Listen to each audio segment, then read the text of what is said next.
This college student, who was so poor that he lived in a dilapidated old house, was humiliated by the wealthy campus belle by being mistaken for a beggar. Then, someone offered him 10 million to buy his family's rundown house, which was only worth 650,000. Everyone thought Gu Chunshur would be overwhelmed by money and beautiful women, but he not only called the 2,000 yuan umbrella left by the school beauty trash, but also refused the deal that could change his life on the spot. Because no one knows that he has already died once.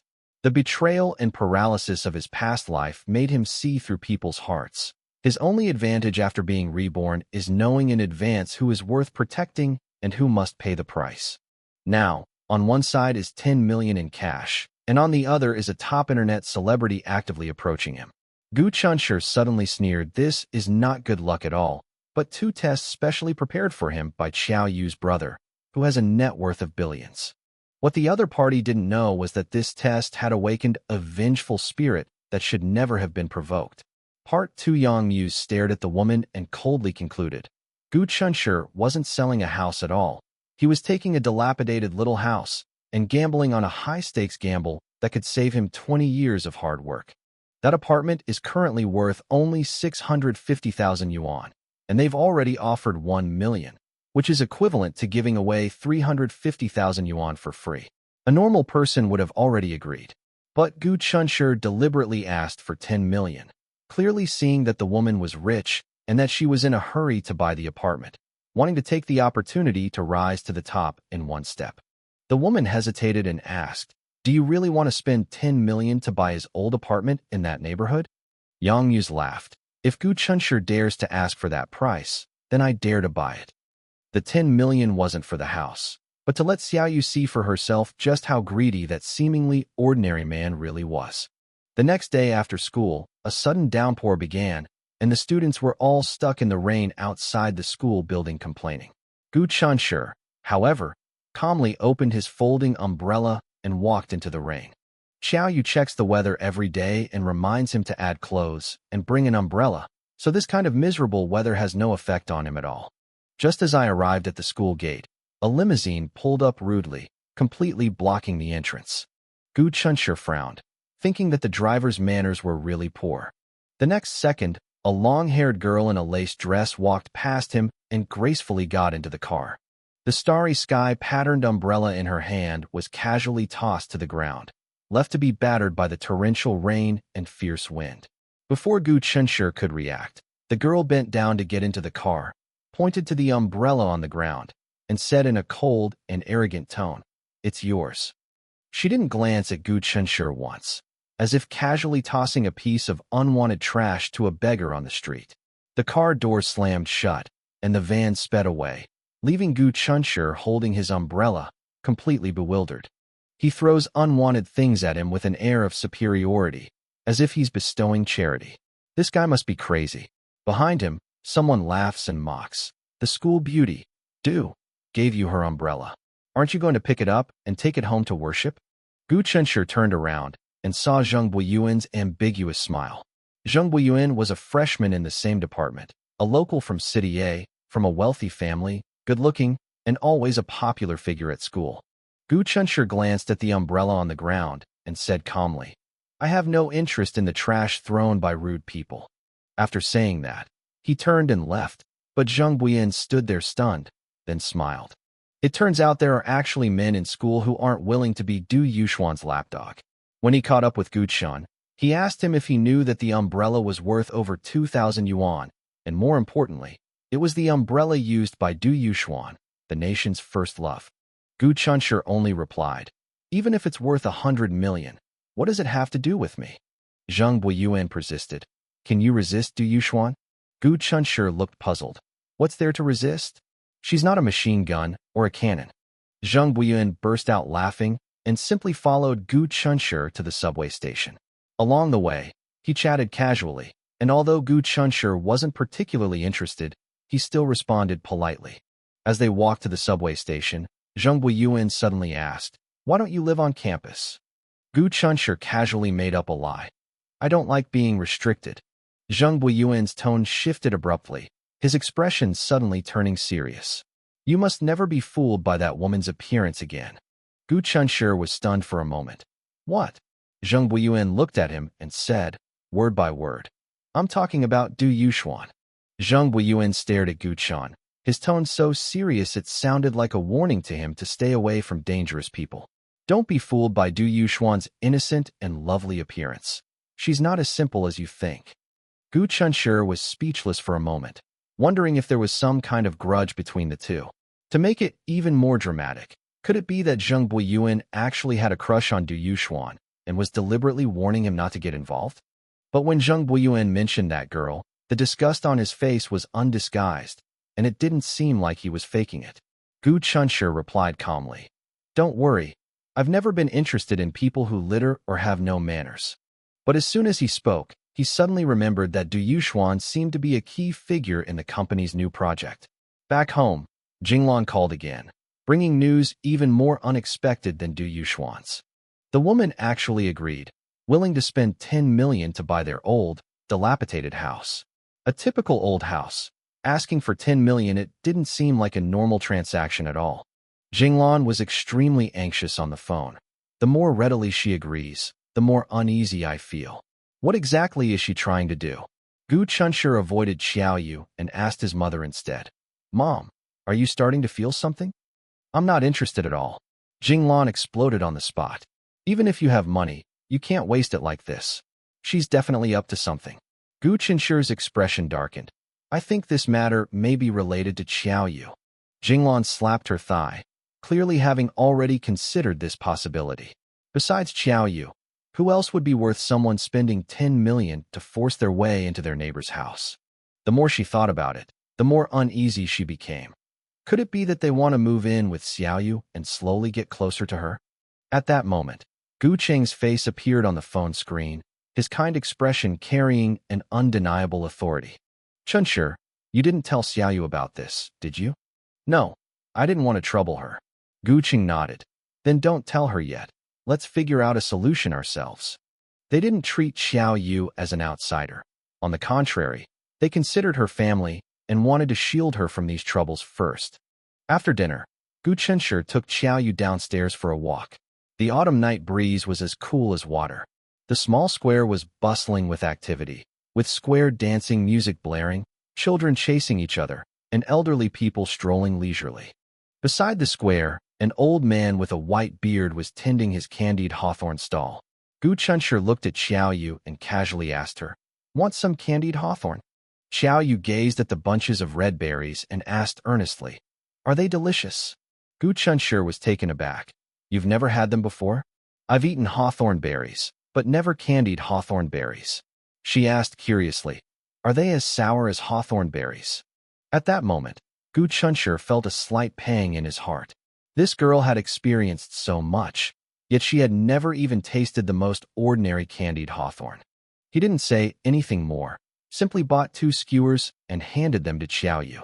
Xiao Yu stared at the transparent paper on the outside of the candied hawthorns, as if she had discovered something new. Is this also paper? It's glutinous rice paper, edible, doesn't have much flavor. You can peel it off if you don't like it. Xiao Yu cautiously stuck out her tongue and gently licked it, like a small animal encountering unfamiliar food for the first time. Gu Chunshi couldn't help but laugh, and Xiao Yu immediately glared at him. Are you making fun of me for being unsophisticated? No. Gu Chunshi's smile deepened. What you did just now reminded me of Xiao Guai. Xiao Yu wasn't angry. Instead, she missed the little guy a bit. Is it all right at home by itself? Gu Chunshi told her that the little monster had been taken away by Grandma Wang's son-in-law, which put her at ease. Xiao Yu bit into a hawthorn. The sugar coating melted, and the sweet and sour taste instantly filled her tongue. Her eyes lit up slightly, and she only said 2 words, delicious. Gu Chunshi looked at her satisfied expression, and his heart softened as well.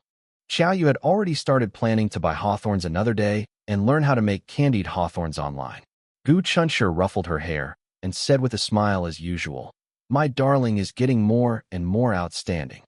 Neither of them noticed that in the shadows not far away, a man wearing a black mask and a baseball cap was taking a series of photos with his phone. The moment the photos were sent, Yang Muse could no longer sit still. Xiao Qi was right. The girl smiling and eating candied hawthorn in the photos was indeed his sister, Xiaoyu. He desperately wanted to fly to City A on his private jet immediately, bring Gu Chunshur to him, and get to the bottom of things. But he had promised Xiaoyu that he wouldn't disturb her life, much less anger her. So he sent two groups of people, one to City A to find Xiaoyu, and the other to City Z to investigate the background of the family around her. Buying a house for 10 million was a test. But the other party didn't greedily agree. Instead, sensing something was amiss, they refused outright. Yang Muse looked at the two people in the photo again, suddenly feeling somewhat dazed. The Xiaoyu in the photo was so unfamiliar to him compared to the silent and aloof sister he remembered. He couldn't believe it. So, she could smile after all. The Xiaoyu in the photo was smiling, her beautiful eyes slightly narrowed, the corners of her lips gently upturned. That's why Yang Muse felt so unfamiliar with her. Was this really Xiaoyu? In his memory, she always had a poker face. Her eyes were chillingly cold, like a delicate but emotionless doll. He once thought that Xiaoyu's unique upbringing had frozen her heart layer by layer, and that no one but teacher Xiao, who had come back from the dead, could melt it. But now it seems that he was wrong. From that smiling face, it was clear that Xiaoyu was truly doing well, just as she had said on the phone. This incredulously surprised Yang Muse, and made him turn his gaze to the boy opposite her. Among the dozen or so candid photos, he found Gu Chunshur's face. With regular features and a handsome appearance, he passed the appearance test. As a freshman at Huada University, a true academic star, his knowledge was also not an issue. However, Gu Jia's family background left Yang Muse very dissatisfied.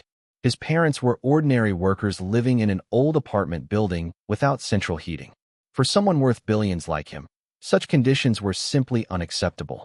In his view, for ordinary people, the only ways to change their fate are to marry well or study hard and get into a good university. But even if they succeed in their studies, most of them will still just be working for people in higher classes after entering society. However, a poor family background isn't actually the most important thing. As long as Gu Chunshur genuinely cares for Xiaoyu, Yang Muse can easily help him turn his life around. The question is this person even worth helping?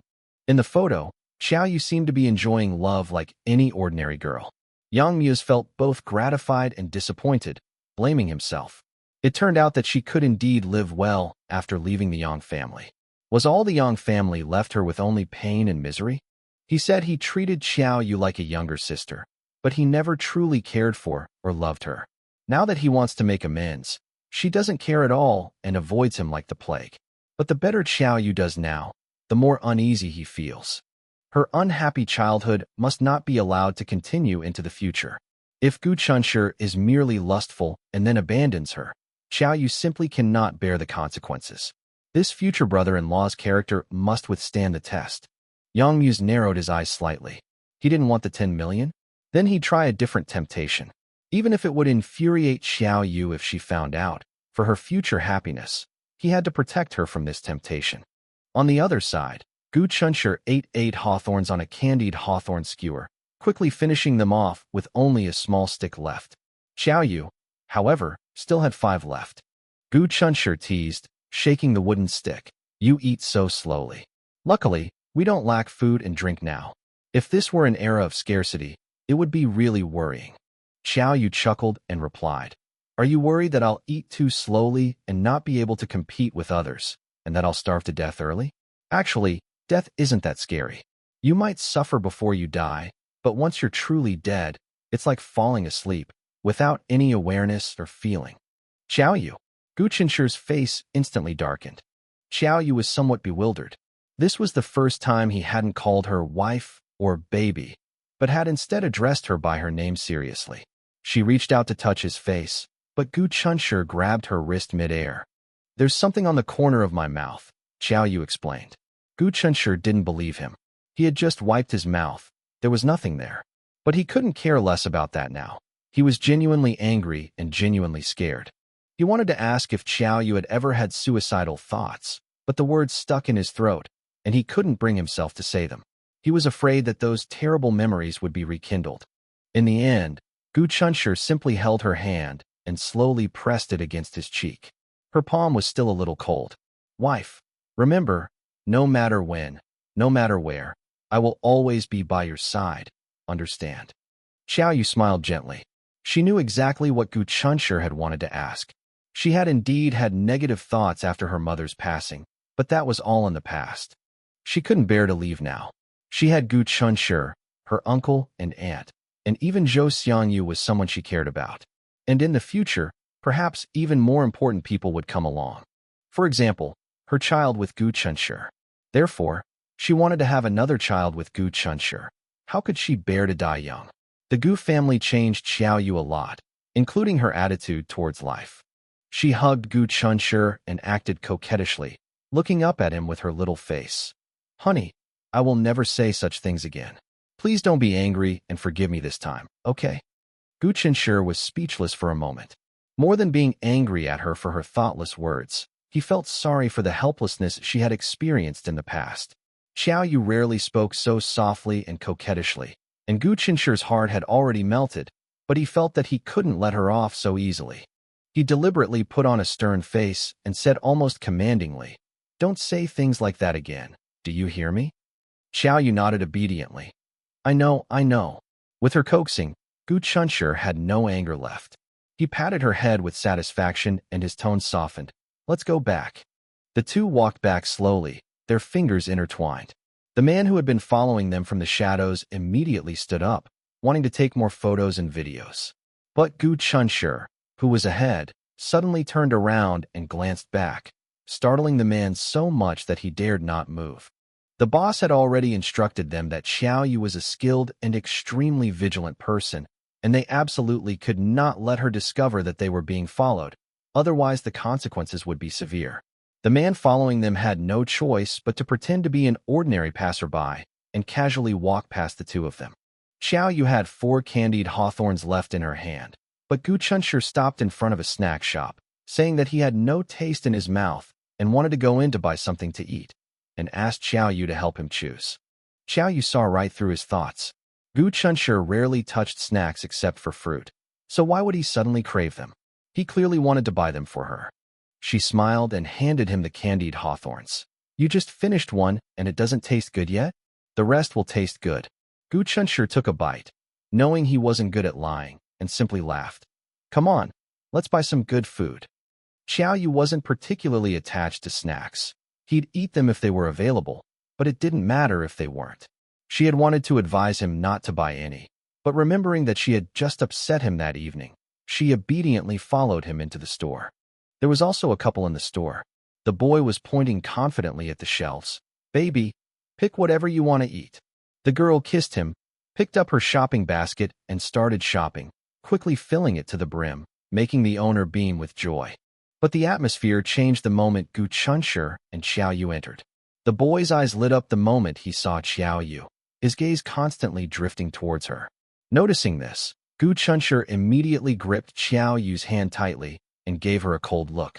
The boy glanced at Gu Chunshur's physique and wisely looked away. Gu Chunshur asked Xiao Yu what she wanted to eat, and Xiao Yu casually grabbed 2 bags of potato chips. He asked her to grab a few more, but Xiao Yu shook her head. I'll buy more after I finish these. When the boy next to her heard this, he looked at his girlfriend's already full shopping basket, which she was still stuffing more into, and his face immediately darkened. Other people's girlfriends are beautiful and sensible, while his girlfriend seems to want to empty the entire store. He used to think that being generous in a relationship meant being open-handed, but now he feels completely unbalanced. Seeing that the shopping basket was full, the girl grabbed a few more bags of snacks with both hands and said sweetly, Honey, that's enough. It's too heavy, I can't carry it anymore. Can you help me? Gu Chun glanced at it casually, silently correcting himself. It's not that he can't lift it, it's that he can't pick it up. The girl called out several times, but her boyfriend just frowned and stared blankly, not responding at all. She immediately got angry, threw the snacks on the shelf, and stormed over. The next second, she raised her hand and slapped her boyfriend hard across the face. Smack! Xiao Yu looked over blankly, completely unaware of what had happened. The boy snapped out of his daze, covered his face, and roared. Are you fucking crazy? The girl glared at him. What did you say? Say it again. The boy couldn't take it anymore. Are you fucking crazy? The girl screamed. Break up. The boy rolled his eyes at her. Fine, let's break up. He turned and walked away. The girl froze for 2 seconds, then hurriedly chased after him out of the store, shouting at his retreating back. You bastard, come back here. Everyone thought she had changed her mind, but then she cried out. Come back and pay before you leave, you jerk. When Gu Chunshur paid for the 2 bags of potato chips and led Xiao Yu out of the snack store, the girl had already chased after them, crying and shouting. You can't just leave like this. You haven't paid.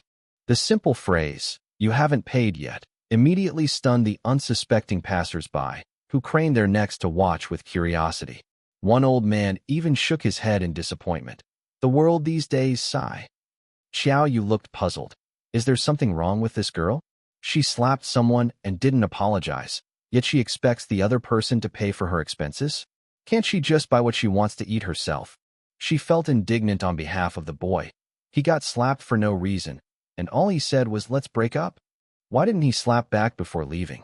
Gu Chunshur was momentarily speechless. The world these days is indeed full of incomprehensible chaos. But he never imagined that this couple's sudden falling out would be directly related to Xiao Yu.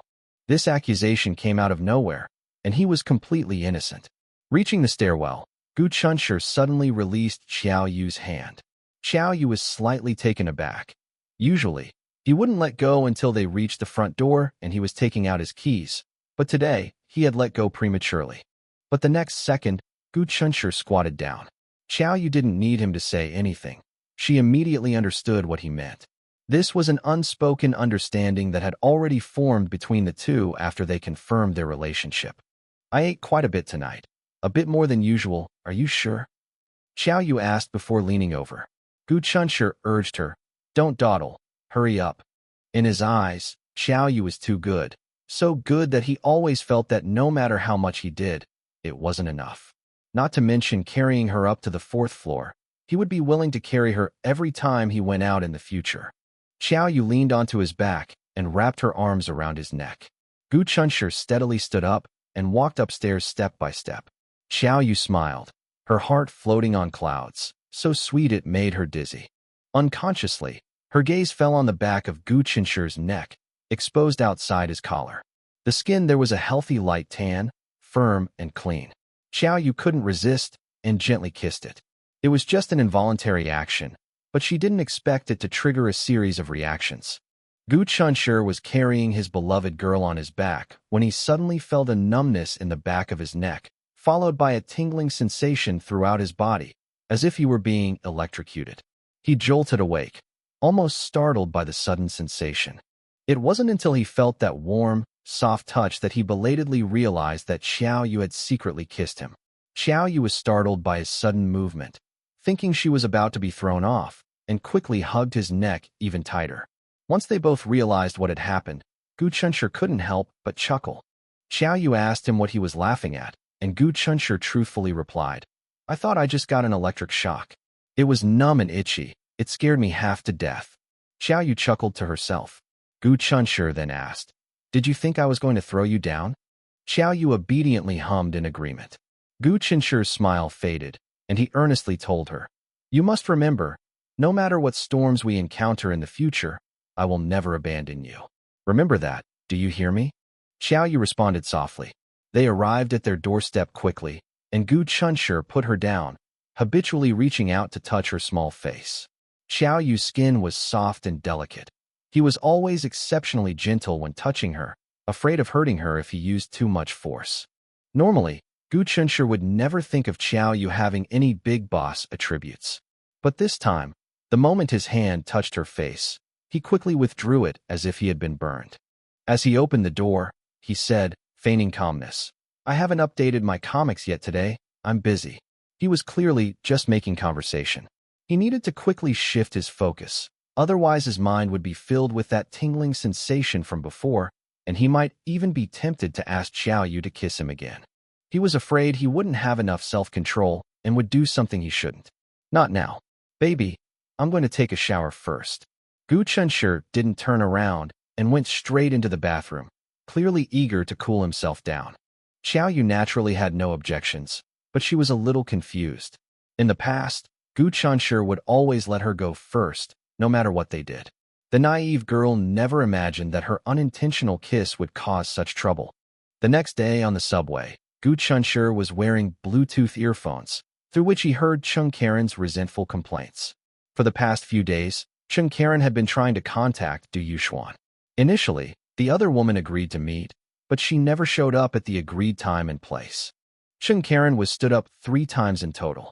The first 2 times Du Yuxuan called to inquire, she could at least give a reason, even saying once that her manicure broke and needed to be redone, otherwise it would affect her image. Chung Karen could only tolerate it.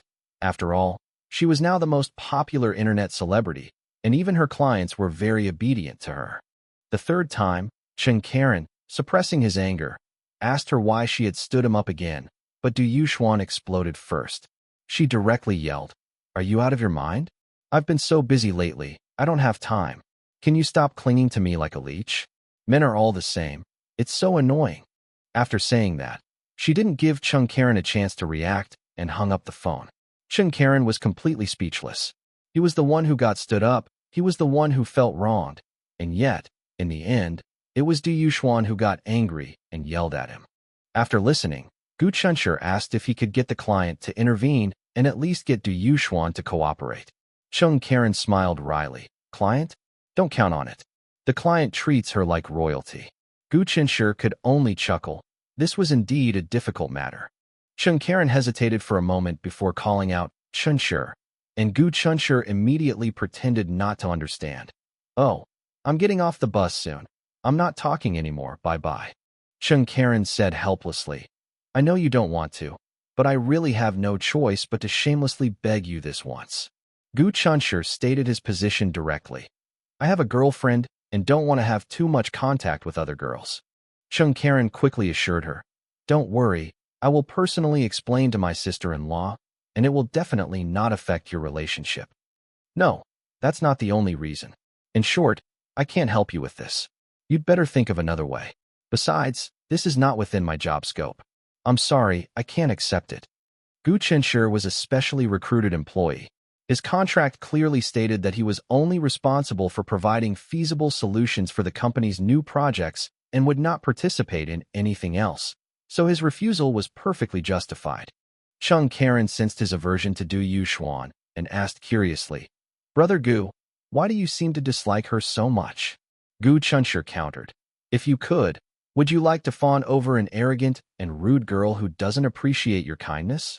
Chung Karen sighed and said frankly, "If it weren't for earning a few coins, who the hell would be willing to lower themselves like that?" Gu Chunshur smiled. That's more like it. He didn't want to deal with Du Yuxuan at all, and even looking at her made him uncomfortable. He really couldn't help her with this matter. Chung Karen tried to persuade him with a bonus. "How about I give you a little extra bonus this month?" "No need." Gu Chunshur refused decisively. "There will always be brave men when there is a lot of money, but Brother Chung, let's keep this money to motivate other outstanding employees." Then, he told Chung Karen everything about how Du Yuxuan had thrown the umbrella on the ground that day and then offered it to him, as if it were a gift. In his opinion, Du Yuxuan's behavior was perplexing, and she was ridiculously confident in her charm. She probably thought all men would be infatuated with her, and if he really approached her, he might be seen as a pervert. If he fails to complete the mission, he'll end up ruining his reputation. Besides, he feels disgusted just looking at Du Yuxuan's face now. There's no way he'd smile at her. If he continues to act sour after revealing his identity, it will only make things worse. Chung Karen was speechless after hearing this, and could only say with a sigh that he wouldn't force him and would try to find a solution himself. Gu Chunshur encouraged him, saying, "There are always more solutions than problems." After saying that, he calmly and ruthlessly hung up the phone, put away his slightly warm phone, got out of the car, and walked into the campus. As soon as he entered the school gate, he saw Zheng Buin talking to a girl who seemed unhappy. But as soon as he saw Gu Chun, Zheng Buin greeted him warmly, as if they had known each other for a long time.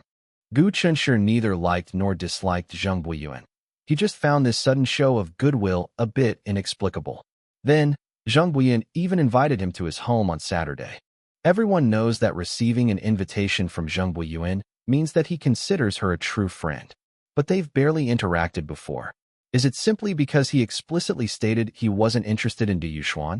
Gu Chunshi disliked wasting time on meaningless social interactions. Besides studying, he also had to spend time with Xiao Yu, work, and draw comics, keeping him very busy every day and leaving him no energy to deal with complicated interpersonal relationships. As he was pondering how to politely decline, Zheng Buiyuan's expression suddenly changed. At the same time, a commotion arose behind him, and Gu Chunshi turned around to see Du Yuxuan appear. She was like a striking and beautiful sight, instantly drawing the attention of everyone nearby. Boys and girls alike couldn't help but glance at her a few more times. Some were amazed, some envious, and others jealous and disdainful. Du Yuxuan's eyes still held arrogance, but the cold indifference and contempt of that day were gone. Instead, she smiled and moved with elegance and composure, as if she was not the one who lost the umbrella in the rain and stood Chen Karen up. Gu Chunshi quickly understood. She was now a minor internet celebrity, and since she had established the persona of the nation's first love, she naturally had to maintain her image in public. As for the used umbrella, in her opinion, it was probably a sign of her friendliness to offer it to him, and that he should be grateful. Looking at Du Yuxuan, who seemed two-faced, Gu Chunshi thought to himself that her acting skills were quite good, and if she entered the entertainment industry in the future, she might actually make a name for herself. Fortunately, this is the University of Washington, and most students are calm and reserved. Although they might glance at her a few more times, no one exaggeratedly rushed up to ask for an autograph. At that moment, Gu Chunshi heard Zheng Buiyuan let out a disdainful sneer, making no attempt to hide his dislike for Du Yuxuan. Just as he was about to take the opportunity to leave, Du Yuxuan had already gracefully walked up to them. As they passed each other, she turned back as if by accident and smiled sweetly at them. That pure and unpretentious demeanor sent a chill down Gu Chunshi's spine. The brighter her smile, the uglier it appeared in Gu Chunshi's eyes. Zheng Buiyuan stared at her departing figure in silence for a long time before looking at Gu Chunshi with surprise. "Why is that woman smiling at you?" Zheng Buiyuan's question completely baffled Gu Chunshi. Why was Du Yuxuan looking at him? She has her own eyes. It's her freedom to look at whomever she wants. How could he possibly know the reason? But then I thought about it again. Du Yuxuan was clearly looking at the two of them, but Zheng Buiyuan insisted on emphasizing that he was looking at him. Wasn't that just deliberately trying to disgust people? Gu Chunshi was both amused and exasperated, and simply turned the tables on him. "Who said she was looking at me? She was clearly looking at you." Zheng Buiyuan shook his head and said firmly, "No, she was looking at you just now." Gu Chunshi joked that maybe it was because he was more handsome than Zheng Buiyuan. In terms of looks, the two were evenly matched, but their temperaments were completely different. Gu Chunshi was sunny and refreshing, with a scholarly air, making people feel at first glance that he was reliable and steady. Zheng Buiyuan, on the other hand, had gloomy eyes, and even when he smiled, he gave off a feeling of being difficult to get along with, like a carefree playboy. Hearing his boast, Zheng Buiyuan grinned and said, "I advise you to be careful." Just then, a couple who looked like a couple passed by and, upon hearing this, their expressions changed slightly. They quickly glanced at Gu Chunshi, exchanged glances, and hurried away, afraid of being caught in the crossfire.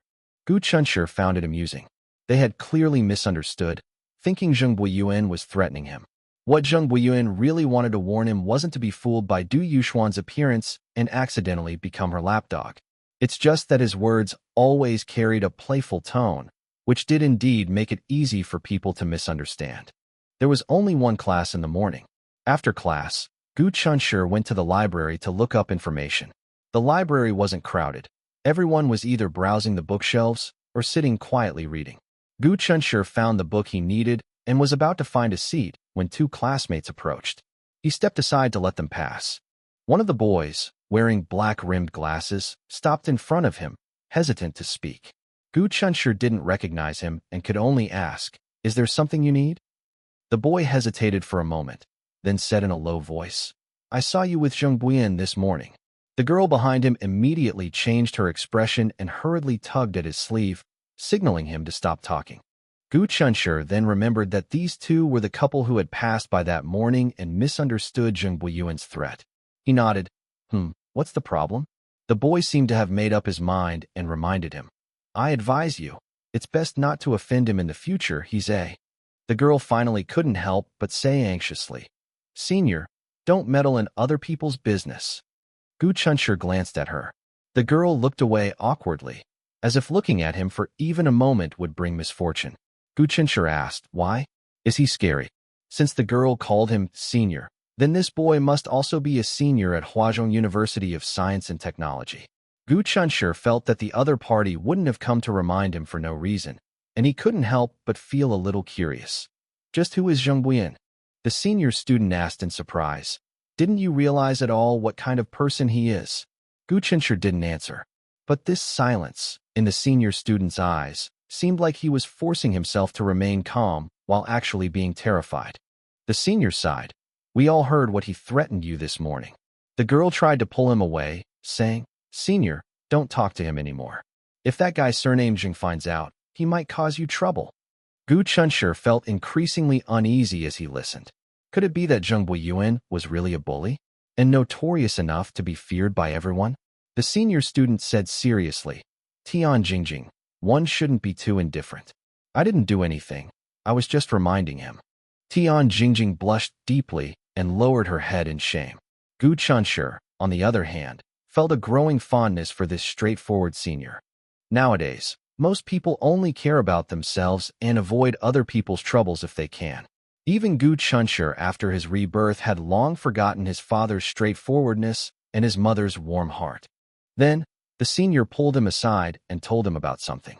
The senior had a classmate who was originally very outstanding and ambitious, but he angered Zheng Buiyuan with a joke and was severely beaten by Zheng Buiyuan. After that, that classmate never appeared on campus again. Later, news spread that he had dropped out of Huazhong University of Science and Technology. Even more outrageous, Zheng Buiyuan made a threat, saying that if that person dared to set foot in City A again, he would kill him. Gu Chunshur found it unbelievable. According to his senior, Zheng Buiyuan was nothing like a student in an ivory tower. He was clearly a street thug. But in today's society, fists alone aren't enough. You need powerful backers. Zheng Buiyuan assaulted someone, but the other party didn't dare to pursue the matter and even refused to return his Huazhong University diploma. That was a crucial stepping stone that countless people dreamed of. For ordinary people, losing it was practically equivalent to ruining a promising future. Yet, that person preferred to slink away rather than stay, which is enough to show that Zheng Buiyuan's family background was anything but simple. Seeing Gu Chunshur frown, the senior student kindly comforted him, but don't worry too much. As long as you humble yourself and apologize to him properly, I don't think he will make things too difficult for you. Gu Chunshur smiled and said, I didn't offend him, but thank you for your kind reminder. The senior was a little anxious and advised Gu Chunshur not to be stubborn for the sake of saving face. He said that he had a classmate who suffered from this and ended up with a regrettable fate. Gu Chunshur didn't know how to prove that what he said was true, and he didn't want this kind senior to feel that his good intentions had been wasted, so he could only nod and say, Okay, I'll remember. The senior breathed a sigh of relief and then advised him that a wise man doesn't fight a losing battle, and that he couldn't fight City Hall. Then he left with his junior.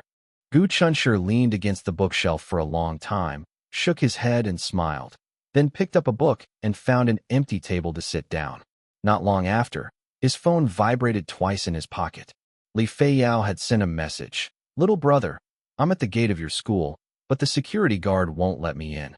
Come down quickly. Gu Chunshur was speechless. He had refused Chung Karen's offer, and Chung Karen had dumped this troublesome task on Li Feiyao, a new intern. It was practically bullying a newcomer. He immediately put the book back and rushed to the school gate. As soon as Li Feiyao saw him, she excitedly pointed and said, See that? That's my little brother. Gu Chunshur exchanged a few polite words with the gatekeeper and led her into Huada University. Li Feiyao looked around like someone visiting the city for the first time, marveling at the impressive campus of Huada University. Gu Chunshur remembered that the gatekeeper had just earnestly told him to study hard and change his destiny through knowledge, so he couldn't help but ask her what they had talked about. Li Feiyao looked innocent and said that she had only told the gatekeeper that her family was very poor and that the whole family worked together to support Gu Qinshi's schooling, and that Gu Qinshi was sensible and loved learning from a young age. Gu Qinshi was utterly speechless. She could spout such a lie so easily, and it was flawlessly fabricated. Li Feiyao, however, argued vehemently that she was only trying to gain the security guard's sympathy and would treat him to a big chicken leg later. Gu Qinshi suddenly felt that Cheng Karen might not have made a mistake in entrusting the task to her. Li Feiyao's social skills were indeed unmatched by ordinary people. He asked Li Feiyao if there was a bonus for taking on the task, but she shook her head, saying that she had taken the task voluntarily. Gu Qinshi couldn't help but remind her that Du Yuxuan was very difficult to deal with. Even Cheng Karen hadn't been able to handle her, and she, as a newcomer, might not be able to manage. Li Feiyao immediately objected, saying she wasn't just a pretty face with no substance. Gu Qinshi replied calmly, "I've never considered you a pretty face. After all, not everyone can be a pretty face." Li Feiyao was so angry she didn't want to talk to him, but then she turned around and asked where Du Yuxuan was, even tugging at his arm and acting coquettishly. Gu Qinshi said he wasn't a GPS tracker and told her to find it herself. If she couldn't find it, she could just consider it a visit to Huada University. After much pleading and cajoling, Gu Qinshi finally changed his tune. "I'll help you find her, but don't make up stories for me in front of others anymore." Li Feiyao readily agreed, looking at him expectantly. When Gu Qinshi told her to let go and turn around, she became wary, wondering if he was trying to escape. She even brought up Grandma Li to pressure him, saying that Gu Qinshi had eaten so many of Grandma Li's meals. Had he already repaid all the debts of gratitude? Gu Qinshi wasn't buying it. "I'm repaying a debt of gratitude to Grandma Li. What does it have to do with you?" Li Feiyao was speechless. Gu Qinshi simply put his hand on her shoulder, turned her around, and asked in a low voice, "Did you see that?" Li Feiyao was initially bewildered, then suddenly became excited. The slender figure not far away was none other than Du Yuxuan, whom she had gone to great lengths to see. Without a word, she quickly went to meet her. Gu Qinshi stood still, already prepared to see her humiliated. But he also thought that Li Feiyao was, after all, one of his own, and if Du Yuxuan made her too embarrassed, he would definitely not stand idly by. However, with classmates around, Du Yuxuan probably wouldn't go too far to maintain her public image. Sure enough, just as Li Feiyao was about to introduce herself with a smile, Du Yuxuan gently interrupted her. "Excuse me, I'm very busy right now. Can we talk about it later?" "Sorry." Li Feiyao wanted to try again, but she saw Du Yuxuan walk straight towards Gu Qinshi. At first, she thought it was just on the way, but when Du Yuxuan was still 2 meters away from Gu Qinshi, she suddenly jogged a few steps and caught up with him. Li Feiyao was stunned on the spot. Did they know each other? Then she realized that the two were students at the same university, so it didn't seem strange that they knew each other. But if Gu Qinshi had this connection, why didn't he help the company make connections before? With him as an acquaintance, the collaboration would obviously be much easier. She stood there, full of questions, completely unable to guess what Gu Qinshi was thinking. Gu Qinshi sensed someone approaching and turned around to meet a pair of smiling eyes. Seeing it was Du Yuxuan, he instinctively looked at Li Feiyao, assuming this was her arrangement. Li Feiyao also looked bewildered, but secretly breathed a sigh of relief. It seemed that Gu Qinshi hadn't been causing trouble behind her back, so she didn't need to buy the 10-meter-long machete she had originally planned to order online. "Hi, Gu Qinshi." Du Yuxuan stopped in front of him, panting, her slightly disheveled long hair blowing in the wind. She casually brushed her hair aside and extended her hand to Gu Qinshi. Gu Qinshi instinctively took a step back, creating distance between them. Li Feiyao was very pleased with this gesture of avoiding suspicion, feeling that her younger brother was indeed sensible. Du Yuxuan was clearly taken aback.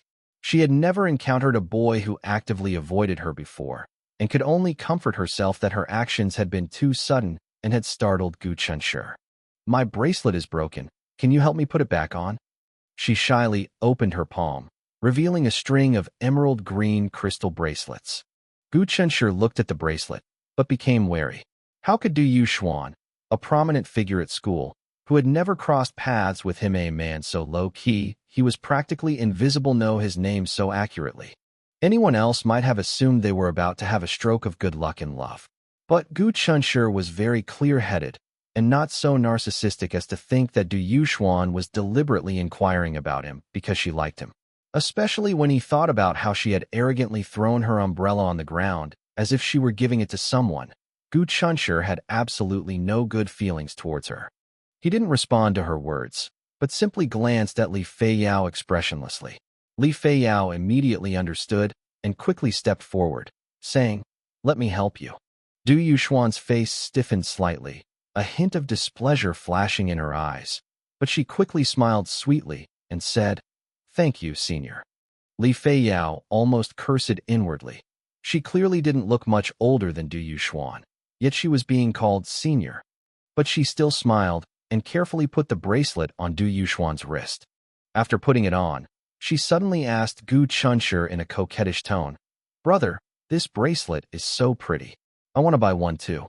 Do you think it will look good on me?" Gu Chunshur was speechless. Although he didn't know what it was like to have a younger sister, if he did, he would probably spoil her. But the younger sister in front of him was clearly an imposter who could act out a drama at any moment. Du Yuxuan asked in surprise, "You two are actually siblings?" Li Feiyao immediately nodded. "Yes, look how alike we are." Du Yuxuan gracefully covered her mouth and smiled. "Now that you mention it, we do look alike." Taking the opportunity, Li Feiyao extended her hand and introduced herself. "Ms. Du, I'm an intern at Ziyuan Media. Can we talk about cooperation now and confirm a few requirements?" Du Yuxuan glanced at Gu Chunshur intentionally or unintentionally and smiled sweetly. "Sure." This time, she was no longer aloof and arrogant, but rather like a friendly girl next door. Seeing that things were almost done, Gu Chunshur excused himself and went back to the library to continue reading. Li Feiyao successfully completed the task. Even she found it unbelievable. She knew very well that her success this time was entirely due to Gu Chunshur's help. But she couldn't cheer up at all.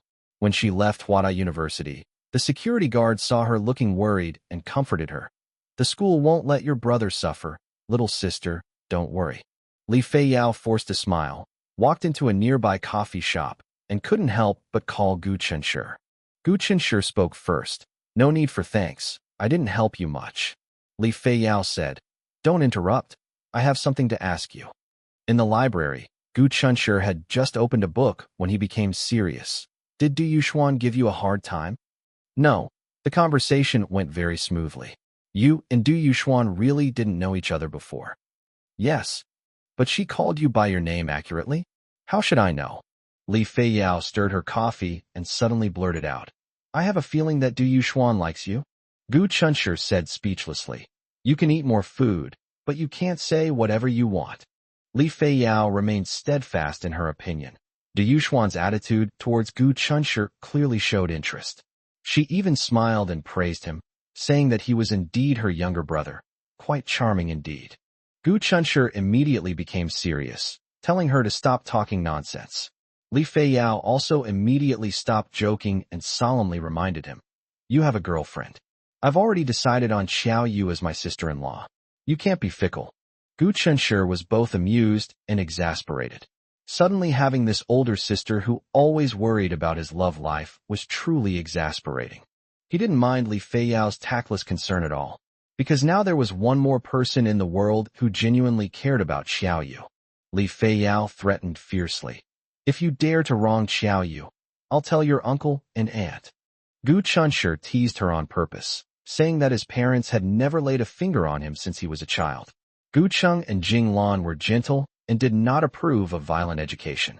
Of course, more importantly, he had indeed been well-behaved since childhood and never caused trouble.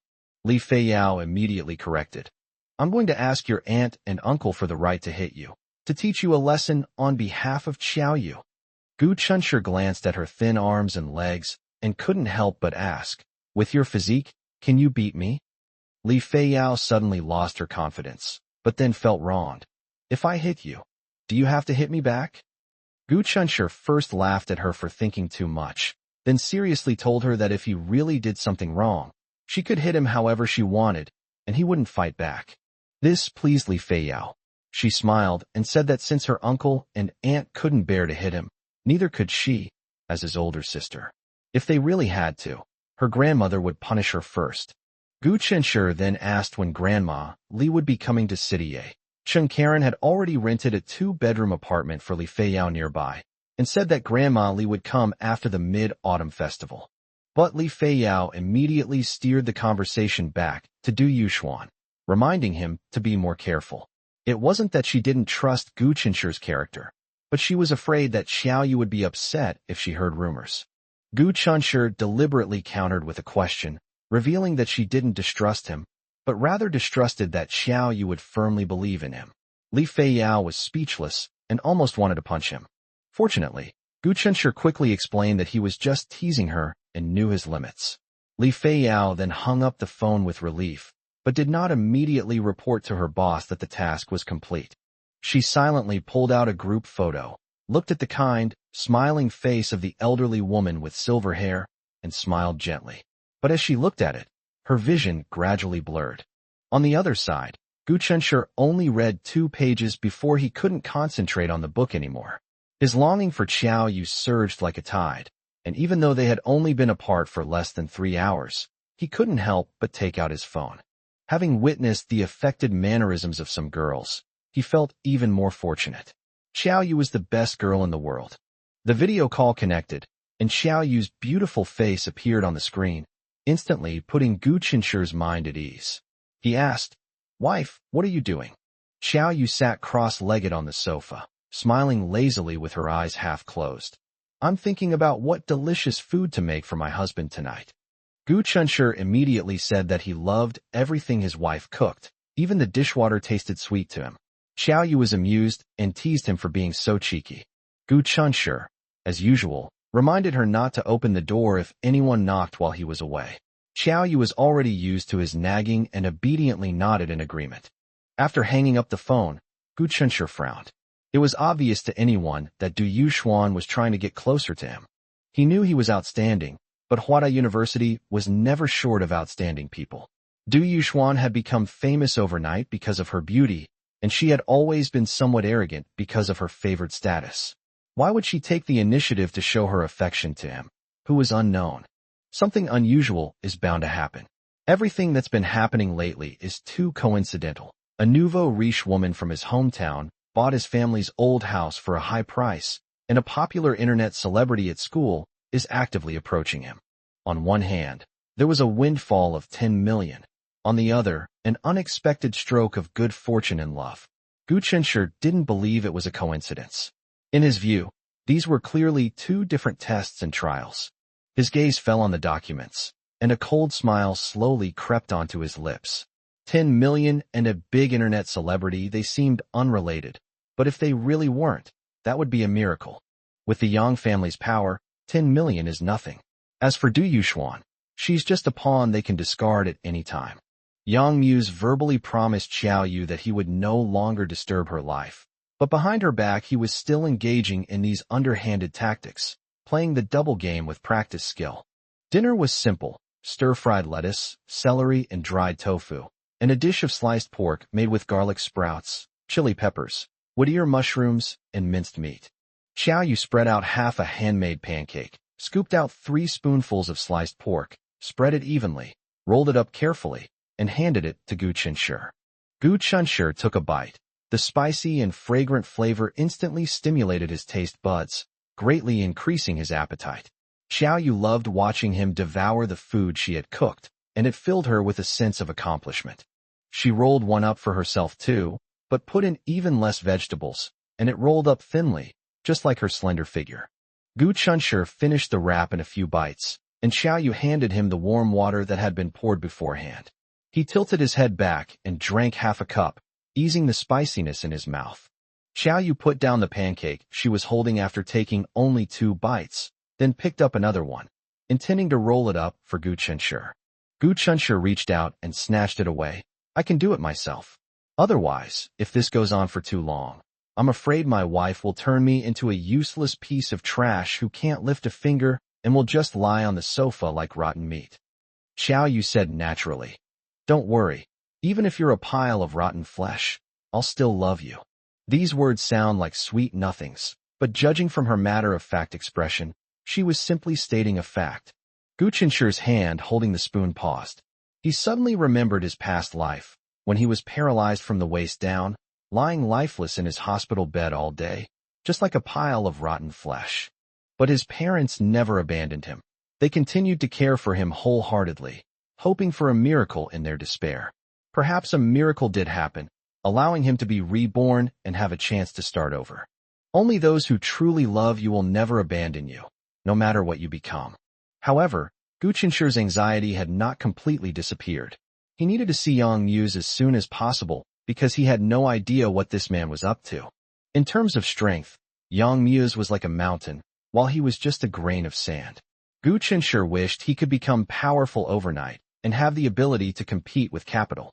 But he knew very well that being reborn was already the greatest miracle, and everything else he could only strive for step by step on his own.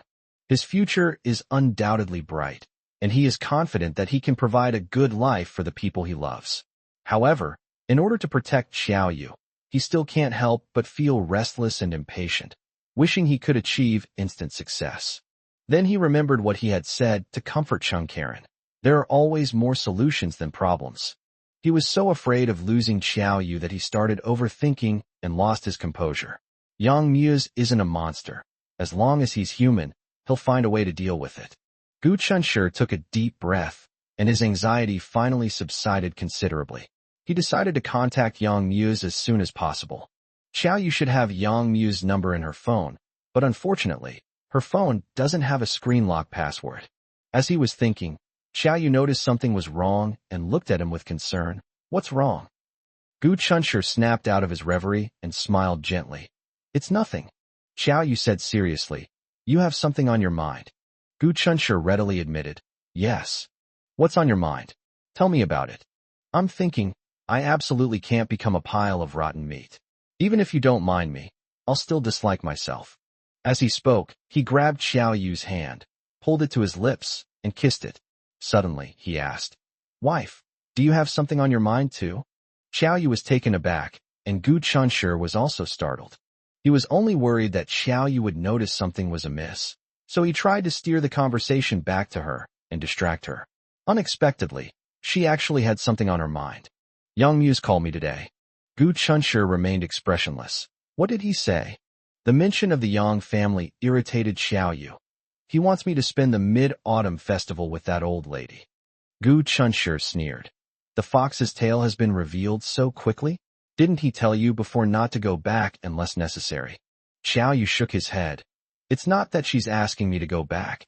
It's that the old lady wants to come over here. Gu Chunshi was taken aback. Yang Muse was indeed cunning. Fearing that Xiao Yu would refuse, he simply sent the old lady over in person. Xiao Yu clutched the pancake in her hand, having lost her appetite. I've already turned him down. I don't want to see that old lady, at least not now. This made Gu Chunshi even more determined that he must confront Yang Muse head-on as soon as possible. That evening, while Xiao Yu was taking a shower, Gu Chunshi entered her bedroom. His phone was on the bedside table. As he reached for his phone, a strange sense of guilt welled up inside him, like he was doing something shameful behind Xiao Yu's back. But his intention was clearly to protect her. Ultimately, he just didn't want to lie to Xiao Yu in every way.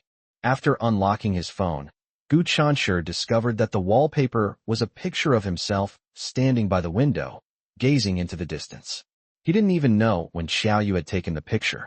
I opened my contacts, and it was unusually clean, with only 4 contacts. My handsome husband, my pretty aunt, Uncle Gu, and Zhou Xiangyu.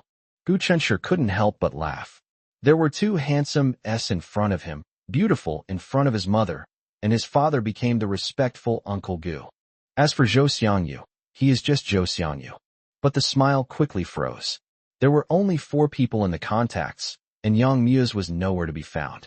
Gu Chunshi immediately checked the call log. Yang Muse had called just today. All he needed to do was find the number. However, after searching for a long time, he found only the calls and conversations of the 4 of them in the records, and the missed calls were all from telemarketing scam numbers. He couldn't find a number that resembled Yang Muse at all. The bathroom door opened, and Gu Chunshi quickly put his phone back where it was, grabbed a clean white towel, and went outside. Xiao Yu was wearing beige cartoon pajamas, drying her hair as she walked, still warm from her recent shower. Gu Chunshur stepped forward and took the towel. "Wife, let me help you dry your hair." Xiao Yu stood obediently, and he wrapped her long hair in a towel, slowly drying it until it was half dry. Then he took out a hairdryer and gently dried her hair.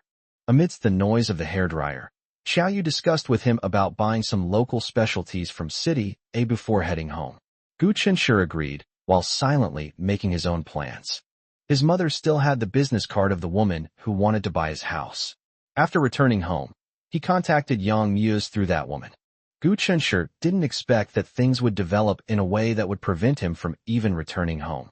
On the eve of the Mid-Autumn Festival holiday, at noon in the Huazhong University of Science and Technology cafeteria, Gu Chunshur calmly picked up his chopsticks and ate, amidst the surprised and envious gazes of the crowd. The food in the University of Washington's cafeterias is considered quite good for a university.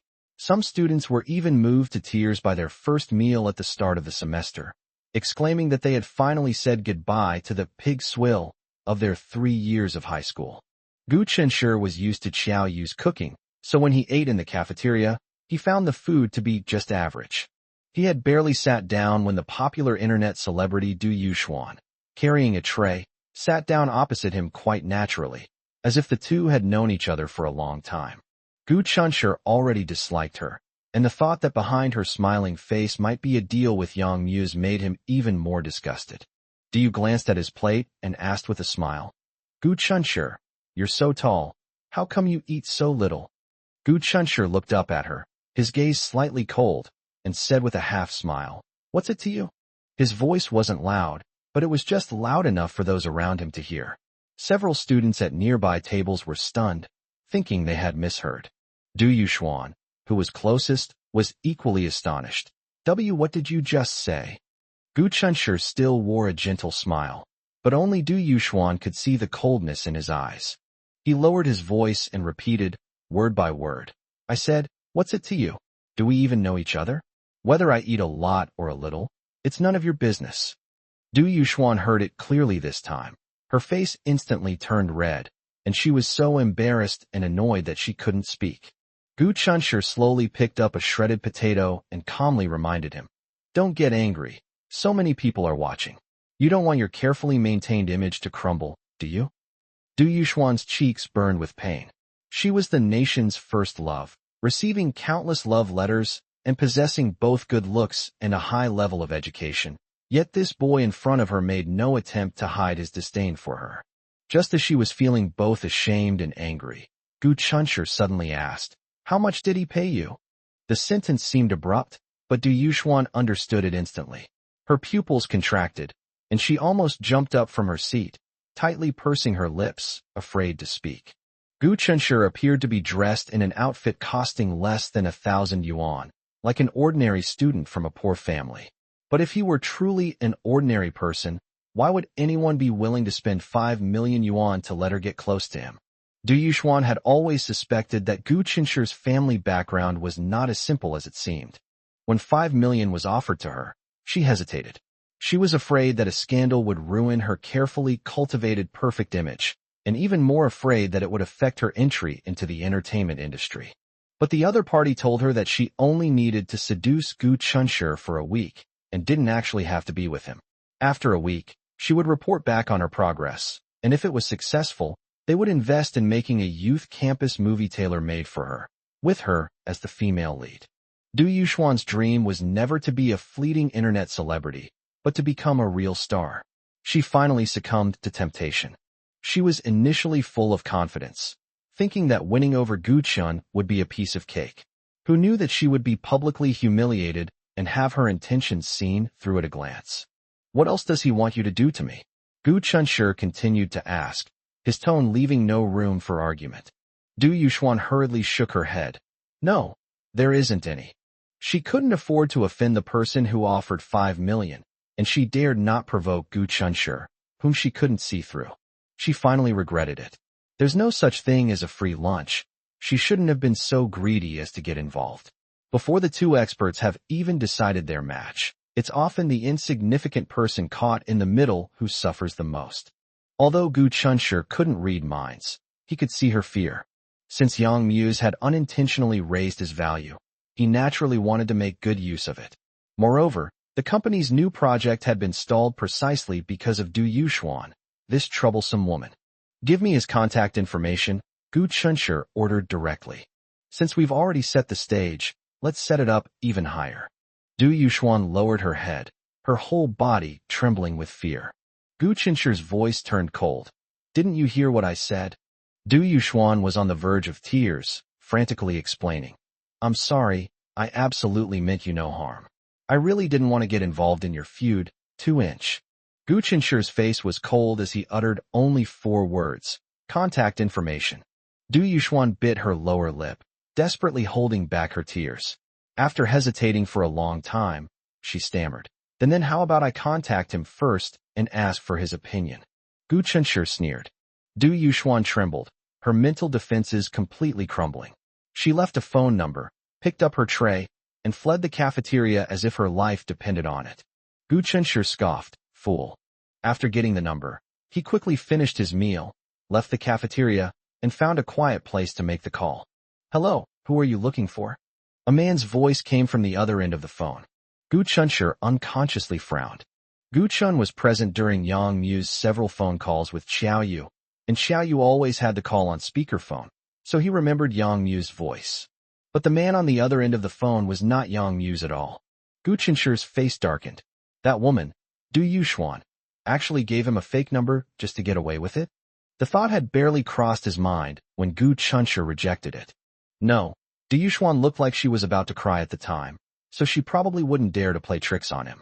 Besides, a big boss like Yang Muse wouldn't handle such a small matter personally. He would most likely just delegate it to his subordinates. Seeing that he remained silent for a long time, the person on the other end of the phone couldn't help but say hello. Gu Chunshur snapped out of his thoughts and asked directly, Is Yang Muse there? I'm looking for him. The other person paused for a moment, then asked who he was. Gu Chunshur first said that he was Xiao Yu's boyfriend, but when he saw that the other person did not recognize Xiao Yu, he changed his words. I am Yang Muyu's boyfriend, Gu Chunshur. The person who answered the phone was Chao Fei, and I was taken aback when I heard that name. Just yesterday, Yang Muse mentioned Gu Chunshur, saying that he was the son of the neighbor after his mistress ran away from home, and that the two of them were currently dating. Chao Fei never imagined that the usually aloof, taciturn, and rarely smiling young lady would fall in love like any other girl. He was even more curious about what kind of boy could have captured her heart.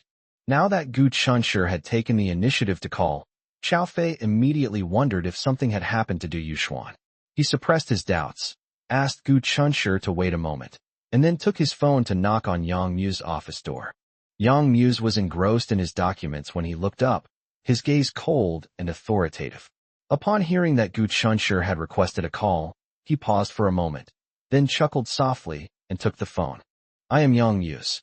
After waiting for a long time, Gu Chunshur finally heard the voice of the person in question. Logically speaking, he, the one who kidnapped Xiao Yu's sister, should have felt guilty in front of Xiao Yu's brother, but his tone was unusually calm. Hello, I am Gu Chunshur. Yang Muse remained silent. He had originally intended to meet this boy, but he had been too busy lately, so he had arranged for someone to probe him. Unexpectedly, Gu Chunshur had come to him first. Gu Chunshur didn't beat around the bush and went straight to the point. Did you arrange for Du Yuxuan to be here? Yang Muse didn't know the girl's name, but Du Yuxuan was indeed just a pawn in his hands with some value. After using her, he would give her some benefits and then discard her. Gu Chunshur continued, Don't do such pointless things anymore. I only love Xiao Yu in this life, and I will never do anything to betray her. Yang Muse frowned slightly. Xiao Yu? It seems Xiao Yu despises the Yang family and doesn't even want to use the name Yang Muyu anymore. He sneered. Don't play the sentimental card in front of me. Life is long, don't speak too soon. Gu Chunshur was not provoked, but calmly replied. No one can predict what will happen in the future, but we live in the present. Right now, I've decided on Xiao Yu for the rest of my life. I want to marry her and treat her well for the rest of my life. No matter how good other girls are, they are not even 1/10,000th as good as her in my eyes.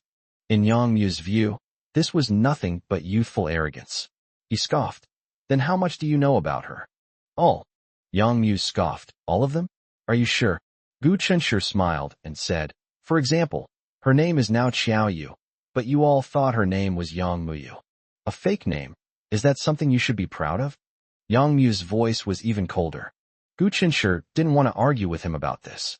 Xiao Yu's name on his ID card was originally Xiao Yu, and he hadn't gone to the trouble of making this call just to have a good argument. He said earnestly, Mr. Yang, Xiao Yu and I are truly in love. Please bless us. Yang Muse understood his meaning. Gu Chunshur had offered his blessing, not his promise.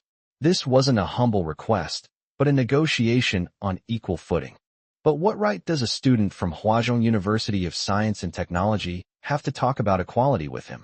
In the eyes of people like Yang Muse, no matter how impressive a degree is, it's just a piece of paper that's dispensable.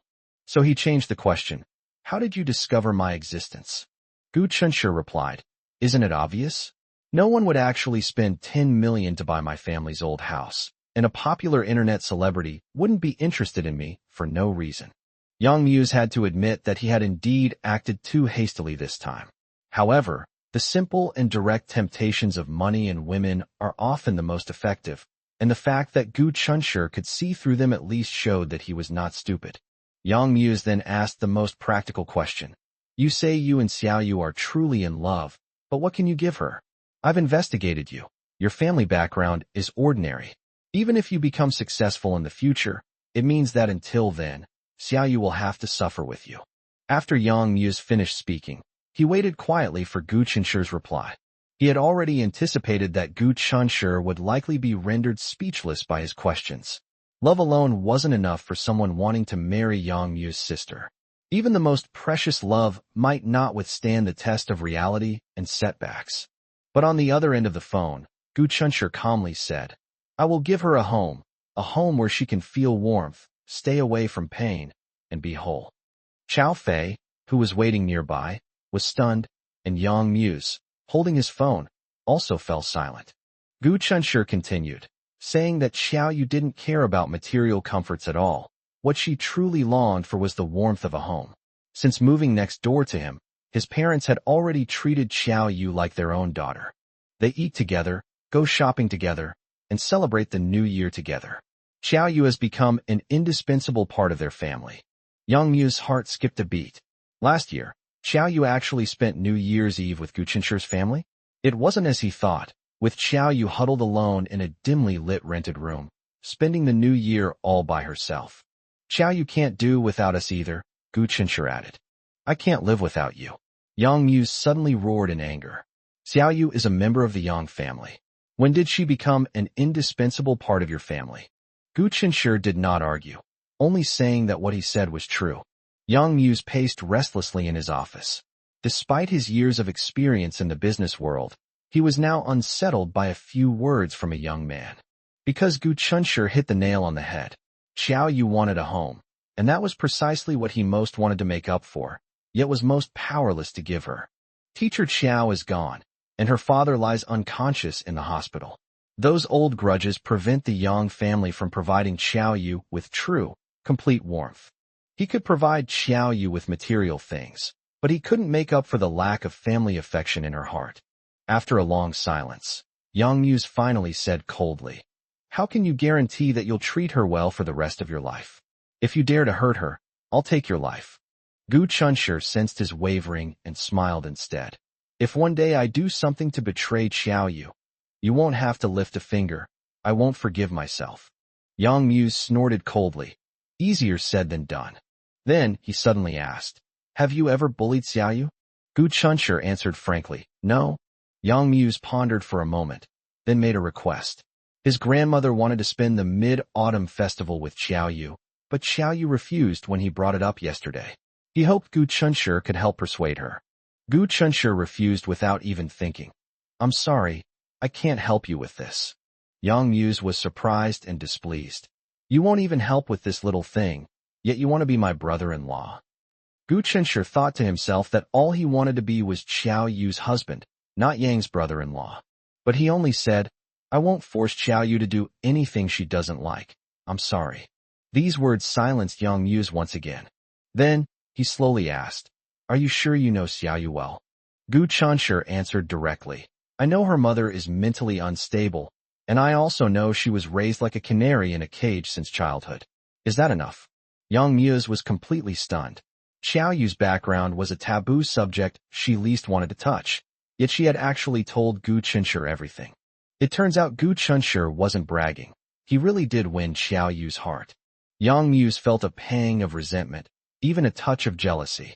He was supposed to be Xiaoyu's closest person, yet after leaving the Yang family, Xiaoyu found a new home with Gu Chunshi. "Let's meet during the Mid-Autumn Festival," Yang Muse said, his tone leaving no room for refusal. Gu Chunshi was about to speak when Yang Muse interrupted him. "I won't bother Xiaoyu. If she doesn't want to see me, I won't appear in front of her. I want to see you." Gu Chunshi thought about it and realized that there was indeed no conflict. However, the Mid-Autumn Festival holiday was a rare opportunity, and he wanted to spend time with his family. Yang Muse said that seeing Gu Chunshi and Gu Chunshi spending time with his family were not contradictory. He would go to Z City and contact him again then.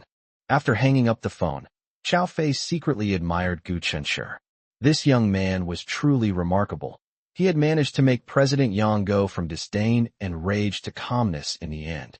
Yang Muse handed the phone back to him and said casually, "I have a pretty good impression of this Gu Chunshi."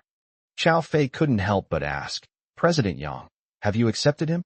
Yang Muse said sternly, "He seems all right so far. We'll see how he behaves in the future. If he's genuinely good to Xiaoyu, everything will be fine. But if he dares to start something and then abandon her, I'll make sure he disappears from this world." Gu Chunshi stuffed his phone into his pocket and immediately felt a sense of vastness and exhilaration. Before making that call, he hadn't expected things to go so smoothly. Yang Muse seemed to have accepted him. At least he wouldn't cause any more trouble. Despite his joy, Gu Chunshi dared not let his guard down. Yang Muse would be coming to Z City during the Mid-Autumn Festival, and he could only wait and see what he said and what conditions he would propose. He believed he could handle it. After all, Yang Muse wasn't some kind of demon or monster. Gu Chunshi walked back along the basketball court with his hands in his pockets. Just as he reached the teaching building, he heard someone call out from behind, "Brother Gu, wait for me." Zheng Buiyuan caught up and walked alongside him familiarly. The surrounding classmates all turned to look, clearly wondering who Gu Chunshi was, that he could be so close to Zheng Buiyuan. Zheng Buiyuan is notoriously picky, and very few people can be his friends. Coupled with his seemingly complicated background, everyone tries to curry favor with him. "I heard you bullied Du Yuxuan at noon." Zheng Buiyuan suddenly asked gossipy. Gu Chunshi looked completely innocent. "Who told you that?" "That's not true." Zheng Buiyuan laughed and said, "She left without even eating, and she even took the afternoon off. You dare say it has nothing to do with you?" Gu Chunshi was puzzled. How did this guy know so much about Du Yuxuan's movements? Did he like her? But judging from Zheng Buiyuan's attitude, he clearly disliked her. Zheng Buiyuan stopped and looked at him seriously. Du Yuxuan almost never talks to boys in order to maintain her pure image, but she seems very interested in you. Who exactly are you? Gu Chunshi raised an eyebrow and deliberately said, "I'm a mysterious big shot. Don't mess with me. I have a lot of underlings." Zheng Buiyuan burst out laughing. "Boss, do you need any underlings?" "I don't need it. Go play somewhere else." Gu Chunshi replied arrogantly. After school in the afternoon, as soon as Gu Chunshi stepped out of the school gate, Zheng Buiyuan put his arm around his shoulder, pointed to the luxury car on the side of the road, and said he would take him home. Gu Chunshi politely declined, but Zheng Buiyuan was displeased. "Don't you consider me a brother? If we're brothers, then don't stand on ceremony." Gu Chunshi thought to himself that he really didn't consider him a brother. But Zheng Buiyuan, afraid that he would continue to refuse, threatened him directly. "If you don't get on the car, I'll have my underlings carry you up." As soon as he finished speaking, a burly man with broad shoulders and wearing sunglasses got out of the driver's seat and walked towards them expressionlessly, exuding a strong sense of oppression. Gu Chunshi was both amused and exasperated. Just as he was about to explain, a furious shout suddenly rang out from the side. "Who the hell are you? Daring to bully my brother?" Zheng Buiyuan was suddenly shoved aside, staggering and twisting his ankle. Before anyone could react, Gu Chunshi's wrist was grabbed by a small hand. and he was pulled away in the opposite direction. After running a few steps, Gu Chunshur finally saw that the person who had pulled him was actually Li Feiyao. Run! Those bastards are catching up. Li Feiyao was sweating profusely with anxiety. Gu Chunshur stopped, suppressing a laugh, and called her sister for the first time. Sister, thank you, but they really aren't bad people. Li Feiyao was stunned. Zheng Buiyuan, supported by the burly man, limped over, his face full of bewilderment. Who are you? Gu Chunshur quickly explained. Brother Zheng, I'm sorry, she's my sister. It's a misunderstanding. Zheng Buiyuan wasn't known for his good temper, but he let it slide for Gu Chunshur's sake. Li Feiyao, realizing she'd made a blunder, sincerely apologized and even offered to take him to the hospital.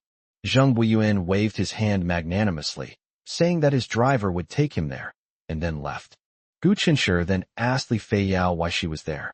It turned out she had come to confirm her work schedule with Du Yuxuan, but the latter wouldn't answer her calls, leaving her furious. Li Feiyao could have asked Gu Chunshur for help, but she discovered that Du Yuxuan might have feelings for Gu Chunshur, so she didn't want the two to have too much contact, lest Du Yuxuan become dependent on him and let Xiaoyu down. Although Gu Chunshur was eager to go home, and his little darling was waiting for him, he still stayed to keep her company. Not long after, Du Yuxuan finally appeared. The familiar extended van was parked at the school gate, but this time it was discreet and didn't block the entrance to Huazhong University of Science and Technology. Li Feiyao immediately stepped forward, smiling as she said, Miss Du, I am. Sorry, let's talk on the phone. I'm busy right now. Du Yuxuan interrupted her directly. Li Feiyao's face froze, and she cursed inwardly. You talk a good game. Then answer the phone. Gu Chunshur walked over. Upon seeing him, Du Yuxuan immediately became apprehensive. Gu Chunshur smiled and said politely, This is her job, please cooperate. Du Yuxuan immediately nodded. Okay, no problem. Li Feiyao was stunned on the spot, completely unaware of what had happened. Du Yuxuan, however, smiled broadly and took Li Feiyao's arm in a fawning manner. Sister, it's too noisy here. There's a coffee shop nearby. I'll treat you. Let's go over and chat. Li Feiyao was led away by her in a daze, not forgetting to look back at Gu Chunshur. Only one thought remained in her mind. Could Gu Chunshur be using a curse? Otherwise, why would Du Yuxuan suddenly be so obedient? Gu Chunshur followed at a leisurely pace. With him there, the matter was naturally settled smoothly. After Du Yuxuan politely said goodbye, Li Feiyao jumped up excitedly, hugged Gu Chunshur tightly, and even kissed him on the cheek. Little brother, you're so awesome. Gu Chunshur felt a chill run down his spine and quickly pushed her away, wiping his face with the back of his hand in disgust. Aside from his mother and Xiaoyu, he wasn't used to being kissed by other women. Li Feiyao, however, didn't care at all, jumping around on the spot, as happy as a 3-year-old. Gu Chunshur couldn't help but ask, How much bonus did Brother Qing give you? Is it really necessary to be this happy? A whole 1,000 yuan. Li Feiyao exclaimed excitedly. It came so easily. When I get paid, I'll definitely treat you to a meal. Gu Chunshur shook her head with a smile. She usually calls him little brother, but when she's really happy, she doesn't act like an older sister at all. During dinner, Gu Chunshur told Xiaoyu about the misunderstanding. Xiaoyu was very touched. Li Feiyao mistakenly thought that Gu Chunshur was being bullied and stepped forward to help without hesitation. Xiaoyu was very grateful for this kindness. Xiaoyu said that when she went back for the Mid-Autumn Festival, she would invite Li Feiyao and Grandma Li to her home and cook lots of delicious food for them. Gu Chunshur agreed, but made a condition beforehand. When I go to the kitchen to help, you can't team up with my mother to kick me out. Xiaoyu smiled and said, Okay. Tomorrow is the Mid-Autumn Festival holiday, and she had already packed her bags. She hadn't managed to get tickets for tonight, but luckily she managed to get tickets for tomorrow morning. Gu Chunshur suddenly thought of Zhou Xiangyu and wondered why he hadn't called them to share a ride this time. Xiaoyu had just smiled and said that there were probably no rides available when Gu Chunshur's phone rang. The two exchanged a glance, both wondering if it was really that strange. Gu Chunshur looked at the caller ID and saw that it really was Zhou Xiangyu. He answered the phone and said, You want me to ride with your family again? I've already bought the tickets. Zhou Xiangyu breathed a sigh of relief. It's good that you've bought it. I thought I could take you with me, but I found out today that I couldn't. I was afraid you'd be waiting around, so I quickly told you. Gu Chunshi asked him where he was going tomorrow, and Zhou Xiangyu said he was going to Tang Xiaoxi's place first, and then going home with her. Gu Chunshi laughed. This guy was getting more and more savvy. The next morning, Li Feiyao came to meet them.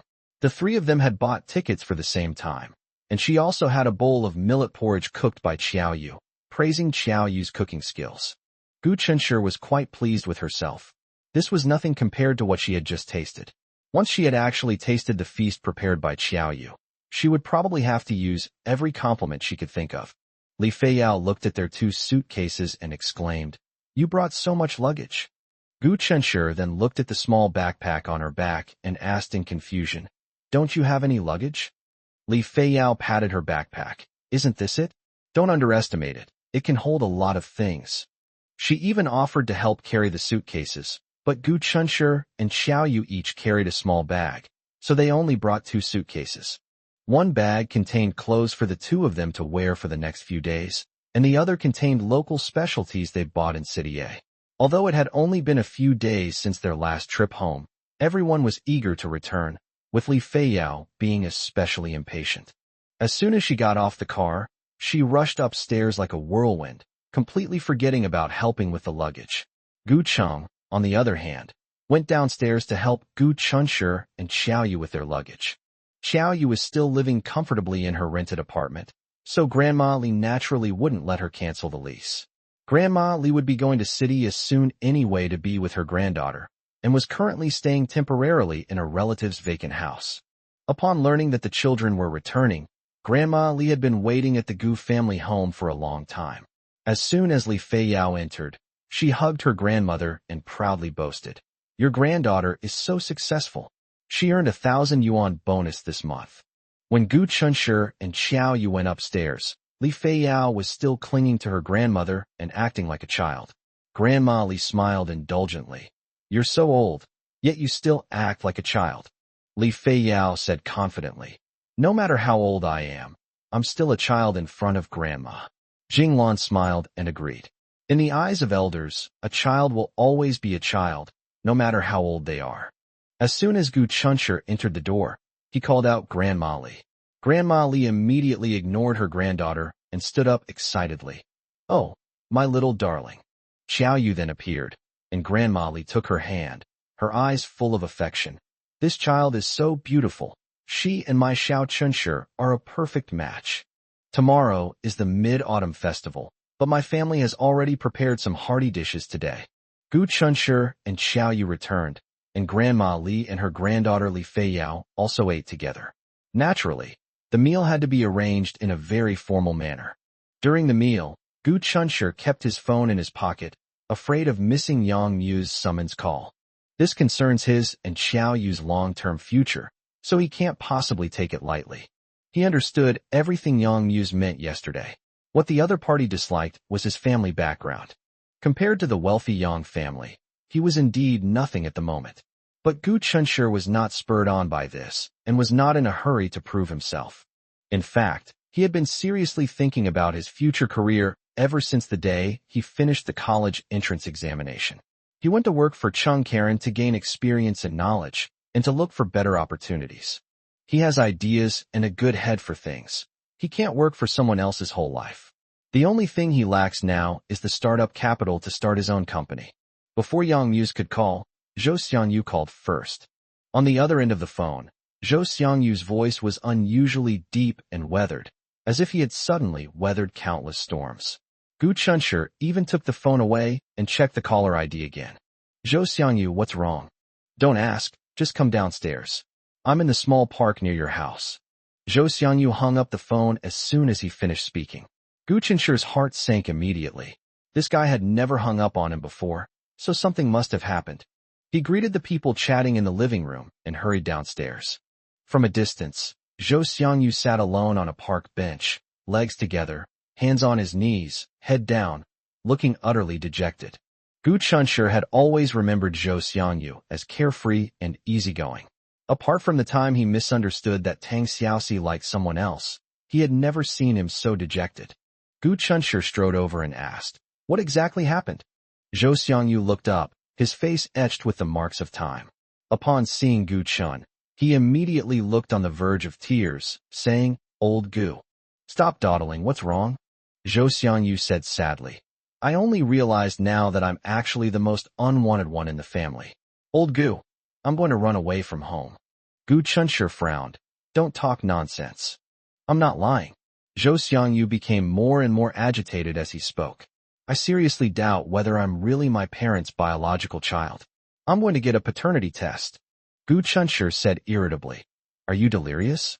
Hurry up and go home and look at your family photos. See how much you look like Uncle Zhou. When you two stand together, who wouldn't be able to tell?" As he spoke, he actually reached out his hand to Zhou Xiangyu. "Give me the paternity test fee. I've already done the test for you, so I'll give you a 50% discount for brotherhood. 20,000 will do." Zhou Xiangyu was stunned. "Are you really my brother? You're still asking for 20,000 even with a 50% discount? How come I never realized you were so greedy?" Seeing that he finally smiled, Gu Chunshur breathed a sigh of relief. At least things weren't so serious that they couldn't be salvaged. He put away his joke and asked seriously, "Did you have a fight with your aunt and uncle?" Zhou Xiangyu shook his head. "No." "So what's wrong with you? If you consider me a brother, just tell me. Don't keep it to yourself."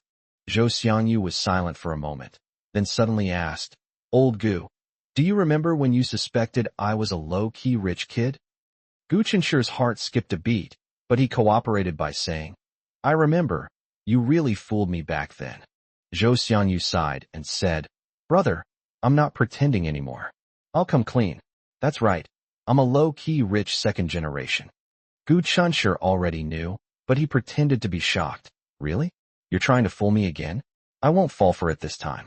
Zhou Xiangyu scoffed. "I really am a rich second generation. If you don't believe me, that's your loss." Gu Chunshur laughed and said, "What loss could there be? Whether you're a rich second generation or not, you're still my brother. Unless you become rich and look down on your poor brother and want to kick me to the curb." He made a move to leave, but Zhou Xiangyu quickly grabbed him. "Even if I'm the richest man in the world, you're still my brother. Our friendship will last forever." Gu Chunshur continued to tease him. "Then take out 100 million and bury me in it. Then I'll believe you." 100 million? Zhou Xiangyu gasped in surprise, then adopted the air of a rich second generation. "Look at your pathetic appearance. When I'm in a good mood, I'll take out 100 million and 1 yuan and put it in my house for you to see to your heart's content." Gu Chunshur clicked his tongue twice. "Only 100 million and 1 yuan? It's not my money, I'm not looking." But Zhou Xiangyu, who had just been so arrogant, suddenly became melancholy. "Old Gu, what do you think my parents mean? My family is clearly so rich. Why are they hiding this from me?" Gu Chunshur was very curious about how Zhou Xiangyu had discovered his identity as a rich second generation. Judging from his reaction, it was clear that his father hadn't told him, otherwise he wouldn't have been so shocked. Zhou Xiangyu suddenly asked, "Do you remember the watch I gave Tang Xiaoxi for her birthday?" Gu Chunshur certainly remembered, but Zhou Xiangyu said dejectedly that Tang Xiaoxi was now insisting on returning the watch to him. Gu Chunshur was stunned. You two had a falling out. But then he thought about it and realized that the problem was obviously not in their relationship, but in that watch. Zhou Xiangyu explained that Tang Xiaoxi had a relative who said the watch was worth over 200,000 yuan, too valuable, and had to be returned. He initially didn't believe it at all, thinking that his mother would never give him something so expensive so casually. But Tang Xiaoxi took him directly to a luxury watch appraisal center, and when the results came out, Zhou Xiangyu was completely dumbfounded. That watch was actually worth more than 200,000 yuan. Gu Chunshur asked him if he had gotten the watch back. Zhou Xiangyu, however, looked indignant. "What kind of logic is it to take back something that's been given away? I refused to accept it, but she forced it on me and ran away." Gu Chunshur smiled and reassured him that the two of them were still in the preparatory stage. It was normal for Tang Xiaoxi to feel anxious and want to return the ridiculously expensive gift. Once she was married, she would naturally accept even the most expensive gifts without worry. Zhou Xiangyu was immediately delighted, thinking that Tang Xiaoxi was indeed a good girl. These days, there aren't many girls who aren't materialistic. But Gu Chunshur casually asked, "So when do you plan to marry her?" Zhou Xiangyu immediately frowned. The question is she willing to marry me? Gu Chunshi countered. How will you know if you don't ask? Zhou Xiangyu was taken aback at first, then laughed and cried at the same time. He had initially come to his brother in a huff after discovering that his parents had kept him in the dark for so many years, but their conversation unexpectedly drifted into discussing marriage. However, this incident reminded him that he should indeed find an opportunity to ask Tang Xiaoxi about it in the future. But before that, he needed to get some answers from his parents. Zhou Xiangyu stood up aggressively. Old Gu, that's it. I'm going to my mom's little shabby shop. Gu Chunshi knew that Zhou's parents meant well, so he quickly advised him not to act impulsively and to speak properly. Zhou Xiangyu immediately deflated. My mom is a cat, and I'm just a mouse in front of her. How dare I be disrespectful? Let's go. Watching him leave in a hurry, Gu Chunshi smiled and shook his head, slowly walking back into the autumn wind. But after taking only a few steps, he suddenly stopped. A high-end minivan was parked by the roadside, bearing a license plate from another city thousands of miles away. Gu Chun hesitated for a moment, then turned around and walked towards the car. At the same time, the car window slowly rolled down. Gu Chunshi stopped 2 meters away, looking into the eyes of the man inside through the window. He had seen Yang Muse from afar at the cemetery. Yang Muse had also seen his photo in the files. But this moment marked their first real, formal meeting. Yang Muse possessed the composure of a mature man, as well as the shrewdness of a successful businessman. He stared expressionlessly at Gu Chunshi, sizing up this energetic, clean-cut, and handsome young man. Yang Muse originally intended to take advantage of Qiao Yu's unfamiliarity with the license plate and try his luck outside the residential area, hoping to catch a glimpse of him from afar. He had no intention of showing himself. However, Qiao Yu didn't see him. Instead, he spotted Gu Chunshi. He had noticed Zhou Xiangyu, who was sitting dejectedly on the bench, and also saw Gu Chunshi come over to comfort him. Before long, Zhou Xiangyu cheered up again and left chatting and laughing with Gu Chunshi. Yang Muse observed Gu Chunshi through the car window for a long time, but he didn't expect that the other party would notice the abnormality of the car when passing by and take the initiative to come over. He must have deduced something from the license plate, and he was secretly amazed by this insight. Gu Chunshi met his imposing gaze and introduced himself with composure. Hello, I am Gu Chunshi. Yang Muse remained silent for a long time, staring at him intently. Few people could withstand his serious gaze for more than 3 seconds, but Gu Chunshi not only did it, but also maintained a polite smile on his face without the slightest panic. I am Yang Muse. Yang Muse deliberately omitted hello. Gu Chunshi could still sense that there were other people in the car scrutinizing him, their gazes particularly critical. Gu Chunshi remained completely unfazed. He was good-looking, a student at Huazhong University of Science and Technology, and his values and character were impeccable. He himself was perfectly capable of withstanding any scrutiny. Then, he saw the white-haired old woman behind Yang Muse. She wore gold-rimmed glasses, had a serious expression, and her eyes were sharp, like she was interrogating a criminal. Gu Chunshi immediately guessed that she was Qiao Yu's biological grandmother. Faced with the old man's almost harsh scrutiny, Gu Chunshi remained as steady as a mountain. He smiled politely and said, I'm sorry, it seems I can't invite you to my house. I should go back now. Goodbye. After saying that, he turned and left. Yang Muse was speechless for a moment. Why was this guy acting so unpredictably? Yang Muse had assumed that Gu Chunshi would at least offer a few words of explanation upon seeing them. However, Gu Chunshi merely greeted them and turned to leave, seemingly disregarding them entirely. Before Yang Muse could speak, old Madame Yang, who was inside the car, called out to him in a deep voice, Wait. Gu Chunshi stopped and calmly looked at the old woman in the car. Madame Yang's tone left no room for argument. Come see me when you have some free time later. She then gave the address of the only 5-star hotel in Z City.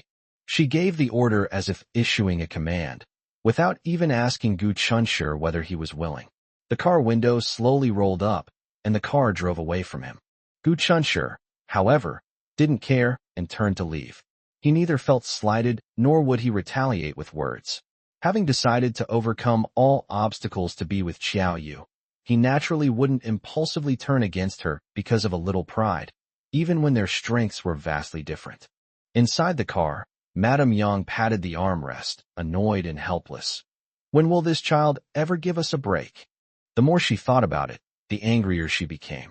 If I had known she would turn out like this, I should have taken her away back then. We wouldn't have raised such an ungrateful child for the Yang family. It's all your father's fault for being soft-hearted and putting a perfectly good child with a mentally unstable woman. What kind of normal child could he raise? Yang Muse remained silent. Every family has its own troubles, but the Yang family's troubles were particularly complicated. Madame Yang suddenly remembered Gu Chunshi, but couldn't recall his name for a moment. Yang Muse reminded her, Gu Chunshi. The old man said sternly, that Gu Chunshi is not good enough for our Xiaoyu. Yang Muse understood that when she said she wasn't good enough for Xiaoyu, she meant her family background. But he remembered Gu Chunshi's promise to give Xiaoyu a home. According to the information he had gathered, Gu Chunshi's parents were honest and kind. Although they were an ordinary family, they were warm and harmonious. Xiaoyu might not necessarily suffer if she married into their family. After a moment's hesitation, Yang Muse still spoke up for Gu Chunshi. Grandma, putting aside his family background, he's actually not bad. After a long silence, Madame Yang reluctantly admitted, at least on the surface, he seems like a reliable young man. But now I'm worried that he might regret his choice later. What worried her wasn't Gu Chunshi's current sincerity, but rather the passage of time. Xiaoyu had grown up in a unique environment, resulting in an unusual personality. Gu Chunshi was still young. Everyone presents their best side when in love, but as time went on, weariness and the truth would surface. Would he still be able to remain as devoted to Xiaoyu as he was now by then? On the way back to the hotel, Mrs. Yang suddenly said, your father has been lying in the hospital for more than 6 years. Yang Muse was startled. His father's matter had always been a thorn in his grandmother's side. The old lady didn't say anything more, only sighed deeply, gazing at the ever-changing scenery outside the window, her face full of worry. Meanwhile, when Gu Chunshi returned home, Grandma Li was already exhausted, and Li Feiyao helped her back to rest. After seeing the two off, Jinglan sighed. Time waits for no one. Your Grandma Li's energy is clearly not as good as before. Gu Chunshi could also see that Grandma Li's face was sallow, and she looked unwell. People always grow old, but the thought that his parents would also grow old one day made him feel sad. He solemnly said to Jinglan, Mom, you and Dad are about to retire. From now on, you should stay at home and take good care of your health. Getting up early to exercise and keeping your body healthy is the greatest blessing for us children. Jinglan cheerfully said that she had already thought it through. When Gu Chunshi and Xiaoyu got married, she and Gu Chang would help them take care of their child so that they could focus on their work. Xiaoyu blushed with embarrassment, but Jinglan's words made her previously vague aspirations for the future clearer. Jinglan earnestly assured her that she would embrace new ideas and follow the advice of childcare experts in the future. She added that if they did anything wrong, Xiaoyu should just point it out, and they would definitely correct it. Xiaoyu hugged Jinglan's arm and praised with a smile. Auntie, the fact that you and Uncle were able to raise Gu Chunshi to be so outstanding shows that your parenting methods are even more effective than those of parenting experts. Jinglan immediately beamed with joy, convinced that with such a well-behaved and sensible daughter-in-law, there would definitely be no conflicts between mother-in-law and daughter-in-law in the future. Gu Chunshi looked down at his phone and saw that Li Feiyao had sent several messages. After reading them, he couldn't help but smile. Li Feiyao told him not to tell Xiaoyu about the kiss they had last time, fearing that Xiaoyu would dislike her. She also explained that living abroad for so long had made her forget the proper boundaries in China. Finally, she emphasized, you're my brother, so it's not a big deal if I kiss you, right? Just don't tell Xiaoyu. If you have to tell her, I'll have to tell her myself later. Li Feiyao's strong will to survive made Gu Chunshi wonder if she already knew that Xiaoyu was a big shot. Of course, that's just a joke.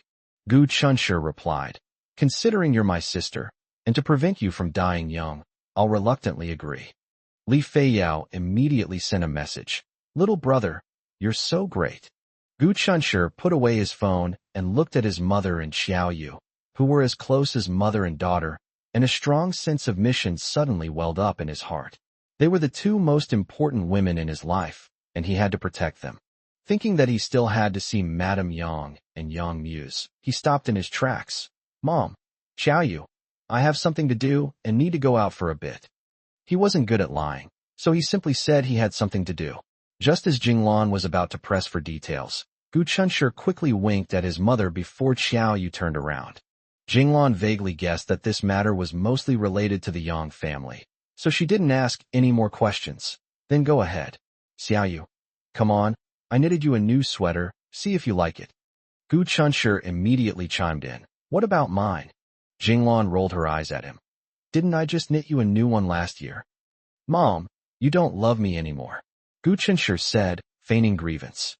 Xiaoyu couldn't help but chuckle to herself. She loved seeing him so pitiful yet mischievous, like a big boy with a childlike heart. Jinglan chuckled. "All right, I bought the yarn for you a while ago. I just finished knitting Xiaoyu's. I'll knit yours right away. You and Xiaoyu are both my children. I love them both the same. You brat, you're even jealous of your own wife? Is that right?" Gu Chunshi chuckled and turned to leave. Xiaoyu watched his retreating figure, glanced back, but said nothing. Upon arriving at the Yang family home, old Madame Yang asked Gu Chunshi to sit opposite her and asked with a serious expression, "What are your plans for the future?" Gu Chunshi dislikes discussing his own affairs with people he doesn't know well, especially ideas that haven't been put into action yet. In his view, no matter how good an idea is, without action, it's just empty talk.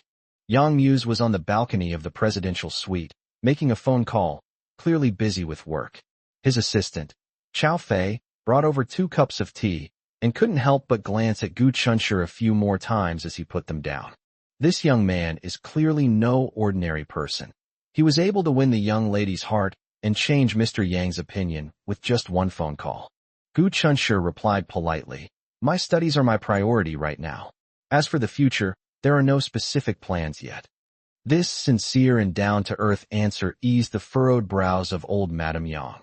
She had been worried that Gu Chunshi would boast and exaggerate in order to prove himself. It's not a big problem for young people to be restless and impatient, but if she wants to be the grandson-in-law of the Yang family, her standards naturally can't be low. "But you need to have a plan for the future, right?" Old Madame Yang stared at him. "You can't spend your whole life like everyone else, just a wage earner." "I do have the idea, but it's not mature enough yet. I want to think about it more carefully." Gu Chunshi didn't particularly like this stern old woman, but he always maintained respect for her. He could tell that although Madame Yang appeared cold on the surface, she had never mistreated Xiaoyu in her life or education.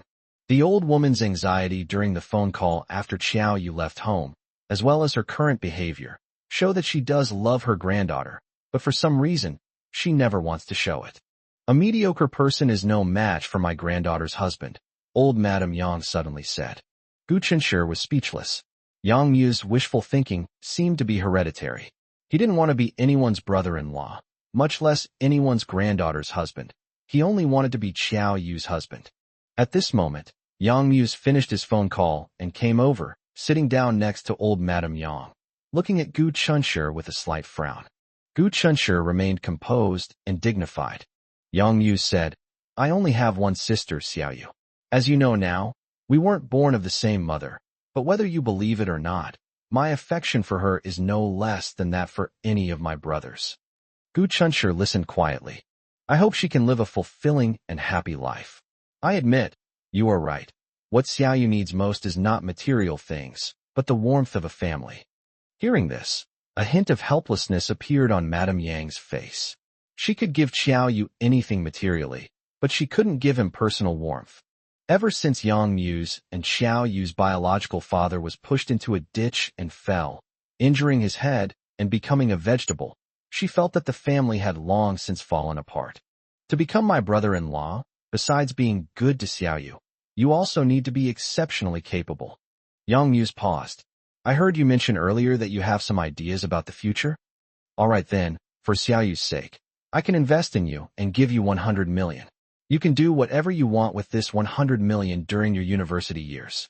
If I can see your abilities, our Yang family will bless you and Xiaoyu." As soon as Yang Muse finished speaking, Xiao Fei stepped forward and handed Gu Chunshur a piece of paper. Gu Chunshur looked down and saw that it was a contract.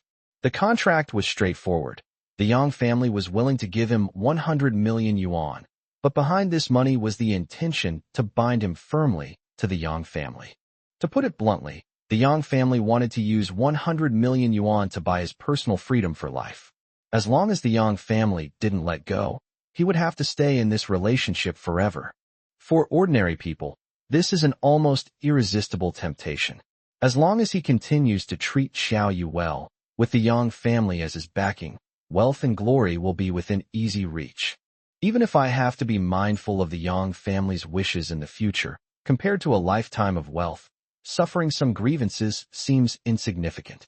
In reality, how many people have already had their edges smoothed out for the sake of making a living? With Xiao Fei's help, Madame Yang got up and slowly walked into the bedroom. She had already guessed that Gu Chunshur would most likely accept the contract.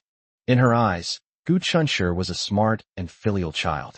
Even if he didn't consider himself and Xiao Yu, he should at least think about his parents. 100 million was enough to completely change the fate of the whole family. After reading the contract, Gu Chen simply smiled.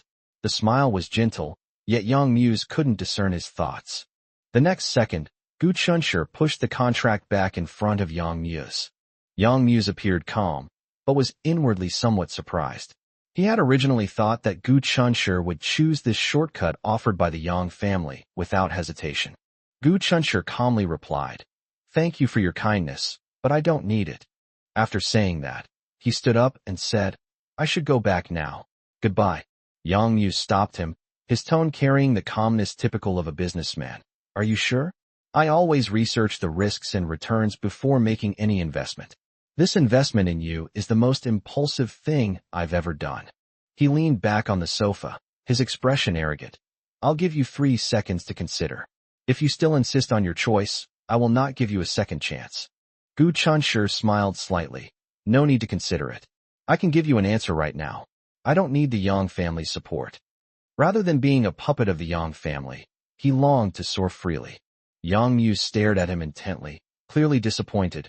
"I thought you were smart enough, but it seems I was overthinking it. Dignity is sometimes worthless." Gu Chunshur's expression remained unchanged. "Mr. Yang, you're mistaken. This has nothing to do with dignity. It's just that I really don't need it. He has his own mind and his own future. Since he can forge his own path, why should he accept charity from others that comes with shackles?" Yang Muse sneered. "It seems you don't like Xiao Yu that much. You won't even bend down for her." Gu Chunshur immediately corrected him.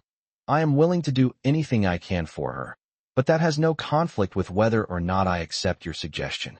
Yang Muse understood the meaning of those words.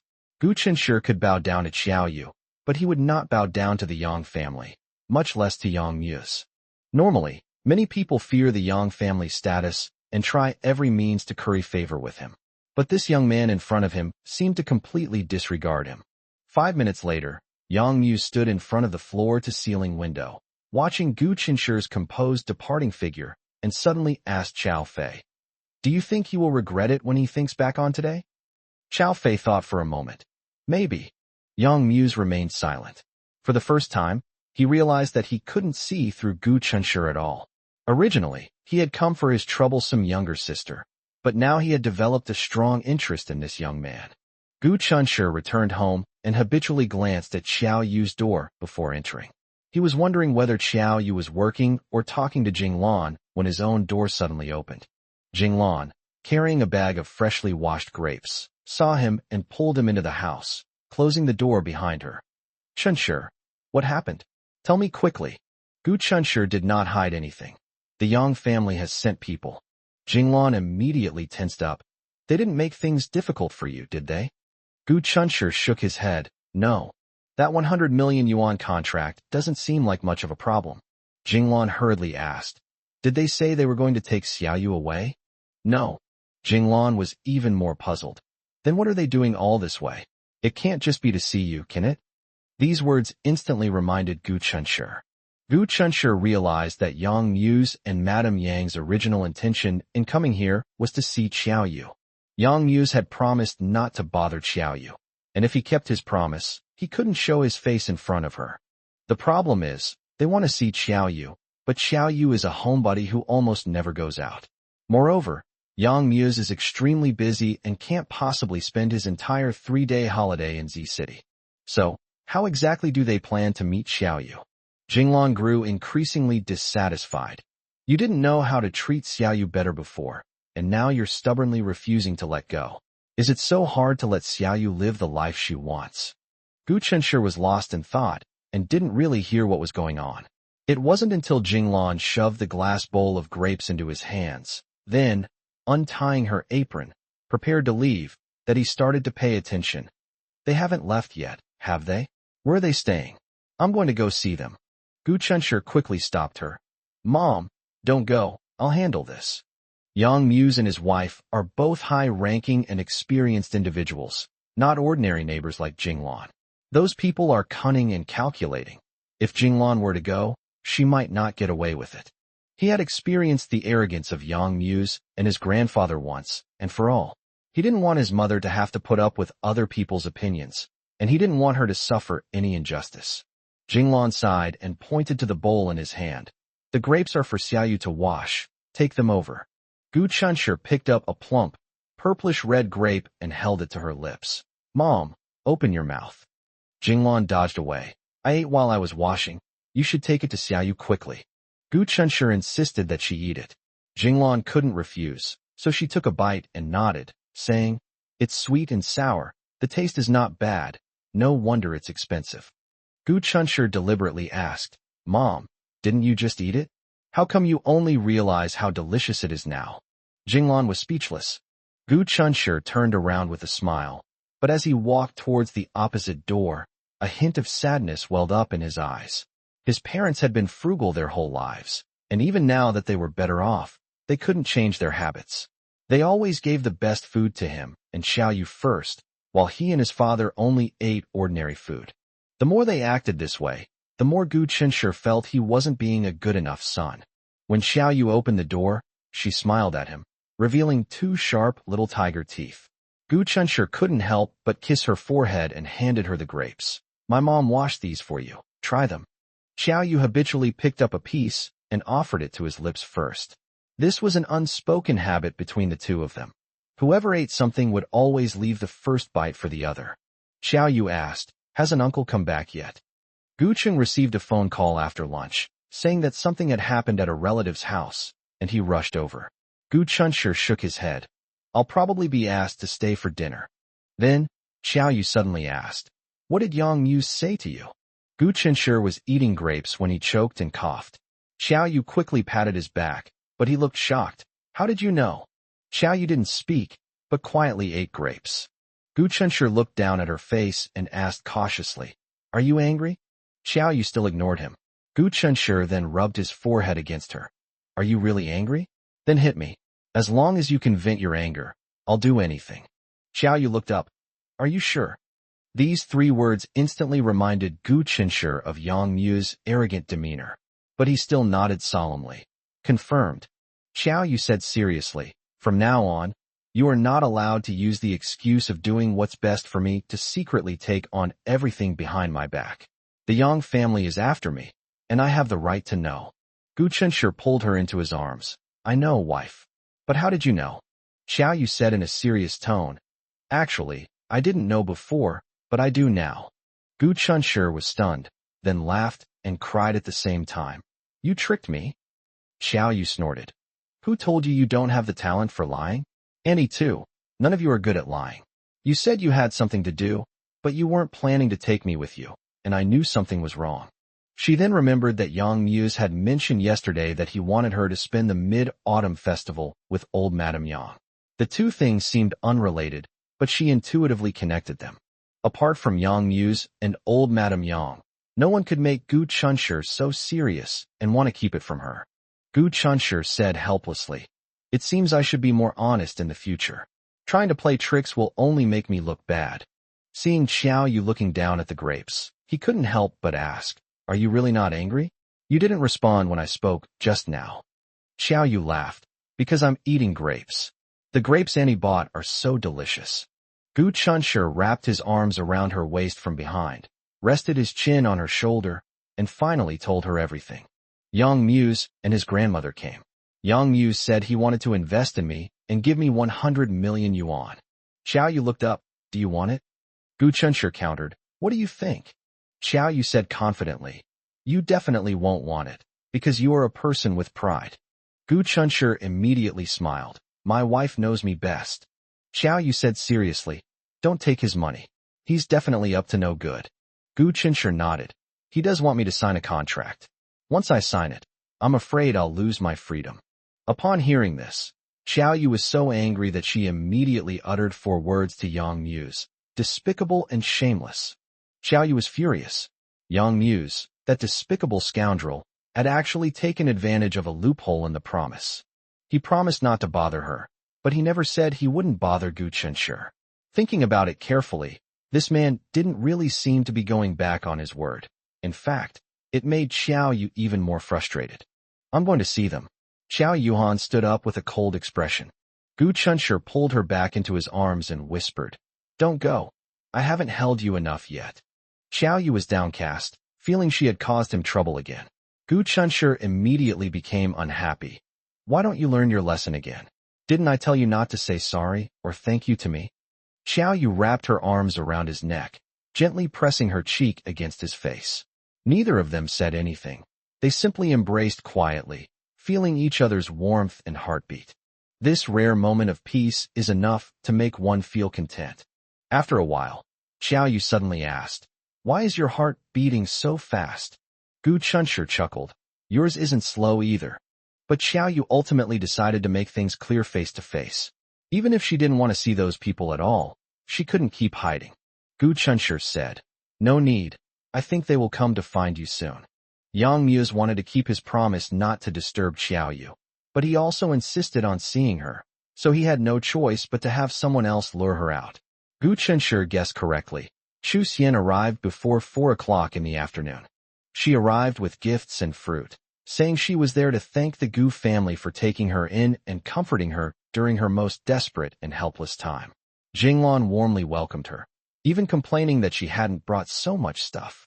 After chatting for a while, Chu Xian brought up her marriage. Sister, I'm divorced. Jinglan was at a loss for words to comfort him. Divorce was indeed the best way to cut her losses when faced with a fickle man, but she couldn't say it too lightly. She had no choice but to ask, Where is the child? With me. They wanted to fight for custody, but they couldn't win.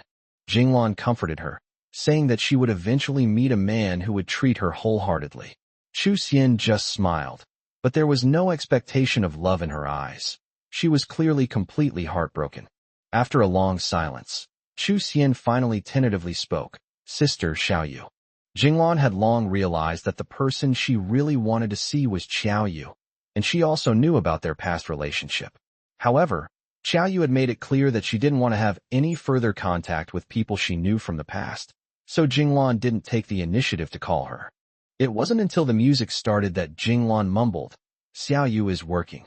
She paints and writes novels every day, all year round. She's quite busy. Chu Xian said sincerely, Thank you for taking care of Xiao Yu. She hesitated before asking if she could see Xiao Yu, wondering if it would interfere with her work. Jinglan simply smiled and said that they usually wouldn't disturb Xiao Yu when she was working. Chu Xian understood the rejection in those words. After a long silence, she said with a bitter smile, My mother is here. Since her marriage, her mother had only visited Z City 3 times. When she got married, when she gave birth to Xin, and this time during her divorce. She had already sold the house and was preparing to take her child and go back with her mother, never to return. Before leaving, her mother wanted to see Xiao Yu one last time, but she knew that Xiao Yu might not want to see her. Jinglan was unsure how to respond when the door was suddenly banged on loudly. The voice was urgent and heavy. It was definitely not Gu Chunshur, nor Xiao Yu, and it couldn't possibly be Gu Cheng who had been called away by a relative. The banging on the door even startled Gu Chunshur and Xiao Yu across the hall. The two exchanged a glance, immediately realizing something was wrong, and got up to investigate. Xiao Yu looked through the peephole and saw a man standing at the door of Gu Chunshur's house. She stared at the back of the man for a few seconds, her brows slowly furrowing. Chu Xian's husband? Gu Chunshi was also stunned. What was Chu Xian's husband doing at their house? Combined with Meng Zai's rude banging on the door just now, he immediately realized that something was wrong and quickly opened the door to go out. At the same time, the door opposite opened. Chu Xian stood at the door with a cold face, both angry and anxious. Just as she was about to speak, a shocking scene unfolded. Under the watchful eyes of everyone, Meng Zai suddenly knelt down in front of Chu Xian. Without saying a word, Meng Zai knelt down in front of Chu Xian with a thud, startling everyone. Only Chu Xian watched him coldly, her face unmoved. Being flexible and adaptable isn't for this kind of situation. Meng Zai's unreasonable behavior during the divorce and his current subservient attitude have completely exposed his ugliness and lack of principles. Precisely because of this, Chu Xian's last bit of resentment towards him has dissipated. This man is not worth her hatred at all. She was glad she listened to Xiaoyu and saw through Meng Zai's true colors early on. Meng Zai cried, his face covered in tears. Chu Xian, I know I was wrong. Please forgive me this time. From the moment she learned of his affair with her childhood sweetheart, Chu Xian had completely given up hope.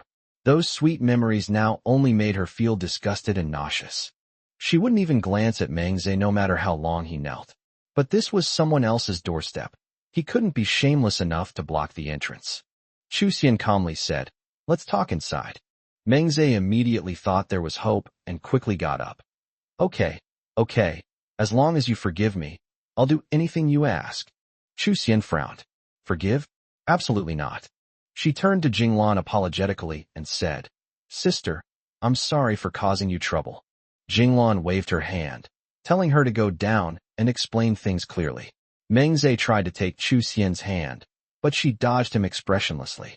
Upon seeing Gu Chunshi and Xiaoyu, Chu Xian hesitated for a moment before saying to Xiaoyu, Xiaoyu, my mother is here, and she wants to see you. She hadn't held out much hope, but to her surprise, Xiaoyu readily agreed. Okay, where is she? I'll go see her. Chu Xian was both surprised and delighted, and quickly thanked him. Qiulan was in a small park not far from the residential area at that moment. Meng Zai gave Xiaoyu a resentful look. In his opinion, if Xiaoyu hadn't discovered him taking pictures without his consent, he could have latched onto the rich second generation and earned far more extra income than his salary.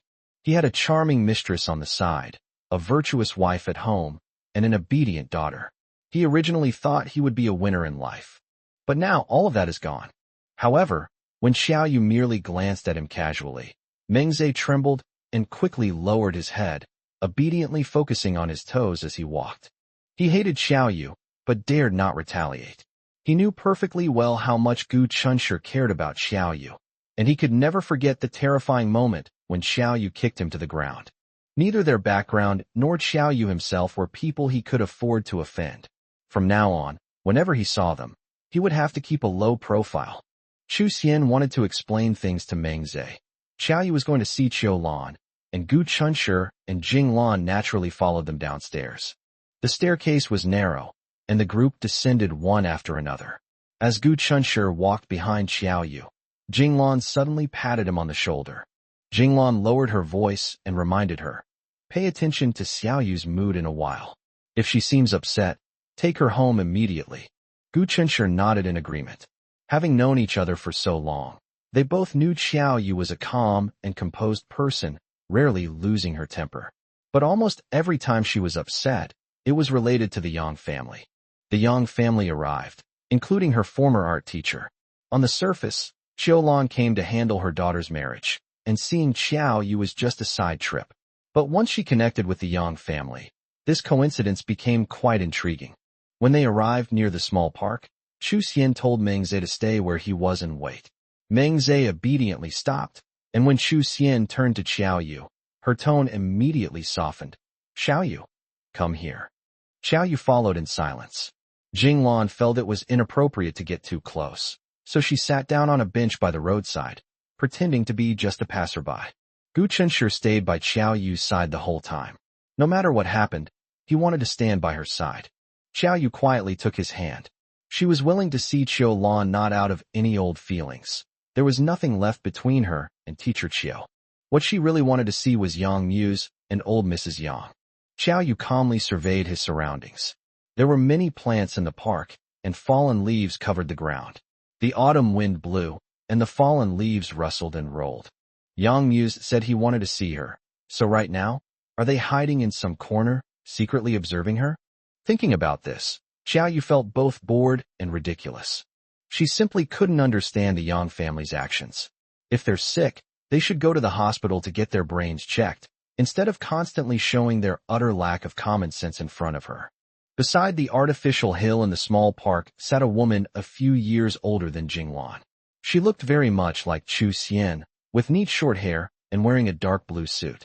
Although she was just an art teacher, she had an aura that could not be underestimated. She sat alone on the bench, lost in thought, until Gu Chunshi and the others approached, startling her. The moment she looked up, her gaze locked onto Xiao Yu, and she excitedly stood up and took 2 steps to greet him. But when she met Xiao Yu's cold gaze, she stopped uneasily. "Xiao Yu, are you still blaming me?" Xiao Yu said calmly. "That's all in the past. Let's not talk about it anymore. Yang Muse and that old lady sent you, right?" It was clearly a question, but she phrased it with absolute certainty in a cold tone. Chu Xian looked completely bewildered, while Qiu Lan showed a hint of shame after her initial shock. "Mom, what's going on?" Chu Xian asked anxiously. She had hoped that her mother could explain and apologize in person, so that Xiao Yu could let go of the past and reconcile with them. But if her mother got involved with the Yang family again, it would only make Xiao Yu hate them even more. Qiu Lan smiled wryly and admitted, "You're too smart, kid. I can't hide anything from you."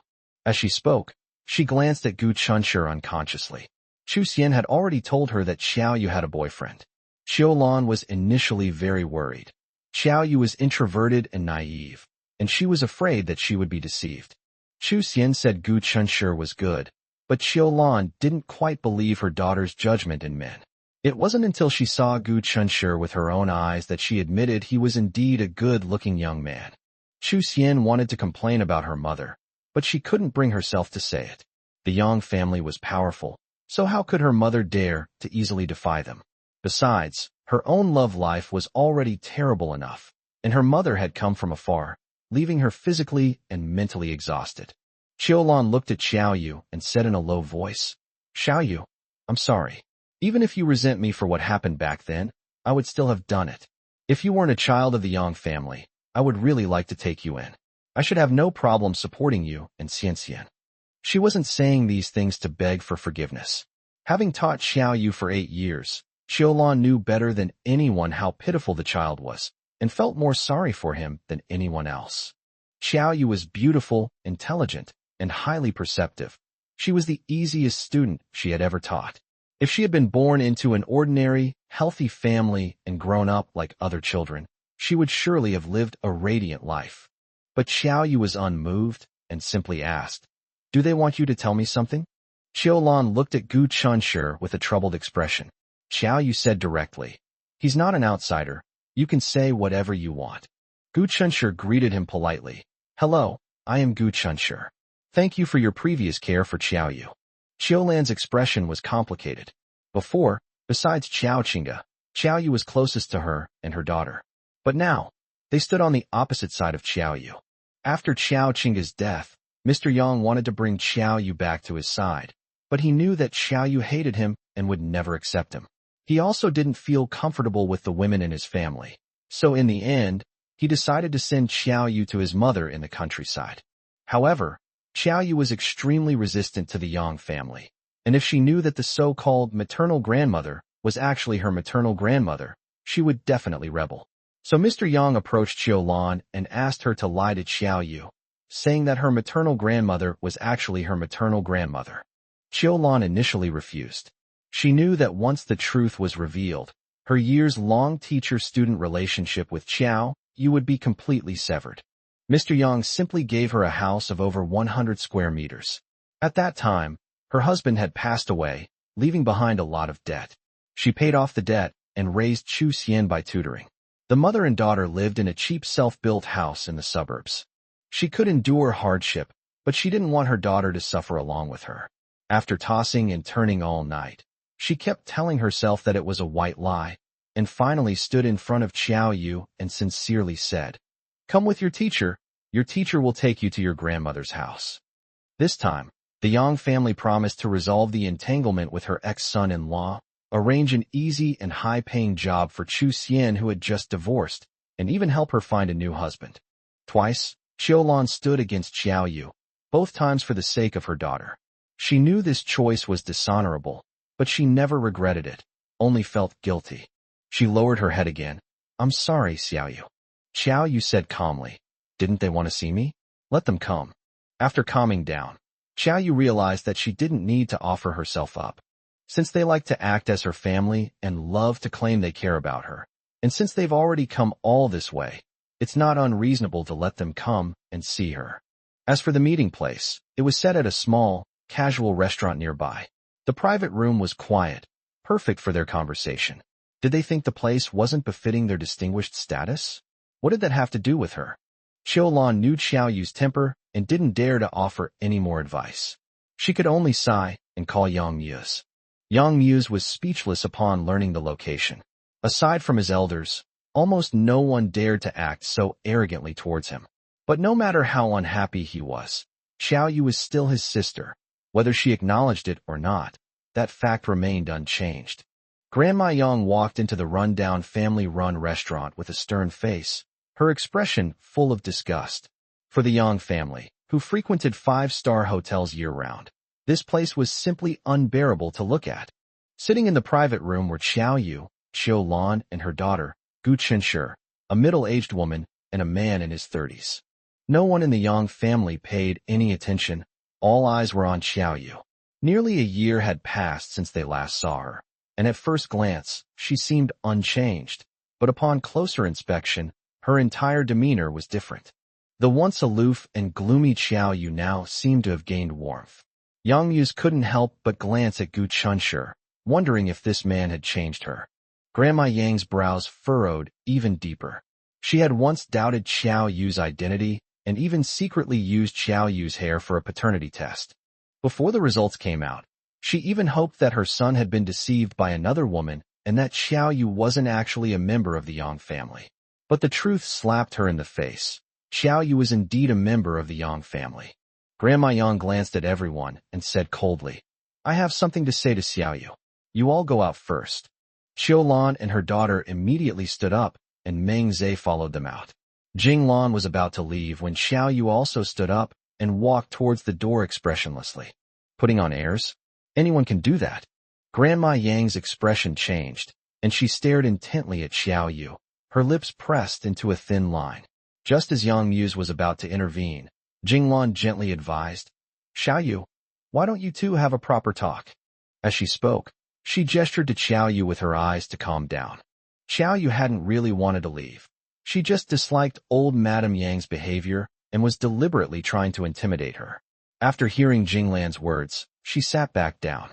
Yang Muse and his wife were nearly spitting blood with anger. They hadn't realized Xiao Yu could be so obedient and well-behaved, but this obedience was reserved for outsiders. Grandma Yang looked at Jinglan with complicated emotions. Jinglan was initially a little nervous, but when she thought that no matter how rich they were still just human beings, and when she thought about their previous attitude towards Xiao Yu, she felt a little contemptuous. Xiao Yu is such a good child, and they don't know how to cherish her. They deserve to hate her now. To be honest, she hates this family too. Xiao Yu told Jinglan and Gu Chenshi to go outside and wait for her. Old Mrs. Yang remained outwardly arrogant, but inwardly she knew she had lost, and lost badly. She raised Xiao Yu for 6 years, but that couldn't compare to Jinglan, whom she had known for less than a year. Yet she never considered whether, in those 6 years, she had ever truly spoken to Xiao Yu properly, or even smiled at him once. Unexpectedly, Yang Muse also left the private room, leaving the space to old Mrs. Yang and Xiao Yu. Outside, Yang Muse sat down opposite Gu Chenshi and asked casually, "I'm curious to know, do you regret it?" Gu Chenshi looked at him calmly. He didn't care about the 100 million investment at all, so he didn't tell Jinglan about it. "Now that I've made the decision, I won't regret it." Jinglan was completely confused. Yang Muse then explained that he had originally intended to invest in Gu Chunshi, giving him 100 million yuan in startup capital, but Gu Chunshi had refused. He deliberately looked at Jinglan, waiting for her to be shocked, annoyed, or even blame her son for being foolish. Jinglan's eyes widened in surprise. What? 100 million in cash. Yang Muse nodded calmly. But he refused, so the opportunity is gone. He was certain that Jinglan would berate Gu Chunshi and even beg him for another chance. After all, few could resist the temptation of 100 million. Jinglan turned to Gu Chunshi and asked, "Is this true? He wants to invest 100 million in you." Gu Chunshi nodded. Jinglan immediately stood up, her expression agitated. Yang Muse thought she was finally going to plead for his son, but to his surprise, she said, "I'm sorry. Thank you for your kindness, but my son doesn't need it." Yang Muse fell silent on the spot. He had initially thought that Gu Chunshi's refusal of 100 million was a foolish act driven by pride. Now he realized that this stubbornness was actually inherited. Yang Muse was puzzled. With 100 million, Gu Chun could avoid many detours and easily achieve upward social mobility, becoming a superior person. Why didn't Jinglan want it? Jinglan calmly said that she and her husband had taught Gu Chun from a young age to be down to earth. Only by working hard and earning their own success can they truly experience a sense of accomplishment when enjoying the fruits of their labor. Yang Muse looked at her silently. Jinglan was dressed simply, with no makeup, and looked like an ordinary working-class woman, easily lost in a crowd. In today's fast-paced society, her words might be dismissed as pretentious. But her expression was earnest, her eyes sincere, and every word clearly came from the heart. Yang Muse suddenly felt that he didn't even have the right to call her foolish. Who knew that her seemingly simple persistence wasn't actually a sign of great wisdom? And wasn't it also a testament to her unwavering faith in her son? Thinking back to his earlier attempt to use 100 million to tie down Gu Chun, Yang Muse felt that such an approach was somewhat low class, and for a moment he was speechless. Meanwhile, outside the casual restaurant, Meng Zhe was still following Chu Xian and her daughter like a leech. Qiu Lan, displeased, told him to go find that female classmate and stop bothering Chu Xian. Meng Zhe became emotional, saying that even if they divorced, Chu Xian would still be the mother of his child, and they would have an unbreakable bond for life. Chu Xian felt nauseous upon hearing this, and her face turned pale. Qiu Lan told her daughter to go inside first, leaving the rest to her. Chu Xian didn't say a word, turned around, and went into the restaurant. Meng Zhe wanted to chase after her, shouting that he knew he was wrong, and that he would only love Chu Xian for the rest of his life. "Shut up. Come here," Qiu Lan shouted coldly, freezing Meng Zhe in place. She has limited abilities in this life and cannot give her daughter the best life, but if her daughter is wronged, she will do everything in her power to protect her. This is a mother's instinct. Meng Zhe stood in front of her with his head hanging low. He had never taken this mother-in-law seriously before, thinking that she was always polite and easy to talk to because she wanted her daughter to have a good life. Even the wedding house in Z City was bought by Qiu Lan. Although his name wasn't on the property deed, he always felt that since he could live there, it was no different from owning his own house. He had originally planned that in a few years when he had money, he would have Chu Xian sell this house, buy a bigger one, bring his parents to live with him, have the couple pay the loan together, and put both of their names on the property deed. But who could have imagined that he would end up losing both his money and his wife? However, Meng Zhe felt there was still a chance. If he could persuade his mother-in-law to turn back and talk to Chu Xian would definitely listen. So he feigned sincerity and called out, "Mom." Qiu Lan sneered, "If you want to call me Mom, go to your house." Meng Zhe hurriedly admitted his mistake, even saying he was willing to kneel down. As soon as he finished speaking, he actually knelt down in front of Qiu Lan, pleading incessantly, saying that he had been bewitched and could not live without Chu Xian. He also brought up his daughter Xin, saying that children can't live without their fathers, and used Chu Xian's lack of paternal companionship during her childhood to elicit sympathy, trying to soften Qiu Lan's heart. Slap. Qiu Lan slapped him hard across the face. Meng Zhe covered his face, looked up in disbelief, and saw only his mother-in-law's cold expression. She saw it clearly. Meng Zhe wasn't genuinely remorseful. Even if she forgave him today, he would still cheat on her again given the chance. Qiulan didn't want to listen anymore and turned to leave. Meng Zhe hurriedly got up to chase after him, but a burly man came towards him and shoved him to the ground. Immediately afterward, Qiao Fei, dressed in a suit and wearing glasses, walked up to him. Qiao Fei looked down at her and asked, Chu Xian has been married to him for so many years, taking care of both work and family, and has made so many sacrifices. Now that they are getting a divorce, shouldn't he pay her some compensation for her hard work? Meng Zhe stammered. Didn't the house in the city center already go to Chu Xian? Qiao Fei smiled slightly. But that was originally her premarital property. Meng Zhe was speechless. Qiao Fei took out a piece of paper and said that the fee for his trouble had been calculated, no more, no less, exactly 1 million, and it had to be transferred to the designated account within 3 days. Otherwise he would bear the consequences.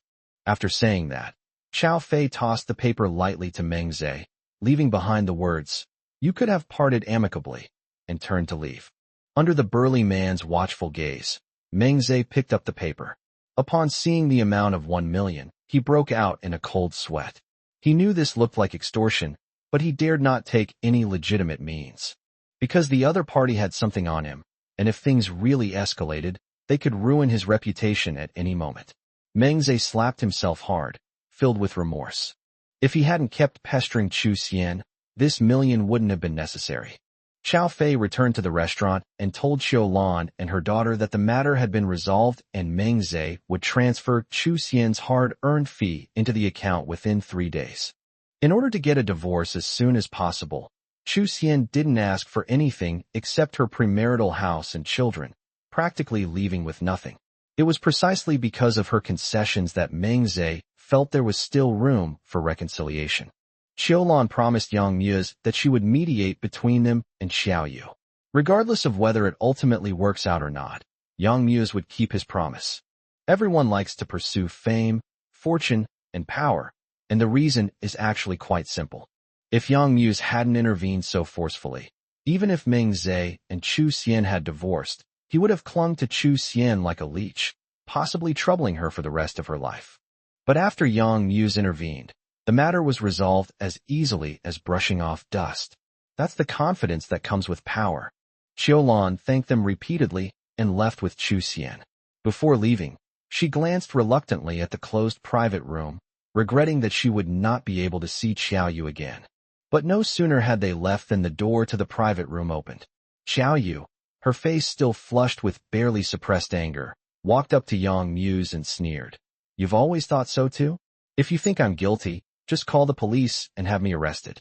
Don't use ridiculous blood ties as an excuse." Gu Chunshi and Jing Lan were both stunned. Yang Muse turned around and saw old Madame Yang standing at the door, trembling with anger, as if she might collapse at any moment. He quickly helped the old lady up and whispered to ask if she was all right. Xiaoyu, however, didn't want to look at this family again and only said to Jing Lan and her son, "Let's go." Gu Chunshi immediately followed her, and Jing Lan, though full of doubts, also quickly followed. Xiaoyu remained silent the whole way, appearing much calmer than the trembling old Madame Yang, though her mood was clearly extremely low. As they passed the grocery store, Jinglan suddenly said that they were out of vegetables at home and needed to go buy some, telling them to go home first. Gu Chunshi could easily see through her intentions. The mid-autumn festival dishes should have been prepared long ago. Jinglan was clearly creating an opportunity for them to be alone. He took Xiaoyu's hand. The moment his large hand enveloped her small one, Xiaoyu's agitation slowly subsided. She stopped by the roadside and hugged Gu Chunshi, ignoring the pedestrians passing by. She needs to draw some strength from him now. Gu Chunshi hugged her tightly and whispered, "Tell me if you're upset." Xiaoyu responded softly. The two walked home hand in hand, and Xiaoyu hugged his waist tightly again, burying her face in his chest. Gu Chunshi's broad, sturdy shoulders were like a warm wall. She didn't need to say anything. Just leaning against him made her feel as if the storms outside were being blocked. Gu Chunshi didn't press her for details. He simply stayed quietly by her side. At that moment, companionship was more effective than any comforting words. His phone rang, but he didn't even look at it, immediately silencing it and tossing it aside. It couldn't be Jinglan anyway. His mother was deliberately giving them space. His father would always contact his mother first if he needed anything, so no one else mattered. After an unknown amount of time, Xiao Yu spoke in a muffled voice. That old lady said that I pushed the old turtle into the ditch. Gu Qinshi's expression changed instantly. What? Xiao Yu smiled bitterly. She's right about one thing. I do hope that old bastard dies, whether his eyes are open or closed. But she quickly looked up, her eyes filled with unconcealed worry. But I didn't push him. Gu Qinshi, do you believe me? She was afraid that Gu Qinshi would think she was insidious and terrifying, but she still chose to speak out, because she had promised him that she would no longer lie to him. Gu Qinshi cupped her face in his hands, making her look at him. Why would you ask such a question? No matter what happens in the future, I will always stand by your side. If you say you didn't push her, then you definitely didn't. Xiao Yu finally smiled. Honey, you're so good to me. Gu Qinshi said gently. Silly girl, you're my wife, of course I have to treat you well. Xiao Yu hugged him again.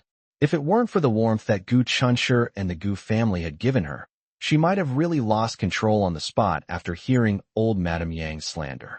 After they were left alone in the private room, old Mrs. Yang stared coldly at Xiao Yu. Xiao Yu calmly returned her gaze. She had long sensed that the old lady disliked her, even loathed her. If that's the case, why bother traveling all this way to claim kinship? Just because she has half that man's blood in her veins? Old Mrs. Yang wanted her to go back to the Yang family, but Xiao Yu refused outright. One was putting on airs as an elder, while the other simply ignored her. The atmosphere quickly became tense. Finally, old Mrs. Yang couldn't help but angrily say, Your father has been lying in the hospital for so long, and you haven't visited him even once. No matter what, he gave you life. How can you be so indifferent? Xiao Yu originally only wanted to see what the Yang family's intentions were before completely severing ties with them. But these words completely enraged her. She stared coldly at old Mrs. Yang and said, word by word, Remember, his life or death has nothing to do with me. Old Mrs. Yang sneered with a gloomy face. Nothing to do with him? Were you hoping something would happen to him all along? Xiao Yu looked at her arrogantly. Since you know everything, why ask again? Grandma Yang pointed at her, her finger trembling slightly. So you dared to commit violence at such a young age. He was your father. How could you be so heartless? Xiao Yu was stunned, and it took him a long time to react. It turns out that old Mrs. Yang was convinced that she was the one who pushed that old bastard down the road back then. She will never take the blame for this. The matter has finally been resolved. Madame Yang disliked Xiao Yu and would frown whenever she saw her, not because she disliked her status as an illegitimate child. The real reason is that the Yang family has always suspected that the person who pushed Yang Quan into the ditch was Xiao Yu. It was learned that the place where Yang Quan had the accident was near the villa where Xiao Yu and her daughter were kept. Influenced by her mother, Xiao Yu had always resisted and even hated Yang Quan. In the eyes of the Yang family, her mother's suicide seemed to be the last straw that broke Xiao Yu's back, driving her to seek revenge. Gu Qinshi was both angry and heartbroken after hearing this. How could they pin the blame on you based on mere speculation? That's too much. Xiao Yu said coldly that Madame Yang claimed to have evidence. Gu Qinshi was immediately puzzled. If they really had evidence, why didn't they present it from the beginning? What exactly was the Yang family up to? He guessed that the Yang family might be trying to use this incident to threaten Xiao Yu, forcing her to submit and obediently go back with them. Upon closer reflection, this approach would only provoke Xiao Yu's resentment. If the Yang family wanted to control her, there was no need to resort to such a foolish method. Xiao Yu, however, was not afraid. I have nothing to hide, so let them slander me. Even if they call the police, I'm not afraid. The most ridiculous thing is that Madame Yang put on a tolerant and magnanimous attitude, saying that Xiao Yu is, after all, of the Yang family blood, and Yang Quan has always felt guilty towards her. So even if Xiao Yu has made a serious mistake of being disobedient and unfilial, the Yang family is still willing to forgive her. Xiao Yu only wanted to reply with 2 words, hee. Gu Qinshi wrapped his arms around her waist, holding her tightly in his embrace. Why should we be afraid of things we've never done before? But even though he said that, he already had a plan in mind. Once Xiao Yu had calmed down, she was helping Gu's mother wrap large meat buns when Gu Qinshi quietly left home, and went to the hotel where Yang Muse was staying. When Yang Muse saw him, his expression was uncertain. "You've come at the right time. I was just thinking of seeing you before we left." Gu Chunshi cut to the chase. "What happened to your father back then has nothing to do with Xiaoyu." Yang Muse narrowed his eyes, his tone full of sarcasm. "Oh? You saw it with your own eyes." "I believe her. If she says she didn't do it, then she definitely didn't. On the contrary, you are insisting that she is involved. So where is your evidence?" Yang Muse sneered. "Of course there is evidence, but you have no right to interfere. It's none of your business to meddle in the affairs of the Yang family." "I have no interest in the Yang family's affairs, but I can't ignore Xiaoyu's matter." Gu Chunshi frankly admitted that in Yang Mu's eyes, he was probably just an insignificant little person. But he immediately added, "If it weren't for Xiaoyu, even if you were in a high position, I might not have been willing to come and see you." Yang Mu's face darkened. "Aren't you afraid I'll stop you from being with Xiaoyu?" Gu Chunshi remained calm. "Mr. Yang, you wouldn't." When Yang Muse pressed for a reason, Gu Chunshi simply smiled and offered no explanation. This confident demeanor only made Yang Muse more displeased. Then, Gu Chunshi directly pointed out the key issue. "Is it possible that the so-called evidence you have is something that someone deliberately framed Xiaoyu for?" His analysis was very clear. Xiaoyu's unique upbringing, her withdrawn personality, and her hatred for Yang Quan all made the Yang family believe that she was the murderer. It was as if someone had set up a trap beforehand, taking advantage of Xiaoyu's situation to perfectly frame her for the crime. "Shut up," Yang Muse hissed angrily, his face instantly darkening. Gu Chunshi did not back down, but calmly looked at him. "It seems that Mr. Yang, you have also had doubts about this matter." Yang Mu's anger intensified, and he scolded him for being self-righteous. Gu Chunshi continued, "Moreover, the person you suspect must have a special relationship with you." Yang Mu's gaze was sharp as he coldly warned him that loose lips sink ships, and he might not even know how he died. Gu Chunshi was not afraid at all. Since he dared to speak, he knew how to keep his mouth shut. After a long silence, Yang Muse finally relented. "Go back and tell Xiaoyu that what I promised her stands. As for old Madame Yang, she has never been able to let go of Yang Quan's death over the years. The knot in her heart remains untied, and her life has not been easy." Yang Muse would try to persuade the old lady. He said that if the old lady hadn't wanted to see Xiaoyu, he would never have bothered Xiaoyu. But once that matter is resolved, he hopes that Xiaoyu can go back and visit the old lady when he has time. Gu Chunshi keenly caught the words, "that matter," and guessed that it might be related to what happened to Xiaoyu's mother back then. But Yang Muse obviously didn't know that Xiaoyu had nothing to hide from him, so he didn't dare to ask rashly. He simply said sincerely, "I thank you on Xiaoyu's behalf." Yang Muse, however, was unmoved. "Xiaoyu can't possibly thank me, and I don't need your thanks either." Having achieved his goal, Gu Chunshi took his leave. Before leaving, Yang Muse stopped him and said they would leave first thing tomorrow morning. Gu Chunshi wished him a safe journey. Yang Muse suddenly said, "Xiaoyu's birthday is coming soon. Let's give her a proper birthday celebration. She's probably never had a birthday celebration before." Xiaoyu's birthday is 4 days after the Mid-Autumn Festival. Whether she ever truly celebrated her birthday is anyone's guess.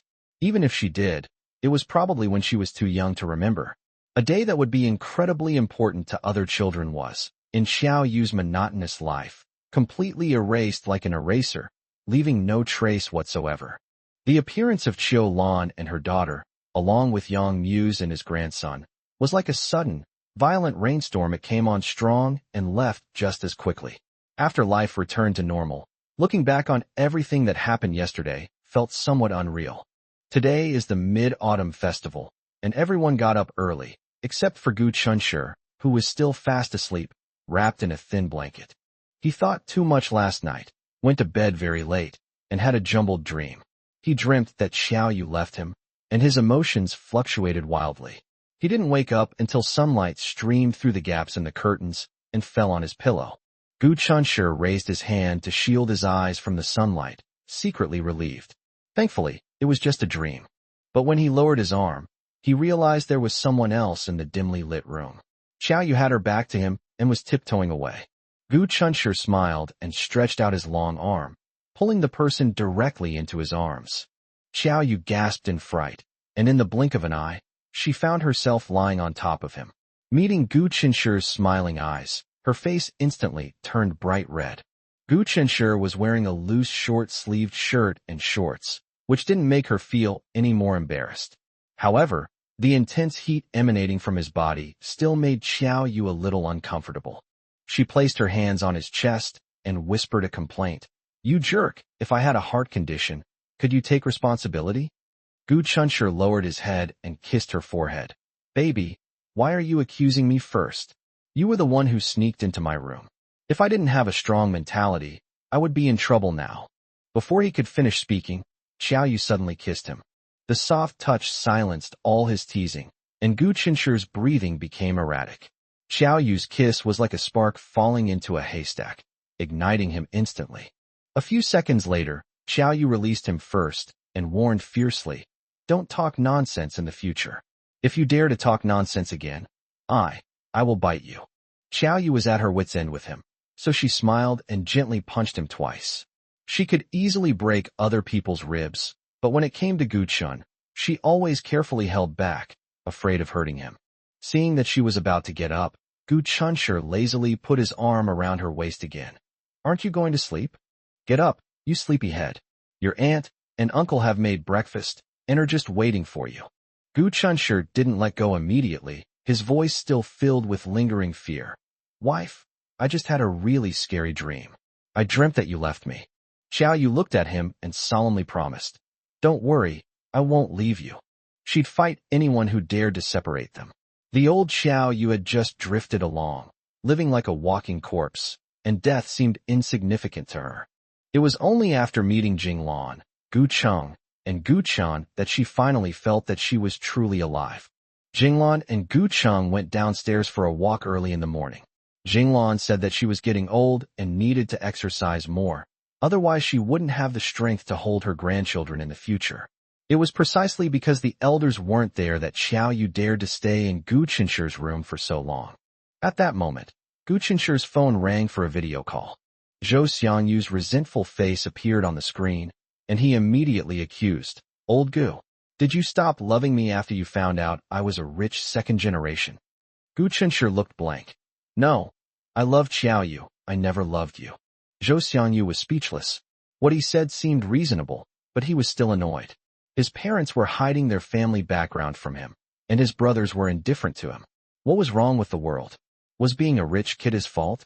He felt increasingly aggrieved and shouted at the screen, "Then why didn't you answer my call?" Gu Chunshi calmly retorted, "If I hadn't answered, why are you yelling at me now?" Zhou Xiangyu got even angrier. "Look how much I gave you yesterday." Gu Chunshi zoomed out on the video and saw that there were indeed 3 video calls and 3 phone calls from yesterday. He remembered that he was comforting Xiao Yu at the time, and had casually silenced his phone and tossed it aside. After that, he was too busy to remember anything. "Sorry, my phone was on silent yesterday." Zhou Xiangyu snorted twice. "Fine, I forgive you." Gu Chunshi smiled and said, "To make amends, come to my house for lunch. Li Feiyao and Grandma Li are also here. It's quite lively." Zhou Xiangyu's eyes lit up. "Really? You're not just being polite, are you?" "I'll take it seriously." Gu Chunshi raised an eyebrow. "Am I that kind of person? Give me a straight answer if you're coming or not, so I can prepare a bowl of leftover rice for you." Zhou Xiangyu hesitated. The Gu family, including Gu Qinshi's parents, Xiao Yu, Li Feiyao, and Grandma Li, already had 6 people. Would it be too crowded if he went over too? Gu Chunshi laughed immediately. "Are you kidding me? Even if you bring your aunt and uncle, we can still accommodate them. How are things on your end?" Zhou Xiangyu then revealed the truth. It turned out that he had misunderstood his parents. They had kept it from him not because they didn't care about him, but because they wanted what was best for him. He repeated his parents' explanation, which was exactly the same as what Gu Chunshi had heard from Zhou's father.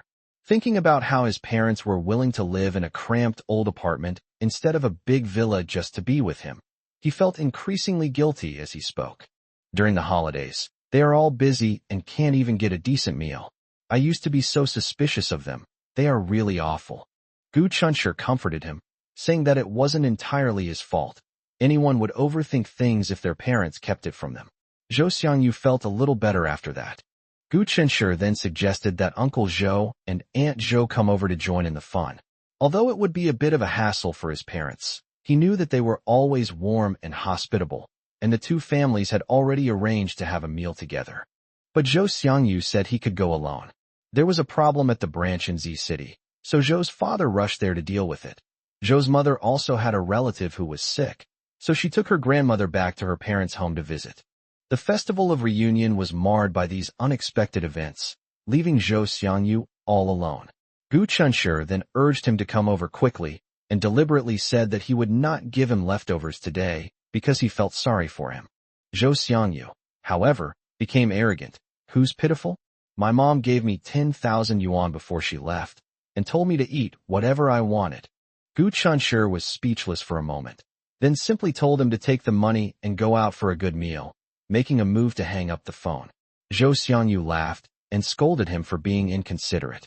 At 10:30 a.m., Zhou Xiangyu had already run to the Gu family's house, carrying a whole bunch of gifts.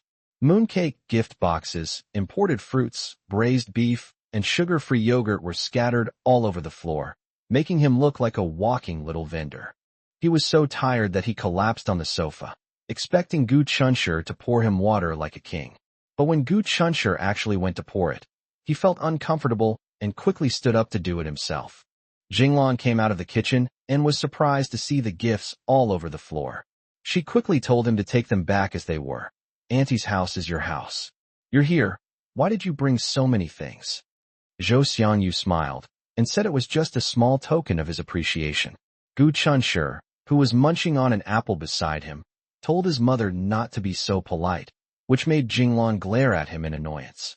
Zhou Xiangyu earnestly stated that he would treat him as his second son from now on, and would visit them during holidays. Jinglan smiled and agreed, only telling him not to be so formal next time. Just then, Grandma Li and her granddaughter arrived. Li Feiyao rolled her eyes at Zhou Xiangyu. However, Zhou Xiangyu's initiative in offering Grandma Li his seat slightly improved her impression of him. But Zhou Xiangyu glanced at the ordinary jeans she was wearing today and immediately put on a teachable look. That's right. Wear less clothes that show your thighs in the future. Old leg pain is hard to cure. Li Feiyao went berserk on the spot, chasing after him and punching him. Zhou Xiangyu covered his head and ran away, hiding behind Gu Chenshi and using him as a shield. Gu Chenshi calmly continued eating his apple, but Li Feiyao sneered and said that Gu Chenshi was her younger brother, and she could beat him up too if she was unhappy. Gu Chenshi instantly lost his composure, emphasizing that this was his home. Zhou Xiangyu immediately took advantage of the situation, saying that Li Feiyao was a guest and should act like one. Li Feiyao put her hands on her hips and told him to repeat himself, but he made a face and told her to learn from Xiao Yu and be more refined. Xiao Yu stood by, watching the commotion with a smile, while Grandma Li chuckled and advised Li Feiyao to be more quiet. Li Feiyao complained, saying that Zhou Xiangyu had bullied her. Zhou Xiangyu quickly raised his hands, indicating that she was the one who tried to hit her first. At noon, a table full of delicacies was served. Xiao Yu kept his promise in City A and personally cooked several dishes, which Grandma Li and Li Feiyao praised highly. Li Feiyao immediately declared that she wanted to become Xiao Yu's apprentice and have her teach her how to cook. Xiao Yu readily agreed, and the room filled with a lively atmosphere. After finishing up with the branch store business, Zhou's father learned that his son was spending the Mid-Autumn Festival at the Gu family's house. He was extremely grateful and offered to treat everyone in the Gu family, including Xiao Yu and Li Feiyao, to a meal. Originally, Zhou's father only knew Xiao Yu.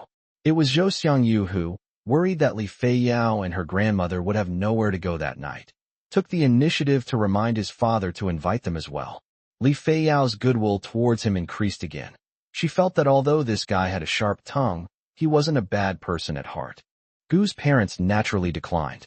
They had originally intended to invite the Zhou family to dinner, and since they hadn't even invited them yet, how could they accept someone else's invitation first? As for taking care of Zhou Xiangyu for the Zhou family and letting him experience the atmosphere of home, in their eyes, it was just a trivial matter of adding an extra pair of chopsticks, not worth mentioning. At Zhou Weijuan's sincere invitation, Dinner was finally arranged at Zhou Xiangyu's family's Chinese restaurant branch in the city center. Zhou Weijun spoke with great confidence, saying that even five-star hotels might not be able to match the taste of his own restaurant.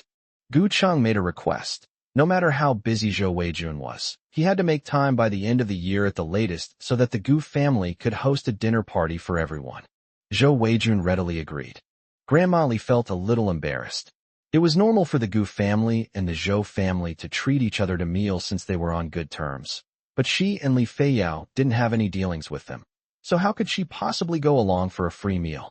She made an excuse that she had something to do and wanted to leave with her granddaughter. Unexpectedly, Zhou Xiangyu, who is usually careless, noticed her concerns this time and held on to Grandma Li, not letting her leave. Grandma Li, you've always treated Gu Chunshur like your own grandson. I'm his best friend, so I'm also your grandson. Please don't stand on ceremony with me. Grandma Li was still hesitant, but Zhou Xiangyu's eyes darted around and pointed at Li Feiyao. I upset this young lady before, and I've been wanting to apologize. This dinner tonight is my way of making amends to her. Li Feiyao snorted. So you finally admit you offended me? If it weren't for the fact that you're Gu Chinshur's friend, I would have hit you long ago. Zhou Xiangyu immediately backed down. That's why I need to apologize. Li Feiyao turned to her grandmother and advised. Give him this chance, considering his good attitude. With everyone's encouragement, Grandma Li finally put aside her concerns and agreed to go out for dinner. In the afternoon, Xiaoyu focused on her work, while Gu Chunshur drew comics beside her to keep her company.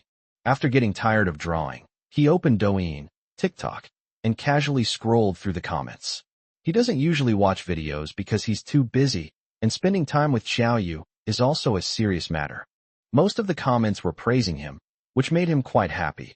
There were also some people being sarcastic, to which he just smiled.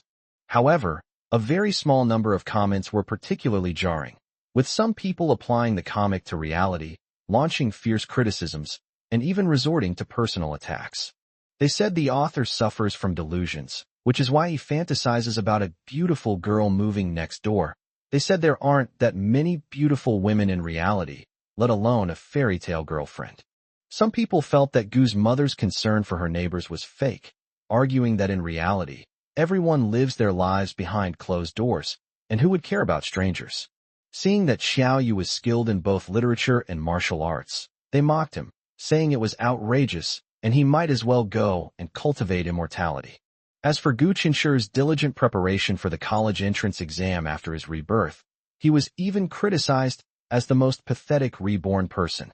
Those people believed that since he was reborn, he should know the college entrance exam questions and should make a fortune using his knowledge from his previous life. Gu Chinshur was speechless. Some people generalize from limited information. Some things are clearly explained in the comics, but they insist on over-interpreting them. He wanted to retort, but in the end, he decided against it. There was no need to waste precious time on such a person. A few people's denials couldn't negate his entirety. His comics are drawn for those who like them. He's not $100 bill. He can't please everyone. Just as he was about to log out, he noticed 2 messages in his private inbox. A person named Timely Rain expressed interest in Love Diary and wanted to discuss collaboration, leaving his contact number. Gu Chunshur handed the message to Xiaoyu. Wife, someone wants to collaborate with our Love Diary. Xiaoyu rested her chin on her hand and looked at him, smiling. This is a good thing. It means everyone approves of you. Gu Chunshur gently rubbed her head. Let me ask him what he's trying to do. He replied with an inquiry about the details of the collaboration, and soon the other party revealed their purpose. They wanted to buy the rights and adapt it into a youth film. Gu Chunshur was stunned. Usually, only popular comics and novels are adapted into film and television. While his comics have gained some popularity on Douyin, TikTok, they're far from becoming a true viral sensation. The fact that someone has proactively approached him to discuss film rights is indeed a testament to the recognition of Love Diary. However, Gu Chunshur was not overwhelmed by joy and calmly replied, Thank you for your recognition, but I don't have that plan for the time being. Love Diary carries the sweet love between him and Xiaoyu. Every painting and every plot has a unique meaning. He couldn't accept selling the rights only to have the work adapted in a way that was incomplete.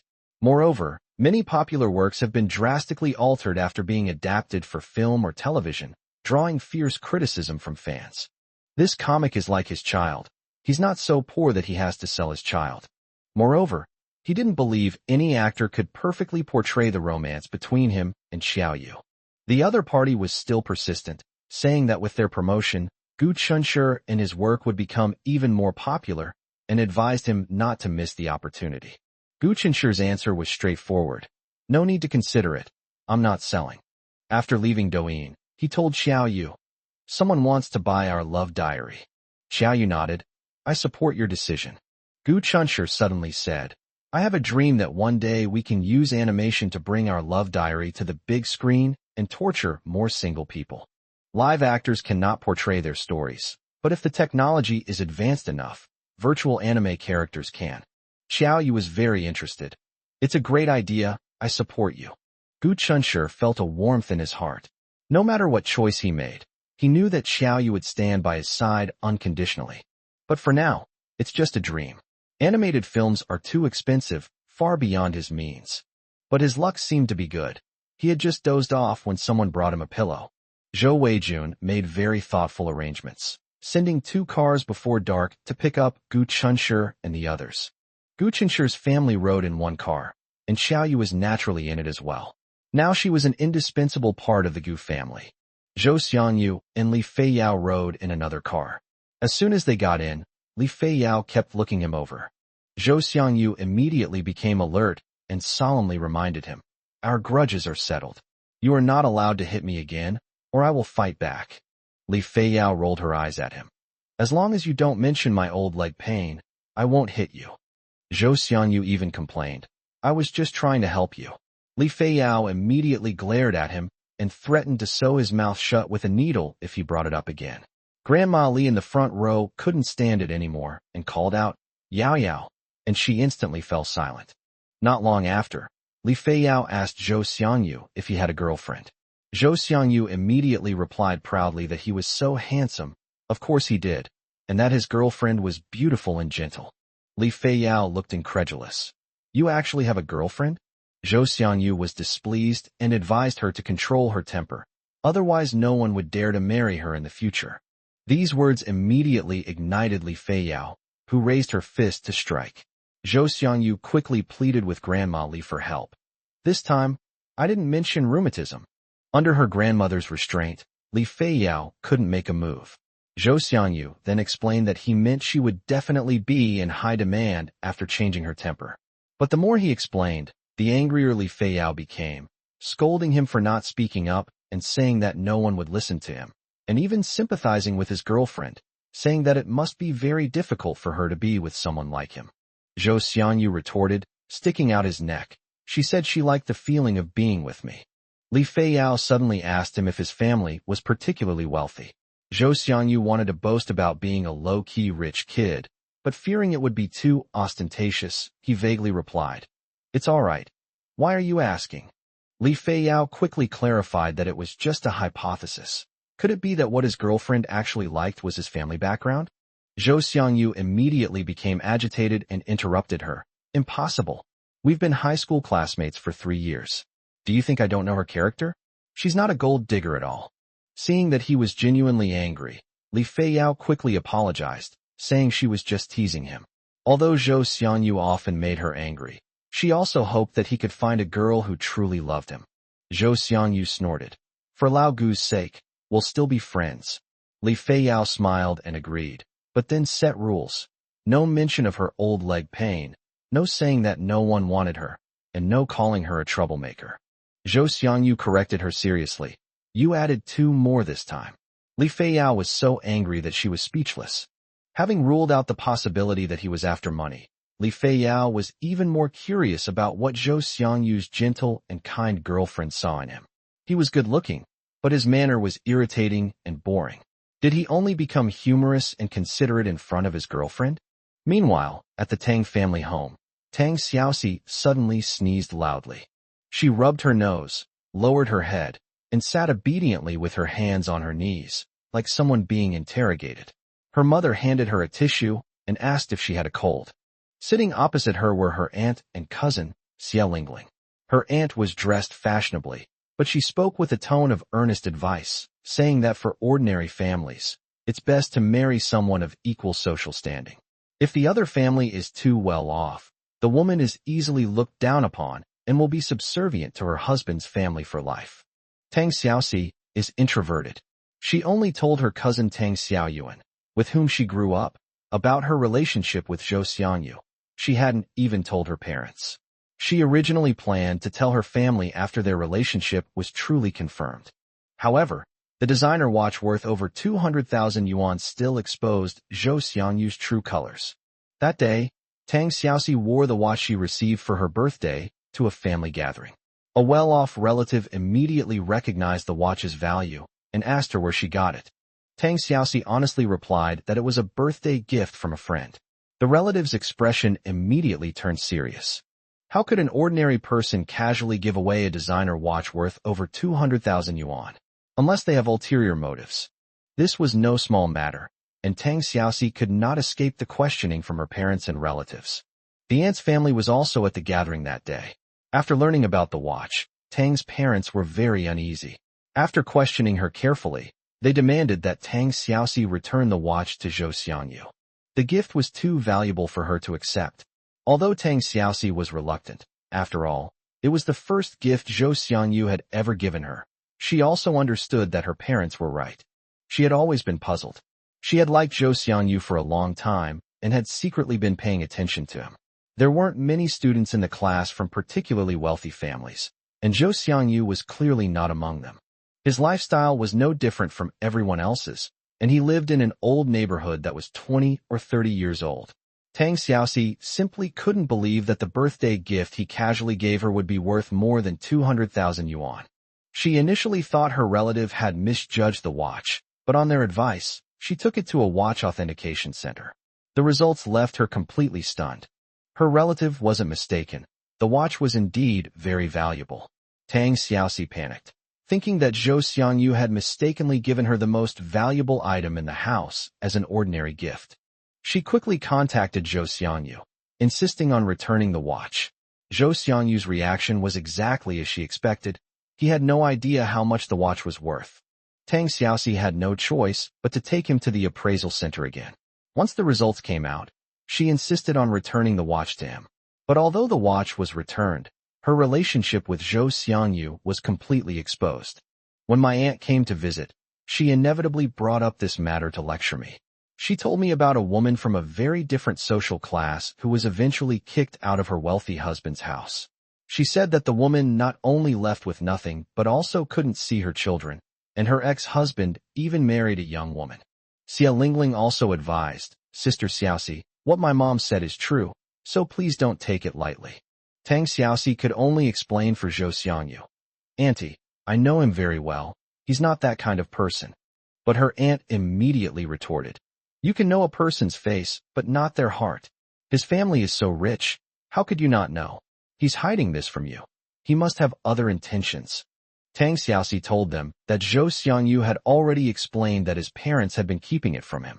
He had only found out yesterday that his family was actually very wealthy, and that he hadn't intentionally deceived her.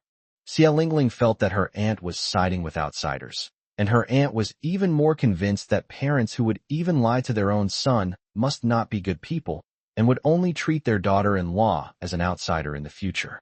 Tang's mother was easily swayed, and after hearing this, she frowned as well. With their conditions, our family can't afford to be associated with them. Your father and I only have you as our daughter. If you suffer any grievances in the future, how heartbroken will we be? Tang Xiaoxi remained silent for a long time. She had always been an obedient child, listening to her parents and elders, but this time, she felt her mother and aunt were wrong. She preferred to trust her own judgment. Zhou Xiangyu wasn't that kind of person. Tang's mother could tell that she was unwilling to sever ties, and her face immediately darkened. Xiaoxi, I order you to immediately cut ties with Zhou Xiangyu and never have any contact with him again. Meanwhile, the atmosphere in the private room of the Chinese restaurant was quite harmonious. The women didn't drink, and Gu Chunshi and Zhou Xiangyu, still considered children by their elders, also didn't touch alcohol. Only Zhou Weijun and Gu Cheng exchanged toasts, stopping at a moderate amount. While chatting with Jing Lan, Zhang Huiwa took meticulous care of everyone. The group enjoyed laughter and conversation, spending an unforgettable mid-autumn festival. Xiao Yu sat between Jing Lan and Gu Chunshi, and whispered to Gu Chunshi that he could drink alcohol in the future, but not too much as it would damage his liver, and it was best not to smoke. Gu Chunshi smiled and agreed. I know, whatever my wife says is right. Li Feiyao praised Zhou Xiangyu's restaurant for its delicious food, to which Zhou Xiangyu replied smugly, You can tell by the business. But even after saying that, he couldn't help but look down at his phone. He texted Tang Xiaoxi. Normally she would reply quickly, but this time a full 10 minutes passed, and there was still no response. Zhou Xiangyu felt a pang of unease, like being scratched by a cat, but he tried to reassure himself that Tang Xiaoxi was probably having dinner with her family and hadn't seen the message. He quickly suppressed his anxiety. After the dinner, Zhou Weijun said he had something to say to Gu Chunshi, and the others left first. Soon, only Zhou Weijun, Gu Chunshi, and Zhou Xiangyu remained in the private room. Zhou Xiangyu was completely confused. Dad, what do you want to say to Gu Chunshi? Zhou Weijun asked him first if he had ever blamed his parents for keeping him in the old house after listening to the master's advice and keeping it a secret from him for 18 years. Zhou Xiangyu immediately said he didn't blame him. His parents were only doing it for his own good. Zhou Weijun said guiltily that he had ultimately made him suffer for 18 years. Zhou Xiangyu was very touched. But didn't you and my mom live with me in the old house for 18 years? I'm used to it and don't feel wronged. Zhou Weijun coughed lightly, his tone somewhat awkward. Actually, your mother and I sometimes go to the villa to stay for a few days. Zhou Xiangyu wasn't petty. He smiled and told his father that the villa was bought to live in, so of course his parents should visit often. A house that's empty for too long without anyone living there is actually bad. It lacks warmth and life, so they were right. Zhou Weijun was pleased and said with a smile, I knew my son wouldn't hold a grudge against me. Zhou Xiangyu chuckled, and the atmosphere immediately relaxed. Then, Zhou Weijun turned to look at Gu Chunshi. Chunshi. Gu Chunshi immediately sat up straight. Uncle, please tell me what's wrong. Zhou Weijun sighed and said that although his initial intentions were good, Xiangyu had suffered so much over the years, and as his father, he always felt guilty. Gu Chunshi was somewhat puzzled. These words seemed more appropriate to be said to Zhou Xiangyu. However, he knew that Zhou Weijun was a shrewd businessman and wouldn't bring these things up in front of him without reason, so he listened quietly. Zhou Weijun looked at his son affectionately and said he wanted to give Xiangyu some compensation. Zhou Xiangyu quickly waved his hand. Dad, really, there's no need. But Zhou Weijun laid it all out. It's not all compensation. You're almost 19, it's time to go out and gain some experience. Zhou Xiangyu and Gu Chunshi exchanged a glance, neither understanding the meaning of his words. Zhou Weijun didn't beat around the bush and simply said, Your mother and I have discussed it and plan to give you 50 million. Zhou Xiangyu first gave a casual, Oh, but Gu Chunshi was secretly surprised. Zhou Weijun didn't even blink when he said the 50 million training funds. That was the confidence stemming from his substantial family wealth. Just as he thought Zhou Xiangyu had calmed down after learning he was a rich second generation, he heard Zhou Xiangyu's belated exclamation, Dad, what did you just say? Gu Chunshi couldn't help but chuckle inwardly. It wasn't that Zhou Xiangyu had become calmer. Rather, his reaction time was just too slow. Even with his changed identity, he was still the same familiar Zhou Xiangyu. Zhou Weijun nodded in confirmation. The 50 million was nominally compensation for his 18 years of hard work, but in reality, it was also a form of capital for his experience. Zhou Xiangyu clicked his tongue. Dad, are you serious? That's too much. I have no experience in doing business or investing. Aren't you afraid I'll squander all the money? Then you and Mom will have a double beating. Zhou Weijun said confidently. Our family's wealth is more than just 50 million. Even if you squander it all, you'll still be my good son. Zhou Xiangyu was deeply moved, but he was even more unwilling to accept the money.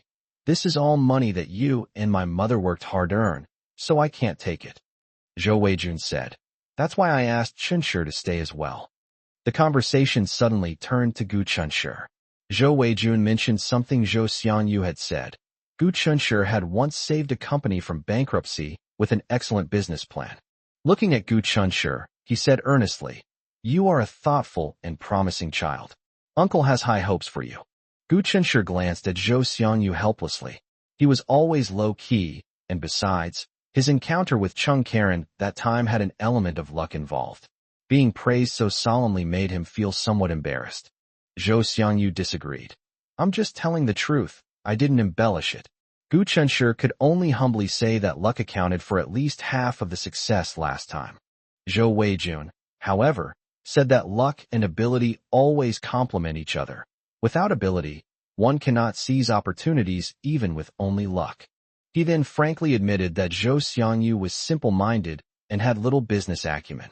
If he really handed over the 50 million yuan to his son, he might just throw it all away. Anyone else would have been furious to hear their father's assessment of them. But Zhou Xiangyu wholeheartedly agreed. "Dad, you're right. I'm really afraid of losing all the money. The safest way is probably to put it in the bank and earn interest." Upon hearing this, Gu Chunshi gradually guessed Zhou Weijun's meaning.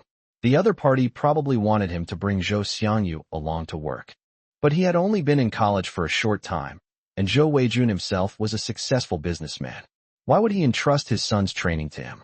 This made Gu Chunshi somewhat incredulous. Zhou Weijun finally revealed his true thoughts. "You and Xiangyu have been good friends for many years. If you have any ideas, why don't you become partners? Xiangyu will provide the initial investment, and you can handle the rest. What do you say?" Gu Chunshi looked at Zhou Weijun's sincere attitude and was speechless for a moment. Zhou Xiangyu, on the other hand, thought that his father was simply a genius. If he had money, he would only put it in the bank, but if he cooperated with Gu Chunshi would definitely come up with good ideas to make money. Seeing Gu Chunshi in a daze, Zhou Xiangyu said somewhat dejectedly, "Old Gu, are you afraid I'll hold you back and don't want to cooperate with me?" Gu Chunshi snapped out of his daze, feeling both amused and exasperated. This condition clearly put him at a huge advantage. It wasn't that he was unwilling to agree, but rather that he feared betraying Zhou Weijun's trust and expectations. Zhou Weijun noticed his concerns and told him that doing business is never a smooth ride, and failure is normal. Even if they didn't make money, they shouldn't feel guilty. This 50 million was originally intended as compensation for Xiangyu. If we lose it, it's on me. If we make a profit, we'll split it 50-50ths. On the surface, Zhou Weijun's actions didn't seem like those of a shrewd businessman, but rather like those of a nouveau riche who spends money like water. In reality, he knew better than anyone what he was doing. Based on his years of business experience and keen eye for people, he was convinced that Gu Chunshi would achieve great things in the future. Businessmen value investment and connections most, and Zhou Weijun is willing to fertilize Gu Chunshi, this promising seedling, in advance to help him go further and more steadily. To put it bluntly, he was first and foremost a businessman, and secondly, he was paving the way for his son, who had no ambition. His current wealth is enough for Zhou Xiangyu to live a comfortable life for the rest of his life. But compared to simply handing his son mountains of gold and silver, helping him create a career of his own is clearly more meaningful. Zhou Weijun had long realized that Zhou Xiangyu listened to Gu Chunshi. With Gu Chunshi's encouragement and guidance, it would be difficult for his son to go astray. This was a decision he and his wife had made after careful consideration. 50 million is no small sum, and he would certainly be heartbroken if it went down the drain. But during the time his two children worked at a Chinese restaurant in City A during the summer vacation, he had already observed enough. Uncle Li's feedback on the two children, coupled with his limited contact with Gu Chunshi and Zhou Xiangyu's usual mentions of Gu Chunshi, all led Zhou Weijun to discover that this child was far more mature than his peers, and his insight was astonishing. Gu Chunshi is clear-headed, quick-witted, and meticulous in his work, minimizing the chances of making mistakes. Most importantly, he has impeccable character. Zhou Weijun felt very reassured letting the simple-minded Zhou Xiangyu start a business with such an outstanding classmate. After returning home, Gu Chunshi told his parents what Zhou Weijun had said. Gu Chunshi and his wife exchanged bewildered glances after hearing this. Jinglan reached out and touched her son's forehead, her face full of worry. He doesn't have a fever, so why is he starting to talk nonsense? Gu Cheng calmed down a bit and confirmed. Chunshur, you mean Zhou Xiangyu's father felt indebted to his son, so he gave you 50 million to do business with Zhou Xiangyu? Gu Chunshur then realized that he had always known Zhou Xiangyu was a rich second generation, but had never told his parents. He had been too brief in his explanation. No wonder they thought it was a fantasy. So he explained, I forgot to tell you, Zhou Xiangyu is actually a second-generation rich kid. His family is very wealthy. The Chinese restaurant we went to today, as well as the flagship store in City A, are all his family's properties. As for how much business the Zhou family still had, Gu Chunshur didn't know. He simply recounted the good intentions of Zhou's parents. Jinglan sighed. The hearts of parents are truly selfless. Then she looked at Gu Cheng and asked, You didn't already know, did you? Gu Cheng had only just found out. However, when Zhou Weijun sent 2 cars to pick them up, he had vaguely guessed that the Zhou family was not ordinary, so he was not too shocked at the moment. Jinglan suddenly felt a little guilty. At Chunshur, Zhou Xiangyu's parents are hidden millionaires, but your parents have lived mediocre lives and won't be able to leave you anything in the future. Gu Chunshur smiled and said, Mom, don't overthink it. I will create wealth on my own in the future and make sure you live a good life. Jinglan, however, said that they had retirement pensions and didn't need their son to worry about them. She added that when they got old and couldn't move, they could be sent to a nursing home, and asked Gu Cheng if this made sense. Gu Cheng just smiled and didn't say anything, as if his wife was always right. Gu Chunshur's warm and caring nature was clearly inherited from his father. Gu Chunshur joked, If you want to live in a nursing home, you'll have to get my permission. When you're old and can't move, won't you still be at my mercy? Afterwards, Gu Cheng earnestly instructed him that 50 million was no small matter and that he must think it through carefully. Gu Chunshur nodded to indicate that he understood, and Gu Cheng said no more. He had spent his entire life as a company employee and couldn't help his son start his own business. Jinglan was even less of a supporter. Since their son had his own ideas, all they could do was silently support him from behind. Even if I can't be a strong support, being a warm support can still give my son strength. It wasn't too late yet, and Gu Chunshur felt that the day wouldn't be complete if he didn't check on Xiao Yu before going to bed. He had a key to Xiao Yu's room, and initially wanted to sneak in to surprise her, but then he worried that the surprise might turn into a shock. What if Xiao Yu mistook him for a thief and kicked him first? That would be terrible. So he first made a video call to make sure Xiao Yu wasn't asleep before going to the other side. Xiao Yu had just finished showering. Her long, half-dry hair was loose over her shoulders, and her eyes were clear and pure. Gu Chunshur smiled, put his hands on her shoulders, and after entering the room and closing the door, immediately pulled her into his arms. He smelled the fragrance of her hair and said softly, Honey, let me blow dry your hair for you. Xiao Yu obediently sat down on the sofa. Gu Chunshur turned on the hairdryer, gently lifted her long hair, and skillfully dried it for her. When the two lived together in City A, Xiao Yu would almost always have him blow dry her hair after she washed it. He never tired of doing such seemingly trivial things. Xiao Yu's hair was soft, black, and healthy, and quickly became fluffy in the warm breeze. Gu Chunshur picked up the comb again and carefully combed it a few times. He was afraid of damaging her hair.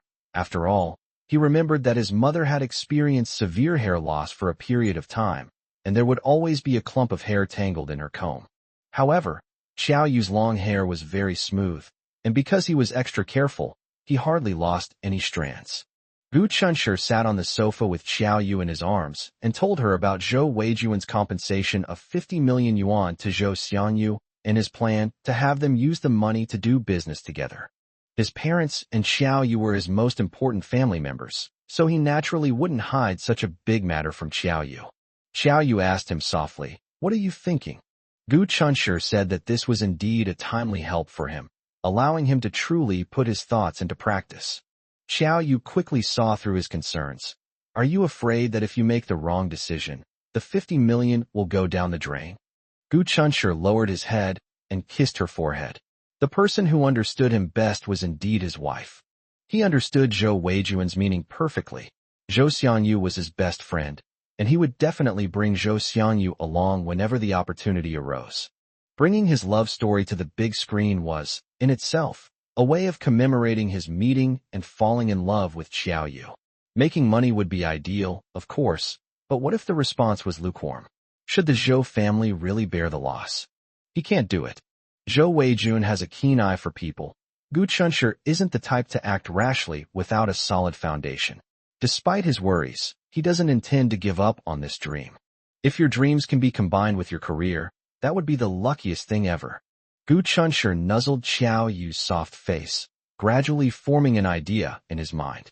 He could first shoot a short video and post it on his Douyin account to test the waters. If the data and feedback are good enough, we can roughly judge how feasible it is to adapt a love diary into a movie. However, he didn't want to touch the Zhou family's money for the initial costs of testing the waters. Zhou Weijun told him to go all out, but Gu Chunshi had his own bottom line. He wasn't willing to drag others into risks he wasn't confident about. There's no need to even think about his parents. He knows their financial situation perfectly well. Over the years, his parents have scrimped and saved, and their savings are less than 300,000 yuan, which they were saving for him to make a down payment on a house. The most valuable thing in their home is the old house they live in now. He wouldn't touch the money his parents had worked so hard to save, and he certainly wouldn't sell the house his family lived in. He didn't want to add any burden to his parents. Therefore, he decided to raise the initial funds himself.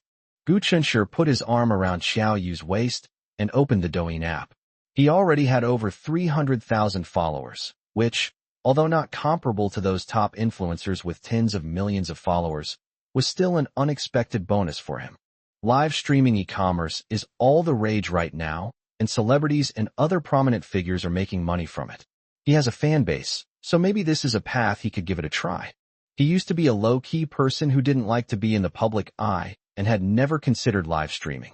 But now that he needs money, he's willing to make an exception and give it a try. Of course, he still doesn't want to really show his face.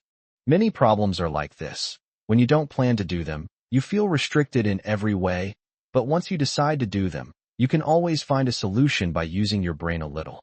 Gu Chunshi quickly came up with a solution that would allow him to appear on camera during the live stream without exposing his face. The only remaining issue is the supply of goods.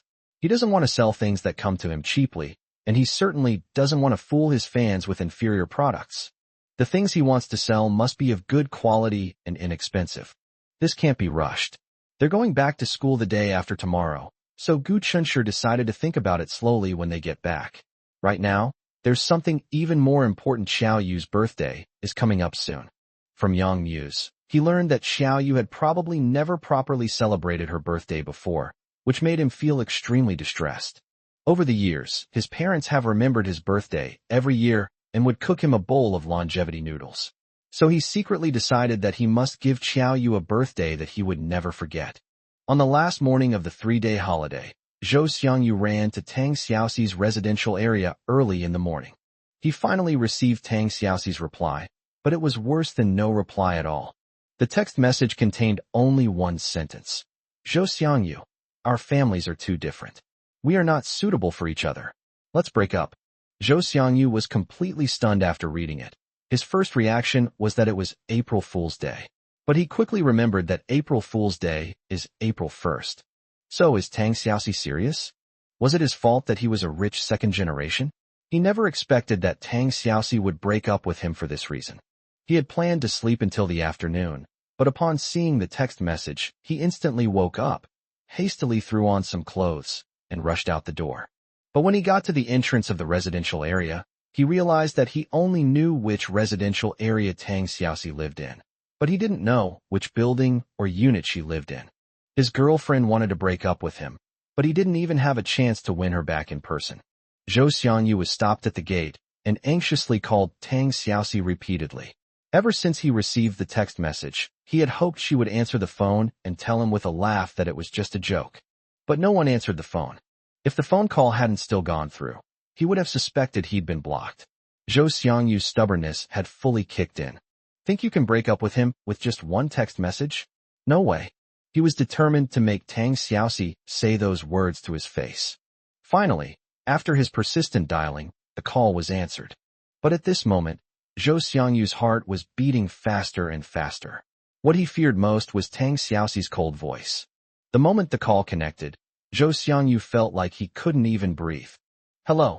A sweet, soft girl's voice came through the receiver. Zhou Xiangyu was stunned.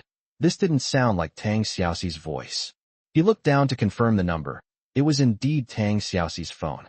Not receiving a response, the other party said, hello again. Zhou Xiangyu hurriedly asked, excuse me, who are you? Isn't this Tang Xiaoxi's phone? I'm looking for Tang Xiaoxi. The girl tentatively asked, are you Zhou Xiangyu? Zhou Xiangyu immediately admitted it and pressed for details about Tang Xiaoxi's whereabouts.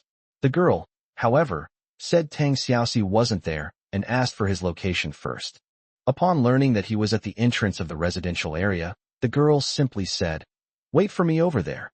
I'll come find you right away. As soon as he hung up the phone, Zhou Xiangyu realized something was wrong. He had clearly asked Tang Xiaoxi to come down. So how did it turn into this girl coming to find him? But he didn't have time to think about it now. All he wanted was to see Tang Xiaoxi.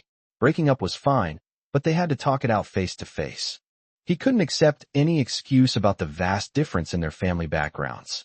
Did Tang Xiaoxi find him lacking in too many ways and just find a reason to dump him? Or had she fallen for someone else? The two of them couldn't even make it through the year-long preparation period. Zhou Xiangyu became increasingly agitated, pacing back and forth at the entrance of the residential area, glancing inside every now and then. Just then, a fragrant breeze wafted from behind, and a sweet voice rang out. Hi, are you Zhou Xiangyu? He turned around and saw a girl in a white Lolita dress. She had 2 fishtail braids, a bow hair clip in her hair, exquisite makeup, and a shy smile. The girl put her hands behind her back and secretly looked him up and down. Hello, my name is Xia Lingling. Zhou Xiangyu had no interest in paying attention to her. His mind was only on Tang Xiaoxi. Xia Lingling felt a little awkward and was about to explain when he impatiently interrupted her. I'm sorry, I don't need anything. Xia Lingling bit her lip, surprised that she was being mistaken for a salesperson. She could only add, I'm Tang Xiaoxi's cousin, Xia Lingling. Upon hearing Tang Xiaoxi's name, Zhou Xiangyu's attitude changed instantly. So it was you who was talking to me just now? Where is Tang Xiaoxi? Why didn't she come to see me? Xia Lingling lowered her head and whispered, my cousin doesn't want to see you. Zhou Xiangyu's heart skipped a beat. Why? She felt that if we were going to break up, we should cut ties cleanly, and she hoped you could understand. She didn't want to answer your calls, but you kept calling, and she got annoyed, so she asked me to answer the phone and come over to talk to you.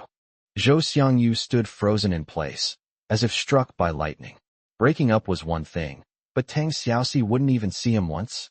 Could they not even be friends anymore? Xia Lingling looked at him with concern. Are you all right? Zhou Xiangyu was heartbroken.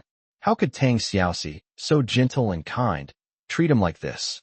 It was all his fault for wasting all his time on games and not understanding girls' feelings at all. Xia Lingling gently comforted him. Little brother, don't be sad. There are plenty of fish in the sea. You'll definitely find a girl better than my cousin in the future. As she spoke, she moved closer to Zhou Xiangyu. Zhou Xiangyu looked at her, puzzled. I'm sad and upset. Why are you crying? Xia Lingling was speechless. Zhou Xiangyu's face darkened, and he insisted, please let Tang Xiaoxi out. Even if she wants to break up, she must say it in front of me. Xia Lingling looked troubled. I'm afraid that won't work. Why not? Does she really not want to see me? Xia Lingling glanced around and suggested that they go to a nearby milk tea shop to sit down, saying that some things were not suitable to be said here. Zhou Xiangyu wasn't in the mood for milk tea, but in order to find out the truth, he eventually went with her anyway. The two sat down facing each other in the bubble tea shop. Xia Lingling hesitated, but Zhou Xiangyu hated this kind of stammering, so he could only suppress his temper and say, just say what you want to say. Xia Lingling hesitated for a moment. I'll tell you, but please don't be angry. My cousin isn't coming to see you because she thinks you have a very volatile temper and are always ready to fight at the drop of a hat. She's afraid you'll. She didn't dare say anything more, but Zhou Xiangyu had already understood. It turned out that Tang Xiaoxi was afraid that he wouldn't be able to accept the breakup and would become violent towards her after losing control of his emotions, so she didn't even dare to see him. Zhou Xiangyu remained silent for a long time. He did have a volatile temper, and he would never say much if he could resort to violence. Just like when he met Gu Chun. It was a case of becoming friends after a fight. However, he was still defeated by Gu Chunshi in that battle. But in Tang Xiaoxi's eyes, had his character really despicable to this extent? Although he wasn't aware that he wouldn't hit women, he would never hit Tang Xiaoxi. With tears in her eyes, Xia Lingling looked at Zhou Xiangyu with concern. Big brother, please don't be sad, okay? Zhou Xiangyu murmured. She really doesn't want to see me again? Just because my family is rich? But it's not my fault. Xia Lingling's eyes flickered slightly, and she hesitated before saying, It really isn't your brother's fault. Actually, you shouldn't ask anymore, and you should just part ways amicably with my cousin. Zhou Xiangyu suddenly looked up, his anger barely contained. What's wrong with you? Speak up. Why are you stammering? Xia Lingling looked startled, her eyes reddening even more, and explained aggrievedly. The excuse that we're not a good match is just my cousin's. She actually likes another boy. Although Zhou Xiangyu had suspected it before, the moment his suspicion was confirmed, he still felt pain even in his breathing. He and Tang Xiaoxi had made a pact that during their 1-year preparatory relationship, if either of them fell in love with someone else, they would immediately end the relationship and wish the other person well. He used to think he could easily accept it, and even tell the boy to treat Tang Xiaoxi well. But now that it's come to this, he realizes he simply can't. He was really upset. Xia Lingling looked at him timidly, tears still glistening in the corners of her eyes. Big brother, are you feeling down? If you don't mind, can I keep you company? Zhou Xiangyu glanced at her irritably. He was already feeling terrible enough, but this girl kept talking incessantly in his ear. You're not Tang Xiaoxi. Why should I need you to accompany me? After saying that, he got up and walked out of the milk tea shop. Xia Lingling stood there, stunned. Zhou Xiangyu seemed not to have given her a single, serious look from beginning to end. Her mother had even complimented her on how beautifully she looked today. Shouldn't boys all like her cute and delicate type? Xia Lingling felt increasingly frustrated. Zhou Xiangyu calmly walked out of the store, found a step nearby to sit down, and then calmly took out his phone to call his good friend Gu Chunshi. No matter what happens, his first thought is always Gu Chunshi, not his busy parents. As soon as the call connected, Zhou Xiangyu said directly, Old Gu, I've broken up with my girlfriend. Gu Chunshi was stunned for a moment. What did you say? I told them I was heartbroken. Zhou Xiangyu's voice sounded calm, as if he were completely unaffected. But Gu Chunshi knew him too well. The more calm he was, the more uneasy he became. Where are you now? Gu Chunshi asked immediately. Hearing his brother's concern, Zhou Xiangyu suddenly felt like crying. But how long had it been since he, a grown man over 6 feet tall, had last cried? He took a deep breath and forced a smile, saying, I'm fine, just letting you know.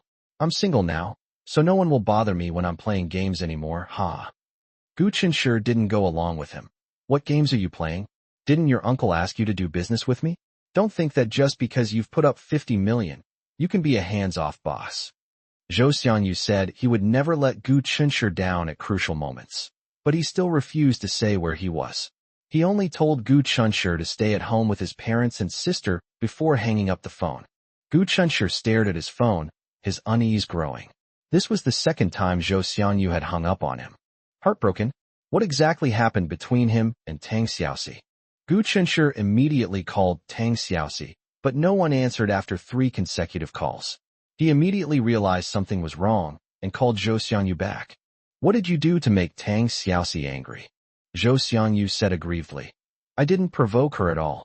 We clearly agreed to go out together today, but I received a text message from her this morning saying that my family is too rich, we are not a good match, and I am not good enough for her, so she wants to break up. Gu Chunshi was taken aback. What kind of reason is that? Zhou Xiangyu didn't mention that Tang Xiaoxi might have fallen for someone else. He still wanted to save face for himself. But the more Gu Chunshi thought about it, the more impossible it seemed. Tang Xiaoxi had a crush on Zhou Xiangyu for 3 years, and only mustered up the courage to confess after graduation. How could such an introverted and quiet girl easily break up with him because of the difference in their family backgrounds? Did she tell you that herself? Gu Chunshi asked. No, it was a text message she sent.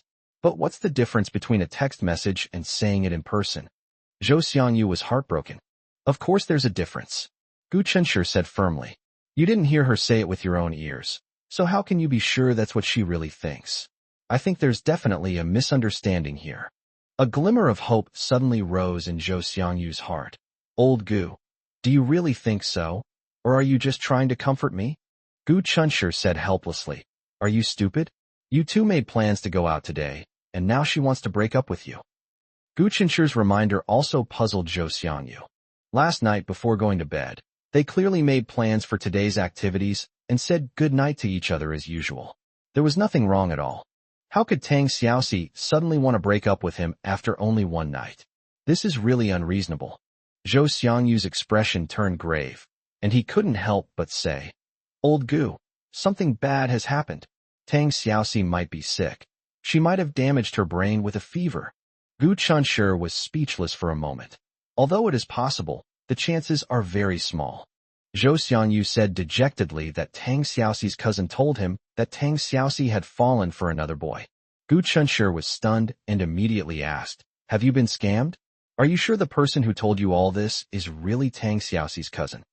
According to Zhou Xiangyu, the two were fine last night. But today Tang Xiaoxi suddenly sent a breakup text message and then refused to answer the phone, which was strange in itself. Moreover, Tang Xiaoxi doesn't seem like the type to be fickle. Even if she really liked someone else, it's impossible that she made plans with Zhou Xiangyu last night to go out today, then suddenly met her so-called soulmate in the middle of the night and turned around to break up. Conversely, if she had already fallen for someone else before they even said goodnight, why would she have casually arranged a date with Zhou Xiangyu for the next day? There are too many suspicious points in this matter. Zhou Xiangyu has just suffered the blow of a breakup and is in a panic, unable to calm down and think things through. At least from this reaction, it can be seen that he really cares about Tang Xiaoxi. Zhou Xiangyu paused for a moment, then suddenly remembered something. I've only ever met her older cousin, Tang Xiaoyuan, not this younger cousin. Oh right, I can call Tang Xiaoyuan. Gu Chunshur nodded and then asked about his cousin's name. Zhou Xiangyu replied, Xia Lingdang. The name was unusual, and Gu Chunshur felt something was off.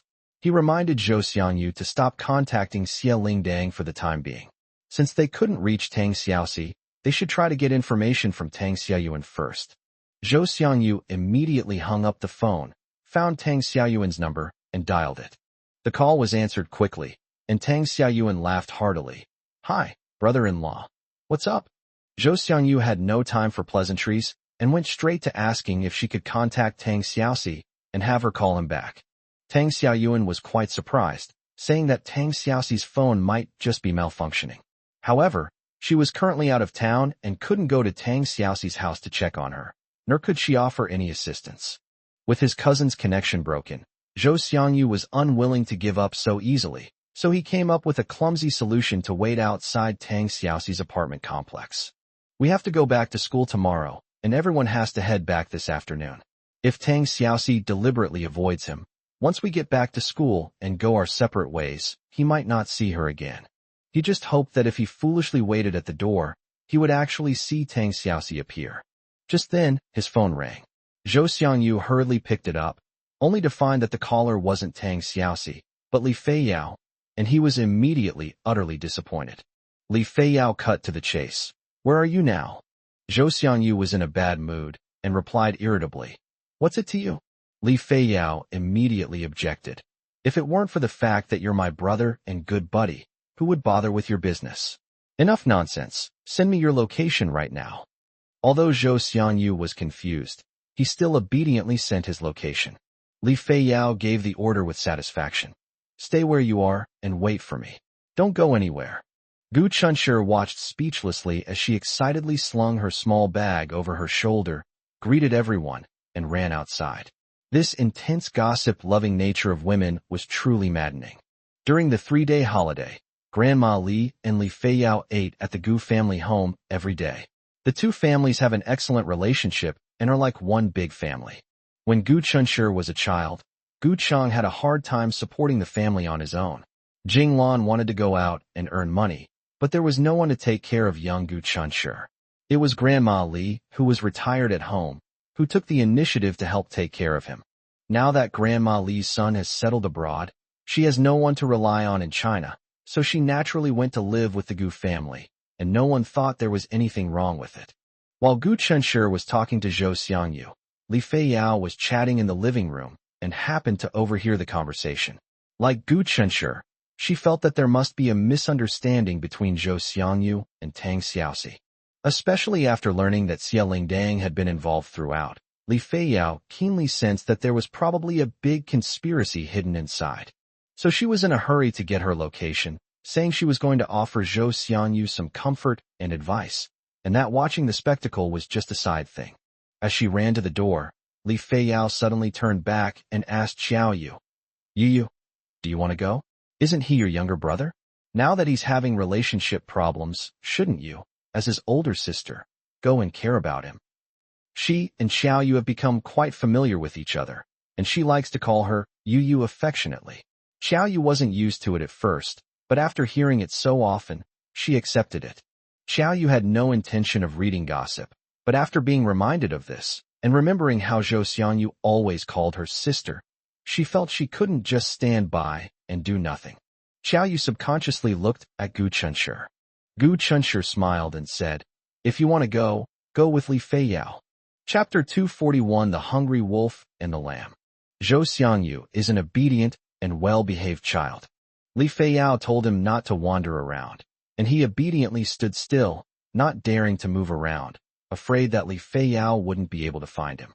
Fortunately, he could see the gate of Tang Xiaoxi's residential complex from here. He kept an eye on it, and as long as Tang Xiaoxi came out, she would not escape his eyes. Just as he was feeling uneasy and anxious, Xia Lingling walked gracefully up to him. I glanced at him, intentionally or unintentionally. Zhou Xiangyu was staring at the gate of the residential area and didn't even notice her presence.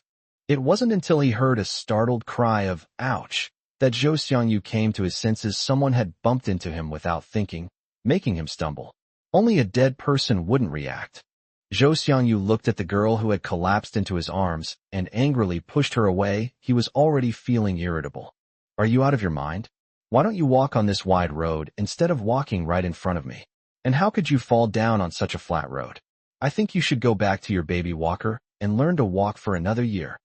Zhou Xiangyu is not only tough in the fists, but also has a sharp tongue that few can tolerate. Xia Lingling was pushed by him and stumbled to the side. If she hadn't grabbed the telephone pole in time, she would have definitely fallen flat on her face. She was disheveled and looked at Zhou Xiangyu in disbelief, then burst into tears. "Why did you push me?" Zhou Xiangyu said irritably. "You bumped into me, and you still have the nerve to say that?" Xia Lingling was extremely frustrated. That's how her mother taught her. Her mother said it was the fastest and most effective way to get closer to boys. Most guys have a knack for being a hero and rescuing a damsel in distress. When a delicate and beautiful girl falls down next to them, few can resist. She did exactly what her mother said. So why didn't it work at all?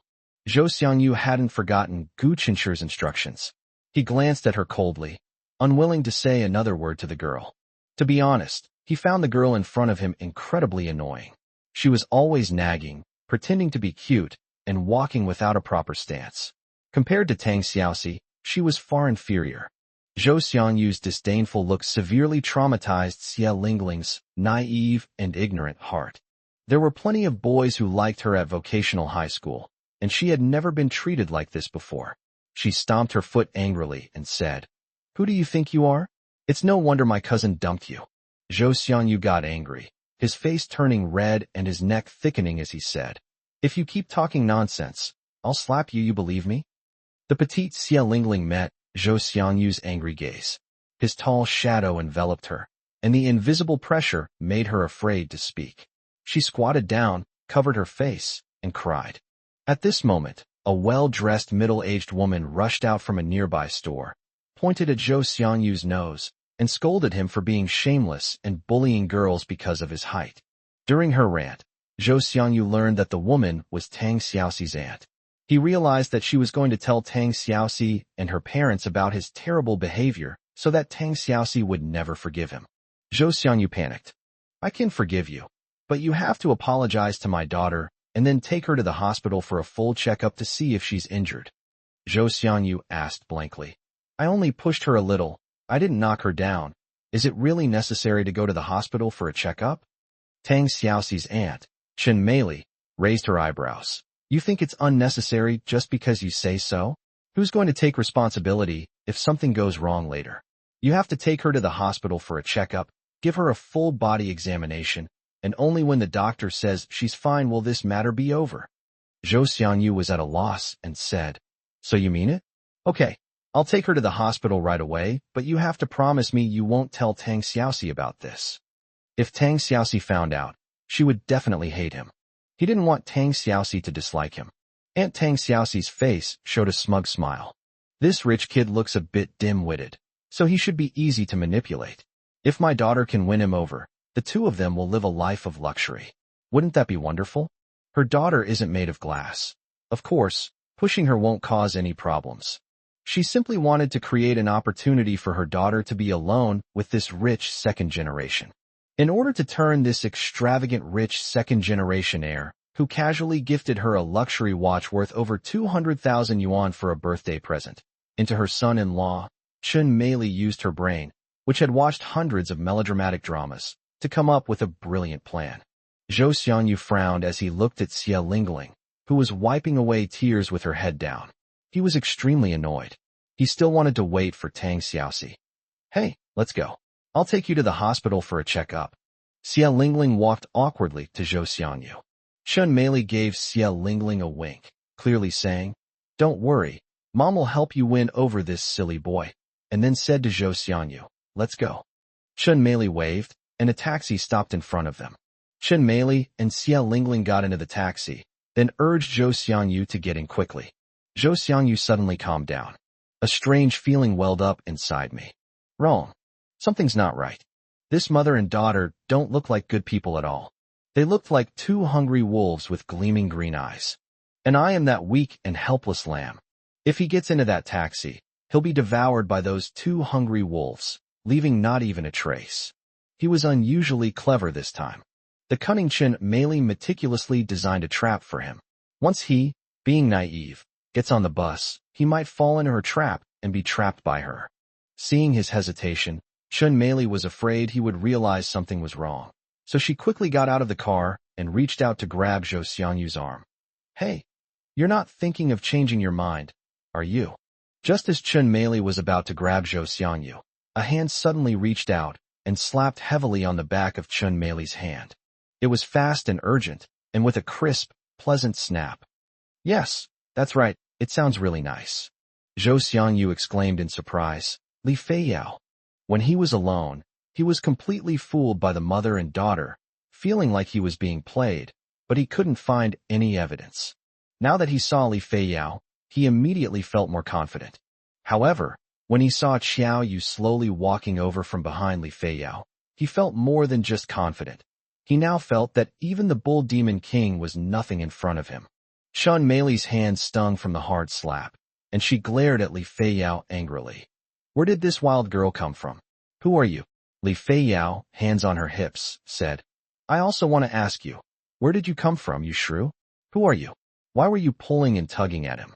In public, please be mindful of your behavior, ma'am. Chen Meili was so angry her nose almost twisted out of shape. Auntie, how dare that brat call her auntie? She usually takes great care of herself and always looks beautiful. Just the other day, a young man in his 20s approached her and asked for her contact information. Chapter 242, so this is what green tea looks like. He pushed my daughter, and now she feels unwell all over. I want him to take her to the hospital for a checkup. Is that wrong? What? Are you trying to deny it? Li Feiyao stood in front of Zhou Xiangyu. Although she was more than a head shorter than Zhou Xiangyu, her imposing presence was over 2 meters tall. So whatever you say goes? Li Feiyao looked at Zhou Xiangyu domineeringly. Zhou Xiangyu, tell me now, did you push her? Zhou Xiangyu suddenly had a flash of inspiration. It's because she wasn't watching where she was going and bumped into me, falling right into my arms. That's why I pushed her. Li Feiyao immediately asked with concern, Oh dear, you were bumped into by someone. Do you feel any discomfort now? Zhou Xiangyu immediately put on a worried face, playing along perfectly. Ugh, I feel uncomfortable all over, my chest feels so tight. At this moment, Xiao Yu walked over unhurriedly and stood on Zhou Xiangyu and Li Feiyao's side. This created a situation where one person could fight against three. However, a middle-aged woman like Chen Meili, who is basically powerless except for having a loud voice, wouldn't even lift an eyelid if 10 of them came. Seeing that things were not going well, Xia Lingling quickly climbed out of the car and stood on her mother's side to cheer her on. Chen Meili knew that there was no chance today. The thought that her plans had been ruined by these two brats who appeared out of nowhere made her furious. "Give me back my rich second-generation son-in-law," Chen Meili said angrily. "Fine. Not only do you not want to take responsibility, but now you want to turn the tables on me? Since you're so heartless, don't blame me for being ruthless too. I'm calling Xiaoxi right now and telling her about this. I want her to know what kind of jerk she's dated." In Zhou Xiangyu's eyes, Chen Meili and her daughter were nothing, but when Chen Meili brought up Tang Xiaoxi, he panicked. What should Tang Xiaoxi do if she believes her aunt's one-sided story? Just as he was feeling completely lost and about to give up, a hand patted him on the shoulder, which miraculously had a calming effect on him. "These are Xiaoyu's hands." Xiaoyu looked at Chen Meili and her daughter expressionlessly. "Your daughter bumped into him first, and she pushed your daughter afterward. If you want to go to the hospital for a checkup, then you should also give him a full body checkup." Chen Meili looked at Xiaoyu. This little girl is beautiful and has a great temperament. But what he said was so unreasonable. Xia Lingling looked at Xiaoyu with mixed feelings. A feeling called feeling inferior quietly arose. Suddenly, I realized that my carefully chosen outfit today looked childish and ridiculous. Zhou Xiangyu believes that Xiaoyu is a genius. That's a great idea. Why didn't he think of that in the first place? Although he is now a second-generation rich kid, it doesn't mean he's willing to be taken advantage of. Li Feiyao said aggressively. "Yes, you also need to give him a full body checkup." Chen Meili never expected things to develop to this point, and she was furious. Her brilliant plan has fallen through. She had already planned that if this rich second-generation heir didn't fall for her tricks and refused to become her son-in-law, then she would find a good excuse to extort money from him. Let's not even talk about extorting a watch worth over 200,000 yuan. It would at least be worth 100,000 or 200,000 yuan. But now, despite all her scheming, she hasn't gotten anything at all. She was unwilling to accept it. Li Feiyao looked at the mother and daughter with a playful expression. Those eyes were like a scanner, sharp and venomous. Chen Meili's thoughts naturally did not escape her notice. She hadn't forgotten why she had come here with such excitement. Well, she's never actually seen what a shameless, gold-digging, green tea girl looks like in real life. So this is what it looks like, TSK. Hey, didn't you say you were going to call Tang Xiaoxi? Then hurry up and call her. We can't get in touch with Tang Xiaoxi, and we wanted to borrow your phone to say a few words to her. Li Feiyao urged. She had previously been particularly interested in Zhou Xiangyu's girlfriend, and had asked Gu Chunshi about her name. She had also seen Tang Xiaoxi in their high school graduation photo. Her assessment was that Tang Xiaoxi and Zhou Xiangyu were a perfect match, with Tang Xiaoxi's gentle and quiet nature complementing Zhou Xiangyu's strong and assertive personality. Provoked by Li Feiyao, Chen Meili quickly dialed a number of numbers on her phone right in front of them. "Hey Xiaoxi, it's your aunt." Chen Meili held her phone and began to complain animatedly. They'd say things like, "Look at the boyfriend you found. He's low class and rude. He's violent. I'm so glad you broke up with him, or you'd be in big trouble later," and so on. They'd just pick out alarmist things to say. While Chen Meili kept complaining, she would occasionally steal glances at Zhou Xiangyu's reaction. Zhou Xiangyu's face was as black as the bottom of a pot. Damn it! If Qiao Yu and Li Feiyao hadn't come, based on Chen Meili's nonsense, Zhou Xiangyu would have been doing himself a disservice by not letting her try out the hospital's Wi-Fi signal. If he gets impulsive, even if Li Feiyao tries her best, she can at most grab his arm to delay the time it takes for him to fight someone. But things are different when Qiao Yu is around. She only needed to stand next to Zhou Xiangyu, and without even needing to signal him to calm down with her eyes, she could magically calm him down. If she doesn't even have this much ability, then Zhou Xiangyu's many calls of sister would have been in vain. Li Feiyao pulled out a few lollipops from her pocket. She absolutely loves sweets. You, what flavor do you like? Pick one. Xiao Yu doesn't like candy, so he casually took one and thanked her. Li Feiyao then handed it to Zhou Xiangyu, saying in a serious tone, "Sai, I think things are a bit troublesome today. We won't be able to leave for a while. Here, have a piece of candy to soothe your mood." She felt a little annoyed. "I was in such a rush that I forgot to buy a bag of sunflower seeds." Judging from the situation, this show won't be finished anytime soon. Sunflower seeds are the perfect accompaniment to watching a play. Luckily, she still had a few lollipops in her pocket. Zhou Xiangyu didn't stand on ceremony with her. He smacked his hands twice, picked out a chocolate-flavored one, peeled it, and put it in his mouth. Chen Meili. Xia Lingling. Why isn't he in a hurry at all? This shows that he didn't like Tang Xiaoxi that much. Was all that tension and concern just an act? Li Feiyao greeted them with a smile. "Hey, do you want some candy? Even if you want some, I won't give you any, Sha." He deliberately acted like a 3-year-old, making Xia Lingling so angry that she rolled her eyes. But she dared not say anything. There were 3 people on their side, and only 2 on theirs. Her mother, Chen Meili, was incredibly strong. Her hands, adorned with long, manicured nails, were deadly weapons in a fight. Chapter 243. Don't lower yourself to the level of that old bastard. Chen Meili, who has 0 combat power in Xiao Yu's eyes, is a fighter jet in Xia Lingling's heart. She once witnessed her mother scratch a grown man's face with her long fingernails, turning it into a mess, until the man begged for mercy and finally fled in panic. "My mother is incredibly strong, and she's no slouch either. I've never lost a fight with other girls before. With a mother who's worth 2 people, their strength shouldn't be too different from the other 3. But for some reason, she doesn't even dare to breathe loudly now." She didn't notice that the oppressive feeling that made her hold her breath came from Xiao Yu, who was closest to her.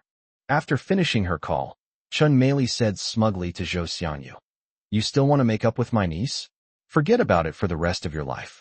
A guy like you with such low character and no sense of responsibility deserves to be single forever." After saying that, he called his daughter Xia Lingling, turned around, and stood by the roadside, waving for a taxi to stop. The taxi that they had just stopped saw that the 2 sides were not on good terms, and probably feared that they would fight and get involved. After Xia Lingling got out of the car, it stepped on the gas and drove away. Li Feiyao exclaimed, "Huh? You're leaving already?" Chen Meili turned around and glared at her, her face full of disdain, saying, "A bunch of rude people." She didn't say anything after that, but Li Feiyao could tell what she was saying from her lip movements. What she just said, in full, was, "A bunch of rude little bastards." Li Feiyao was furious. She originally came to watch the commotion and support Zhou Xiangyu, but instead she was called a little bastard? Li Feiyao has a fiery temper and is quick to anger. She rolled up her sleeves, ready to fight Chen Meili, but was pulled back by someone. Xiao Yu said, "Calm down. Don't stoop to the level of that old bastard." She could also make out the words "little bastard" from Chen Meili's lip movements. Isn't she angry? Her heart isn't made of stone. Like a normal person, it experiences joy, anger, sorrow, and happiness, and its fluctuations are constant. She just has less emotional fluctuation, making people feel that she doesn't show her emotions. She deliberately changed the little bastard to an old bastard and gave it back to Chen Meili. To be honest, she's itching to do it now. But reason told her that she couldn't take the initiative. We live in a society governed by law, especially since they are on the street with cameras everywhere. It's not like the world of martial arts on TV, where people fight and kill each other at the slightest disagreement and then just leave. If she takes action first, then she will be the one at fault. "Who are you calling an old bastard?" Chen Meili broke down. Xiao Yu looked at her expressionlessly and said in a casual tone, "You." Chen Meili was furious. She brandished her 2 powerful claws and lunged at Xiao Yu with bared teeth and claws. Li Feiyao and Zhou Xiangyu were both startled. He instinctively wanted to rush over and shield her from the attack. Xiao Yu said coldly, "No need." Zhou Xiangyu suddenly realized that she was a big shot who had single-handedly subdued 2 petty thieves, so dealing with Chen Meili would be a piece of cake for her. I'd better just stand there and admire his sister's dashing figure. He casually stretched out his arm and pulled Li Feiyao back from lunging at him. Li Feiyao exclaimed incredulously, "Zhou Xiangyu, are you even a man?" He's a coward, fine, but she looks down on him. But how could he stop her from helping Xiaoyu? Didn't you see how long that old woman's fingernails are? If Xiaoyu's delicate face gets bruised, how will she explain it to Gu Chunshi when she gets back? Zhou Xiangyu gave her a look that said, "Stand here and watch the show." Li Feiyao thought to herself, "How did you know I came here just to watch the show?" But now that it concerns Xiaoyu, she has no mood to watch this show. However, this delay, which was only a few seconds, was enough for Chun Meili to pounce on Xiaoyu. With her 2 palms outstretched, her 10 long fingernails, like seductive weapons, were all aimed at Xiaoyu's delicate, flawless face. Li Feiyao's heart clenched. It was too late to say anything now. That damned Zhou Xiangyu. When she gets back, she'll definitely make Gu Chunshi break off all ties with him. At the critical moment, Xiaoyu nimbly turned to the side. Ah! Someone started screaming like a ghost. Of course it's not Xiaoyu. Xia Lingling stared blankly at Chun Meili, who had collapsed to the ground. Amidst Chun Meili's wailing and lamenting, she finally came to her senses and rushed over, crying, "Mom, Mom, are you all right? How could nothing be wrong?" Enraged, Chun Meili lunged at Xiaoyu with all her might. Based on her past fighting experience, she was confident she could scratch this insolent brat's face to vent her anger. But to her surprise, that brat dodged it with ease. Due to inertia, she couldn't stop herself and fell face down to the ground in a spectacular fashion. Not only did I get a mouthful of dust, but my face also scraped off a piece of skin from the rough cement pavement, leaving it bloody and quite gruesome. Chun Meili's face went blank. At first, she didn't think anything was wrong and even shouted that she wanted to fight. Xia Lingling cried uncontrollably, "Mom, you're your face." Li Feiyao sat in the chair, resting her chin on her hand and looking around. This was her first time entering a police station in China, and she found it quite novel. This time, we really got into a big commotion. We even saw the police station. She herself became part of the spectacular drama. TSK TSK. Chun Meili and Xia Lingling were crying and sobbing.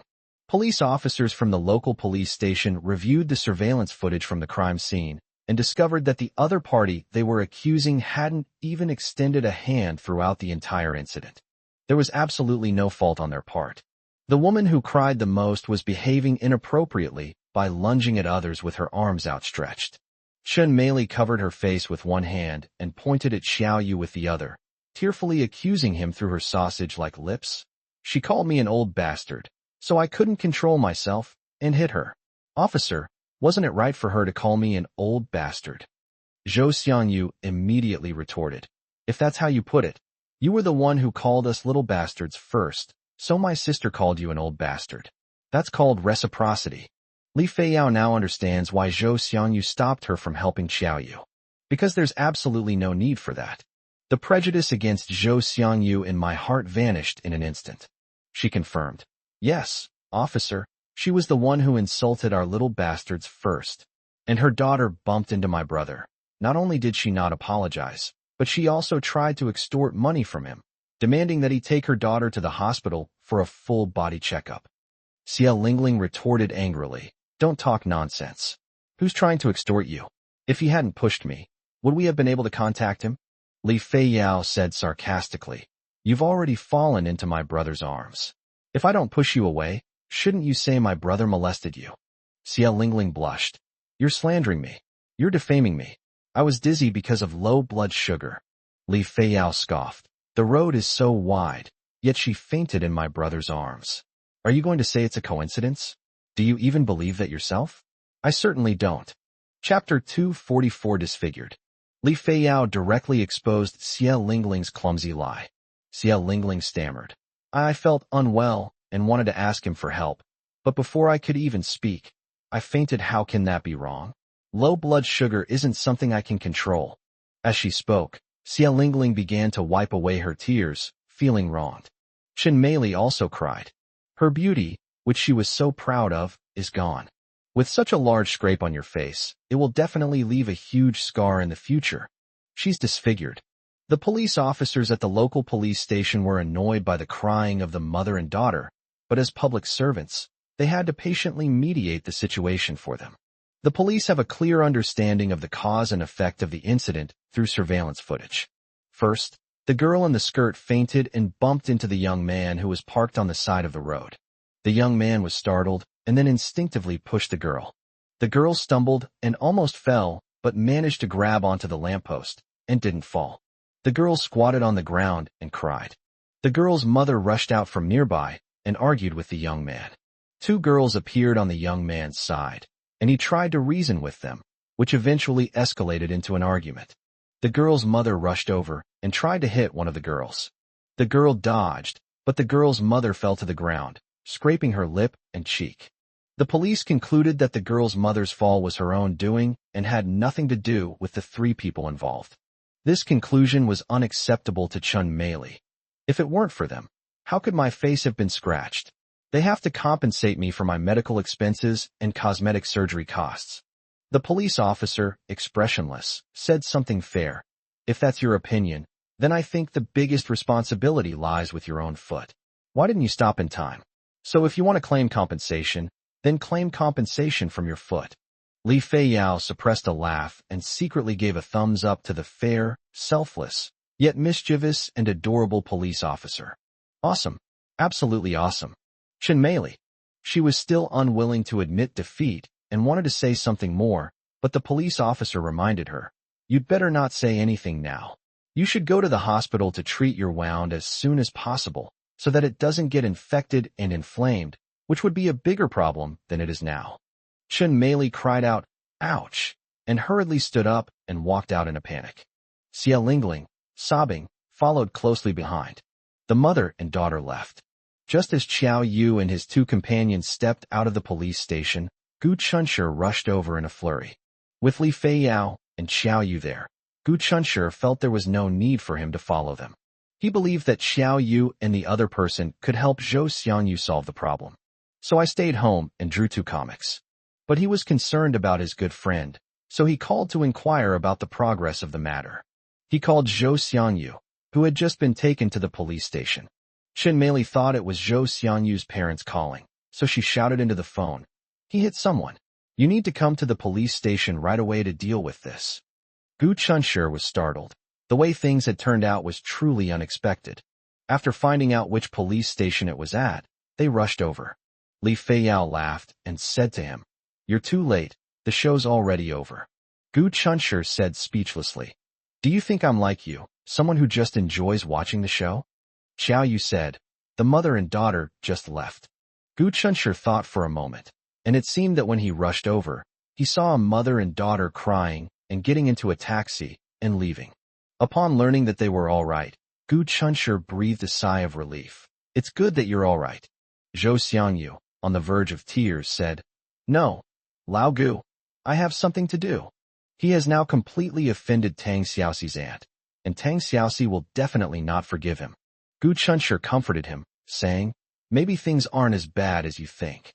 Let's wait until we get in touch with Tang Xiaoxi before we talk about anything else." Li Feiyao said, "Zhou Xiangyu, I don't mean to discourage you, but if your girlfriend is angry with you because she believed her aunt's side of the story, then I can only say that she doesn't like you that much." Just as Zhou Xiangyu was about to get angry, Qiao Yu said, "Yes, I think so too." Zhou Xiangyu. He thought about it carefully, and it seemed that what Li Feiyao said did make some sense. "Well, however, I think Gu Chunshi is right. There must be some kind of misunderstanding. Let's contact Tang Xiaoxi first," Qiao Yu added. With the three of them taking turns comforting him, Zhou Xiangyu calmed down. "When I tried calling Tang Xiaoxi again, her phone was switched off. We have to go back to school at 3 p.m. He doesn't want to go back to school until he finds out the truth." During this time, his phone rang several times.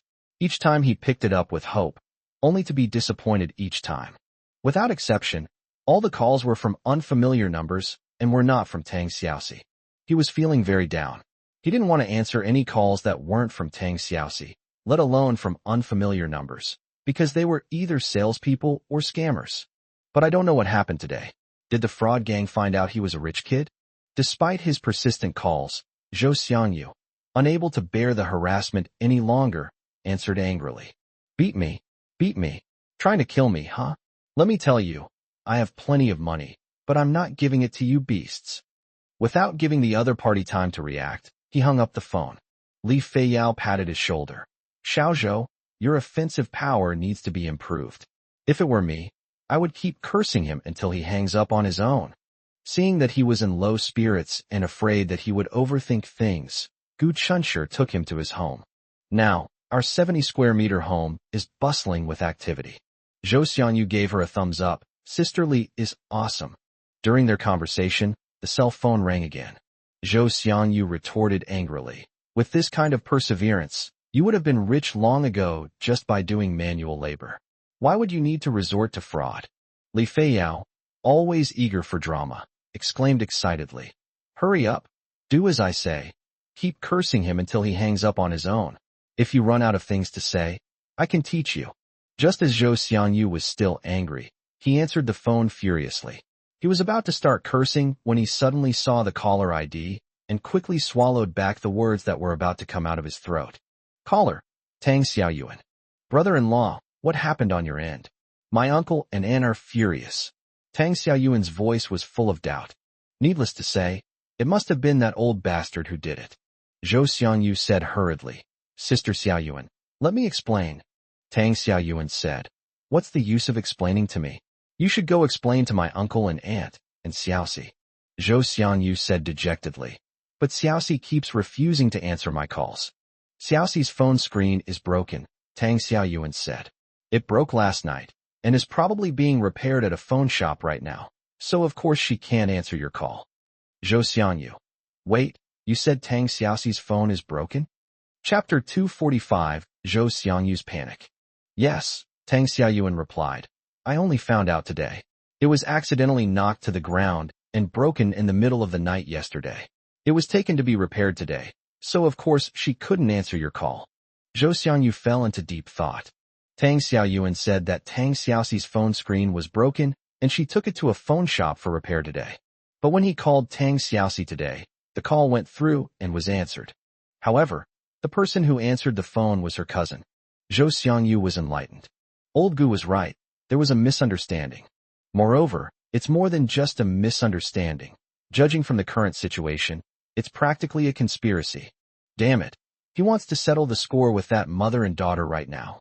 However, what is more urgent right now is, Sister Xiaoyuan, can you get in touch with Xiaoxi? Tang Xiaoyuan sighed. What are you contacting? Do you know you've caused trouble?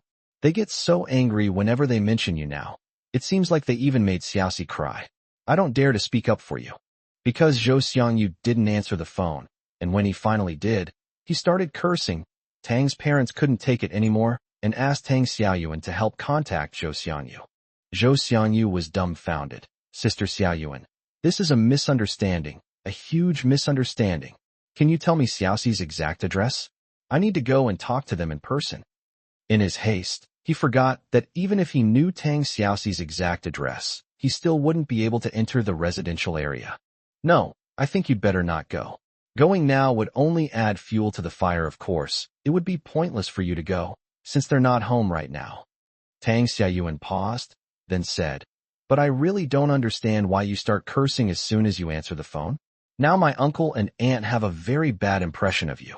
Yesterday, Xiaoxi told me that her uncle and aunt were already against Xiaoxi dating you because of the huge gap between their families. You're a hidden rich kid. I never would have guessed. And Xiaoxi is still trying to persuade them. Well, now look what's happened. You just started cursing at them without even saying a word. I think this is going to be tough. You'd better watch yourself. I think this is going to be tough. Oh, my poor little she. Zhou Xiangyu looked completely bewildered and said, Are you sure you're not mistaken? When did I ever insult Xiaoxi's parents? He suddenly stopped talking, his face showing alarm. Li Feiyao, who was waiting to teach him how to swear, pondered for a moment, then patted his shoulder sympathetically. Xiaozhou, explain this properly to your future mother-in-law and father-in-law later. Don't hesitate to ask if you need anything from us. Almost simultaneously, they realized that the call they had just mistaken for a scam call was actually from Tang Xiaoxi's parents. Because Zhou Xiangyu was in a bad mood and mistakenly thought it was a scam call, he angrily launched into a tirade of profanities into the phone. This is a huge misunderstanding. Zhou Xiangyu's face was deathly pale. Jinglan came out of the kitchen and reached out to touch his forehead with concern. Xiangyu, why do you look so pale? Are you feeling unwell? Should I ask Qinsher to accompany you to the hospital to see a doctor? Li Feiyao smiled and answered for him. He's in very good health, Auntie, don't worry about it. Grandma, Li said angrily. Yao Yao, have you bullied her again? Li Feiyao, she said, looking aggrieved. Grandma, you've wronged me. I didn't bully him. Gu Qinsher and Xiao Yu walked in from the opposite side and found that everyone in the room was paying attention to Zhou Xiangyu. He and Xiao Yu looked at each other in bewilderment. What happened again? It must be related to Tang Xiaoxi again. Zhou Xiangyu's love life has been quite complicated. In comparison, he was much luckier. After falling in love with Xiao Yu, there were never any misunderstandings between them. They overcame the challenges of a long-distance relationship that they might have faced. Aside from the Yang family, who occasionally tried to make their presence known, their relationship had always been sweet and loving. Hee. Using your good friend's misfortune to highlight your own happiness doesn't seem very ethical.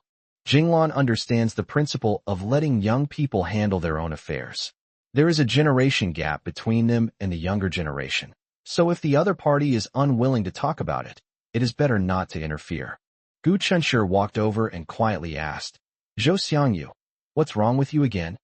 Zhou Xiangyu sat dejectedly in a chair in his room, not wanting to say a word. The enthusiastic Li Feiyao acted as his spokesperson, recounting the whole story in detail. Zhou Xiangyu was so frustrated, he wanted to bang his head against the wall. Gu Qinsher was surprised. Is it really such a coincidence? Zhou Xiangyu mistook the phone call from Tang Xiaoxi's parents for a telemarketing scam and berated them severely. Meanwhile, the other party had a very bad impression of Zhou Xiangyu because of his foul language. Judging from Tang Xiaoyuan's words, she might try to prevent Tang Xiaoxi from continuing to be with him. Poor Zhou Xiangyu. Gu Qinsher comforted him, saying, I think you shouldn't be too pessimistic. Why did Tang Xiaoxi's parents call you? It must be to inquire about Tang Xiaoxi's aunt's matter. Zhou Xiangyu said dejectedly, Not only have I offended her aunt, but now I've offended her parents too. There's probably no possibility between us anymore. It's not your fault that you didn't know Tang Xiaoxi's parents' phone numbers and accidentally mistook them for telemarketing scam calls, so I don't think it can be entirely blamed on you. Xiao Yu said. As for his aunt's matter, it was her aunt and her cousin who had ulterior motives and were in the wrong first. So in conclusion, you did nothing wrong, Li Feiyao concluded. Yes, you did nothing wrong, so you don't need to feel anxious about it, Gu Qinsher echoed. Zhou Xiangyu looked at the three people in front of him with emotion. Old Gu, Sister Qiao, Sister Li. If it weren't for the three of them staying by his side today, he would have completely broken down and wouldn't know what to do. Encouraged by the three of them, Zhou Xiangyu dialed the unknown number he had initially thought was a scam call. A man's voice came through the microphone. The voice was rather authoritative and cold. Are you Zhou Xiangyu? I am Tang Xiaoxi's father. Zhou Xiangyu said timidly. Hello, Uncle Tang. I wouldn't dare, Tang's father said coldly. Are you free today? Let's meet.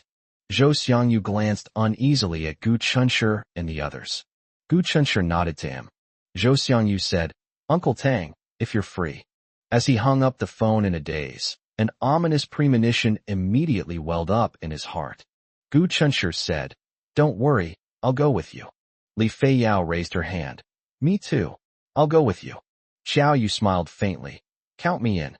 Zhou Xiangyu grinned, all his anxiety vanishing. Isn't that what friendship is all about? Usually, you bicker and joke around, neither of you giving in. But once something happens, they will stand firmly on your side and unite with you against external threats. I'm so touched. Chapter 246, A Matter That Must Be Meddled.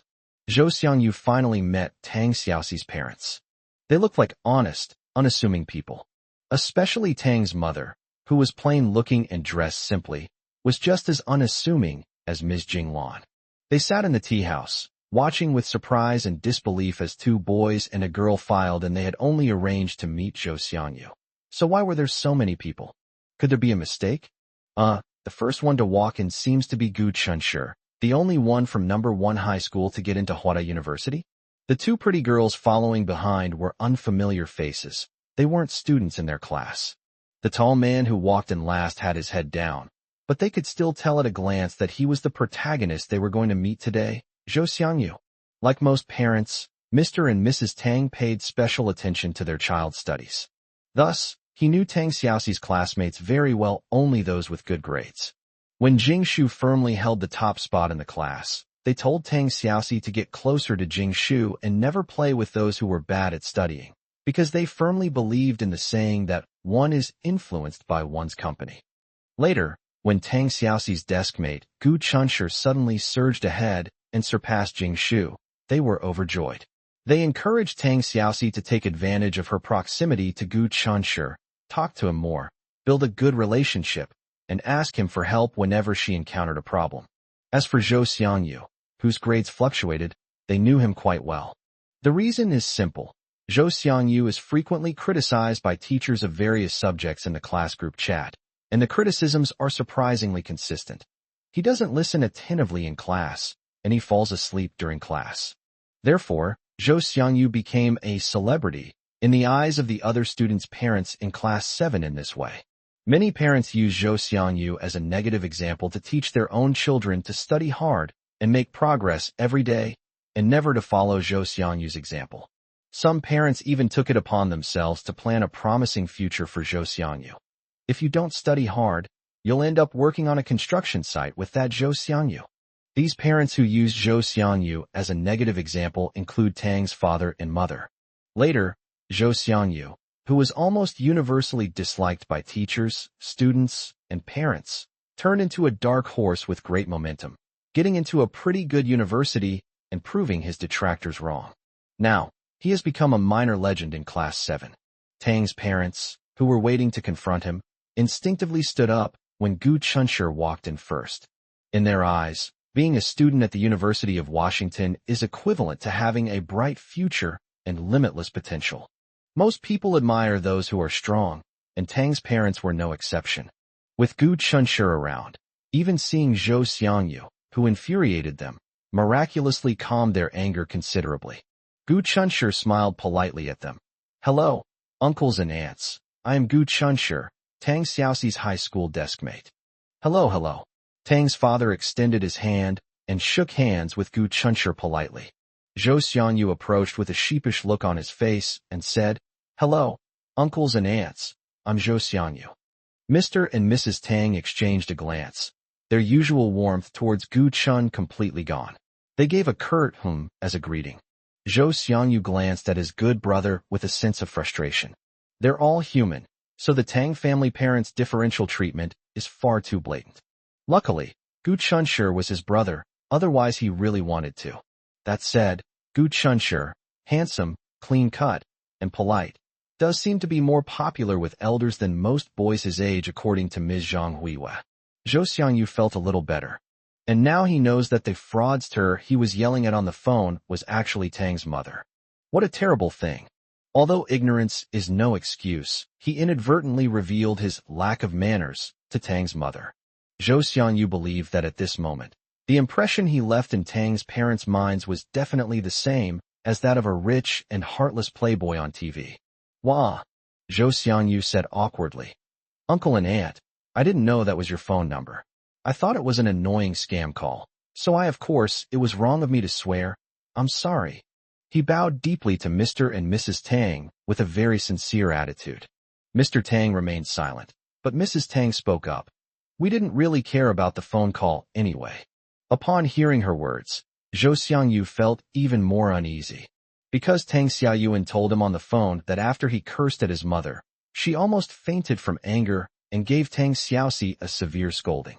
It is said that Tang Xiaoxi defended him a few times, and his mother shouted that she would sever ties with her. Zhou Xiangyu felt incredibly guilty when he thought about how Tang Xiaoxi, such a gentle girl, had been scolded by her parents and made to cry because of him. Tang's mother glanced at Gu Chunshi. With Gu Chunshi in charge, along with two seemingly refined and pretty girls, even though she had 100 or 10,000 things she wanted to say to Zhou Xiangyu, she had to adopt the role of an elder and carefully choose her words. "Zhou Xiangyu, may I ask what happened to Aunt Xiaoxi and her daughter today?" Tang's mother asked, looking at Zhou Xiangyu. "Auntie, today Tang Xiaoxi sent me a text message." "Wait a minute." Tang's mother sensed something was wrong. "You said Xiaoxi sent you a text message today?" Zhou Xiangyu nodded. Now he knew that Tang Xiaoxi's aunt and her daughter must have been behind this, so he wasn't too surprised by Tang's mother's inexplicable reaction. Mr. Tang asked suspiciously, "Are you mistaken? Xiaoxi's phone is broken and can't be turned on at all. There's no way she could have sent you a text message." Zhou Xiangyu said, "Uncle, but when I called Tang Xiaoxi's cell phone today, it went through," but her cousin answered. "Oh, by the way, her cousin said her name is Xie Lingdang."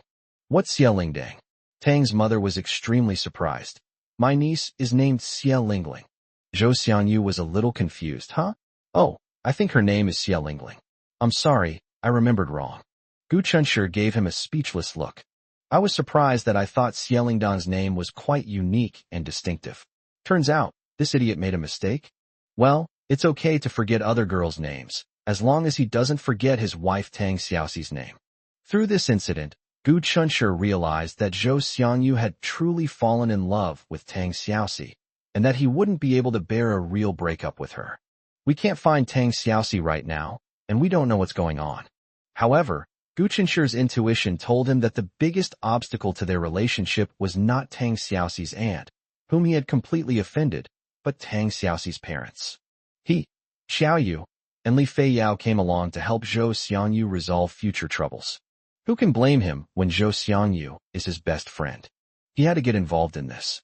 Chapter 247, A Shameless Excuse. Tang's parents looked at each other, patiently listening to Zhou Xiangyu describe the whole process. Li Feiyao and Xiaoyu filled in the gaps, restoring the entire incident to them.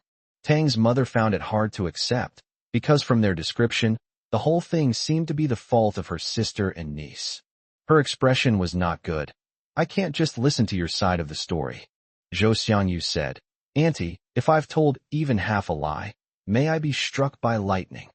"This oath is a bit too harsh." Tang's father waved his hand and said, "We are also adhering to the principle of seeking truth from facts. It's not that we don't want to believe what you say, but your words are very different from what Aunt Xiaoxi said, so we have to verify it." Zhou Xiangyu, who was upright and had nothing to fear, said, "All right, Uncle, go ahead and verify it." Tang's mother called Xie Lingling. Chun Meili was disfigured and in a terrible mood, to the point that she would curse anyone who spoke to her. Although Tang's mother felt sorry for her, she didn't need to go looking for a scolding. Fortunately, Xie Lingling is still able to communicate normally. She switched to speakerphone for public viewing. "Hello? Ring ring. Auntie Hua, did you curse that bastard? He hurt me and my mom so badly." Before Tang's mother could finish speaking, Xie Lingling's voice eagerly came through the microphone. Tang's mother comforted her gently, saying, "Don't worry, your uncle and I are handling this matter. Don't worry, we will definitely get justice for you." "Wah. Ringling, stop crying. Your auntie has something to ask you." "Auntie, please ask," Xie Lingling said, her voice trembling with tears. "Did you take your sister Xiaoxi's phone to a phone repair shop?" Xie Lingling paused for a moment, then said, "Tu gave it to her." Tang's mother looked up at Zhou Xiangyu and the others, as if to say, "Well, you've been exposed, haven't you? My phone is being repaired at a phone shop.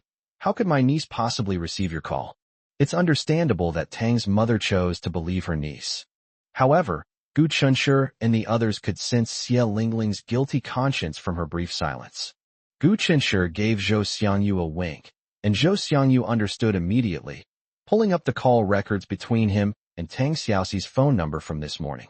Mr. and Mrs. Tang glanced at it, and confirmed that it was indeed their daughter's phone number. So they were completely baffled as to what had happened. Xiaoyu succinctly revealed the truth about the dreamer. In fact, they had all figured out what was going on.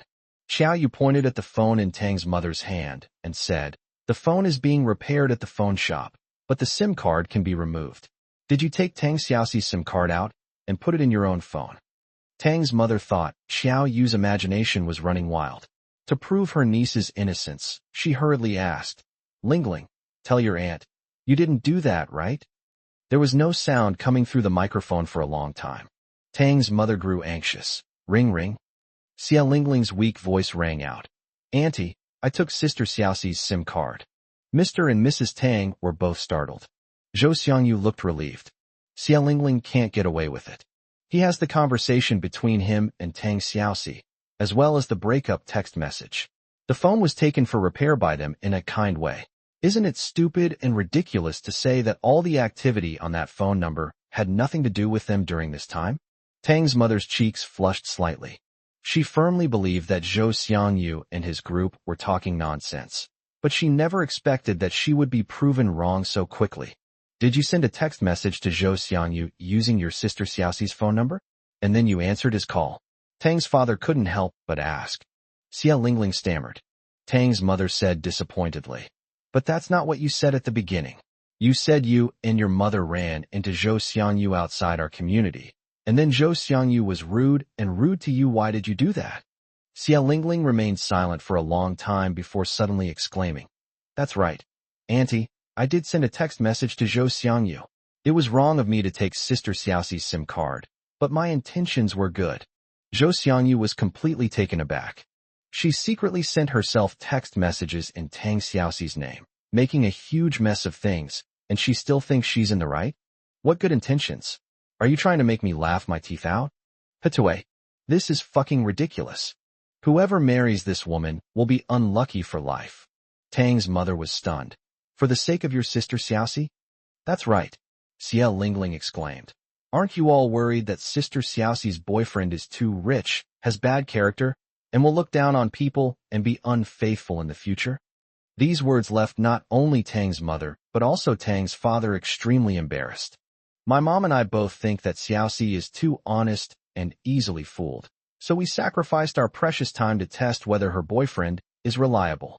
Everyone present remained silent. Gu Qinsher wanted to give Xia Lingling one word: absolutely amazing. It was clearly her and her mother who were envious and jealous of Tang Xiaoxi's rich boyfriend, and they were plotting to steal him away. But now she had it all under the guise of her sister testing her brother-in-law, which seemed surprisingly reasonable. What's even more damning is that Tang's mother actually believed this shameless lie.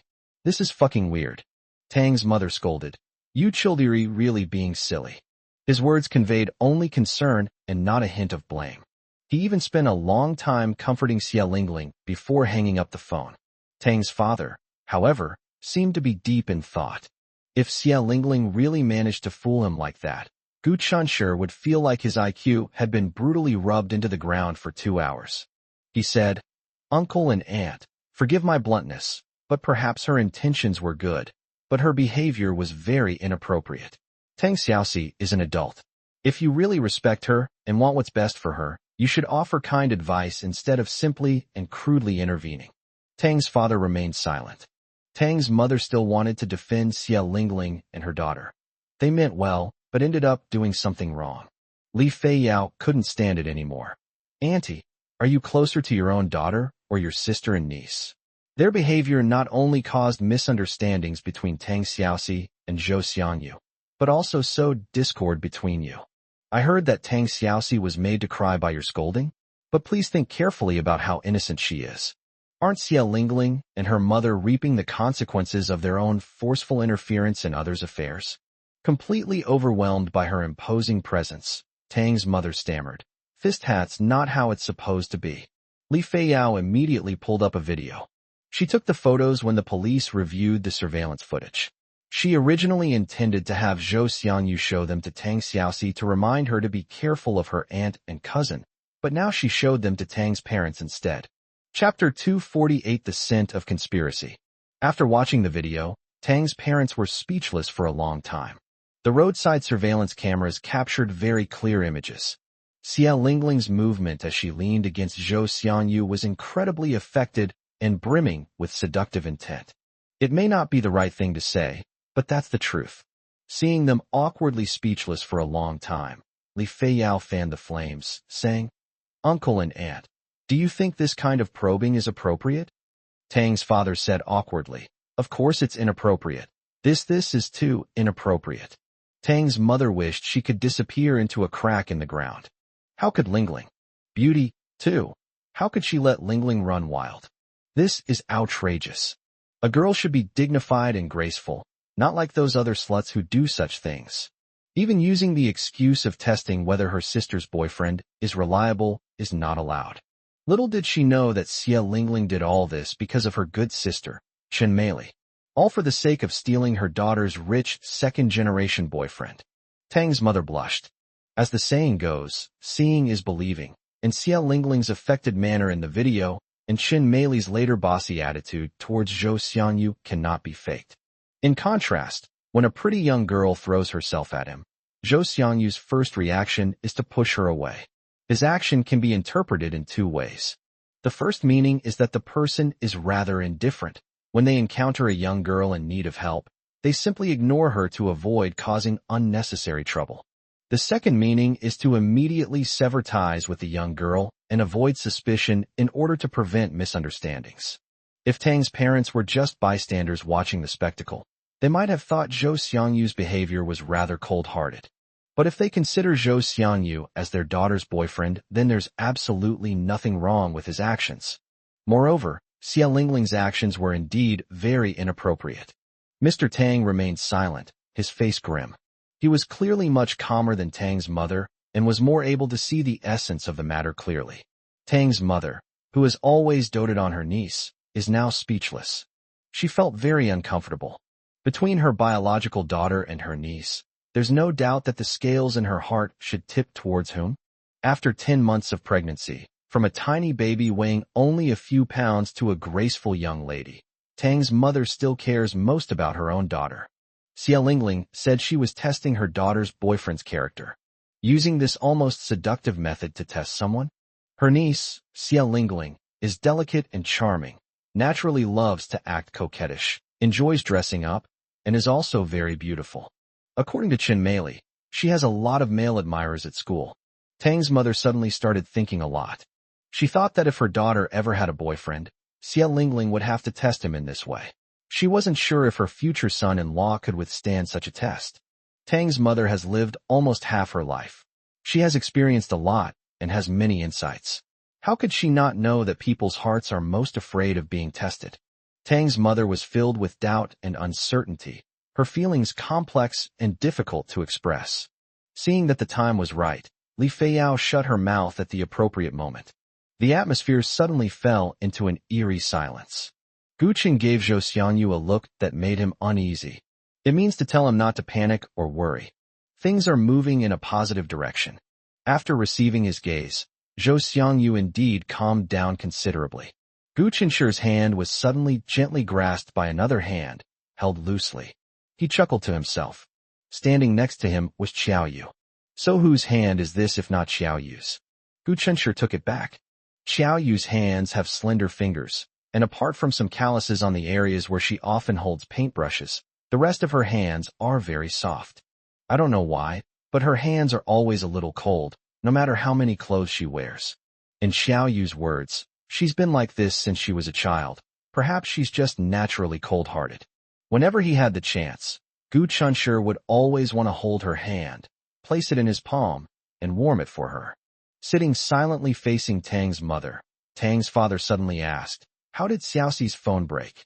Tang's mother subconsciously said, "I don't know how the phone ended up under the bed." Then, Lingling went to the bathroom before going to sleep, and when she came back, she accidentally stepped on it and broke it. Gu Qinsher asked in confusion, "How did Tang Xiaoxi's phone get stepped on by her cousin Xia Lingling?" Tang's mother replied, "Lingling and her mother were guests at my house yesterday. They didn't leave last night, and Lingling slept with Xiaoxi." Tang's mother suddenly stopped talking, her face showing fear. Tang's father's face grew even more somber. Although none of them wanted it, an unacceptable conspiracy surfaced in their minds. Gu Qinsher and Xiao Yu exchanged a glance. Li Feiyao, in high spirits, once again entered watching the show mode. Wow, the show is getting better and better. Zhou Xiangyu looked completely astonished. Does it have to be this melodramatic, shameless, and despicable? It seems he already knows the truth. That's Xia Lingdang. Oh no, Xia Lingling deliberately stepped on and broke Tang Xiaoxi's phone in order to secretly cause trouble, and then pretended to help Tang Xiaoxi take the phone to the repair shop. Taking advantage of the situation, he took Tang Xiaoxi's SIM card and put it in his own phone, then sent himself a breakup text message in Tang Xiaoxi's name. No, why would she do that? Is she sick? Zhou Xiangyu didn't connect this matter with his status as a rich second generation. At this moment, he was still very innocent and did not understand that there were some gold-digging women in this world who would stop at nothing for wealth and glory, which was simply outrageous. Xiao Yu, who was usually quiet, said thoughtfully, "The phone fell on the ground and was accidentally stepped on. It shouldn't be so bad that it can't be turned on." Mr. Tang looked furious, while Mrs. Tang felt utterly ashamed.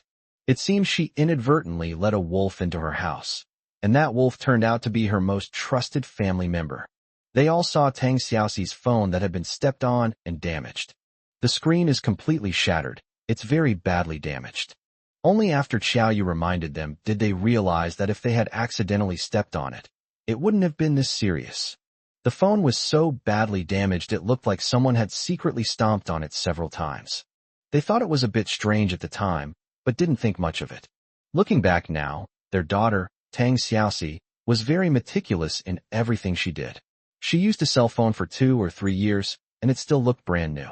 Prior to this, there had been no instances of phones falling off the bed. Xia Lingling's phone was broken when she stayed at their house for the first time this year. At the time, they thought it was an accident, a coincidence. Now, looking back, it reeks of a terrifying conspiracy. The door to their room was suddenly pushed open from the outside. Everyone turned to look, and were stunned. Chapter 249, I will treat her well for the rest of my life. The figure standing outside the door was slender and graceful. Who else could it be but Tang Xiaoxi? Their eyes met, and Zhou Xiangyu was so excited that he almost burst into tears. Wah! He had just said goodnight last night, but now it felt like he hadn't seen Tang Xiaoxi for a century. Tang Xiaoxi rushed in. Xiaoxi!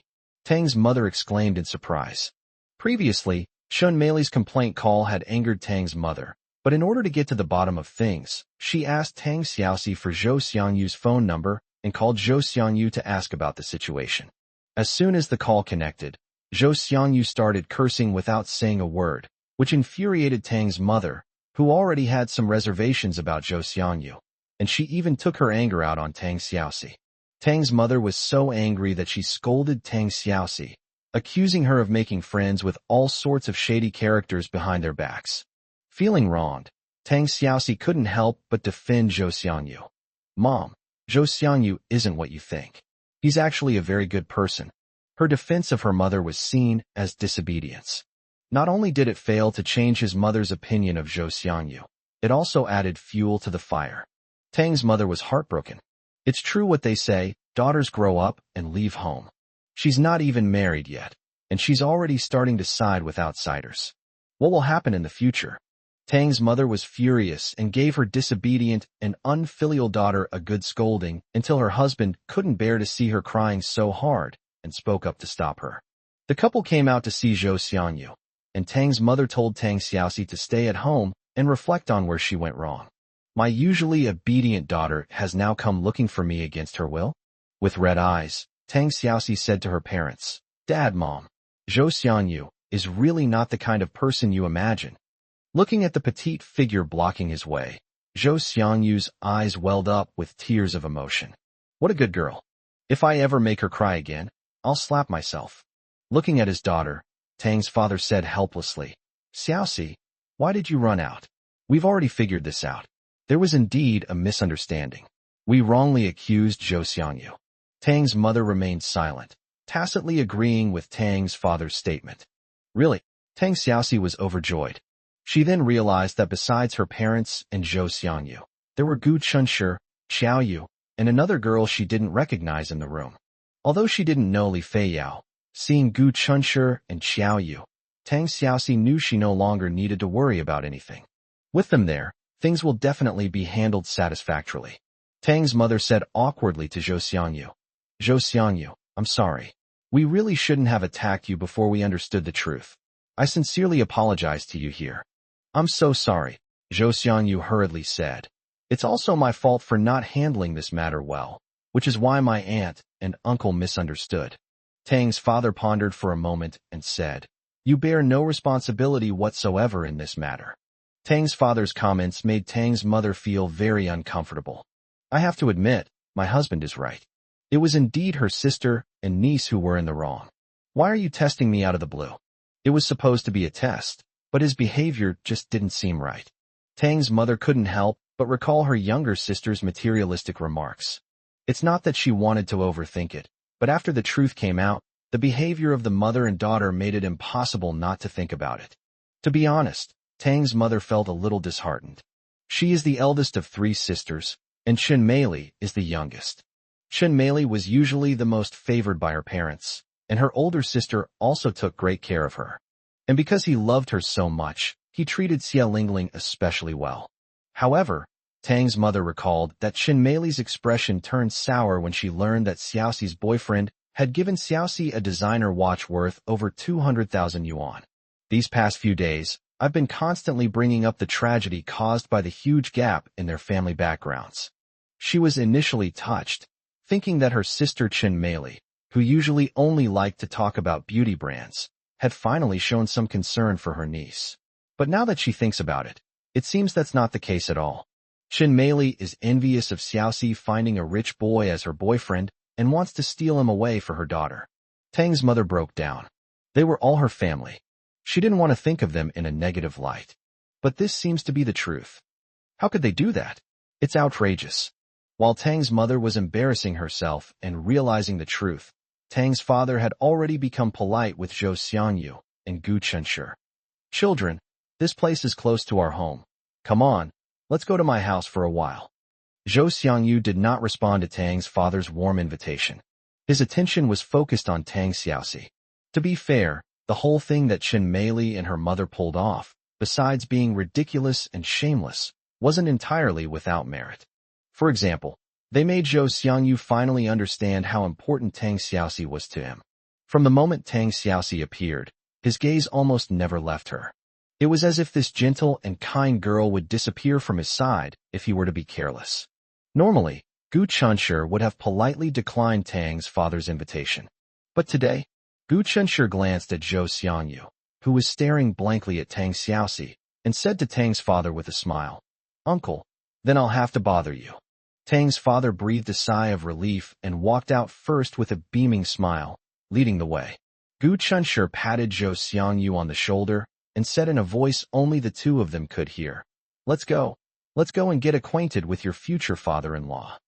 Zhou Xiangyu seemed to wake from a dream, grinned at Tang Xiaoxi, and quickly followed her out. Tang's mother walked beside Tang Xiaoxi, glancing at Zhou Xiangyu from time to time. This time, it wasn't an accusing, scrutinizing look, but rather the look a mother-in-law would give her future son-in-law. It is said that a mother-in-law likes her son-in-law more and more the more she looks at him. Now, when Tang's mother looks at Zhou Xiangyu again, she finds him surprisingly pleasing to the eye in every way. Zhou Xiangyu accidentally met her gaze, scratched his head sheepishly, suddenly stopped in his tracks, and said earnestly, "Auntie, I truly love Tang Xiaoxi, and I will treat her well for the rest of my life. Please entrust her to me with peace of mind, okay?" Tang Xiaoxi's face flushed bright red. Tang's mother, this. She was taken aback by Zhou Xiangyu's straightforwardness. Tang's father, who was walking at the front, turned around and said with a smile, "Son, don't rush. We'll talk about this when we get back." Tang's mother also laughed. Yes, let's talk about it when we get back." Gu Chenshi walked behind Xiao Yu, holding her hand, feeling extremely gratified. It seemed that from today onwards, he no longer needed to worry about Zhou Xiangyu being left destitute in his old age. Because of this blockhead, he finally figured it out, haha. Seeing the slight upturn of his lips, revealing a fatherly smile of satisfaction, Xiao Yu felt a surge of playfulness and couldn't resist reaching out to poke his cheek with her finger. Gu Chenshi turned his head, smiled, and opened his mouth as if to bite her. Xiao Yu dodged while laughing, her eyes crinkling.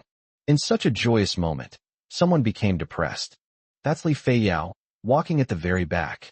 Chapter 250, A Heart Made of Flesh.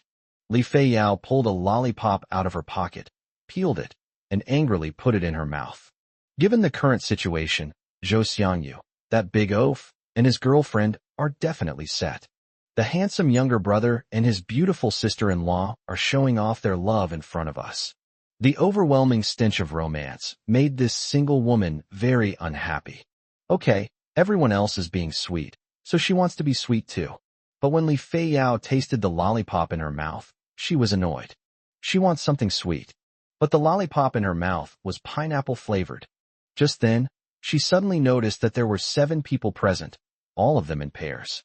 A couple, Tang's father and Tang's mother. Zhou Xiangyu and Tang Xiaoxi are a couple. Gu Chunshi and Xiao Yu are a pair. In that case, she seems completely superfluous.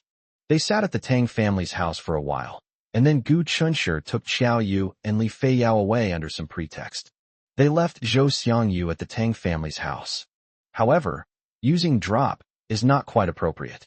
Zhou Xiangyu has been accepted by Tang Xiaoxi's parents, although Tang's parents still need to observe him for a while longer. He can be considered half a member of the Tang family now. There's more to this story. Chen Meili insisted that Tang's mother seek compensation from Zhou Xiangyu for medical expenses, emotional distress, lost wages, and other claims. The total amount claimed was not much, but it amounted to 2 million yuan. Tang's mother replied incredulously, "Isn't that too much?" Chen Meili immediately sneered. 2 million is only because he's Xiaoxi's boyfriend. Otherwise, given his wealth, I would have asked him for 5 million. Ignoring the protective glow of family ties, Tang's mother suddenly saw through Chen Meili's insatiable nature. Tang's mother said, "You went to the police station right then and there, and the problem between you was resolved that same day. It's not right or reasonable for you to ask him for 2 million now." Chen Meili raised an eyebrow defiantly. "Big sister, what do you mean by this? What's wrong? Are you already siding with outsiders and trying to save money for your rich son-in-law? You're not naive enough to think that all the money you save will belong to Xiaoxi in the future, are you? There's plenty of time in the future. Rich men will all have their fun. Aren't you afraid that Xiaoxi will be dumped by that rich second generation one day? In short, while Xiaoxi is still with the rich kid, you should persuade her to squeeze more money out of him. And while you're at it, get my 2 million back. Remember, we're the real family."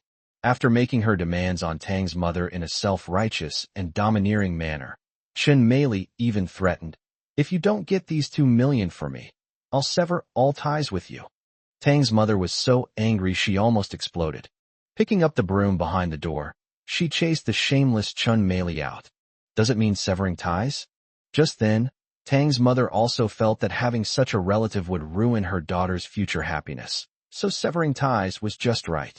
Zhou Xiangyu unexpectedly benefited from the misfortune, as his relationship with Tang Xiaoxi was officially recognized ahead of schedule and went from being underground to being open and above board. Both sets of parents learned about their relationship and offered their sincere blessings. The 3-day holiday flew by. On the 4th day after the Mid-Autumn Festival, Gu Chunshi got up very early, carefully pushed open the door, and first peeked furtively into the door of the next room. Xiao Yu lived in the master bedroom next door. They argued for a long time about who should sleep in the master bedroom and who should sleep in the guest bedroom. Gu Chunshi wants to sleep in the second bedroom, and Xiao Yu also wants to sleep in the second bedroom. They both wanted to give up the slightly larger master bedroom to the other. Finally, Gu Chunshi used his trump card, smiling mischievously, and said, "How about we stop offering to each other and just sleep in the spare bedroom?" Xiao Yu's rosy cheeks immediately turned red.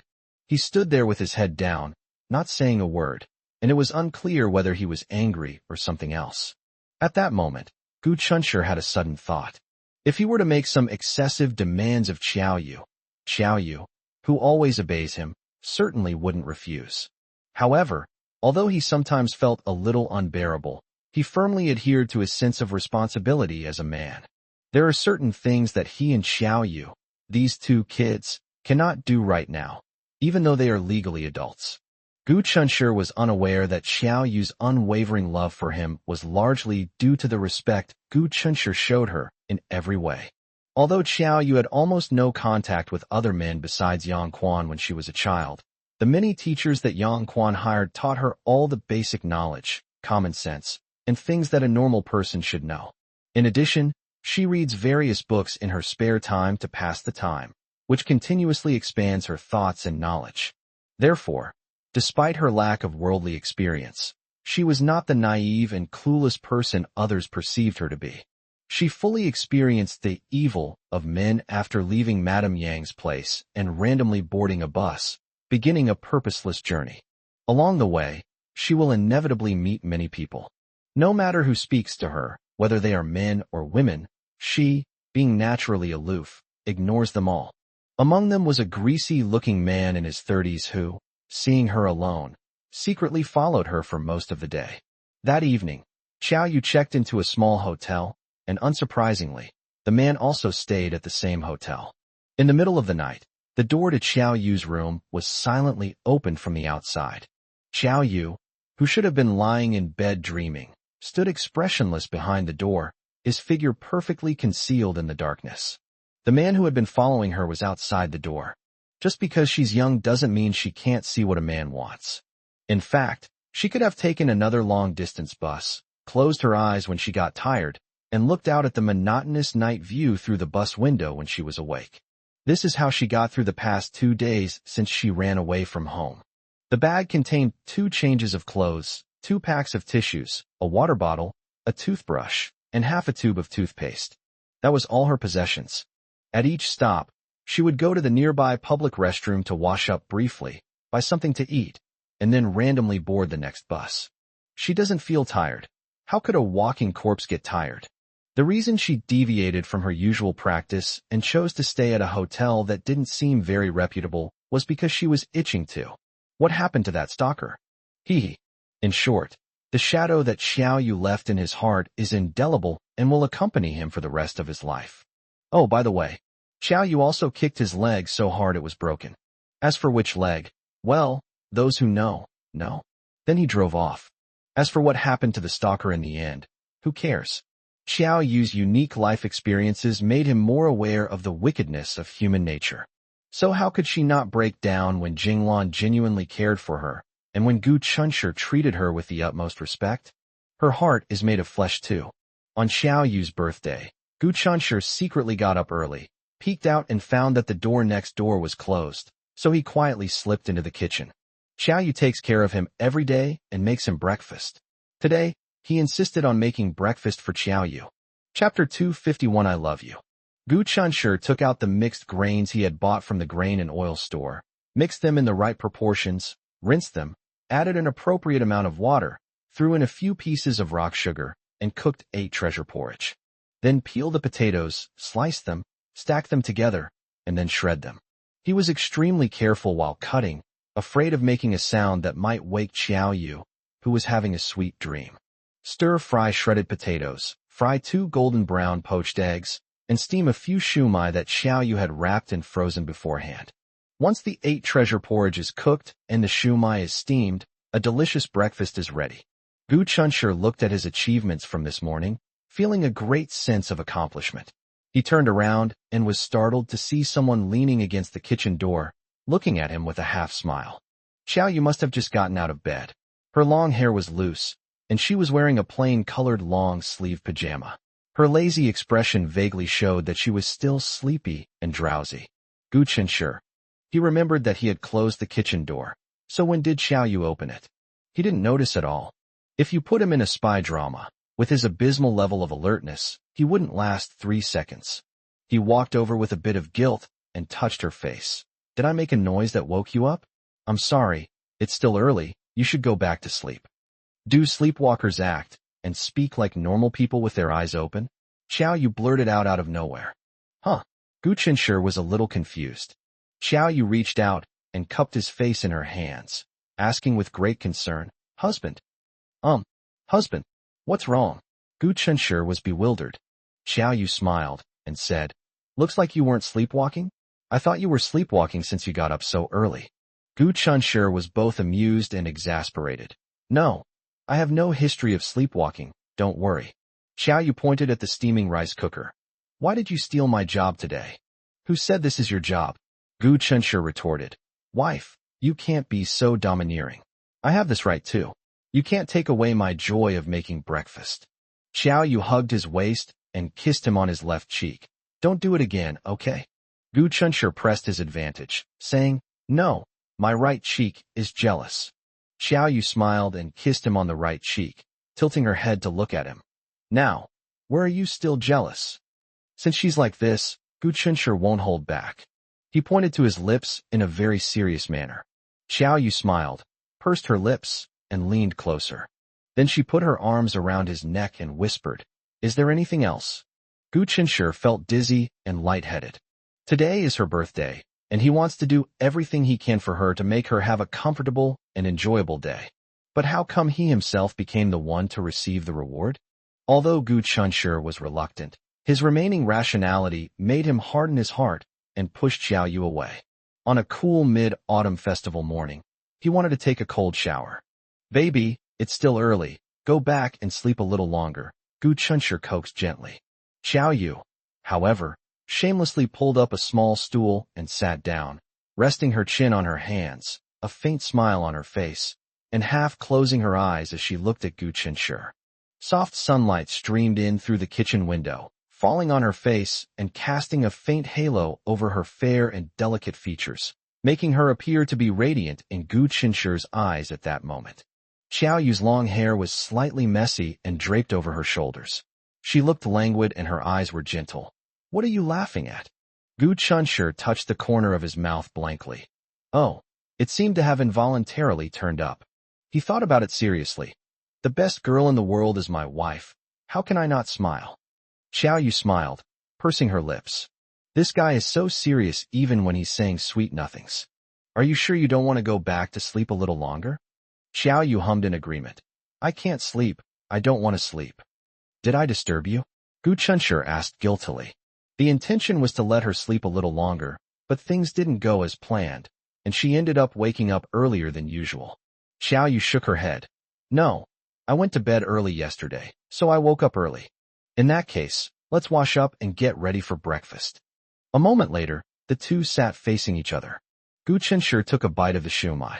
Xiao Yu Bao's shumai contained shiitake mushrooms, peas, corn, pork belly, and other ingredients in glutinous rice, along with appropriate seasonings, making it incredibly delicious. Gu Chenshi ate 3 in one go, then pretended to be annoyed and said, Wife, your cooking skills are getting better and better, and I'm eating more and more. If this continues, won't I become a 300-pound fat man? Xiao Yu took a small sip of 8 treasure porridge with a spoon. If you could really eat 300 pounds, that would be great. If other girls took a liking to you, they wouldn't be able to steal you away, because I'm sure they're not as strong as me. Gu Chenshi almost burst out laughing.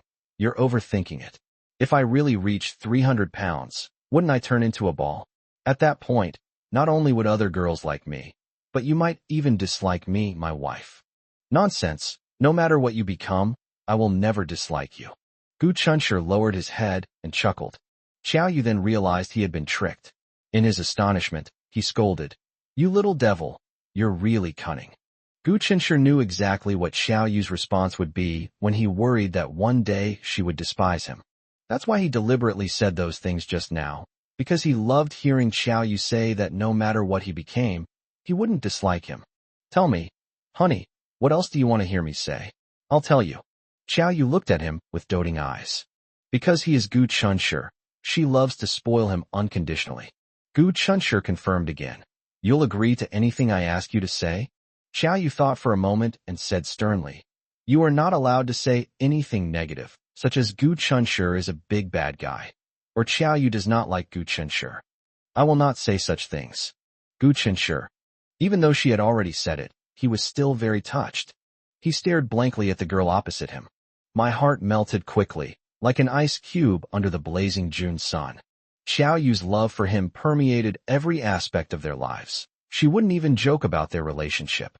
Gu Chenshi wanted to say, Silly girl, how could I let you say that? Even if I know it's a joke, it would still hurt my heart to hear it, okay? Okay, I won't let you say those things, wife. Say husband, I love you. I want to hear it. Gu Chenshi looked at Xiao Yu with anticipation. Xiao Yu became shy. She hesitated for a moment, then said, Honey, Xiao Yu, I love you. Gu Chenshi said, I love you, before she could even speak coyly. It was Xiao Yu who confessed her feelings back then. After the initial excitement, Gu Chan felt somewhat regretful when he looked back. He felt he should go first. He should have confessed to Xiao Yu before Xiao Yu confessed to him. In this way, Xiao Yu might not have so many wild thoughts. They had been together for 6 months, and they had never properly said, I love you to each other. Today, he had to make up for it. To avoid any regrets, he had to speak first. Chapter 252. Wait. Xiao Yu's eyes reddened. Her eyes sparkled. I love you too, Gu Chunshi. Last year on New Year's Eve, when Xiao Yu confessed her feelings to Gu Chunshi, she said, I like you. Gu Chunshi responded with, I like you too. But compared to love, which carries more weight? Across the dining table, the two exchanged a smile. At this moment, their hearts were intertwined, inseparable, and could never be separated in this lifetime. Sitting on the subway to Huada University, Gu Chunshi's lips, hidden behind his mask, remained upturned. In her mind, the image of her kissing Xiao Yu at the time of parting kept replaying. A message came in on my phone. This is a bank card payment notification. My commission of 88,000 yuan has arrived. Gu Chunshi looked at his bank card balance, his smile deepening. I have no classes this afternoon. Instead of heading straight home as usual, Gu Chunshi went to the city center, then to the market, bought a bunch of food, and then rushed back home with great eagerness. Xiao Yu asked in surprise, why did you buy so many groceries? Are we having guests coming today? Gu Chunshi smiled mysteriously. Bingo, congratulations on getting it right. Xiao Yu guessed, Zhou Xiangyu? Li Feiyao. Gu Chunshi just smiled and remained silent. It can't be your boss, Chun Karen, can it? Gu Chunshi kept her in suspense, saying, Wife, don't ask yet. You'll find out later. Xiao Yu was startled at this thought. Are they my uncle and aunt? Gu Chunshi. Xiao Yu asked in surprise, is it really them? My wife is too smart, what should I do? I wanted to plan a surprise for her, but I couldn't. Gu Chunshi was a little frustrated. Yeah, that's right. Wife, how come you're so smart? Xiao Yu said remorsefully. Tell me honestly, did they take time off work to come here just to celebrate my birthday? Gu Chunshi was horrified. How did you know? Does Xiao Yu have mind-reading abilities? Xiao Yu said in a low voice. Do you remember when I said before that neither you nor your aunt are good at lying? And with you behaving so strangely today, I guessed it almost immediately. Well, Gu Chunshi was both amused and exasperated. When did you guess that we were going to celebrate your birthday? Xiao Yu answered honestly. I guessed it this morning. Gu Chunshi. So the Joker was actually himself? He was incredibly excited and had meticulously planned a surprise for her. Honey, you're so smart. Do you realize that you'll miss out on a lot of fun in our lives? How did you know it was my birthday today? Before Gu Chunshi could answer, Xiao Yu found the answer herself. Yang Muse is still that old lady? She had already told the truth, so what else could Gu Chunshi say? Yang Muse. Xiao Yu remained silent. Gu Chunshi was a little uneasy. Wife. Are you resenting me? You hate the Yang family, and it was from them that I found out about your birthday. Yang Muse wanted him to give Xiao Yu a proper birthday celebration, so he actually made the arrangements. But he was wronged. It wasn't that he wanted to listen to Yang Muse, but that he and his parents wanted to celebrate Xiao Yu's birthday in their own way as family. Xiao Yu smiled and said, How could I be so petty? I'm just a little surprised that that guy knew the exact time of my birthday. But you shouldn't have made your aunt and uncle come all this way. My birthday is just like any other day. It's nothing special to me. Xiao Yu was being hypocritical. In fact, ever since she could remember, she has cared a lot about this day every year. Every year on this day, the family's nanny would bring her a very exquisite cake, then close the door, let her eat a few bites of cake, and wish her a happy birthday. The man would secretly watch her eat cake from outside the window. Later, she absolutely refused to celebrate her birthday anymore. As she grew older, she came to understand more and more that her birthday was the most shameful day for her mother, Xiao Qingge. She is a disgrace to Xiao Qingge. Xiao Yu lowered her head, tears silently sliding down her cheeks. The Gu family's thoughtfulness towards her moved her deeply, a feeling that defied description. It was Gu Jia who showed her what a home is like, and it was Gu Jia who made her realize she deserved to be loved, thus teaching her to love others in return. Xiao Yu rushed over, hugged Gu Chunshi's neck, and choked out, Husband, when are your aunt and uncle arriving? I'll go with you to pick them up. Gu Cheng and Jing Lan are both dedicated and hardworking employees. Even when they are sick, as long as they can get up, they will arrive at the company on time and stand at their posts. However, they took leave specifically to come to City A to celebrate Xiao Yu's birthday, which further highlights how much they value her. They arrived at 3 p.m., and Gu Chunshi and Xiao Yu were already waiting at the high-speed rail station. As soon as Jinglan saw them, she looked at Gu Chunshi with a puzzled expression. According to their original plan, the elderly couple would go to Gu Chunshi's residence on their own, contact Gu Chunshi in advance, and then suddenly appear in front of Xiao Yu to give her a surprise. But why are the two of them holding hands now? Jinglan waved and smiled at the two children ahead, muttering to herself, "Why is Xiao Yu here too?" Gu Chung chuckled and said, "Is there any need to say it? It must have been our son who exposed us." Upon reaching him, Jinglan said helplessly to Gu Chunshi, "I can't blame you for being stupid. It's just that my Xiao Yu is too clever." Gu Chunshi feigned sadness and said, "That's right. Your daughter-in-law is indeed too smart. Nothing can escape her sharp eyes. Mom, what am I going to do if I can't hide my secret stash of money anymore?" "What secret stash of money? Men in the Gu family don't do that." Gu Chung quickly adopted the authority of an old father. "Anyway, your dad has never hidden any secret stash of money." Jinglan scrutinized Gu Chung from head to toe several times, then pointed at him and said to Gu Chunshi with a smile, "Look at your dad. Isn't he feeling guilty?" Gu Chunshi felt extremely guilty when he realized that his joke had dragged his beloved father into the mess. He quickly tried to defend his father, saying, "Mom, you've been with Dad for so many years. Don't you know Dad's character?" Jinglan said, "That's true, old man. Don't be nervous. Even if you really are hiding money from me, I won't do anything to you. Do you think I'm the kind of person who holds grudges?" Gu Chung said frankly, "No, I have never hidden any money from others, and this is not just talk." Jinglan proudly said to Xiao Yu, "Xiao Yu, did you see that? Your aunt has impeccable taste. I might not be able to judge other aspects of the man I find, but when it comes to character, there's absolutely no problem." Xiao Yu chuckled to himself, realizing that Jinglan was laying the groundwork. Sure enough, Jinglan changed the subject and got to the point. "So there's no need to say anything about our son. His character is beyond reproach." Dear readers, there's one more chapter. I'll post it later. Chapter 253 Proposal. Gu Chunshi ordered a small cake for Xiao Yu in advance. Xiao Yu doesn't like eating anything too sweet, but it always feels like something's missing if there's no cake on her birthday. The sense of ritual is insufficient.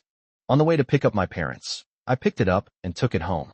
The most important thing about celebrating a birthday is to make the birthday person happy, so it doesn't need to be too lively or grand. A warm and cozy dinner together as a family of 4 is enough. But things didn't go as planned. On his way back after picking up the cake, Gu Chunshi received a video call from Zhou Xiangyu. The security camera accidentally captured his mother in the shot, and Zhou Xiangyu was immediately surprised. "Old Gu, is Auntie in City A?" Upon hearing this, Jinglan greeted Zhou Xiangyu warmly through her phone screen. "Xiangyu, hello." Hello. Auntie, what brings you to City A?" So when Zhou Xiangyu learned that it was his older sister's birthday, he started shouting and yelling. She complained that Gu Chunshi was not loyal enough. Why didn't he inform her of such an important day? He excitedly expressed that he absolutely had to come and celebrate his dear sister's birthday. You'd think he'd come, but what they never expected was that Zhou Xiangyu, that big mouth, would tell Li Feiyao about it. So, Li Feiyao and her grandmother showed up uninvited. But there's nothing wrong with that, since they're all family. It seems the cake I bought was too small. Before arriving, Zhou Xiangyu and Li Feiyao, grandmother and granddaughter, each prepared a birthday gift for Xiao Yu. The Jinglan couple made a special trip from Z City to a city to celebrate Xiao Yu's birthday. And of course, they also prepared a birthday gift for Xiao Yu. After everyone took turns offering their blessings and birthday gifts, they all turned their attention to Gu Chunshi. He's the only one who hasn't given a birthday present yet. He couldn't just skip this important step because he was Xiao Yu's boyfriend. Under the watchful eyes of everyone, Gu Chunshi calmly took something out of his pocket. This little gadget had been in his pocket for half a day. Although it was a bit uncomfortable, he hadn't been willing to take it out of his pocket before, for fear of losing it by accident. Li Feiyao, with her sharp eyes, excitedly covered her mouth and let out a soft gasp. Gu Chunshi appeared calm on the surface, but he was actually a little nervous inside. At this moment, he had a small, square red box in his hand. Besides Li Feiyao, everyone else saw it too. and they quickly guessed what it was. Xiaoyu was wearing a birthday hat that the cake shop had given him as a gift. She looks well-behaved and quiet. At this moment, she was no more composed than Gu Chunshi. Gu Chunshi opened the small red box in front of everyone. Under the light, the ring inside shone brightly and was dazzling. Jinglan, her eyes brimming with tears, gripped her husband Gu Cheng's arm tightly. Even though he unconsciously tightened his grip, causing Gu Cheng to feel pain, he didn't utter a sound. Grandma Li smiled warmly, her smile kind and gentle.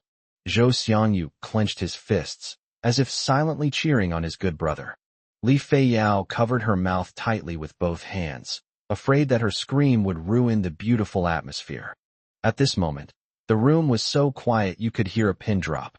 Under the gaze of so many eyes, Gu Chunshi, who was usually very poised and confident, felt a little embarrassed. Gu Chunshi cleared his throat and was about to kneel down on one knee when Xiaoyu suddenly did something unexpected and snatched the ring from his hand. Gu Chunshi. Xiaoyu took the ring out of the exquisite little box and casually put it on the ring finger of her left hand. Is this for me? It fits perfectly. I like it very much. Gu Chunshi glanced blankly at the onlookers whose emotions were already running high. The process isn't finished yet. Can you give me back the ring first? In his mind, he wanted to propose to Xiaoyu solemnly, just like in movies and TV dramas, kneeling on one knee, holding a diamond ring in both hands. Even if it's a bit early now, they should wait until he graduates from university before getting married. This is the only way to demonstrate his sincerity. But he couldn't wait to turn Xiaoyu from his girlfriend into his fiancée. But before he could even kneel down, Xiaoyu snatched the ring away. Xiaoyu said, I don't like complicated procedures. I only care about the result. In short, I really like this gift. Jinglan's voice trembled slightly with excitement. Xiaoyu, this gift isn't something you can just accept casually. If you accept it now, it means you're willing to be our Gu family's daughter-in-law. Xiaoyu smiled shyly at her. Uncle and aunt, I've always wanted to be your daughter-in-law. Gu Cheng patted Jinglan, chuckling as he gestured for her to calm down. Wow! Li Feiyao couldn't hold back any longer and excitedly spun around in circles. I'm so excited. I'm so excited today, ha ha. It's as if she were the one being proposed to today. Zhou Xiangyu just kept chuckling. The image of him proposing to Tang Xiaoxi and her shyly saying, I do, involuntarily flashed through his mind. Just thinking about it made him feel wonderful. Grandma Li said lovingly, Oh, that's wonderful. You're all good children. You're all good children. Gu Chunshi looked at Xiaoyu intently. He now understood that the reason Xiaoyu had snatched the diamond ring ahead of time was because she didn't want him to kneel before her. Love is equal. No one is allowed to be subservient. Xiaoyu, let's get married when I graduate from university, okay? Some procedures can be omitted, but he must say these words from the heart in front of everyone. Okay, sure. Xiaoyu's tone was calm, but her slightly trembling voice couldn't fool even herself. She's so excited she's about to faint. Gu Chunshi already knew the outcome, but hearing the word good from Xiaoyu's mouth still made him dizzy, as if he were floating on clouds. He looked at his parents, Zhou Xiangyu, and Li Feiyao and her granddaughter, and couldn't help but laugh. See? So many people heard it. They are all witnesses tonight. You must never cheat in the future. Xiaoyu replied. The same applies. You're not allowed to renege on your promise. Jinglan secretly wiped away her tears and smiled. Xiaoyu, don't worry. If he dares to cheat in the future, from now on, Auntie will no longer have him as her son, only you as her daughter. Zhou Xiangyu snapped out of his beautiful fantasy of proposing to Tang Xiaoxi and said something surprising. Sis, shouldn't you start calling her Auntie and Mom now? Chapter 254 Changing One's Words. Zhou Xiangyu's words successfully reminded everyone present. Li Feiyao, always eager for drama, chimed in. Yeah. You'll be calling her Mom sooner or later anyway, so why not just start now? Xiaoyu, who appeared relatively calm when Gu Chunshi proposed, seemed a little flustered. This was so sudden. She wasn't mentally prepared. Gu Chunshi suddenly realized that her own biological mother had already passed away. Would it be too much to ask her to change her address now, or would it stir up her grief and longing for her mother? Just as he was about to speak to ease the tension, Jinglan said, No rush, no rush. They're not married yet. They can change their address later. Mom. Jinglan's words were suddenly interrupted by a cry of Mom. Jinglan stood there, stunned. After calling out, Mom, Xiaoyu looked at Gu Cheng with a slightly awkward and shy expression. Dad. Gu Cheng excitedly replied, Yes. Jinglan then realized that she had forgotten to respond to Xiaoyu in her excitement, and hurriedly responded in kind. I'm so touched tonight, sob sob. Li Feiyao's eyes also welled up with tears. Zhou Xiangyu was busy sharing this grand moment with his girlfriend, Tang Xiaoxi. Outside the window, the moon hanging high in the sky no longer looks so round. However, as long as their hearts are closely connected, whether the moon is full or not will not prevent them from being reunited. When Gu Chunshi saw Jinglan holding Xiaoyu in her arms with red eyes, choking back tears as she expressed that she finally had a daughter, his eyes welled up slightly. What should I do? I feel like there's water welling up in my eyes. Is it embarrassing? Different locations at the same time. Standing in front of the large French windows, Yang Muse gazed wistfully at the moon in the sky. Today is Xiaoyu's birthday. He wanted to call her and wish her a happy birthday, or prepare a special birthday gift for her. However, in the end he did nothing. No matter the method, no matter what he was doing, in Xiaoyu's eyes, it was all a disturbance. Why should he go out of his way to annoy others? No matter how busy he is these days, he makes sure to visit his grandmother and spend as much time with her as possible. After returning from Z City, Grandma remained depressed. In his now broken home, he felt that his grandmother was all he could rely on. The images of my family reunited in my memory have long since become blurred. I don't know when it started, but my parents are always arguing or giving each other the silent treatment. He rarely saw his father at home, and when he asked his mother, she replied that his father was busy with work. At that time, he believed it. His father was too busy with work to even come home. Some time ago, he seriously thought about it and realized that his parents' relationship had already run into problems before Xiao Qingge appeared. He was just too young to notice the discord between his parents at that time. Actually, there is one thing he is very similar to Xiaoyu. That is, although he did not have a shameful background, his childhood environment was different from that of normal families. That's why, when certain truths came to light, he was able to empathize with Xiaoyu's unhappy childhood, regret his misunderstanding of Xiao Qingge, and his indifference towards Xiaoyu. And at that moment, he suddenly realized Xiaoyu was his only brother. He wanted to make it up to Xiaoyu. Do your best. Unfortunately, they don't need it. She lived a good life after leaving the Yang family, and all I could do for her was let go. After realizing this, Yang Muse would come to his grandmother's house every day to persuade her to think more positively. However, his behavior of not going home, but instead spending every day with his grandmother, made his mother very unhappy. Yang Muse is just like his father was back then. Always too busy. Xiao Fei walked over and said, Mr. Yang, your wife just called and asked you to make sure you have some time tomorrow to come home for dinner with Miss Fong. Yang Muse frowned, picked up his personal phone, and saw more than a dozen missed calls, all from the same number. He wasn't deaf. Of course he heard the bell ring, but he was too lazy to answer it. So the phone number was then called to Xiao Fei's assistant. Yang Muse hummed in agreement. I understand. I'll call her back later. Xiao Fei was quite surprised. He thought Mr. Yang would refuse outright. Yang Muse dialed a number. I'll be back tomorrow. Remember to pick up Yiya before you come back, Yang Muse's mother, Zhang Zijuan, instructed. Okay, I understand. Yang Muse replied cooperatively. As a golden bachelor with few scandals, Yang Muse is the epitome of male god in the eyes of high society unmarried socialites. In order to find a daughter-in-law who is excellent in every way, Zhang Zijuan started looking for a daughter-in-law when Yang Muse was not yet 18 years old, and has been looking ever since, worrying herself sick over it. Zhang Zijuan, confident in her son's excellence, has extremely high standards for selecting her future daughter-in-law. Its standards were as stringent as those for selecting a crown prince's consort in ancient times. However, over the past 10 years or so, Zhang Zijuan has managed to find several decent daughter-in-law candidates. Unfortunately, every time she excitedly encouraged Yang Muse to get to know the girl, he would always make excuses about being too busy with work or that the girl wasn't his type.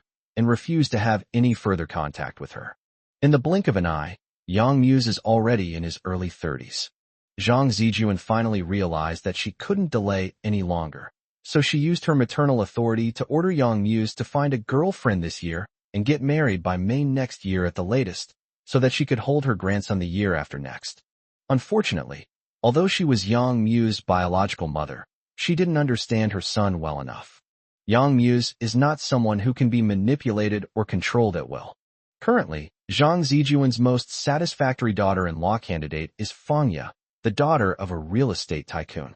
Fangya fell in love with Yang Muse at first sight and is said to be determined to marry no one but Yang Muse. Zhang Zijuan was quite satisfied with her excellence and always tried to match her up with Yang Muse, intentionally or unintentionally.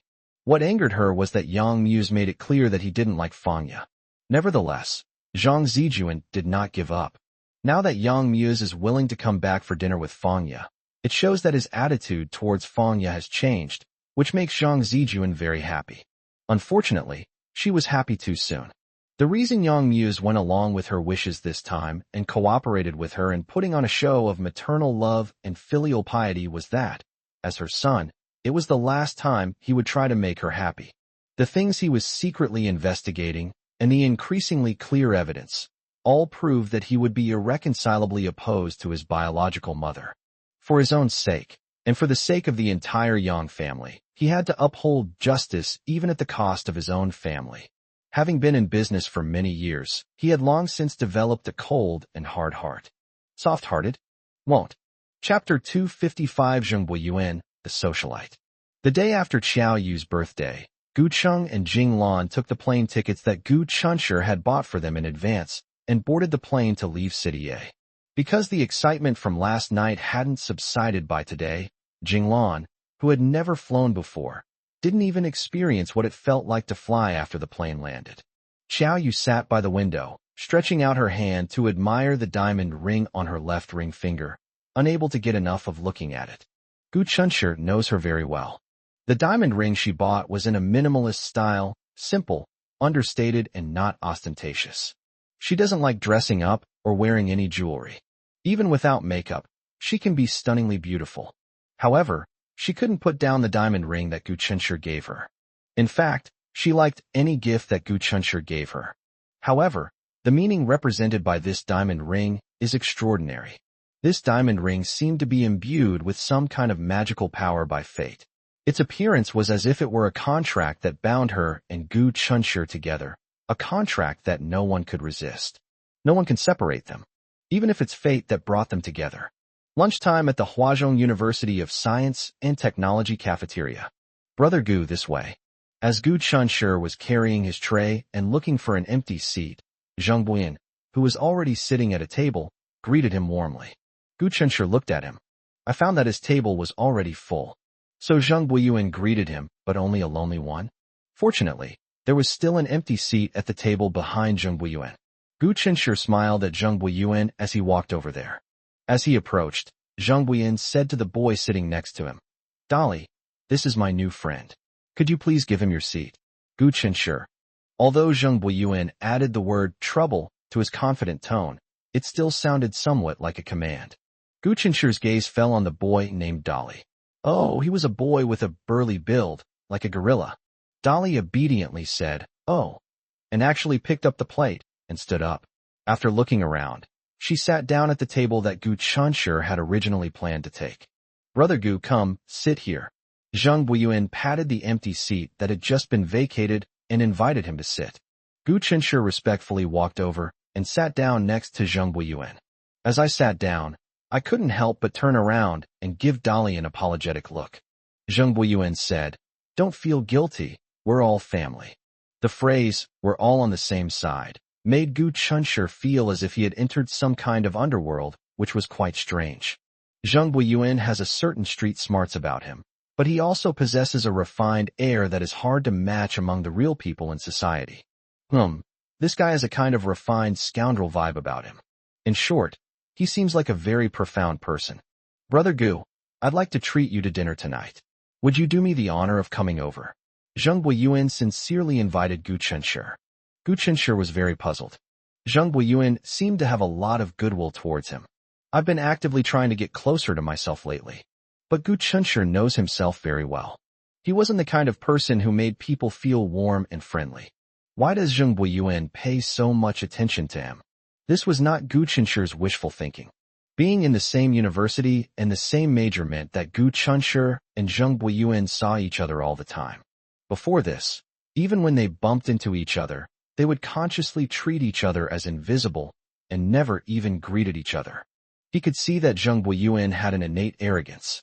I also learned from other people's discussions that Zheng Buiyuan has a mysterious background. Gu Chunshi also possessed a certain arrogance. But it doesn't mean the same thing as Zheng Buiyuan's arrogance. Zheng Buiyuan's arrogance stems from his privileged family background, which makes him look down on others. He was stubborn to the core, refusing to bow down to others. They were not from the same world. They seemed to be somewhat incompatible. Therefore, Gu Chunshi never imagined that one day he would be regarded as a friend. Facing Zheng Buiyuan, who was waiting for a reply, Gu Chunshi said apologetically, "Thank you. But I'm sorry. I have something to do today and may not be able to keep our appointment." Zheng Buiyuan looked as if he had expected this. "I knew you would answer me like that." Gu Chunshi said, "Let's do it another day. I'll treat Brother Zheng then." Zheng Buiyuan smiled, a hint of amusement in his eyes. "Brother Gu, which day exactly is this another day?" Gu Chunshi. When politely declining, people usually prefer to say something ambiguous, which saves the other person face, while letting them understand their true meaning. If the other party is smart, they will give up the idea of continuing to invite them. Zheng Buiyuan is certainly a smart man. But he asked the question he already knew the answer to. What appears to be serious can also be interpreted as an unbridled attack. Gu Chunshi remained calm and was about to speak when Zheng Buiyuan suddenly said, "Brother Gu, I am not a monster. You don't need to avoid me." His words were so blunt that Gu Chunshi didn't know how to respond. He couldn't help but think of the advice that Senior had given him. Zheng Buiyuan is a terrifying person. This is everyone's impression of Zheng Buiyuan. Actually, Gu Chunshi didn't exactly avoid Zheng Buiyuan like the plague. He just felt that they weren't on the same wavelength. He is the kind of person who doesn't like to waste his energy on people who are destined to be irrelevant to him. Due to his personality, he lacked the awareness that having more friends meant having more options. In today's society, all you need to do is take care of yourself. Having one or two true friends is enough. Often, people who can drink and chat at the same table until midnight are not necessarily friends, even if it seems so. Alright, since Brother Gu doesn't like formalities, I might as well be frank. Zheng Buiyuan made up his mind. Gu Chunshi remained calm and composed.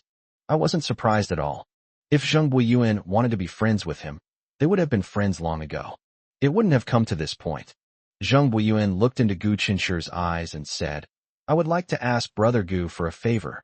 Gu Chunshi asked, "What kind of help?" For Zheng Buiyuan to lower himself to approach him. This favor must be something extraordinary. Moreover, it seemed to be a favor that only he could help with. What could it be? This is not a good place to talk. If possible, I would like to ask Brother Gu to accept my invitation. If you don't like eating, you can choose any method that makes you comfortable. Give me half an hour to explain my request, okay? Zheng Buiyuan spoke sincerely. Gu Chunshi felt that it would be too heartless of him to refuse again. "Don't worry, I understand that helping me is a favor, and not helping me is my right. Whether you can agree to my request depends on whether you make a decision after hearing my request. Don't worry, even if you're unwilling to help me, I will never hold a grudge against you."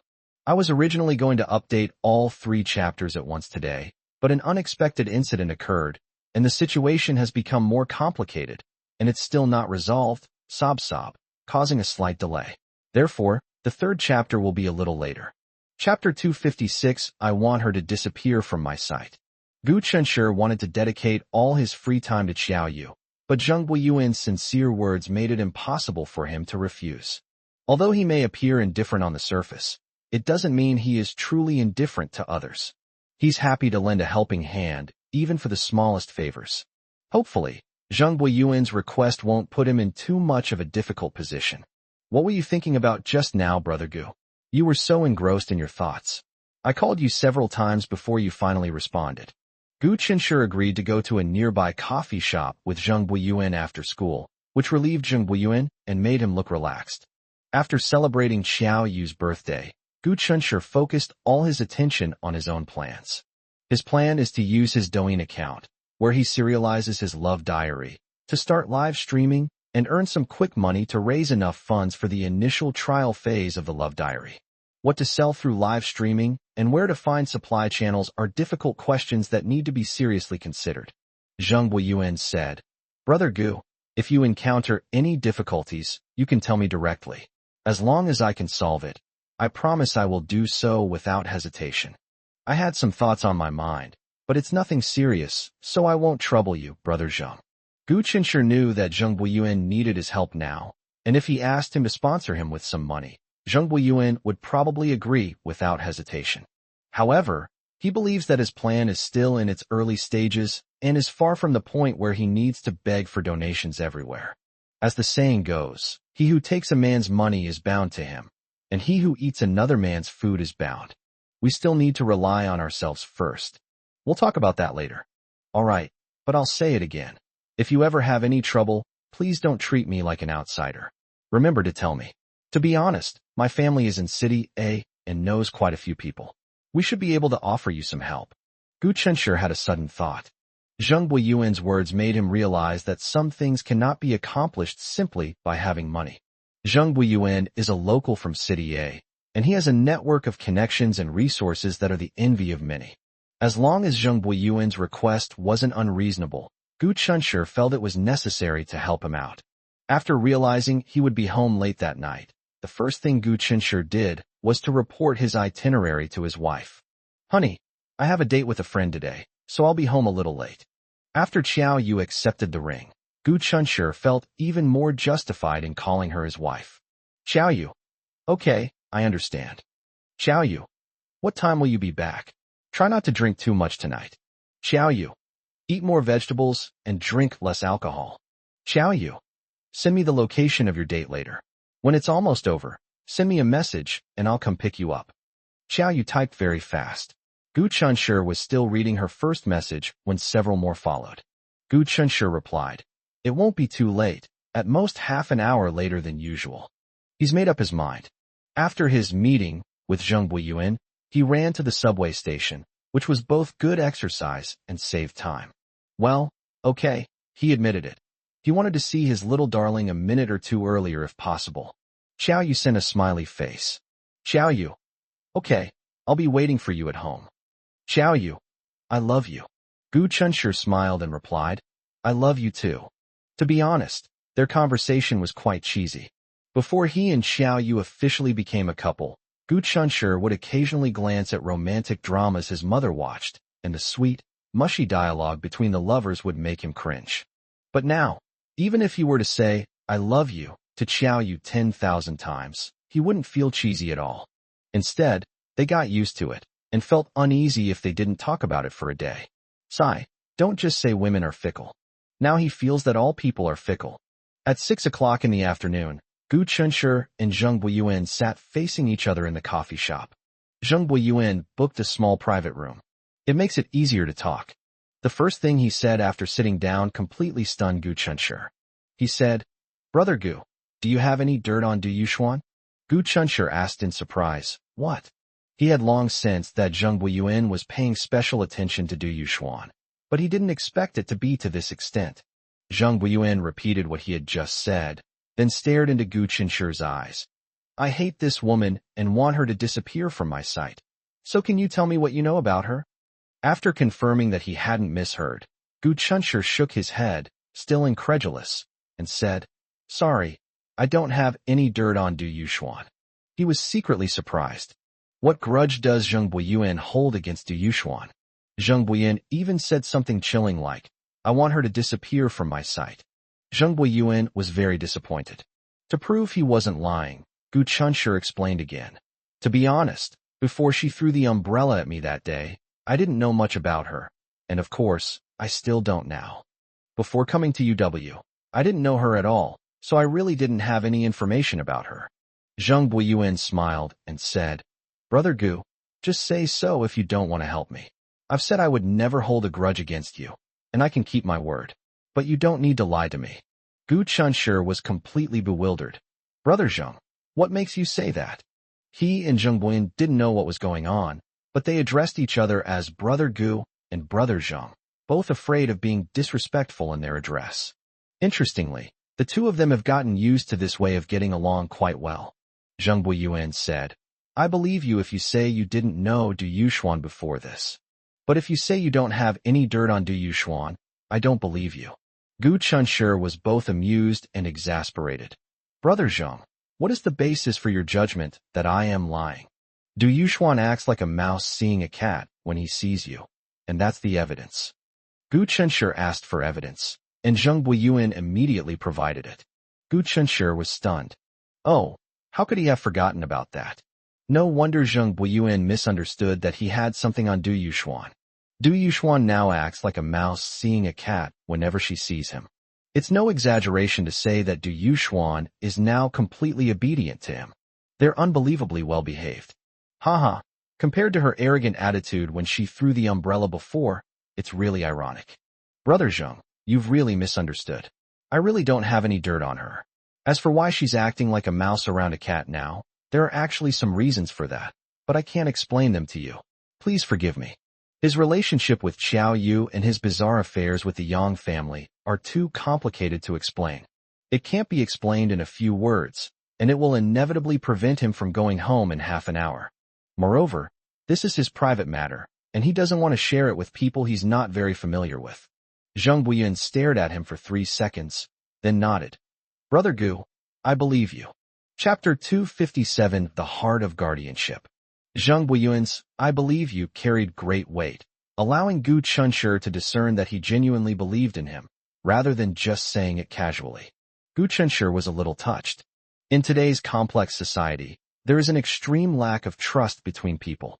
Zheng Buyin's words, I believe you, caused Gu Chunshi's goodwill towards him to skyrocket. Brother Zheng, do you have a grudge against Du Yuxuan? Of course, I was just asking casually. You don't have to say. Zheng Buyin smiled and said, I don't really want to say it, but I'll make an exception for you, Brother Gu. Zheng Buyin was silent for a moment before slowly saying, I have an older brother who is currently dating Du Yuxuan. Gu Chunshi was full of suspicion. The matter seemed quite complicated. He fantasizes about marrying Du Yuxuan and having children, but I know very well that a vain woman like Du Yuxuan would never marry him. Zheng Buyin's expression turned cold. Gu Chunshi remained silent, listening quietly as he continued. But a question arose in his heart. If the rumors are true, Zheng Buyin's background is equivalent to that of his brother. Why was Zheng Buyin's tone so angry and desolate when he said that Du Yuxuan could not marry his brother? Zheng Buyin is not bad-looking, so his brother is probably not too ugly either.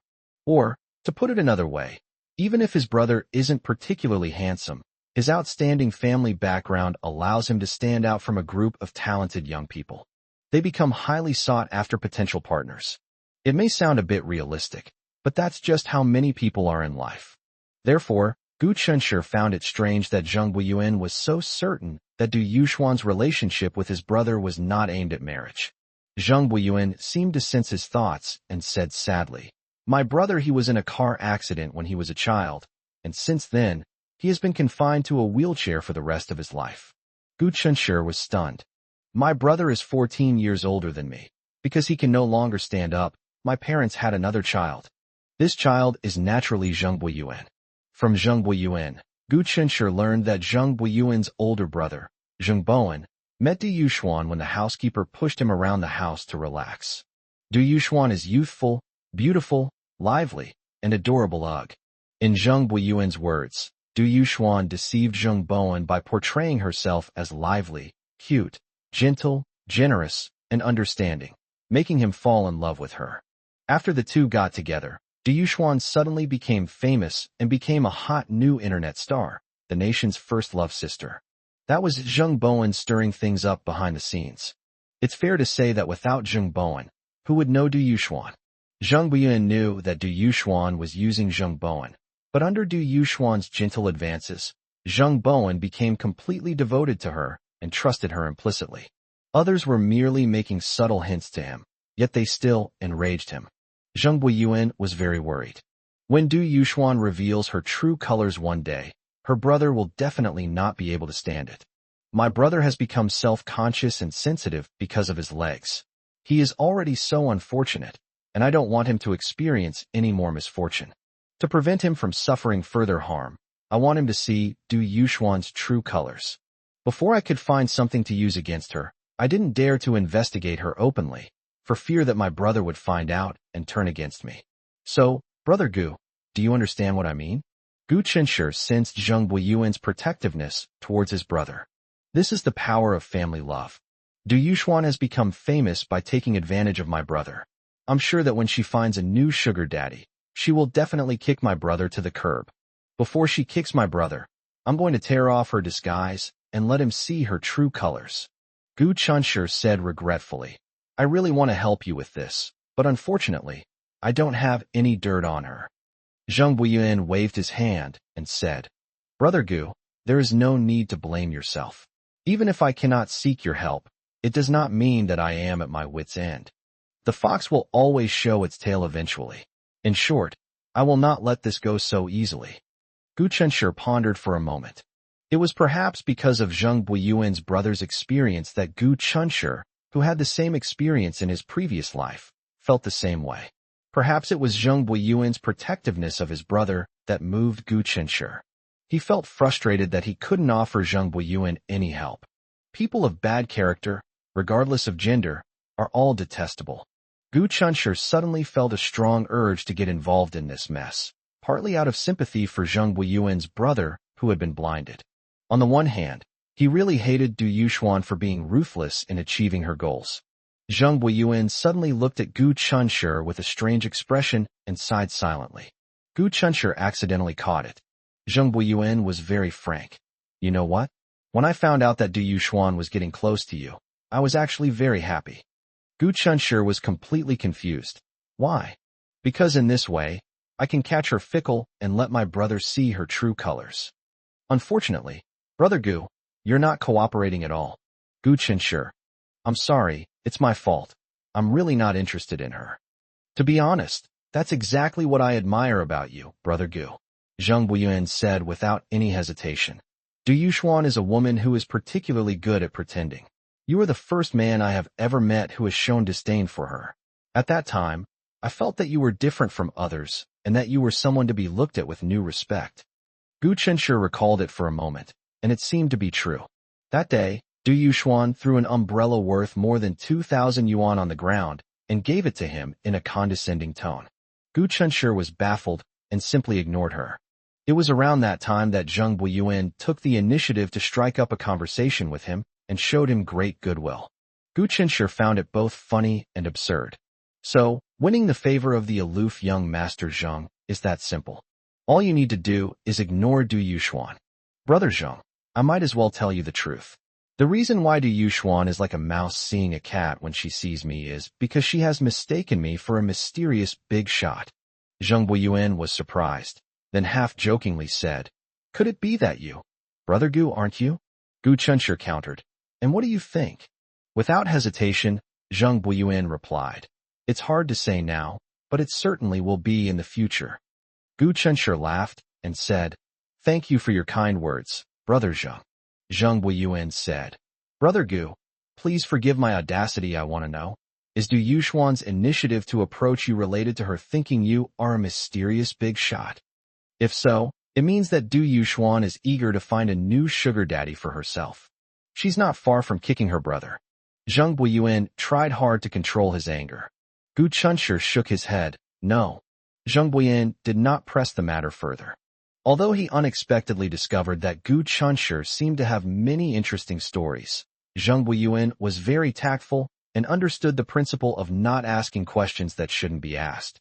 Chapter 258 Super Delicious Ice Cream. Half an hour has passed. Zheng Buiyuan stood up to keep his promise and said goodbye to Gu Chenshi. As the two walked out of the coffee shop together, Gu Chenshi suddenly remembered something and looked at Zheng's feet, saying, Brother Zheng, is your foot feeling any better? I'm not that delicate. I'm all better now, but was that girl who pushed me last time your older sister? You two don't look alike at all. Having a half-sister from a different father or mother doesn't seem quite normal. She's my neighbor's older sister. Gu Qinsher thought for a moment and added, just like my own older sister. Zheng Buyan laughed and said, Brother Gu, I'm not afraid to tell you the truth. I'm a very petty person. If it weren't for the fact that she's your sister, I wouldn't have let the matter go like that last time. Does his statement mean he's admitting he's a vindictive person? But she's really something, which I of hers could tell that I was bullying you back then. Zheng Buyan recalled the scene and found it both funny and absurd. Gu Qinsher thought to himself, you had your arm around my neck at the time, and a burly man was glaring at us as he walked towards us. It's normal for misunderstandings to arise if uninformed people see it. Gu Qinsher said, my older sister grew up abroad and may not be very familiar with the security situation in our country. Zheng Buyan suddenly realized and said, oh, I see. Now I understand. As they spoke, they had already reached the door of the coffee shop. Gu Qinsher said to Zheng Buyan, Brother Zheng, see you tomorrow. Zheng Buyan nodded. Okay, tomorrow. He suddenly looked behind Gu Qinsher in surprise. Gu Qinsher turned around, puzzled, and chuckled. What a coincidence. Li Feiyao, who was holding an ice cream in each hand, was about to run over to Gu Qinsher when she suddenly saw Zheng Buyan next to him. This reminded her of the embarrassing incident she had caused, and in her embarrassment, she instinctively tried to dodge. Unfortunately, she was too late. Zheng Buyan had already seen her. Gu Qinsher was not surprised at all by Li Feiyao's appearance here. I heard that the project between the company and Du Yuxuan, after several twists and turns, finally progressed very smoothly. Of course, he deserves the most credit for it. Cough cough. Let's keep it low-key. The part requiring Du Yuxuan's cooperation will be over soon. Li Feiyao's appearance outside the Huada campus gates must be for Du Yuxuan. Because when Gu Qinsher introduced Li Feiyao to Du Yuxuan, he stated that Li Feiyao was his older sister. Du Yuxuan treated Li Feiyao with the same respect she showed Gu Qin himself. Therefore, Cheng Karen handed over all the subsequent liaison work to Li Feiyao. Li Feiyao walked over with a stiff upper lip.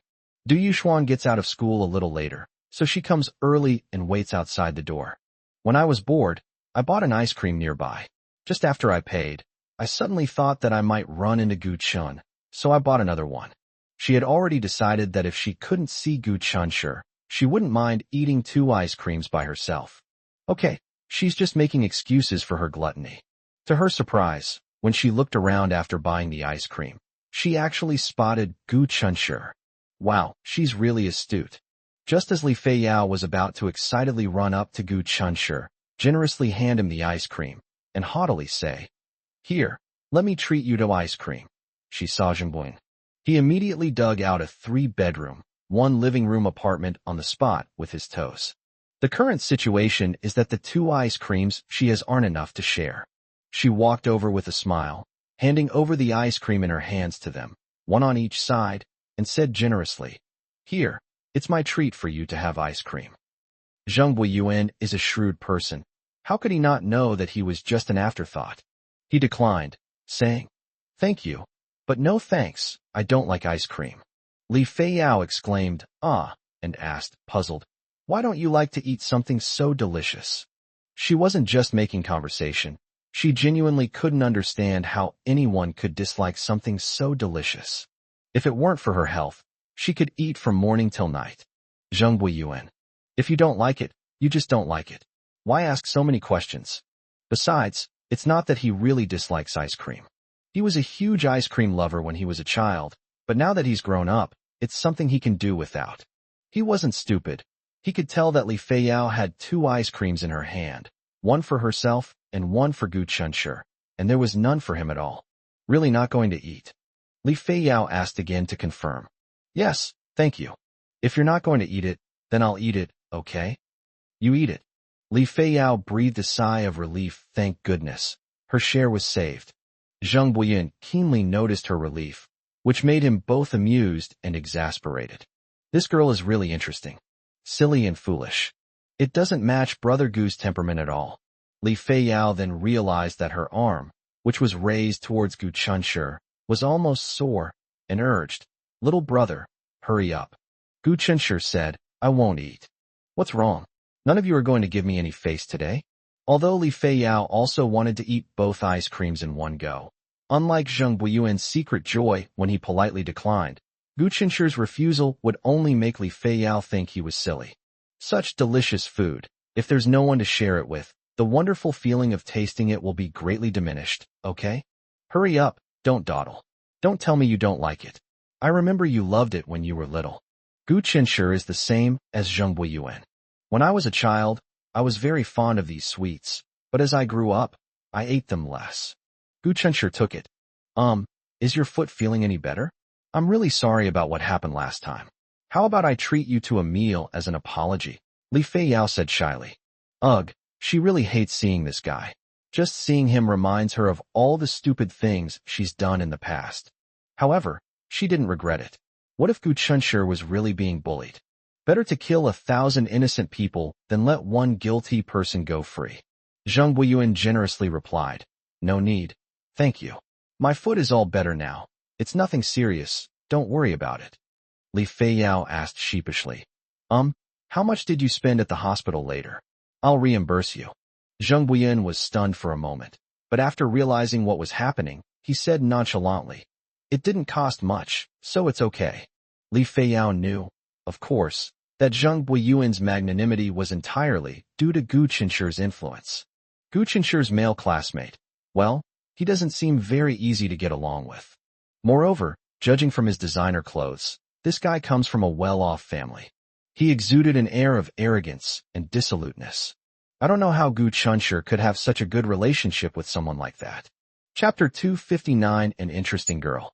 Li Feiyao first smiled politely at Zheng Buiyuan, then turned to Gu Qinshi and said, You should go back quickly. Yu is still waiting at home. Gu Qinshi waved goodbye to them. After Gu Qinshi left, Zheng Buiyuan narrowed his eyes slightly and looked down at Li Feiyao. Do you not like Gu Qinshi being friends with me, so you urged him to leave quickly? Li Feiyao was stunned. What did this guy just say? Is he some kind of tapeworm in her stomach? She genuinely felt that Gu Qinshi and this guy were not on the same wavelength. I'm so afraid that Gu Qinshi will be corrupted by him. These spoiled brats have the means to squander their wealth, and even if they cause trouble in the future, their powerful families will come to clean up their messes. But Gu Qinshi doesn't have that. However, she also believed that Gu Qinshi knew what he was doing. Li Feiyao pretended to be stupid and said, What did you say? I don't understand. Please, you only guessed a tiny bit right, okay? My sister-in-law is waiting at home. What kind of behavior is it for my brother to always be with you, a grown man? Zheng Buiyuan smiled and said nothing more. Li Feiyao was very unhappy. This guy has this mysterious, all-knowing look on his face when he laughs. It's really annoying. What's even more annoying is that he has a roguish charm when he smiles, which could charm countless young girls. How awful. What's even more annoying is that I've embarrassed myself in front of him before. Hey you. My name isn't Hey, it's Zheng Buiyuan. Li Feiyao choked for a moment, then gave a sweet but polite smile. Why did you think that just now? Zheng Buiyuan lazily crossed his arms and looked at her with a half-smile. Because I've always liked to compete with others to see who has the hardest fist since I was a child, and I'm quick to punch people at the slightest disagreement. Many parents will specifically tell their children at home not to get too close to me. This guy is really frank, it's touching. Li Feiyao gave a dry laugh, unconsciously creating some distance between them. I think those parents were wrong. They shouldn't have labeled you as combative. Yes, Zheng Buiyuan said, I think so too. In order to change their opinion of me, I beat up all the kids who deliberately distanced themselves from me. Li Feiyao. She gave Zheng Buiyuan a thumbs up as if it were the most natural thing in the world, and said insincerely, You've got personality. Her serious-sounding nonsense almost made Zheng Buiyuan lose his composure. This girl is so interesting. Zheng Buiyuan quickly turned his face to the side and coughed lightly. Thank you for the compliment. Oh, this guy is not only frank, but also very polite. Thinking about it this way, he does have quite a few good points. Li Feiyao couldn't help but wonder if Zheng Buiyuan, who was always ready to fight with his fists, were to meet Zhou Xiangyu, who was said to have once taken on 5 opponents single-handedly, who would have the upper hand. As for family background, I don't know what Zheng Buiyuan's family background is like, but Zhou Xiangyu's family is not bad. They must be a billionaire. Fighting with fists. Whose fist is stronger? Li Feiyao suddenly became very interested in this seemingly pointless question. He was completely absorbed in the thought for a moment. The phone rang. Li Feiyao quickly took her phone out of her bag. Zheng Buiyuan waved to her casually. Li Feiyao waved in response while answering the phone. Hello, Ms. Du. I'm in front of the coffee shop where we talked last time. Come this way after you leave campus. What are you doing? While answering the phone, Li Feiyao glanced towards the school gate. She turned around casually and saw Zheng Buiyuan, who had just waved goodbye and left, suddenly appear behind her, nearly scaring her out of her wits. Startled, Li Feiyao's hand trembled, and the phone slipped from her grasp. Zheng Buiyuan reacted quickly and reached out to pull her back. Still shaken, Li Feiyao said into her phone, "Ah, it's nothing. It's nothing. See you later." As soon as she hung up the phone, Li Feiyao patted her chest and looked at Zheng Buiyuan with a resentful expression. "What are you doing? You almost scared me to death." Instead of answering, Zheng Buiyuan asked, "Are you waiting for Du Yuxuan?" Li Feiyao replied blankly, "Yes." "Why wait for her?" "Oh, why should I tell you?" Li Feiyao looked at Zheng Buiyuan warily. She naturally assumed that Zheng Buiyuan was Du Yuxuan's ardent admirer. Du Yuxuan has many enthusiastic fans, and now she has someone pick her up and drop her off every day to prevent any accidents. The meticulous care and protection all came from Zheng Buiyuan's devoted older brother. Otherwise, she, who is loved by everyone, would feel insecure when she is out. Zheng Buiyuan saw through her thoughts and, embarrassed and angry, said, "You're not allowed to think such things." Li Feiyao felt guilty at first, but then immediately realized that this guy didn't actually have mind-reading abilities, so she put her hands on her hips and said fiercely, "You're not a mind reader. How could you possibly know what I'm thinking? Please, young man, you don't really think you can see through everything, do you?" Zheng Buiyuan sneered, his tone low and gloomy. "What's going on? My ankle is hurting a bit again." Li Feiyao. "Okay, your foot hurts again, right? After I'm done with this, I'll take you to the hospital for a full checkup. After that, we'll break up completely, and you're not allowed to bring this up again." Li Feiyao was furious. Threaten her? Who's afraid of who? Zheng Buiyuan scoffed. "Hey, did your Chinese teacher teach you PE?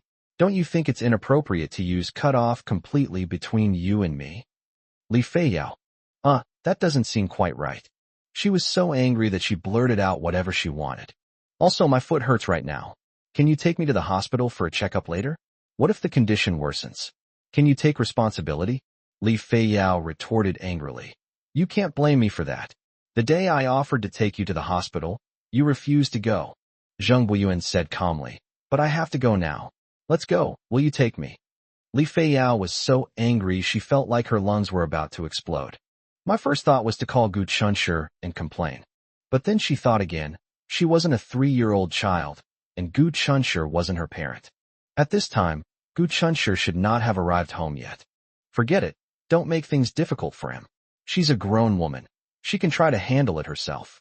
Li Feiyao took a few deep breaths, then forced a smile, trying to make her tone sound gentle. "I'm sorry, I was rude just now. Please wait for me for 1 hour, okay? After I've finished handing things over with my other colleagues, I'll take you to the hospital for a checkup. I mean what I say." Zheng Buiyuan left no room for negotiation. "No good." Li Feiyao snapped. "What exactly do you want? I treated you like a friend of my brother. Is this how you treat me?" Chapter 260. Only an excellent me is worthy of an excellent you. Zheng Buiyuan actually nodded. Now that you put it that way, it doesn't seem quite appropriate. This guy doesn't seem to be beyond redemption." Li Feiyao glanced instinctively toward the gate of Huada University, but did not see Du Yuxuan. She lowered her voice and said earnestly to Zheng Buiyuan, "Let me tell you, I treat you like a friend of my younger brother, which is why I'm so open with you. You're so handsome, you can find a better girl. Don't like Du Yuxuan. Du Yuxuan isn't right for you." Zheng Buiyuan's face turned dark. He knew exactly what that brat was thinking. She actually thought he was interested in Du Yuxuan. This was the greatest insult to him. "When you take me to the hospital to get my foot checked, I suggest you also get yourself an eye exam." Li Feiyao said, "My eyesight is excellent, 5.0, so I don't need to see an ophthalmologist." Zheng Buiyuan scoffed. "Then how did you figure out I was interested in Du Yuxuan?" Li Feiyao thought to herself, "They're really suffering for the sake of saving face." If you're not interested in Du Yuxuan, why are you so eager to find out about her? Trying to cover it up only makes things worse and is pointless. Zheng Buiyuan said, I personally really dislike Du Yuxuan. I've already told Brother Gu why. If you're interested, you can ask Brother Gu for more information. Li Feiyao's eyes lit up.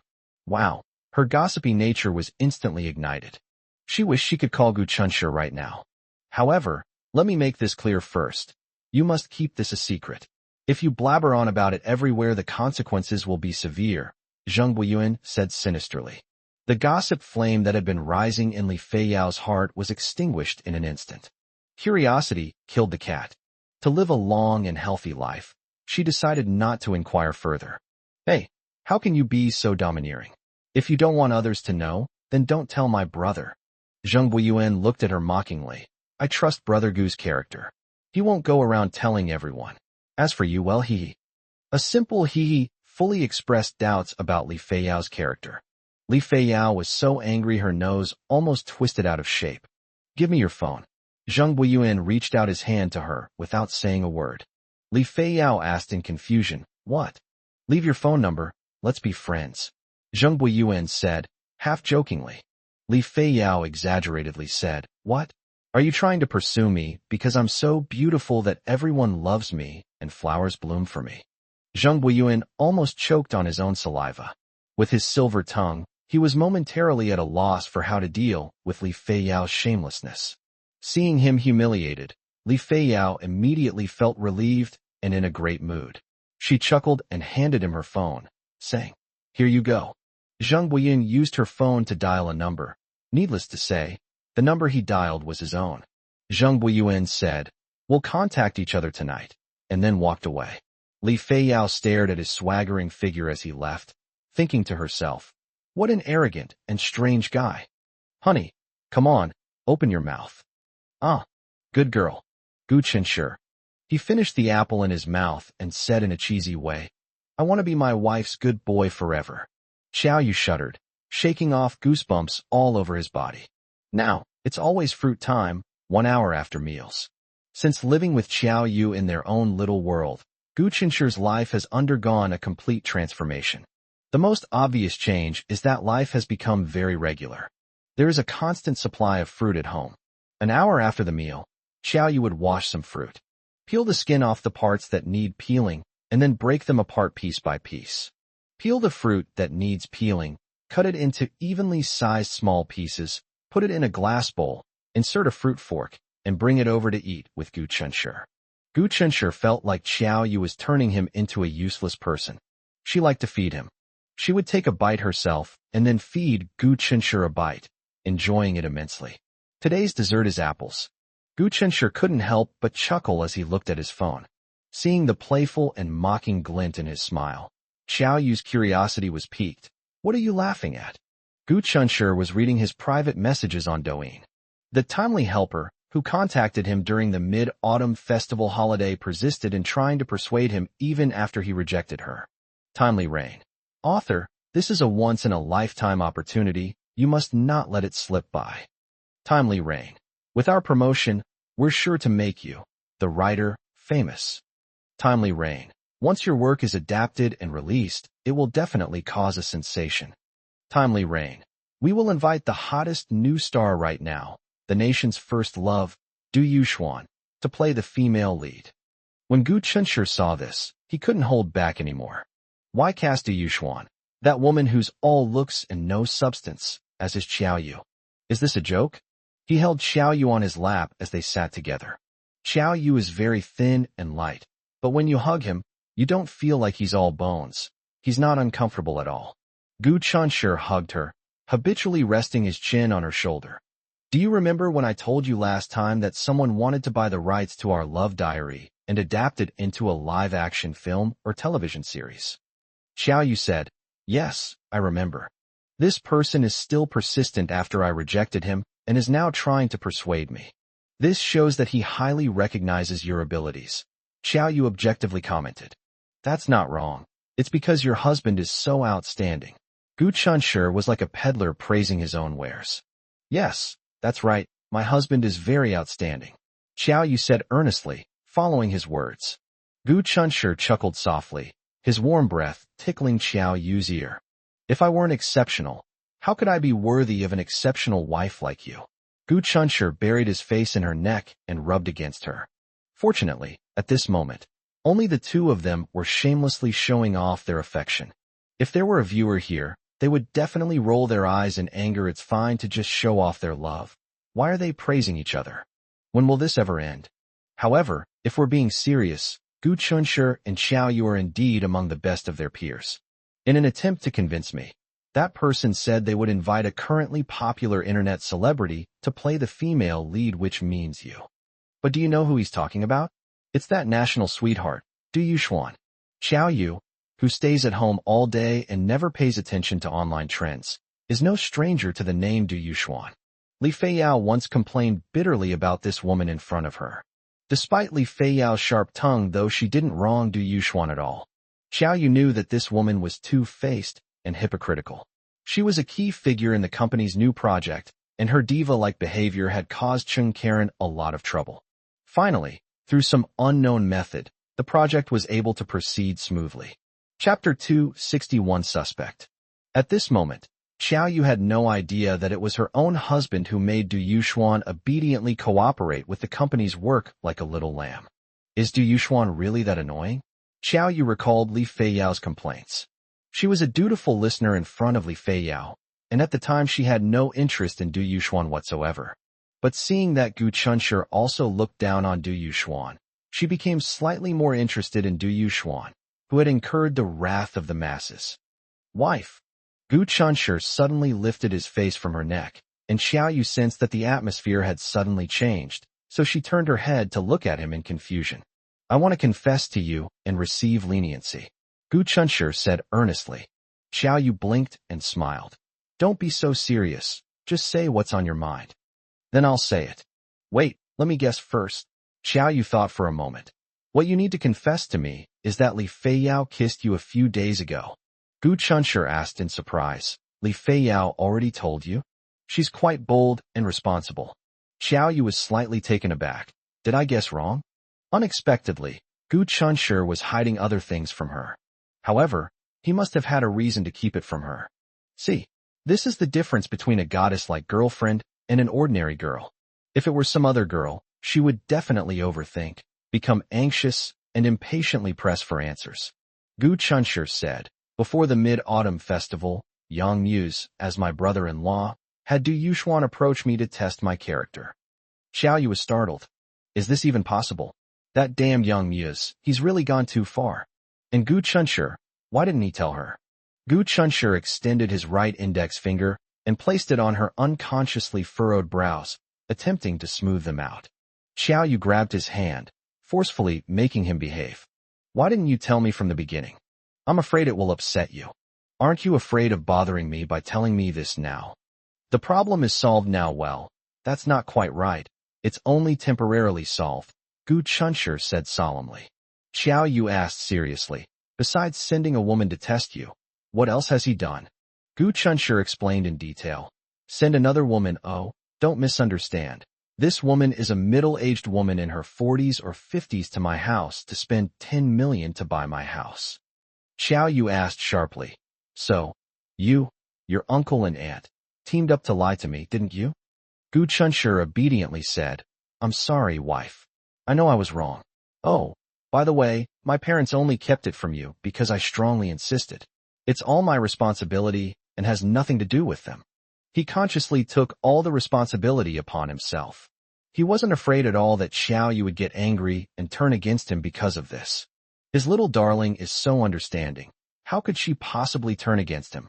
Even if they seem very unhappy right now. You all treat me like an outsider. Despite saying that, Xiao Yu didn't seem particularly sad or fearful when she said it. Instead, she seemed more helpless. When she truly felt that she had a family, and when she got used to the way she interacted with her family, she was actually able to understand Gu Chunshur and the others' actions. Because if she were in her shoes, she would have done the same. Therefore, she could sense their concern for her behind the scenes, even though they could hide it from her. Xiao Yu glared at him angrily and said, Don't do that again. If it happens again, I'll really get angry. I know. If I make the same mistake again, you can use all your power to beat me up, and I won't complain. Gu Chunshur solemnly promised. What kind of promise is that? Xiao Yu pinched his cheek in annoyance, but couldn't bring herself to use too much force. You know perfectly well that I don't want to. Normally, she would have been furious and called Yang Muse to berate his shameless behavior. But now, she couldn't be bothered with those self-righteous guys. Although she still doesn't understand what the Yang family's obsession with her is all about family. Come on. But the unpleasant parting during the Mid-Autumn Festival made her feel that the Yang family would think twice before bothering her again. It seems she inadvertently found Yang Mu's weakness. Yang Muse is a filial son. He certainly hoped that old Mrs. Yang would live to be 100 years old, and didn't want the old lady to be angered to death. Speaking of which, the time we met during the Mid-Autumn Festival, old Mrs. Yang was really angered by her. It's quite ridiculous. They wrongly accused her of being the murderer who pushed that bastard Yang Quan, but she wasn't angry. What is the old lady angry about? She's angry that she refused to admit her crime and didn't accept their hypocritical forgiveness. Oh. Xiao Yu nestled obediently in Gu Chunshur's arms, her thoughts drifting away in the safe haven. She thought of the day her mother, Xiao Qingge, passed away, and the day Xiao Qingge was buried. I thought of the day I ran to Xiao Qingge's grave, and the day Yang Quan was pushed into the ditch. Xiao Yu's body suddenly stiffened. Gu Chunshur noticed something was wrong. What's wrong? Xiao Yu was filled with doubt and surprise. I suddenly realized that Yang Muse and that old lady said I was the executioner. Could it not be to disgust me, but that someone deliberately wanted them to think that I was the one who pushed Yang Quan down? Gu Chunshur patted her shoulder to calm her down. He had already thought of this, so he wasn't surprised. I've thought of something, Xiao Yu said with a serious expression. Gu Chunshur asked in surprise, do you know who the murderer is? Xiao Yu pondered. Gu Chunshur didn't dare to ask any more questions, afraid of interrupting her thoughts. There are several nannies in my mother's and my home who take care of our daily lives. Xiao Yu recalled. The time I ran to my mother's grave, Yang Quan took his anger out on the nannies for not taking good care of me and fired all of them. Only one was kept, because the nanny was exempted from responsibility because she had gone out to buy groceries the day I ran away. From this perspective, Yang Quan seems to be quite reasonable. Gu Chunshur asked, do you think there's something wrong with that nanny? Yes, Xiao Yu continued, recalling, that day I didn't eat or drink and just lay in bed. Hearing this, even though he understood that everything was in the past, Gu Chunshur still felt extremely heartbroken upon hearing about her past. I wish I could invent a time machine, travel back in time, and comfort the lonely and helpless little Xiao Yu, adding a touch of solace and color to her bleak childhood. In a daze, I felt someone come into my room. I thought it was that old bastard, but when I opened my eyes it was my mother. Hearing this, Gu Chunshur felt even more heartbroken. Her mother has passed away, so how can she see her mother again in real life? It must be a hallucination. It was dusk, and the room was dimly lit. Xiao Qingge turned her back to Xiao Yu and walked out of the room. Chapter 262. Their wings have grown hard. Xiao Yu fell off the bed. Ignoring her nearly broken body, she scrambled out after him. Xiao Qingge walked faster and faster. She staggered after her. She wanted to call out Mom and ask her to wait for her. Unfortunately, her voice became hoarse from crying, and she couldn't make a sound. She wanted to go with her mother, even though her mother would sometimes go crazy. Even if her mother calls her a bastard, even if her mother yells at her, why don't you just die? But it was her only support and her only belief in this world. Why didn't you take your mother with you when she passed away? Xiao Yu hates herself. Why don't you eat breakfast, lunch, and dinner properly? That's why she was exhausted, her steps were unsteady, and she couldn't keep up with her mother's pace. Xiao Yu stared intently at that figure, not knowing how long he had been chasing it. I finally caught up with my mother. She excitedly rushed over and grabbed her mother's arm tightly. Mom exclaimed, ouch! Xiao Yu was in a panic. She deserves to die. She accidentally hurt her mother. My mom will hate me even more now, right? Even so, she still clung tightly to her mother's arm, not daring to let go. She was afraid that if she let go, her mother would resolutely abandon her and leave again. Even if her mother dislikes her, she will stick with her mother no matter what. Mom turned her head. The mother's angry face, after a moment of surprise upon seeing her clearly, was filled with a smile. Xiao Yu felt as if he had fallen into an ice cave. Her mother never smiled at her. So this woman is not her mother. Gu Chunshi was utterly astonished when he heard this. The only nanny who wasn't fired? Yes, it's her, Xiao Yu said. Her figure is a bit like my mother's. They're both very thin. That day she was wearing an outfit that looked very similar to the clothes my mother often wore, which made me momentarily mistake her for my mother. I was young then, and aside from disappointment, I didn't think much of it. Do you think she deliberately lured you out to create the illusion that you secretly ran out and pushed Yang Quan? Gu Chunshi cautiously raised a question. But there are other nannies in the house. Didn't anyone see them? Xiao Yu said, I suspect her based on 2 points. First, as you just mentioned, there are about a dozen nannies in the house. If someone sees me running out, someone will definitely stop me. But at the time, it seemed that besides the nanny, I didn't see a second one. Gu Chunshi speculated that the other nannies must have been deliberately sent away under some pretext. Secondly, there is a small door in the house, hidden in the garden behind, by various plants. Almost no one knows about it. Why did this nanny choose to go out through the back door instead of the main entrance? Gu Chunshi frowned. While you were away from the house, Yang Quan was pushed into the ditch. Xiao Yu hummed in agreement. When I got back, the nannies were looking for me everywhere, and then not long after, news came that Yang Quan had an accident. After Xiao Yu was brought back from Qiao Qingga's grave by Yang Quan, he stayed in the house. Xiao Yu was extremely agitated and yelled at him that he would kill him. Finally, they resisted his presence by refusing to eat or drink.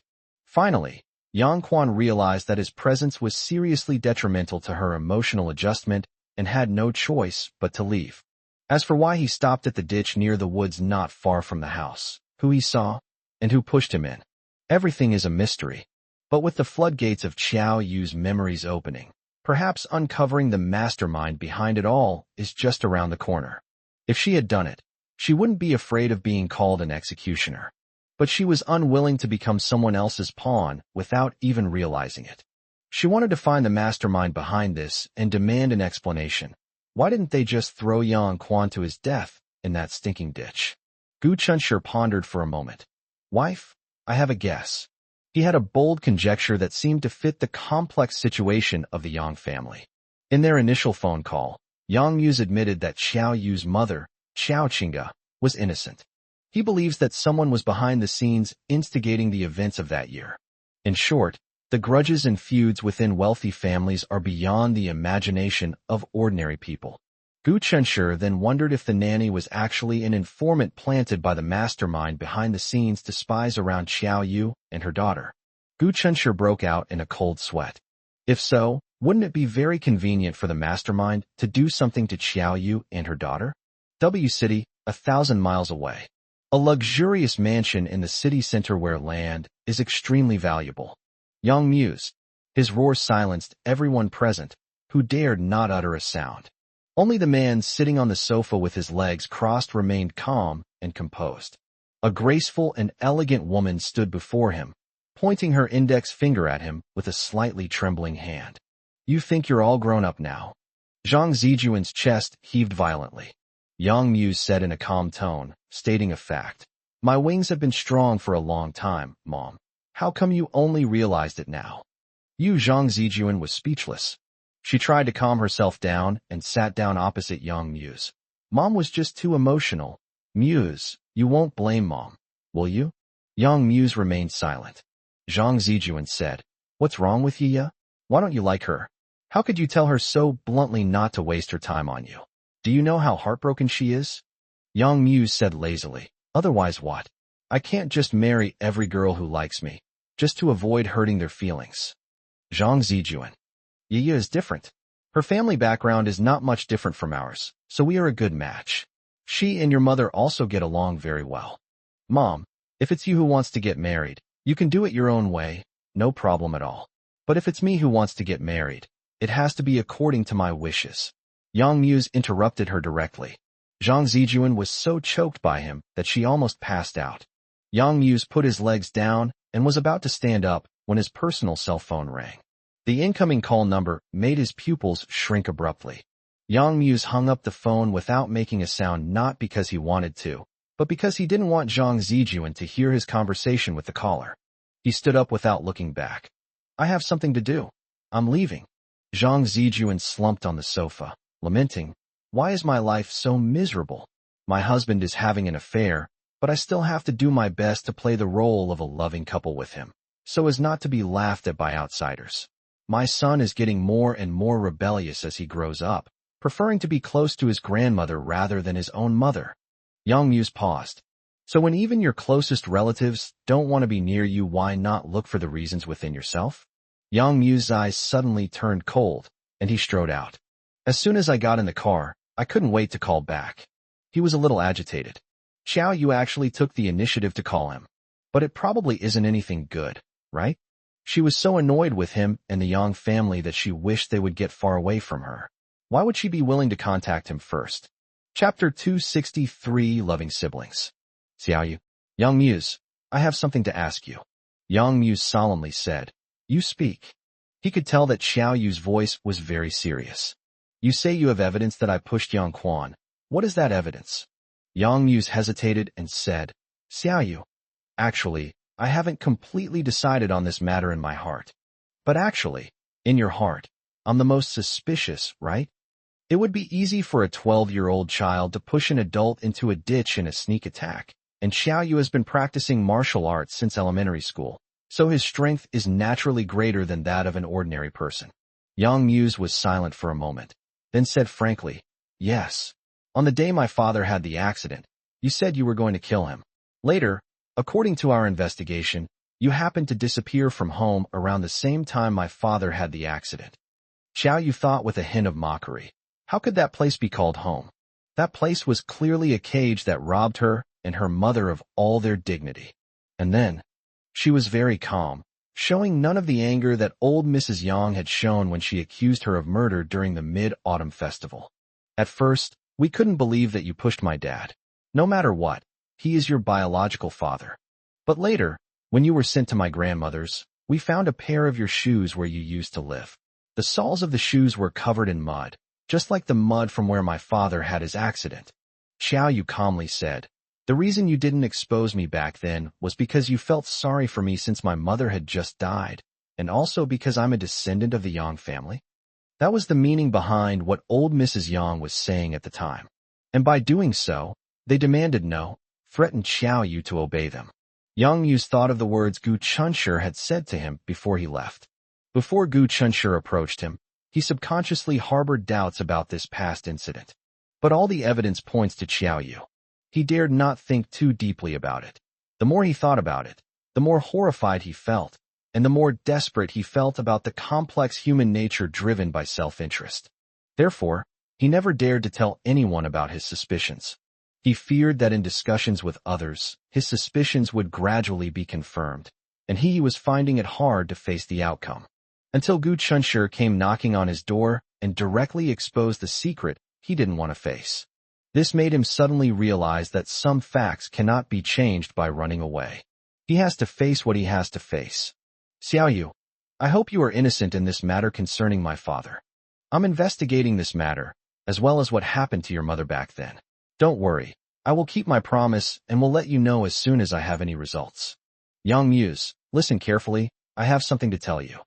Xiao Yu first domineeringly asked the billionaire CEO Yang Muse to stop talking and listen to her first. Then she told him about the things she had just recalled that day and the doubts she had noticed. Yang Muse was extremely shocked. He never imagined that this incident had happened to Xiao Yu back then. According to his investigation at the time, when Xiao Yu disappeared from her home, the family's nannies gathered in the front yard to sort through Xiao Qingge's belongings. It is said that this was the order his father gave before he left. Xiao Qingge's belongings will remind Xiao Yu of her, which will hinder her from getting over the pain of losing her mother. However, Yang Quan refused to destroy Xiao Qingge's belongings directly. He asked them to sort and pack them one by one, and a special driver would come to take them away early the next morning. He wanted to keep them. Because Yang Quan's order was given so suddenly and so urgently, all the nannies gathered together, thus neglecting Xiao Yu. However, at that time, Xiao Yu was lying on the bed like a living dead person, and the courtyard gate was locked, so it should have been safe. These nannies had no idea there was a secret back door. They were even more unaware that Yang Quan wanted them to pack up Xiao Qing's belongings, but they had to come back in 3 days to pick them up, not the following morning. That was a conspiracy. Yang Muse clenched his fists unconsciously. It's really strange. He trusted every word Xiao Yu had just said, because Xiao Yu had no reason to lie. Regardless of whether she was the one who pushed Yang Quan down the cliff back then, the Yang family would not pursue her responsibility, of course. The knot in their hearts could never be untied, especially for old Madame Yang. Xiao Yu, thank you for providing me with such an important clue. I'll have someone investigate right away. Please inform me of the investigation results as soon as possible. Okay, I understand. After hanging up the phone, Yang Muse suddenly seemed a little dazed. His conversation with Xiao Yu just now didn't seem to be confrontational. It was a perfectly normal conversation. Xiao Yu even said please to him on the phone just now. Although it was just a habitual expression, it still excited Yang Muse. He is already prepared for the worst. That means going back to the bridge with Xiao Yu, going our separate ways, and despite the bond of blood, they have no choice but to become strangers. However, the phone call he just received gave him a glimmer of hope. Will he and Xiao Yu be able to love each other like other siblings in the future? Forget it. Let's not be extravagant, lest the greater the hope, the greater the disappointment. However, he was really happy. At least, Xiao Yu didn't reject or hate him as much as before. Chao Fei, who was driving, was puzzled to find that Yang Muse was in a good mood after answering Xiao Yu's call. What did Miss say to Mr. Yang that made him so happy? General Manager Yang. Chao Fei, investigate tonight who was the only nanny at Qingfeng Garden who wasn't fired by my dad back then. Yang Muse's expression suddenly turned cold. Qingfeng Garden is where Xiao Yu and her mother lived, a place Xiao Yu considered a cage. Good night, honey. Sweet dreams.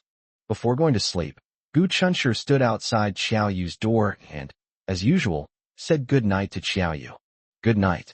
Xiao Yu tiptoed slightly and planted a kiss on his lips. Gu Chunshir turned around and went back to his room.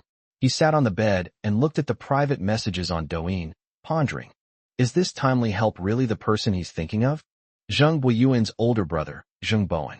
Timely rain. The copyright fee is negotiable. I am the author, and I am sincere. Please consider it carefully. Gu Chunshir typed on his phone and sent a message. Sorry, I can't accept the choice of the female lead. If the other person really is Zheng Bowen, he is now deeply in love with Du Yuxuan and has willingly done a lot for her. Through the filter of love, one's lover is perfect in their eyes. If I tell him frankly that I'm not satisfied with the female lead, then if the timely rain is really Zheng Bowen, he will definitely be very unhappy with this and ask why. Gu Chunshir felt that he was a reincarnation of Zhuge Liang. Timely rain replied to him, why are you dissatisfied with the choice of the female lead? Chapter 264 Mr. Zheng. Timely rain used 3 question marks in a row, fully demonstrating his disbelief and anger at this moment. Gu Chunshir. She simply cannot portray the female lead in my mind. Gu Chunshir. So, I'm sorry, the copyright is not for sale. Timely rain. Even if I offer twice the value of your copyright, you still won't sell? Gu Chunshir. I'm sorry, Mr. Zheng, but in my mind, my work is supreme and cannot be measured by money. Therefore, I cannot agree with your statement that it is worth twice as much as my work itself. Since we're not selling anyway, we might as well put on a show. After these words were spoken, Timely Rain did not reply for half a day. Gu Chen stared intently at his phone screen, wide awake, waiting for his reply. Generally speaking, if he guessed the other person's identity wrong, the other person would definitely be confused by his sudden use of the title Mr. Zheng. After realizing what's happening, they might ask something like, Mr. Zheng. And if he guesses correctly, the other party will definitely be even more confused. Because the other party didn't understand why Gu Chunshir was able to guess his identity. Less than a minute later, Timely Rain replied, May I ask who you are? Since Jishiyu neither admitted nor denied that he was Mr. Zheng, Gu Chunshir considered it to be tacit admission. Gu Chunshir is very silly and naive. I am the author of Sweet Love Diary, Mr. Zheng, as you know. He deliberately added the phrase, Mr. Zheng. The other party remained silent for a long time, perhaps speechless at Gu Qinshi's unpredictable reply. Timely rain. Let's not beat around the bush. Since you know who I am. To be fair, could you tell me who you are? Oh, so he really is Zheng Bowen? Gu Qinshu smiled back at him. I'm sorry, Mr. Zheng. I'm just an unknown nobody. We've never met before, and even if I told you my name, you wouldn't know who I am. His answer made Jishu even more suspicious. You know me, but I don't know you. That's impossible. There's no such logic. Timely Rain spoke with great certainty. Gu Qinshu immediately thought of Zheng Bowen, who was paralyzed in both legs and sat in a wheelchair all day. Due to his limited mobility, his social circle was limited. That's why he was so certain. Gu Qinshu, I'm sorry, Mr. Zhang, but I'm not selling the copyright. If you want to promote Du Yuxuan, please choose other excellent works. Timely Rain fell silent once again. This silence lasted for a full 10 minutes. Just when Gu Qinshu thought he was unlikely to reply and was about to put his phone on the bedside table and lie down to sleep, Timely Rain replied to his message. Author, can we meet? Gu Qinshu, no. Timely Rain, why? Gu Qinshu, I'm afraid you won't be able to be gentle and that you'll try to force me after you've tricked me. Timely Rain, Author, you're really joking. Don't worry, I'm a civilized person and I don't like using violence. Gu Qinshu, I've been quite busy lately, and I like to maintain an air of mystery, sorry. Gu Qinshu, it's getting late. I'm going to sleep now, excuse me. Gu Qinshu logged out of the Douyin app and immediately called Zheng Buiyuan. I couldn't get through. Zheng Buiyuan is on the phone with someone. Forget it, it won't make a difference if we wait a little longer. Maybe I can tell Zheng Buiyuan about it when I see him tomorrow. Gu Qinshu had just made up his mind and laid down when his phone rang. Brother Gu. Zheng Buiyuan was quite surprised that Gu Qinshu had just taken the initiative to call him. After exchanging phone numbers, the numbers remained in each other's contacts as if they were just there to fill space, and neither of them ever called the other. Brother Zheng, it's so late and you're still up. What are you busy with? Gu Qinshu casually exchanged pleasantries with him. Zheng Buiyuan said dejectedly, women's words are indeed unreliable. I hadn't even put my phone down yet, and Brother Gu already knew. He chuckled twice, his tone dripping with sarcasm. Gu Qinshu was completely confused. A question, what do I know, almost slipped out of my mouth. Gu Qinshu subconsciously began to analyze. Zheng Buiyuan just said, I haven't even had time to put down my phone yet, and you already know? In other words, he mistakenly believed that he had learned about his conversation with someone he didn't know.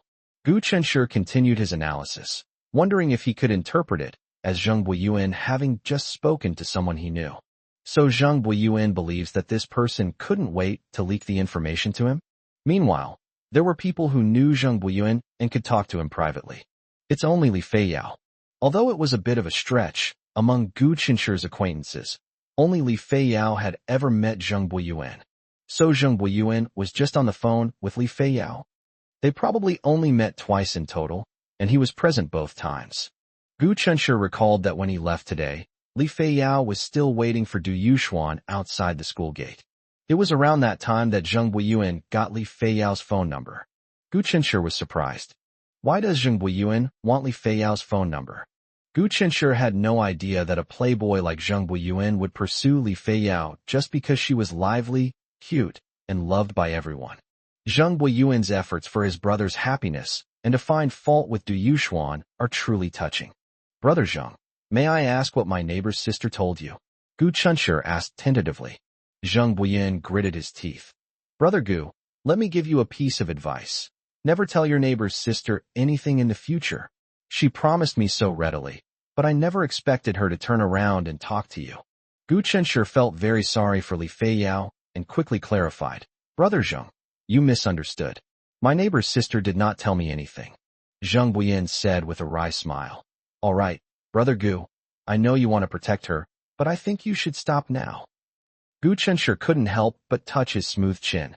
It's all his fault for being too clever, causing Li Feiyao to get caught in the crossfire cough cough, but it doesn't seem like that's the case, does it? He went through the whole thing from beginning to end and realized that Zheng Buiyuan had actually confessed without being asked. It must have been because his call was made at such a convenient time that Zheng Buiyuan mistakenly thought he knew about it. So he made a special call to ask about the situation. After explaining, Zhang Buiyuan became even more frustrated. So, it turns out that I was the one who let the secret slip out with my big mouth, and it had nothing to do with her. Gu Chunshi reminded him. No, brother Zhang. You only let me know that the heavenly secrets exist, but you didn't let me know what the heavenly secrets contain. Zhang Buiyuan laughed heartily, finally remembering the important matter. Brother Gu was looking for me. Gu Chunshi said, this is a long story, so I'll keep it short.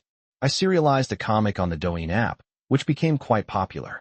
Then a few days ago, a netizen named Timely Rain contacted me, wanting to buy the copyright to adapt it into a film or television series.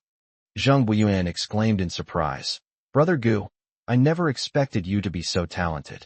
I admire you immensely. Chapter 265, He's Your Brother. Gu Chunshi said. He said he wanted Du Yuxuan to play the female lead. Zhang Buiyuan said disdainfully. Another idiot who was deceived by Du Yuxuan's hypocrisy. Gu Chunshi. How can he even bring himself to say that the idiot you're talking about is very likely your dear brother, Mr. Zheng Bowen? After all, during his communication with Timely Rain had already admitted that his surname was Zheng. It's unlikely that there's another person surnamed Zheng who is completely devoted to Du Yuxuan. Suddenly, Zhang Buiyuan realized something and couldn't hide his excitement. Brother Gu, isn't he going to buy your copyright? Could you pretend to agree and arrange to meet him in person? You're going to see him? Du Yuxuan used Zheng Bowen as a stepping stone. After she got the benefits she wanted from Zheng Bowen, her next step was to find a new sugar daddy to make another leap in her life. In short, an ambitious woman like her would not be willing to settle down with a man who is physically disabled. Zhang Buiyuan naturally assumed that the timely investment that was going to cast Du Yuxuan as the female lead was Du Yuxuan's new sugar daddy. This is a once-in-a-lifetime opportunity to expose Du Yuxuan's true colors, so how could Zhang Buiyuan sit idly by? Zhang Buiyuan laughed heartily. Brother Gu understands me best. That's right, I'll go see him. Brother Gu, you don't need to worry. You don't need to show your face, but Brother Gu, perhaps how about this? Whatever he quotes, I can give you double. Gu Chunshi was at a loss for words, both laughing and crying. They're truly brothers. In order to persuade him, Timely Rain had to pay double the copyright fee. To avoid any potential losses, Zhang Buiyuan should also compensate him with double the copyright damages. Interesting. Brother Zheng, please listen to me first. I didn't agree to his request because I have new ideas for my comics. Gu Chunshi continued. Also, the person who bought the copyright to my comic should be your brother. Suddenly, there was silence on the phone. Although Gu Chunshi couldn't see it through the phone, he could already imagine Zhang Buiyuan's dumbfounded and heartbroken expression in his mind. Brother Gu, could you be mistaken? Zhang Buiyuan stammered after a long while. Gu Chunshi ruthlessly extinguished his illusions. After I suspected he was your brother, I deliberately tested him by calling him Mr. Zheng, and he has already admitted it. At least his surname is indeed Zheng. Based on my intuition and speculation, I believe he is your brother, Mr. Zheng Bowen. Zhang Buiyuan exclaimed angrily. My brother actually wants to help Du Yuxuan enter the entertainment industry. His brain. He ultimately didn't finish saying, you're mentally ill. After a long silence, Zhang Buiyuan said, Thank you, Brother Gu, for telling me all this. No need to thank me. It was just a small favor, Gu Chunshi said. Wait, Brother Gu. Zhang Buiyuan sneered. Since you already know about the existence of heavenly secrets, I might as well tell you about it actually. I didn't intend to keep it from you. I was planning to tell you at school tomorrow. Gu Chunshi said in a serious tone. Then you really have to tell me that Li Feiyao is my sister, not a biological sister, but better than a biological sister. Ever since the day Li Feiyao risked her life to rescue him from Zhang Buiyuan's clutches, he has accepted Li Feiyao as his older sister. However, Gu Chunshi would never call her sister to her face. She's barely a few days older than him. Fortunately, Li Feiyao always called him little brother affectionately, so she didn't seem to care much about how he addressed her. I understand. Your relationship with her is like mine with my brother, Zhang Buiyuan said, expressing his understanding. Gu Chunshi was stunned. Etc. Zhang Buiyuan said that his relationship with Li Feiyao is the same as his relationship with his brother. But aren't they brothers? Gu Chunshi felt a bit lost. Zhang Buiyuan chuckled. If only my brother were my real brother. With my family background, how could Du Yuxuan dare? My brother is my uncle's adopted son. I practically grew up following him around.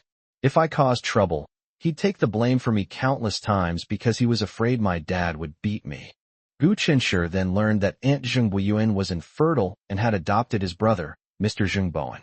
Gu Qinsher, with his keen observation skills, astutely discerned from Zheng Buiyuan's words that Zheng Buiyuan's family was indeed as powerful as rumored.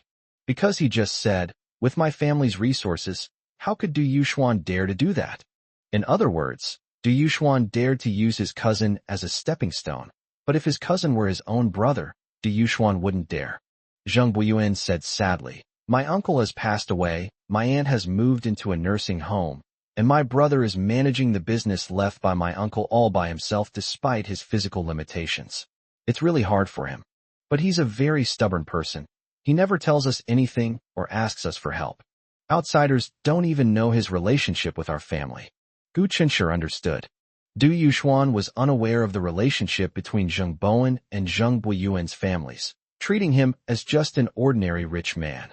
She planned to dump Zheng Bowen without hesitation once she found a new sugar daddy. Zheng Buiyuan was afraid that forcing Du Yuxuan to leave his brother without evidence would cause a rift in their relationship, so he painstakingly searched for evidence.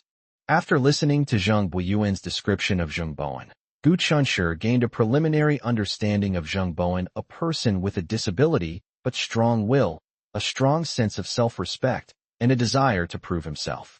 He has a strong sense of pride, but correspondingly, he may also be very insecure.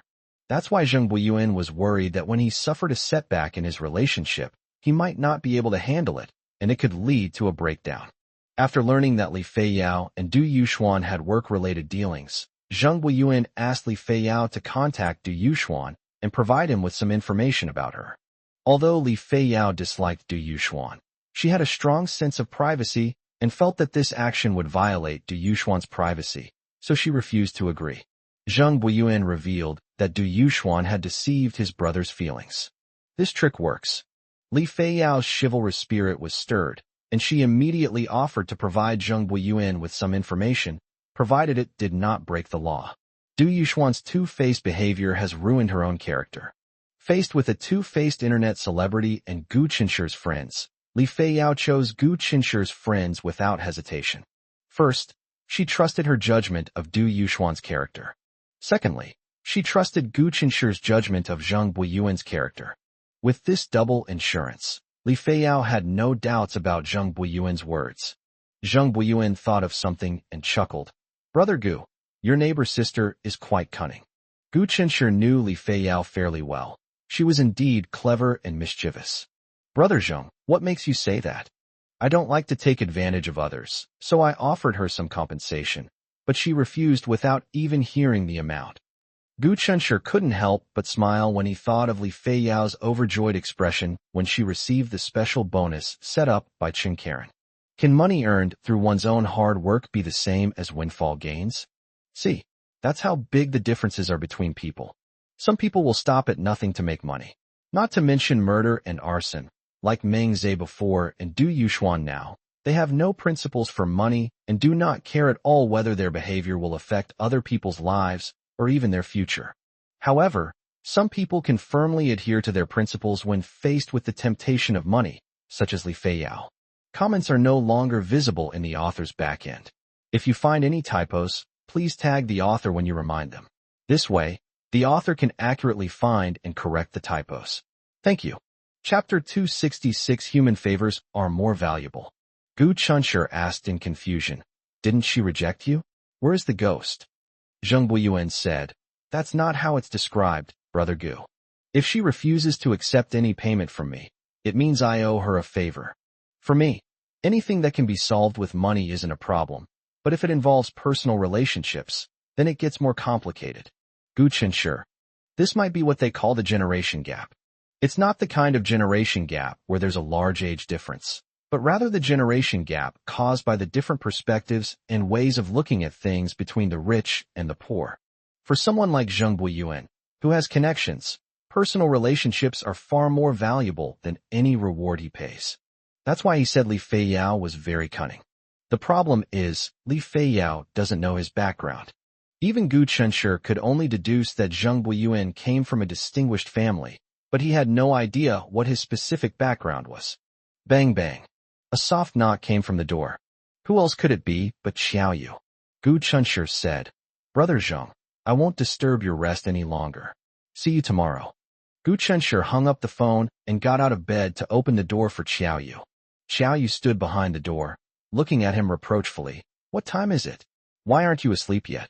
Gu Chenshi glanced down at the time. It was past midnight. "I was on the phone with someone, which took a little longer. By the way, honey, why aren't you asleep yet?" Xiao Yu couldn't sleep. She was thinking about the mastermind behind it all. But until Yang Muse finds the nanny from back then, all her wild thoughts are useless. Since I can't sleep, I might as well write some articles. I then realized that she had left her laptop in the living room. When she came out to get her notebook, she found that Gu Chenshir's room was still lit. Thinking that Gu Chenshir would be too tired to go to class the next day because he slept too late, she couldn't help but knock on the door to remind him. Going to bed after midnight is nothing. Back when I was about to take the college entrance exam, I couldn't go to bed until almost 1 a.m. every day. It would be fine if he couldn't see her, but as soon as he saw her, Gu Chenshir's hands became restless. He couldn't resist reaching out and touching her rosy cheeks. The past is the past. The present is the present. You must behave and go to bed early and get up early. Xiao Yu said domineeringly. They haven't even entered the door yet, and they're already starting to worry about him? If we get married in the future, will things still be okay? Perhaps not many people like being managed by others, but Gu Chenshi likes being managed by Xiao Yu. Okay, whatever you say is right. I'm going to sleep now, but before I go to sleep, I want to hug you. Gu Chenshi gently pulled Xiao Yu's arm and drew her into his arms. Honey, I wish time could pass faster, preferably straight to the day I graduated from university, so I could marry you. Xiao Yu hummed in agreement. Me too. If it weren't for the fear of disturbing Gu Chenshir's rest, Xiao Yu would have had to push Gu Chenshi away, and the two of them could have quietly embraced each other until the end of time.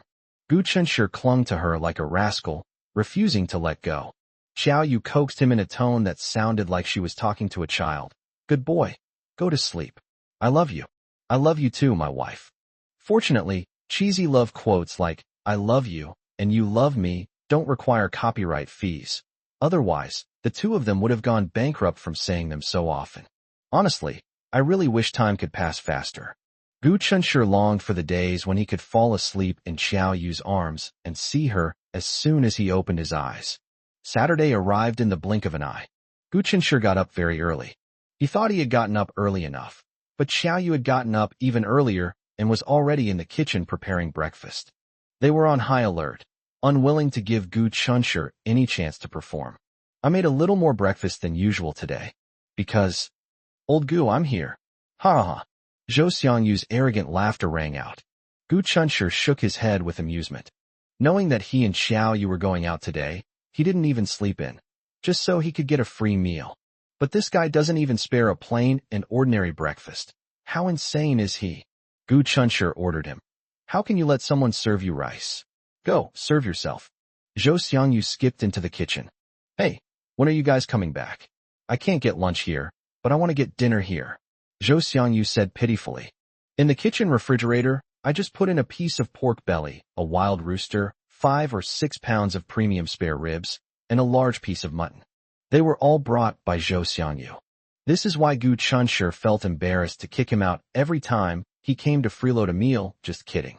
You said he went through all that trouble to bring so many fresh ingredients over.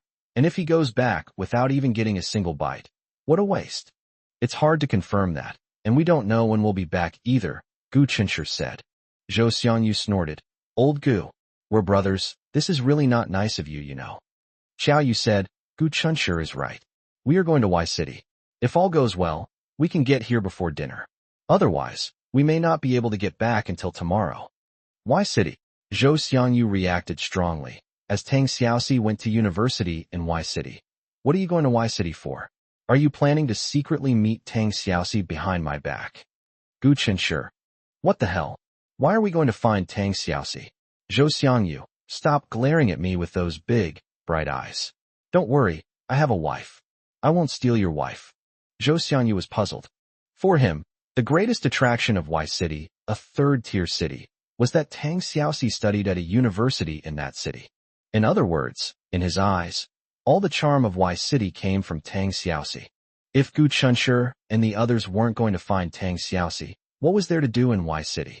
Gu Chunshi said, let's talk business. Talk business.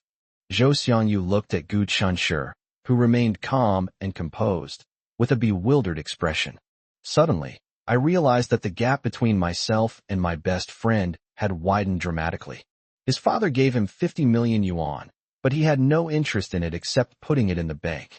He continued to spend his days eating, drinking, playing games, and dating. And his good friend has already started taking action. After feeling ashamed of himself, Zhou Xiangyu straightened his back and said, Old Gu, I want to go with you. Gu Chunshi raised his eyelids and glanced at him. You're going to see Tang Xiaoxi, right? Zhou Xiangyu said indignantly. Old Gu, you can't be so disrespectful. My dad said the 50 million he gave me is for us to do business together. You can't just leave me behind and run away, or I'll despise you for the rest of my life. Gu Chunshi chuckled and said, Do you think I'm stupid? You're my sugar daddy now, and I'm trying to curry favor with you. Fine, sugar daddy, if you want to come with us, then come along. Zhou Xiangyu said smugly. That's more like it. Chapter 267 Something's Wrong with Li Feiyao. Before heading to Y City, Gu Chunshi and the other two went to Li Feiyao's residence. There's not much to see at Li Feiyao's place. The main purpose is to visit Grandma Li, who came to City A to be with her eldest granddaughter. Li Feiyao lived not far from Gu Chunshi. Gu Chunshi had helped her find the house, intentionally choosing a place not far from their residence so that they could take care of each other in the future. They arrived at Li Feiyao's residence. Gu Chunshi raised his hand to knock on the door, but the door opened from the inside.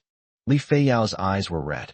Caught off guard by the sight of the three people outside the door, he was clearly startled and quickly lowered his head, rubbing his eyes vigorously. While massaging her, she asked, Oh, what brings you here? You didn't even let me know beforehand. I was about to order. Gu Chunshi said, We're not outsiders. What's there to prepare? What's wrong with your eyes? It wasn't that Gu Chunshi wanted to ask, but her eye-rubbing gesture was too exaggerated, and it would be strange if he didn't ask. Oh, something accidentally got in, probably a small flying insect, Li Feiyao replied as she stepped aside to let them in. When you open the windows at home, close the screen window to keep small flying insects out. Zhou Xiangyu entered the room and shared his experience. Gu Chunshi and Xiao Yu exchanged a silent glance. Li Feiyao must have just been crying and didn't want them to find out, so she pretended that something got into her eye. Unfortunately, she could only fool Zhou Xiangyu, not the other two. Gu Chunshi was filled with doubt. What had happened? Li Feiyao has a cheerful and outgoing personality, somewhat similar to Zhou Xiangyu.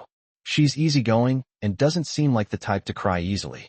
Gu Chunshi did not expose Li Feiyao's lie. He went into the house and looked around. Where's Grandma Li? Li Feiyao said in a low voice. Grandma may have caught a cold last night. She's not feeling well today and is resting in bed.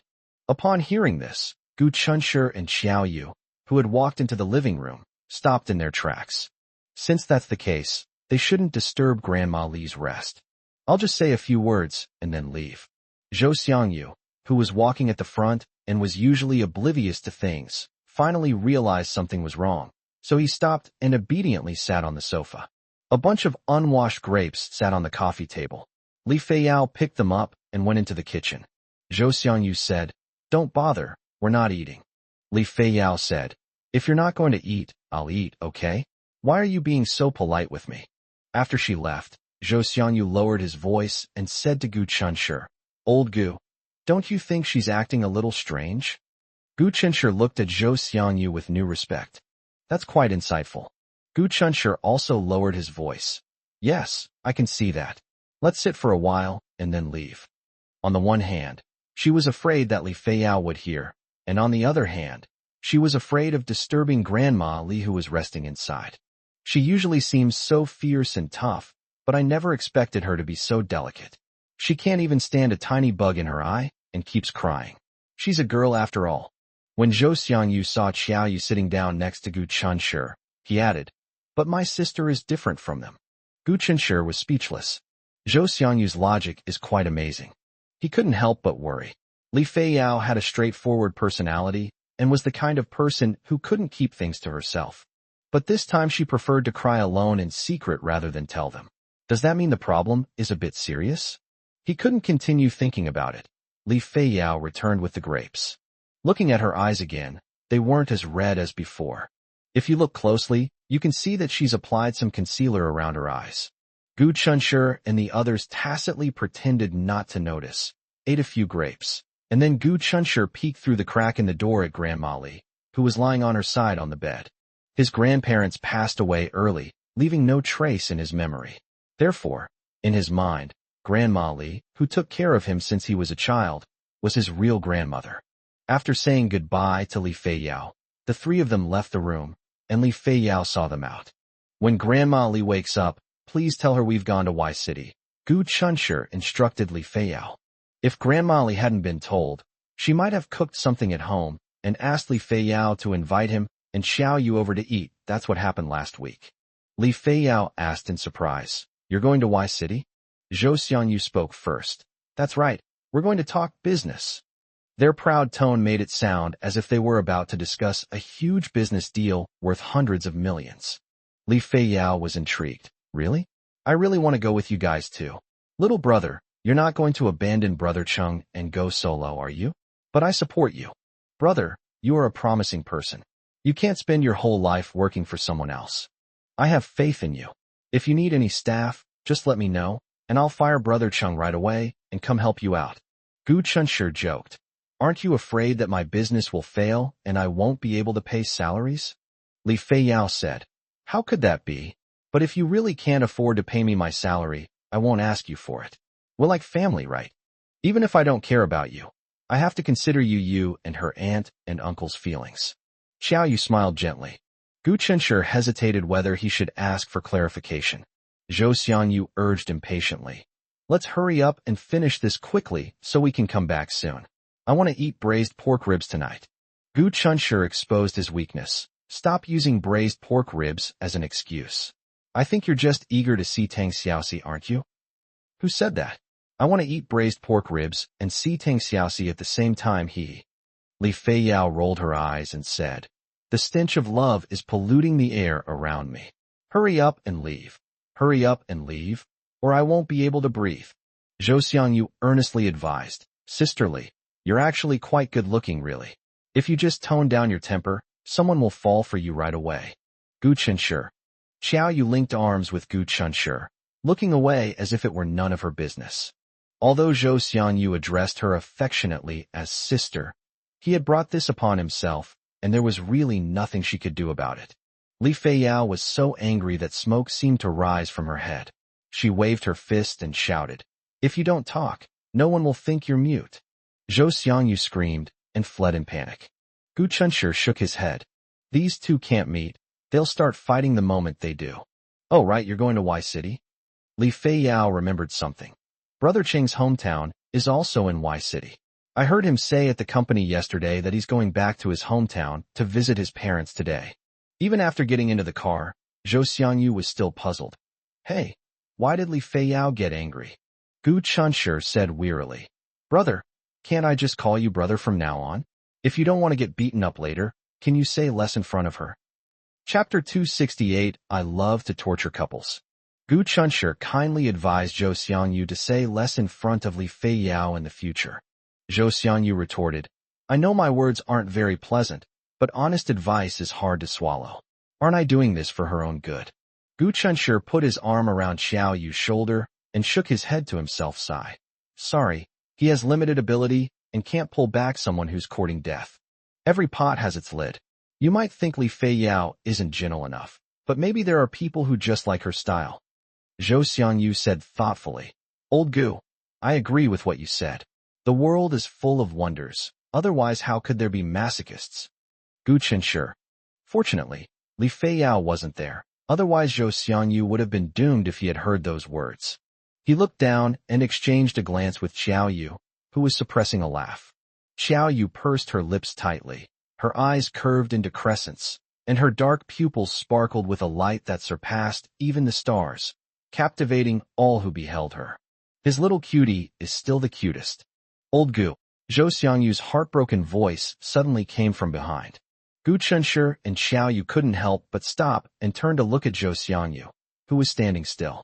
Gu Chunshi said, "Hurry up, do you still want to find time to see Tang Xiaoxi?" Zhou Xiangyu, his emotions running high, said, "Of course I'm going to see her.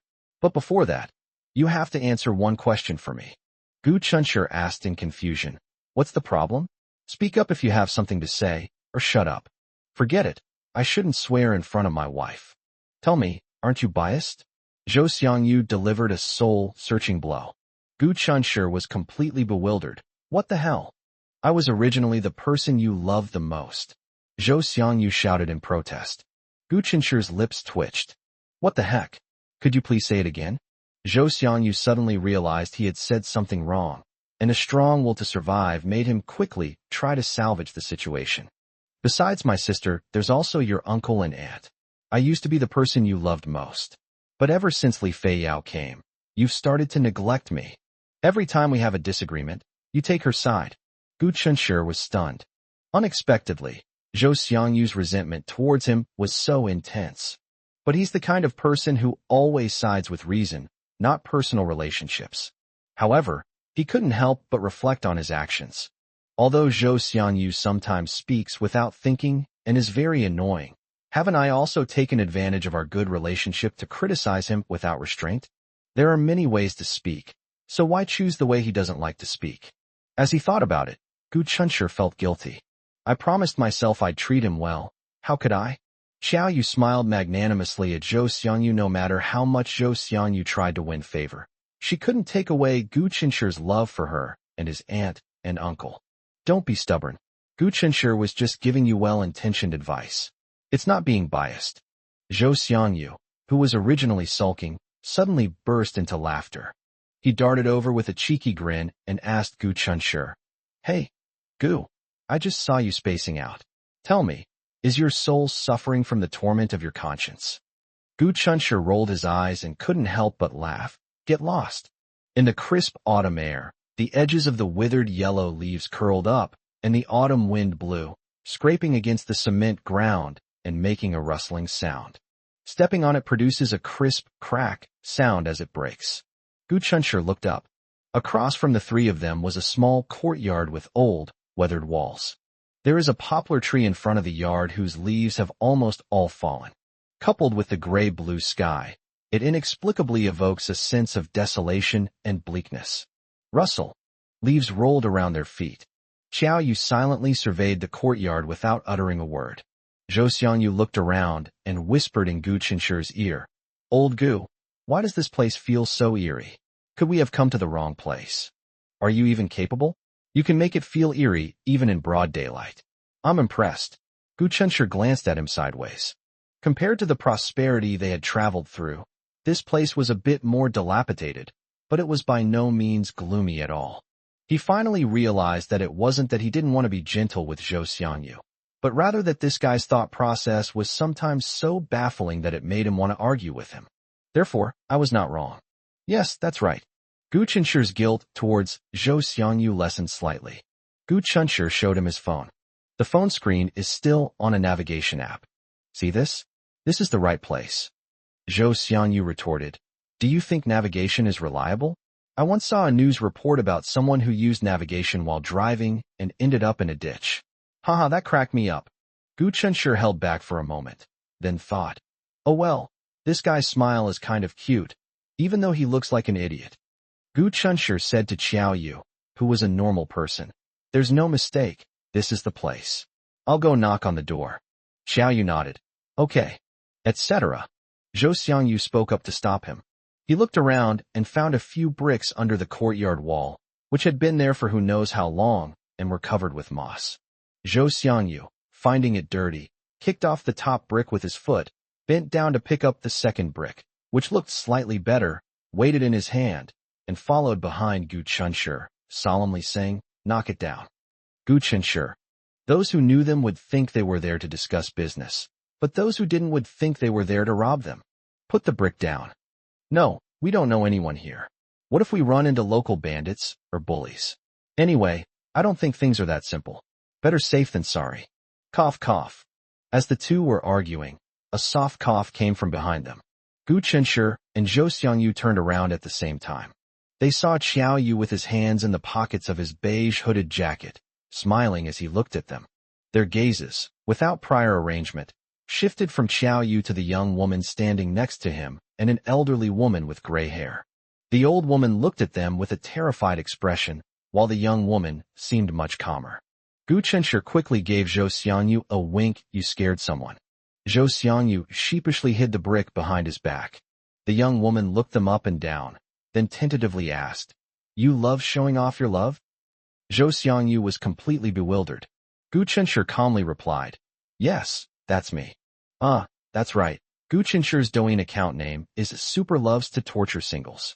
Of course, the dog here doesn't refer to cute furry kids, but rather to single people. Fortunately, he has maintained his mystique well, and almost no one knows that he is the incredibly boastful dog lover. Otherwise, he might be in danger of dying young. The young woman smiled. I was worried you wouldn't come, but I didn't expect you to arrive so quickly. As she spoke, she glanced at Qiao Yu with a smile in her eyes and said meaningfully, I originally thought that Chao Ai Tang Piao was just a shut-in guy who only hid in his room and fantasized, but I didn't expect that you actually have the looks to do so in real life. Chapter 269, Inspecting the Goods. Zhou Xiangyu blurted out, Holy crap. Old Gu, Super Love to Torture Dogs is your online name? You're really something, to actually come up with such a cool online name for yourself. It completely overshadowed my username. The most handsome guy in the universe. No, I need to change my online name. What should I call myself? I'll call myself, I Love Xiaoxi. When Gu Chen first logged into the Douyin app, he didn't know what to choose as his username. Suddenly, a brilliant idea struck me. Why not call it Super Loves to Torture Dogs? He downloaded the Douyin, TikTok, comic book series just to flaunt his relationship. The old lady looked very worried. The young woman smiled and reassured her. Grandma, don't worry, they're not bad people. They're the buyers I told you about online a few days ago. The old lady's eyes were fixed on Zhou Xiangyu. Zhou Xiangyu awkwardly tossed the brick aside and chuckled. Grandma, we're law-abiding citizens, really law-abiding citizens. Gu Chenshi rolled his eyes at him. Please, just shut up. Gu Chenshi introduced himself. Hello, my name is Gu Chenshi. This is my friend. He likes to joke around. This is my girlfriend, Qiao Yu. My name is Su Qing, and this is my grandmother. It's a pleasure to meet you both. After greeting her, Su Qing walked over with the keys. Gu Chenshi and Zhou Xiangyu voluntarily stepped aside to let the door open for them. Gu Chenshi waved to Qiao Yu, who walked over and habitually took his hand. We're a small workshop here, not as big as a factory, but we used to have a pretty high daily output. All the clothes were made here. I haven't been here for many days. The heavy courtyard gate was pushed open, and inside the courtyard, just like outside, the ground was covered with fallen leaves.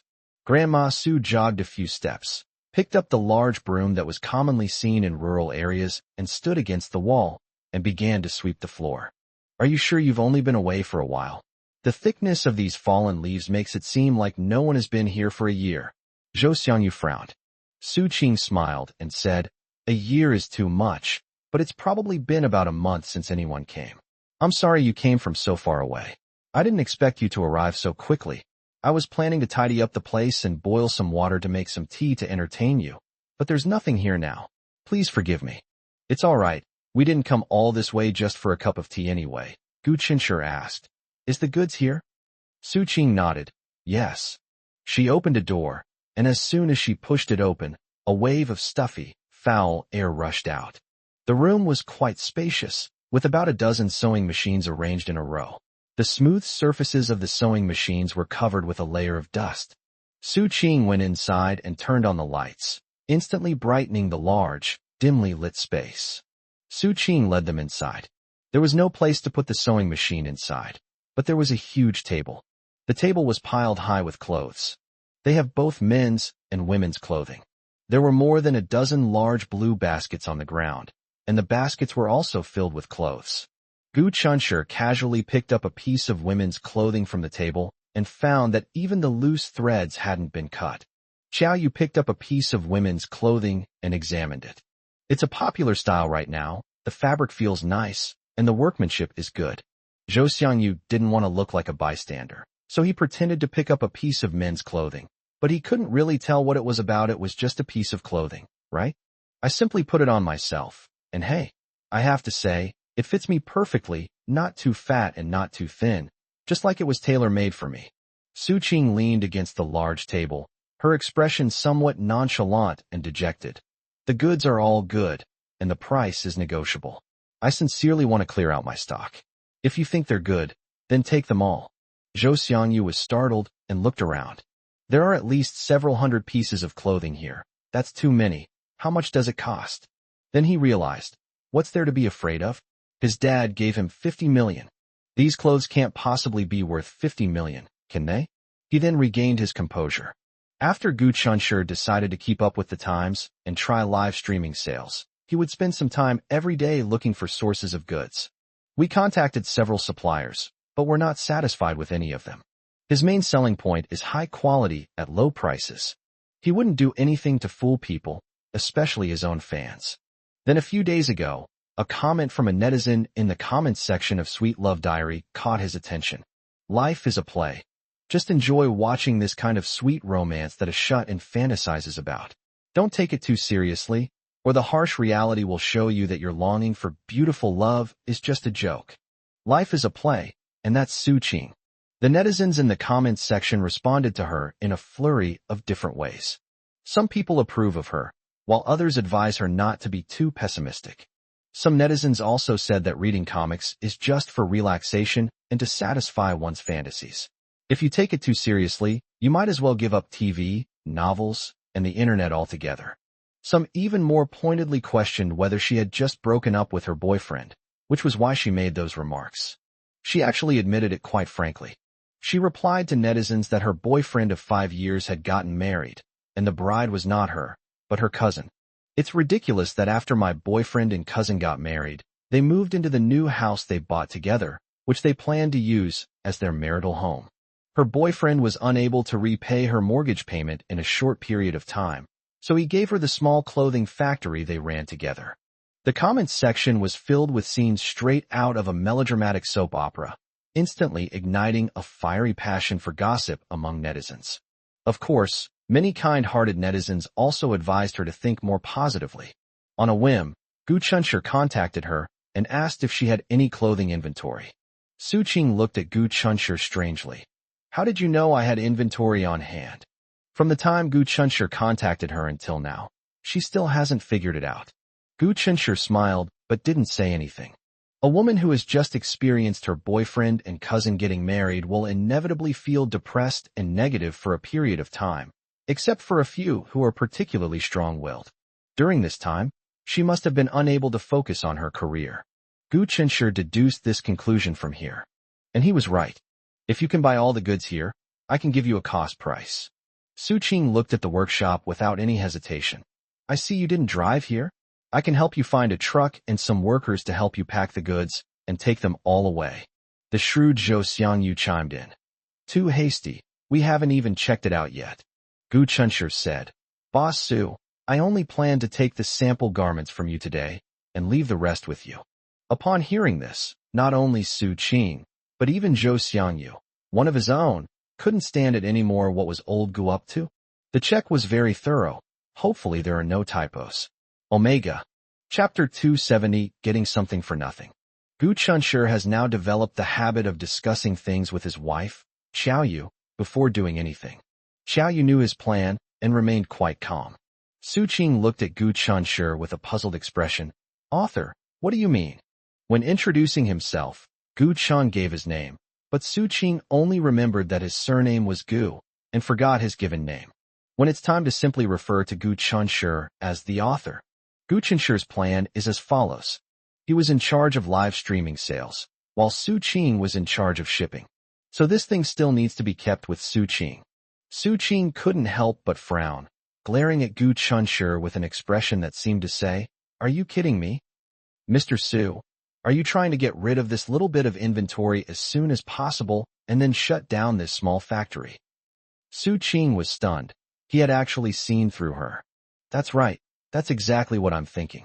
After I get rid of these goods, I'm planning to move to another city and work as a screwdriver for someone else.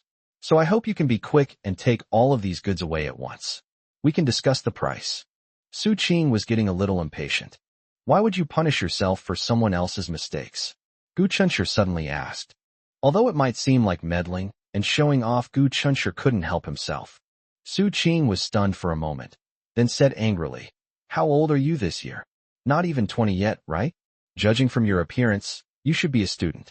What do you know, a kid like you who lives in an ivory tower, protected by your parents, and unaware of the dangers of the world. Xiao Yu glanced at Su Qing, who had suddenly become agitated, and then looked back at Gu Chun. He was very calm. It seemed that things were under his control, so he obediently became a bystander. Zhou Xiangyu, on the other hand, was extremely nervous. As these two were chatting, something happened that he couldn't understand. If you don't understand, you don't understand. Why did the atmosphere suddenly change? Even if a deal falls through, it's best to maintain good relations. It's not good to let things escalate. He doesn't want to hit a woman. But if this woman, who suddenly changed her expression, really started fighting with his brother, he couldn't just stand by and do nothing. Unfazed by Su Qing's sudden change of expression, Gu Chunshi continued to say things that Zhou Xiangyu couldn't understand.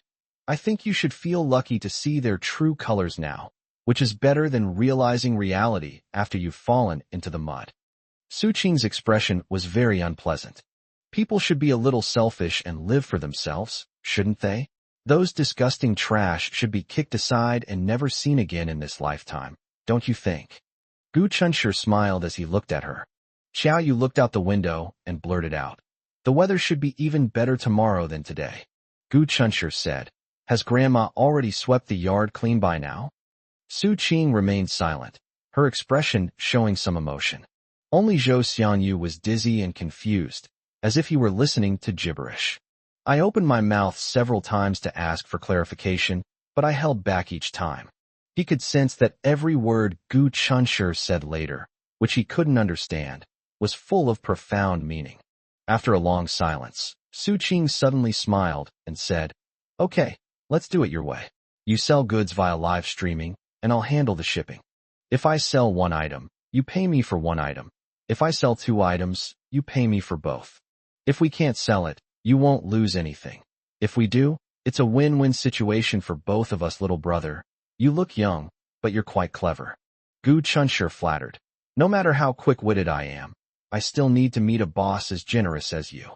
Zhou Xiangyu admired Gu Chunshi to the point of complete awe. Just a moment ago, the tension was palpable, and now, in the blink of an eye, a cooperation has been reached? He sighed inwardly. What's going on? He participated in the entire conversation, yet he seemed somewhat detached from it. He couldn't understand what they were doing at all, and he seriously doubted whether there was something wrong with his intelligence. However, even he, in his naivete, understood their cooperation method. Gu Chunshi doesn't handle the goods himself. The goods he sells are shipped directly from the factory, so there's no possibility of unsold inventory. You earn money for each item you sell, and you don't lose money even if you don't sell any. This is called getting something for nothing, a brilliant and skillful maneuver. Su Qing helped them pack a sample garment for each of their clothes. The men's size will be based on Zhou Xiangyu's, and the women's size will be based on Xiao Yu's. But Gu Chunshi thought for a moment and asked Xiao Yu, What size clothes do you think Li Feiyao wears? Without hesitation, Xiao Yu replied, Size S. Gu Chunshi turned to Su Qing and said, Could you please get me a size S for the women's clothing? After signing the contract with Su Qing, Gu Chen smiled and said to Su Qing, Boss Su, if the goods sell well, we can cooperate long-term. Then you produce and I sell, and we can make money together. It would be an honor, Su Qing said to Xiao Yu. When you get married in the future, please send me an invitation. I want to attend your wedding. She looked serious, not like she was just being polite. Xiao Yu smiled slightly. Definitely. After waving goodbye to Su Qing in a friendly manner, Gu Chunshi hailed a car and gave the driver an address, which was Tang Xiaoxi's school. Zhou Xiangyu suddenly snapped out of his daze, turned to look outside, and exclaimed in alarm, "Old Gu, have you forgotten something extremely important? We haven't picked up our sample garments yet." Gu Chunshur chuckled. Xiao Yu explained, "This Mr. Su will help us send it to City A." Zhou Xiangyu was relieved. He was just thinking that so many clothes were so heavy that the three of them couldn't possibly carry them all, and they would need to find a vehicle to deliver them to their door. "Hey, Lao Gu, I couldn't understand a word of what you were saying to that female boss just now. Is there something wrong with my IQ?" Xiao Yu couldn't help but laugh. "Don't worry, your IQ is fine," Zhou Xiangyu said dejectedly. "But you all understand, and I'm the only one who doesn't. I feel like an idiot, standing on the sidelines unable to even get a word in edgewise." Gu Chunshur sighed and recounted what he knew about Su Qing. When Zhou Xiangyu heard that Su Qing was devastated by the scumbag boyfriend and even had suicidal tendencies, he felt a deep respect for Gu Chun. Gu Chunshur was not only looking for an opportunity, but also wanted to use this opportunity to persuade this stranger he had just met to forget the scumbag and start a new life. Xiao Yu suddenly said, "The weather should be great tomorrow," implying a bright future. When Gu Chunshur mentioned Grandma Su in the small courtyard, he was implying that Su Qing should not forget her loving relatives and friends. In the end, Su Qing was persuaded by them, which is why she so generously signed the contract with Gu Chunshur, willingly letting Gu Chunshur get something for nothing. Zhou Xiangyu had never felt so proud and honored to be friends with Gu Chunshur and Xiao Yu. Saving a life is more meritorious than building a 7-story pagoda. They are truly admirable. At that moment, he didn't realize that the successful negotiation of this deal was also inseparable from Gu Chunshur's meticulous insight and extraordinary acumen. Given Gu Chunshur's abilities, it would be an injustice if he failed. Chapter 271, Meeting Tang Xiaoxi. In the 4-person dormitory, Tang Xiaoxi sat at her desk reading. Xiao Xiao was packing her things, and Su Mingli sat on the edge of the bed with her legs crossed, putting on makeup in front of the mirror while making a phone call. The other roommate went home as usual. "I can't stand girls like this. They pretend to be hard-working and self-reliant in front of others, but secretly find a rich boyfriend. They're hypocritical, making me feel ashamed of myself." Xiao Xiao paused, turned around and glanced worriedly at Tang Xiaoxi, who was reading a book. Ever since Tang Xiaoxi's boyfriend came to visit, Su Mingli has been saying a bunch of strange things in front of them every day. Although she doesn't name names, they can all vaguely tell that Su Mingli is targeting Tang Xiaoxi. Later, Xiao Xiao secretly asked Tang Xiaoxi and found out that Tang Xiaoxi's boyfriend was actually a hidden rich second generation, and the watch he gave her on her birthday cost more than 200,000 yuan, which Su Mingli had noticed. No wonder Su Mingli's attitude towards Tang Xiaoxi's boyfriend changed so drastically that day. Su Mingli, whose daily words and actions practically screamed gold digger, couldn't take it anymore.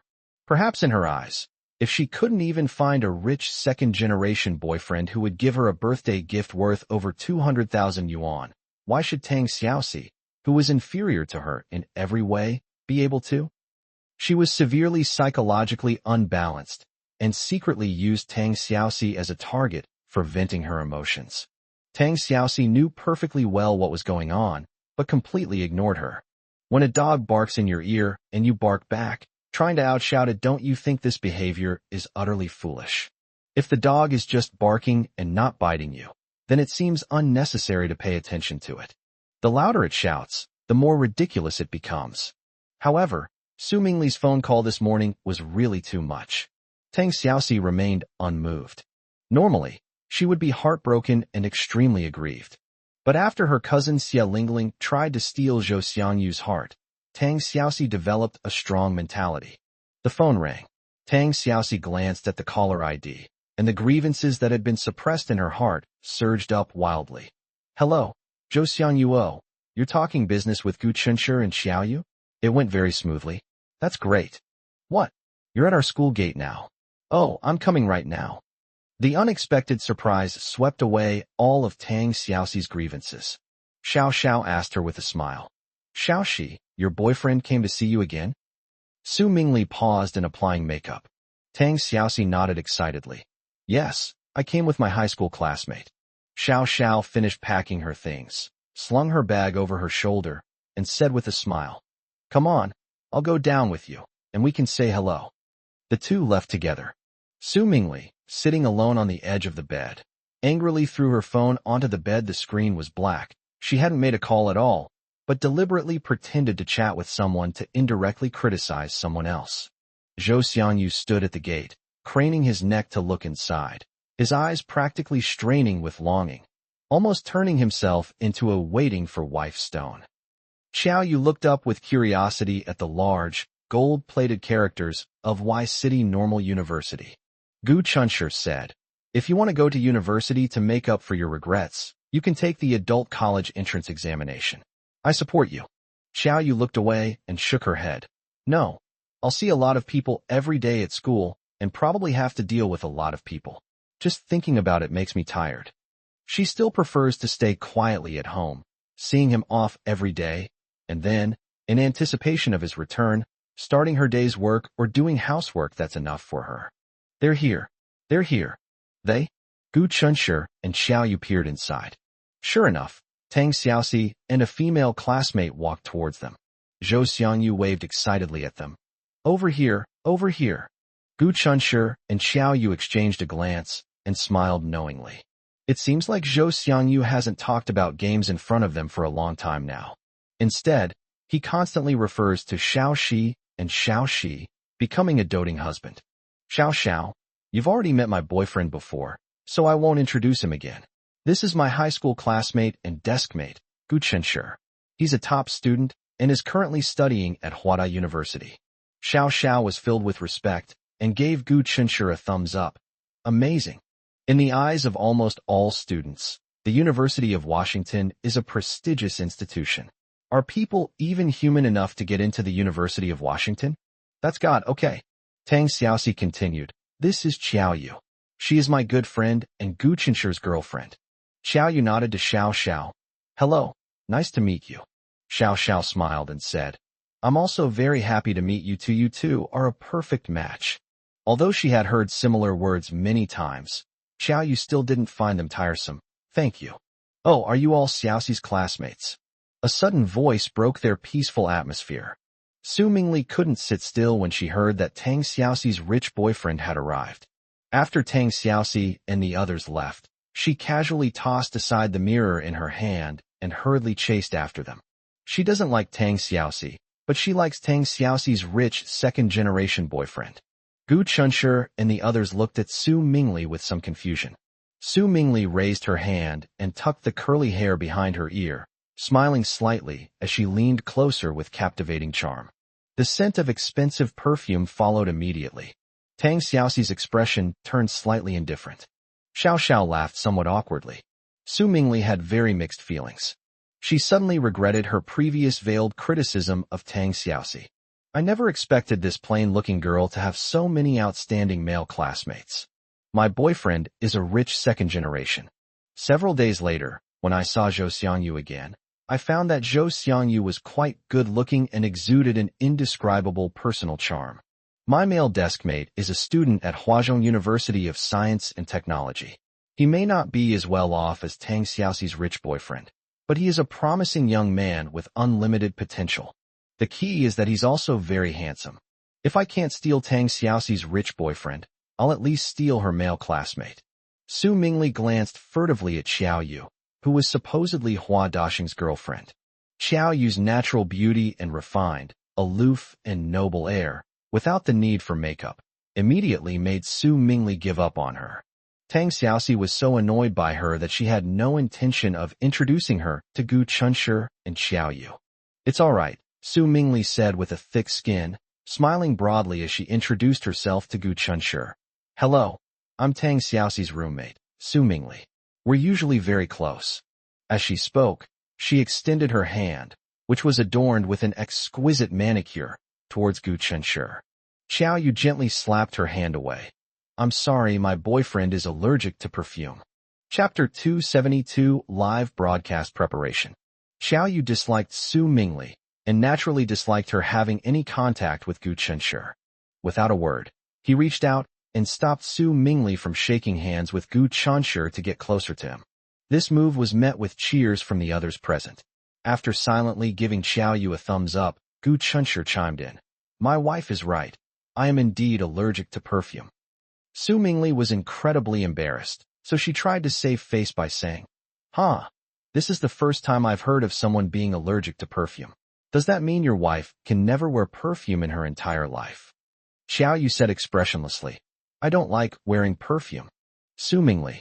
The atmosphere grew increasingly awkward for her alone, and with no one to help her out. She gave an awkward laugh, said she had a date, and slunk away. Zhou Xiangyu curled his lips in disdain, but because Xiao Xiao was present, he was afraid of damaging his elegant and handsome image, so he held back from saying, idiot. Xiao Xiao's mother is in poor health and takes medicine all year round. She has a younger sister who is in her second year of high school, and with her sister going to university, the family's finances are a bit tight. She recently found herself a tutoring job, going to tutor students every Saturday and Sunday. At the restaurant where Tang Xiaoxi celebrated her birthday last time, the four of them sat around a table. Tang Xiaoxi talked about her roommate Xiao Xiao and sighed. Xiao Yu thought of something. That curly-haired girl later, was she really your roommate? Yes, that's right.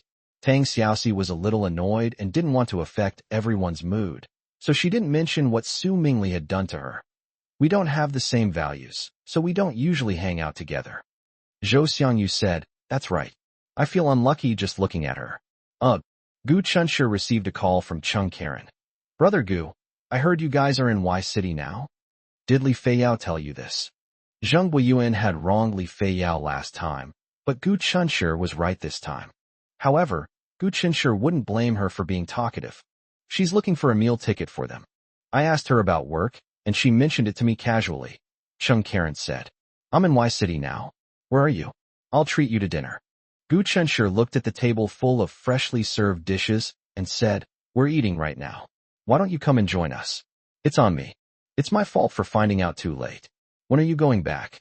If it's tomorrow, let's make another appointment tonight. I'll take you to try the local specialties of Y City. Gu Chunshi politely declined, saying, we'll go back this afternoon. Chung Karen said regretfully, then let's make another appointment when we get back. There were 3 of them when they came, but only 2 left. Zhou Xiangyu rarely visits Tang Xiaoxi, so he's staying today and coming back tomorrow. Despite his rough exterior, he noticed something was amiss and secretly called Xiao Xiao to ask her about the grievances Tang Xiaoxi had recently suffered at Su Mingli's hands. He was furious. He wanted to stay and teach Su Mingli a lesson, warning her not to bully Tang Xiaoxi again, or else he would make her pay. Gu Chunshi put his arm around Xiao Yu, who leaned on his shoulder. They each put one earphone in their ear and looked at the same phone.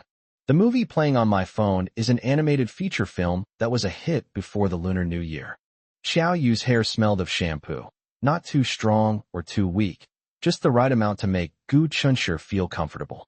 Any fragrance used on Xiao Yu, regardless of its type, would be more intoxicating to Gu Chunshi than the world's most expensive perfume. The feeling of fullness in his arms made Gu Chunshi feel secure and happy.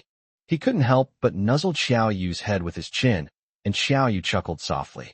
Gu Chunshi's act of rubbing his head against hers inexplicably reminded her of a little monster scratching itself against a wall. The animated feature film had a great plot, but Gu Chunshi watched it rather casually. He was imagining what it would be like to see a sweet love diary adapted into a movie. Will it be as popular as this anime? It definitely can. Gu Chunshi was filled with hope for his sweet love diary. After watching the animated feature film, we arrived in City A. Gu Chunshi got busy. He announced his upcoming live streaming sales event on Douyin in advance and sincerely explained his reasons, which garnered a large number of fans' support. Gu Chunshi ignored the few scattered voices of misunderstanding and mockery that were mixed in. He is a human being, a mortal who needs to eat, drink, and relieve himself, and who wants to bring a better tomorrow to his family and himself. Is it shameful to want to make money, to make lots of money? Money earned through legitimate means is certainly not shameful. Making some money while showing off your love, please, that's a win-win situation. When Chung Karen learned that Gu Chunshi was going to do a live streaming sales event, she volunteered to sponsor his live streaming equipment. Chung Karen knew from the beginning that Gu Chunshi was an eagle that he could not control and that would one day spread its wings and soar through the sky. I never expected him to be flying so soon. Fortunately, I knew Gu Chunshir before I met him. Gu Chunshir gladly accepted Chung Karen's sponsorship. Chung Karen asked him, "Are you going to broadcast it yourself or find someone to do it for you? I can find you 2 people who are sure to be eloquent." "Thank you, Brother Chung. I already have a candidate for the live streamer." You can tell from the sizes of the sample garments he brought that the 2 chosen anchors are Zhou Xiangyu and Li Feiyao. The live stream is scheduled for next Saturday and Sunday. It's easier to handle Zhou Xiangyu's side. Gu Chunshir can just make a phone call to let him know. Zhou Xiangyu was thrilled to be a part of it. Li Feiyao's side. "Hey, Gu Chunshir, I heard you're going to do a live streaming sales event? How come I'm the last to know? I'm so mad. I'll be your live stream host. With my eloquence and great figure, I guarantee your goods will sell out in no time." Look, the 2 anchors handled it with ease. Time flies, and next Saturday arrives quickly. Oh, I forgot to mention, Chung Karen not only provided the live streaming equipment, but also kindly provided the live streaming venue. It will start airing at 1 p.m. because most of the people who like Sweet Love Diaries are young people or students who want to sleep in on their weekends.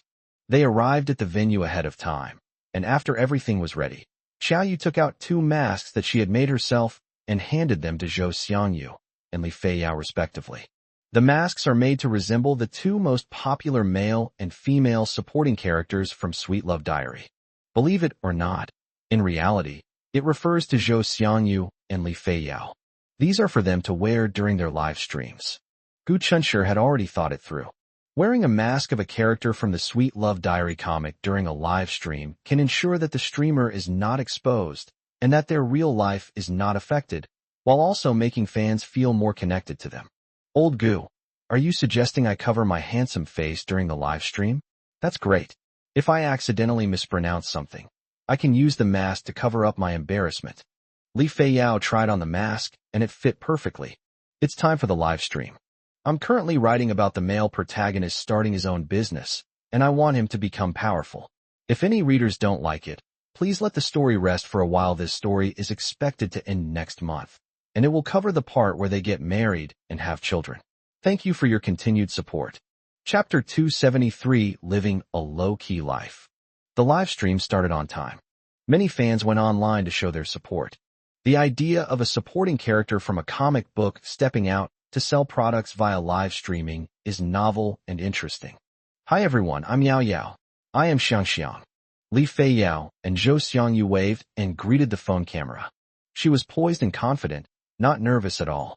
Among the people Gu Chunshir knew, Zhou Xiangyu and Li Feiyao, who both belonged to this social bull type, were the most suitable candidates. Gu Chunshir and Xiaoyu were also busy. They are responsible for adding product links and answering fans' questions. Fortunately, Gu Chunshir had thoroughly understood the live broadcast process beforehand and rehearsed it in advance, so although he was busy and dizzy, he was not completely flustered.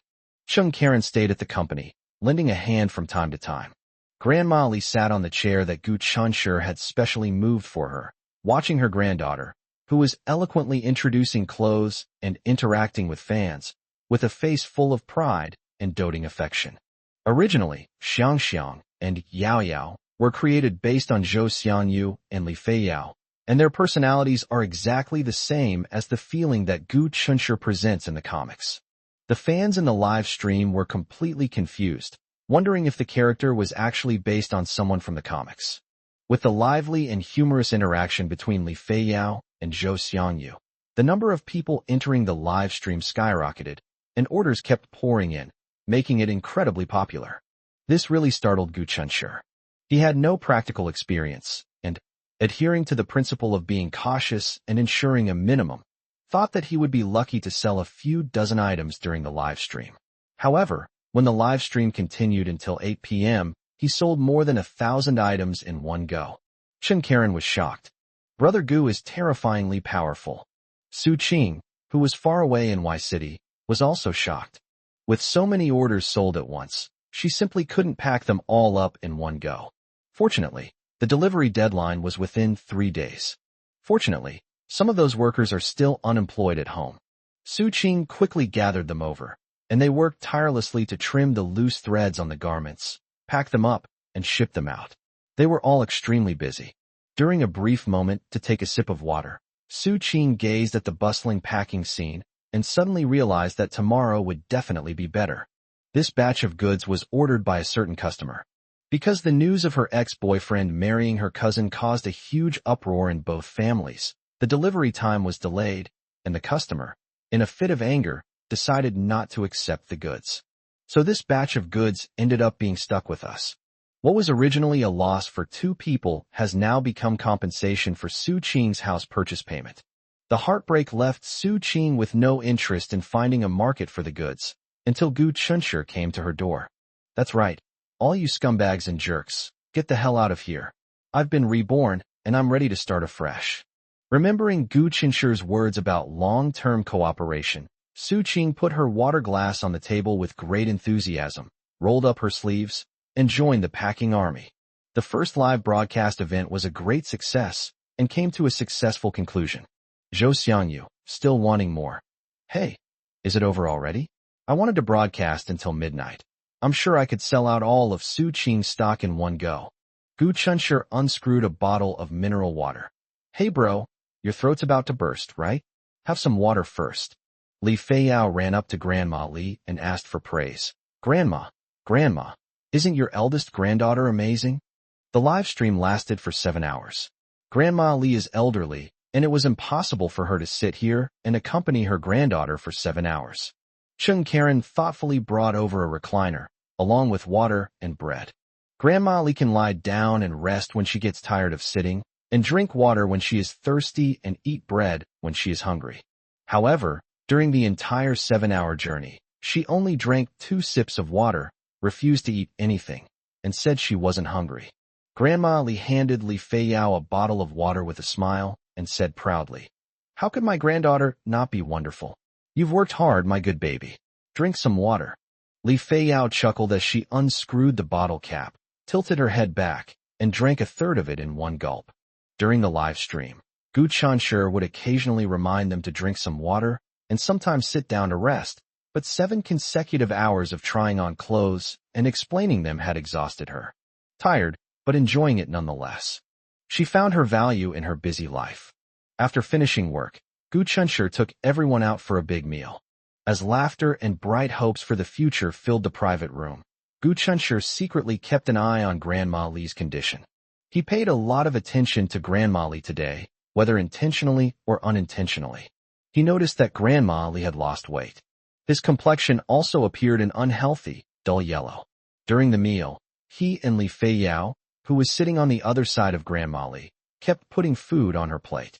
She kept saying, "Oh, that's enough. Don't put any more food on my plate. I can't finish it." The small plate in front of her was piled high with dishes that were suitable for her teeth, but she didn't eat more than a few bites. The table full of delicacies seemed unable to whet her appetite. Gu Chunshur remembered that Grandma Li was never a picky eater. He was preoccupied with something on his mind. Zhou Xiangyu and Chung Karen had a lively discussion about tomorrow's live broadcast. Su Qing still has over 700 items left in stock. Based on today's live stream feedback, she should be able to clear out all the stock before 8 p.m. It feels so good, ha ha ha. Chung Karen smiled and said to Gu Chunshur, "As soon as Brother Gu made his move, I knew it was no ordinary thing. Sigh, it makes me want to switch to live streaming to sell goods, but unfortunately, I don't have a fan base." Gu Chunshur said modestly, "It was just good luck." Chung Karen smiled and shook her head. You clearly have the right to be arrogant, so why do you insist on being so humble? I'm afraid that if I'm too high profile, I won't see the sun rise tomorrow," Gu Chunshur said modestly. Chung Karen. He thought about Gu Chunshur's talent, and then looked at the girl sitting next to Gu Chunshur, peeling shrimp for him with an extraordinary temperament. Suddenly, he felt that Gu Chunshur's words made sense. "Brother Gu, are you planning to go into live streaming e-commerce in the future?" "No, I have other plans. Live streaming sales are just part of my initial planning," Chung Karen said with feigned sadness. "Sigh, it seems you've been planning to fire me all along. Can I hear what your plans are for the future?" Gu Chunshur opened his mouth and took the shrimp meat that Xiaoyu had put to his mouth, which was undressed. "Make an animated movie. Making animated films. Chung Karen was very interested. Brother Gu, are you going to be a producer? Gu Chunshur remained quite calm. No, I still want to be a director. No one drank alcohol. The meal ended at 9 o'clock. After returning home, Gu Chunshur, as usual, told Xiaoyu to take a shower first, while he went to the balcony to make a phone call. Hey, little brother, what are your instructions? I didn't give any instructions, I just wanted to ask you a question. Gu Chunshur paused. Is it convenient for you to talk on your end? Li Feiyao paused for a moment. Convenient. Do you truly consider me your younger brother? If so, you'd better answer my next question carefully. Li Feiyao remained silent. Grandma Li, what happened? Chapter 274. Less than a year left at most. There was a long silence on the other end of the phone. Gu Chunshur's heart sank little by little. Li Feiyao's silence directly illustrates the seriousness of the problem. What's wrong with you? Why are you cursing my grandma for no reason? You just wait until tomorrow. I won't let you get away with this. After a long pause, Li Feiyao said in exasperation, I consider myself Grandma Li's own grandson, so I feel I also have the right to know the truth. There was silence again on the other end of the phone. Then, a soft sobbing sound came from inside. Li Feiyao choked up and said, You bastard, I've been trying so hard to pretend that Grandma is healthy, but you're making me lose everything. A month ago, Grandma Li was diagnosed with cancer. There is less than a year left. Don't be fooled by her cheerful and carefree demeanor whenever Gu Chunshur sees her. It's just the effect of painkillers. Li Feiyao's sudden return to China was related to her illness. The sobs coming through the microphone were suppressed and painful. Gu Chunshur remained silent on the other end of the phone, his nose tingling, and tears unexpectedly streamed down his face. It's not shameful to cry for an elder you respect. Li Feiyao returned to China, looked for a job, and worked hard, all to put her grandmother at ease. She admitted that she was a naughty child. Her parents adopted foreign educational methods and raised her in a hands-off manner. It's not that free-range parenting is bad, but it's not suitable for Li Feiyao. Li Feiyao met a bunch of shady friends abroad and learned to smoke, drink, and fight from them. He became a problem child in the eyes of others. By this time, it was too late for her parents to intervene. At 18 or 19, she was at an age where she was rebellious, believed she could stand on her own, and was right in everything she did, and disregarded her parents' advice and discipline. Her grandmother, who came from China, especially disapproved of her behavior. He tried to persuade her every day, but it only annoyed her more. Later, Grandma suddenly collapsed and was rushed to the hospital, where she was diagnosed with an incurable disease. Upon hearing the news, Li Feiyao remained indifferent, as if the life and death of her loved ones had nothing to do with her. What does it matter? It's just that we've lost one of those nagging old people who always like to nag in our ears. I'll finally have some peace and quiet. Anyway, it seems like my parents have already given up on me. But who was it that tossed and turned all night, unable to sleep, and finally curled up by the bedside, crying all night long? Although she spent very little time living with her grandmother, the love and care her grandmother gave her, even amidst her constant nagging, was immense. She knew very well that what her grandmother worried about most was her only, disappointing granddaughter. After much painful reflection, she finally decided that she could no longer drift through life aimlessly. In order to resolutely change her ways, she took the initiative to ask her parents to let her return to China, and then brought her grandmother back with her. Gu Chunshur, we've been keeping Grandma's illness a secret from her. When she's in pain, I tell her it's gout. Please don't let her know. Finally, Li Feiyao gave her many instructions and reminders. Okay, I understand. Gu Chunshur hung up the phone with a heavy heart.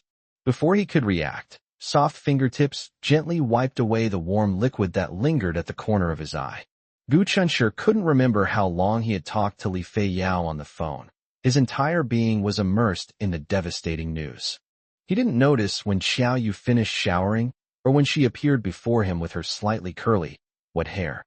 Xiaoyu's movements were very gentle. His eyes were full of tenderness. The fingertips that wiped his eyes were sticky and wet, a testament to Gu Chunshur's extreme grief. This is the first time I've ever seen you cry. Otherwise, I would have thought you'd never cried in your life. Gu Chunshur grabbed her hand, pulled her into his arms, and held her tightly. At this moment, It's fortunate that Xiao Yu is here. The emotional comfort she provided to Gu Chunshi was more effective than 1,000 words of solace. Is it Grandma Li? Xiao Yu asked hesitantly. When she came out of the bathroom and found the balcony, Gu Chunshi's call with Li Feiyao was almost over. However, based on Gu Chunshi's words, it can be deduced that the person talking to Gu Chunshi on the phone is Li Feiyao.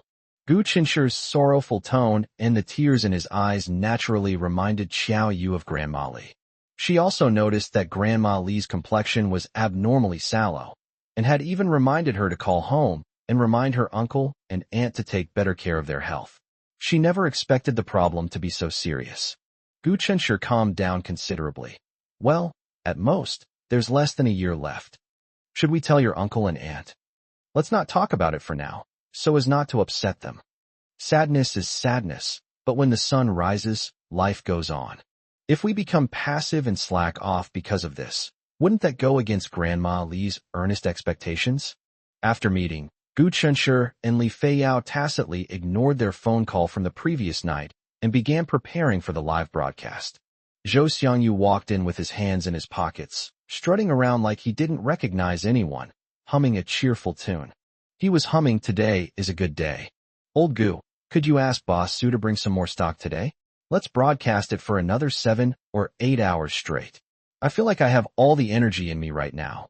Sure enough, when people have something good to do, they feel refreshed and in high spirits. Gu Chunshi said, do you think Boss Su has a magic pocket? You think she can just pull out as much stuff as you want from her pocket? Tell us what happy things have happened so we can all share in your joy. Ugh, what could it be? It's just that idiot. Zhou Xiangyu glanced at Xiao Yu, then slapped himself in the face. It's Xiao, she's annoying roommate. She moved out of the dorm today. Gu Chunshi raised an eyebrow. Your masterpiece? Zhou Xiangyu said smugly. Is there any need to say more? As long as I take action, there's no demon or monster I can't eliminate. My brother went straight to her and told her to get out of the dorm right now. And from now on, she has to avoid Xiaoxi altogether, or else she'll be sorry. Gu Chunshi. How is this any different from street thugs? However, sometimes you have to be tough when dealing with shameless people. Money and power often like to be bundled together. In Su Mingli's eyes, who was obsessed with climbing the social ladder, Zhou Xiangyu was someone she couldn't afford to offend. Therefore, Zhou Xiangyu's warning had an effect. Terrified, she begged Zhou Xiangyu to give her a few days' grace and applied to her counselor to change dormitories.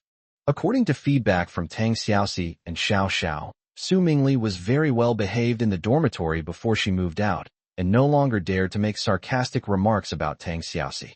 Zhou Xiangyu is very satisfied with officially moving out of the dormitory today. Having protected the girl he loved in his own way, Zhou Xiangyu felt extremely relieved. Chapter 275 The Man Who Once Had Eyes Only for Her. In the luxurious princess room, Lin Ranran sat sullenly by the window, resting her chin on her hand and gazing at the crescent moon hanging in the deep sky. The large gap in the crescent moon was just like her heart at this moment. She lacks nothing, whether it's material enjoyment or the emotional care from family and friends. But she felt as if a piece of her heart had been ripped out, leaving her incomplete. For a long time, no new material has grown to replace and fill the hollowed-out area. This made her feel empty all day long. Sometimes she would smile, but she didn't feel very happy inside. Tragically, it seems that the person who ripped a piece out of her own heart was herself. Since their parting at the supermarket on National Day, she had never heard any news about Gu Chunshi again. Logically speaking, not hearing from him should help me forget him more quickly. It seems she really hasn't thought about that aloof boy for a long time. Today, however, she dug out her old phone, the one she used in high school. She rarely lingers on old things. She didn't know why she took this phone, which still had her old number, abroad, nor did she understand why she inexplicably took out the phone and started looking through its contents. Then she found a few photos in a folder she had never noticed before. No one could have known that when she saw these photos, she felt the same excitement as a beggar finding treasure in a garbage dump. These photos are several selfies she took on her high school campus. One of the photos accidentally included Gu Chunshi. Without a doubt, Gu Chunshi, who was photographed in the film, was just a background figure for her. However, in Lin Ranran's eyes now, she with her bright smile for the camera, has become nothing more than a backdrop for Gu Chunshi. Gu Chunshi, who was unintentionally photographed, looked at her with a smile.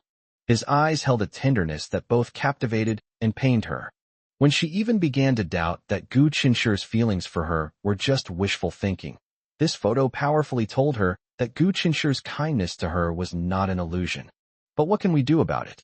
I lost him myself. Ranran, Howren is here. Duyan pushed open the door and walked in. Ranran frowned. What's he doing here? Duyan said, have you forgotten? Didn't he say last time that he wanted to take you to meet his Chinese friends here? Ranran said irritably. Didn't I tell him I wasn't going? Duyan glanced towards the living room and saw that Howren was looking down at his phone and hadn't heard their conversation. She then closed the door and whispered, Ranran, did you and Howren have a fight? No. Then why do you seem so agitated whenever you hear the name Howren lately? Duyan's question startled Ranran. Is there? Especially after returning from China. Duyan scrutinized her. Ranran said, no, you're overthinking it. We didn't have a fight. It's just that you guys keep saying in front of me that I'm a good match for him, and it annoys me. But you, Mom, I'll get angry if you say that again. Duyan said helplessly. Okay, I won't say anymore, alright? Howren is waiting for you in the living room right now. Go out and talk to him for a bit, then change your clothes and go out with him for a while. Ranran felt a surge of anger rising within her. Mom, did you not hear what I just said? I've already said I'm not going. What exactly do you guys want? Ranran's sudden outburst startled Duyan and also alerted Howren in the living room. Howren stood up and peered into Ranran's tightly closed room. He couldn't see what was happening inside, but he could vaguely hear Ranran's voice. I didn't hear what was said. After a while, Ranran came out. Howren was somewhat surprised to see that she was still wearing home clothes that were not suitable for going out. Duyan had been in her room for quite a while now, and Howren still thought Ranran was getting ready. To everyone's surprise, she didn't do anything. Ranran replied to Howren. I told you last time that I don't like meeting too many strangers, but you probably didn't hear me. I'm sorry to have made you come all this way for nothing. I'm not going. You can go by yourself. Duyan said awkwardly. Howren, Ranran isn't feeling well today, so she won't be going. The party is about to start, so why don't you hurry up and go? It wouldn't be good if you were late. Howren smiled politely. Auntie, don't worry, there are still 2 hours before the party starts. He had no intention of leaving. Duyan chuckled twice and made an excuse to leave the living room. My daughter is in a bad mood today, but she is a sensible child. She can yell at herself, but she won't yell at the guests. Ranran was extremely annoyed, but she didn't show her displeasure on her face at all. The and Lin families have been business partners for many years, and she cannot let her personal emotions affect the relationship between the two families. But she really hated herself for being insincere and for smiling at Howren. She suddenly thought of her past self. She wasn't like this before. She always showed her true colors when facing suitors, including Gu Chunshi. To put it nicely, that's called being true to oneself. To put it bluntly, that's called being spoiled and arrogant with no scruples.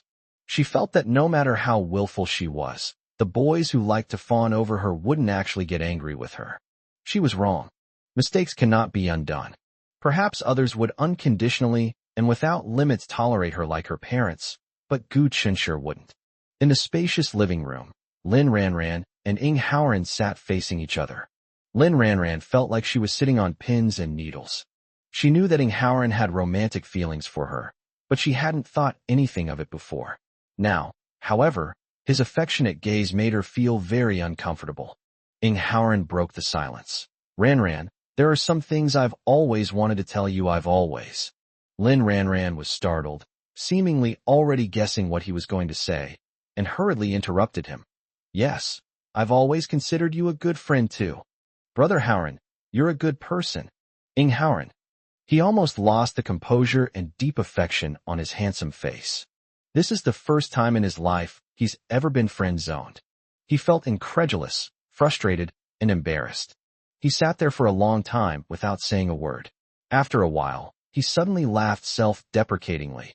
You don't even want to give me a chance to confess my feelings to you. Why? because of that male classmate named Gu Chunshi. Chapter 276. Time passes so slowly.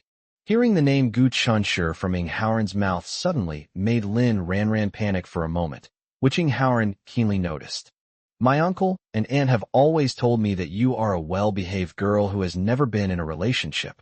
They are my elders, and I don't think they have any reason to lie to me.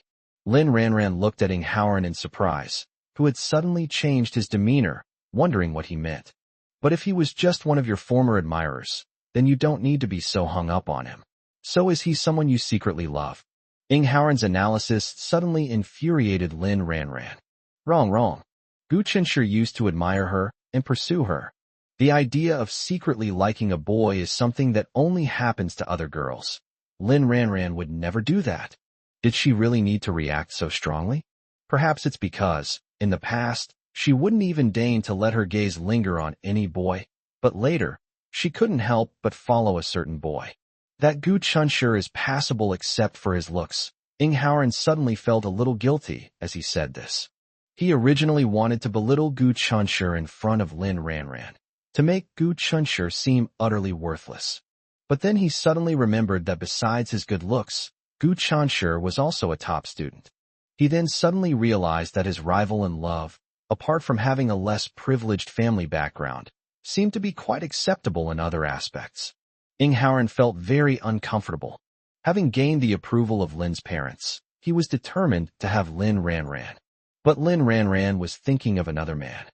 The two live streams successfully sold out Su Qing's entire inventory. Some fans were even too busy to watch the live stream, and by the time they realized it was over, they were heartbroken and strongly demanded that Gu Chunshi host a few more live streams so they could also watch Xiang and Yao Yao. Gu Chunshi took a moment to do the calculations. The total inventory is 2,130 pieces. Among high, medium, and low grades, this batch of goods is of medium to high quality, with excellent fabrics and workmanship.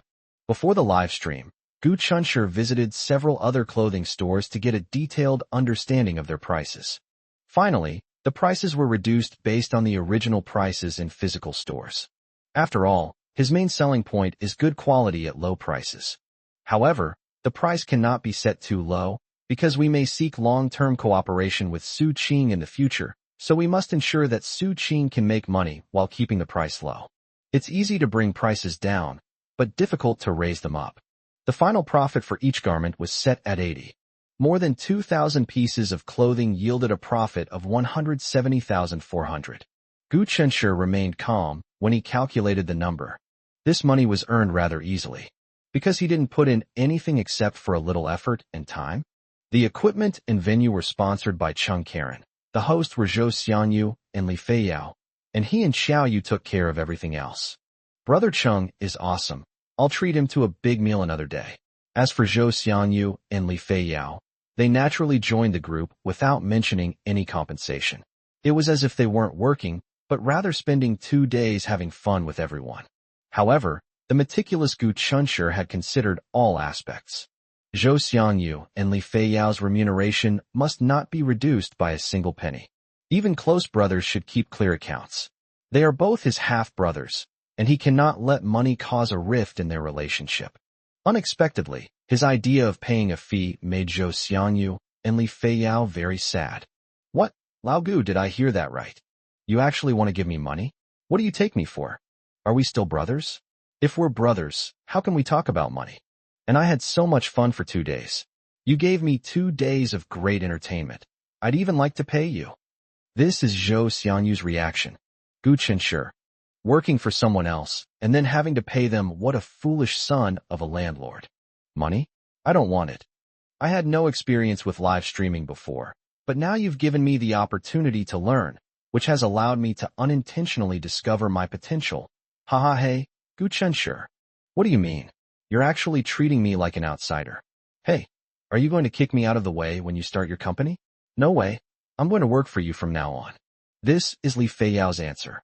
It's truly a bizarre story that money, once prepared, couldn't be delivered.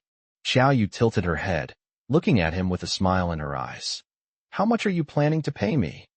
She was wearing pure white loungewear, and her slender figure made the already loose clothes appear even more spacious, yet it possessed a unique, delicate beauty. Xiao Yu sat barefoot, cross-legged on the sofa, her toenails round and shiny. Gu Chunshi couldn't understand why even her toenails were so delicate and cute. He was certain that he reached this conclusion from the perspective of a normal person, an objective conclusion, and was completely unaffected by the lover's filter. Unable to resist, he reached out and pinched each of Xiao Yu's 10 round, pink toes. It's soft and bouncy, feels nice to the touch. Xiao Yu felt a little itchy, and her toes twitched involuntarily, but she didn't move away, letting him pinch and squeeze her. Gu Chunshi laughed. Your reward is even easier to handle. All the money I earn is yours. Xiao Yu said seriously, that won't do. Gu Chunshi thought she was like Zhou Xiangyu and Li Feiyao, righteously declaring that she didn't want any payment, but she spoke again. You can't give me all the money you earn. You have to leave a share for your uncle and aunt. You can't marry a wife and forget your mother, understand? Her serious expression amused Gu Chunshi. Of course, I'm that kind of person. I want my wife and my parents. And I haven't even married you yet. Sigh, why is time passing so slowly? Gu Chen sighed helplessly.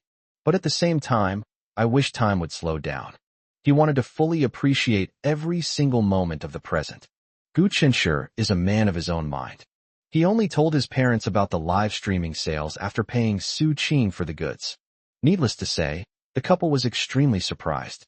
They are no strangers to live streaming e-commerce. They often come across it while scrolling through Douyin, TikTok. They never expected their son to also get involved in this emerging industry. As usual, Jinglan praised him with a beaming smile. My son is so great. When they learned that Gu Chunshi had sold more than 2,000 pieces of clothing in 2 live streams, with a net profit of 160,000 to 170,000 yuan, they were shocked once again. Jinglan, see that? Our son is more capable than the 2 of us old folks combined. Gu Qing chuckled. Yes, you're right. Mr. Gu Qing's catchphrase is, you're right, you're absolutely right, which makes Gu Chunshi think that when he and Xiao Yu become an old married couple, he might also say yes.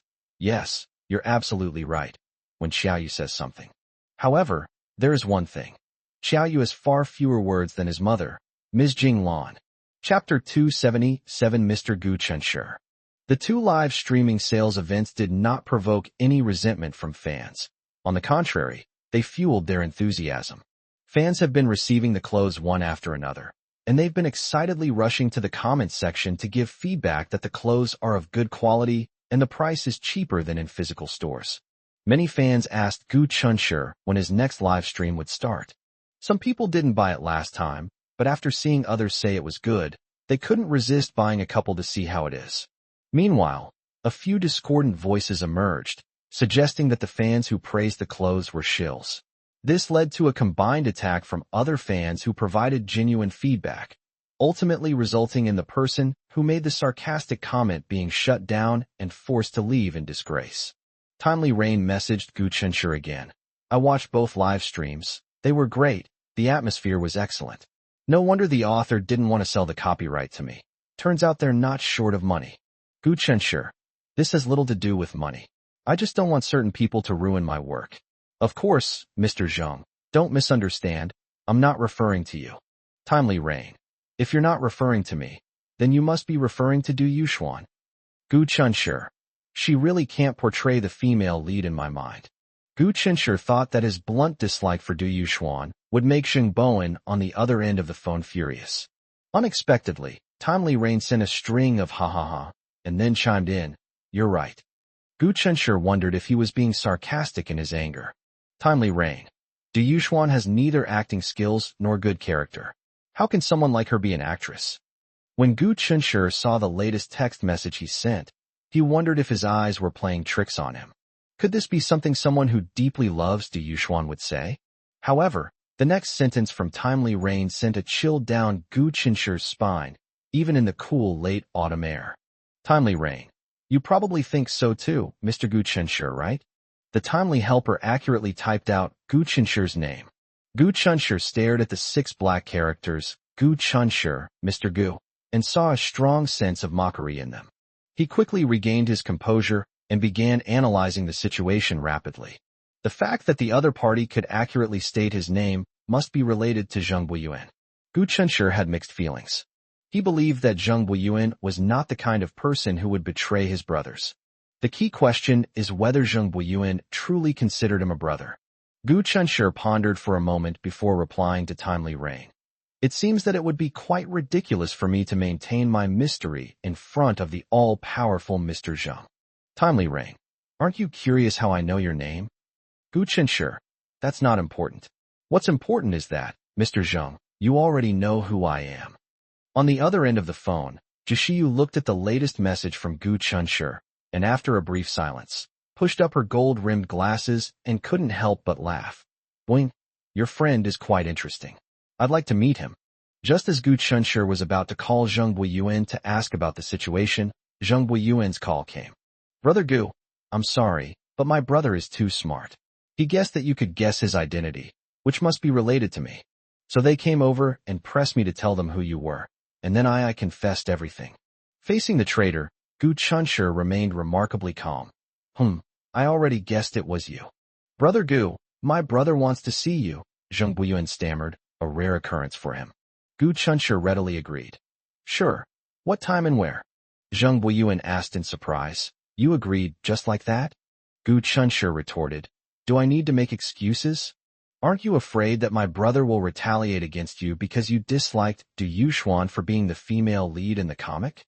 Gu Chunshi chuckled. Of course he's not afraid. If the other party really wanted to retaliate against him, would they go to the trouble of meeting him? Furthermore, if Zheng Bowen really wants to protect his wife in a domineering way, then would Zheng Buiyuan, who particularly dislikes Du Yuxuan, be able to calmly call him? Even out of respect for his elder brother, there must have been some emotional baggage involved. During the phone call just now, Gu Chunshi couldn't detect any emotion in Zheng Buiyuan's tone. All he heard was feigned hesitation and worry. This guy is deliberately testing his courage. How boring. After receiving a definite answer from Gu Chunshi, Zheng Buiyuan laughed and asked for Gu Chunshi's address, saying he would send a driver to pick him up. Gu Chunshi declined Zheng Buiyuan's offer and insisted on going there himself. At 8 p.m. that evening, Gu Chunshi appeared on time in the most luxurious villa area of City A. A middle-aged man in a black suit bowed politely to him. Hello, are you Mr. Gu Chunshi? Gu Chunshi nodded slightly. Yes, that's me. The middle-aged man said respectfully. The two Mr. Zhengs have been waiting for a long time. Please follow me. If the two Mr. Zhengs are, then it seems one is Zheng Bowen and the other is Zheng Buiyuan. The middle-aged man led the way, and Gu Chunshi followed behind him unhurriedly.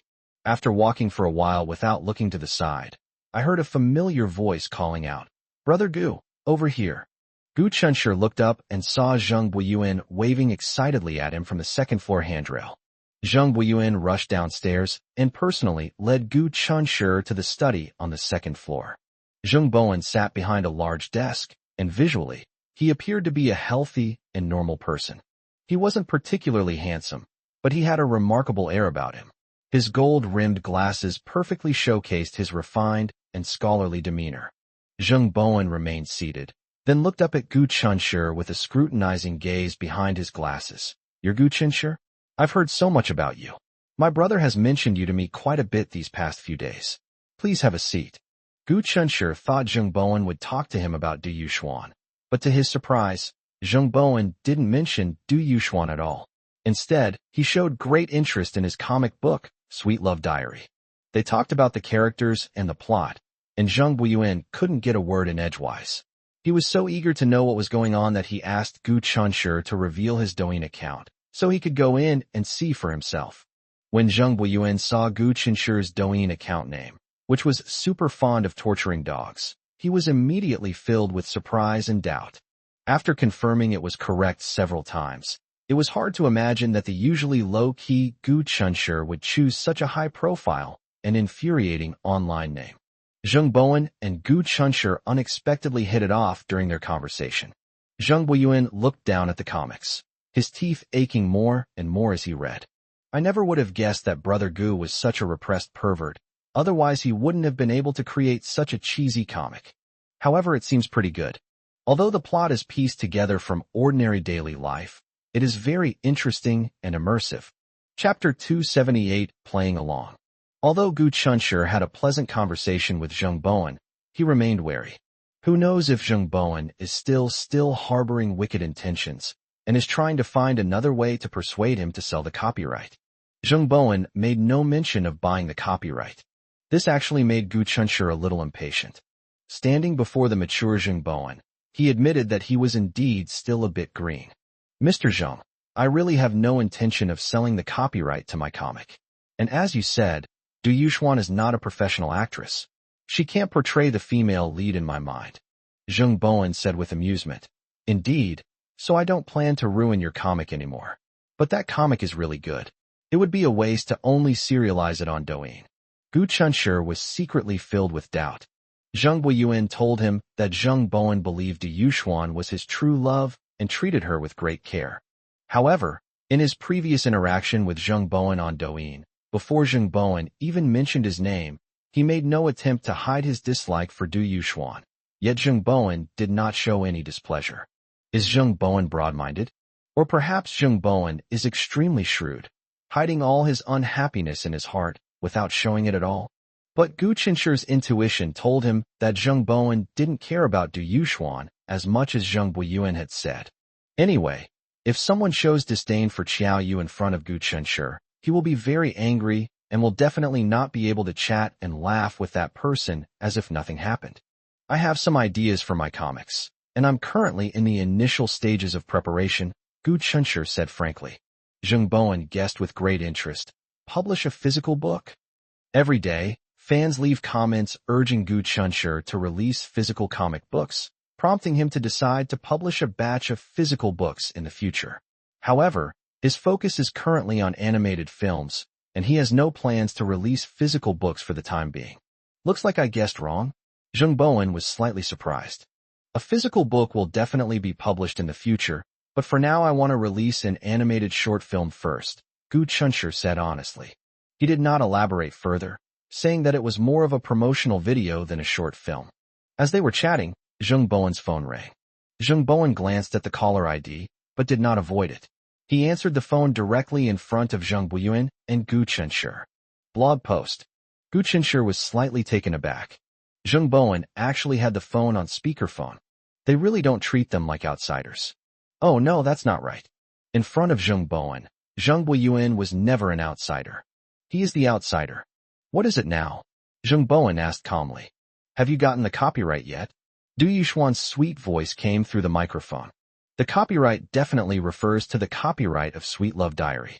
Yu Xian, I tried my best, Zheng Bowen said apologetically. His tone was very gentle, just like any other man in love speaking to his lover. To Gu Chunshir's astonishment, there was no love in Zheng Bowen's eyes.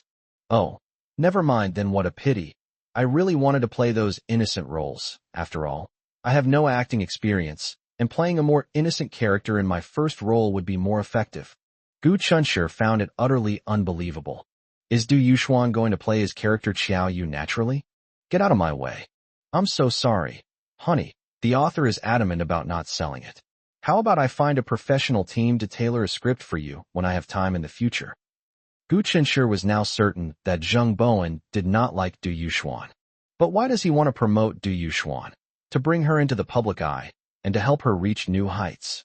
You must have a lot of questions right now, right? After saying goodbye to Du Yuxuan in a soft voice, Zheng Bowen looked at Gu Chunshir with a playful expression and said, My first question should be, I don't think I like Du Yuxuan that much. Gu Chunshir. This guy is truly amazing. No wonder he's more than 10 years older than me. His deep cunning and keen insight are truly admirable. To be honest, I really hate this woman, Zheng Bowen suddenly said. Gu Chunshir was surprised. There's a big difference between dislike and hate. Disliking something doesn't mean you hate it, but hating something definitely means you dislike it. It might sound like a nonsensical statement at first glance, but its underlying meaning is quite profound. Zheng Bowen actually dislikes Du Yuxuan. So why? Gu Chunshir was completely confused. He still couldn't figure out the problem even after getting into Zheng Guiyuan's car. Brother Gu, tell me honestly, is that Sweet Love Diary just a reflection of your daily life? As soon as he got in the car, Zheng Guiyuan immediately pressed for answers. Gu Chenshi just smiled and remained silent. So you also have a girlfriend like the female lead in a manga? Gu Chenshi didn't keep him in suspense this time. Yes. Zheng Guiyuan suddenly realized. No wonder you don't live in the dormitory, brother Gu. It turns out haha. I get it. Gu Chenshi looked at his ambiguous smile and thought speechlessly. What do you know? It's not what you think at all, okay? Xiao Yu and I treat each other with the utmost respect. Zheng Guiyuan said, half-jokingly. After reading your diary, I'm starting to feel like dating too. Brother Gu, you have to take responsibility for this and introduce me to a girlfriend right away. With Brother Zheng's charm, finding a girlfriend would be a piece of cake, wouldn't it? Zheng Guiyuan's playboy charm is very effective at attracting attention. When Gu Chenshi met him on campus, 9 out of 10 times he would find that there was a pretty girl with him. Zheng Guiyuan waved his hand. I'm not interested in those girls. This is a bit difficult. I don't know as many girls at school as you do, Brother Zheng. As for my female high school classmates, I basically have no contact with them now, and those I still keep in touch with have boyfriends. So, the only one who fits the age requirement is Li Feiyao. Zheng Guiyuan was obviously just saying it casually and didn't take it seriously, so he wasn't disappointed. Brother Zheng, your brother, and Du Yuxuan, Gu Chenshi couldn't help but say it. Zheng Guiyuan chuckled self-deprecatingly. I was worried that my brother was too deeply in love, but I only found out today that he was just playing around with her and didn't actually like her. What kind of fetish is it to spend a lot of time, energy, and money playing around with a woman you dislike? Gu Chenshi became increasingly confused. Perhaps he just doesn't understand the world of the wealthy. A bombshell news story that occurred in the near future shocked all gossip-loving netizens, while also giving Gu Chenshi a vague idea of a certain truth. Chapter 279: The Collapse of a Pure Image. Before the bombshell gossip that would be the talk of the town hit netizens, Gu Chenshi met with Su Qing. Having tasted the success of live streaming sales, Su Qing plans to solidify her long-term partnership with Gu Chenshi. He made a special trip from Y City to a city to sign another contract with Gu Chenshi. Upon returning, they immediately began recruiting employees and busily producing clothing. This time, Gu Chenshi incorporated a lot of his own ideas into the clothing designs he produced. Gu Chenshi had a sudden inspiration to bring Xiang and Yao Yao out of the comics, which resulted in such high popularity for the live broadcast. So, would it be even more effective to sell the characters' clothes on the platform? He first asked Su Qing to make more than a dozen sample garments and put them on Douyin Shop for pre-sale. Due to the good reputation of the previous batch of goods, coupled with the sentiment brought by these more than a dozen garments, more than 300 sets were sold on the same day. When the cumulative sales reached 1,000 units, Gu Chenshi closed the pre-sale, while at the same time, Su Qing's small factory was working hard to meet the demand. Pre-orders will be shipped within half a month. To complete the task of producing 1,000 sets of clothes, an average of 60 to 70 sets need to be produced per day. Su Qing has more than a dozen sewing machine operators and 7 or 8 support staff under her, and they can exceed their daily targets. Before signing the contract with Su Qing, Gu Chenshi made the unpleasant points clear up front and wrote the requirements into the contract. The fabric and workmanship of the produced clothes must be exactly the same as the effect presented by the sample garment. If Su Qing cuts corners, in addition to holding her accountable, the cooperation will be terminated immediately. Su Qing now regards him as a big shot. They sell quickly, are easy to talk to, and settle payments promptly. Where else can you find such good customers? She was too busy clinging to his leg in fear and trepidation to possibly cut off her own path to ruin. Of course, they readily agreed and implemented it in every aspect of garment production. Gu Chenshi was busy but organized. He has some money now, and he started making short films about his sweet love diary. At the same time, it allows students to balance school and work. He is very dedicated. No matter how busy he is, he never slacks off when it comes to his work. Cheng Karen's Ziyuan Media Company, Limited, this small temple, may soon be unable to accommodate such a big Buddha as him. However, Gu Chenshi will diligently perform his duties every day, just like a monk ringing the bell for a day. On the contrary, Cheng Karen considerately said to Gu Chenshi, the company isn't too busy right now, So you can go ahead and do what you need to do, but when are you planning to fire me? So I can be prepared. This made Gu Chunshir think carefully. Then let's do it next month. Chung Karen sighed reluctantly. Then, as if thinking of something, asked with a strange expression, So, are you going to poach one of my employees? Who is this employee? It goes without saying that it must be Li Feiyao. Even if Gu Chunshir didn't try to poach her, she would definitely resign and work for him anyway. Gu Chunshir couldn't help but laugh. Brother Chung, you've wronged me. I never thought of poaching your girlfriend. Chung Karen expressed his understanding, saying, Although the company is currently on a good development trend, Li Feiyao and you will definitely have a better future. Brother Gu, we've known each other for quite some time now, and you should know my character. If you're looking for business partners in the future, could you? Gu Chunshir understood immediately. The main reason he was able to live a worry-free life in City A after enrolling in school was because of Chung Karen. If Chung Karen hadn't recognized his talent and offered him a place to stay, he would definitely have been running around looking for a suitable place for him in Xiaoyu to live. He is unlikely to find such a flexible and reasonable job, and will inevitably have to spend his parents' money again. Chung Karen's appearance saved Gu Chunshir a lot of trouble. He was always grateful to Chung Karen. And indeed, as Chung Karen said, he knew Chung Karen's character very well. When choosing a business partner in the future, Chung Karen will be my first choice. Don't let the good stuff go to outsiders. If there's an opportunity to make money, of course you should keep it for your own people. The big scoop that's been brewing in secret has finally arrived. Gu Chunshir had just finished class and slowly walked out of the classroom. Oh! Someone screamed and fell to the ground. The sudden commotion attracted the attention of the surrounding students. A girl covered her face, panicked, and pushed through the crowd to run downstairs. Some were surprised, some were bewildered, some gloated, and some just watched the show. What's going on? Unaware of the truth, onlookers looked in confusion at the direction the girl had fled in a panic. It's clear she's leaving campus. Find a secluded place to hide. Someone exclaimed in surprise. No way? Didn't you guys see the gossip headlines? Someone's pure and innocent image has collapsed. I saw it too. I initially thought someone was jealous of the attention she's getting and was deliberately using AI to swap her face as a prank, but judging from her reaction, it seems to be real. She looks so innocent and lovely on the surface. Who would have thought she's actually Saturday? After this person's friendly reminder, everyone took out their phones, including Gu Chunshir. Gu Chunshir wasn't usually so gossipy, but the girl who bumped into several people and ran away covering her face was Du Yuxuan. This slightly piqued his curiosity. Almost everyone found the gossip that was quickly spreading online with almost no effort, and it was full of shocking photos that had been pixelated. Gu Chunshir was shocked after just one glance. His eyes have been contaminated. The photos are so high resolution that they seem to capture every single pore, making it absolutely impossible to mistake one person for another. Gu Chunshir quickly exited the phone screen and stood in the corridor. The gentle sunlight shone on him, but he felt a chill. Brother Gu, do you also feel that your eyes have been tainted? Honestly, when I first saw this news today, I felt incredibly satisfied at first, but after that feeling, I felt nauseous and couldn't even eat lunch. Oh well, I guess I'll just consider it a way to lose weight. Zheng Buiyuan suddenly appeared out of nowhere, familiarly putting his arm around Gu Chunshir's shoulder, and said gloatingly.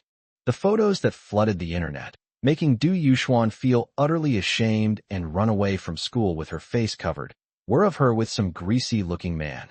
The greasy man's face was thoughtfully blurred by the whistleblower, but Du Yuxuan's face was clearly visible, except for some important parts of her body which were blurred. The hottest, pure and innocent female internet celebrity of our time, and a man with a plump figure, whose age difference is obvious even without looking at his face, and who is in good health a man Gu Chunshir could immediately exclude from dating Zheng Bowen, are frankly facing each other. Don't blame people for overthinking. The mismatched combination, no matter who looks at it, can be seen as having a strong transactional undertone. Chapter 280, A Terrifying Speculation. Gu Chunshir subtly distanced himself from Zheng Buiyuan. Unlike Zheng Buiyuan's gloating and gossipy attitude, Gu Chunshir did not want to talk about anything related to Du Yuxuan. Even though Du Yuxuan's current situation made him feel a little pleased, it also made him feel uneasy. Those photos were obviously taken secretly. Judging from the angle, they were likely taken through a crack in the window. The person who took the photos could be a paparazzi looking to add some spice to the boring lives of ordinary people, or it could be Du Yuxuan's rival, her enemy, or the enemy of the man she was with. But he also had another terrifying suspicion. Seeing that Gu Chunshi remained silent, Zheng Buyin joked, "Brother Gu, are you perhaps feeling sorry for her? I thought you disliked her as much as we do." Gu Chunshi snapped out of his reverie and smiled faintly. "Brother Zheng, although I understand your joy right now, don't forget that, nominally, she's your brother's girlfriend." Zheng Buyin gave a cold laugh. "Brother Gu, my brother was just playing around with her and never treated her as his girlfriend, so there's no question of her cheating on my brother. Besides, almost no outsiders know about her relationship with my brother, so my brother won't be implicated in her scandalous affairs." Gu Chunshi said half-jokingly, "But now that you mention it, I feel a little apprehensive. He just happened to be the outsider who knew the inside story." Zheng Buiyuan immediately realized what was going on and laughed loudly. "Brother Gu, you're really joking. We are all decent people, and we would never do anything illegal or criminal. Besides, money is easy to come by, but a true friend is hard to find. Brother Gu, you are my true friend. If anyone dares to cause you trouble, I will be the first to object." Gu Chunshi thought that it was his good brother Zhou Xiangyu who had said this to him before. Looking at the sincere Zheng Buiyuan, although he shouldn't, the first thing he thought when he saw Du Yuxuan's scandal was, could it be Jing Bowen? This inference seems to have no basis. Du Yuxuan was secretly promoted by Zheng Bowen, so it was necessary for him to destroy her and make all the effort and money he had invested in her go to waste. But Gu Chunshi hadn't forgotten that Zheng Bowen had told him personally that he disliked Du Yuxuan. The reason for disliking Du Yuxuan is unknown. Therefore, Gu Chunshi had reason to suspect that Zheng Bowen was the mastermind behind the exposure of Du Yuxuan's scandalous affairs. After all, Zheng Buiyuan had just said that the relationship between Zheng Bowen and Du Yuxuan was almost unknown to outsiders. Du Yuxuan's scandal will not have any impact on his personal reputation. Du Yuxuan, who rushed out of the Huada University gate after the incident, never returned. Maybe she's too ashamed to come back, but even if she's shameless, she can't come back now. As the scandal continues to unfold, BGI has also been thrust into the spotlight. In order to salvage the reputation and image of the prestigious university, and given the conclusive evidence of Du Yuxuan's collusion with a married man, the University of Washington immediately issued a statement expelling Du Yuxuan on the grounds of serious violation of school rules. Du Yuxuan, who was once hailed as a goddess, has fallen hard in this incomprehensible and pathetic way. This matter was not forgotten by netizens after she was fired. On the contrary, it intensified as more and more of her scandals were exposed. Who would have thought that Du Yuxuan, who was always the other people's child in the eyes of other parents, had ruined another innocent and ambitious girl? And she, the instigator, went to a prestigious university, was adored by others, and indulged in the best things in the world without restraint. No one knows how that girl whose life was ruined is doing, or how much hatred she harbors. I thought Du Yuxuan was just spoiled and arrogant, but I didn't expect her to be so morally corrupt. Just because the girl's grades surpassed hers through her own efforts, she actually spread rumors and caused trouble, driving the girl to depression. Damn it, I'm so angry. I really regret finding out so late. Otherwise I would have slapped her a few times. When Li Feiyao got excited while speaking, she almost dropped her phone. The company's business dealings with Du Yuxuan have ended. The client paid the balance before Du Yuxuan's scandal was exposed the day before yesterday. Thankfully, this incident did not cause the company any financial loss. It's worth mentioning that although the male protagonist's face was blurred in the unflattering photo, they could still identify him from his physique as the client who specifically requested Du Yuxuan as their corporate spokesperson. In her anger and frustration, Li Feiyao's gaze fell on Xiao Yu's pure and innocent face.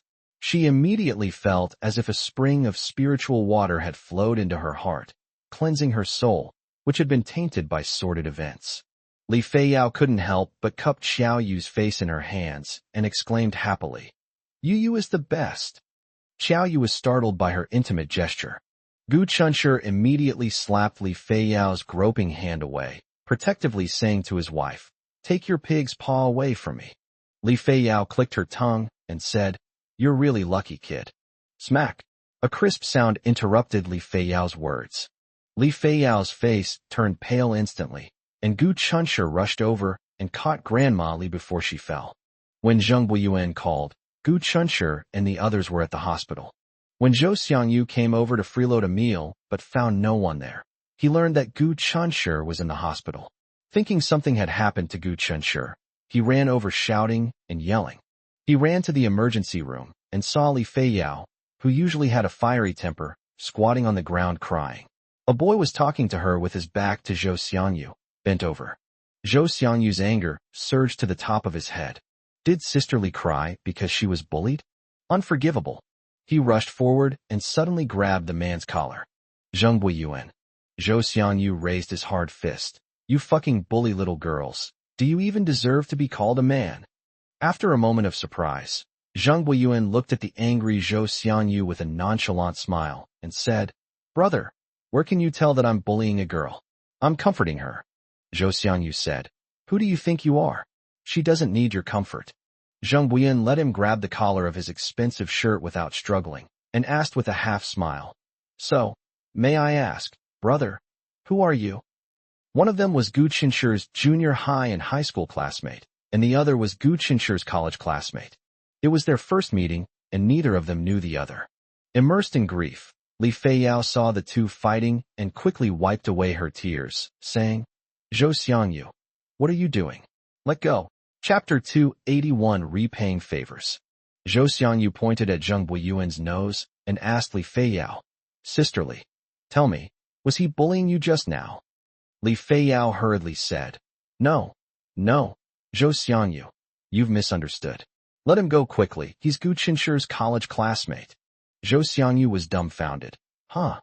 This is a huge misunderstanding. He quickly loosened his grip on Zheng Buiyuan's collar and apologized. I'm so sorry. Zheng Buiyuan adjusted his collar with an ambiguous expression and looked at Li Feiyao questioningly. Who is this idiot? Li Feiyao awkwardly introduced him. He is Gu Chunshur's high school classmate and best friend. She deliberately emphasized the words, the best. She hoped that Zheng Buiyuan would spare Zhou Xiangyu's feelings for Gu Chunshur's sake. She had unintentionally offended Zheng Buiyuan before, and his eyes were like a murderous knife. But in the end, he still showed her mercy for Gu Chunshur's sake. Well, how should I put it? Zheng Buiyuan and Zhou Xiangyu are both from well-off families. However, Zhou Xiangyu was raised in poverty from a young age, so he has a simple mind and is quite down to earth. But Zheng Buiyuan is different. He gives off a sinister vibe, the kind of person who hides a knife behind a smile and seems very dangerous. But seriously, she and Zhou Xiangyu weren't born of the same mother. So how come they did the exact same stupid things? Sure enough, Zheng Buiyuan's expression softened considerably when he heard that Zhou Xiangyu was Gu Chunshur's friend. He heard that Gu Chunshur was in the hospital, so he asked for the address and came over. Then he found Li Feiyao crying, which stirred his tender heart. He postponed going to find Gu Chunshur and instead comforted Li Feiyao and asked her what was wrong. Before he could get any answers, someone inexplicably grabbed his collar. Grandma suddenly fainted, and they rushed her to the hospital for examinations arranged by the doctor. After the test results came out, the doctor said that Grandma's condition was worsening and that if she was left to progress without surgery, she only had 3 months to live. However, if surgery is chosen, the success rate is only 1%. Given Grandma's advanced age, the already low chances of success will be further reduced. Li Feiyao couldn't accept the result and ran out crying. Gu Chunshur and Xiao Yu listened calmly as the doctor continued to analyze the condition. When they were almost finished listening, they came out and found that it was a bit lively outside the office. Zheng Buiyuan and Zhou Xiangyu are shaking hands and making peace.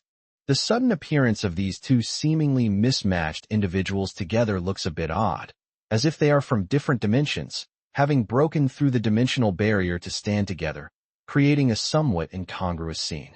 Gu Chunshur walked over and asked, "Why are you all here?"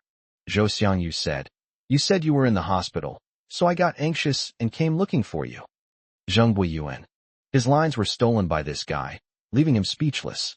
His gaze inadvertently fell upon the girl standing next to Gu Chunshur, and he was momentarily stunned. Is this Brother Gu's girlfriend? She is beautiful without being effeminate, and as pure as milk. She was unlike any girl he had ever met. She possesses a unique aura of purity and aloofness. No wonder he refused to go back when I offered to do so. Could it be that she's afraid she might accidentally see his stunningly beautiful girlfriend and steal her away? Joke. Zheng Buiyuan may not be a good person, but he understands the principle that one should not covet a friend's wife.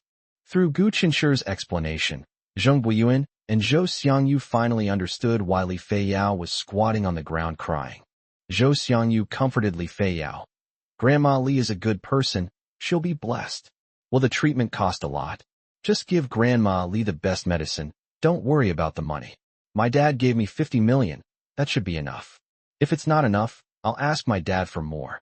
This spendthrift is incredibly extravagant. Zheng Buiyuan looked at Zhou Xiangyu with surprise. Zhou Xiangyu's clothes probably cost no more than 1,000 yuan in total.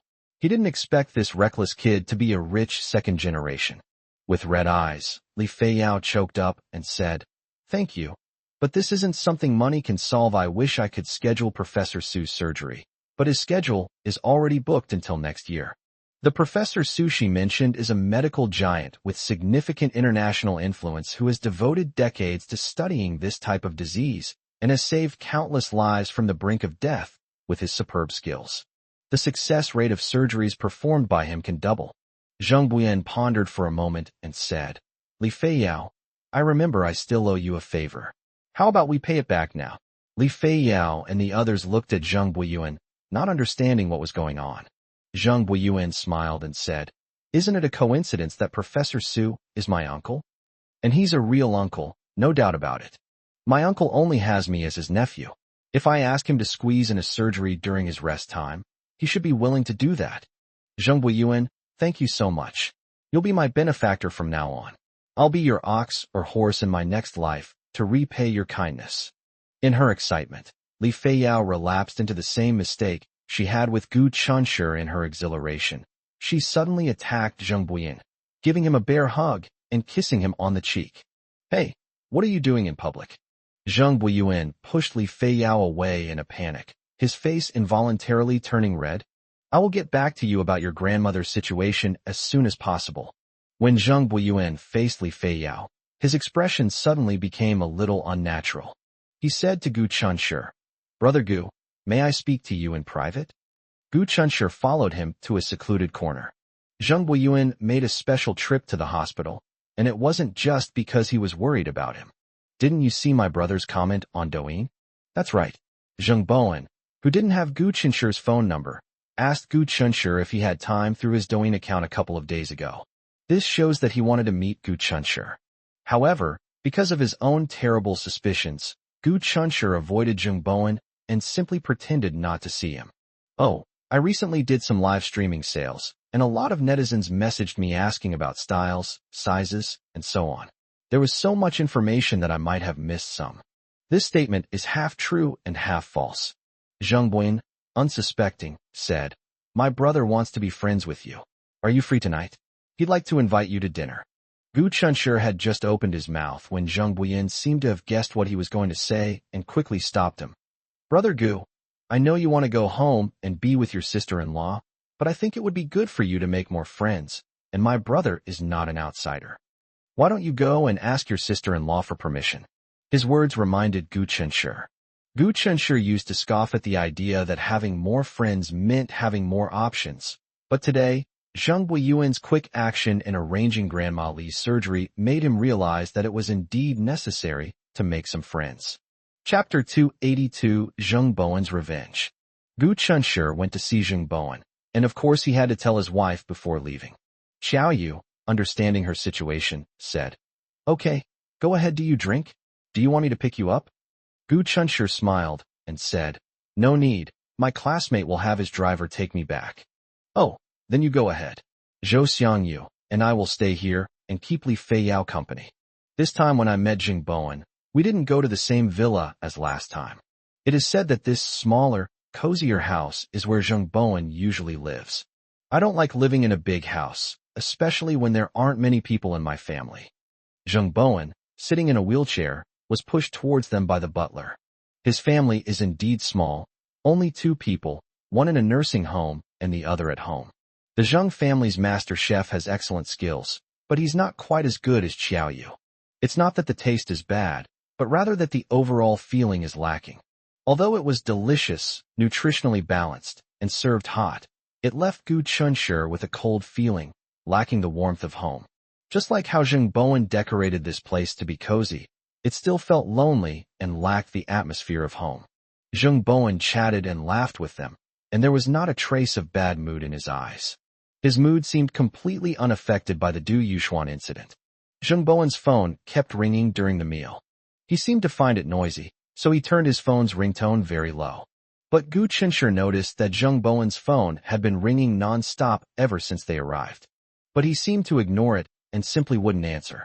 If he really doesn't want to answer, he can simply block the other person or leave his phone aside. However, he insisted on carrying his phone on his person. After finishing his meal, he elegantly wiped his mouth with a tissue and slowly answered the phone. I'm still using speakerphone. His calm and composed demeanor made Gu Chunshi feel that he was enjoying the conversation that was about to begin. Not content with just enjoying it himself, he intentionally put the hands-free mode on so they could enjoy it together. As soon as the call connected, Zheng Bowen's first words told Gu Chunshi who the caller was. How dare you call me? Therefore, the person who called him must be Du Yuxuan. Gu Chunshi was secretly surprised. After such a shameful incident, how could Du Yuxuan have the nerve to call Zheng Bowen? Bowen, I'm a victim too, believe me. You're the only one I love. How could I possibly betray you? Zheng Bowen had a faint smile on his lips, his expression calm and composed. Zheng Boyuan rolled his eyes. He had seen plenty of women like this who would stop at nothing to climb the social ladder for wealth and status. He said he wanted to invest in my movie. I really wanted to be an actress, so I went to see him. But I never expected that he would be lusting after my beauty and secretly put something in the water. Zheng Boyuan made a gesture as if he was about to vomit. Du Yuxuan's lie was incredibly sophisticated, completely absolving herself of any responsibility while simultaneously portraying herself as a pitiful and helpless victim. Unfortunately, who would believe her? Zheng Bowen asked expressionlessly. What's the story behind those online revelations? Her past has been dug up by enthusiastic netizens. At this moment, she was completely naked, just like the ugly photos that were circulating online. Du Yuxuan was clearly prepared. She immediately burst into tears, crying out, Slander. It's all slander. Bowen, you have to believe me. It doesn't matter if others misunderstand me, as long as you believe I'm innocent. Instead of making me believe you're innocent, you should go down there and ask He Xiaolin if he believes you. Zheng Bowen mocked. Du Yuxuan on the other end of the phone seemed to have been suddenly choked and fell silent, including sobs. Gu Chunshi was shocked. He Xiaolin is the girl who was bullied by Du Yuxuan and eventually suffered from depression and dropped out of school. Netizens revealed this infuriating past event, but no one knows He Xiaolin's current situation. After He Xiaolin was diagnosed with depression and dropped out of school, she seemed to have vanished into thin air, and there has been no news of her since. But Zheng Bowen told Du Yuxuan, go down there and ask He Xiaolin.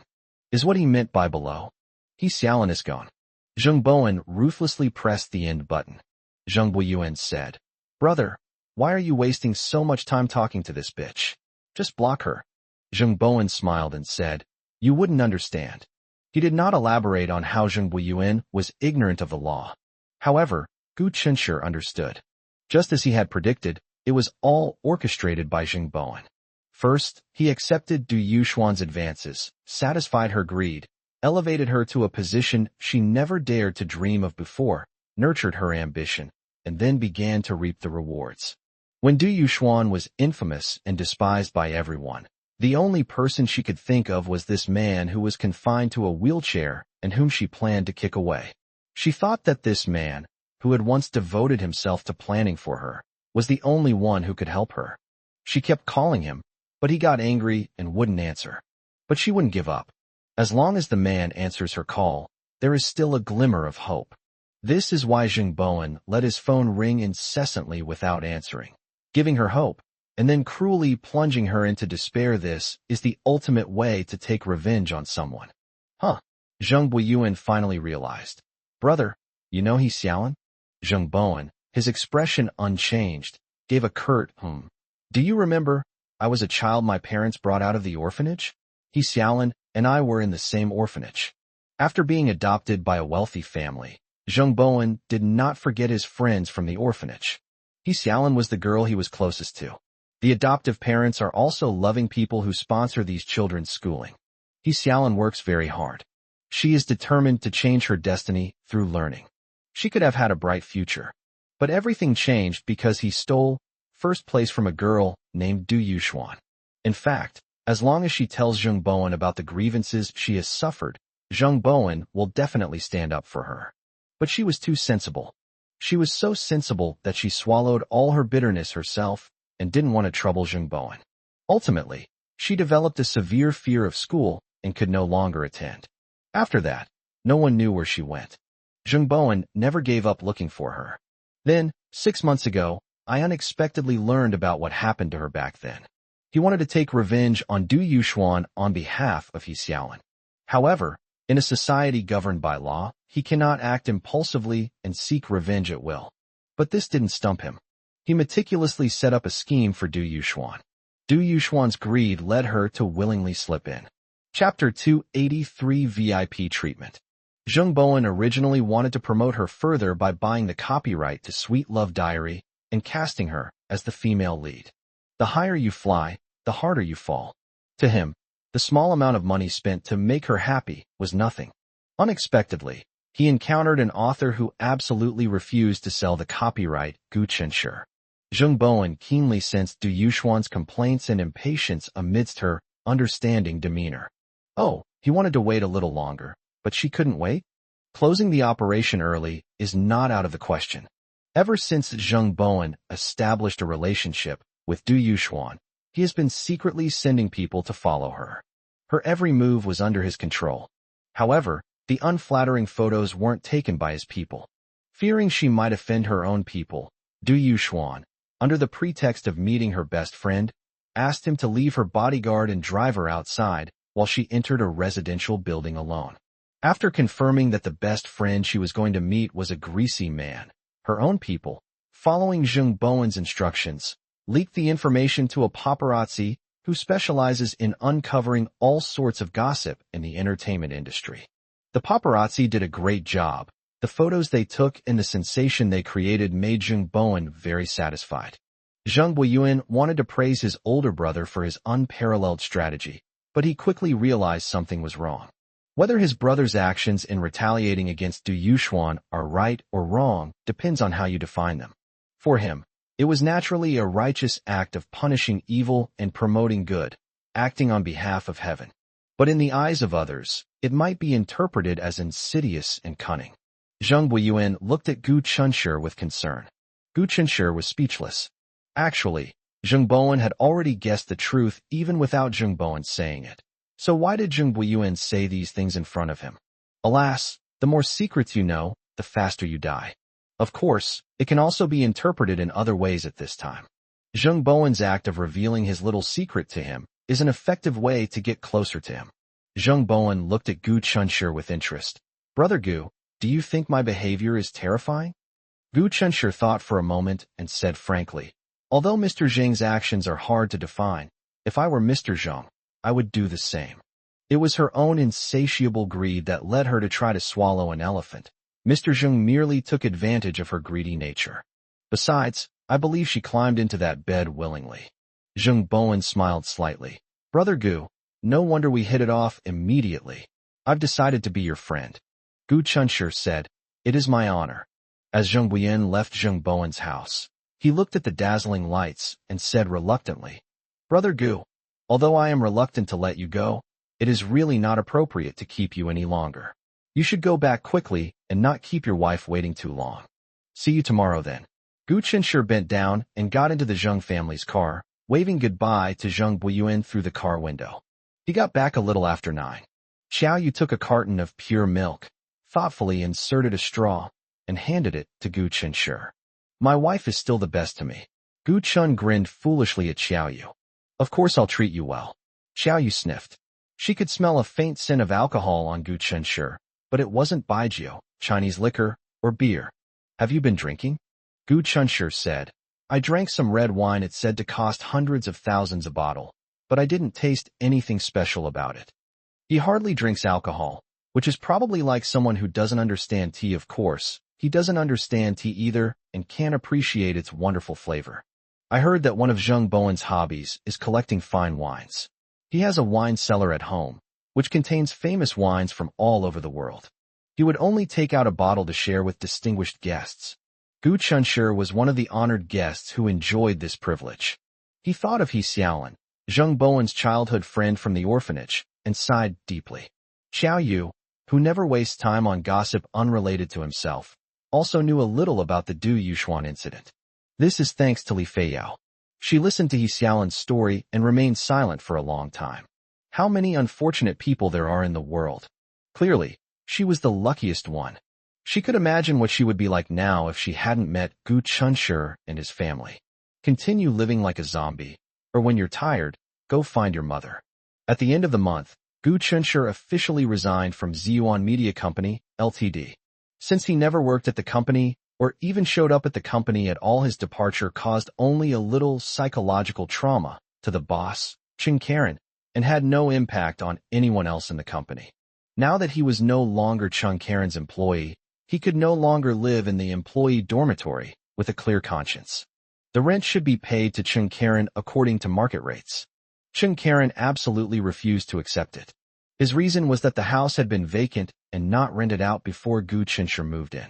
The original words of the boss, Chen Karen, were, I, Chen Karen, am not so concerned about a few thousand yuan in rent. You can stay here and bring some life to my little house. And you clean every day, keeping the house spotless. So, in a way, I'm the one who benefits. Gu Chunshur. If Zhou Xiangyu had said this, Gu Chunshur would have thought it was normal. But now that Chen Karen had said it, Gu Chunshur really wanted to say, Brother, you've got a great calculation, but you shouldn't do it again. Gu Chunshur insisted on paying him rent. As brothers, it's best to avoid getting entangled in financial matters, lest it cause future rifts. Finally, Chen Karen charged Gu Chunshur rent at a price 500 yuan lower than the market price. Gu Chunshur's departure did not have much impact on the other colleagues in the company. However, Li Feiyao's departure from the company shortly after her left the company gave everyone a real shock. The author's hometown dialect refers to the psychological and emotional discomfort caused by someone's sudden departure. Li Feiyao has a lively and cheerful personality and has already become close friends with the older brothers and sisters in the company. With her grandmother hospitalized, Li Feiyao was already unable to focus on work. Chen Karen considerately granted her paid leave. How could Li Feiyao take advantage of him? Knowing that she would eventually abandon Chen Karen because of her preference for her younger brother over her boss, she simply took this opportunity to resign. Zheng Buin was reliable. He replied to Li Feiyao that very evening, scheduling her grandmother's surgery for 9 p.m. that Friday. Li's grandmother's illness could not be delayed any longer. Li Feiyao was naturally extremely grateful to Zheng Buiyuan. Her parents will be handing over their current jobs and will be returning to China in the next couple of days. Gu Chunshur finally told his parents about Grandma Li's illness. After this surgery, it's hard to say whether Grandma Li will be able to continue being with everyone, or whether she will be separated from us by death. Even with Professor Su personally performing the surgery, the success rate was still frighteningly low. So on the day of the surgery, Gu Cheng and Jing Lan insisted on coming to accompany Grandma Li in the operating room. Chapter 284, Too Bad Vision. After leaving his job, Gu Chunshur devoted more time to producing short films for his Sweet Love Diary. Chen Karen knew many people and helped him find several professional animators. Gu Chunshur had very high standards. The characters' facial expressions had to be rich and interesting, and the clarity and smoothness of the image had to be in line with international standards. A compelling story needs to be presented to the audience with captivating visuals. High requirements naturally mean high consumption. Gu Chunshur invested all the money he had earned from live streaming sales into it. He did some research beforehand.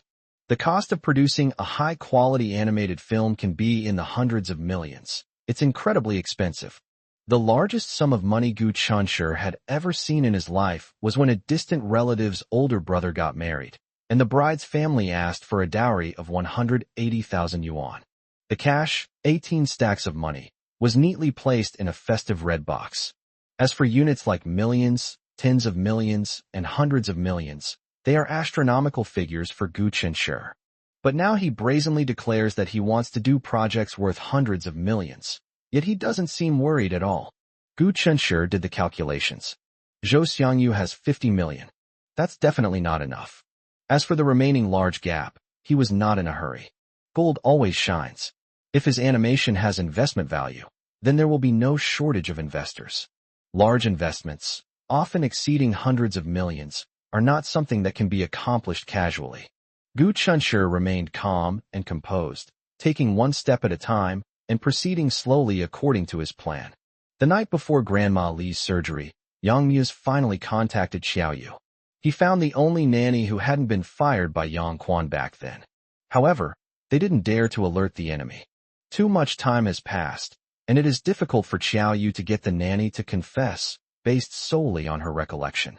She would definitely think they had no evidence at all and insist that Xiaoyu was talking nonsense. In fact, the Yang family did not have any strong evidence to accuse her. Apart from Xiaoyu, the person involved, there seems to be no other evidence to be found. Yang Muse asked Xiaoyu if she wanted to come over and confront her face to face. Xiaoyu postponed the timeline till after Grandma Li's surgery. In her heart, Grandma Li was a kind and respectable elder, and she wanted to accompany Grandma Li through the most dangerous moment, just like everyone else. On the day of the surgery, everyone gathered outside the operating room. Grandma Li has been in the ICU ever since she fainted last time and has not regained consciousness. Li Feiyao's parents returned 2 days ago and have been staying at the hospital ever since. Zheng Buiyuan also came on the day of the surgery. When Li's father saw Zheng Buiyuan, he excitedly grabbed his hand and thanked him repeatedly. Zheng Buiyuan scratched his head somewhat embarrassedly, his shy and reserved appearance making Gu Chunshur wonder if he had seen wrong. Is this still the Zheng Buiyuan he knows? Where is his usual spoiled and arrogant demeanor? If those classmates who see Zheng Buiyuan as a monster were to see him like this, they would surely think they are hallucinating. Zheng Buiyuan smiled shyly. Uncle and aunt, you're too kind. It's just a small favor for me, nothing special. Mr. Li waved his hand. That's not how it works. Even if it's just a small favor for you, why should you lend us a hand, right? Besides, your small favor has helped us a lot. In short, you'll be our family's benefactor in the future. Everyone was outside the operating room, and as time went by, it gradually quieted down. Everyone glanced at the tightly closed operating room door every now and then. I both look forward to the door opening soon and fear it opening. Will the surgery be successful?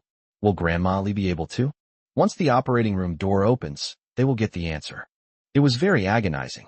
Fortunately, there were many people silently cheering for Grandma Li outside the operating room. They relied on each other and didn't break down and cry on the spot. The surgery took too long, so everyone mostly sat on the benches and waited silently. Li Feiyao stood against the wall with a young man who looked 4 or 5 years older than her. The young man would occasionally whisper something to her. Xiaoyu sat to Gu Chunshur's right, their fingers intertwined and never parting since they sat down. Zheng Buiyuan is to his left. Before Grandma Li's surgery, Zheng Buiyuan rushed over and said a few words to his uncle. He stayed and waited for the results with them. Gu Chunshur whispered, "Brother Zheng, if you have something to do, go ahead and do it. I will let you know as soon as the results are out." Zheng Buiyuan said, "It's all right. I'm fine anyway." He glanced in a certain direction, seemingly casually, then lowered his voice and asked, "Brother Gu, who is that person?" Gu Chunshur glanced in the direction he was looking. Besides Li Feiyao and her family of 3, several relatives from the Li family also came. 2 of Gu Chunshur's faces looked familiar, but he hadn't seen the rest of them before. Before he could answer, Zheng Buiyuan asked, "Is he Li Feiyao's boyfriend?" The young man standing next to Li Feiyao was someone Gu Chunshur had never seen before. Just as he was about to say that he didn't know or that it shouldn't be him, he suddenly realized that something was wrong. Zheng Buiyuan doesn't seem to be the type of person who likes gossip, but he seemed very curious about whether that boy was Li Feiyao's boyfriend. Although he pretended to ask casually as if nothing was wrong, "Who is Gu Chenshi?" Cough cough. Nobody, but his insight is undeniable. Gu Chenshi hesitated for a moment, then said vaguely, "I'm not quite sure. Li Feiyao is your neighbor, and you didn't even know?" Zheng Buiyuan couldn't hide the disappointment in his expression. Gu Chenshi was secretly surprised.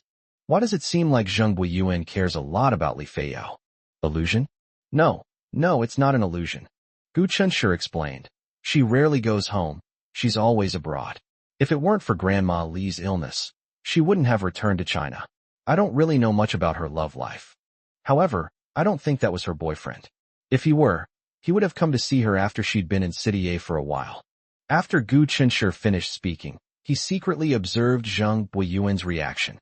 He noticed that Zheng Buiyuan seemed to breathe a slight sigh of relief. I think so too. Maybe it's one of her relatives. If Li Feiyao likes this type of guy, then her taste is terrible. Hearing their conversation, Xiao Yu couldn't help but glance at Li Feiyao and the others. The boy next to Li Feiyao was thin. He wasn't exactly handsome, but he wasn't ugly either. He seems honest and reliable, and if marriage is the goal, he's actually not bad at all. Chapter 285 Surgery Successful. Li Feiyao seemed to sense their gazes and subconsciously looked in their direction. Coincidentally, Zheng Buiyuan also looked in her direction. Their eyes met, but Zheng Buiyuan aloofly looked away, pretending to look elsewhere. Li Feiyao suddenly felt that she seemed to have taken a huge advantage of Zheng Buiyuan. Zheng Buiyuan asked her to keep an eye on Du Yuxuan's movements, but unfortunately, she didn't provide Zheng Buiyuan with any useful information. Unexpectedly, Zheng Buiyuan is such a considerate person that he is still willing to owe her this favor. And he helped her so much at a crucial moment. Time passed by, second by second. After more than 3 hours, the operating room door finally opened. Everyone immediately stood up and unconsciously walked towards the operating room door. The first person to step out in a white coat was a thin man in his 40s, Professor Su, who was Zheng Buiyuan's uncle. His appearance immediately made him the focus of everyone's attention, but everyone looked anxious and no one dared to ask what was going on. Professor Su wore a mask, so his expression was not visible, but he swept his gaze over the crowd with an air of authority. Finally, Gu Chenshi spoke up. "Professor Su, may I ask about the surgery?" Professor Su's gaze fell on Gu Chenshi. The surgery went smoothly. Those 5 simple words immediately put everyone at ease. Li's father and others were so moved that they burst into tears on the spot. Li Feiyao cried and laughed at the same time. "It's so great, so great. Grandma is back." She was so excited she didn't know what to do, and she really wanted to hug someone and have a good cry. However, when she tried to hug the person next to her, she realized that the person next to her was Zheng Buiyuan. But she clearly remembered that the person standing next to her at the beginning was her cousin from her aunt's side. When did Zheng Buiyuan push him aside? Zheng Buiyuan handed a soft tissue to Li Feiyao, his expression showing a hint of disgust. "Your snot is practically blowing bubbles." Li Feiyao took the money, wiped her nose, and said in a muffled voice, "Thank you, Zheng Buiyuan. Really, thank you so much. How can I possibly repay you?" At this moment, in Li Feiyao's eyes, Zheng Buiyuan was her grandmother's savior. She would even kneel down and kowtow 3 times to Zheng Buiyuan on the spot. Zheng Buiyuan generously replied, "Haven't I already said that? It's no trouble at all for me." Li Feiyao patted her chest and said to Zheng Buiyuan, "Zheng Buiyuan, I owe you a huge favor. Oh no, I owe you 100 favors. If you ever need me in the future, just ask. I'll go through fire and water for you, even at the cost of my life." Li Feiyao solemnly promised. Zheng Buiyuan muttered under his breath, "Why would I need you to go through fire and water? Uncle, you've worked so hard. Come here, let me massage your back." One second he was a cool and aloof god. The next he became a wagging little puppy, trotting over to Professor Su. And indeed, while walking with his uncle, he massaged his uncle's back. The surgery started at 9 o'clock and lasted for more than 3 hours. It's past 12 o'clock now. Professor Su is extremely busy with work. He's always on the go. It seems like he has endless surgeries to perform. He finally got a day off, and if it weren't for his beloved nephew asking him to, even if the King of Heaven himself came, he would have stayed home and rested. Professor Su said to the family members outside the operating room, although the surgery was successful, it doesn't mean you can let your guard down. Professor Su solemnly warned them that postoperative care is extremely important. Even if the surgery is successful, they still need to have a checkup every 6 months to guard against the possibility of recurrence, and they will need to take medication for life. This is not a problem for the Lee family at all. Nothing is more important than successfully keeping a loved one by your side. That's great, your Grandma Lee is back. Leaving the hospital, under the starlight overhead, Jinglan wiped away her tears. Good people are rewarded. Gu Qing couldn't help but sigh. Old Gu, you're right. People should do more good deeds. Jinglan agreed wholeheartedly. As she spoke, she looked at Xiao Yu, who was walking close to her arm, with great affection. Our family is the same. If the three of us weren't good people who like to do good deeds, God wouldn't have sent Xiao Yu to our family to be our daughter-in-law. Gu Chenshur completely agreed with his mother's words. That makes a lot of sense. If her mother had been indifferent and unresponsive to the new neighbors, given Xiao Yu's reserved personality, she would never have taken the initiative to get close to them. Then the channels through which they got to know each other disappeared. Therefore, he and Xiao Yu definitely wouldn't end up together. Thinking of this, Gu Chenshur felt extremely grateful to his mother. At the same time, he felt that his mother overestimated him. He has principles and correct values, and considers himself a good person, but he is different from truly good people, such as his parents who are warm-hearted. He only wanted to take care of himself and his family. As for others, he had no interest, energy, or desire to get involved. Moreover, Xiao Yu acted strangely and suspiciously when they first met. If it weren't for his mother's great love forcing him to accept Xiao Yu, given Gu Chenshur's personality, he would have definitely avoided Xiao Yu. On the way back, we passed a small hotel. Jinglan is going to ask about the price. They'll go to the hospital to see Grandma Lee again tomorrow, and then go back. They'll have to find somewhere to eat tonight. They had come here a few times before, and always stayed in hotels outside. But it was too late today, and Gu Chenshur suddenly wanted to spend more time with his parents. Gu Chenshur said, "Don't stay out tonight, come stay at our place."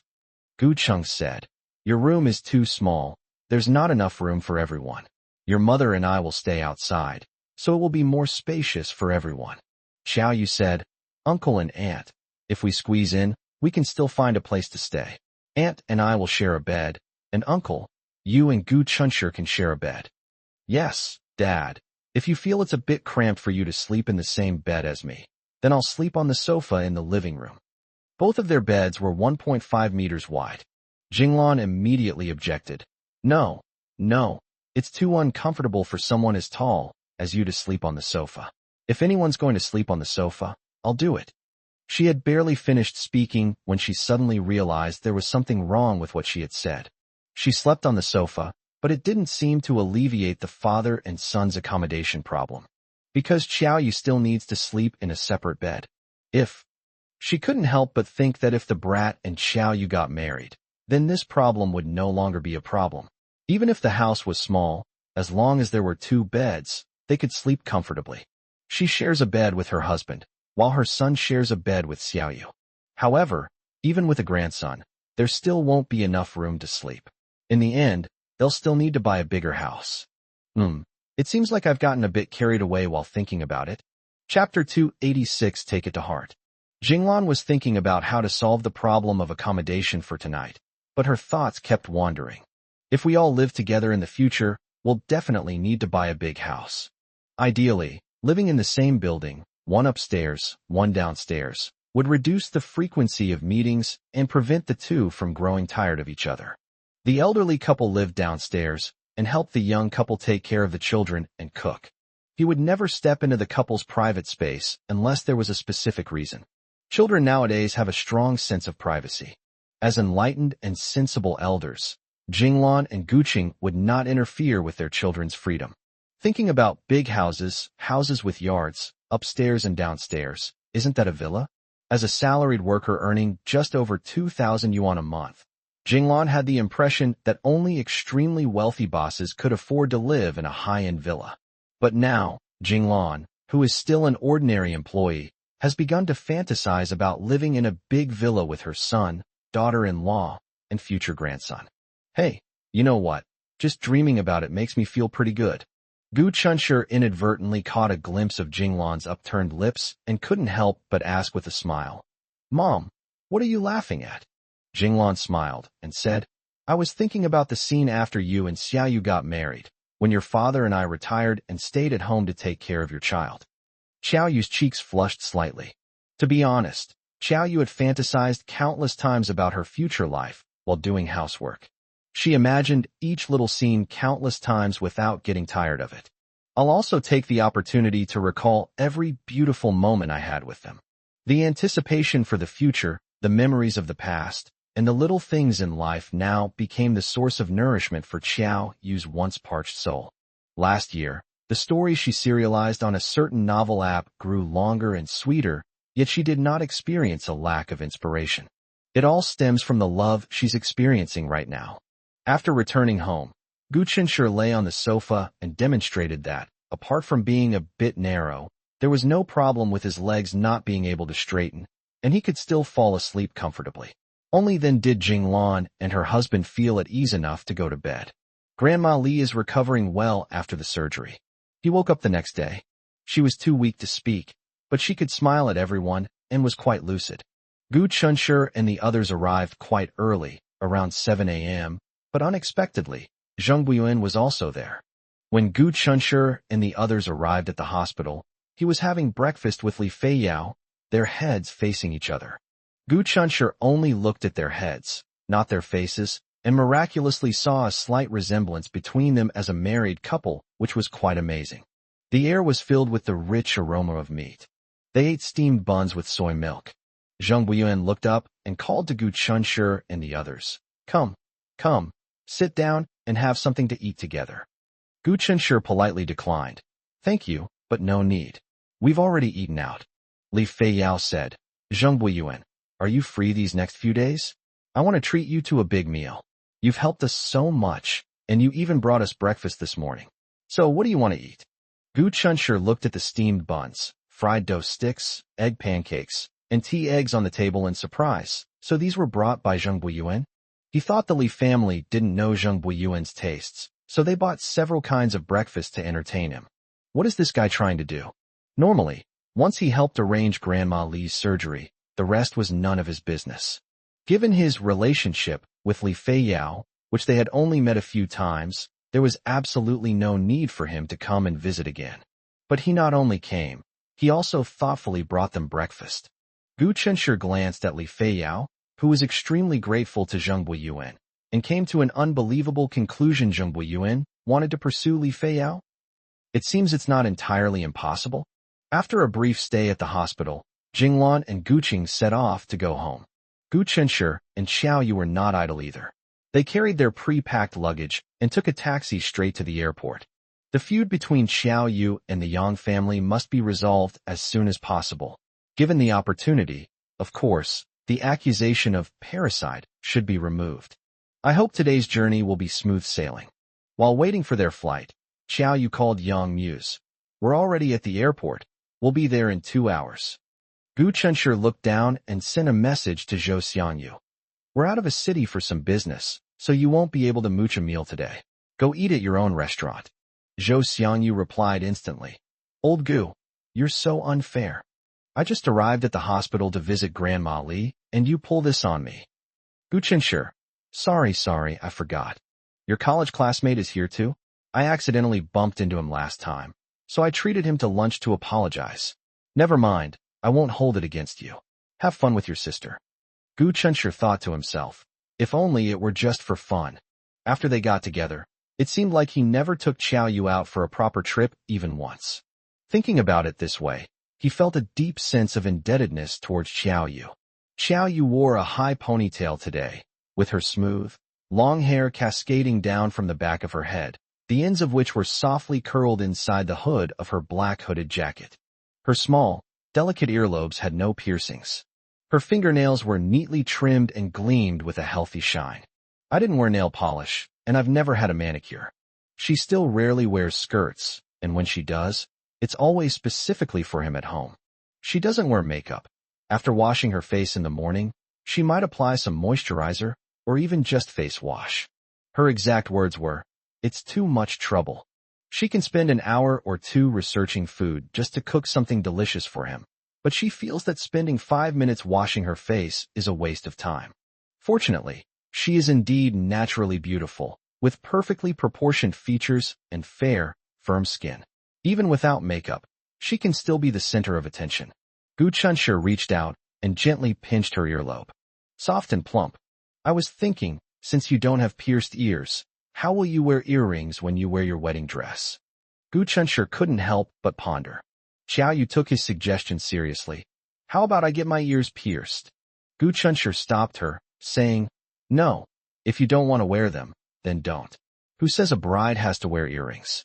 Your ears are so beautiful, there's no need to force a hole in them and ruin their beauty." Xiao Yu looked at him and said, "If you want to see what I look like with earrings, I'll get my ears pierced. It's no big deal." Gu Chunshir felt a little regretful. "I just made some random, inexplicable remarks." He knew perfectly well that no matter what he said, Xiao Yu would always secretly remember it. Just a few nights ago, he was watching a food video and casually remarked, "It looks delicious." The next evening, that dish miraculously appeared on the table. She truly placed him in her heart. "No, I was just talking nonsense. Don't take it to heart. I like you the way you are now more than when you're wearing earrings." Xiao Yu's natural beauty was already enough to make his heart flutter. Getting her ears pierced or wearing makeup would be superfluous and completely unnecessary. Dear readers, there's one more chapter. I'll post it later. Chapter 287 Jealousy. The person in charge of picking them up at the airport was Chao Fei, Yang Mu's assistant and confidant. "Mr. Yang is currently handling work at the hotel. I will take you to pick him up, and then we will go to see Jia Cuifang together." Jia Cuifang was the only nanny who wasn't fired back then, and who later deliberately led Xiao Yu out through the back door. Chao Fei drove them to the hotel where Yang Muse was staying to pick him up. Long time no see, Yang Muse, dressed in a suit and tie, greeted the people in the back seat politely. To be precise, he was greeting Gu Chunshir, because he knew very well that Xiao Yu would not pay any attention to him. Outsiders say he's aloof and difficult to get along with. In reality, the most difficult person to get along with in the Yang family is his younger sister, Yang Muyuo Wait. Her current name is Xiao Yu. Gu Chunshir smiled and replied, "How have you been, Mr. Yang?" Yang Muse was not surprised at all by Gu Chunshir's appearance. He would only find it strange if this guy wasn't by Xiao Yu's side. Yang Muse himself didn't know when it happened, but he got used to having a guy named Gu Chunshir by Xiao Yu's side. Gu Chunshir and Xiao Yu sat in the back seat, while Yang Muse naturally sat in the passenger seat. It's quite amazing to think that two groups that were originally irreconcilable enemies are now peacefully and calmly riding in the same car. Grandma hasn't been feeling well lately, and her blood pressure is high, Yang Muse said to himself. Even though he knew Xiao Yu didn't want to hear it, he still had to say it. Since returning from Z City, Grandma has been noticeably more preoccupied. It seems that even a long-held belief in one's own mind is beginning to be questioned. This made her very anxious and conflicted, leading to fluctuating emotions. As a result, everyone in the household who served her was trembling with fear and trepidation. As expected, Yang Muse received no response from Xiao Yu after he finished speaking.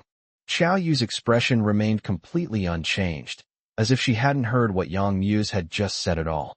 Chao Fei quickly glanced at Xiao Yu in the back seat through the rearview mirror without saying a word. He had no right to interrupt at that moment. Gu Chunshir quietly squeezed Xiao Yu's hand, and Xiao Yu secretly intertwined her slender fingers with Gu Chunshir's. She still prefers to hold hands tightly. When her fingers clasped Gu Chunshir's hand, their palms pressed tightly together, and she felt his body temperature through his palm. Her sense of security reached its peak. It seemed that this way she could be bound to Gu Chunshir's fate for a lifetime and draw endless power from his palm. Even when faced with the greatest storms, she remained fearless. Yang Muse wasn't annoyed at all when he didn't get a response from Xiao Yu. He, who usually gives others the cold shoulder, had no temper at all when faced with Xiao Yu giving him the cold shoulder. Perhaps this is what they call one thing subdues another. At Yang Mu's signal, Chao Fei slowly pulled the car over to the side of the road. Xiao Yu looked at Yang Muse with a puzzled expression. Yang Muse turned to Xiao Yu and said, Xiao Yu, after I found Jia Fang, I did some research on her current situation. Knowing your enemy and yourself is the key to victory in every battle. According to Yang Mu's investigation, Jia Fang married her boyfriend soon after leaving the house where Xiao Yu and her mother used to live. She currently owns a women's clothing store on a bustling street. Business is good, and she lives a comfortable life. I have a son who is currently in the first grade of elementary school. Xiao Yu, based on my deduction, it's been too long, and she will definitely deny what happened back then. So we need to think of a way to make her give herself away. In fact, given Yang Mu's power, he had plenty of ways to get Jia Fang, who was an ordinary person, to speak up. However, the methods used may not break the law, but they will be somewhat shady. There are some things he has done out of necessity or to save trouble. However, Xiao Yu already loathed him enough. He wanted to establish a great image in front of Xiao Yu, even if it was futile. But how would he know it wouldn't work if he didn't try? I have a plan. Yang Muse explained his plan to Xiao Yu. Gu Chunshi pondered. Yang Mu's plan was mainly a scam. They fabricated a baseless piece of evidence to throw Jia Fang into disarray. This plan is feasible. However, Gu Chunshi wondered, why would Jia Fang frame Xiao Yu when they had no grudges against each other? There must be someone secretly directing this behind the scenes. So who is the mastermind? Will Jia Fang take all the blame in order not to offend or reveal the mastermind behind the scenes? If the mastermind behind the incident and the person who orchestrated Yang Quan's accident are the same person, it's almost certain they are the same person. This person was so meticulous that neither the police nor the Yang family discovered a single clue, cleverly and successfully shifting the blame onto Xiao Yu. At the same time, this person will definitely be the beneficiary of Yang Quan's downfall. Their identity must be extraordinary. Therefore, Gu Chunshi speculated that Jia Fang would definitely insist that she was innocent. If it becomes impossible to hide the truth, they will take all the blame upon themselves. Gu Chunshi felt that Yang Muse, who took this matter so seriously that he came here in person, was not here to convict Jia Fang, but to find out who was behind it. The same applies to Xiao Yu. Gu Chunshi thought for a moment and said, Mr. Yang's plan is very good, but I also have a plan here. I wonder if Mr. Yang would like to hear it. Yang Muse looked at Gu Chunshi. If this young man weren't Gu Chunshi, Yang Muse might admire him greatly.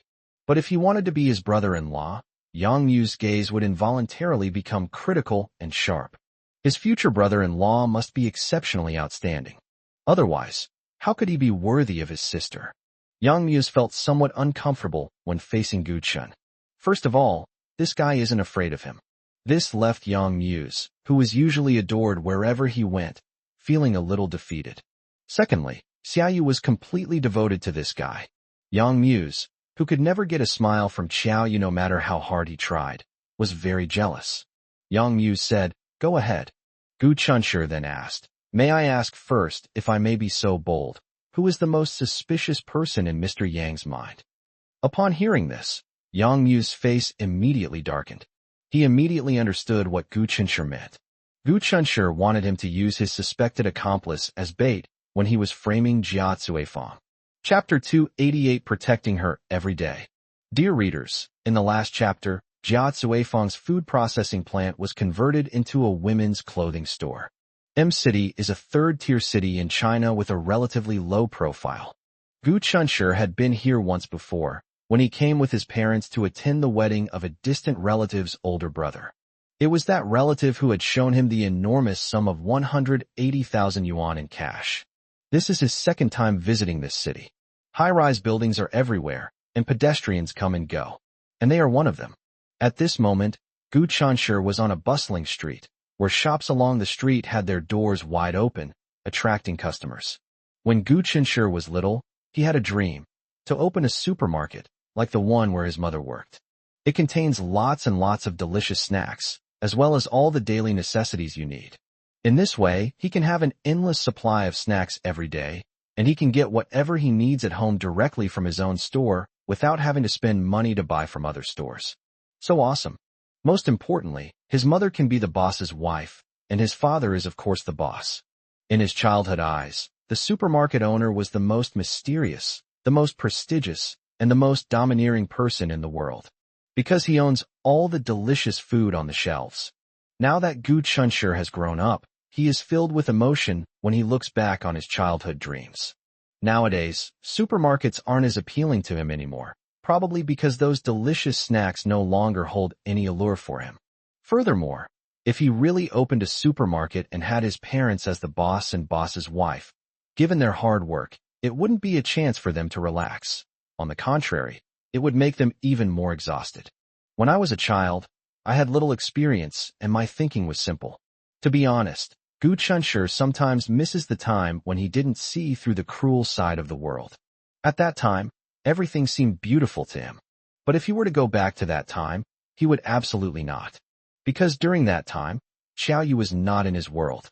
At that time, he was probably only in the first grade of elementary school, an age when he was still young and his mind was full of snacks and toys. Even if he were to go back with his current memories, he would still be the little seedling in his parents' eyes who needed careful nurturing. Even if he knew Xiaoyu's difficult situation, there was nothing he could do. They have no money, no freedom of movement, and can't even protect themselves. Every day, I go between home and school, a very short routine. Even if he changed his usual sensible and obedient ways and secretly ran away, using the thinking of an adult to find the place where Xiaoyu was kept, his body was still that of a 6 or 7-year-old child. He couldn't get into that courtyard, and even if he did, Xiaoyu wouldn't recognize him. No one will give them the opportunity to get to know each other. Therefore, if Gu Chunshir were to return to his childhood with his memories intact, he would definitely go insane from the torment of waiting to grow up and save Xiaoyu. He couldn't protect Xiaoyu's childhood, so starting from Lunar New Year's Eve last year, he would protect Xiaoyu every single day. You have excellent taste. This dress is the most popular style this year, and it perfectly accentuates your figure. But I don't really like this color. This color is very selective. Only people with a good complexion can pull it off. I think you, beautiful lady, have a good enough complexion. Wearing this will make your skin look even whiter. Don't believe me? Come and see for yourself. Doesn't your skin tone look better? Inside the luxuriously decorated boutique, women's clothing store, in front of a long oval-shaped fitting mirror, the proprietress picked up a grass-green long-sleeve dress and held it up to the young female customer to compare. The female customer hesitated. Okay, I'll try it on first and see how it looks before deciding whether to buy it or not. The proprietress smiled broadly and said, That's right. How can you know if clothes fit if you don't try them on? Come on, beautiful lady, the fitting room is here. As the female customer took the clothes into the fitting room to try them on, the shop owner caught a glimpse of someone walking in from outside. Upon closer inspection, it was a tall and handsome young man. Although it's a women's clothing store, she prefers male customers. The clothes in her shop are all youthful fashion. Moreover, the price is relatively high. Male customers who come to the store usually buy things for their girlfriends or lovers. The smallest proportion of the purchases were for my wife, haha. They generally don't like haggling and pay very readily. Is it for your girlfriend? How tall is she? How much does she weigh? I can help you decide. The tall and handsome young man, Gu Chunshir, stood in front of the proprietress, whose high heels barely reached his chin. This woman is Jia Cuifang, the woman who deliberately wore an outfit similar to Qiao Qingga's to lure the dazed Xiaoyu out of the backyard and successfully pinned the blame for patricide on him. Jia Cuifang looks to be a little over 30 years old. She was slim, dressed very fashionably, wore heavy makeup, had curly hair, and dyed her hair a trendy chestnut color. Whether it was due to preconceived notions or not, Gu Chunshir felt that her features exuded shrewdness and meanness. Gu Chunshir stared at her for a long time.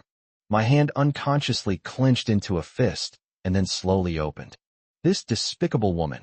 How dare she make Xiaoyu bear such a crime for so many years? Unforgivable.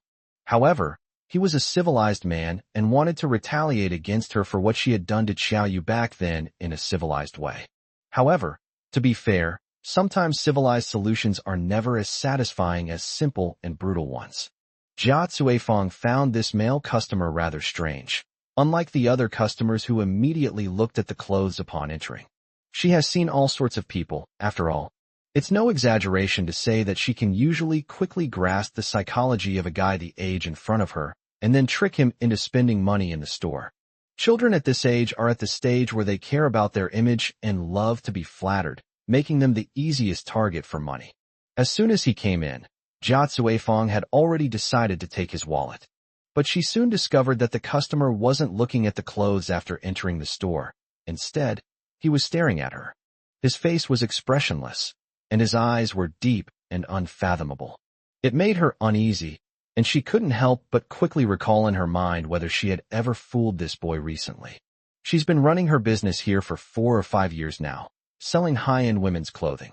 It's a legitimate business. The only problem is that she encounters a few gullible people, so the prices are slightly higher. Could it be that he was a customer who had shopped at her store before, and then came back to cause trouble because he found that the clothes were overpriced? She'd encountered customers like this before. Adhering to the principle of, I won't move unless the enemy moves, Jia Cuifeng smiled and repeated, Handsome, may I ask who you're buying clothes for? But there was a hint of impatience in his eyes. Gu Chunshur glanced at her disdainfully and said with a half-smile, Sorry, I'm not buying clothes. Alarm bells rang in Jia Cuifeng's mind. Chapter 289 Fraud. Jia Cuifeng quickly recalled in her mind and confirmed that she had never met Gu Chunshur before. It's possible that Gu Chunshur bought clothes from her store before. However, the possibility that Gu Chunshur wasn't there to cause trouble cannot be ruled out, because the clothes may not have been bought by him personally, but by his family or friends. Or perhaps he was sent by a competitor to cause trouble. Jia Cuifeng immediately dropped her fake smile and looked coldly at Gu Chunshur. Although this kid is very tall, this isn't the era of comparing who has the hardest fist or who is the biggest. Besides, she has connections. Otherwise, why would the original owner of this prime location, who is doing so well, suddenly quit and give the shop to her? Not buying clothes? What are you doing here if you're not buying clothes? Want to chat with me? Sorry, I'm very busy and don't have time to waste with your nonsense. As they were talking, the female customer who had been trying on clothes in the fitting room came out. Jia Cuifeng immediately abandoned Gu Chunshur and went to greet the female customers with a smile. Wow, this outfit looks absolutely stunning on you. It looks amazing. There are very few people in this world who don't like to hear nice things. Jia Cuifeng's praise greatly satisfied the female customer's vanity. Just as she was about to tell Jia Cuifeng that she wanted the dress, Gu Chunshur spoke up. Gu Chunshur said, Excuse me for being blunt, but this dress is not suitable for you at all. It makes your figure look like a barrel, and your skin looks dark. The female customer's smile froze. After changing out of the clothes in the fitting room, he awkwardly said to Jia Cuifeng, I'm sorry, I'll go look at other stores then. Jia Cuifeng watched helplessly as the deal that was about to be closed fell through. She was furious, her eyes bulging and her nose flaring. Pointing at Gu Chunshur, she shouted, I think you're here to cause trouble on purpose, aren't you? Believe me, I'll call the police right now and have them arrest you. Gu Chunshur raised an eyebrow casually. Oh, so I just realized that telling the truth is also a crime, Boss Jia. Someone asked me to pass on a message to you about something that happened 6 years ago anyway. Be careful lately. Gu Chunshur's first half of his sentence was seen as a provocation by Jia Cuifeng, who was furious and had already taken out her phone. The second half of the sentence left her stunned, unable to recover for a long time. Gu Chunshur looked at Jia Cuifeng without showing any emotion, and I caught a look of surprise and uncertainty on her face. Jia Cuifeng quickly regained her composure and glanced at Gu Chunshur with a puzzled look. Handsome, what did you say? I don't understand. Gu Chunshur smiled faintly and said with a double meaning, Mr. Jia, this is for your own good. I advise you to understand. Jia Cuifeng sneered, but I still advise you to take some medicine and stop talking nonsense everywhere. Gu Chunshur gave her a disdainful look. Since that's the case, don't blame me for not warning you when the Yang family comes knocking on your door. After saying that, he turned and walked out. Across the street from the store, a black car with local license plates was parked. Xiao Yu, Yang Muse, and driver Chao Fei were all inside, watching what was happening. Gu Chunshur's expression remained unchanged. He guessed that Jia Cuifeng wouldn't just stand by and let him walk out of the shop. The name, Yang family must have carried great weight in Jia Cuifang's mind, and sure enough, he guessed correctly. When Jia Cuifang hurriedly stopped Gu Chun, her arrogant tone completely changed, and she became much more respectful.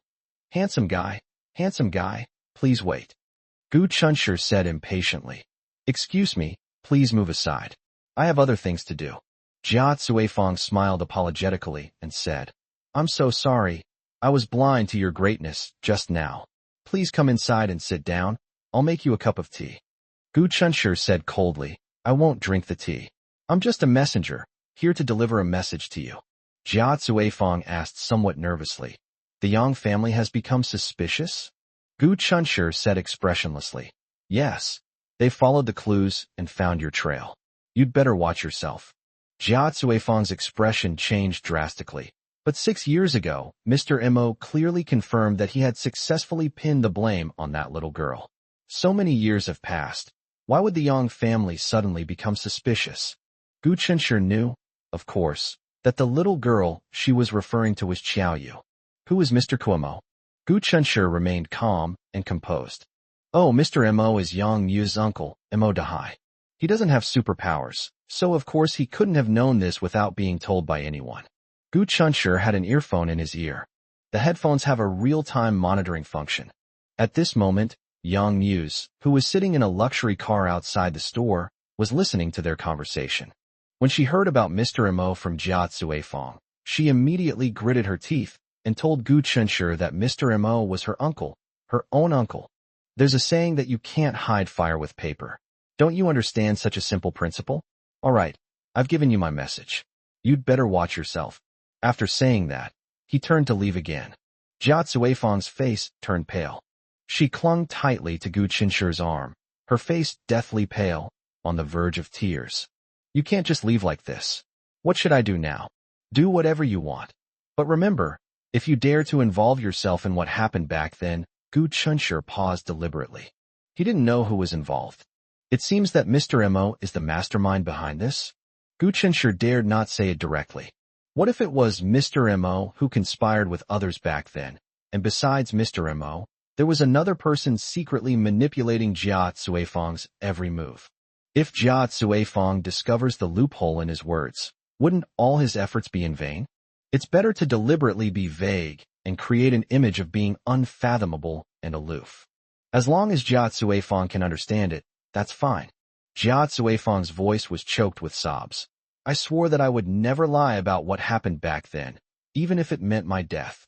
But now I hear the young master is in charge, and he's not as reasonable as the master. What if I'm afraid I won't be able to handle it? Gu Chunshur said coldly. Isn't that simple? You should pack your things and leave this place so he can't find you, right? Jia Cuifang said sadly. It's not that simple. My husband and children are here. Our home is here. Where can we go? That's your own business. No. Jia Cuifang seemed to be driven to desperation, pleading desperately. Handsome guy, I beg you to talk to Madam and ask her to help me. If the young master finds me, if he tortures me, what if I can't take it? She probably doesn't want to see that happen. Gu Chunshur sneered. Jia Cuifang, who are you threatening? Madam is the young master's biological mother. Even if what happened back then comes out, do you think the young master can do anything to his mother? You're overestimating yourself. Chapter 290 Mission successfully completed. On the way here, Yang Muse and Xiaoyu discussed strategies for dealing with Jia Cuifang. Gu Chunshur offered improved suggestions. Ultimately, they discussed it and came up with a more comprehensive and reliable plan. Yang Muse originally intended to send his assistant Qiao Fei to carry out this plan, but Gu Chunshur intercepted it. His argument was logical and well-founded. Mr. Yang, this Mr. Qiao is practically inseparable from you, and you are a public figure. How can you guarantee that Jia Cuifang doesn't know that he is your confidant? Yang Muse thought his words made sense, so he entrusted him with this important task. Gu Chunshur did a great job. Everything was under his control, and Jia Cuifang crumbled completely under his psychological offensive. Yang Muse's tense expression suddenly darkened. He heard the following words. While that's true, you're still the young master's biological father. I don't believe that a son can act like nothing happened and be filial to his mother after his own mother harmed his own father. Yang Mu suddenly opened the car door and strode over. Xiao Fei quickly opened the door and got out of the car, following closely behind. Xiao Yu thought for a moment and followed at the very back. She really wanted to confront Jia Cuifeng, the person who had slandered her back then. However, since there was a better plan and Gu Chunshi was in charge of executing it, she felt at ease. Inside the boutique women's clothing store, Jia Cuifeng, her eyes bloodshot, growled at Gu Chunshi. "Who are you threatening?" Gu Chunshi looked up and saw the three people striding towards him and chuckled. As Jia Cuifeng instinctively looked back, she was pushed from behind and stumbled into the store. Immediately, the roller shutter behind her was pulled down, and Jia Cuifeng was terrified. Fear spread through my heart. When she saw the man with the ashen face, her heart skipped a beat. When she looked at Gu Chen again, she suddenly realized she seemed to have fallen into a trap. The store has genuine leather sofas and stools for customers to rest on. Gu Chunshi, having successfully completed his mission, quietly pulled Xiao Yu to sit down and watch the show from the sidelines. Jia Cuifeng seemed to have been suddenly given a large dose of stuttering medicine, SS sparring. He couldn't finish saying, "Young master," for a long time. "Please tell me about what happened 6 years ago." Yang Mu's face darkened, and his imposing aura instantly reached its maximum. Jia Cuifeng trembled, her legs went weak, and she knelt on the ground with a thud, crying her heart out. "Young master, I was wrong. I didn't want to do it in the first place. It was Mr. Mo who forced me to do it." Yang Muse looked at her listlessly. "What? Was it Mo Dahai who forced you? And what about my mother? What role did she play in all of this?" Jia Cuifeng glared at Gu Chunshi with hatred. She's such a shrewd person. When Yang Muse appeared, she understood everything. She'd been tricked by that brat. The young master had only suspected that she was involved in this matter, but now it's confirmed. "Young master, the idea actually came from Mr. Mo.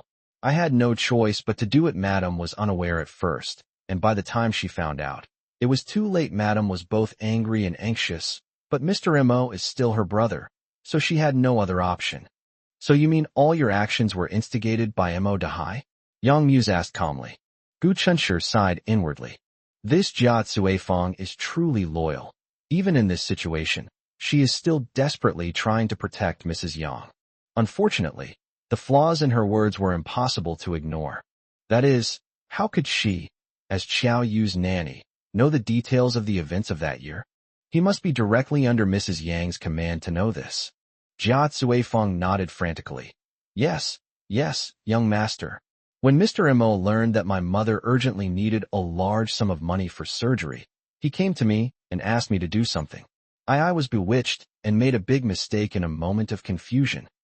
But at the time, I didn't know what Mr. Mo's real purpose was. He gave me a piece of clothing to wear, and then went to Mrs. Room for a walk. Young master. Apart from that, I haven't done anything wrong. Miss wasn't harmed at all. She was quickly found and taken back, so, young master, I beg you, please forgive me. Gu Chunshi held Xiao Yu's hand tightly, afraid that she would go berserk if she heard Jia Cuifeng's words. Fortunately, Xiao Yu appeared calm and was not angered by Jia Cuifeng's shameless words. Perhaps Jia Cuifeng is not worthy.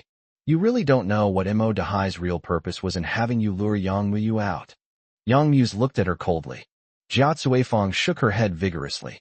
He was so terrified that his whole body was trembling violently. If someone who doesn't know the facts saw this, who knows what kind of nonsense they would imagine? I really don't know, young master. If I'm lying, swear on your son. Yang Muse suddenly interrupted her. Jia Cuifeng suddenly stopped talking. What? You don't dare to anymore. Yang Muse chuckled. Jia Cuifeng started to sob. Yang Mu's face was as cold as ice. Afraid that the retribution will fall on your own family? Then how dare you harm my family? Father, Yang Quan. Sister, Yang Muyu. Xiao Fei said in a cold, low voice. You know everything. You deliberately lured the lady out and stole her shoes beforehand. At the same time, someone pushed the gentleman down. So, with your seamless cooperation, you deliberately got mud from the shore where the gentleman had the accident on the soles of the young lady's shoes, framing her for the crime. All these years, Miss has been burdened with the stigma of patricide, and you dare say you knew nothing about it? Jia Cuifeng collapsed to the ground. Suddenly, darkness descended, as if the end of the world had come. Something's not right. How come this is different from what Mrs. Yang promised her 6 years ago? Mrs. Yang said, in our Yang family, only that old man cares about that little bastard. If the old man is gone, the Yang family will immediately kick that little bastard who has brought shame to the Yang family out of the house. No one will stand up for her. So you can go ahead and do it with confidence. You will receive everything you were promised afterwards, and I can guarantee that no one will cause you any trouble in the future. Also, you must remember that I am the current mistress of the Yang family, the one who is in charge. Jia Cuifeng's makeup was ruined, and her face was streaked with tears of fear. Yang Yu stood up. The matter has been clarified. It's definitely going in the worst possible direction. Even though he was mentally prepared, his heart still couldn't help but clench. It wasn't because of heartache, but because of anger. She could actually do that to her husband of so many years. If he blocks their path of greed, will his mother also turn against him? The roller shutter door opened, and a police car was parked outside. Without saying a word, the police officers got out of the car, handcuffed Jia Cuifeng, who was slumped on the ground, and took her directly into the police car. Yang Yu thoroughly investigated Jia Cuifeng's background. She was involved in organized crime and had used intimidation and beatings to force the original shop owner to transfer the prime location to her with zero commission, leaving the owner physically disabled. Chapter 291, Keeping Promises. The group sat in the car, watching through the windows as the police car carrying Jia Cuifeng sped past them. The surrounding merchants and consumers were alarmed and stood outside to watch, whispering among themselves, clearly unaware of what had happened. Will she go to jail? Xiao Yu suddenly asked. Jia Cuifeng was not the one who pushed Yang Quan down the mountain back then, so Xiao Yu couldn't bring himself to ask the question he had prepared. The question was, why didn't you properly complete the task assigned to you, and just let Yang Quan die that day? Yes, I have a very complete record of the crime she committed. Her case is quite serious, and if nothing unexpected happens, she should be sentenced to more than 10 years in prison. Don't worry, I will also investigate what she did to you. Gu Qinsher admired Yang Yu immensely. As expected of a businessman who had been immersed in the business world for many years, his meticulousness was unimaginable to outsiders. What Jia Cuifeng did to Xiao Yu 6 years ago was a long time ago, and it did not cause any actual physical harm to Xiao Yu. Although it is known that she was involved in the incident that harmed Yang Quan back then. But so much time has passed, whether she can be convicted is another matter. Moreover, the public security authorities were unable to arrest Jia Cuifeng due to insufficient evidence. Yang Yu, as a law-abiding citizen at least in his public image, does indeed abide by the law. He could not use his power to imprison Jia Cuifeng in order to achieve his own goals. This would inevitably lead to the leakage of secrets, causing Zhang Zijuan and Mo Dehai to become more vigilant and think of countermeasures in advance. Therefore, Yang Yu investigated in advance to see if Jia Cuifeng had any dirt on her. He found out as soon as he checked. He could have the police take her away and control her directly, thus avoiding any leaks that could affect his next move. Yang Yu slowly clenched his fist. Zhang Zijuan, Mo Dehai. These two people, one surnamed Zhang and the other surnamed Mo, did not prevent them from becoming his biological mother and uncle. There is no other reason. His maternal grandparents divorced back then. One wanted the son, and the other wanted the daughter. Sons take their father's surname, and daughters take their mother's surname. Although they don't share the same surname, their blood ties are stronger than water, and their sibling bond is deep. Thank you for today, Yang Yu said abruptly. You're too kind. I did it for my old man Xiao Yu. Gu Qinsher almost blurted out. I did it for my wife. He was just used to calling Xiao Yu wife. Yang Yu. This guy actually started calling Xiao Yu wife? This is outrageous. Did they even get his permission? Sigh. But it seems he really doesn't have the right to express his opinion. As long as Xiao Yu is willing, that's all that matters. Xiao Yu, Gu Qinsher, are you hungry? Shall I take you to get something to eat? Yang Yu asked cautiously. Gu Qinsher remained silent.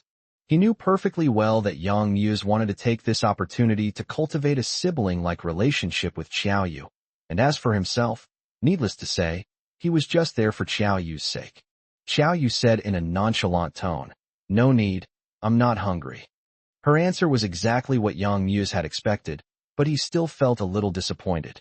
Xiaoyu, I'm sorry, Yang Mu said after a long silence. You don't seem to have done anything to wrong me. Xiaoyu's voice was always devoid of emotion when talking to Yang Mu's. My mom. Your mother is your mother, and you are you. In any case, she disliked both the mother and son equally. No, Xiaoyu, you're lying. If it weren't for my surname being Yang, why would you hate me so much? Yang Muse insisted. Xiaoyu said, I admit you're right. I hate you, and it does have something to do with your surname Yang. But the biggest and most important reason is that you once insulted my mother. Oh, she hasn't forgotten that Yang Muse once called her a little vixen. Yang Muse. I'm sorry, Xiaoyu. I was blinded by lies back then. Unfortunately, time cannot be turned back, so let me make up for my past ignorance. Please stop the car, Xiaoyu said. She wanted to get off the bus and take a taxi with Gu Chunshi to the airport to go back. Jia Cuifeng's matter is over, but there's still Zhang Zijuan, Mo Dehai, and that involves Yang Muse. The car didn't stop. The driver was Chao Fei. He served Yang Muse. Yang Muse didn't say to stop, so of course he wouldn't stop. Yang Muse said helplessly, You're going to the airport? Then I'll take you there. Xiaoyu neither confirmed nor denied the statement. As for Gu Chunshi, he listens to his wife completely. Yang Muse said to Chao Fei, Go to the airport. Yes. The car they were in drove smoothly along the road, heading towards the airport. After that, the car was quiet, and no one spoke. Yang Muse was somewhat pleased. This time, Xiaoyu surprisingly did not resist. This is certainly a good omen. Perhaps in the near future, he and Xiaoyu can truly rely on each other like other siblings. Grandma is getting old. Dad is in the hospital, and the doctor said he might never wake up again. Manuel, let's not talk about her. In other words, from now on, the only family member he has in this world who can grow old with him in the same time and space is Xiaoyu. Thinking of this, he actually began to feel grateful to the woman he had once hated to the core, Qiaoqinga. If it weren't for Qiaoqinga, wouldn't he have become a lonely person in this world after his grandmother passed away? Of course, there are other ways to acquire family members. For example, starting a family with a woman you find pleasing to the eye and having several children of your own, but that's different. Regardless of how many children he has in the future, and how many grandchildren and great-grandchildren they will bring him. But for Yang Muse, Xiaoyu was his only sibling.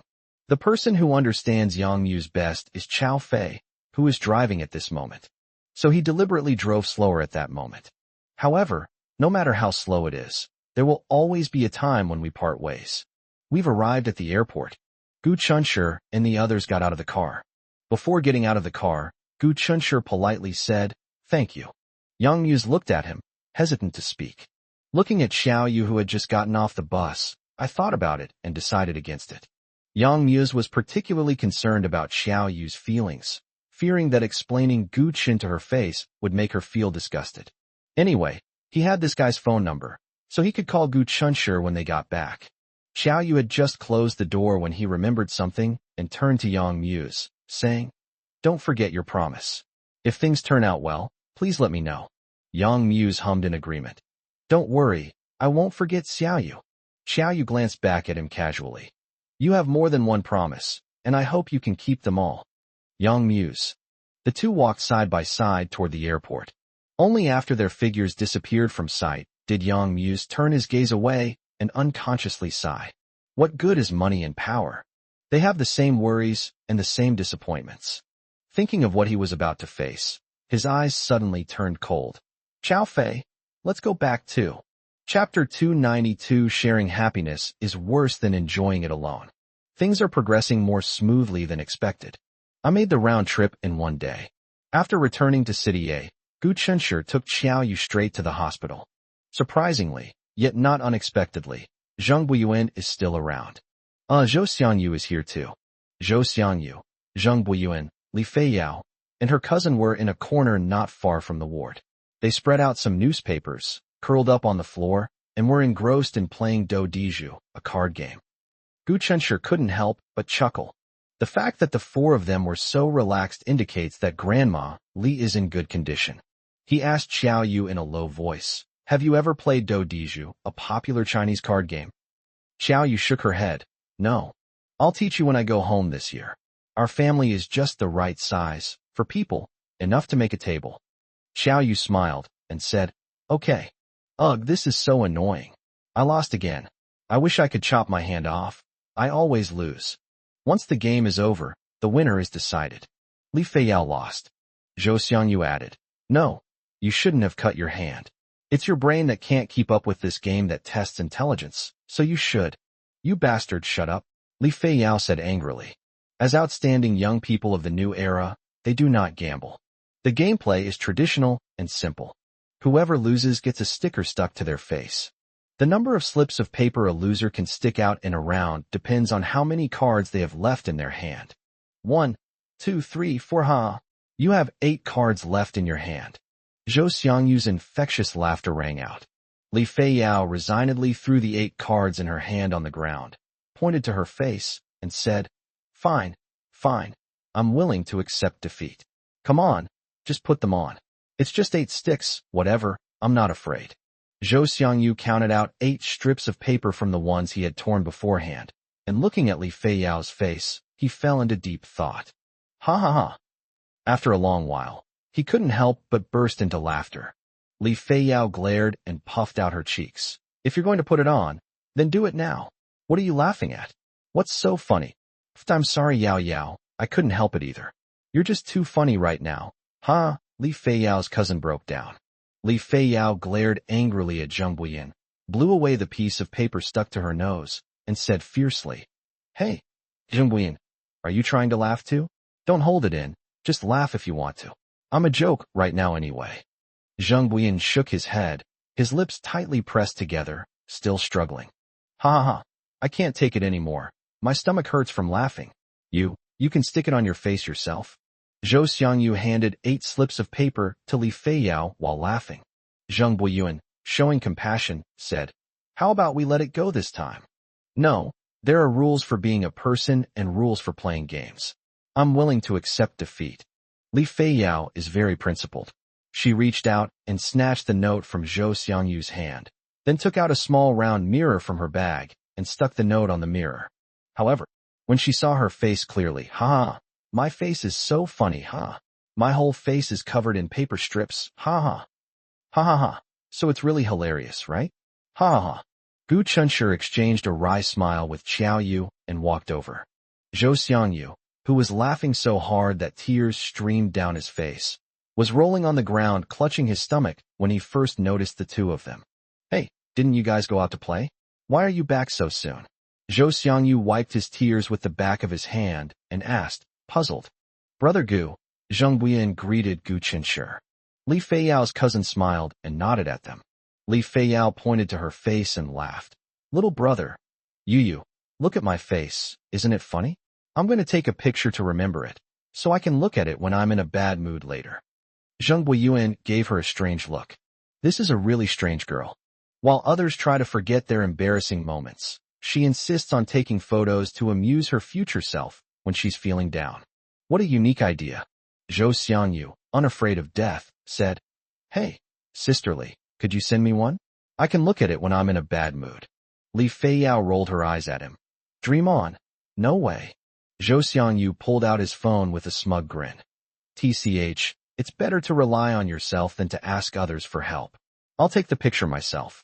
Li Feiyao lunged at him and tried to snatch the phone. No, you have to take a picture of yourself, not me. Zhou Xiangyu scrambled to hide behind Xiao Yu.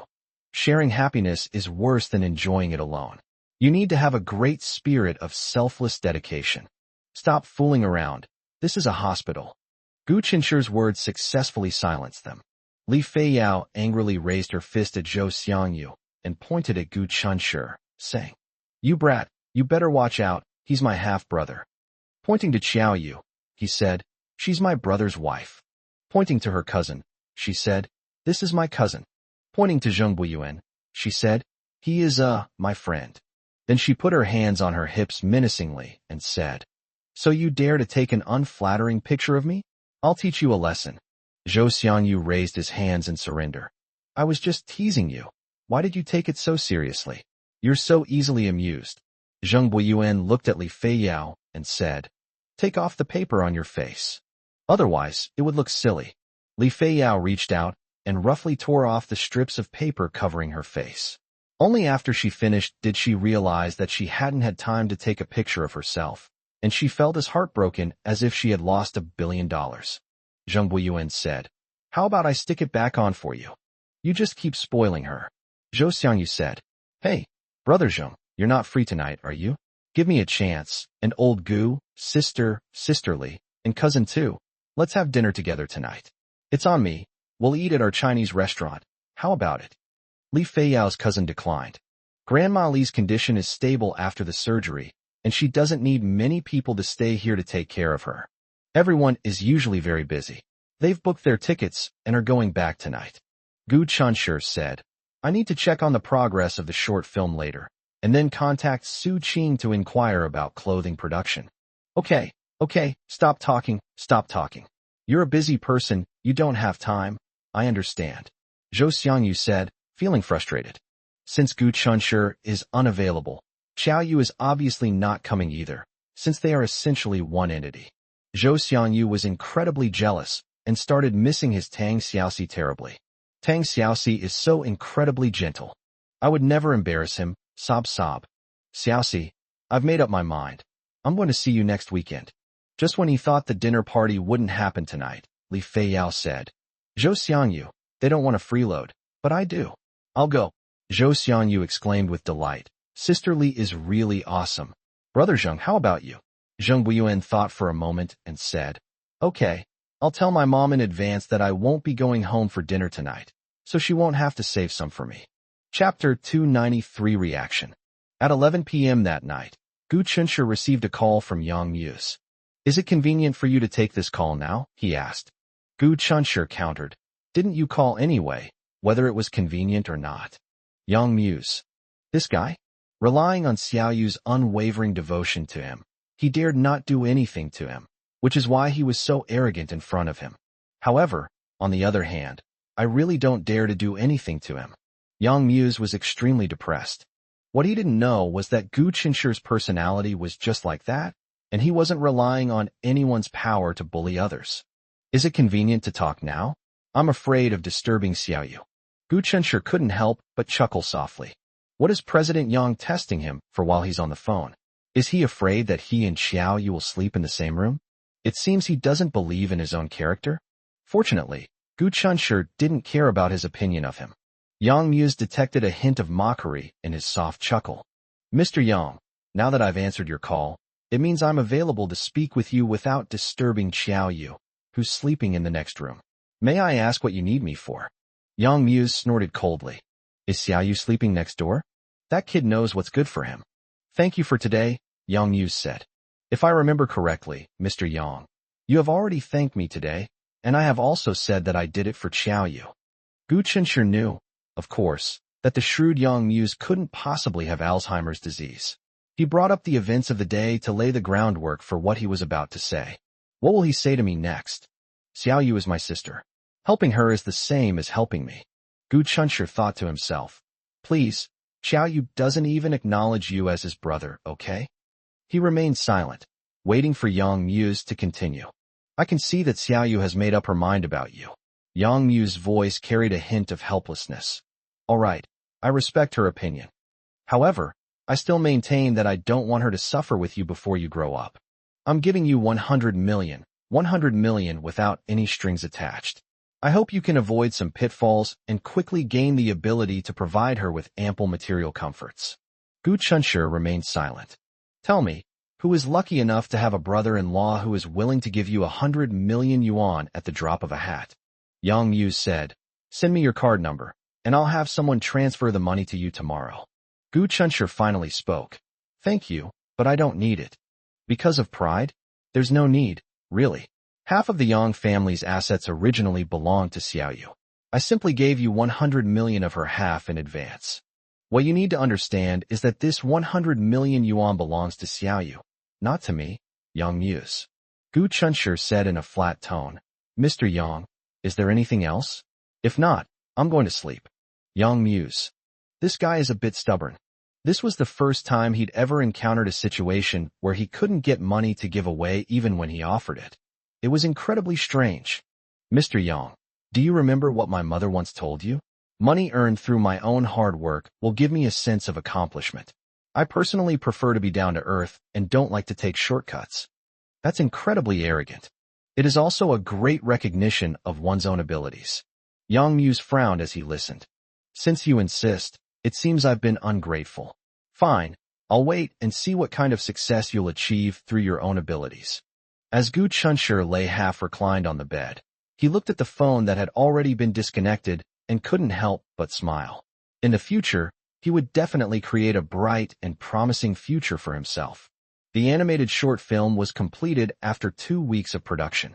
The short film includes excerpts from comics and intersperses some of Gu Chunshur's new creations, which concisely and clearly show the audience what story he wants to present, while leaving suspense and inviting the viewer's imagination. The characters are 100% replicas of the comics, and while their expressions are exaggerated and funny, their micro-expressions are also vividly displayed. The visuals were smooth and clear, perfectly capturing the effect Gu Chunshur envisioned. Gu Chunshur was very satisfied. That same evening, she posted the short film on her Douyin account under the Sweet Love Diary section. The caption read, "A sweet storm is coming. Throw away the lemons in your house." Unexpectedly, the comment section below the short video exploded that very day. It's great, hurry up and release the second episode. My teeth were already bad, and now they're all sore. But I still want to see it. Hurry up and release it, or I'll send you some good stuff. Wow, what an amazing love story. God, please grant me a girlfriend as adorable as this.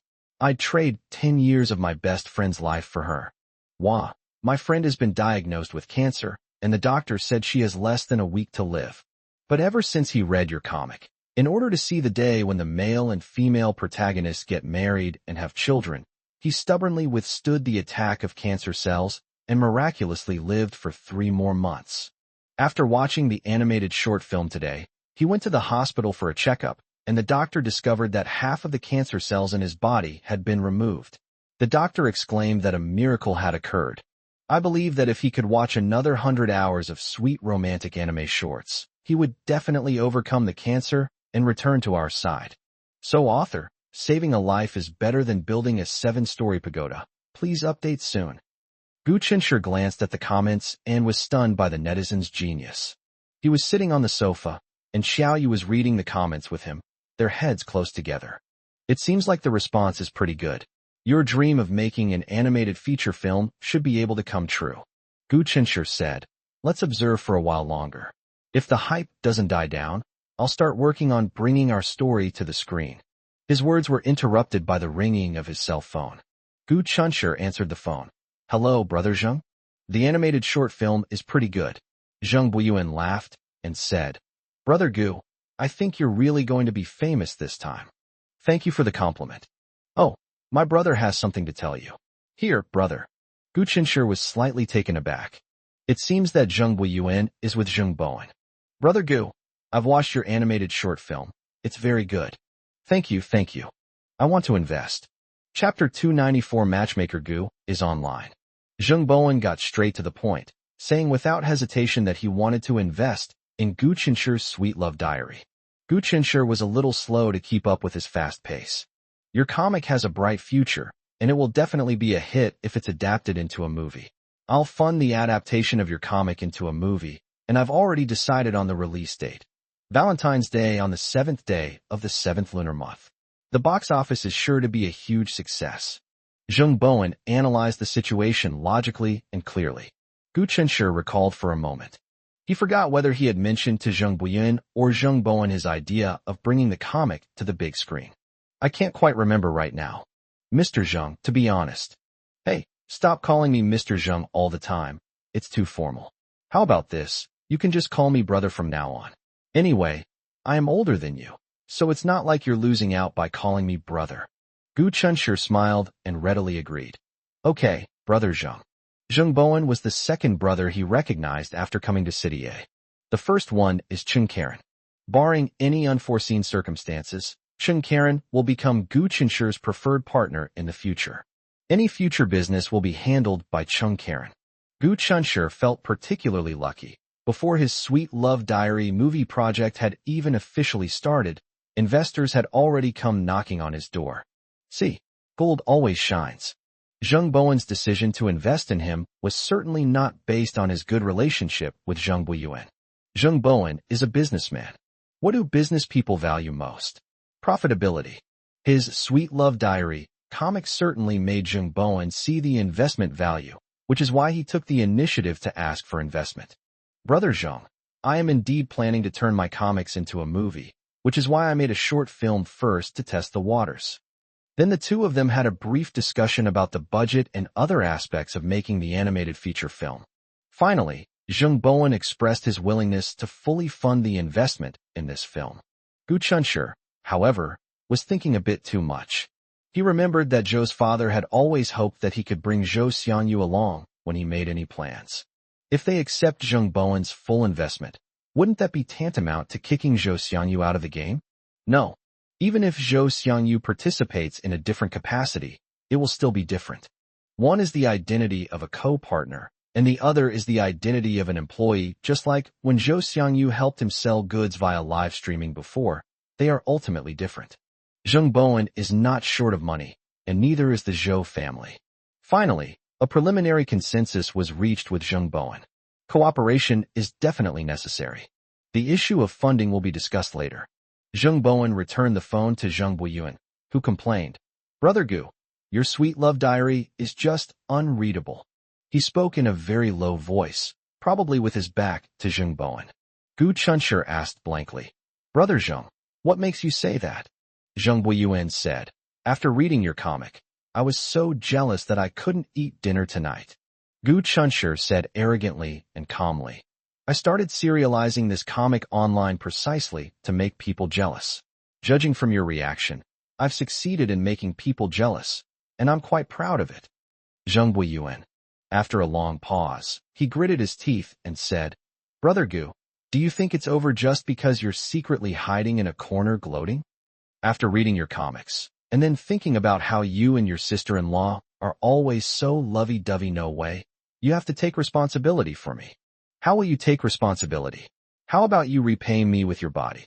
Gu Chunshi joked. Jung Buyuan was amused. "Go ahead and play. If I accept your offer of yourself, won't your sister-in-law try to kill me with a knife? I'm a very cautious person." Gu Chunshi pretended to suddenly realize something and said, "So, Brother Jung, you want me to find you a girlfriend?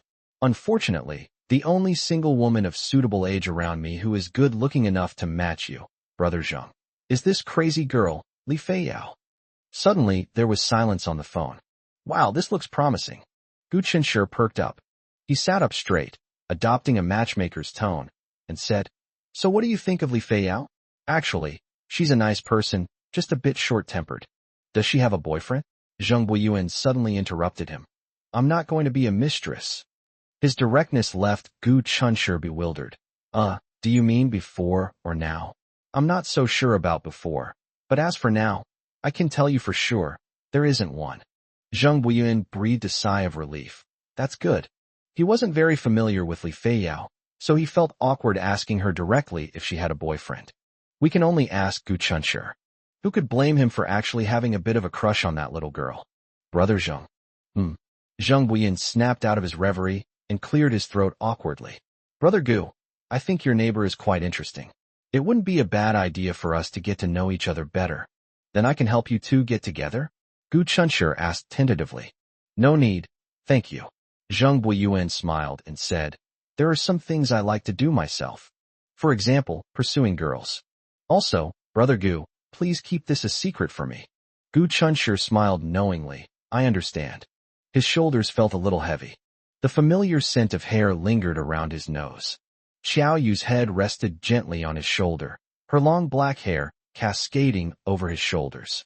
Gu Chunshi turned his head and kissed her smooth, fair forehead. His gaze inadvertently fell on her phone screen, and he froze. "Honey, how many times have you watched this?" Xiao Yu is watching the animated short film Sweet Love Diary. Gu Chunshi remembered that after he received the finished animated short film, he immediately sent it to Xiao Yu. From the time it was sent to her until now, as far as Gu Chunshi knows, she has read it 4 or 5 times. Xiao Yu thought about it seriously. The 16th or 17th time. I can't remember. Gu Chunshur said, both amused and exasperated. Haven't you gotten tired of watching it so many times? No. I could watch it 100 times and I would never get tired of it. Every time she watches it, it brings back memories of their time together in Xiao Yu's mind. Rather than saying she was watching a short film, it would be more accurate to say she was using it to navigate a sea of memories. Sometimes, she would find certain details that had been forgotten in the depths of her memory, and then, as if she had found a treasure, she would quickly write them down in her notes. In this way, she would no longer be afraid of forgetting. Every memory of Gu Chunshur and her uncles and aunts is a source of spiritual support that fills her with longing for the future. Gu Chunshur called softly, "Wife." Xiao Yu's eyes were still fixed on the phone screen. "Wife." This time, Xiao Yu finally looked up. The moment their eyes met, Gu Chunshur's face, which had been carrying a faint smile, suddenly lowered. Xiao Yu's breath hitched, her heart skipped a beat, and then began to pound wildly. This guy, he launched a sneak attack. She closed her eyes somewhat helplessly, her eyelashes trembling slightly. A large hand gently cradled the back of her head, while a pair of hot, yet tender lips pressed precisely onto hers. Chapter 295. Are you getting too awesome? Zheng Buiyuan's comment. Brother Gu, you're going to be a huge star now, seems to have come true. Gu Chunshur's animated short video on Douyin received 4 to 5 million likes. That wasn't the end of it. Other bloggers and major short video platforms also reposted and spread the content, causing quite a stir in the anime and manga community. This gave Gu Chunshur even more confidence in his animated feature film, and also led to a large influx of netizens into his live stream. Most of the comments were urging him to update soon, and then they'd glance at the live stream. Getting hooked on Zhou Xiangyu and Li Feiyao's unpretentious, yet novel and interesting broadcast. Then I discovered that the clothes being sold in the live stream looked nice and weren't too expensive. Since this sweet love diary theme suited my taste, I decided to just buy one. As a result, Zhou Xiangyu didn't get to have enough fun in the live stream before the goods were sold out. That's right, he treats each live stream as entertainment. Oh no, more like a game. The more he streams, the more addicted he becomes, and the more interesting he finds it. Selling each piece of clothing felt like leveling up in a game. It was incredibly rewarding and exhilarating. After the broadcast ended, Zhou Xiangyu complained, "Old Gu, we don't have enough stock. We should ask Boss Su to hire more workers, expand the production line, and produce more stock for us." "Your idea is good," Gu Chunshur said, "but don't rush. We're doing just fine right now. The good sales are due to the popularity of the comics, which isn't stable enough to warrant blindly expanding production." Zhou Xiangyu thought about it, and felt that what he said made some sense, so he was no longer so depressed. Sitting around the table at noon, chatting about work, and enjoying Xiao Yu's cooking is truly one of life's greatest pleasures. After Zhou Xiangyu took a bite of braised pork, the last bit of resentment he felt from not having had enough of the live stream vanished without a trace. Gu Chunshur shared his thoughts with them. The live streaming sales were handled by Zhou Xiangyu and Li Feiyao. It seems that live streaming sales will continue for a long time, so it would be unreasonable for them to ask for no compensation.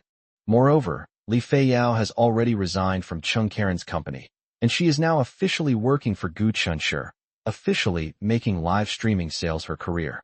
What they meant was that they would work for Gu Chunshur, and Gu Chunshur would just pay them a small salary to make ends meet. Gu Chunshur naturally refused. After a heated discussion, a consensus was finally reached, albeit reluctantly. Zhou Xiangyu and Li Feiyao earn only commissions from live streaming sales. Each person receives a commission of 10 yuan for each piece of clothing. Selling 10 items a day is 100 yuan. Selling 100 items is 1,000 yuan. Selling 1,000 items is 10,000 yuan. Sounds great, right? Selling 1,000 items a day, that's several million a year. But don't forget, there isn't a live stream every day. Even if they wanted to broadcast every day, Su Qing's production capacity couldn't keep up. However, given the current popularity of the live stream, the supply is falling short of demand, so the sales volume will depend on how much Su Qing produces. The management in Su Qing is more humane. Some of the workers are stay-at-home mothers who have to pick up and drop off their children and take care of their families. Their working hours are short, and their productivity is low.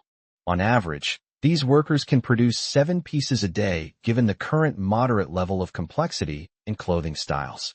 On average, full-time workers can produce around 13 items. On average, that's 10 items per person. Moreover, business has been good lately, and the workers are more motivated, so the output will be slightly higher than usual. The factory now has more than 20 sewing machine operators. We can produce more than 200 pieces every day. Even if we calculate based on 200, that's 6,000 pieces a month. The commission for 6,000 items is 60,000. It's hard to say about the distant future, but in the short term, Zhou Xiangyu and Li Feiyao can earn 60,000 yuan a month. That's the money you could earn in 10 months working as a plate and bowl vendor. Even in City A, where the cost of living is high, this income is quite good. Don't forget, Zhou Xiangyu is still a student.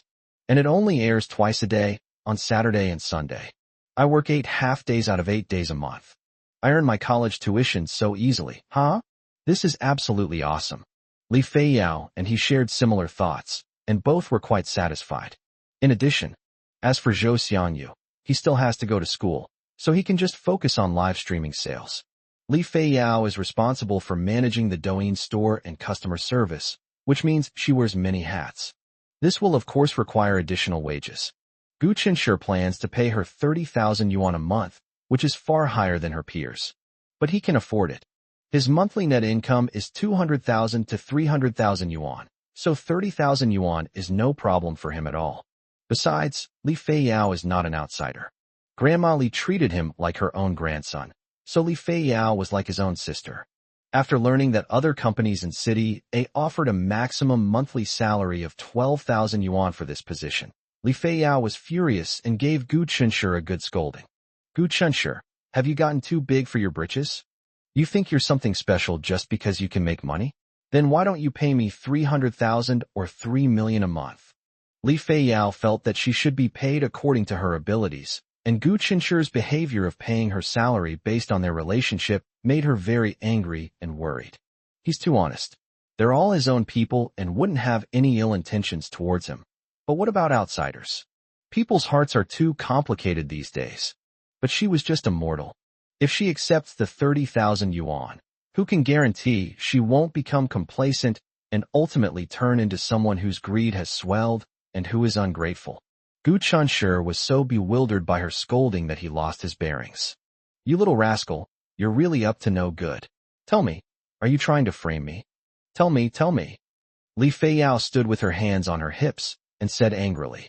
Gu Qinsher said cowardly, I was wrong, sister. I know I was wrong. Come on, take a break and have some water. Li Feiyao snorted. I don't blame you for not having experience as a boss at first, but you have to remember that being a good boss is fine, but there has to be a limit. People's hearts are complicated. Don't assume that just because you're open and honest with others, they will be open and honest with you in return. She lectured Gu Qinsher in a condescending manner. But she's only a few days older than Gu Qinsher. Gu Qinsher showed a good attitude in admitting his mistake. Okay, I'll remember. That's more like it. Li Feiyao let him off the hook. The final salary was settled. 13,000. With the money from live streaming sales, Li Feiyao earned 73,000 yuan a month, which made her very satisfied. Jinglan and her husband were naturally well aware of Gu Qinsher's situation. They would make time to watch every live stream, even more so than farmers checking the weather forecast during the busy farming season. After Grandma Li returned to Z City after her surgery, Jinglan stopped watching videos and spent all her free time looking at houses. I don't look at small houses. I won't watch anything with a bad environment. I won't look at schools that aren't good within the district. Even if she can't afford it now, she can at least take a look, right? This is called being prepared for a rainy day. Since I'll be buying it eventually anyway, it's always good to know beforehand. It's not good abroad at all. I don't like anything here. Every day is so boring, shoo. I miss the days when we could all be together every day. Chapter 296, I really want to go back to China. Lin Ranran buried her chin in the soft pillow, looking down at her phone screen with a hint of confusion about the future in her big eyes. Jing Shu lay half reclined on her dormitory bed, Today is Saturday. Her roommates all went out to play, but she stayed home and stayed to look after the house. She was reading a book when she was surprised to receive a video call from Lin Ranran. They used to be best friends. But due to an unexpected event, they discovered that their values were incompatible, and they gradually drifted apart. This was their first contact since they visited their teacher together during the National Day holiday. Ranran, try to think positively about things, and you'll feel much better. For example, many people want the opportunity to study abroad, but their circumstances don't allow it. I really want to go back to China, you know? I don't want to stay abroad for even a day longer. Lin Ranran was very depressed. Seeing that Ranran was in a bad mood, Jing Shu asked with concern, Ranran, has someone bullied you? Are your classmates easy to get along with? Have they ever bullied you? Jing Shu knew that after Lin Ranran finished her college entrance examination and went abroad to study, her mother went with her to accompany her. Thinking of this, she added, you can tell me if you have any troubles, but if someone really bullies you, don't keep it to yourself. Tell your aunt, and let her help you deal with it. Although they have now entered adulthood, there are still some things they are unable to handle. Lin Ranran said angrily, don't mention my mom. I don't want to talk to her right now. Jing Shu, I know she's willful, but she's already so old. How can she still argue with her parents? Lin Ranran has refused to speak to Du Yin for half a month. The incident stemmed from the time she refused to go out with Ing Haoran, and Du Yin saw the unhappy look on Ing Haoran's face as he left. Unaware of the situation, she believed that their spoiled daughter had offended the other party and demanded that her daughter apologize to them. Lin Ranran felt that she had not done anything wrong. Is it wrong to reject Ing Haoran's confession? What's the logic behind this? There are tons of guys who have confessed their feelings to her. At the same time, her mother's attitude of making her bow her head and admit her mistakes without distinguishing right from wrong, all for the sake of the relationship between the two families, chilled her heart. When her temper flares up, she doesn't want to communicate with her mother and disdains to explain herself. In fact, she knew very well that even if she explained, her mother would still think that she was the one in the wrong. Because in her mother's and other elders' eyes, she and Ing Haoran were a match made in heaven. Ing Haoran is so outstanding. How is he not good enough for her? If she doesn't even like Ing Haoran, what kind of guy does she want to find in the future? Lin Ranran felt extremely irritable just imagining what her mother might say. I want to escape from here. I want to go back to my country. You have no idea how annoying my mom is. She's like she's afraid I'll be left alone at home. So she keeps trying to match me up with Ing Haoran. Jing Shu has a good memory. She remembered that Ing Haoran was the boy who accompanied her to visit their teacher last time. Handsome, dressed in designer brands, clearly from a wealthy family, with refined manners and a decent appearance. But Jing Shu doesn't like this boy. This person always exudes an indescribable sense of superiority in their every move, commonly known as looking down on others, which makes people feel uncomfortable. Lin Ranran was still complaining. I've told my mom 100 times already. I don't like him. I don't like him. My mom acted like she couldn't understand me and kept advising me to get to know her better and that feelings would develop over time. But I just can't develop feelings for him. Now, when I see him, I find him incredibly greasy. Even a single glance annoys me. How can I possibly develop feelings for him over time? She's been in a bad mood these past few days, refusing to talk to her mother, and when she gets home she becomes withdrawn and ignores everyone. She hadn't thought anything of it at first, but the moment Jing Shu answered her call, her emotions surged wildly, as if she had finally found an outlet. What could Jing Shu say? She could only advise her to communicate properly with her elders. Lin Ranran was so aggrieved that she was almost crying. It's not that I don't want to communicate properly with my mom. It's that my mom doesn't want to communicate with me. I used to think I was the happiest child in the world, doted on by my parents and all my relatives and elders. But now I realize that the family's interests are far above my own. Jing Shu didn't speak. Her family is a scholarly family, and the home environment is warm, harmonious, and simple, without any messy or chaotic things. Sobbing could be heard through the microphone. Lin Ranran buried her face in the pillow and cried. Ha ha ha. Are you trying to make me laugh to death so I can inherit my flowers? Lin Ranran, who was feeling heartbroken, said. She was almost dying of distress. The most understanding person in her heart, Jing Shu, had actually. Jing Shu looked up and glanced at her roommate, who was excitedly making a phone call as she walked in through the door. Her roommate then realized that she was also on the phone and quickly gave her an apologetic smile, lowering her voice as she did so. Jing Shu's gaze returned to the phone screen. She didn't know how to comfort Lin Ranran. Ranran, life is not always smooth sailing. We must learn to face it with strength. Lin Ranran thought sadly. Am I not strong enough? Who knows how I managed to get through that year? Lin Ranran wiped away her tears, her eyes red as she looked at Jing Shu on the screen, and said apologetically, I'm sorry, it's rare for me to call you, and I have to make you my emotional dumping ground. Jing Shu smiled tolerantly. It's okay, we're friends, right? In the future, when I'm in a bad mood, you can be my emotional dumping ground too. Lin Ranran hesitated for a long time. After graduation, will you keep in touch with your other classmates often? Since I went abroad, I feel like I've become disconnected from everyone. For some reason, Jing Shu immediately felt that Lin Ranran was indirectly inquiring about Gu Qinshi's whereabouts. It's been so long. Hasn't she let go yet? Recalling Lin Ranran's arrogant attitude towards Gu Qin in the past, I couldn't help but sigh. Gu Qinshi has been with the girl next door all along, so she doesn't have much of a chance anymore. Jing Shu spoke frankly. We keep in touch occasionally. Who are you contacting? Lin Ranran immediately asked. About 2 weeks ago, Zhu Mingming contacted me and asked me why his girlfriend kept getting her period. Lin Ranran was clearly not interested in Zhu Mingming, saying, this guy is always stingy. I didn't expect him to be so stingy even after getting a girlfriend. My girlfriend's period is irregular, so we should take her to the hospital to see a doctor. Why am I asking you? You can't diagnose someone remotely. Jing Shu laughed. Who says otherwise? I suggest he go to the hospital and see a gynecologist for a proper checkup. Who did you contact later? Oh, I chatted with Tang Xiaoxi on WeChat for a while later. Tang Xiaoxi. Lin Ranran wasn't interested in Tang Xiaoxi either. Tang Xiaoxi and Zhou Xiangyu are together. Who would have thought? Upon hearing Zhou Xiangyu's name, Lin Ranran clearly became interested. Because Zhou Xiangyu is someone's best friend.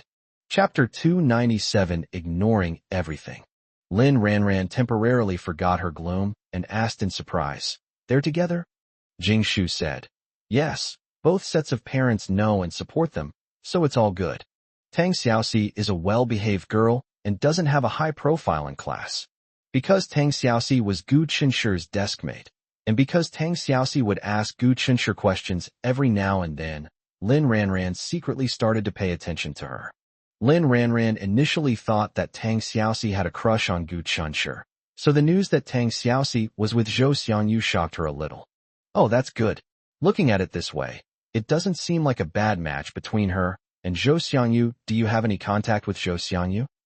Jing Shu said, no, I did hear Tang Xiaoxi mention that he seems to be working with Gu Qinshi to earn tuition fees now.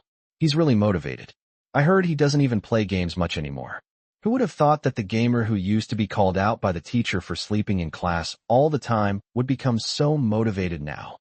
Jing Shu was very understanding and knew that she wanted to hear about Gu Qinshi, so she took the initiative to tell her without waiting for her to probe in a roundabout way. Lin Ranran's expression subtly changed upon hearing the name, Gu Qinshi, but she quickly returned to her nonchalant state.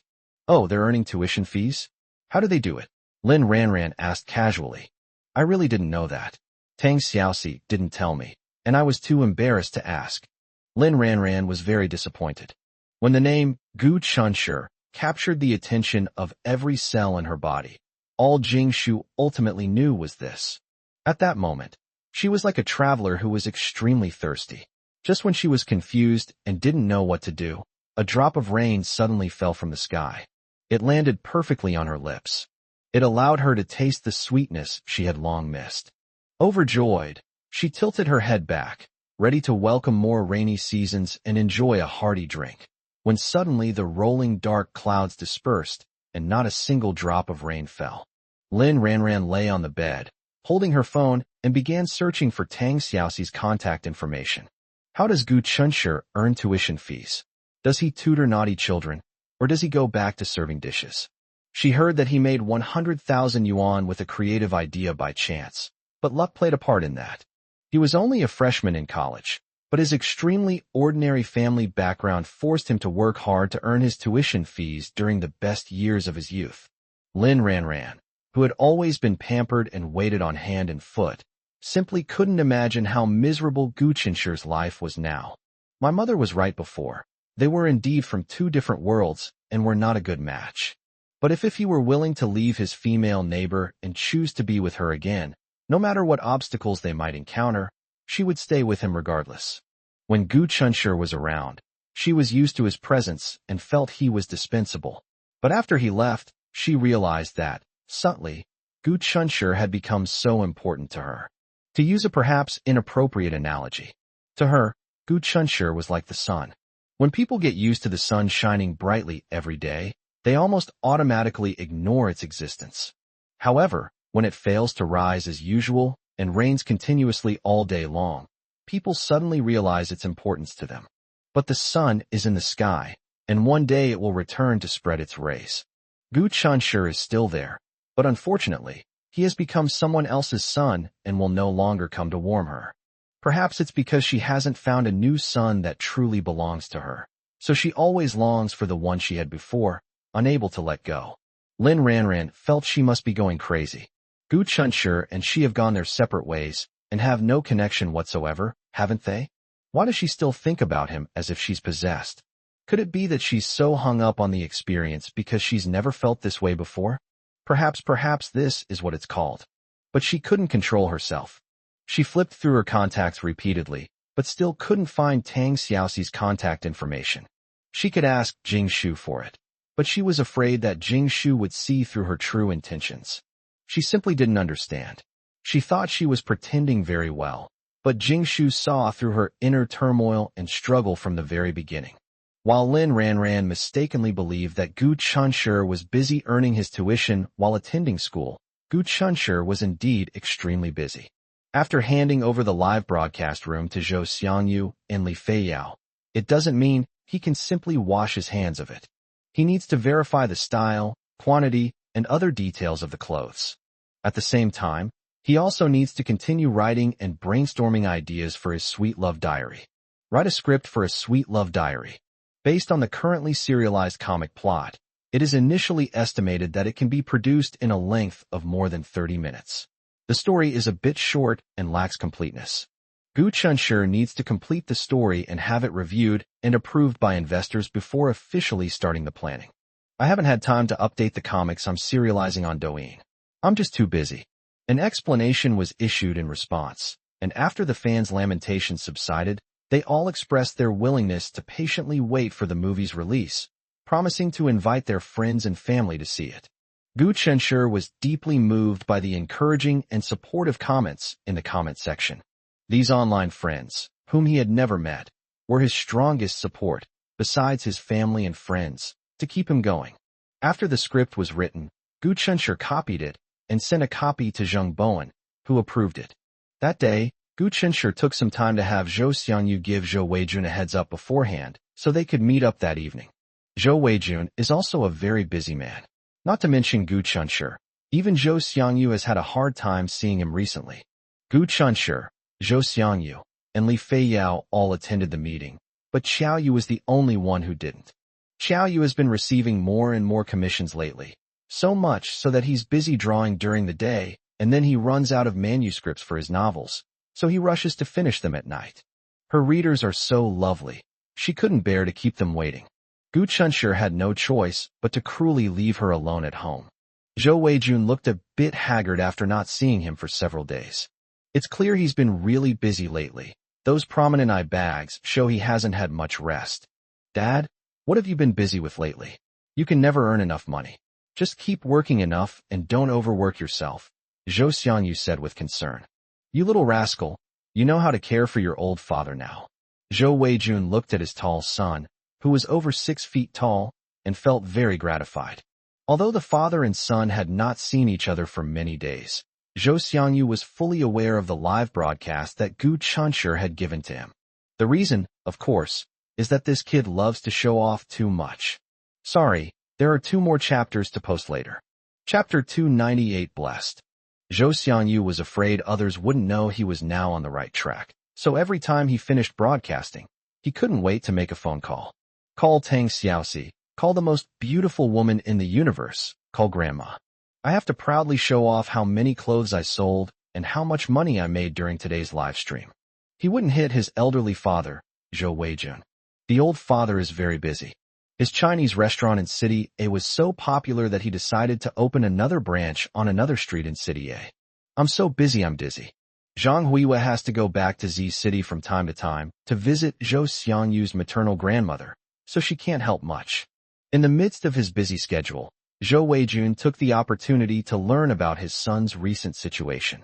I heard that the little brat has recently made tens of thousands of yuan by selling goods through live streaming on Guqinshi's Douyin account. Although this amount of money was nothing to him, it was the first large sum of money his son had earned through his own efforts. Zhou Weijun is proud of his hard-working and down-to-earth son. Faced with Zhou Xiangyu's concern, Zhou Weijun said dismissively, "It's nothing. I'll be fine once this period is over. Don't worry about me. Just take good care of yourself." Zhou Xiangyu said, "You're my dad. If I don't even care about you, what am I?"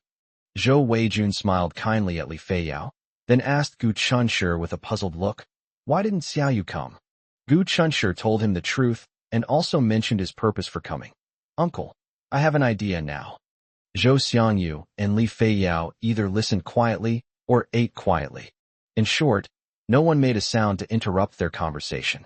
Zhou Weijun looked at Gu Chunshi with a focused and serious expression. They would not look down on him because of his young age. "I plan to make an animated film." Anime movies? Zhou Weijun, who was nearly 50 years old, was clearly unfamiliar with this. After thinking for a moment, he suddenly smiled and said, "I know, isn't it called something like anime? It's basically cartoons, right? Kids love to watch them, and it seems like even many young people like you guys enjoy watching cartoons these days." Zhou Xiangyu said disdainfully, "Dad, the cartoons you're talking about for kids are different from the animated feature film Gu Chunshi wants to make. Kids watch those kind of low-age cartoons, but Gu Chunshi wants to make something that adults can also watch." Zhou Weijun seemed to understand, but not quite. Gu Chunshi took out the completed script and respectfully placed it in front of Zhou Weijun with both hands. "Actually, it was a comic that I started serializing on Douyin. Many netizens liked it, so I had the idea of turning it into an animated movie. A while ago I had someone make an animated short film and uploaded it online, and the feedback was pretty good, so I thought it was worth a try." Zhou Weijun flipped open the script and glanced at it. He runs traditional businesses. "I've only ever sold things and opened restaurants. I've never been involved in anything as high-end as making movies." However, he knew that making a movie these days cost a lot of money. Gu Chunshi is going to shoot an animated film, so he doesn't need to spend a lot of money to hire actors, but it will still cost a lot of money. Zhou Weijun said, "Chunshi, as I've said before, I have high hopes for you. I don't understand movies or anything like that anime stuff, but as long as you think it's okay, that's fine. If you need money, Xiangyu has 50 million. Use it freely. If there's a shortfall, your uncle can make up the difference." Zhou Weijun's attitude of expressing support without asking for details or conducting any investigation may sound hasty, but isn't it also a manifestation of his recognition of Gu Chunshi's abilities? Zhou Weijun had long recognized that Gu Chunshi was an extraordinary person, a dragon among men. Gu Chunshi's recent performance still surprised him. This child is truly outstanding. He's even better than he was back then. If he thinks it's possible, then it definitely is. If we lose money later, Zhou Weijun is also able to keep his promise and bear the losses. Everyone wants calm and smooth sailing, but life is full of ups and downs. Having lived half his life, what principle doesn't he understand? What can't he fathom? Zhou Weijun felt it was worthwhile to invest 50 million in his son's friend's business and, incidentally, to explore possibilities for his son's future. "I'm relieved to hear you say that, Uncle. But I need to tell you one more thing. My animated film now has an investor, making it 2 people in total, including you, Uncle." Zhou Weijun asked in surprise. "Besides us, you found other investors?" At the same time, she silently made some plans in her mind. If someone else were to take responsibility, and he meant just in case if the animated film didn't make money, then the losses could be somewhat shared. Zhou Weijun is a businessman, and analyzing the pros and cons is an instinctive reaction for him. Gu Chunshur nodded. Yes. Oh right, uncle, I don't know if you know him. His name is Zheng Bowen. To Gu Chunshur's surprise, Zhou Weijun's expression changed immediately when he heard the name Zheng Bowen. Zhou Xiangyu and Li Feiyao also noticed something was wrong. Zhou Xiangyu asked nervously, Dad, what's wrong? Isn't this Zheng Bowen a notorious liar? Gu Chunshur. Ignoring the fact that Zhou Xiangyu's parents were right across from them, Li Feiyao snapped, Zhou Xiangyu, don't talk nonsense. He's Zheng Buiyuan's brother. Zhou Xiangyu said, So what if he's Zheng Buiyuan's brother?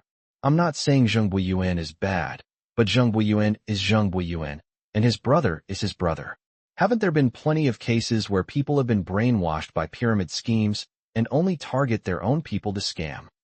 Li Feiyao. It wasn't that she was rendered speechless by Zhou Xiangyu's retorts, but rather that she finally realized she should give his father some face. Zhou Weijun glanced at Zhou Xiangyu helplessly. Xiangyu, Feiyao is right, don't talk nonsense. Then, looking at Gu Chunshur, she asked for confirmation. Is the Zheng Bowen you mentioned the one who has difficulty walking and needs a wheelchair to get around? Gu Chunshur nodded. That's right, it's him. It seems you know him too, uncle. Zhou Weijun chuckled self-deprecatingly. I wouldn't say I know him, but I do know who he is.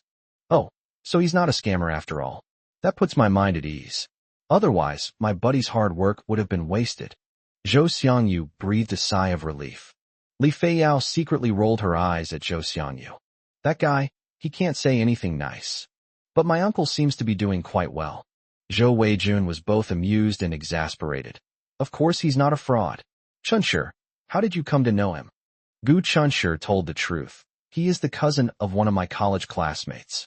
Unexpectedly, Zhou Weijun was even more shocked after hearing this. You mean you know his cousin? Zhou Weijun was shocked. Gu Chunshur was completely confused and subconsciously replied, Yes, uncle.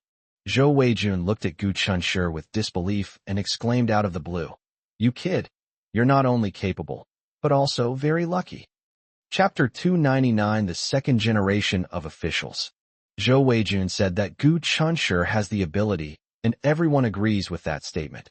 Gu Chunshur's ability is evident to all. But where does this good fortune come from? Even Gu Chunshur himself couldn't understand it. How is your relationship with your classmate? Instead of elaborating on his previous statement, Zhou Weijun inquired about the relationship between Gu Chunshur and Zheng Buiyuan. Gu Chunshur replied, We are friends. Zhou Xiangyu added, Dad, we can now be considered friends, but he's not very good at playing Do Diju, a popular Chinese card game. Last time we played Do Diju together, besides Sister Li, he had the most paper sticks on his face, huh? Li Feiyao, whose dark past was suddenly brought up. The fact that this guy has lived this long and healthy is simply the biggest miracle in the world. Gu Chunshur glanced thoughtfully at Li Feiyao, who was secretly gritting her teeth and mentally cursing Zhou Xiangyu 100 times over. He thought that perhaps Zheng Buiyuan wasn't bad at cards, but rather didn't want Li Feiyao to lose too badly and wanted to keep her company. If that's true, then this guy is actually quite sweet. Gu Chunshur, thinking of Zheng Buiyuan's mysterious family background and considering Zhou Weijun's reaction, couldn't help but ask, Uncle, my classmate he. Zhou Weijun took a deep breath. If your classmate is Zheng Bowen's cousin, then his father is the director of the Law Enforcement Bureau in City A. Zhou Xiangyu and Li Feiyao looked at each other in bewilderment. Chief of the Law Enforcement Bureau. That's amazing. That's incredible. Gu Chunshur seemed to be deep in thought. It turns out that Zheng Buiyuan is the son of an official. That was truly unexpected. Legends about Zheng Buiyuan still circulate quietly among students at the University of Washington. There are various versions, and regardless of which version, they all portray Zheng Buiyuan as a mafia prince. But in reality, his background is perfectly legitimate. What puzzled Gu Chunshur was the story of the kind senior who had told him about Zheng Buiyuan beating and bullying a male classmate, causing him to drop out of school. What was going on then? Gu Chunshur still vividly remembers the lingering fear his senior had when he mentioned the incident, and the anxiety of his junior's girlfriend. Now that he has become friends with Zheng Buiyuan by accident, Gu Chenshi feels that Zheng Buiyuan is not as scary as other classmates described. Zheng Buiyuan is actually quite easy to get along with, really. If you want to become friends with him, it's very simple. That was the secret Gu Chenshi had already figured out to hate Du Yuxuan. However, Du Yuxuan has now dropped out of school, her reputation is ruined, and she's disappeared somewhere. Perhaps this shortcut is no longer available. As for Zheng Buiyuan beating his classmate, Gu Chenshi had also thought that perhaps everyone was taking things out of context and spreading rumors. However, Gu Chenshi did not seek confirmation from Zheng Buiyuan about this matter. He wouldn't be foolish enough to take the risk just to satisfy his curiosity if he wasn't sure if this matter was something that Zheng Buiyuan would provoke. They also wouldn't assume that Zheng Buiyuan was arrogant and ostentatious because he relied on his father's power after learning that Zheng Buiyuan was the son of an official. Zheng Buiyuan is flamboyant, yet low-key. It sounds contradictory, but Gu Chenshi couldn't think of any other words to describe his daily life at school. Wherever he goes, his carefree and arrogant demeanor always makes him the center of attention. But according to Gu Chenshi's observation, it was usually others who took the initiative to approach him and try to please him. He actually doesn't like getting too close to people, and he never actively seeks out trouble. Chenshi, you should try to get along well with your classmate. Of course, we are all law-abiding citizens and do legal business, but there is a saying that it is easier to get things done if you have connections in the government. Having more connections will make your future path smoother. Zhou Weijun, speaking from experience, offered his earnest advice. Gu Chenshi nodded. I understand, uncle. Zhou Xiangyu's face was contorted in a grimace. Li Feiyao asked in confusion, Zhou Xiangyu, what's wrong? Zhou Xiangyu said seriously, I'm recalling. Remember what? I need to recall if I've ever offended Zheng Buiyuan anywhere. Li Feiyao. Oh no, I've got it. We were playing cards at the hospital the other day, and I think I made fun of him for being such a bad player. Zhou Xiangyu's face turned deathly pale. That's why I always advised you to eat more and talk less, but you never listened. Now look what happened. You've messed with the wrong person. Not everyone is as good-tempered as me, you know? Be more careful in the future, Li Feiyao said, exasperated. Zhou Xiangyu was on the verge of tears. But what am I supposed to do now? His father is the director of the Law Enforcement Bureau. Gu Chenshi and Zhou Weijun were so engrossed in their business conversation that they didn't notice their whispered conversation. Zhou Weijun sighed and said, To be honest, I've worked hard in City A for so many years and have met a lot of people. But even now, I'm still not old enough to talk to the director of the Law Enforcement Bureau. Gu Chenshi chuckled self-deprecatingly. Uncle, it just so happens that both he and his son are students at Huada University. Besides, I only know the director's son, not the director himself.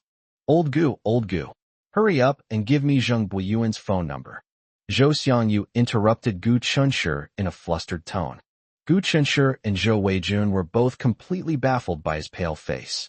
Zhou Weijun asked worriedly, Xiangyu, are you feeling unwell? Dad will take you to the hospital. Zhou Xiangyu said with a long face. It wasn't Dad, it was me playing cards with this Zheng Buiyuan a while ago, and I laughed at him for being a newbie. But I didn't know he was the son of the director of the Law Enforcement Bureau. Gu Chenshi was both amused and exasperated. Zhou Xiangyu, you don't actually think that just because you made fun of him, he'll send his father from the law enforcement agency to arrest you? That's such a naive idea. Haha, I'm not a 3-year-old. Of course not. Zhou Xiangyu suddenly grinned mischievously. I want to apologize to him, get closer to him, and flatter him a bit so he can become my buddy in the future. Didn't my dad just say that having connections in the imperial court makes things easier? This unexpected turn of events left Li Feiyao completely stunned. It's such a pity that someone with such acting skills doesn't pursue a career in the entertainment industry. Zhou Weijun, used to his son's dog, shook his head with a smile. Zhou Xiangyu was just saying it. When Gu Chenshi actually offered him Zheng Buiyuan's phone number, he waved his hand and refused. Although we had a lot of fun together that day, I feel like we're not on the same wavelength. Whether we can become friends or not, we'll see what fate has in store. This time, Zhou Xiangyu was quite insightful. Chapter 300, Let's Be a Couple. Although I don't have the opportunity to speak with Director Zheng, I have heard a little about his character. Zhou Weijun said. He is an upright and honest person and is a well-known good official. Gu Qinsher didn't know anything about Zheng Buiyuan's father, Zheng Xinghua, and therefore had no right to speak. To be honest, if he hadn't learned from Zhou Weijun today that Zheng Buiyuan's father was the director of the Law Enforcement Bureau, he would have always assumed that Zheng Buiyuan's family was in business. I met Zheng Bowen once.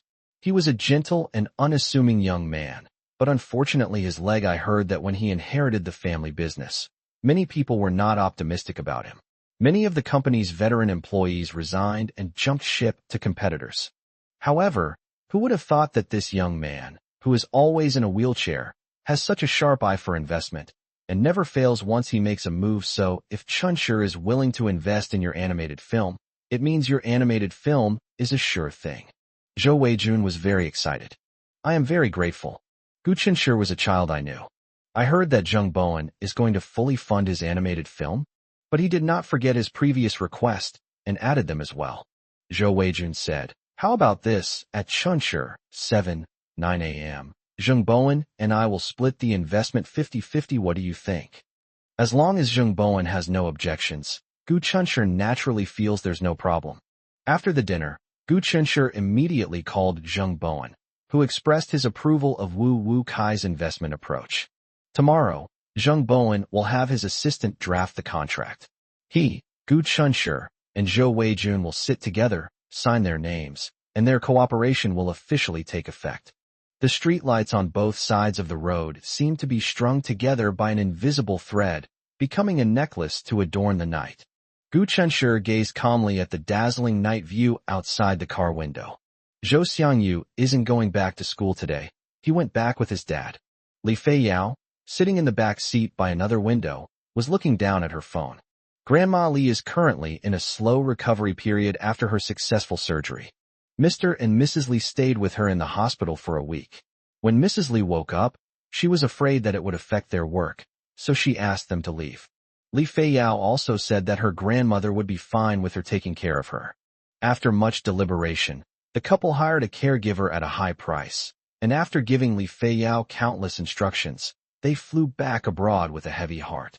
Although there are responsible caregivers on duty at night, Li Feiyao goes to stay with the caregivers every other night, and she will go tonight. Gu Qinsher shared a taxi with her and took her to the hospital first. I'll also visit Grandma Li while I'm at it. Grandma Li is staying in a single room. In a top-tier hospital where beds are scarce, Grandma Li was able to stay in a quiet single room, which fully demonstrates Zhou Weijun saying, it's easy to get things done if you have connections in the government. The ward was arranged by Professor Su. Since they were not related by blood, he certainly wouldn't give special treatment to an ordinary patient. Needless to say, it's all thanks to Zheng Buiyuan. Whether Zheng Buiyuan was doing it out of consideration for his friend Gu Qinsher or to curry favor with Li Feiyao, his sincerity was off the charts and left no room for criticism. When Gu Qinsher and Li Feiyao arrived at the hospital, Grandma Li was already asleep.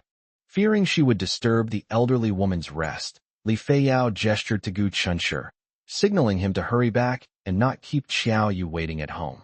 Gu Qinsher turned and walked out of the ward. While waiting for the elevator, he accidentally ran into Zheng Buiyuan. Gu Qinsher asked in surprise, Brother Zheng? It's past 9 o'clock at night, and he's rushing to the hospital. Could it be that he's there to visit Grandma Li just like I was?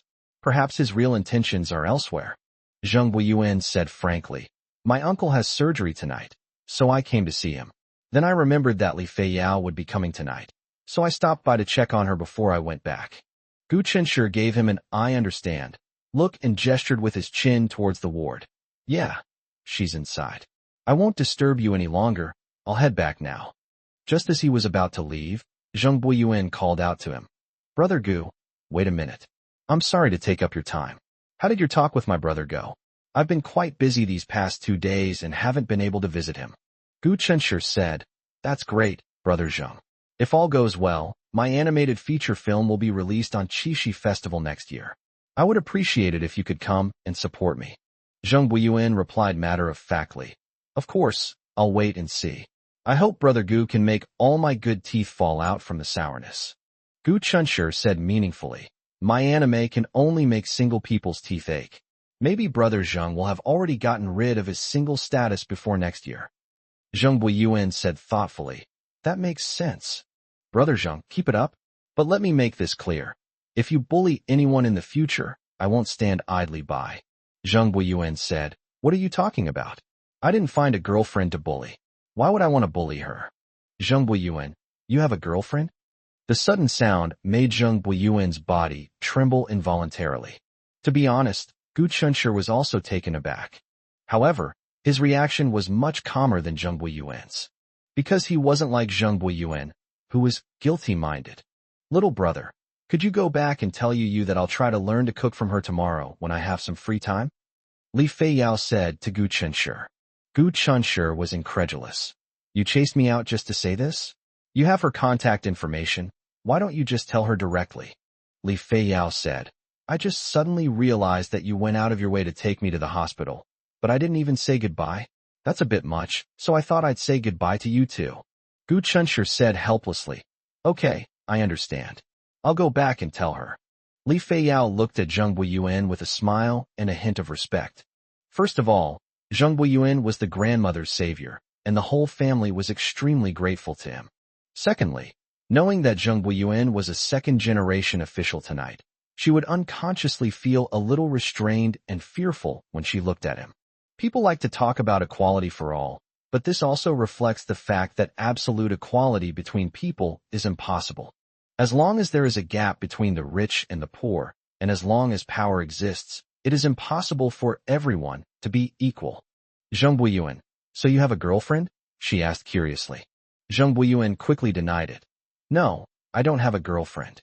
His expression, as if he was afraid of being misunderstood by Li Feiyao, made Gu Chunshi suppress a laugh. He calmly clarified for him. He doesn't have a girlfriend. Zheng Buiyuan then asked her, and you? Do you have a boyfriend? Li Feiyao pointed to her nose. Me? Boyfriend? No. Haha. I'm just like you, a single dog. Then she thought of all the things Zhou Xiangyu disliked about her, and suddenly felt a little heartbroken. Then let's become a couple. Li Feiyao was stunned. Huh. I'll post the other two later. I've been quite busy lately, so this was a bit rushed. Sorry. Chapter 3, When are you my boyfriend now?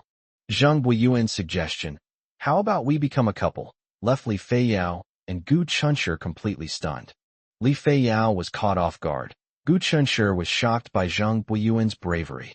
Is he confessing his feelings to Li Feiyao? As expected of his brother Zheng, he never takes the usual path. Gu Chunshi was caught in a dilemma. He felt that his presence was superfluous, but he also felt that he needed to witness such an important moment. Zheng Buiyuan looked at Li Feiyao with a serious expression. What do you think of me? Li Feiyao's expression was a little strange. She stammered. What did you just say? You. Zheng Buiyuan said. You're a single woman, and I'm a single man, so we'd make a perfect couple. What do you think? Li Feiyao stammered even more. You are you confessing to me? Zheng Buiyuan calmly gave a hum. Li Feiyao glanced at Gu Chunshi, seemingly seeking his opinion. Gu Chunshi said, this is between you two. You make the decision yourself. When Li Feiyao looked at Zheng Buiyuan again, she suddenly felt a little shy. How could she possibly admit that when she first met him, she thought he was incredibly handsome and had even secretly been infatuated with him? However, I haven't considered any other ideas. The reason was that I didn't know this guy well at the time, and I thought he was a bit shady and not easy to get along with. After spending some time together recently, Li Feiyao realized that this big boy wasn't so scary after all, although he was cool and handsome most of the time, with a bit of a roguish charm. But he can also be adorable, like the time we played cards, and he sat quietly after losing, letting her stick the paper on his plate. Seeing that she didn't answer for a while, Zheng Buiyuan felt a little disappointed, but on the surface he pretended to be nonchalant and smiled. I was just joking with you. You didn't take it seriously, did you? My first confession to a girl ended in failure. How unlucky. Li Feiyao exclaimed, huh? Her disappointment was immediately apparent. So you were just joking? I thought you were serious, and I was about to say I do. How annoying. Don't joke like that with me again. I'm easily teased. She turned to complain to Gu Chunshi, only to find that he had quietly left some time earlier. No, what I said just now was a joke. Li Feiyao, let's be together. Li Feiyao met his eyes, a little flustered. But I have many flaws. It's okay, I have flaws too. No, my shortcomings are different from yours. First of all, I don't really like studying. I'd rather enter the workforce early than improve myself. Li Feiyao frowned. If everyone becomes a college student and everyone becomes successful, society will fall into chaos. But maybe my uncles and aunts will think I have a low level of education. No, my parents are very open-minded and respect my opinions. Are there any other shortcomings? Li Feiyao said guiltily. I like to play. Zheng Buiyuan laughed. You call that a flaw? Then do you want to listen to me? Li Feiyao nodded. She laid bare all her shortcomings. If she didn't listen to Zheng Buiyuan, she'd feel like she was missing out. Zheng Buiyuan said, Actually, I have a bad temper. Then would you hit someone? Yes, if someone provokes me, but impulsiveness is a sign of immaturity, and I have already made up my mind to control myself. If I accidentally offend you in the future, will you? Zheng Buiyuan said, both amused and exasperated. Of course not. From now on, will you tolerate whatever I do? No, for example, if I cheat on you? Li Feiyao blurted out. Zheng Buiyuan. That was indeed what he meant, but after Li Feiyao pointed it out directly, the atmosphere instantly became strange. The two stared at each other for a long time, both feeling a little awkward. This is nothing compared to what's already happened.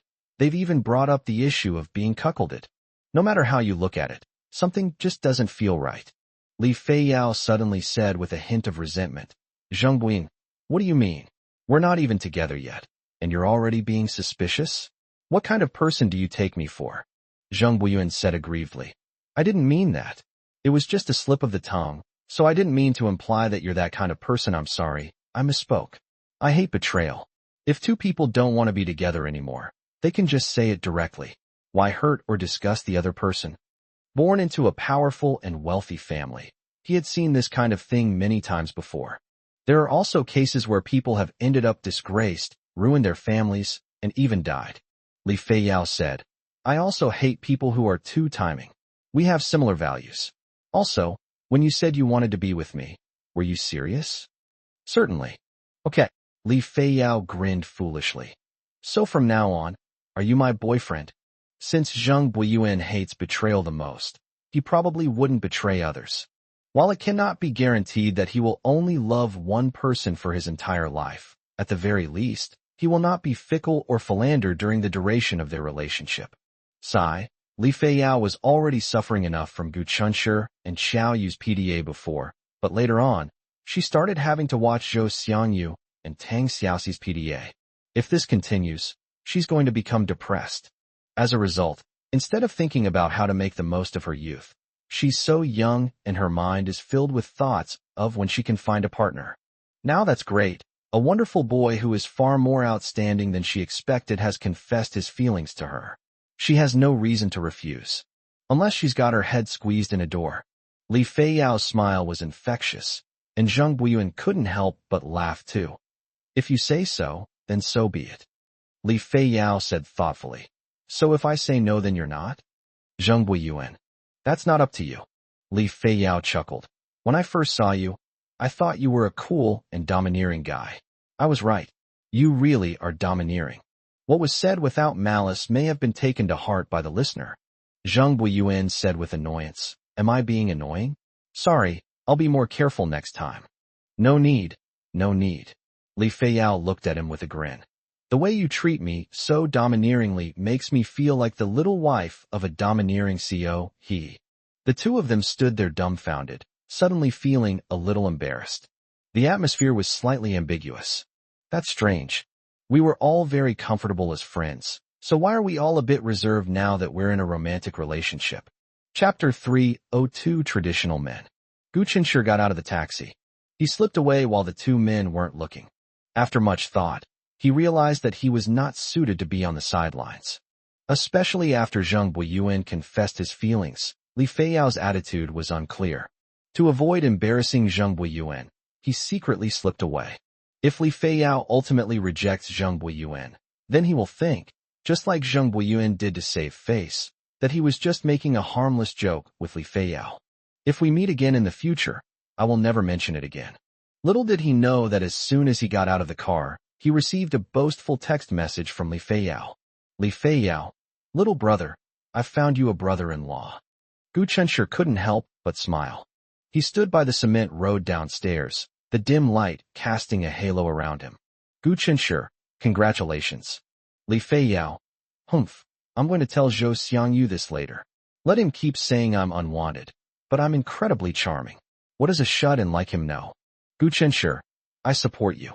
After replying to the text message, he suddenly looked up, and, without even looking for it, his gaze fell directly on a brightly lit window. That was where he and Xiao Yu lived. Xiao Yu leaned against the window, looking down at him. She was backlit, making it impossible to see her features and expression.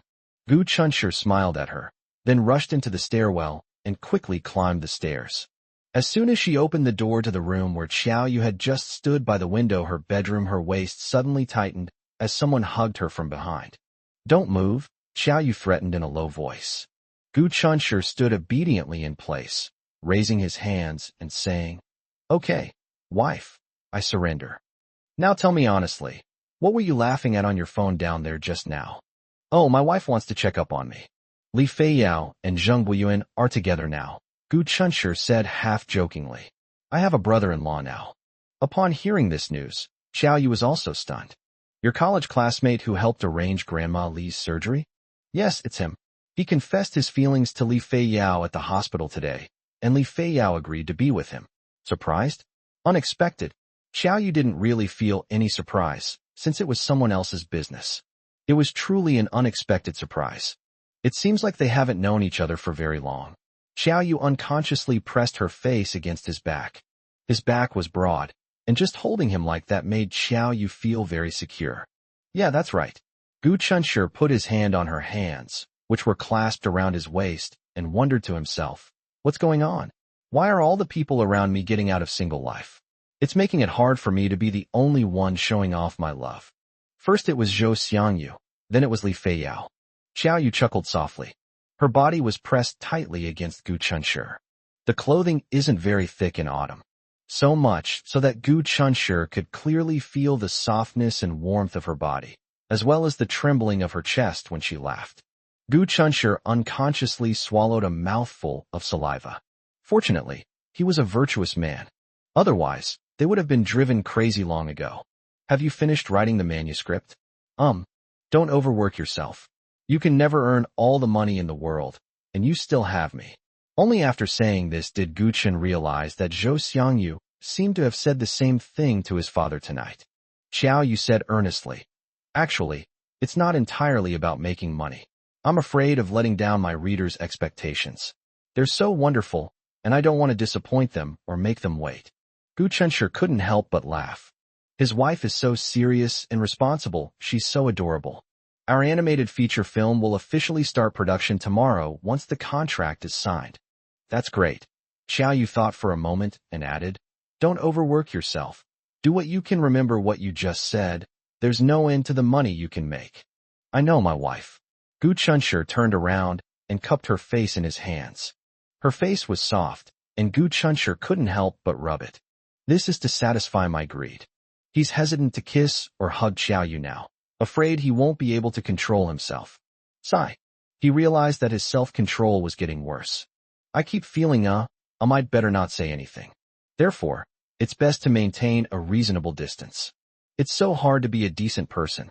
No matter how difficult it is, he will strictly adhere to it. He can't control what others do. Everyone has their own ideas. Anyway, he's a traditional man, and he has his own bottom line. Maintaining sufficient respect for Xiao Yu before marriage was the bottom line he had to guard against at all costs. This is the least you can do to show respect to Xiao Yu. I've been too busy lately and haven't spent much time with her. Once he's done with this busy period, Gu Chunshi decided to ignore everything else and spend 2 days with her. Gu Chunshi was a student, and both Xing Bowen and Zhou Weijun, the two big bosses, were very considerate and set the discussion time for noon.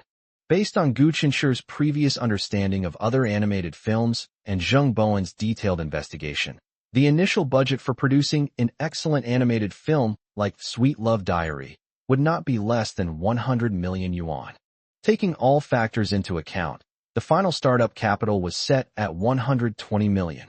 Zheng Bowen and Zhou Weijun each contributed 60 million yuan. As for the profit distribution after the film's release, Gu Chunshi and Zhou Weijun will each take 30%, and Zheng Bowen will take 40%.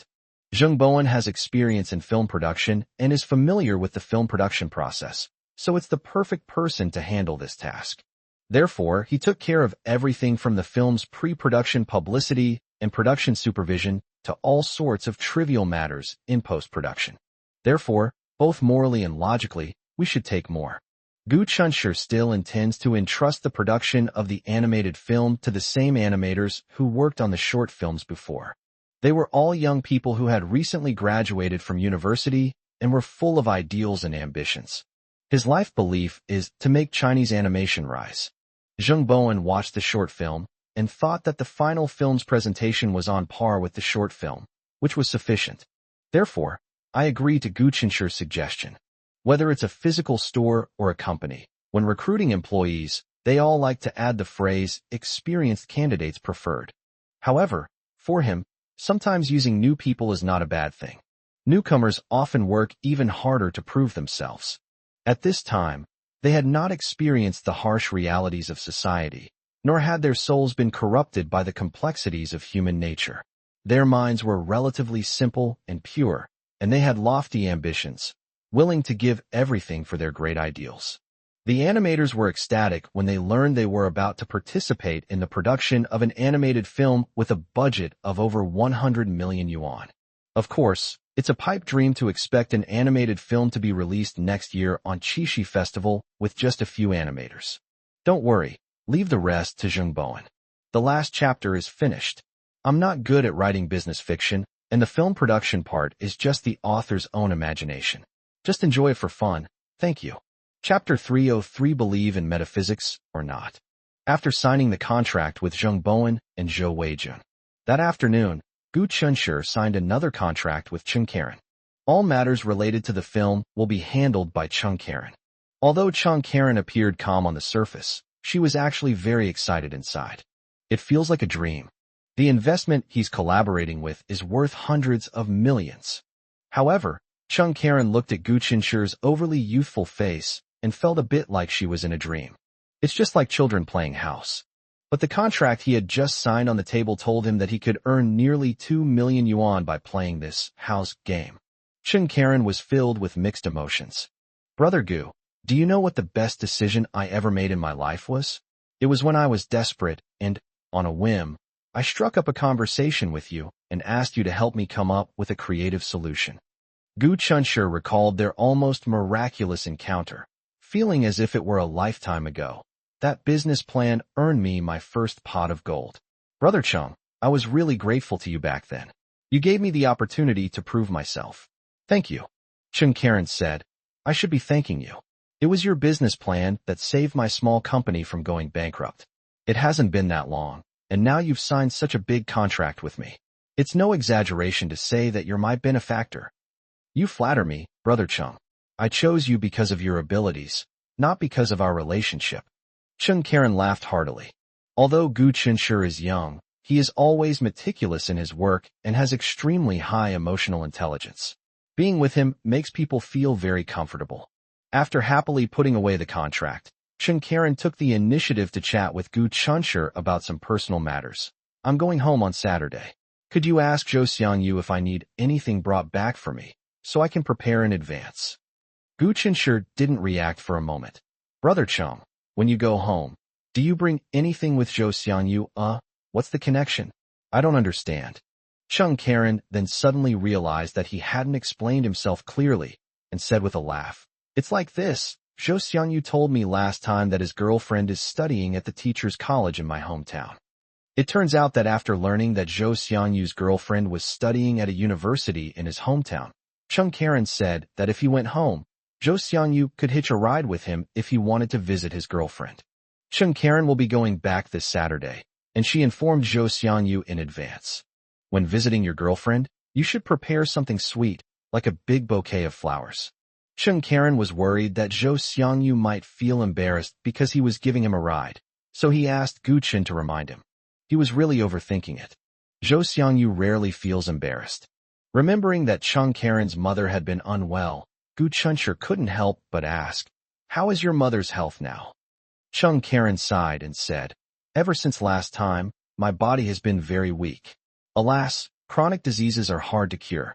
There is no other good way but to take good care of myself according to the doctor's advice.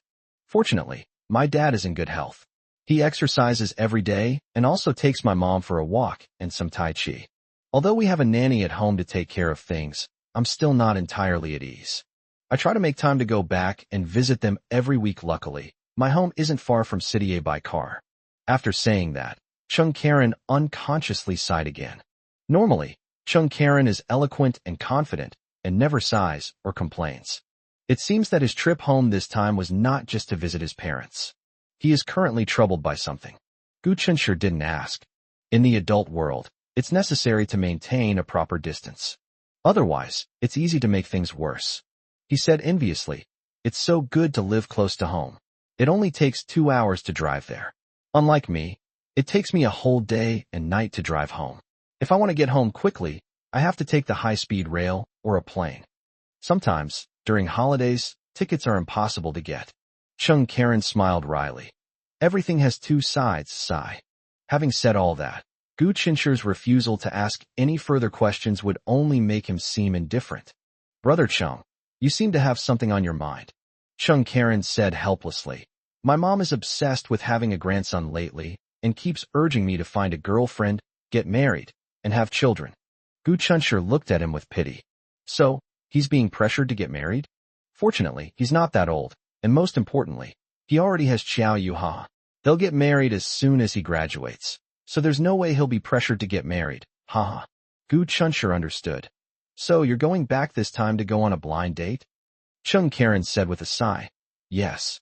I met 2 girls on my last 2 trips home, but neither of them were suitable. Sigh, I don't know when this will end. The company has been doing very well lately, and he wants to take a leap forward in his career.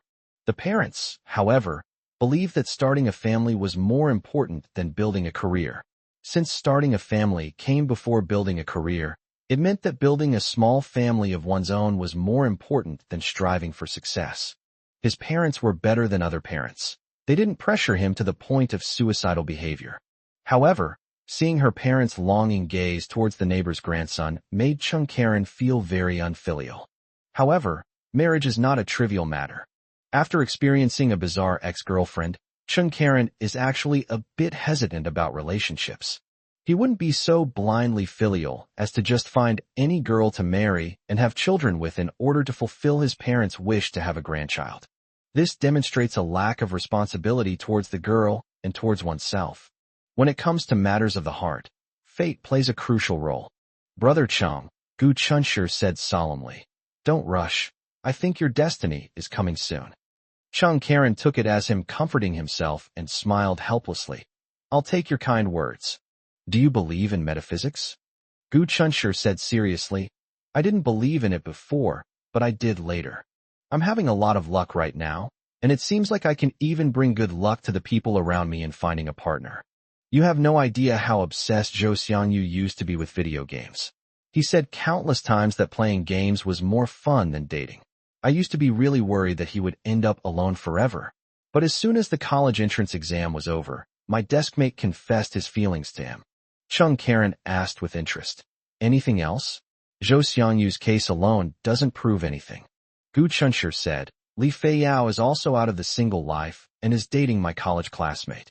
Li Feiyao is a lively and cheerful pretty girl, very likable, so it's only natural that she found a boyfriend.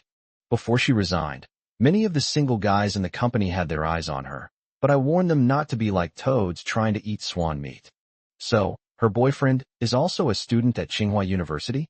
Li Feiyao deserves a better guy.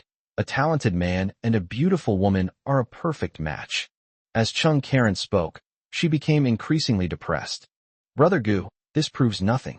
I can't compare to Zhou Xiangyu and Li Feiyao at all. They are in their prime, in the most youthful years of their lives, while I am old." Chapter 304b His backing. Looking at Cheng Karen's weathered appearance, Gu Chunshur couldn't help but laugh. "Brother Cheng, It's lucky you're lamenting your age in front of me. If you were in front of your elders, you'd be scolded to death. At just over 30 years old, can that be called old? How would those elderly people in their 70s and 80s feel if they heard this? Chung Karen smiled wryly and said, I misspoke. I just had the illusion that the world belongs to you all when I see you so full of energy. The new generation surpasses the old. Sigh, I don't want to think about it too much. I'll just take it one step at a time. The animated feature film based on the same name as Sweet Love Diary has officially entered production. Meanwhile, with Jung Bowen's support, the Sweet Love Diary comic book series sold 100,000 physical copies. There was no need for physical sales. The 100,000 copies were pre-ordered by fans even before they were printed. The demand was so high that an additional 100,000 copies were printed. At the same time, the Douyin Sweet Love Diary comic resumed updates, much to the surprise and delight of its fans. Young director Gu was extremely busy juggling school and work. If there's simply no time to update the comics, then who's updating the comics on TikTok? There is only one truth. The comics are updated by Gu Qinshi's proxy illustrator, Xiaoyu. When Xiaoyu had the idea of updating his comics, Gu Qinsher initially refused. It wasn't that he was afraid Xiaoyu would ruin or tarnish his comics. He had complete confidence in his wife's abilities. It's just that Xiaoyu is already busy enough, and Gu Qinsher doesn't want her to be too tired. But Xiaoyu's decision ultimately convinced him. Gu Qinsher is getting busier and busier. Xiaoyu was also busy, but compared to Gu Qinsher's big project, Xiaoyu felt that her busyness was insignificant. The night before last, after saying goodnight to Gu Qinsher, she lay in her bed, tossing and turning, unable to fall asleep. Since they got together, they've gotten used to doing their own thing. For example, before Gu Qinsher took the college entrance examination, while Gu Qinsher was reviewing his lessons, Xiaoyu was writing a novel next to him. Later, Gu Qinsher drew comics, while Xiaoyu either drew pictures or wrote novels. Now, Gu Qinsher has started making animated films, while Xiaoyu still stays at home every day drawing and writing novels. This made Xiaoyu a little uneasy. Gu Qinsher kept moving forward without stopping, while Gu Qinsher seemed to be standing still. Gu Qinsher is still that sunny, cheerful boy who still loves to tell her wife, I love you. I'm still the same person who doesn't like going out and stays at home every day. Although they were together, their lives were largely incompatible. Xiaoyu realized he had been greedy. She wanted to be more involved in Gu Qinsher's world, be the strong support behind Gu Qinsher. That evening, she made a decision. You have to give up either painting or writing novels. Without hesitation, she gave up painting, which she had once relied on for a living. You can give up your paintings, but you can't give up your novels. She stopped painting. At most, her income decreased slightly. But if the novel is not written, it will hurt the feelings of a large number of loyal fans. Xiaoyu's decision not to accept any more artwork doesn't mean she'll stop drawing altogether. She's going to resume updating the comics that Gu Qinsher hasn't had time to update. In order to avoid changing the original style of the comic, Xiaoyu would listen carefully to Gu Qinsher's ideas before starting to draw. Xiaoyu is a professional painter. She can complete her daily update quota in just 1 hour. At the same time, she types incredibly fast. She can write a novel in 2 hours. So when she stopped taking on drawing assignments, after deducting the time spent updating comics, novels, and doing housework, she suddenly had a lot more free time. Gu Qinsher wanted her to stay home, drink tea, tend to her flowers, and think about him occasionally. Xiaoyu refused. She had to be a strong support for Gu Qinsher. How could a supporter just lie around at home? Besides, that wasn't the life she wanted. Boss Gu, could you arrange a job for me? I don't want to work for others, but I want to work for you. After dinner, Xiaoyu clung to Gu Qinsher's arm like a child wanting candy, refusing to let go, and pleaded sweetly. Gu Qinsher pondered for a long time before saying, All right then, I'll assign you a position. This position is boss lady, ha. Xiaoyu suppressed a laugh and said, Then tell me, what kind of work does the landlady do every day? Gu Qinsher said in a serious tone, You don't even know that? The boss's wife's job is, of course, to check the boss's accounts. Xiaoyu finally couldn't help but laugh out loud. Checking accounts every day is so boring and tedious. Can you arrange some interesting work for me? You really want to work? Gu Chunshur looked at her with doting eyes. Xiao Yu nodded seriously. Gu Chunshur had an idea. On Saturday, when Chung Karen drove back to his hometown, in addition to Zhou Xiangyu, who was going to see his girlfriend, he also got a ride with a young couple Gu Chunshur and Xiao Yu. Driver Chung Karen had no appetite for breakfast, but his stomach was full of dog food. As soon as Zhou Xiangyu sat in the passenger seat, he barely said a few words before looking down and texting nonstop. What message to send, and to whom? Need I say more? He definitely sent it to his girlfriend, Tang Xiaoxi. As for the young couple in the back seat, they were quite quiet, but the unintentional eye contact between the two was enough to make the old Chung Karen feel envious for 2 days. We set off at 7 a.m. There weren't many cars on the road, and the road conditions were smooth. We arrived in Y City a little after 9 a.m. They split into 3 groups. Chung Karen went home to see her parents, and then went on a blind date. Zhou Xiangyu went to the normal university to see Tang Xiaoxi. Gu Chunshur and Xiao Yu went to Su Qing's factory together. Xiao Yu wanted to find something to do, so Gu Chunshur handed over the work of contacting Su Qing about production to her. He had already told Su Qing about this over the phone beforehand. Today, he would take Xiao Yu to learn about the clothing production process and also let her get to know Su Qing face to face. Everyone has different habits and requirements. Su Qing was used to dealing with Gu Chunshur, so naturally she needed to get to know each other's working methods when she switched to Xiao Yu. Returning to the same place, just like last time, the courtyard gate was still tightly closed. After Gu Chunshur made a phone call to Su Qing, he could soon see Su Qing walking hurriedly from the direction of the workshop through the crack in the door. As Su Qing opened the door for them, she said in surprise, "I thought you would come a little later, but I didn't expect you to be here so soon. You must have gotten up very early today, right?" Gu Chunshur said, "Yes, we set off at 7 o'clock this morning." "So early? Then you must have gotten up around 6 o'clock. Su Qing closed the courtyard gate again and locked it. Gu Chunshur casually glanced around the courtyard. Unlike the bleak autumn winds of the last time, this time even though all the leaves on the trees had fallen and the weather had turned cold, it still couldn't stop the lively atmosphere in the courtyard. Chapter 305 The Mad Dog That Bites. People standing in the yard can hear the sounds of machines coming from the workshop. Su Qing first took the 2 of them to the workshop for a tour, and also let Gu Chunshur and the other person take a look at the clothes that were being produced. "Mr. Gu, take a look at our fabric and workmanship. Aren't they exactly the same as the sample garment we gave you?" Then, Su Qing led them to the packaging area. Several workers were packing the items with practiced ease. The orders placed in the live stream will be processed as quickly as possible, followed by the packaging of all the goods. They always guarantee delivery within 3 days, but in reality, not a single item is ever delayed until the 3rd day. The courier company usually picks up the goods within 2 days. Gu Chunshur initially delegated the task of handling product inquiries from fans during the live stream to Li Feiyao, but he later realized that this was not a job that one person could do alone. The salary he initially offered Li Feiyao was not much, at 30,000 yuan. The workload is just too much. Li Feiyao is not a robot, and cannot be online 24 hours a day to answer fans' questions anytime, anywhere. It's his fault for not having much experience as a first-time boss. Li Feiyao was also working as a customer service representative for the first time and lacked experience.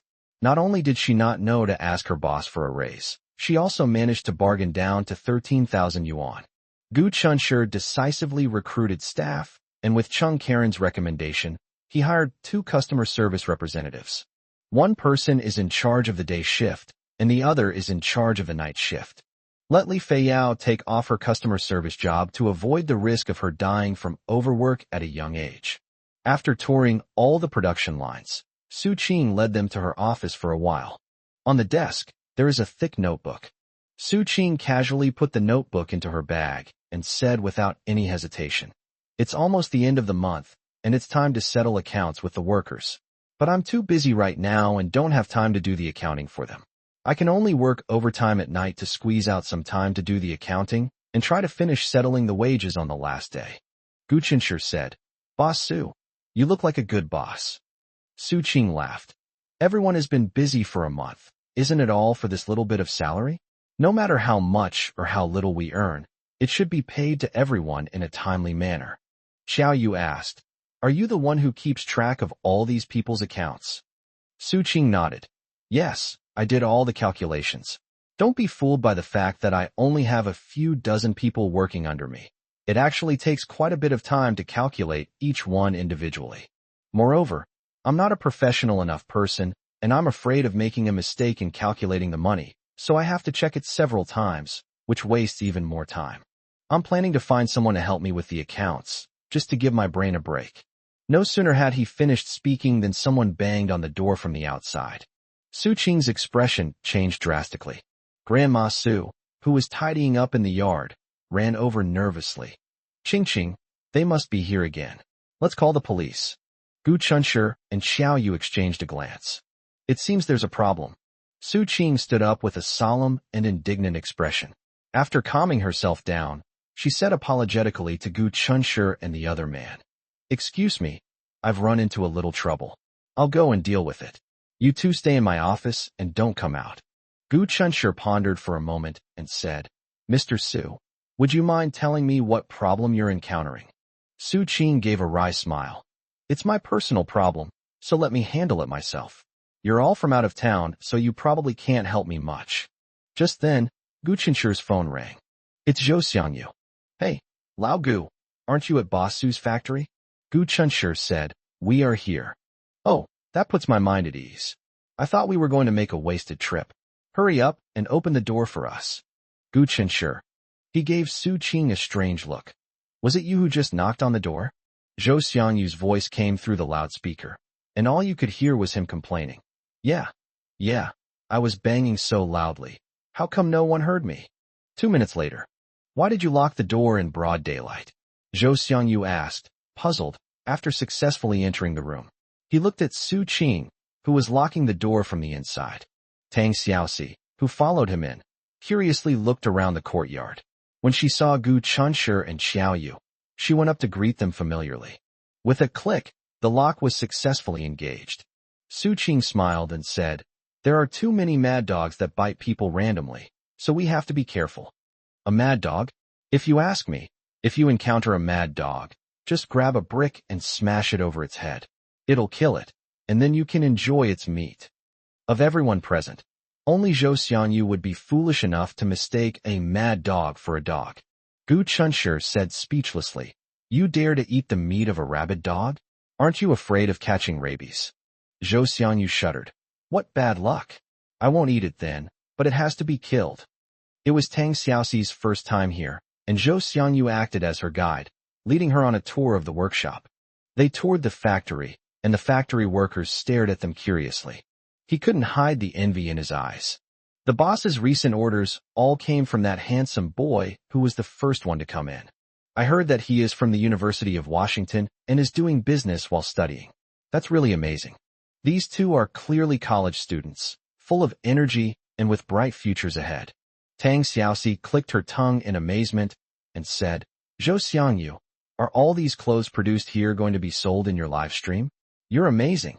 Tang Xiaoxi actually watched every one of Zhou Xiangyu's live streams, but she was still greatly shocked to see so many products at once. Zhou Xiangyu said smugly, "Of course.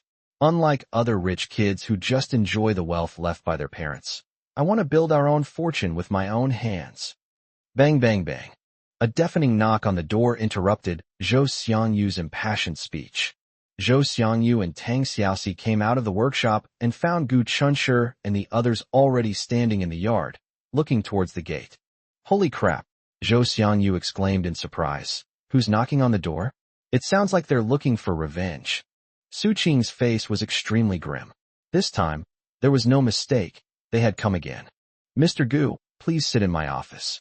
Don't worry about what's happening outside." Gu Chunshi asked, puzzled. "Mr. Su, what trouble have you encountered? If you don't have a good solution yet, I suggest you tell us. Many hands make light work, and maybe we can come up with a solution for you." Su Qing hesitated. The workers obviously heard the commotion. They stood at the workshop door, looking out with pity in their eyes as they gazed at Su Qing. Chapter 3 is finished. Chapter 3:06 The Scumbag's Plan. Su Qing hesitated. While she hesitated, The people banging on the door outside started shouting loudly. Su Qing, Su Qing, you can hide now, but can you hide forever? Open the door right now. If you don't, I'm sitting here and not leaving. I don't believe you can stay here forever. The blatant threat in his words caused everyone present to change their expressions. The person speaking outside the door was a man. His rough voice unconsciously conjured up an image in Gu Chunshi and the others of a burly man with a thick back, a face full of scars, and a ferocious expression. Su Qing stared intently at the courtyard gate, biting her lower lip, her hands involuntarily clenching into fists. Zhou Xiangyu was surprised. Holy crap, he was right. He really is here for revenge? Boss Su, who did you offend? Zhou Xiangyu asked with concern. Everyone else looked at Su Qing. Su Qing said coldly, It's nothing, I just accidentally got targeted by a mad dog. Zhou Xiangyu suddenly realized that the mad dog Su Qing had just mentioned he hadn't even realized it. However, it really is a mad dog. Tang Xiaoxi said, Boss Su, we live in a society governed by law. If you are being harassed, call the police. Yes, call the police, the others echoed. Su Qing shook her head with a wry smile. They're still students after all. They have no idea how treacherous people can be or how cold and indifferent the world can be. Sometimes ideas are too naive. We reported it, but the other party did not cause us any real physical harm. The police came, mediated a bit, and then left. It was useless. Helpless, Su Qing first waved to the workers, signaling them to continue their work, and then asked Gu Chunshi and the others to go to the office. Ignore him, just treat it like a dog barking outside. Xiao Yu said worriedly. But things have to be resolved eventually. This can't go on like this. Su Qing didn't say anything. His fists were clenched so tightly that his nails dug deep into the flesh of his palms. The shouts and commotion outside could be faintly heard, disturbing my peace of mind. Grandma Su became agitated and grabbed a broom, ready to fight the people outside. Su Qing grabbed him. Grandma Su, in a fit of anger, spoke quickly and urgently, her words tinged with a local accent. Apart from Su Qing, no one else present could understand what she was saying. I could only vaguely hear the word beast. Gu Chunshi suddenly asked, Boss Su, aren't you locals?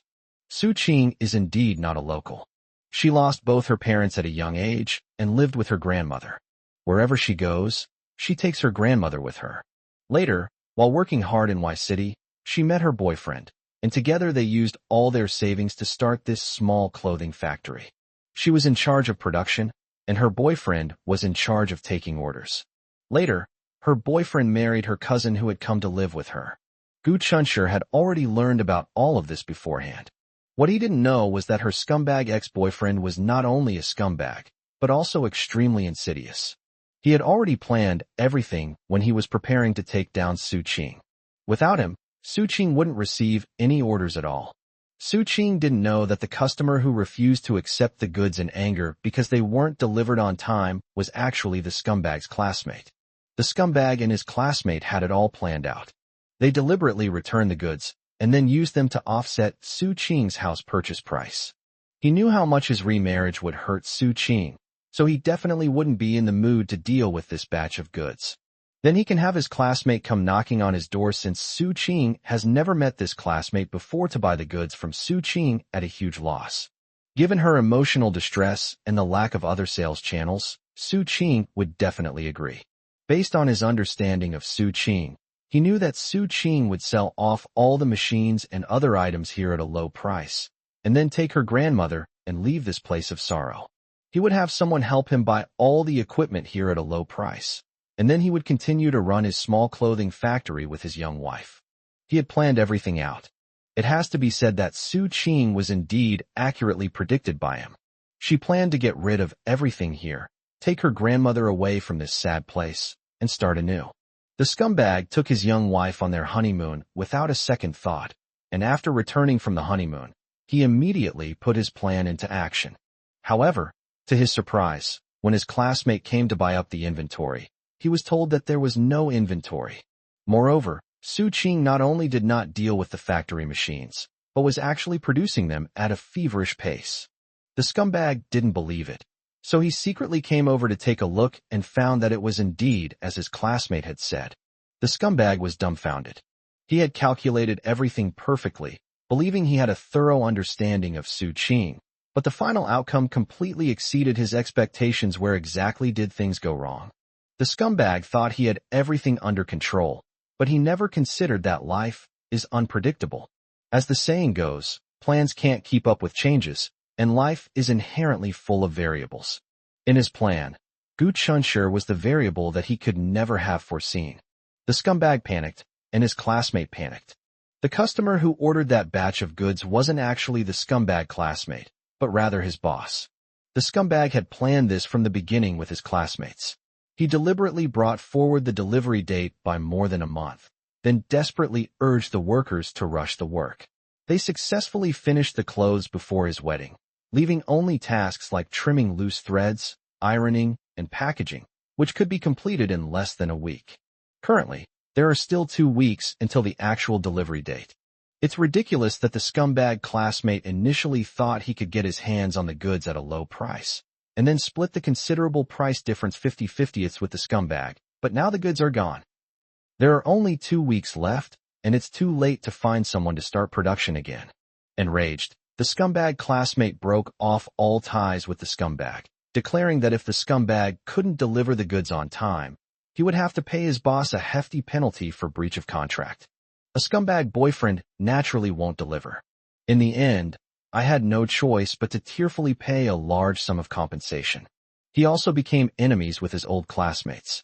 He was the one who tried to steal a chicken but ended up losing the rice instead. But ridiculously, he pushed all the blame onto Su Qing. What did Su Qing do wrong? Her mistake was that she actually deviated from his perfect plan.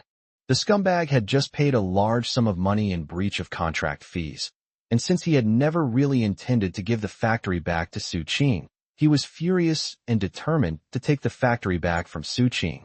The man who came to cause trouble outside was someone he instigated. He knows Su Qing too well. Su Qing is from out of town and has no one to rely on locally. As long as he drives her away, the factory will still be his. Su Qing was fully aware of all of this. Chapter 307 Meddling. Perhaps it was a sign of God's mercy on Su Qing's misfortune that she overheard the phone call between the man shouting outside the courtyard and the scumbag. Let her know that the man is the scumbag's distant cousin. Su Qing was so angry she was about to go crazy. In a moment of impulsiveness, she wanted to go and fight that scumbag. Grandma stopped him. Su Qing sadly realized that she had no way to fight back against the scumbag. What will Grandma do if something happens to me? She didn't have the resources to fight a scumbag to the death. Call the police? She tried, but it didn't solve the problem at all. That jerk just wants to disgust her and get rid of her. This, on the contrary, fueled Su Qing's burning fighting spirit. The more the scumbag tried to get her to give up everything here, the more she wanted to hold on tightly. In short, no matter what, we will never let that scumbag get away with it. However, she was just a weak woman and had no idea how to deal with this crisis. As a result, she has been unable to eat or sleep well in recent days and is extremely anxious. Su Qing, come out quickly. Su Qing, running away won't solve anything. Come out and see me right now. Su Qing, I love you. I want to marry you and make you my wife. There was a surveillance camera on the gate, and Su Qing was in her office at the time, where she could see everything outside the courtyard clearly on her computer screen. They could see a greasy, unkempt man, around 50 years old, banging on the door and shouting loudly. To be honest, not only Su Qing, but everyone else was disgusted. Damn it, what is this guy, all wrinkled and old, saying those things to an unmarried girl? Isn't that just being a pervert? I'm sorry you all had to see this. Su Qing was feeling annoyed. Xiao Yu secretly squeezed Gu Chenshur's hand. Gu Chenshur knew that his wife, who usually didn't like to meddle in other people's business, wanted to get involved in this mess. After all, anyone with a modicum of sense of justice would find it unbearable to witness what happened to Su Qing. Gu Chenshur pondered for a moment and said, Boss Su, this can't go on. We have to face what we have to face. In my opinion, let's go out and take a look. Zhou Xianyu was already excitedly rolling up his sleeves. Damn it. I'm going to beat this old scoundrel to a pulp. Tang Xiaoxi knew that Zhou Xianyu was impulsive and often wanted to fight with people. During high school, things were all right. With his friend Gu Chunshur keeping an eye on him, he was able to restrain himself a little. After he went to university and had to separate from Gu Chunshur, Tang Xiaoxi would often remind Zhou Xiangyu to be more mature and not to act impulsively when faced with problems. But when she saw Zhou Xiangyu roll up his sleeves without saying a word, she thought he looked incredibly cool. That old man outside who's spewing filth deserves to be beaten. Su Qing went to open the door. Grandma Su held a large broom, her expression tense, ready to strike. Gu Chunshur and the others naturally wouldn't stand idly by, so they followed as well. As the door slowly opened, the greasy man saw Su Qing's expressionless face and immediately beamed. Su Qing, you finally opened the door to see your husband. Shut the hell up, you old bastard. Zhou Xiangyu interrupted him with a roar. Without giving the greasy man a chance to react, she darted over, grabbed him by the collar, and lifted him up like a chicken. The greasy man then realized that besides Su Qing, there were so many other people here. He stared in terror at the tall and imposing Zhou Xiangyu, stammering. Who are you? What do you want? Zhou Xiangyu roared menacingly. You want to find your wife? Go look for her in the pigsty. If you dare cause trouble here again, believe me, I'll beat you to death. Unexpectedly, the greasy man was a coward who was all bark and no bite. When Zhou Xiangyu let go of him, he actually knelt down on the ground with a thud. Zhou Xiangyu kicked him disdainfully, sending him sprawling to the ground face first. Damn it! It's not a holiday. Why the hell are you kneeling down to me? Gu Chunshur said to the greasy man. Do you know what your behavior is called? Indecent assault against a woman. He looked up and pointed to the surveillance camera on the courtyard wall. Your every word and action has been recorded. You can't deny it at all. As long as we call the police, you will definitely be convicted. Do you know how many years you will be sentenced to? At least 3 years. The greasy man's face turned pale, and he stammered. To him, innocent. Kunzi made me do it. Gu Chunshur's actions earned him the utmost respect from everyone else. Xiaoyu smiled. Gu Chunshur has never let her down. Gu Chunshur deduced from the greasy man's words and actions that the man was not highly educated. In addition, greasy men are cowards who are all bark and no bite. He can easily scare a greasy man and make him wet his pants. Kunzi must be that scumbag. Gu Chunshur softened his expression. What else did Kunzi ask you to do? The greasy man glanced guiltily at Su Qing and stammered. Kunzi said that since they are all outsiders with no relatives or friends here, even if we did something to them, they wouldn't dare to do anything. Kunzi also said, I don't have a wife. If then I would be a married man. Su Qing's face was deathly pale, and her whole body was trembling. Apart from Gu Chunshur and Aunt Jinglan, Xiaoyu, who dislikes physical contact with anyone, put his arm around her shoulder to silently comfort her. Tang Xiaoxi gently patted Su Qing's back, almost crying on her behalf. How can there be such inhuman people in this world? Regardless of the circumstances, how could someone do such a disgusting thing to an innocent ex-girlfriend when you once loved her? Gu Chunshur smiled and asked the greasy man, Has Kunzi made you do anything else? The greasy man's eyes darted around. I accidentally saw Zhou Xiangyu's fist. The greasy man, reeking of urine from his crotch, fled. Su Qing covered her face and squatted on the ground, crying silently. Grandma Su was heartbroken and kept wiping away tears. Just as Gu Chunshur was trying to find a way to prevent Su Qing from having met the wrong person and eliminate future troubles, Chung Karen called. Brother Gu, I'm calling you at this hour. You can't tell me you're already eating, can you? I have to treat you to some of Y City's specialties today, to show you proper hospitality. Gu Chunshur smiled bitterly. It's only 10:40 a.m. now. He really can't eat lunch this early. Unfortunately, they didn't have much of an appetite. Chung Karen sensed something was wrong. Brother Gu, what happened over there? Give me the address. I'll be right there. Gu Chunshur originally didn't want to trouble Chung Karen, but then he thought that Chung Karen was a local and had a lot of experience. With him around, perhaps the matter could be resolved more quickly and effectively. More than half an hour later, Chung Karen arrived in his car. With the comfort of others, Su Qing's emotions gradually calmed down. As soon as Chung Karen entered, she noticed the gloomy atmosphere and looked at Gu Chunshur with a puzzled expression. Gu Chunshur pulled him aside and told Chung Karen everything that had happened to Su Qing. Chung Karen, who has a strong sense of justice, felt great sympathy for Su Qing. Out of respect for his brother Gu, he decided to get involved in the matter.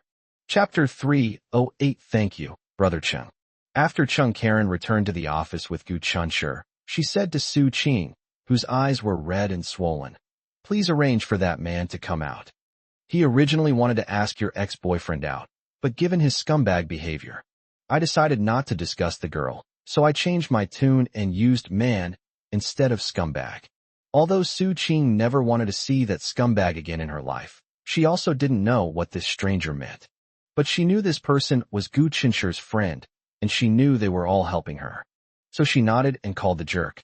The scumbag thought Su Qing was about to give in and had to apologize to him, so he ran over excitedly. It seems he hasn't yet found out about his distant cousin wetting his pants. Oh, he's here, and he's brought his beautifully dressed young wife, Su Qing's little cousin. I wonder what his motivation is, haha. When he swaggered in and saw that there was a uniformed person among the people in the room, his expression suddenly changed, and he turned to leave. The uniformed man said, "Hey, you, Wang Daquan, I'm talking to you. Why are you leaving? Come here." They called his name out, and Wang Daquan gritted his teeth and turned around with a stiff upper lip.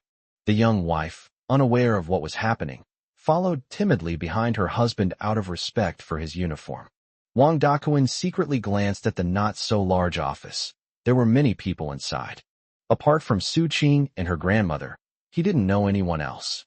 The uniformed man stared sharply at Wang Daquan. He was not yet 40 years old, with a buzz cut and a square face, exuding an aura of righteousness that seemed capable of suppressing all demons, monsters, and evil spirits in the world. Before asking Su Qing to call Wang Daquan over, Chung Karen called her cousin, who wore a uniform to work every day.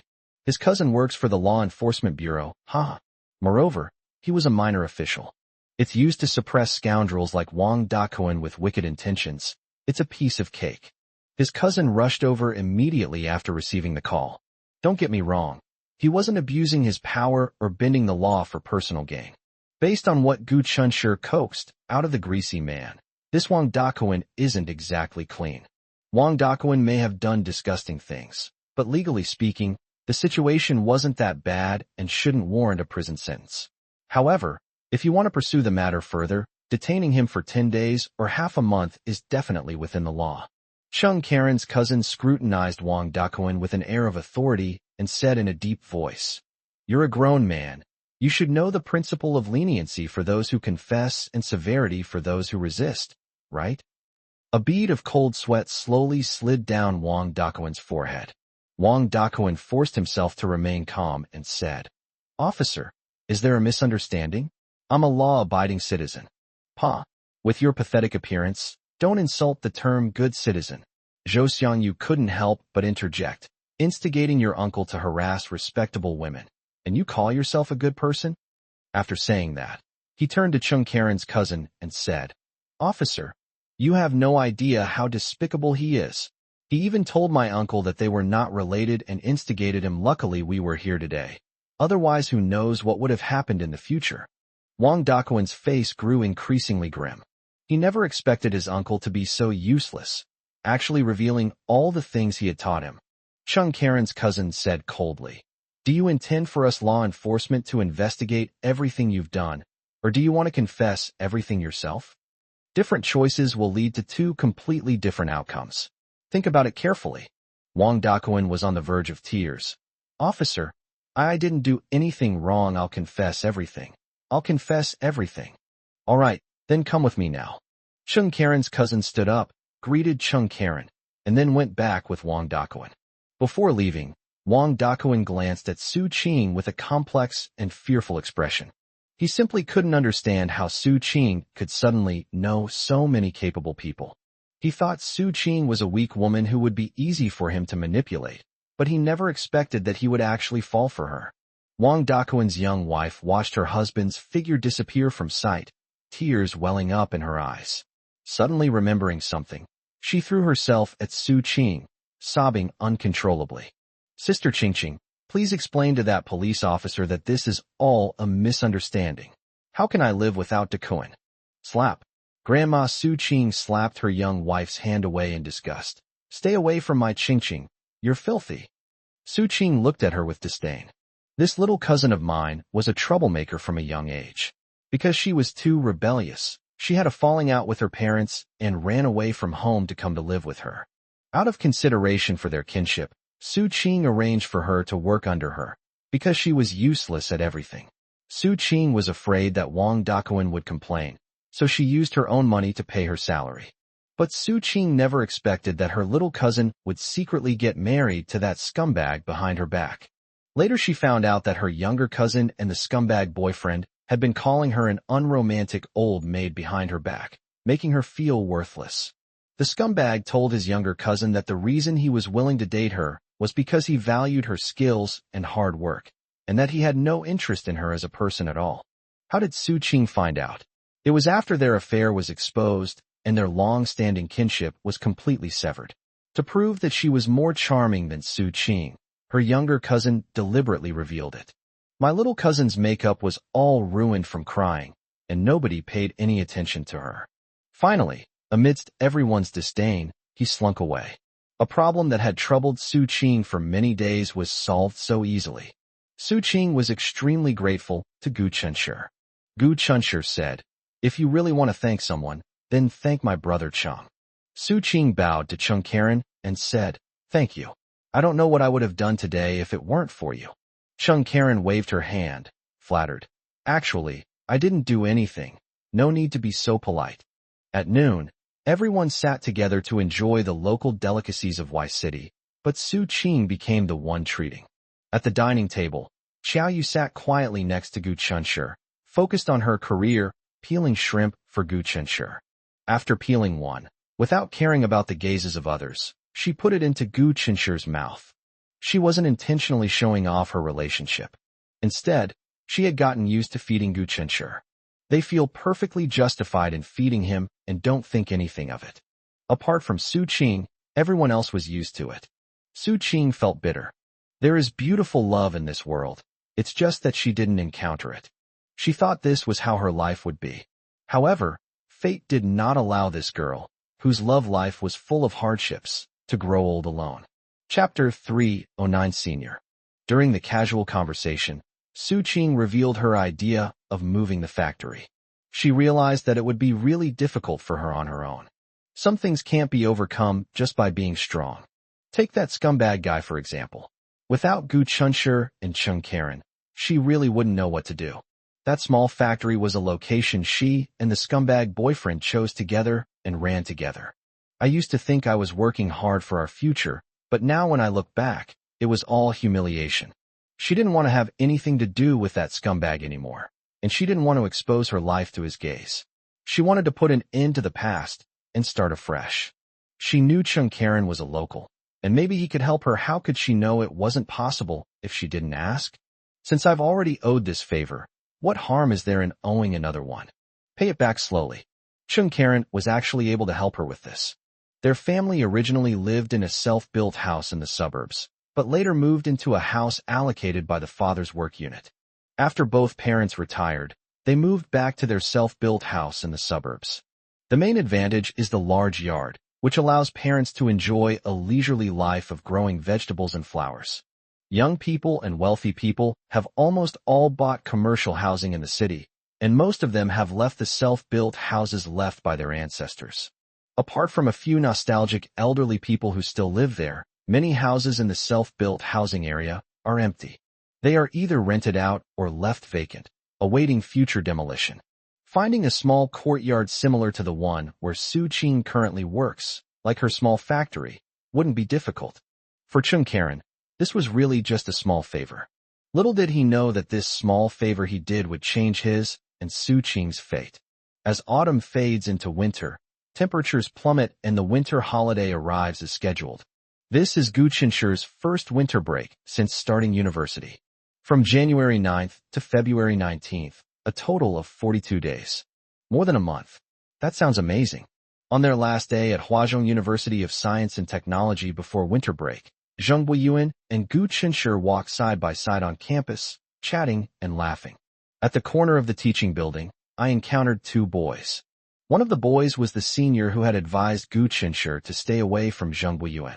The junior who had previously tried to stop him from meddling in other people's business was no longer by his side. The senior looked at Gu Qinsher with a complicated and strange expression. His reaction showed that he remembered Gu Qinsher, his junior from elementary school.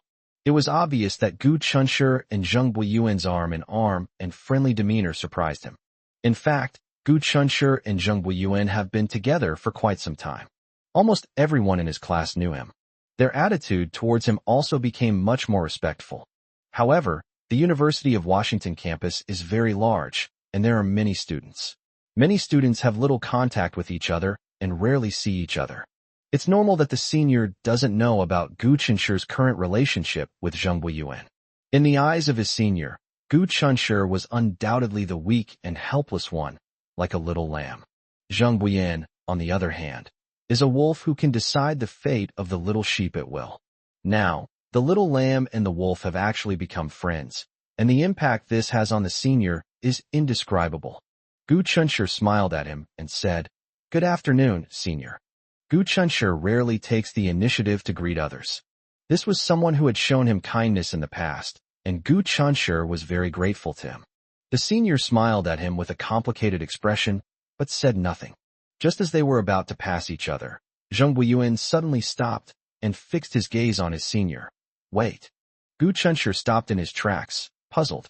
At the same time, the senior student also stopped. The senior's companion seemed somewhat uneasy.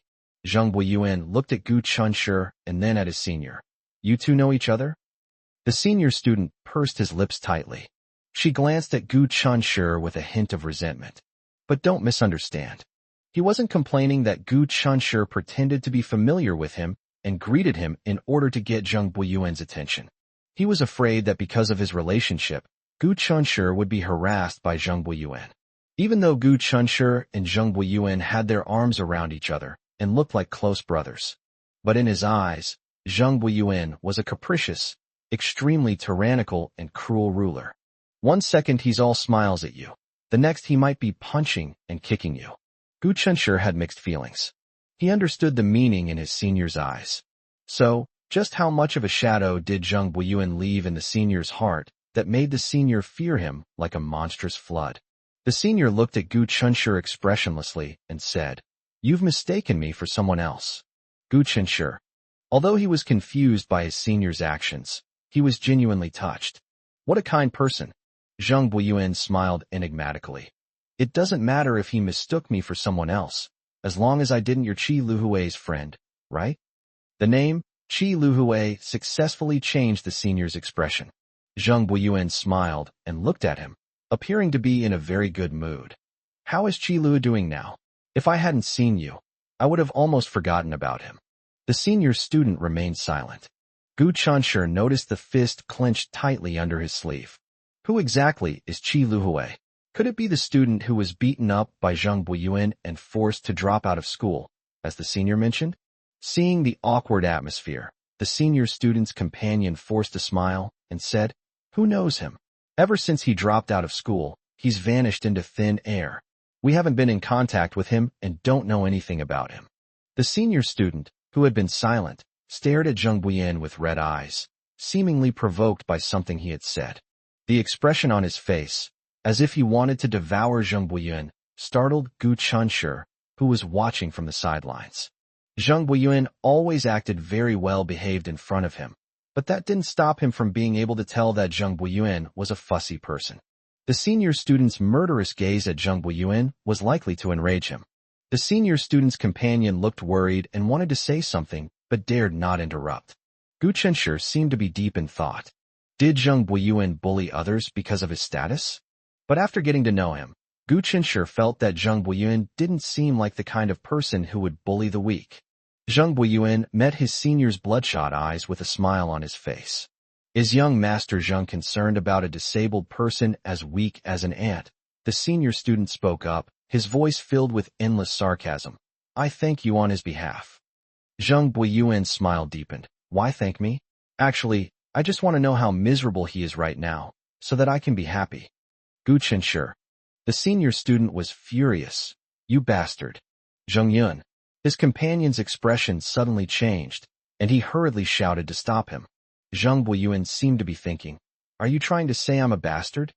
Something seems amiss. The situation is teetering between being under control and being out of control." The controllable aspect here refers to Gu Qinshi's feeling that Zhang Buiyuan's emotions were relatively stable. However, there are also uncontrollable factors. The situation here is clearly out of control.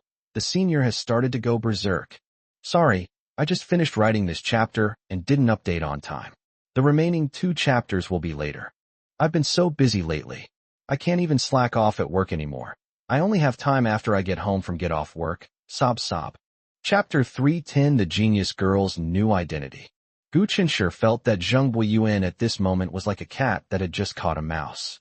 He was calm and patient, teasing the mouse. However, if the mouse reacts strongly, it might anger the cat, thus pushing the situation out of control. Gu Qinshi felt he could no longer remain a bystander. The senior student had kindly tried to help him, though he hadn't been able to actually help. Now that his senior is facing a problem, Gu Qinshi cannot sit idly by. "Brother Zhang, didn't you just say you were going to treat me to dinner? Okay, where should we eat tonight? Let's go. We can talk as we walk," Gu Qinshi urged. Zhang Buiyuan looked at him amusedly, knowing full well what he was seeing through, and said, "All right, but..." He suddenly changed his tone and looked at his senior. "Let him come with us. Let's have some fun." Gu Qinshi. Zhang Buiyuan is going to challenge his senior. The senior's companion looked at him with concern and forced a dry laugh. "Young Master Zhang, you're too kind. Zheng Yun and we roommates have made plans to drink and have dinner together tonight, so we won't bother you." Zhang Buiyuan looked at his senior, Zheng Yun, with a puzzled expression. "Oh, so you also have the surname Zheng?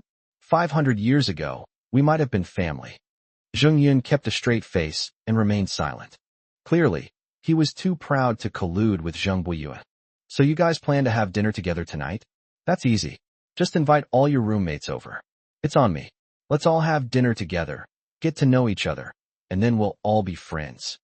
Zheng Yun gestured for his companion to leave and ignore him, then looked at Zhang Buiyuan with displeasure. "Zhang Buiyuan, what exactly do you want?" Zhang Buiyuan said innocently.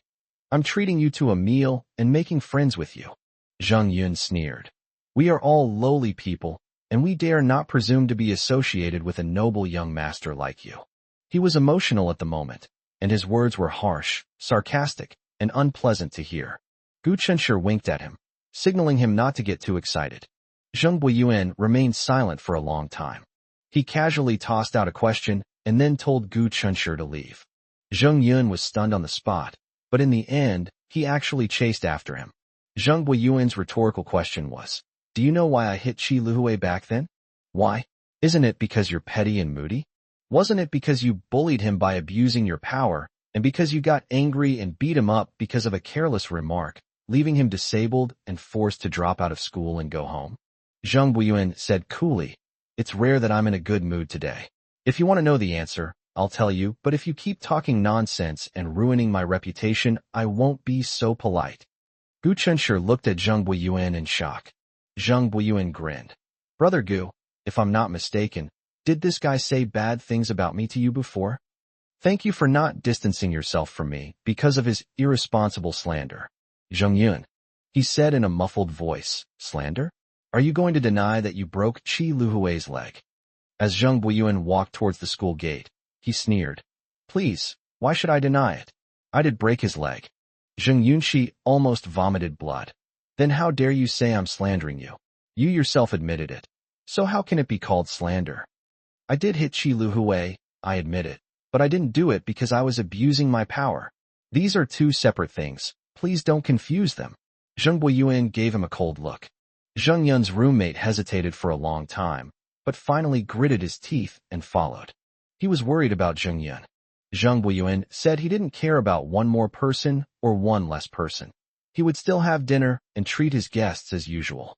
Zhang Buiyuan and Gu Qinshi walked in front, while Zheng Yun and his roommates followed silently behind.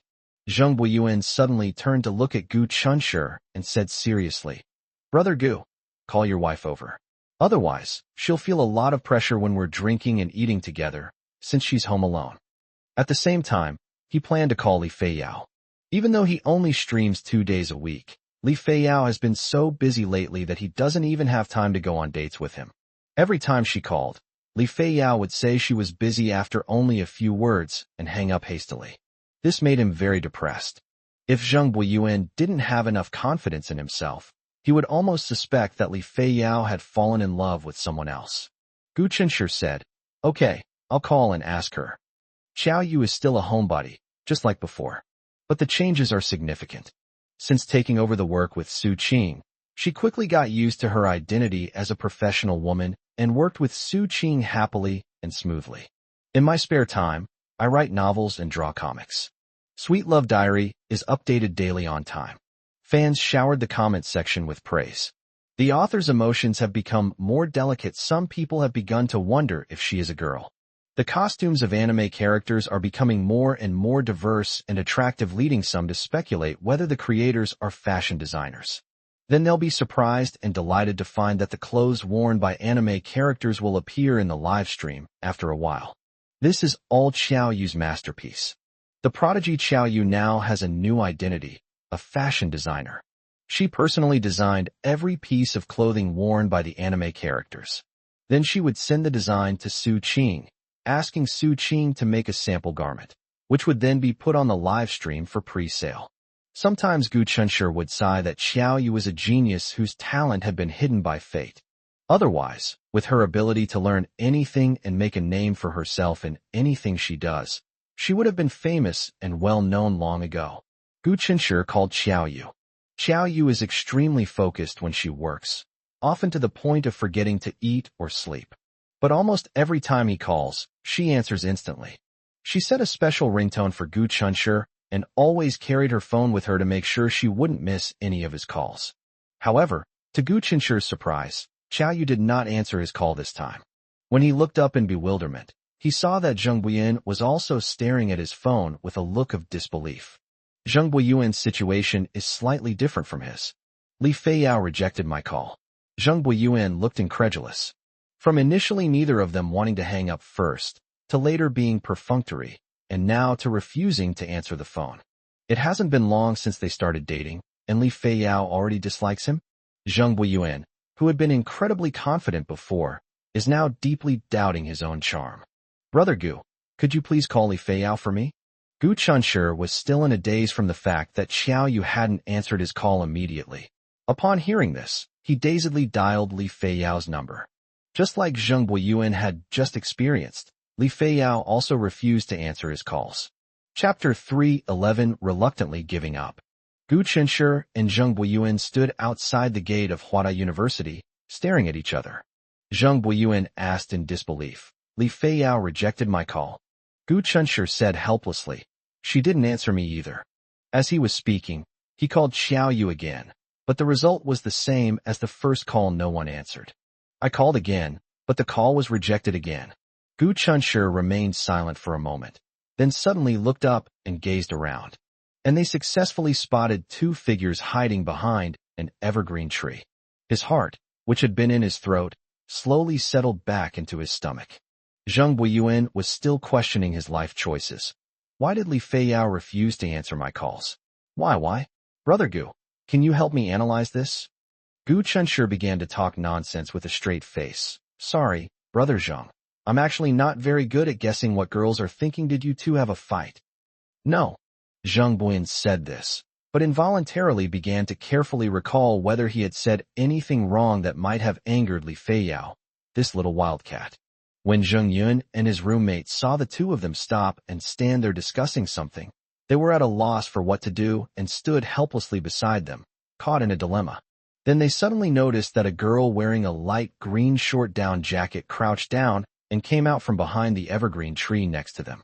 She tiptoed behind Zheng Buiyuan, then jumped up and suddenly covered Zheng Buiyuan's eyes. Guess who I am? She chuckled softly, her breath steaming from her mouth and nose. Then, they discovered that there was another girl in the spot where the girl in the light green down jacket had just walked. She was wearing a long black down jacket, with a fluffy red scarf around her neck, covering her mouth and nose, revealing only her fair forehead and a pair of bright black eyes. The bulky down jacket didn't make her look bulky at all. Instead, It gave her a light and graceful beauty.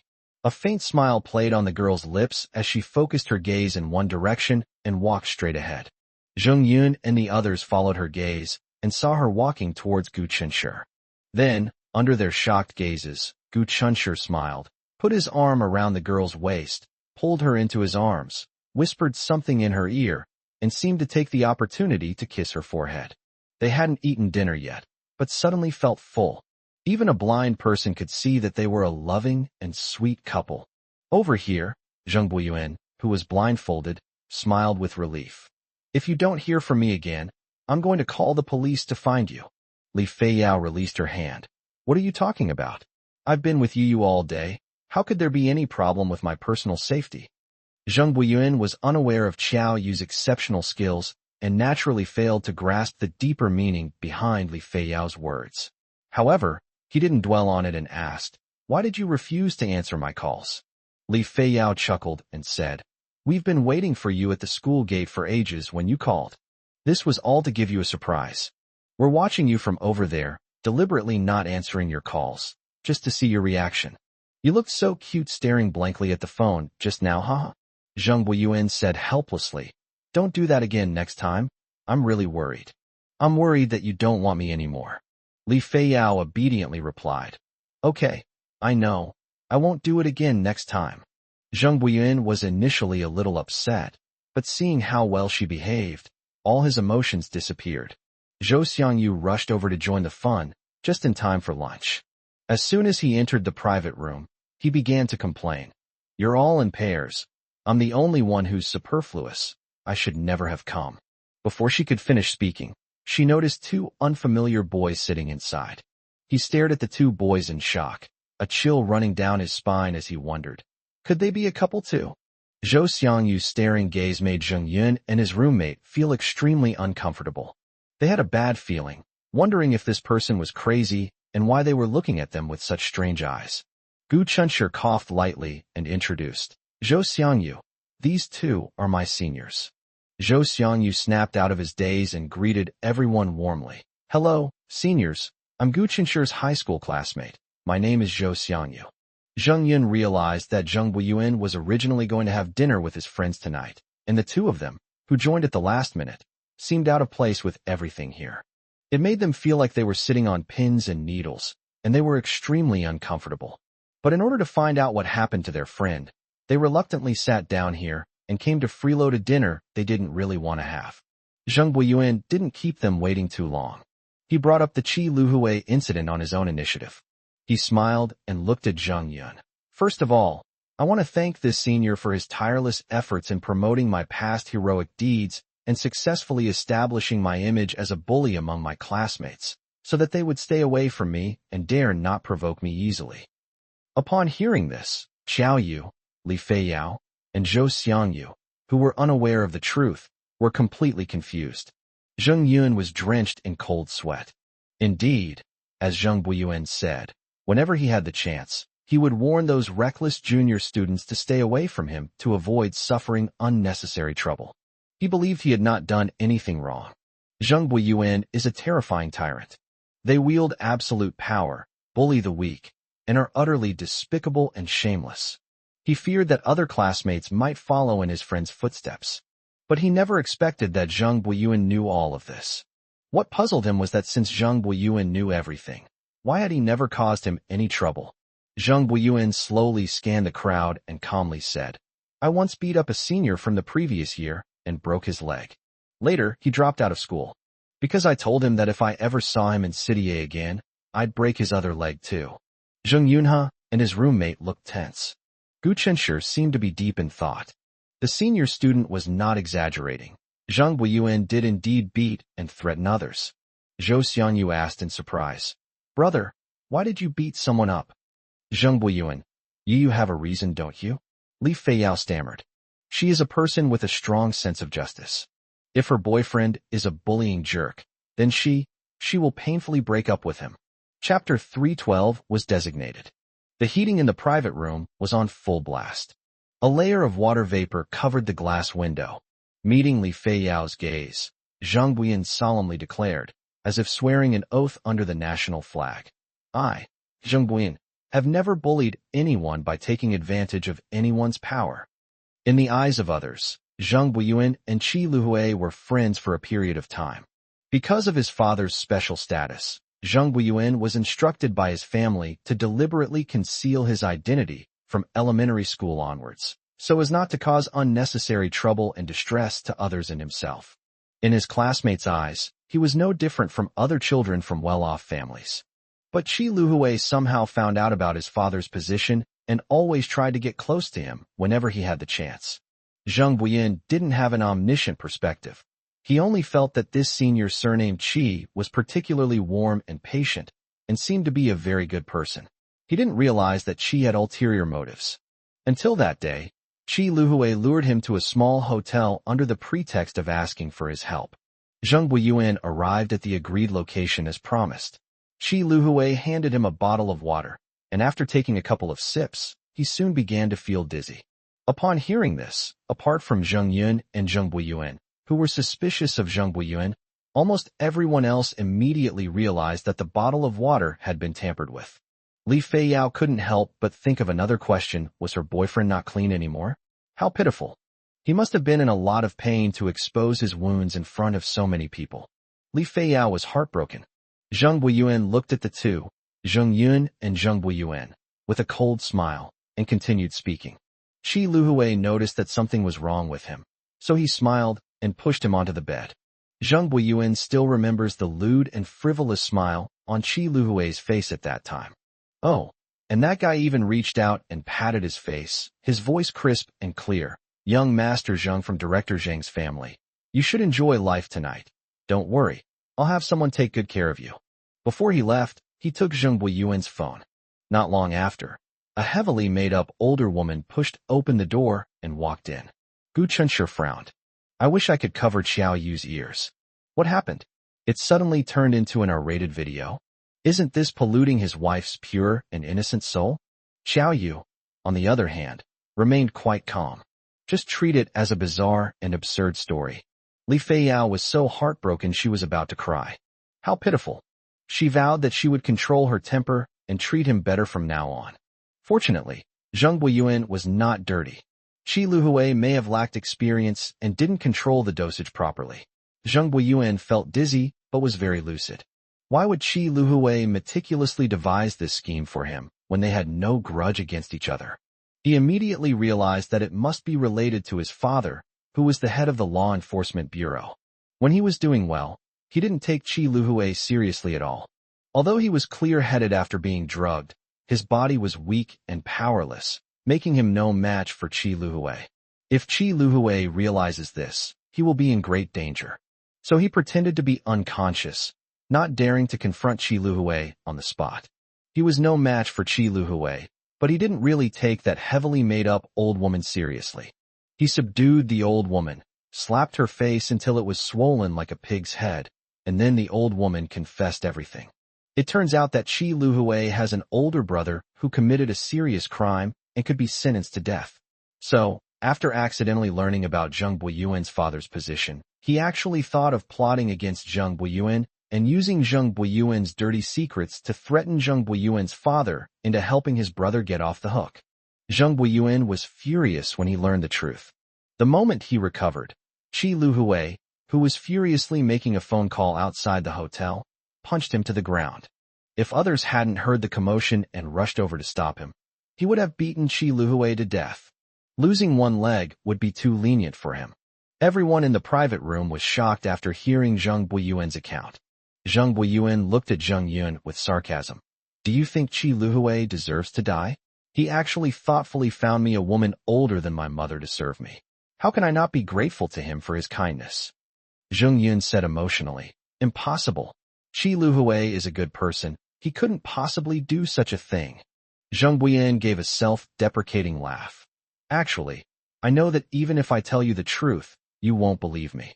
You'll just think that my dad can abuse his position to bend the law for personal gain and cover up the truth. Even if I commit murder and arson, he can still make sure I get away with it. But why am I saying this? It's because my friends may have heard some bad rumors about me, and I want to clarify things for them that they believe me, and that's enough. Li Feiyao was the first to speak up. Zheng Buiyuan, I believe in you. Zhou Xiangyu said. Dude, I believe in you too. Gu Chunshi said. We do too. We all believe in you. Zheng Yunhe and his roommate remained skeptical. It's not their fault. No one can stand it when their friend is described as a despicable person who will stop at nothing. After all, seeing is believing, and hearing is deceiving. Zheng Yun still chose to believe his friend. Impossible. I heard Qi Luhui say that his brother is a high school teacher, deeply loved by his students, and doesn't seem like the death row inmate you're talking about at all. Zheng Buiyuan seemed to have anticipated his reaction, so he used his phone to find a local news article and pushed it in front of Zheng Yun. Then take a look for yourself. News can't be faked. You don't believe me, but you should believe the news, right?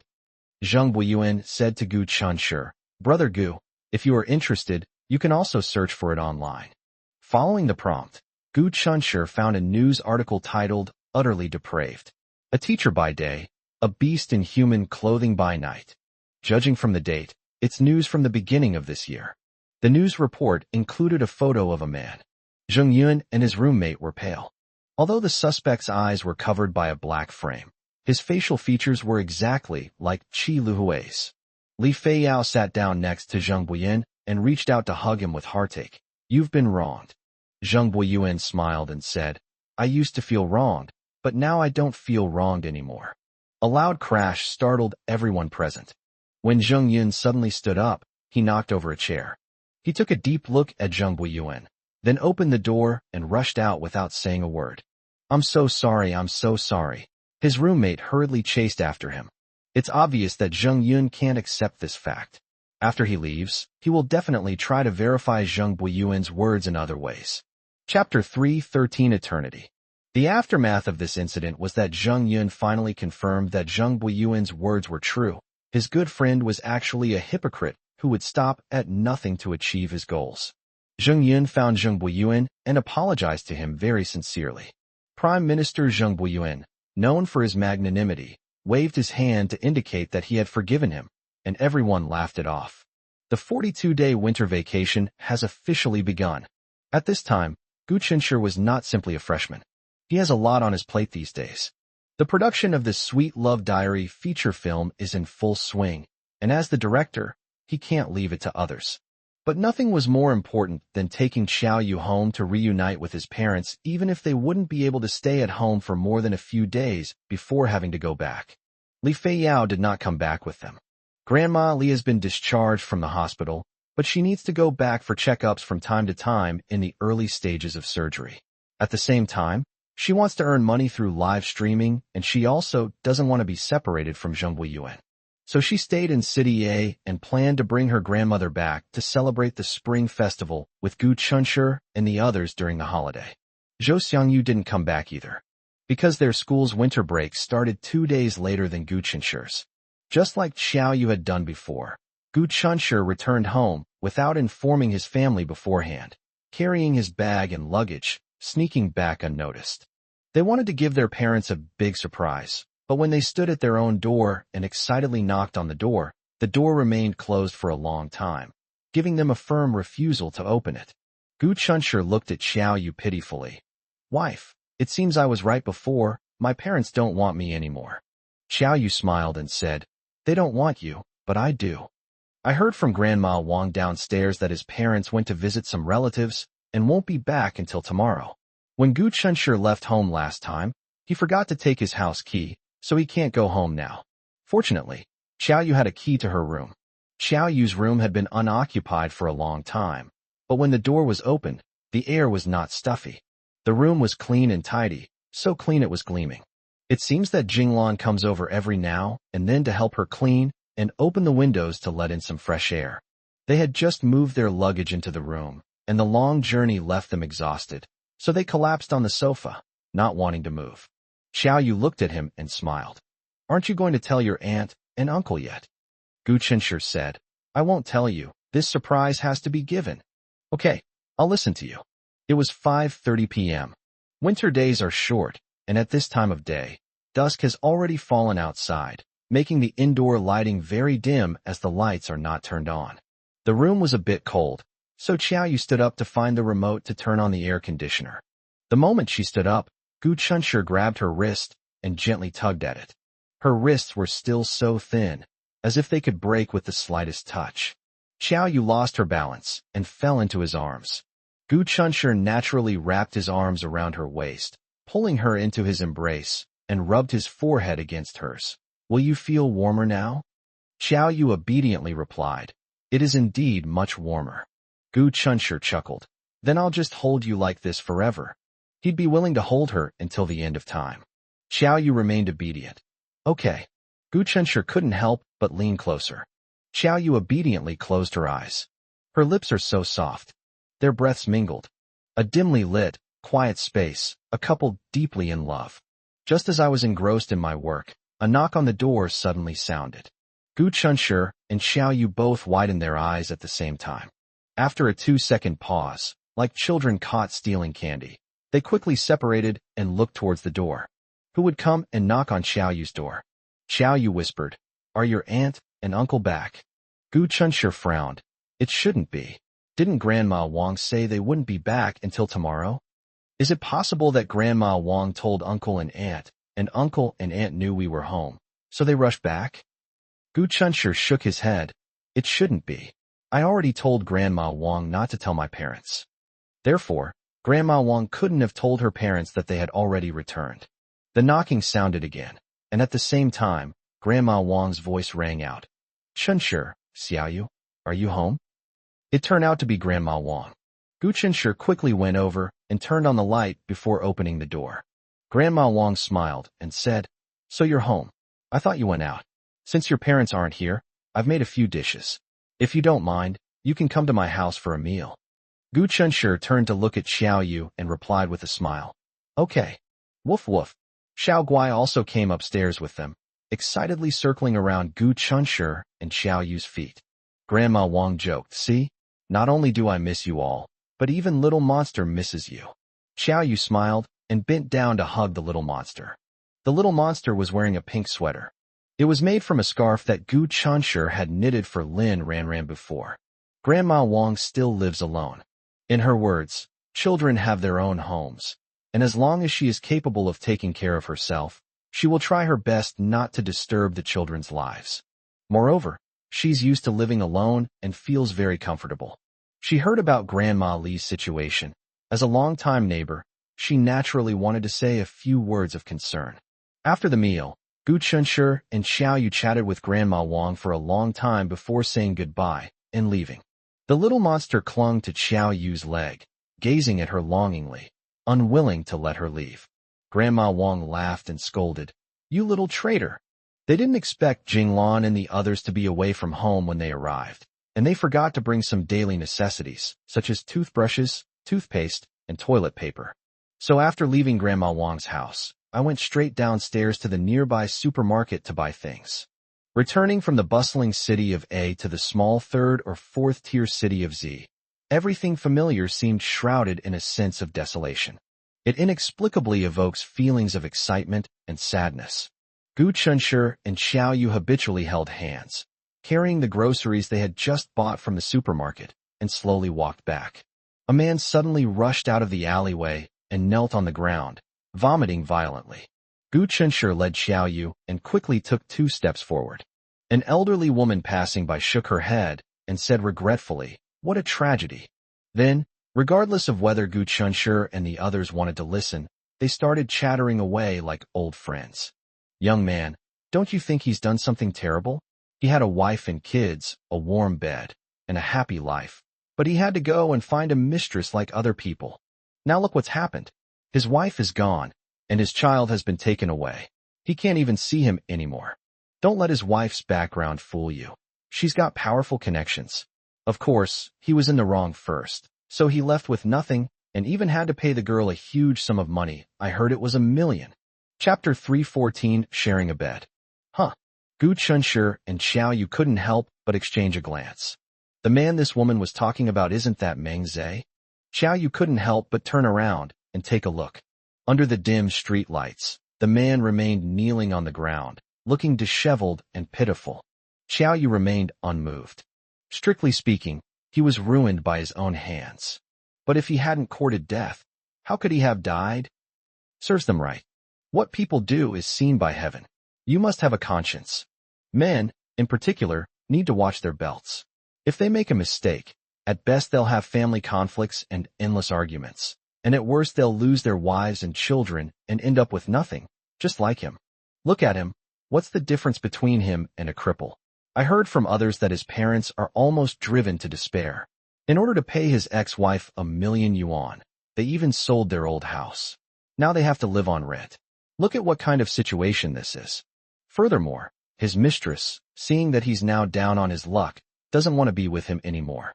His parents are so angry that they come to his door every day to berate her, calling her a vixen who destroyed their son's family. They say, "If only you had known this would happen." Although it sounded rather upsetting, Gu Chunshi and Xiao Yu both felt quite satisfied. As they got closer to the residential area, Gu Chunshi suddenly thought of a problem. "Wife, it seems I really have to ask you to take me in today." Unable to return home, he had nowhere to go. He could only ask Xiao Yu to take him in. So here's the question. Grandma Li's house, like his, is a 2-bedroom apartment. There was only a bed in the room, and the other room had been turned into a study by Xiao Yu, which was where she used to work. The only consolation is that there's still a soft sofa in the living room. Gu Chunshi, this outsider, was very self-aware and took the initiative to ask to sleep on the sofa. Then we will face a new problem. Xiao Yu only had enough quilts for herself, and she couldn't spare even one for Gu Chunshi. Even if they went out to buy one, a quilt is not like a toothbrush or toothpaste, which can be bought at a nearby supermarket. Gu Chunshi coughed lightly. "How about this? Wife, do you have any cotton clothes in your closet? With what we're wearing, we can make do for one night." Xiao Yu rejected his suggestion without hesitation. "No, it's too cold. You'll get sick from the cold." "It's okay. At worst it'll just waste a little electricity. We can just run the air conditioner all night, right?" Gu Chunshi said nonchalantly. "How about this? I'll sleep on the sofa, and you can go to bed." Xiao Yu tried to take the sofa from him. Gu Chunshi disagreed. "No way. I'd rather stay up all night than let you sleep on the sofa." The two men, having failed in their negotiations, found themselves in a stalemate. After a long silence, Xiao Yu whispered, "How about you sleep in the bed with me?" Gu Chunshi was not surprised by this. To be honest, when he learned that Xiao Yu didn't have any extra blankets, he felt a little secretly pleased. He then felt ashamed of his secret smugness. He knew perfectly well that the understanding Xiao Yu wouldn't bear to see him suffer any injustice. Gu Chunshi looked down at her and said, "If you don't want to, don't force yourself. If you think it's not okay for me to sleep on the sofa, then I can stay in a hotel for the night." "You'd rather stay in a hotel than sleep in the same bed with me?" Xiao Yu suddenly looked up at him with a resentful expression. Gu Chunshi said, both amused and exasperated, "What do you mean? Okay. Wife, if I'm not behaving properly in my sleep at night, don't indulge me, just kick me out of bed." Xiao Yu smiled, pursing her lips. "Please, this guy is just saying that because he knows she won't be willing to part with it. Unlike summer, winter doesn't require daily showers." After a quick wash, Xiao Yu sat on the edge of the bed, looking a little awkward. Even in the coldest winter, almost no one sleeps in thick cotton-padded clothes. Most people sleep in comfortable thermal underwear or loose pajamas. Even though the two had kissed and hugged, she felt extremely embarrassed to take off her thick cotton-padded coat in front of Gu Chunshi. In fact, Gu Chunshi was the same. He went outside under the pretense of making a phone call. As soon as he left, Xiao Yu quickly took off her cotton-padded coat, sweater, and other outer clothes, changed into her pajamas, and crawled into the quilt, her heart pounding. Gu Chunshi returned more than 10 minutes later. The main light in the bedroom was turned off, leaving only a small table lamp on the bedside table. Xiao Yu lay quietly on the inside of the bed, her body turned to the side with her back to him, her long black hair cascading smoothly over the white pillow. Her body, lying on her side, caused the fluffy quilt to billow irregularly. She remained motionless, looking as if she had already drifted off to sleep. Gu Chunshi knew that she couldn't possibly be asleep. Gu Chunshi was lost in thought. This girl is his. No one can take him away from you. Tonight, they shared the same bed. This feeling is truly amazing. The reason Xiao Yu turned her back to him was simply to avoid any embarrassment he might experience. Gu Chunshi quietly took off his clothes, then thought about it, and decided not to change into his pajamas and just sleep in his thermal underwear. Taking off his clothes in front of Xiao Yu, oh no. In front of Xiao Yu's back would make him feel guilty and breathless, as if he were about to act like a pervert. As I said before, Xiao Yu only had enough quilt for herself. That means Gu Chunshi will not only have to share a bed and a pillow with her, but also a blanket. Just like a real married couple. Xiao Yu rested her head on the edge of the pillow, leaving most of it for him. Gu Chunshi carefully lifted a corner of the quilt, and for a moment, he seemed to have forgotten how to breathe. He tried to be as gentle as possible, silently slipping into the quilt and lying down. Xiao Yu's bed has a thick spring mattress, which is particularly soft. The mattress sank slightly the moment he got up and lay down. On the side next to Xiao Yu, Gu Chunshi could faintly feel a warm wave of heat, which was Xiao Yu's body temperature. From the moment he lifted the covers to the moment he lay down, Gu Chunshi held his breath the entire time, not daring to make a sound, lest he disturb Xiao Yu. He reached out and pressed the switch. Click! The light went out, and his vision was completely plunged into darkness. The silence inside was unsettling. Gu Chunshi stared into the void with his eyes open, wide awake. Xiao Yu slept on the inside, and he slept on the outside. The gap in the middle caused the quilt to stand up loosely, and the cold air sneaked in, making Gu Chunshi's right shoulder, which was close to Xiao Yu's, feel a little cold. He believed that Xiao Yu's left shoulder must also be cold. So he carefully moved towards Xiao Yu's direction. Then I smelled the fragrance of hair. Xiao Yu's breathing sounded a little disordered. She must be just like me, wide awake. Chapter 3 is finally finished. Chapter 3:15 Possessing Each Other. Never before had a night felt so long to Gu Chunshi. Time seemed to have been paused, and then darkness was used as a curtain to enclose him and Xiao Yu in a small space. Is this what you call a world for two? That doesn't seem wrong. Gu Chunshi lay flat on the bed without moving, his eyes closed for a while. Then he couldn't help but open them again. Xiao Yu's bedroom uses thick velvet blackout curtains, which are drawn tightly even during the day, making the room very dark, especially in the dark of night. At this moment, the darkness in the bedroom could truly be described as pitch black. When the eyes are not used, hearing and other senses become exceptionally sensitive. Gu Chunshi noticed that Xiao Yu's breathing was slightly erratic. She was clearly not asleep either. She was very nervous. Gu Chunshi was the same. This is the first time in my life I've slept in the same bed with a girl, and the one I've fallen for, the one who will be my wife someday. He was lying in bed, practically turning himself into a corpse. After all, it was the first time, and no one had any experience. Of course, he is an adult, not as ignorant as a 3-year-old. What couples usually do when they're lying in bed together is something you can probably guess even with your toes. Just as Gu Chunshi was losing control and starting to have wild thoughts, Xiao Yu beside him moved slightly. Gu Chunshi then realized that after lying still for so long, his limbs were almost stiff. Are you cold? Gu Chunshi asked in a low voice. Good. Wife. I want to hold you while I sleep. Gu Chunshi felt a great sense of relief after saying this. If Gu Chunshi can't hold her while he sleeps tonight, he will have a night that is both sweet and agonizing. Xiao Yu turned over. A wave of warmth from her body swelled up, and Gu Chunshi turned to face her, extending his right arm. Soon, Xiao Yu's soft, long hair spread out on his arm, and then her head rested on it. As she moved closer, she placed one arm neatly on his waist. Gu Chunshi reached out his other hand to tuck the quilt behind her, and after doing all that, he naturally wrapped his arms around her waist. The two were pressed tightly together because of this action. When the distance between them is 0, the cold air has no chance to get in and is effectively blocked outside the quilt. Although they sometimes do intimate things like other couples, it feels completely different from lying in bed and embracing each other now. Now they were even closer, pressed tightly against each other, truly feeling as if they possessed one another. This wonderful feeling is indescribable. Gu Chunshi gently touched Xiao Yu's face. Her face was soft and slightly cool.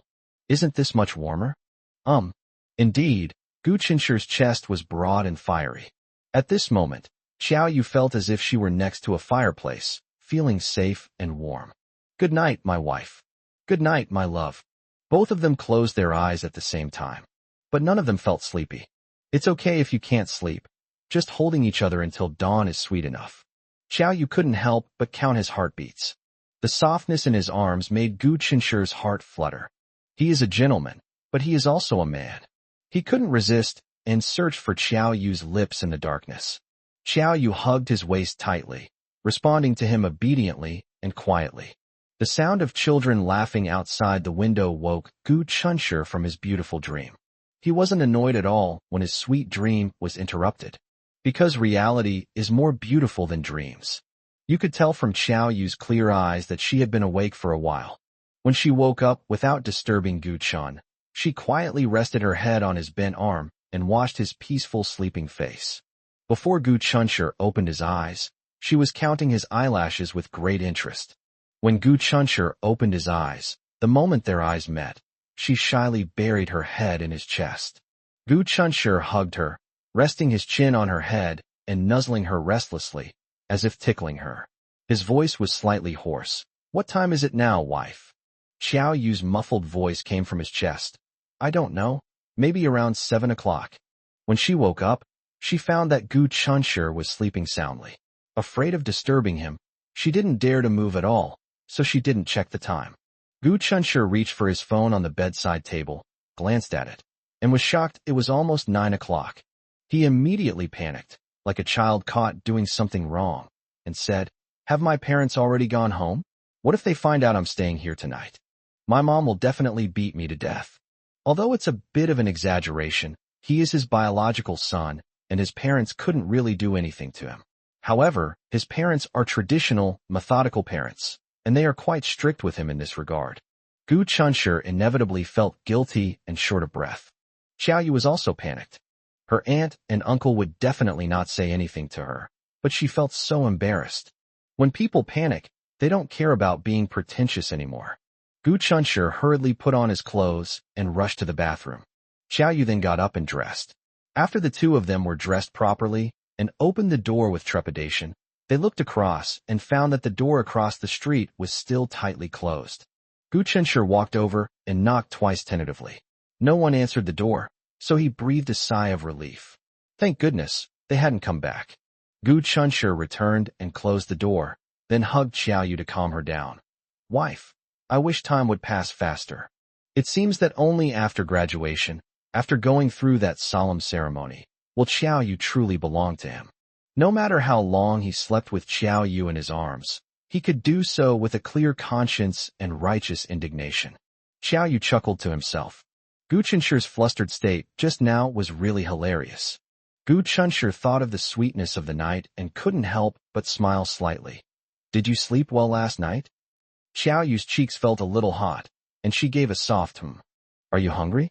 A little. Shall we go get something to eat? Good. They didn't see Jinglan until the afternoon when she returned from get-off work. It turns out that the couple spent the night at a relative's house and went straight to work today without returning home. Gu Qinshi gave Ms. Jinglan the surprise he was looking for. When Jinglan got home from get-off work, she took out her key to open the door as usual, but when she glanced around, she noticed that Xiao Yu's room door was slightly ajar. At first, she thought she was seeing things, but when she looked closely, the door suddenly opened wide, and Xiao Yu ran over and hugged her with open arms. Auntie, I missed you.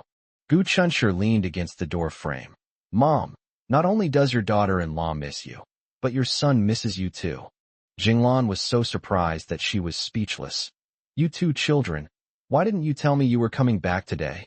Gu Qinshi said, I just wanted to give you a surprise. That's why I didn't tell you. Chapter 316, A Huge Surprise. With the children back, and the house nearly empty of groceries, Jinglan naturally went out to buy some. Gu Qinshi stopped her first, then calmly walked into Xiao Yu's kitchen and took out several bags. Chicken, fish, meat, eggs, fruits, and vegetables, everything you could want. He and Xiao Yu bought it at the market after they had breakfast. Knowing that Jinglan would take the initiative to buy groceries and cook delicious food for them when she saw them, she bought them in advance. Jinglan, who was complaining that the two children hadn't told her they were coming back, hurriedly shooed them into Gu Qinshi's bedroom around 6 o'clock. Quick, quick, go inside and hide for a bit. Your dad will be back soon. Gu Qinshi's mind went blank for a moment. Why do we have to hide when my dad comes back? Jinglan smiled mysteriously. I want to see your dad's expression when he sees you suddenly appear. It'll be very funny. Xiaoyu couldn't help but laugh. Even though he's over 50, he still has such a childlike heart. Annie is so cute. Gu Qinshe questioned, what if my dad doesn't come home on time and goes out drinking with his colleagues instead? Are we just supposed to stay in the room and wait for him to come back? Jinglan gave him a haughty look. Don't you know what kind of person your dad is? He never drinks, never goes out to play, and always comes home to his wife as soon as he gets off work. You should be a good man like that in the future, understand? Gu Qinshe smiled and looked at Xiaoyu. Did you hear that? With a father who dotes on his wife like this, how could I, as his son, be any less? Jinglan burst out laughing. Oh my, look at the sweet talk her son is saying, it's so cheesy. Xiaoyu smiled, grabbed his hand, and pulled him into the bedroom. After entering the bedroom, the two closed the door and pressed their ears against it, listening intently to the sounds outside. Gu Qinshe knew that his father got off work at 5:30. His workplace was a little far from home, and it would normally take him 20 minutes to get off by electric bike. They hid inside at 5:49. At 5:53, they vaguely heard the door open, and then Jinglan's voice came from outside.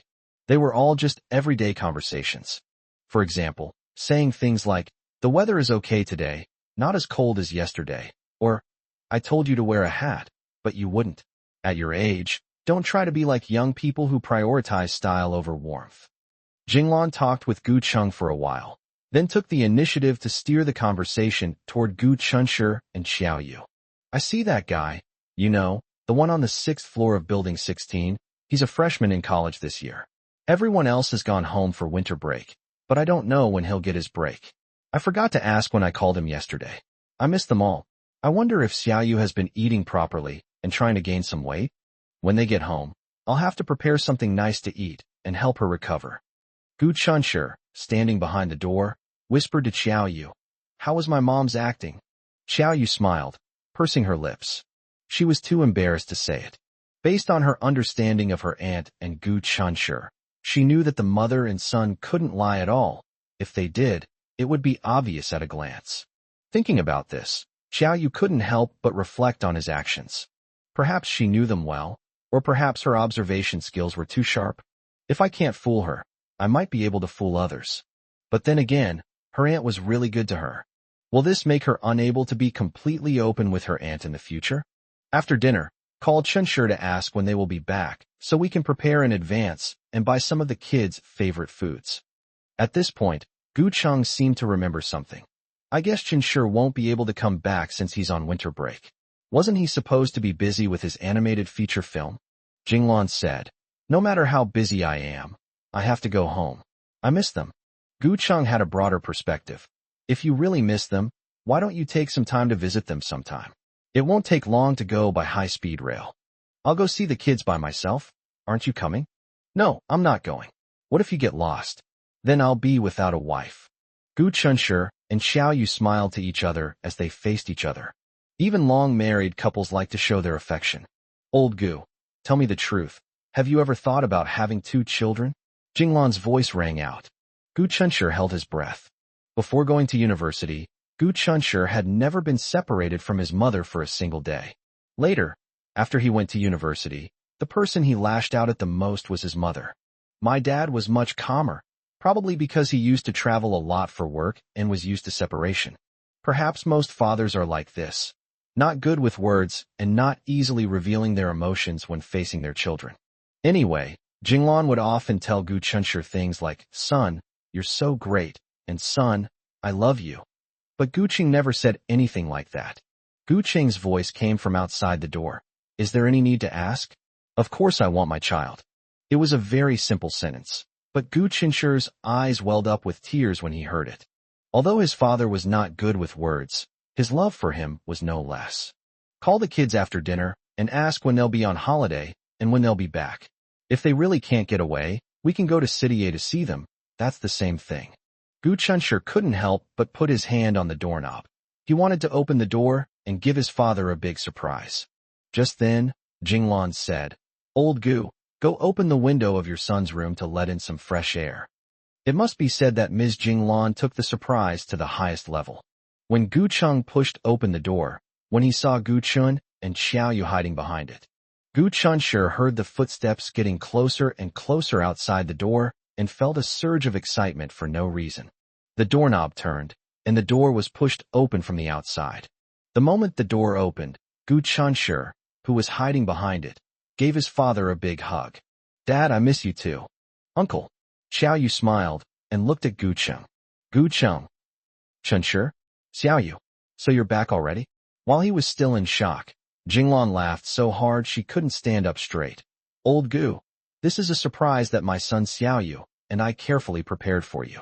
How about it? Are you surprised?" Gu Chung was indeed pleasantly surprised and said repeatedly, "It's good that you're back. It's good that you're back." The meal was prepared long ago. Gu Chung could have dinner as soon as he got home. After the meal was served, Jinglan, as usual, put food on Xiao Yu's plate. "You're still as thin as before. Eat more rice and gain some weight to look good." Gu Chunshur tried to sow discord by saying, "Mom, what do you mean? Are you implying that Xiao Yu isn't pretty now that she's thin? You brat, are you looking for a beating?" Jinglan laughed and threw a piece of pork rib into his bowl. "Quickly shut your mouth." Gu Ching asked, "How is the animated film progressing?" Chapter 317, Flash Marriage. Gu Chunshur gave a brief overview of the film's progress. Gu Ching nodded. "Take it one step at a time. Work hard. Son, you're better than your dad." Jinglan didn't hold back in exposing his shortcomings. "Come on, you're nowhere near as good as our son. The two of us old folks combined can't even compare to our son." When Gu Chunshur was talking about film production, there were some parts that Jinglan couldn't quite understand, but that didn't stop her from knowing that her son was quite capable now, having become a film director with a large investment and production worth over 100 million. Besides Zhou Xianyu's father, other people also offered to invest. They are all shrewd business owners with a keen eye for investment. The fact that they're willing to invest in her son proves what? It proves her son is outstanding. After getting into Huaqiao University, I never asked my family for a single penny after starting university. I drew comics, sold goods via live streaming, and made movies. Such an outstanding son. He was born to her. Jinglan, hee. Jinglan was incredibly proud, but she was different from those parents who couldn't wait to show off their children's achievements. She is a low-key person, and when she does show off, it's only at home. She never boasts to others. I've never told anyone about earning 200,000 to 300,000 yuan a month through live streaming sales or about big-budget movies. The adult world is very complex. It's not that I'm afraid others will dislike you anyway. It's always better to be low-key. Gu Chunshur stayed at home for 3 days. After 3 days, under the reluctant gaze of Gu Chung and his wife, he and Xiao Yu boarded the high-speed train to City A. After returning to City A, he devoted himself to the film production. "Work is important, but my wife is more important." Gu Chunshur devoted all his time, except for work, to Xiao Yu. Xiao Yu designed 2 down jackets for Jinglan and Gu Chung respectively. Putting aside the quality of her designs, they absolutely have to be beautiful. The design drawings are filled with Xiao Yu's love for her future in-laws. Xiao Yu sent the design to Su Qing, then went to the store to personally select a few pieces of fabric and sent them to Su Qing for her help in making the fabric. "No rush, as long as I can bring it back to them before I go home for Chinese New Year." Gu Chunshur took a break from work to accompany her to buy fabric. She doesn't know how to cut or use a sewing machine, so she can't make down jackets for her uncles and aunts by hand, which is a pity. Therefore, she had to buy the fabric herself. After buying the fabric, I took it to a nearby courier shop and sent it to Su Qing. The next day, Su Qing received the fabric. Then I cut and made it myself.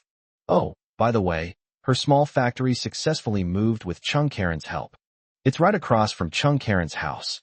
I heard that Chung Karen's mother was bored, so she went to work as a helper at her place, doing things like trimming loose threads. She didn't care whether she earned money or not, since the two of them had retirement pensions.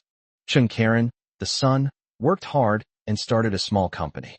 The company is currently thriving and has a promising future. In short, they are not short of money. Rather than saying that Cheng's mother went to find work, it would be more accurate to say that she went to chat with people to pass the time. Over time, he became acquainted with Su Qing. They gradually stopped being anxious and stopped trying to find someone to introduce Cheng Karen to. At first, Cheng's mother liked to go to Su Qing's small factory to trim loose threads and chat with people. Later, Cheng's father would also walk in and out of the small courtyard across the street with his hands behind his back. This small courtyard was slightly larger than the previous factory courtyard. The landlord had created a small garden, which was bare and empty when Su Qing moved in. Cheng's father told her that when spring comes next year and the weather gets warmer, she can plant some flowers and plants there to cultivate her mind and body. But Grandma Su wants to grow vegetables. Later, Cheng's father gave Su Qing several potted plants, which Su Qing liked very much and took good care of every day. Later, Cheng's parents would intentionally or unintentionally praise Su Qing as a good girl in front of Cheng Karen. Indeed, Cheng Karen also felt that girls like Su Qing, who are down-to-earth, capable, strong, independent, and kind-hearted, are really rare. Then, during one of his visits home to see his parents, instead of showing concern for him and telling him to rest as usual, they urged him to help Su Qing move goods. It was then that Cheng Karen suddenly realized that his parents were trying to set him up with Su Qing. Su Qing is not the kind of stunning beauty that the world would consider, but her appearance is particularly pleasing to the eye the more you look at her. Of course, Cheng Karen is not a superficial man. He doesn't care much about appearance when looking for a partner, especially after his values were shattered by his ex-girlfriend and her family. His biggest criterion for finding a girlfriend is that they share similar values. It means a connection of souls. After Cheng Karen figured this out, he thought about it seriously. Both he and Su Qing had been hurt by their exes. They really do understand each other. After thinking about it for several nights, Cheng Karen finally found an opportunity to tell Su Qing his thoughts after returning home recently, when his parents once again urged him to go see if there was anything they could help with. Su Qing was stunned for a long time. They are not young anymore. Well, she's not that old. She's in her early 30s anyway, so she won't be as shy or awkward as those 18 or 19-year-olds like Gu Chunshi when confessing her feelings.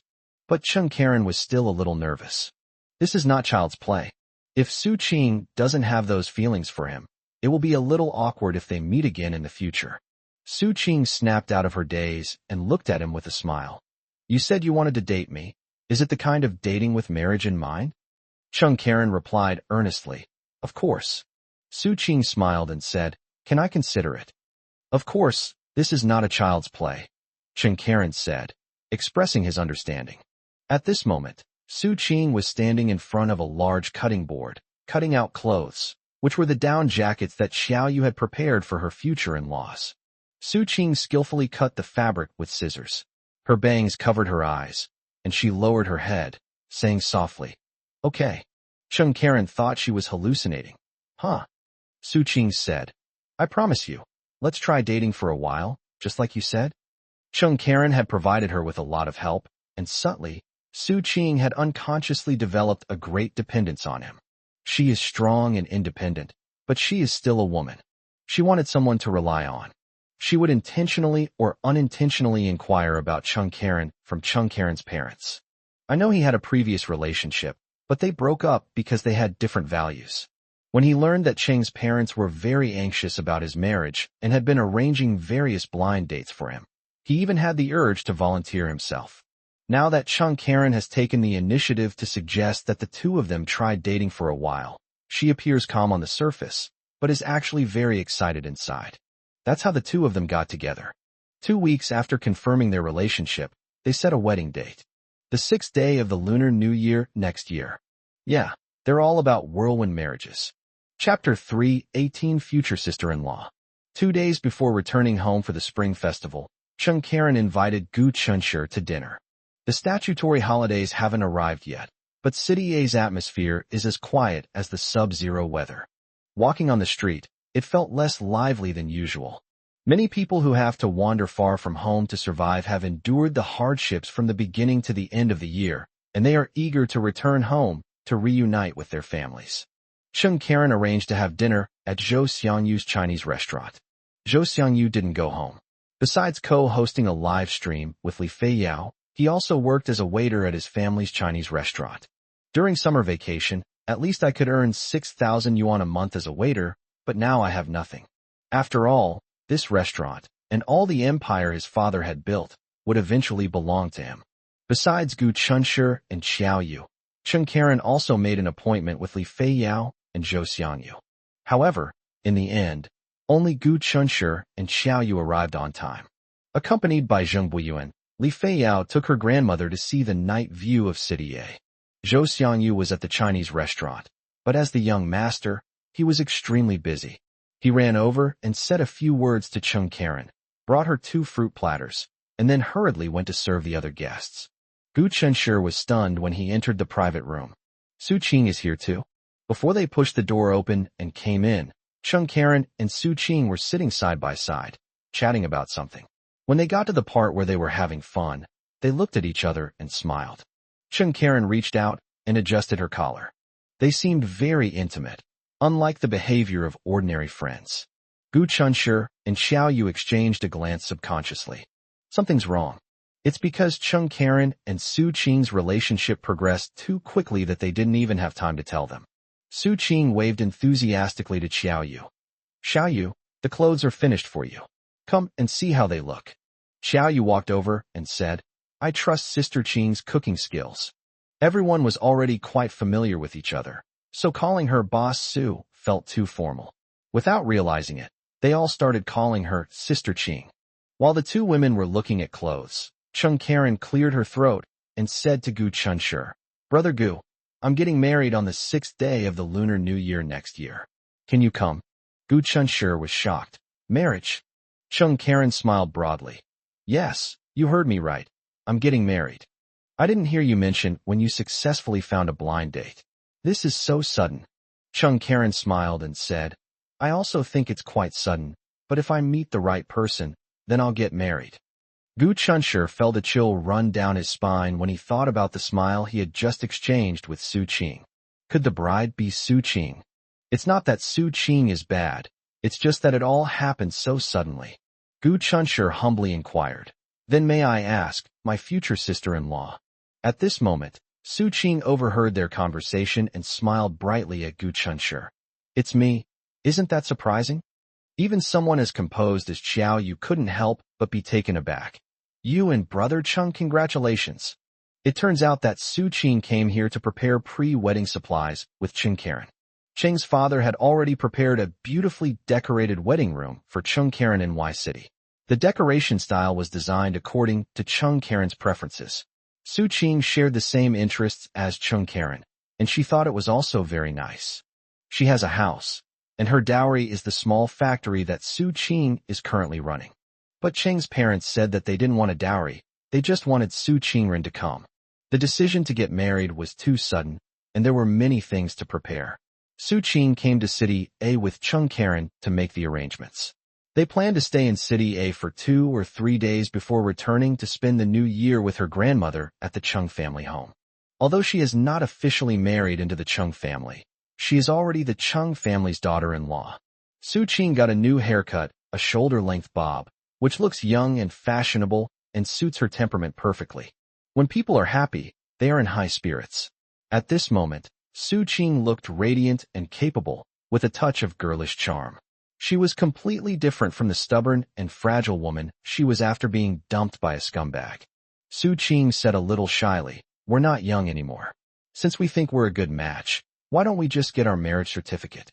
Gu Chunshi praised, Sister Qing, I guarantee with my own integrity that my brother Cheng is definitely a good man. Just wait and enjoy the good life in the future. Chen Karen gave Gu Chunshi a grateful look. Good brother, you're awesome. Gu Chunshi then turned to Chen Karen and said, Brother Cheng, my sister Qing is a good girl. You must take good care of her. Chen Karen couldn't help but laugh and said, Brother Gu, do you know what? Ever since I started dating her, my status at home has plummeted. Sometimes I even wonder if I was adopted. Gu Chunshi couldn't help but glance at Xiao Yu.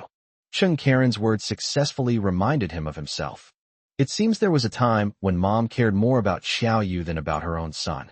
Fortunately, Jinglan and her husband usually gave Gu Chunshur a lot of security, which made him mentally strong and not the kind of sensitive child who likes to overthink. Otherwise, he would have become depressed. Waiters came and went, and the dishes were served quickly. Without a doubt, this waiter is Zhou Xiangyu. After serving all the dishes, the young master Zhou Xiangyu took a break and sat down next to Gu Chunshur.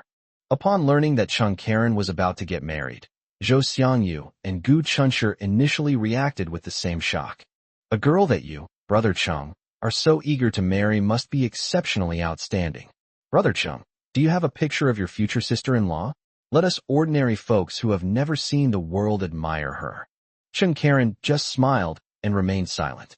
Su Qing coughed twice, her words carrying a strong implication. Unfortunately, although Zhou Xiangyu was intelligent, he was also rather willful. Sometimes I'm quick-witted, sometimes I'm slow. When I'm quick-witted and when I'm slow is completely random. Therefore, they did not glean anything from Su Qing's light cough. Amidst everyone's suppressed laughter, he looked at Su Qing with concern. Sister Qing, is your throat sore? Winter colds have been rampant for days. You really need to be careful. Su Qing. She smiled gently. Thank you. I will be careful.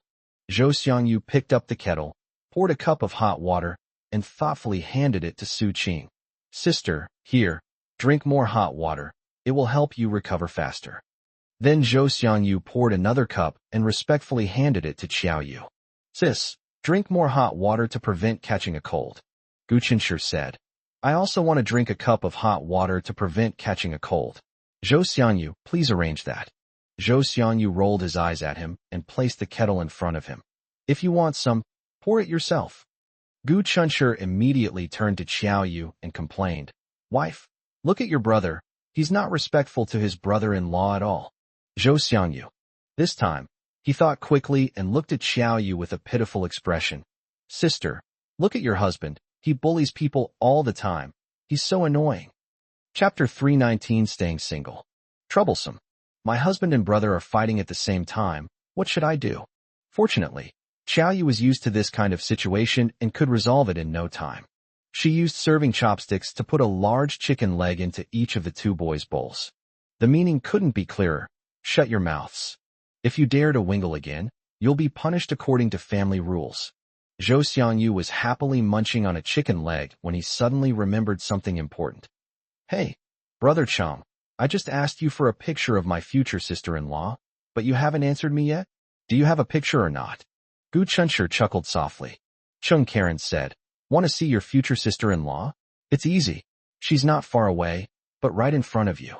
Zhou Xiangyu looked up blankly and around. There were only 5 people in the private room, including him. There are 2 girls. Qiaoyu, needless to say, is Gu Chunshur's. So what about the rest, Su Qing?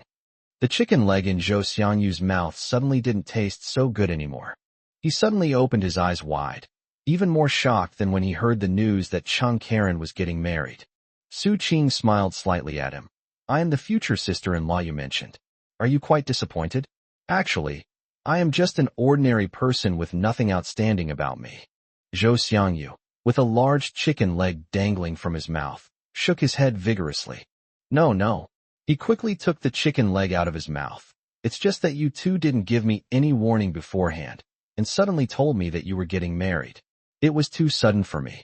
When are you getting married? I want to attend. Chung Karen said. The 6th day of the 1st lunar month next year. The 6th day of the month 666. What a good day. Zhou Xiangyu laughed heartily, glanced at Chung Karen and then at Su Qing, and said in surprise, Hey, Brother Chung, Sister Qing, how come I'm only just realizing now that you two look quite like a married couple? Chung Karen returned the courtesy by saying, Brother Zhou, I think you and your girlfriend look very much like a married couple. Zhou Xiangyu liked hearing that. Really? Hee. I think Xiaoxi and I look like a married couple. Gu Chunshur joked.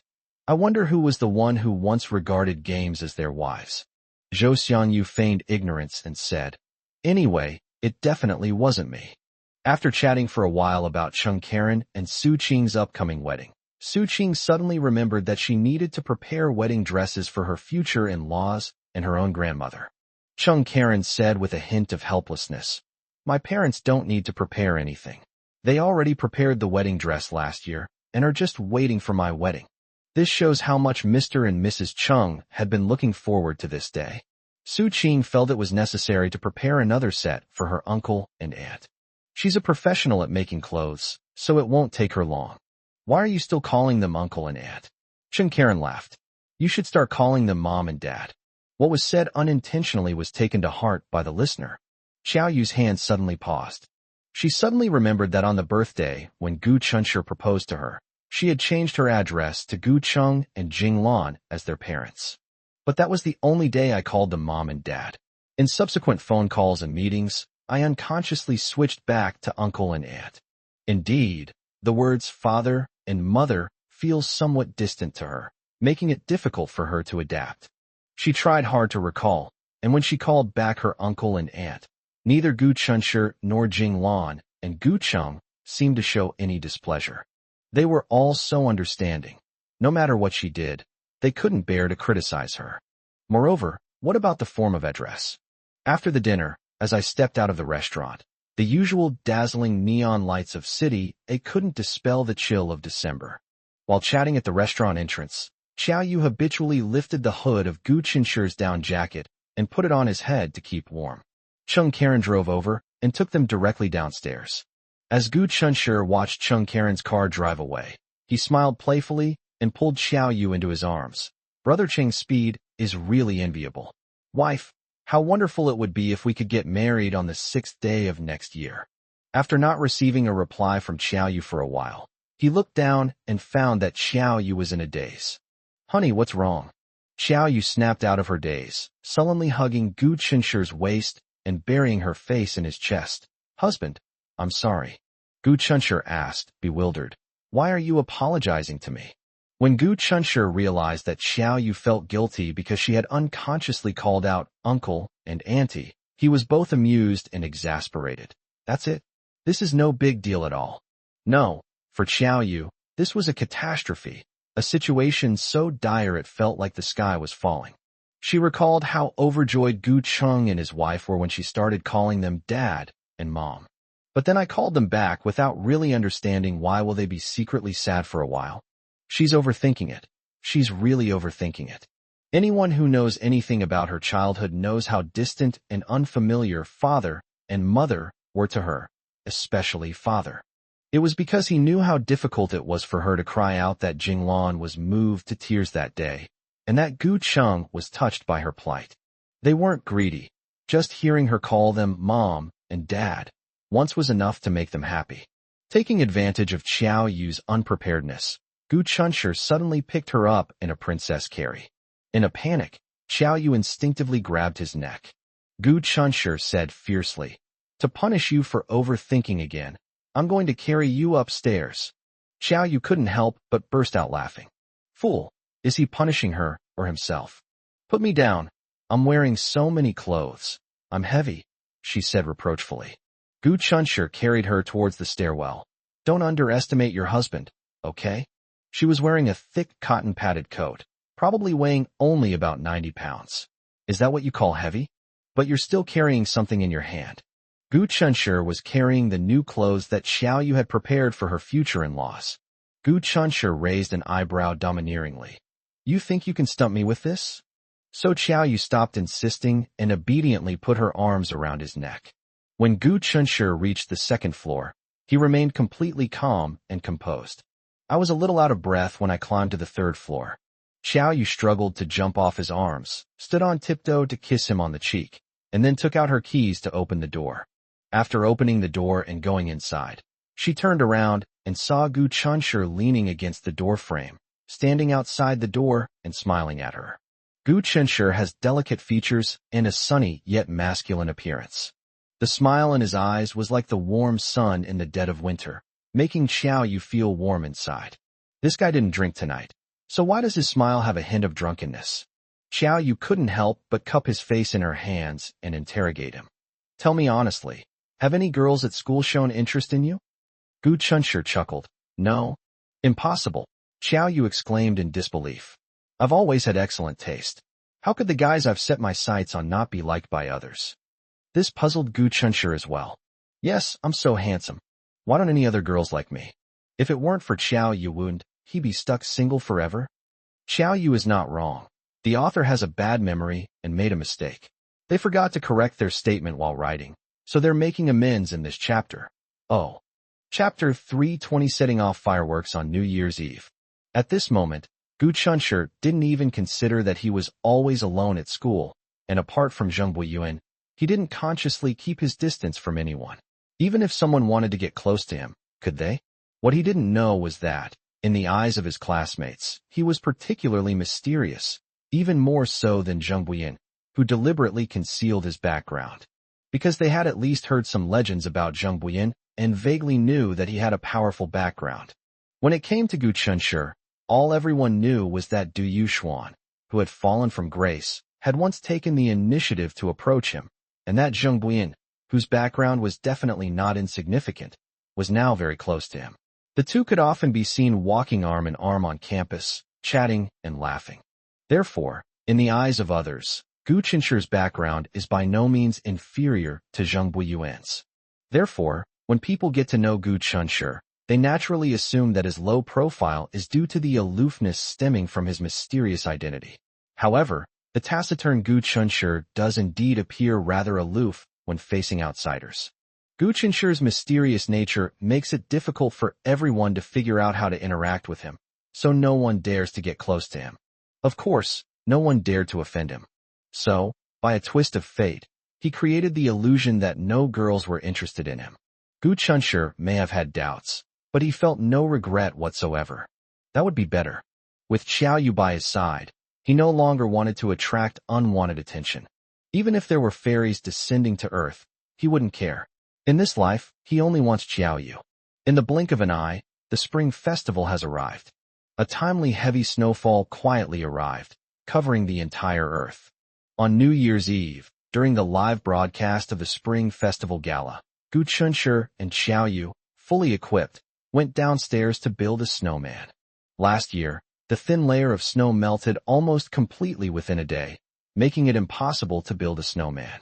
This year's snow is quite generous, with heavy snow falling for a day and a night, and it doesn't seem to be stopping yet. The thick layer of snow has attracted many children to happily build snowmen with their parents. Xiao Yu, wearing a red woolen hat that Jinglan bought for her last year and a scarf of the same color, ran lightly downstairs and excitedly pointed to a small patch of white, unclaimed snow, saying to Gu Chunshi, "There's no one here. Let's build here."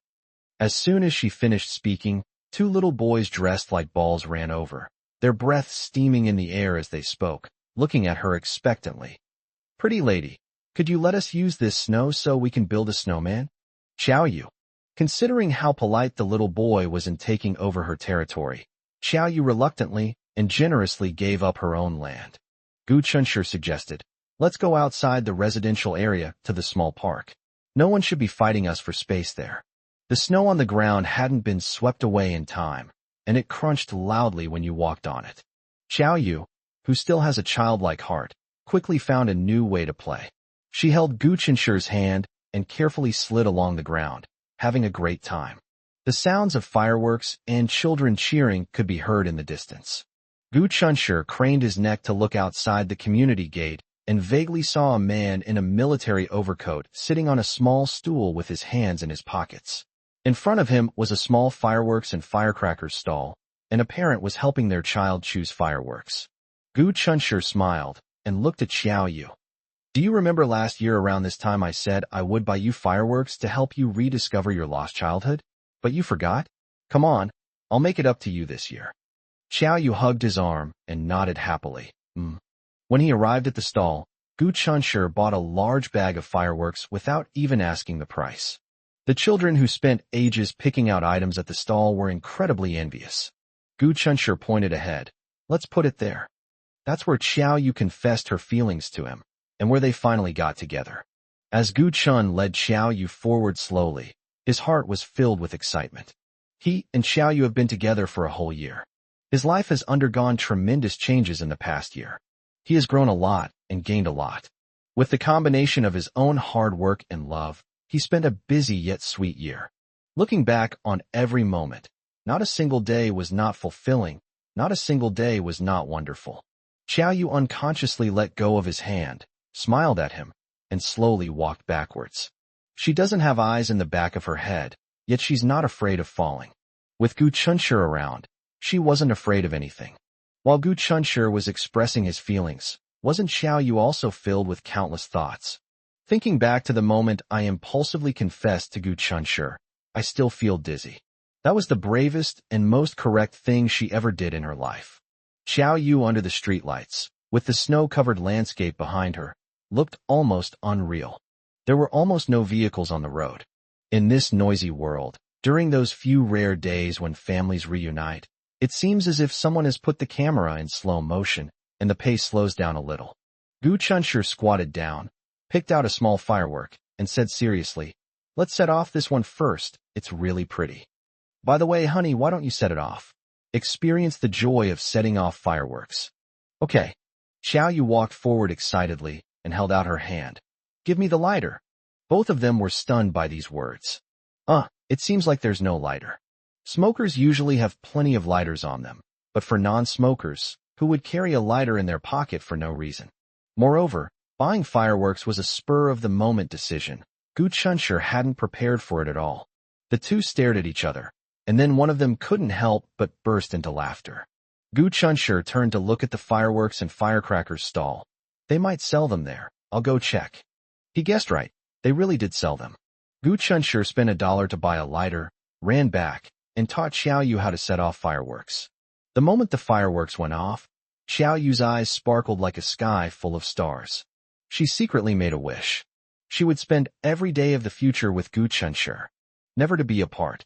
The fireworks were dazzling but short-lived. After a few seconds of crackling and popping, they were gone. It's okay, Gu Chunshi bought a lot. If Xiao Yu hasn't had enough fun, he'll go and buy all the fireworks and firecrackers on the stall right now. He wasn't short of money.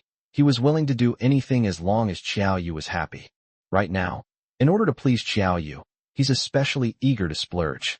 But with Xiao Yu, the housekeeper, around, he can't lose. After Xiao Yu finished setting off the firecrackers with great interest, he began to build a snowman by piling up the snow nearby.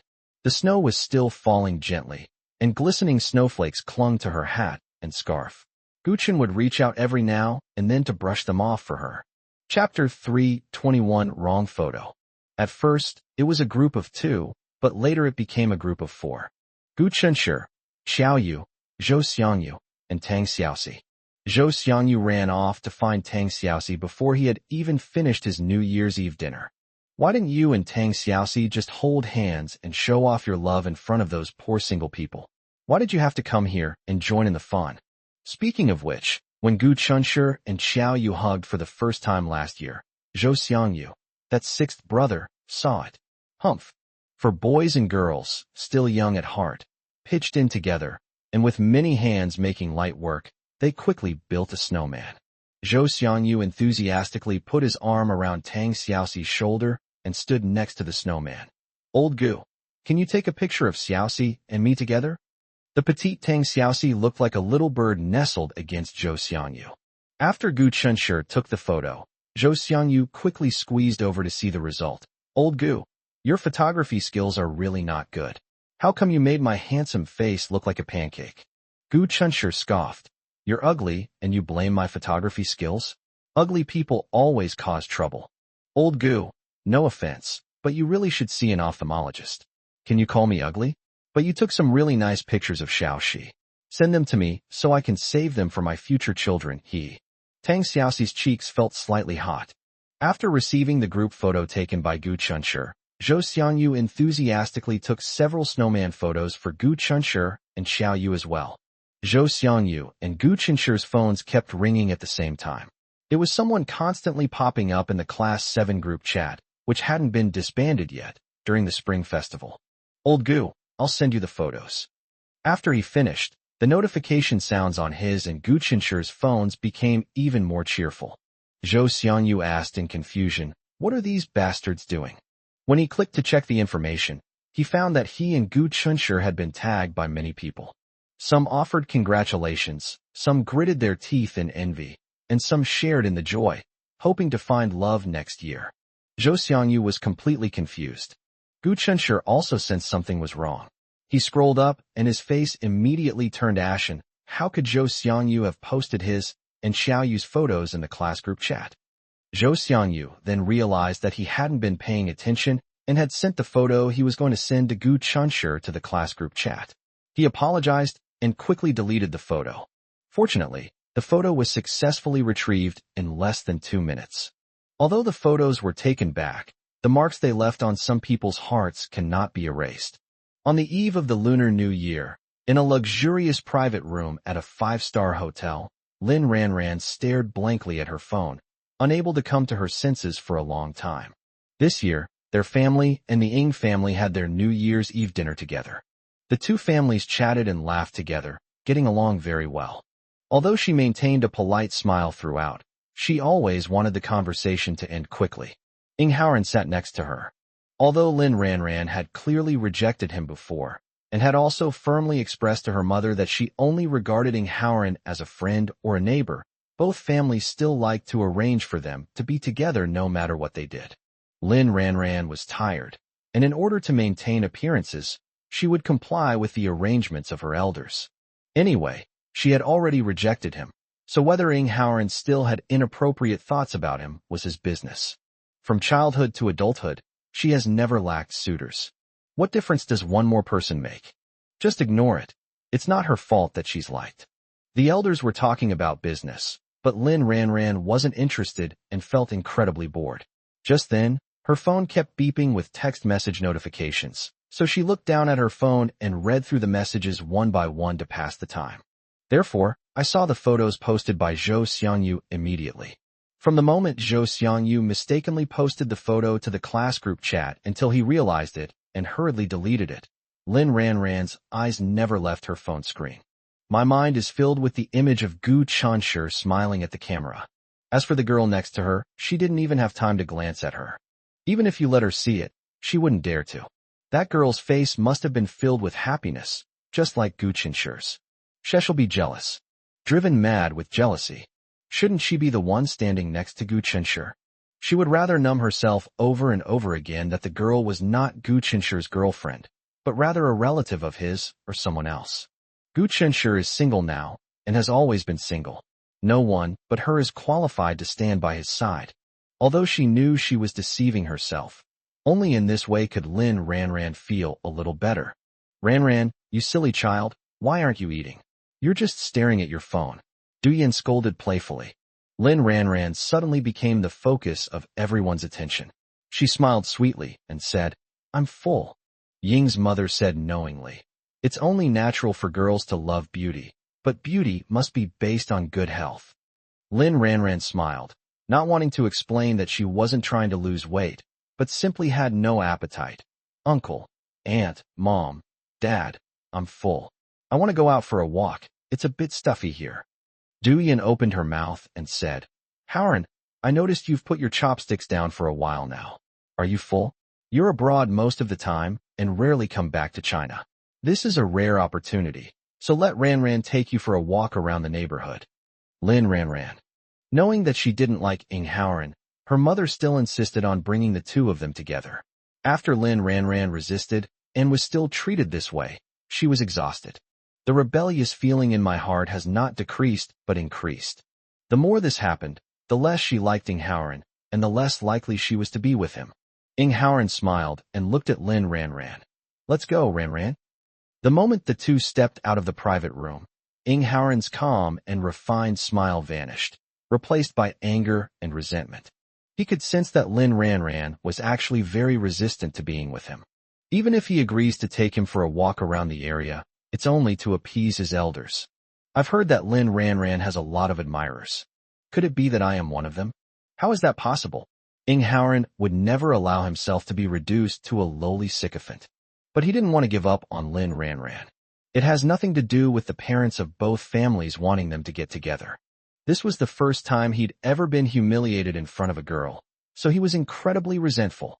He really wanted to take this opportunity to meet Gu Chunshi. Let's see where that guy can compare to me. He secretly glanced at Lin Ranran while she was staring blankly at her phone. I noticed what looked like a photo on her phone screen. Who is the person in the photo? Gu Chenshi. You have the nerve to tell me to see an ophthalmologist? I suggest you go to the ophthalmologist first thing tomorrow morning to register and get in line. Zhou Xiangyu laughed heartlessly. Old Gu, you should thank me. Otherwise, how could you receive so many blessings from our old classmates? Wow, you little brat. Why didn't you call me to join you in building a snowman down there? Li Feiyao shouted as she ran over. Chapter 322 Willing to give away all my wealth. At first, Li Feiyao was enjoying watching the Spring Festival Gala with her elders when she suddenly turned around and wondered, where did my younger brother and Yu go? The occasional cheers of children outside the window made her itch with longing, recalling Gu Qinshi's words at dinner that he wanted to build a snowman. That brat of a brother must have taken Yu to build a snowman. Li Feiyao stormed downstairs in a fit of rage. They didn't even invite her. Are you really that afraid of her being a third wheel? No way. She's never built a snowman before. She's determined to be the third wheel.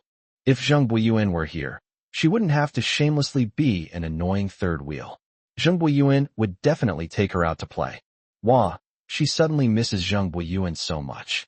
I had just spoken to Zheng Buiyuan on the phone before dinner. He was having New Year's Eve dinner with his family, so I didn't want to bother him. Li Feiyao looked around the courtyard of the residential area for a long time, feeling lonely and isolated, but couldn't find her little brother and Yu. Undeterred, she ran to the outside of the residential compound, only to be devastated to find that the snowman had already been built. She was furious. Fortunately, there was plenty of snow outside and no children were fighting over it. So Li Feiyao enthusiastically pulled them to build an even bigger snowman. Haha, if this is a child, then this is a mother. Isn't it missing a father? Li Feiyao tilted her head and looked at the two snowmen, one big and one small. Zhou Xiangyu clicked his tongue and said, It's the new year. How pitiful are orphans and widows. Let's create another father so that the family can be reunited. Li Feiyao praised. Zhou Xiangyu, you're so clever. Come on, let's build another dad. She would never admit that she hadn't had enough fun yet. On the night of Lunar New Year's Eve, everyone is granted the privilege of having more time. Children will no longer be urged to go to bed by their parents, nor will they be nagged to go to bed early and get up early. The next day, they won't be urged to go to school by their parents, nor will they have to face endless homework.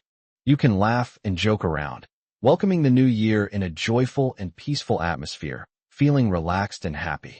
As they were happily building a snowman, Xiaoyu suddenly sensed something and abruptly looked up in a certain direction. That's the direction of the small park. Amidst a blanket of white snow, the outlines of the trees in the small garden are faintly visible. Xiaoyu saw someone there, and the moment she looked up, she swayed and hid. Xiaoyu's face immediately turned cold.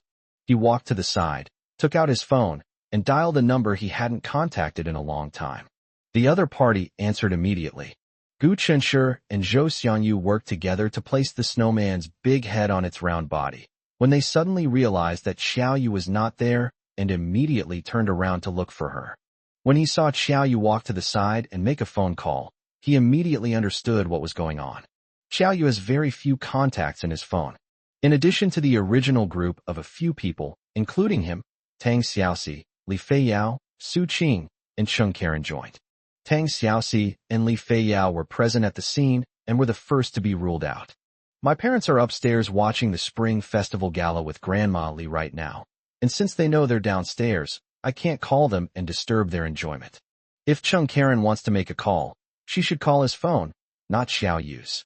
As for Su Qing, her interactions with Xiaoyu are usually purely professional. Who would discuss business on New Year's Eve? So it wouldn't be her. After everyone else was eliminated, only one person remained, Yang Mu's. That's right, Xiaoyu did dial Yang Mu's number.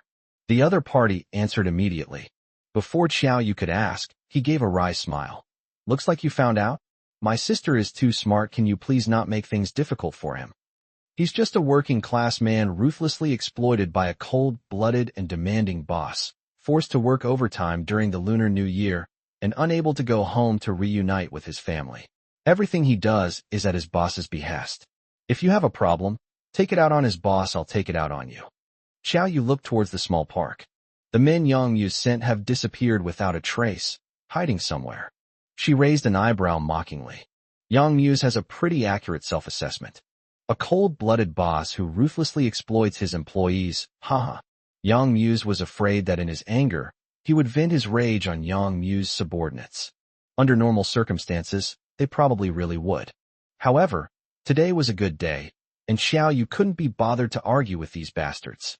Xiao Yu asked coldly, "Young Muse, what exactly do you want?" "Don't misunderstand.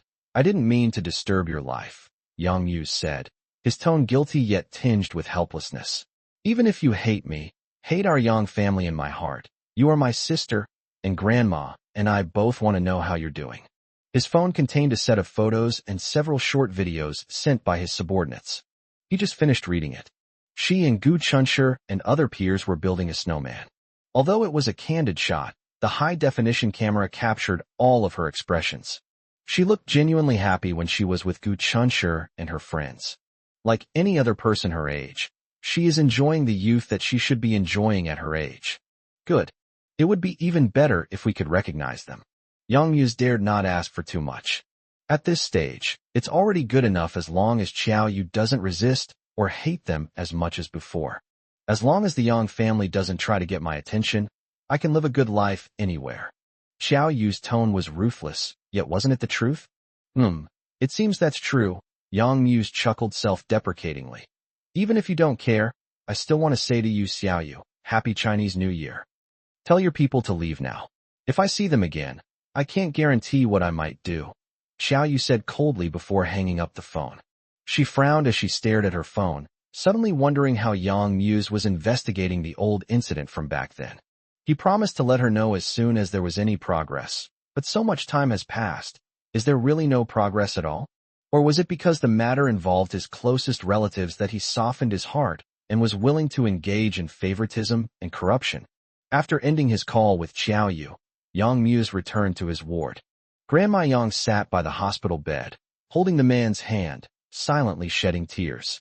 The man in bed was under 60 years old, with a gaunt face that bore a resemblance to Yang Muse. Yang Muse felt a dull ache in his chest.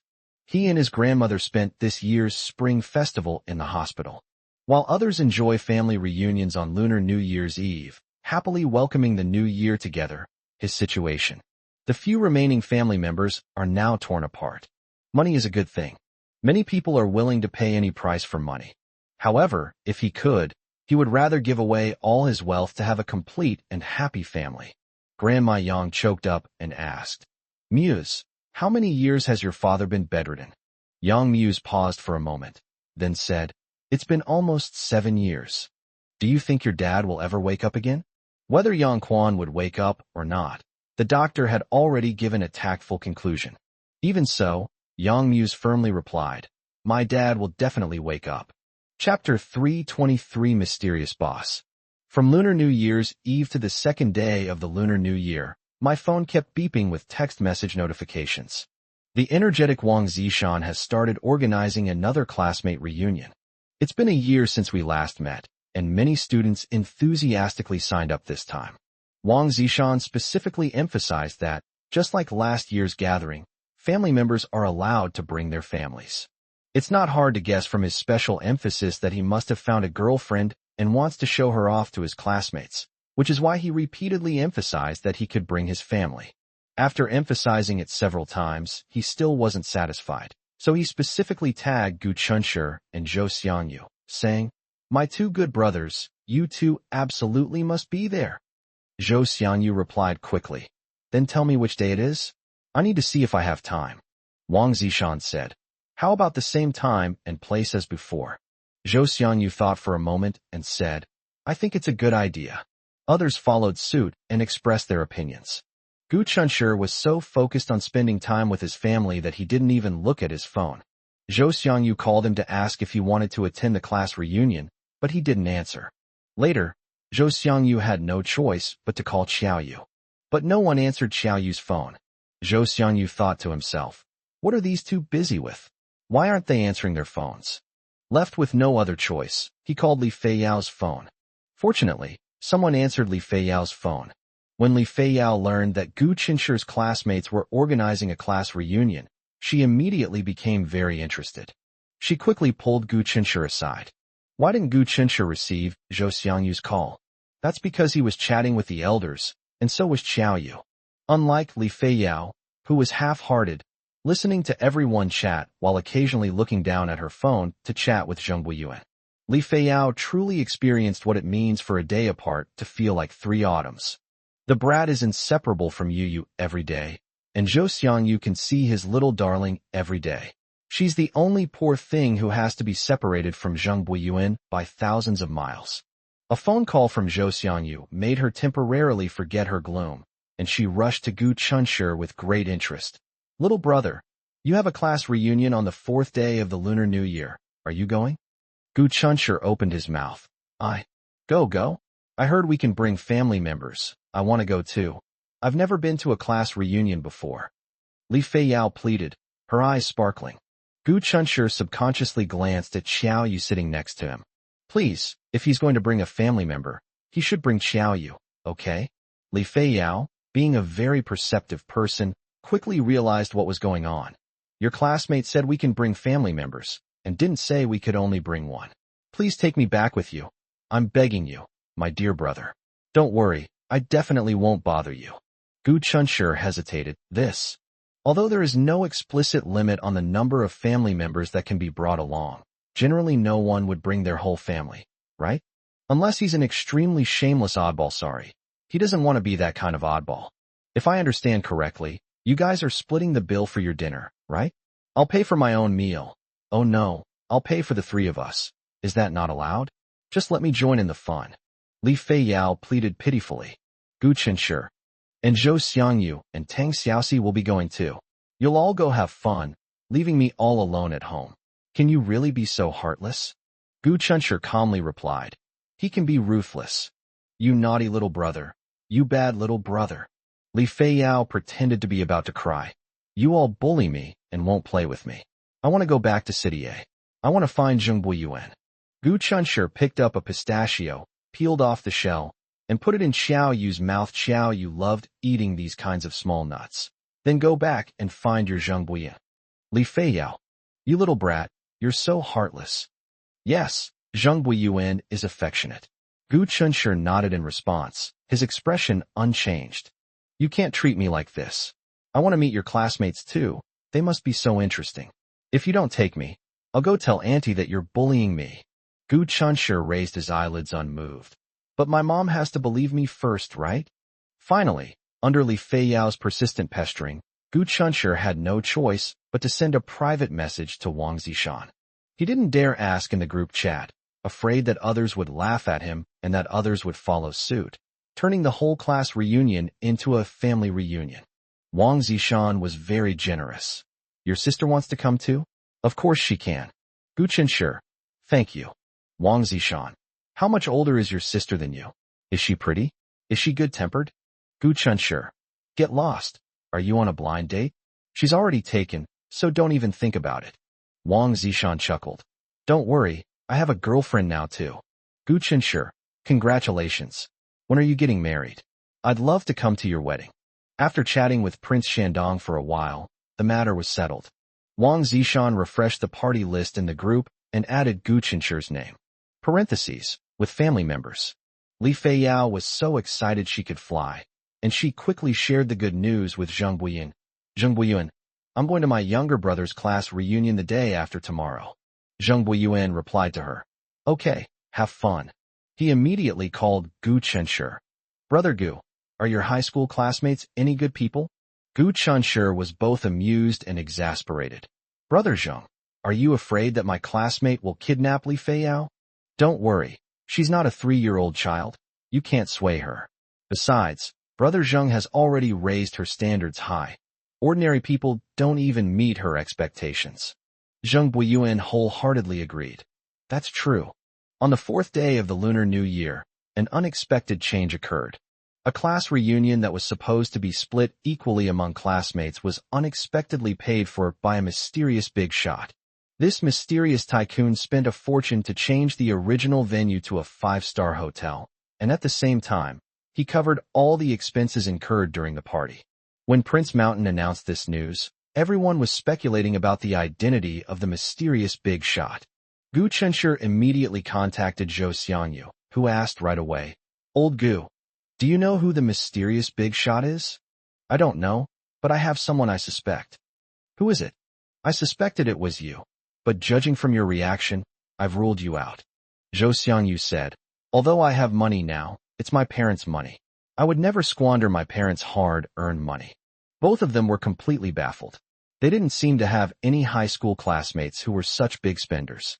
These days, everyone knows that making money is not easy. In short, no matter who it is, it's not good to back out and say you won't go once you've already signed up and said you'd participate. Chapter 324, Lin Ranran's Childhood Sweetheart. The class reunion will be held on the 4th day of the Lunar New Year at 7 p.m.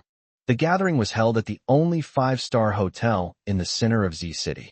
After getting out of the taxi, Li Feiyao looked at the hotel's luxurious and grand entrance and clicked her tongue, saying, "Little brother, your class reunion is really high class." Gu Chunshur said thoughtfully, "I feel like I'm taking advantage of others now." I estimate that he was the only one in the entire venue who brought 2 family members. Li Feiyao acted like a 3-year-old child. Seeing that they had all arrived, she wanted to come too. Xiao Yu, he couldn't bear to leave him at home. The key point is that we didn't intend to take advantage of him. He was the one who wanted to treat everyone to dinner, right? You can't blame us for being shameless. I was supposed to pay, but this mysterious big shot wouldn't give me the chance. What could I do? Li Feiyao spoke with conviction. Gu Chunshur thought about it again and realized that what she said made sense. Anyway, he had communicated with Wang Zishan in advance, and he really didn't intend to take advantage of anyone. To save face for Gu Chunshur, Li Feiyao ignored everyone's advice and wore a long, light blue wool coat that prioritized style over warmth, along with skinny jeans, black marten boots, and no scarf around her neck. She felt fine while riding in the car, but now that she got off, the cold wind was blowing into her neck, making her involuntarily shrink back. In contrast, Xiao Yu was fully armed from head to toe, and no matter how fierce the cold wind was, he remained unfazed. Gu Chunshur reluctantly took off his scarf and handed it to Li Feiyao with a look of disgust. "Wrap this up quickly, or Brother Zheng will blame me for not taking good care of you." Li Feiyao shook her head and refused. "Forget it. You can wrap it yourself. If I wrap it, Yu will definitely wrap her scarf around you. Uff, I don't want to eat your dog food." So Gu Chunshur decided to stop paying attention to her. "Anyway, once we get to the private room, it will be very warm, so it won't be cold at all."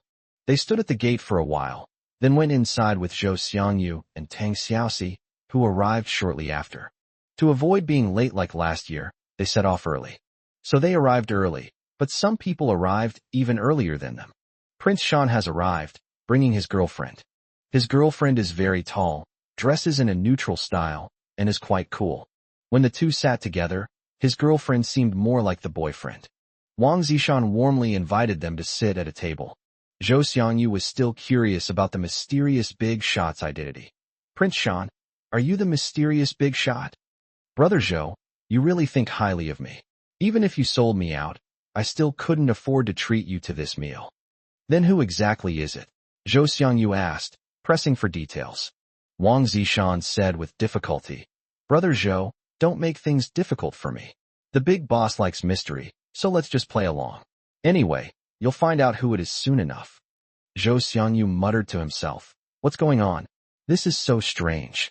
The students arrived one after another, all of them extremely interested and curious about the identity of the mysterious big shot, speculating about who he might be. The arrival of top student Jing Shu was a pleasant surprise to everyone. Gu Chunshur smiled and looked at her, saying, "I remember your name wasn't on the party guest list. I thought you weren't coming." Jing Shu first greeted the 2 family members who came with him, and then smiled helplessly and said, "I originally thought I wouldn't have time to come. I was at my grandma's house with her. Later, my grandma found out that I had a class reunion and was afraid that I would become distant from everyone, so she made me come." As soon as she sat down, someone asked her about Lin Ranran. Lin Ranran's name was not on the party guest list. After the college entrance examination, everyone went their separate ways and gradually drifted apart. After Lin Ranran went abroad to study, She seemed to completely disconnect from everyone's world.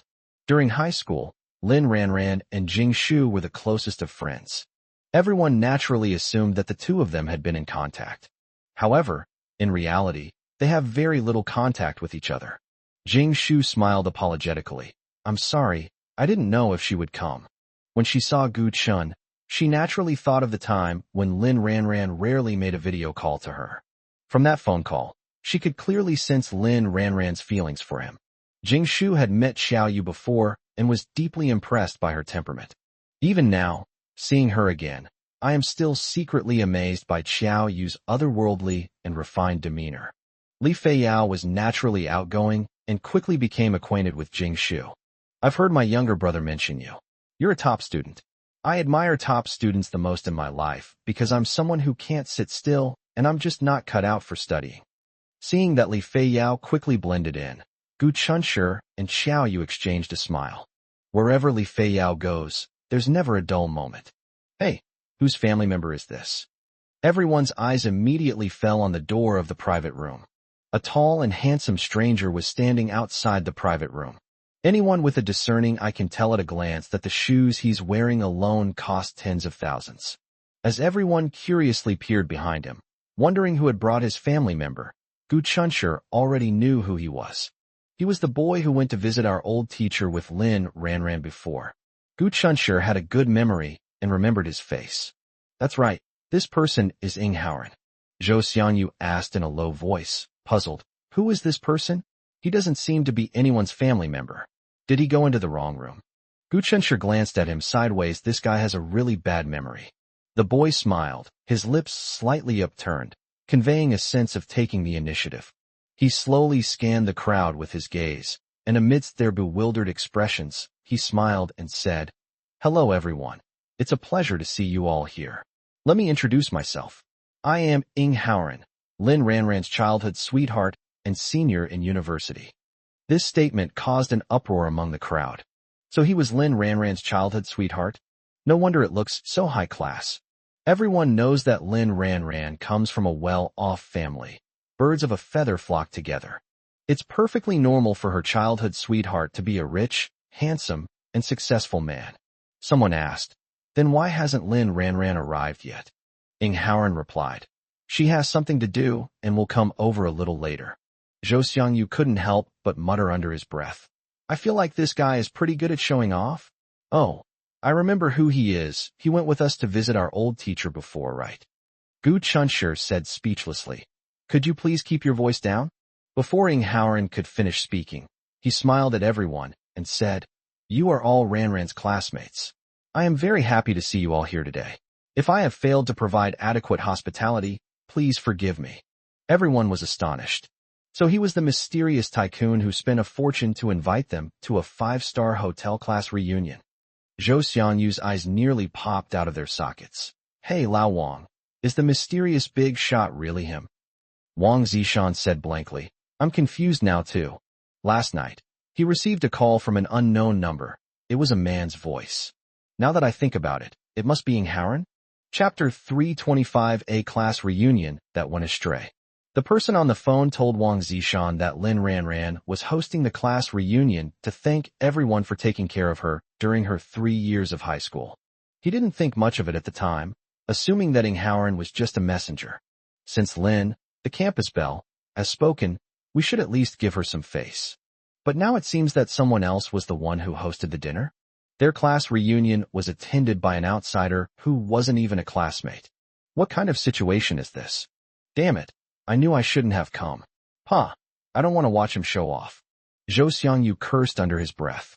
Gu Chunshi, however, didn't feel anything. It's just a meal. If he wants to treat, let him. Isn't it good to have food and drink? If you can't stand his pretentious attitude, just finish your meal, wipe your mouth, and leave.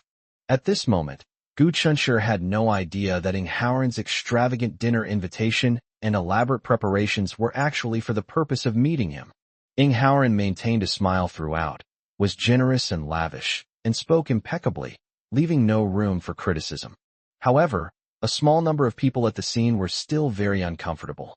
What was supposed to be a simple class reunion became anything but simple due to Ing Haoran's forceful intervention. In short, I felt strange, as if I had been given charity by someone without my knowledge. This feeling is really awful. After introducing himself, Ing Haoran walked straight over to Gu Qinshi's table. Zhou Xiangyu said dejectedly, "Damn it, why did he have to sit at the same table as us? Even though he paid for this meal, I still don't want to sit at the same table as him."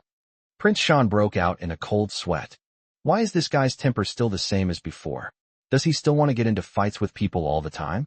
But we are all adults now, no longer the naive teenagers we once were.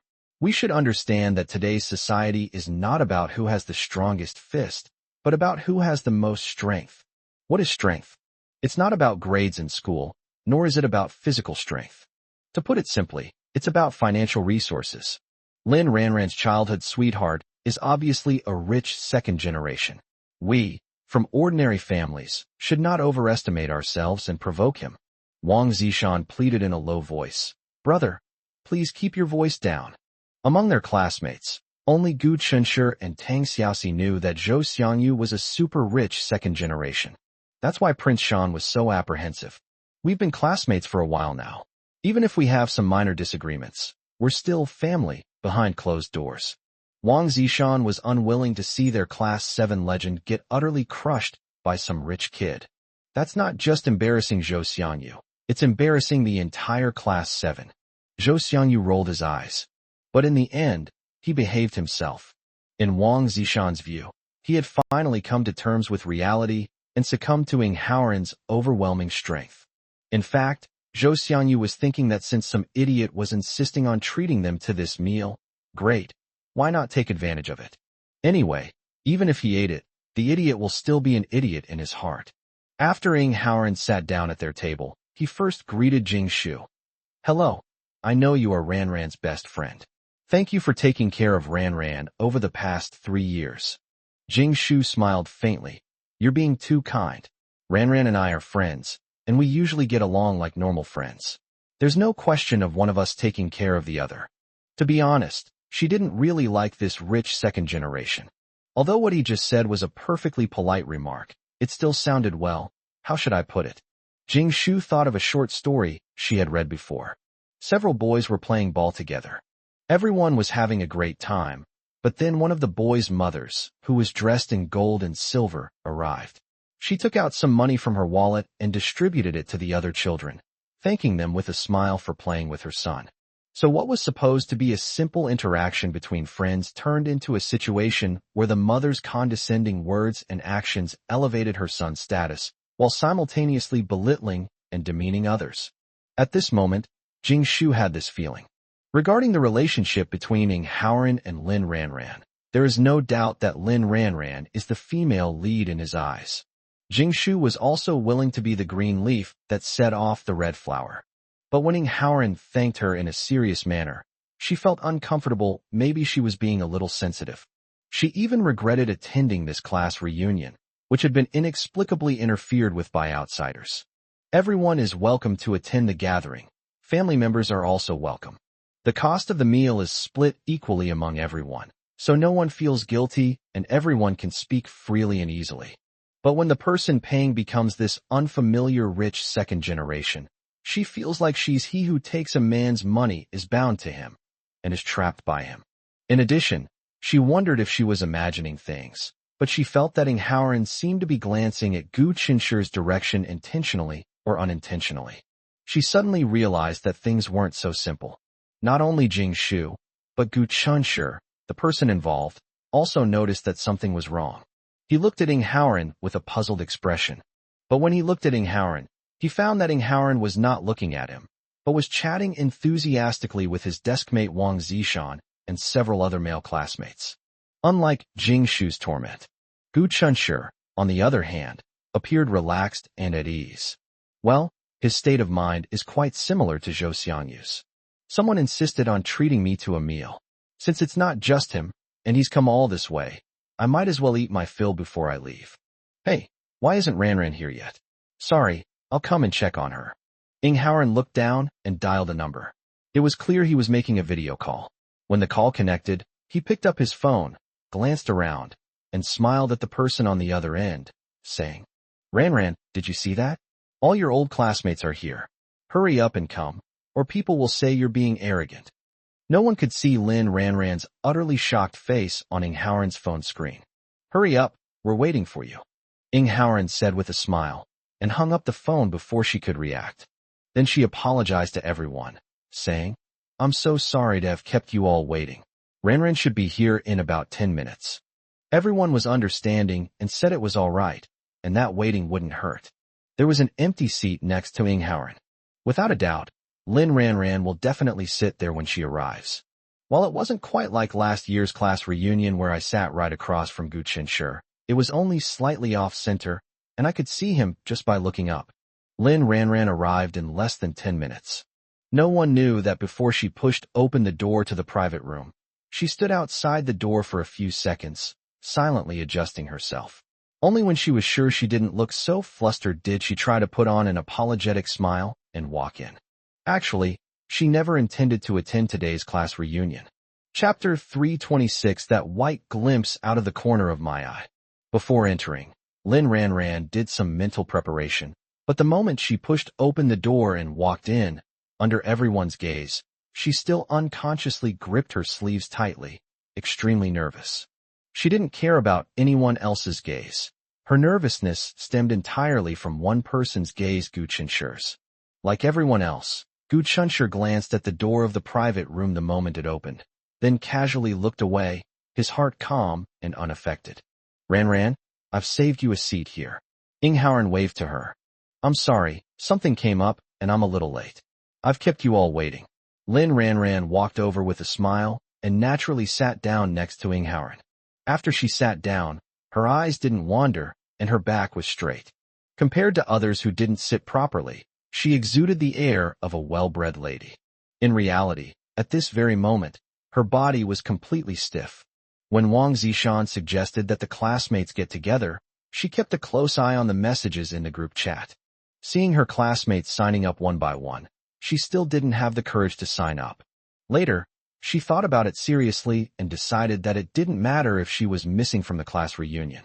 She had long understood that the earth would keep turning no matter who was gone. She shouldn't go. She's afraid to face a certain person. Or to be more precise, she was afraid of someone being affectionate with their girlfriend. That would be even more cruel than subjecting her to the torture of slow slicing. But some people, for some unknown reason, insisted on forcing her to come over. Ran was furious inside, but she dared not show it on her face. Of course, she knew that the reasoning Howren dared to use such methods to force her over was because he knew she wouldn't dare to lose her temper in front of her classmates. Ran was now filled with suspicion and dread. What exactly was Howren up to? Is he crazy? When Howren took out his phone just now, he took a picture of Gu Chenshur. Although there was no evidence, Ran felt that he did it on purpose. Waiters came and went, and the once empty table was soon filled with delicacies. Howren prepared high-end red wine for everyone. I'm sorry, I didn't prepare any baijiu or beer for everyone, because I think red wine goes better with this kind of place. No one argued with him, because he was the one who hosted the dinner. Even if someone felt they weren't having enough fun or were a little uncomfortable, they would at least give him some face. Ugh. Zhou Xiangyu secretly made a vomiting motion. Wang Zishan quickly pinched his arm, signaling him not to make it too obvious. That would be so embarrassing if we got caught. Li Feiyao rested her chin on her hand, looking at Howren with a half-smile, then whispered to Tang Xiaoxi. Were your class reunions this fun before? Tang Xiaoxi. Sis, you actually call this interesting? To be honest, Tang Xiaoxi also regretted coming. Rather than watching some random guy trying to get attention here, she'd rather hold hands with Zhou Xiangyu and stroll around outside. It's okay to feel a bit cold, at least you'll feel at ease. The perfectly good class reunion was ruined by Howren, making the atmosphere strange and very uncomfortable. It seemed to have become his stage. These people were all his audience. All you can do is applaud and cheer. You can't leave halfway through. Because you ate their food. 5-star hotel service is just so good. Each table is staffed with a waiter to pour drinks for everyone. Howren raised his glass, the first toast being to all the classmates in Class 7 for taking care of Ran over the past 3 years of high school. Ran's smile, like her straight back, was a little stiff. Fortunately, he can still hold on a little longer as long as Ing Haoran can return to normal soon. She knew very well that Ing Haoran looked down on her poor classmates deep down. Hopefully, once his enthusiasm wears off, he'll quickly realize how boring he is and leave.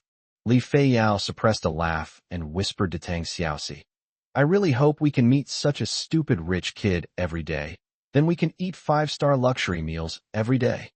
Although she spoke softly, Jing Shu, who was sitting on the other side, still heard her. Jing Shu pursed her lips tightly, frowned almost imperceptibly, and glanced at Lin Ranran. Compared to others, she understood Lin Ranran better. Although Lin Ranran disguised herself well, Jing Shu still noticed the moment she walked in that something was wrong with her. Ranran, what exactly are you and your childhood sweetheart up to? Making all the classmates present the backdrop for your secret competition, isn't that a bit inappropriate? Ing Haoran's wine glass was empty, so he gestured to the waiter to refill it. Lin Ranran felt like she was sitting on pins and needles.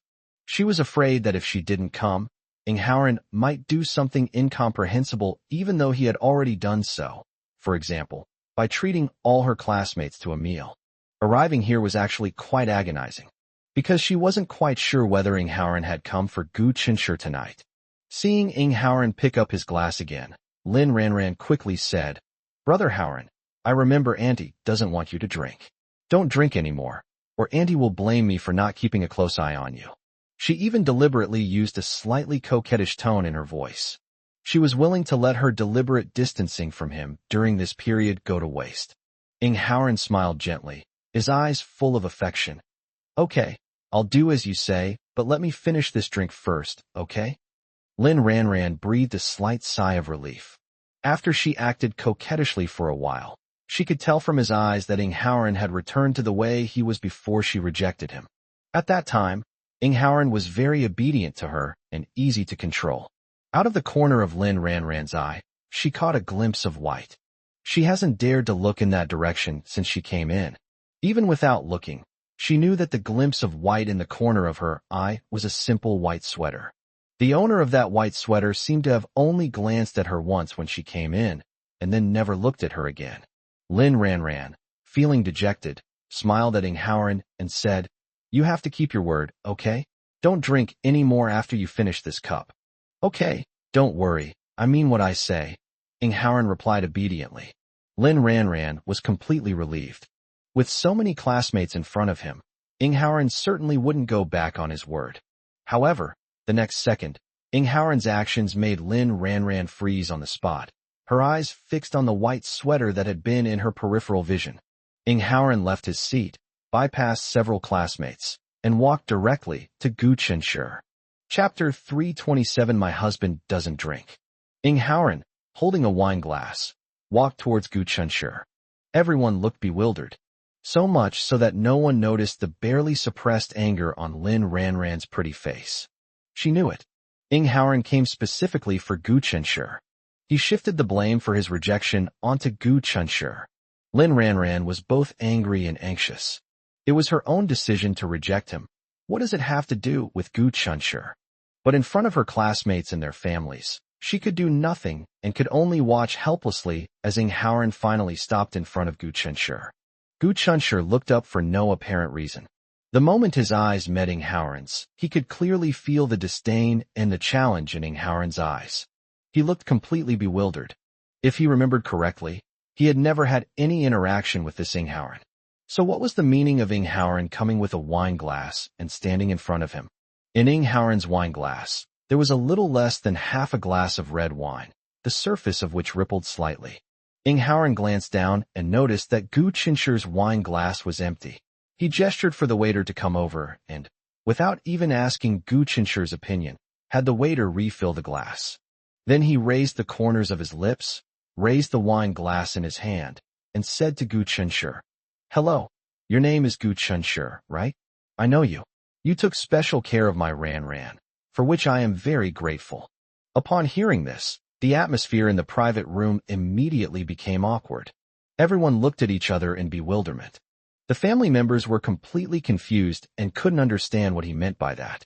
Although I couldn't understand his words, I could sense an unusual provocation in his meaningful tone. Their gossipy nature was instantly ignited. There's a story behind it. Jing Shu looked at Lin Ran with sympathy. At this moment, Lin Ran remained motionless, as if she had been nailed to the chair. His face was terribly pale. Li Feiyao finally gave up her idea of freeloading and frowned as she looked at the inexplicable situation before her. The woman's keen sixth sense told her that if this matter wasn't handled properly, her little brother was in for a world of trouble today. She glanced in Xiao Yu's direction. Xiao Yu sat next to Gu Chunshi, looking down at her phone, completely absorbed in what she was looking at, and didn't notice the sudden change in the atmosphere. See? Take a good look at your phone, Yu. Li Feiyao began to pray silently. Even she noticed something was wrong. Yu, being such a smart girl, would definitely understand what was going on right away. That brat, and that girl who was late, their relationship probably isn't just that of classmates. Li Feiyao was particularly worried. What if Yu gets jealous and gets angry and ignores her little brother? Li Feiyao's palms started sweating as she became anxious. Ing Haoran's eyes held undisguised mockery. Students who are nearby can see it. Everyone secretly gasped. He was Lin Ran's lapdog when he was making fun of Gu Chun. The students were all somewhat at a loss. One of them is a wealthy second-generation heir, and the other is a top student who was admitted to the University of Washington. Neither of them are easy to mess with. But it looks like the two of them are about to start fighting. What should they do? Emotionally, they were naturally on Gu Chunshi's side, but on the surface, no one dared to offend Ing Haoran except for Gu Chunshi's family and friends. Xiao Yu, Li Feiyao, Zhou Xiangyu, and even Tang Xiaoxi are all within his circle of friends and family. However, Xiao Yu was looking down at her phone the whole time and didn't realize what was happening. Faced with Ing Haoran's provocation, Gu Chunshi not only did not feel embarrassed, but also found it somewhat amusing.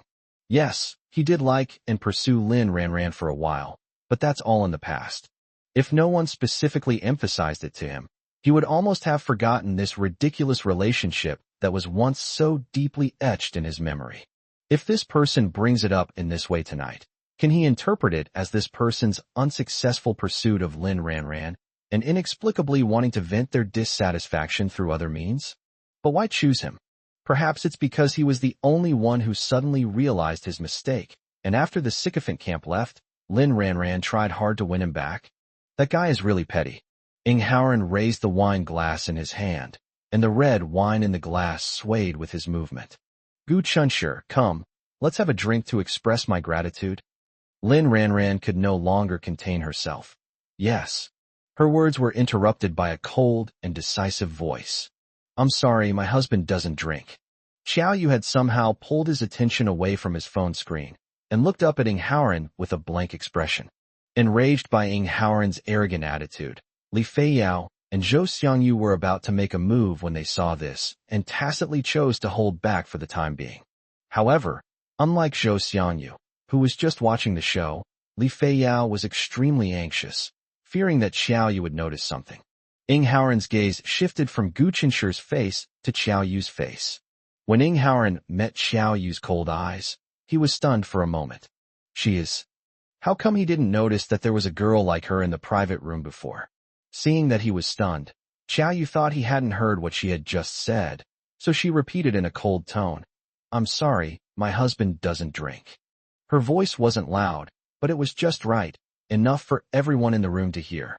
Apart from the group of people who arrived early, almost everyone looked over in amazement, as if they had just noticed Xiao Yu's presence. It's all Gu Chunshi and the others' fault for arriving too early this time. When we arrived, there weren't many people in the private room. Xiao Yu and Gu Chunshi sat in a corner, and because she was constantly replying to readers' comments, few people noticed her. Her fierce defense of her husband at this moment truly impressed everyone else present. She's both beautiful and cool. It's impossible to look away. With a wife like this, what more could a husband ask for? Lin Ran looked at Xiao Yu, who had boldly shielded Gu Chunshi from the alcohol, and felt utterly dejected. At that moment, she truly felt this message. She is the official wife. Whatever she does for Gu Chunshi, it's perfectly justified. Zhou Xiangyu grinned. He knew that when his sister made a move, hey, it would be absolutely extraordinary. Ing Haoran suddenly stammered. I didn't mean anything by it. I just. Xiao Yu remained unmoved. Sorry. No matter the reason, my husband can't drink alcohol.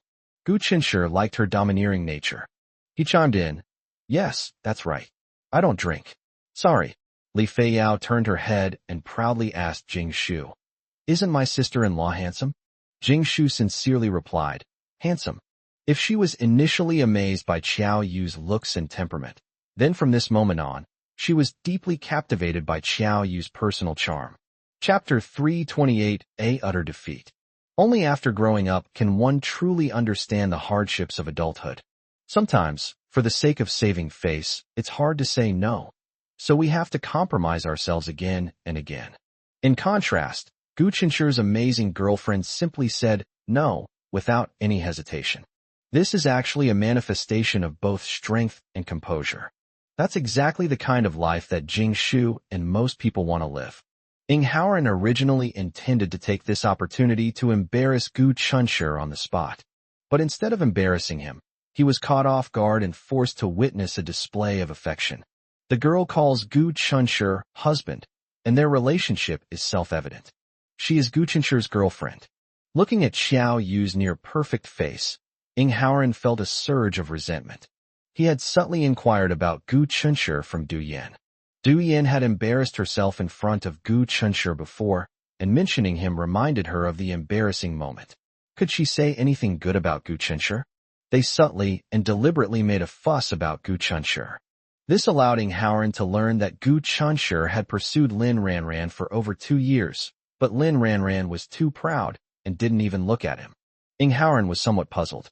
According to his understanding, Lin Ranran seemed to care a lot about Gu Qinsher. Then there is one possibility. Lin Ranran originally disliked Gu Qinsher, but Gu Qinsher used some tricks that made Lin Ranran inexplicably unable to forget him. Ing Haoran spent a fortune, deliberately using their class reunion as a pretext to tell Gu Qinsher in front of the other classmates that he should stop bothering Lin Ranran. The meal I treated you country bumpkins to was enough to last you a year. What do you have to compare with me? Get your college entrance exam score?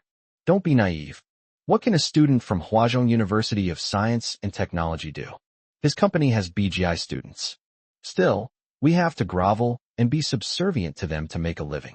Education can help people from the bottom climb up, but to think that a degree from a prestigious university means you can be on equal footing with those who have worked hard for generations to achieve what you have today is just ridiculous. Ing Haoran wanted to humiliate Gu Qinsher tonight, enjoy Gu Qinsher's angry and embarrassed state, and also let Lin Ranran see his poor and lowly nature. But to his utter surprise, Gu Qinsher did nothing. His girlfriend simply stood up to shield him from the drinks, and he lost. Gu Qinsher's girlfriend possessed stunning beauty and an elegant, aloof demeanor. A single, powerful, and cold glance from her was enough to make his brain freeze instantly. And this made Ing Haoran's sense of superiority over Gu Chun vanish completely. Ing Haoran felt extremely unbalanced. It's one thing that Ranran can't forget the man surnamed Gu, but I never expected that this man surnamed Gu would find such a beautiful girlfriend. Faced with Qiao Yu's unequivocal refusal and protection, he found himself in a dilemma. At this moment, Ing Haoran was unaware that he, who had originally been in control of the situation, had inexplicably been taken over by someone else. Zhou Xiangyu was incredibly quick-witted at this moment. Hey, come on, everyone, don't leave your glasses empty. Quickly pour out the red wine and the regular wine. This guy wants to thank us for taking care of Lin Da's school beauty for the past 3 years of high school, and he'll be toasting us one by one. He deliberately emphasized the word red wine to subtly mock Ing Haoran's pretentiousness. Li Feiyao, always eager for a good show, grabbed a wine bottle and started pouring drinks for everyone. That's right, it's impolite to make people wait. We need to learn to be more considerate. Ing Haoran. In front of everyone, he found himself the clown who couldn't save face. Lin Ranran was deathly pale, overwhelmed with shame, wishing she could disappear into the ground right then and there. Today must be the most humiliating moment of her life. And it happened right in front of Gu Qinsher. She wants to die? Jing Shu hesitated for a moment, then pretended to accidentally spill red wine on herself, and stood up in a panic. Oh no, my clothes are all dirty. Ran, can you come with me to the restroom? She was helping Lin Ran out of a predicament. As soon as Lin Ran entered the bathroom, she squatted down on the floor, covered her face, and cried bitterly. The suppressed sobs made Jingshu feel so sorry for her that she didn't know how to comfort her. They used to be best friends. Even though their values later diverged and they grew apart, Jingshu still hoped that she could be well. After Lin Ran calmed herself down, Jingshu thought for a moment and said, "That Inghaoren is indeed not suitable for you." Lin Ran, her eyes red, said fiercely, "No matter how much my mother forces me in the future, I will never be with him, even if it means death." Jingshu squatted down and hugged her. "There are plenty of excellent boys in the world, Ran. You are so wonderful, you will definitely find someone suitable for you." Lin Ran was stunned for a moment. Then the tears she had finally managed to stop started falling again without warning. "No, Shushu, you're wrong. I'm not good at all." If she was good, why would he leave her so resolutely? "We can't even be ordinary friends anymore."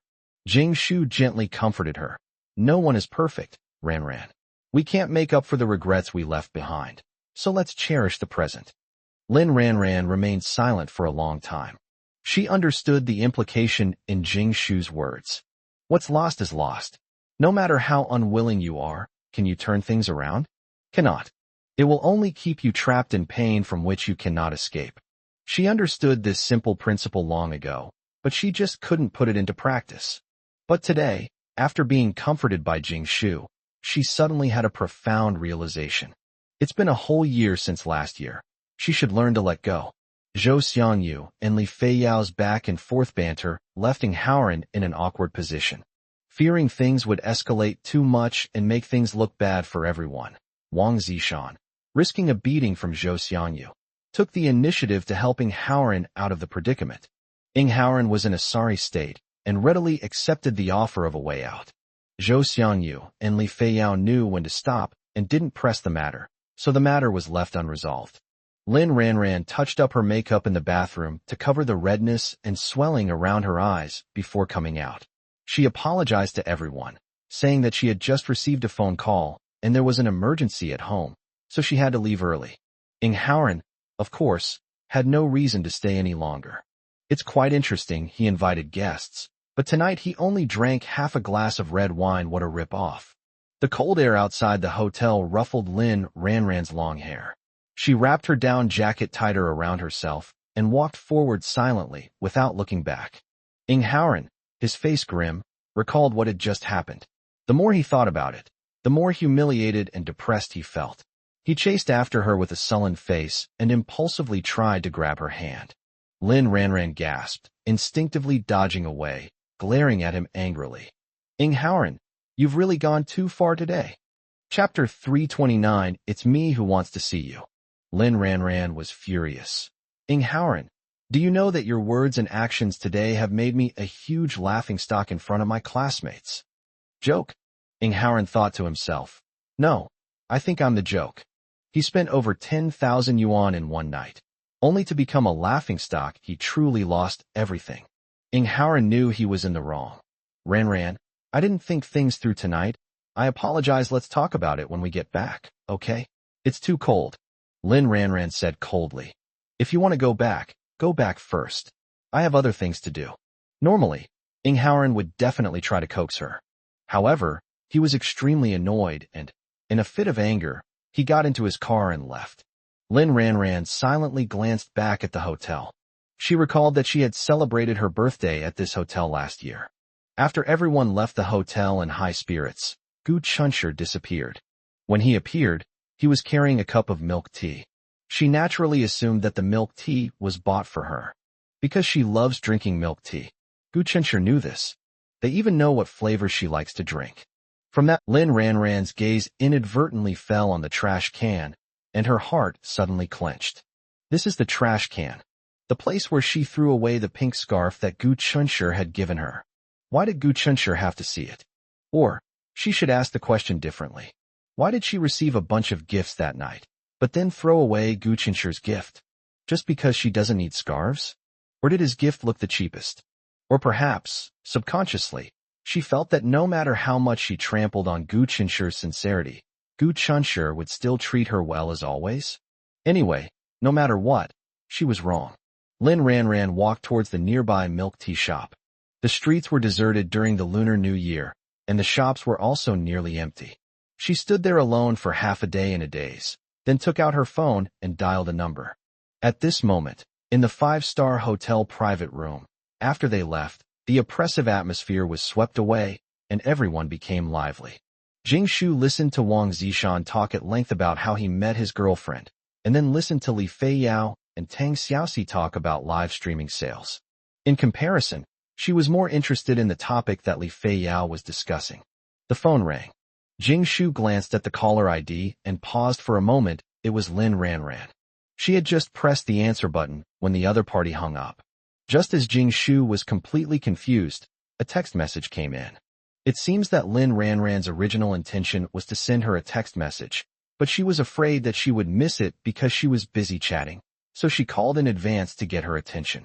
Jing Shu frowned as she read the text message, then subconsciously looked in Gu Qinshi's direction, hesitating slightly. Lin Ranran asked her to stall Gu Chunshi for a little while after they left.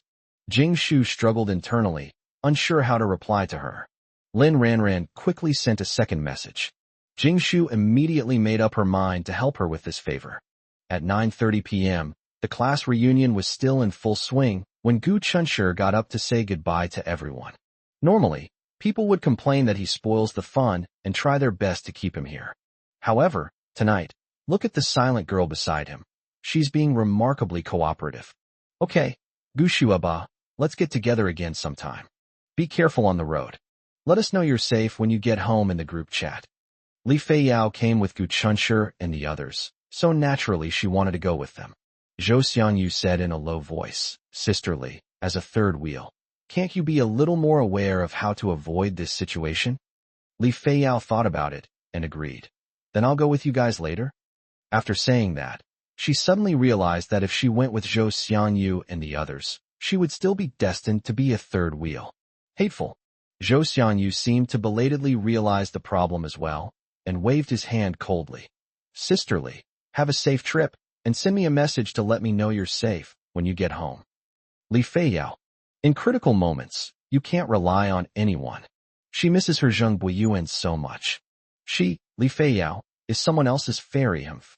Li Feiyao bared her teeth and claws, pretending to hit Zhou Xiangyu, but for Tang Xiaoxi's sake, she let him off the hook for now.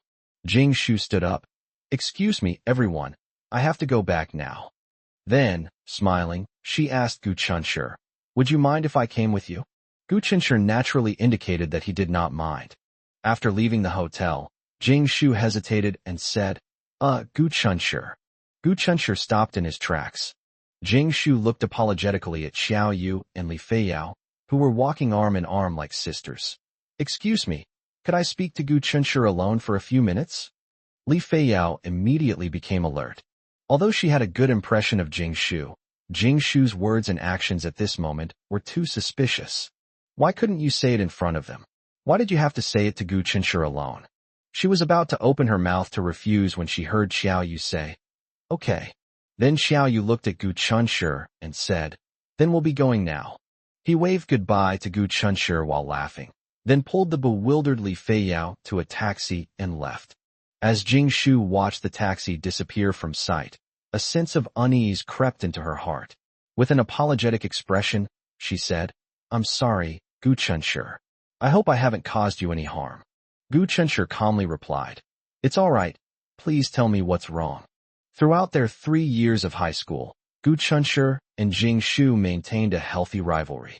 They would discuss difficult problems together and occasionally have pleasant chats in their spare time. However, we've basically lost contact since I went to university. Jing Shu is an excellent student in both character and academics in the eyes of her teachers, and her character is evident to all. Therefore, Gu Chunshi was very puzzled as to what Jing Shu was going to tell him next, and even to send Xiao Yu and Li Feiyao away. The more understanding Gu Chunshi was, the more Jing Shu felt sorry for him.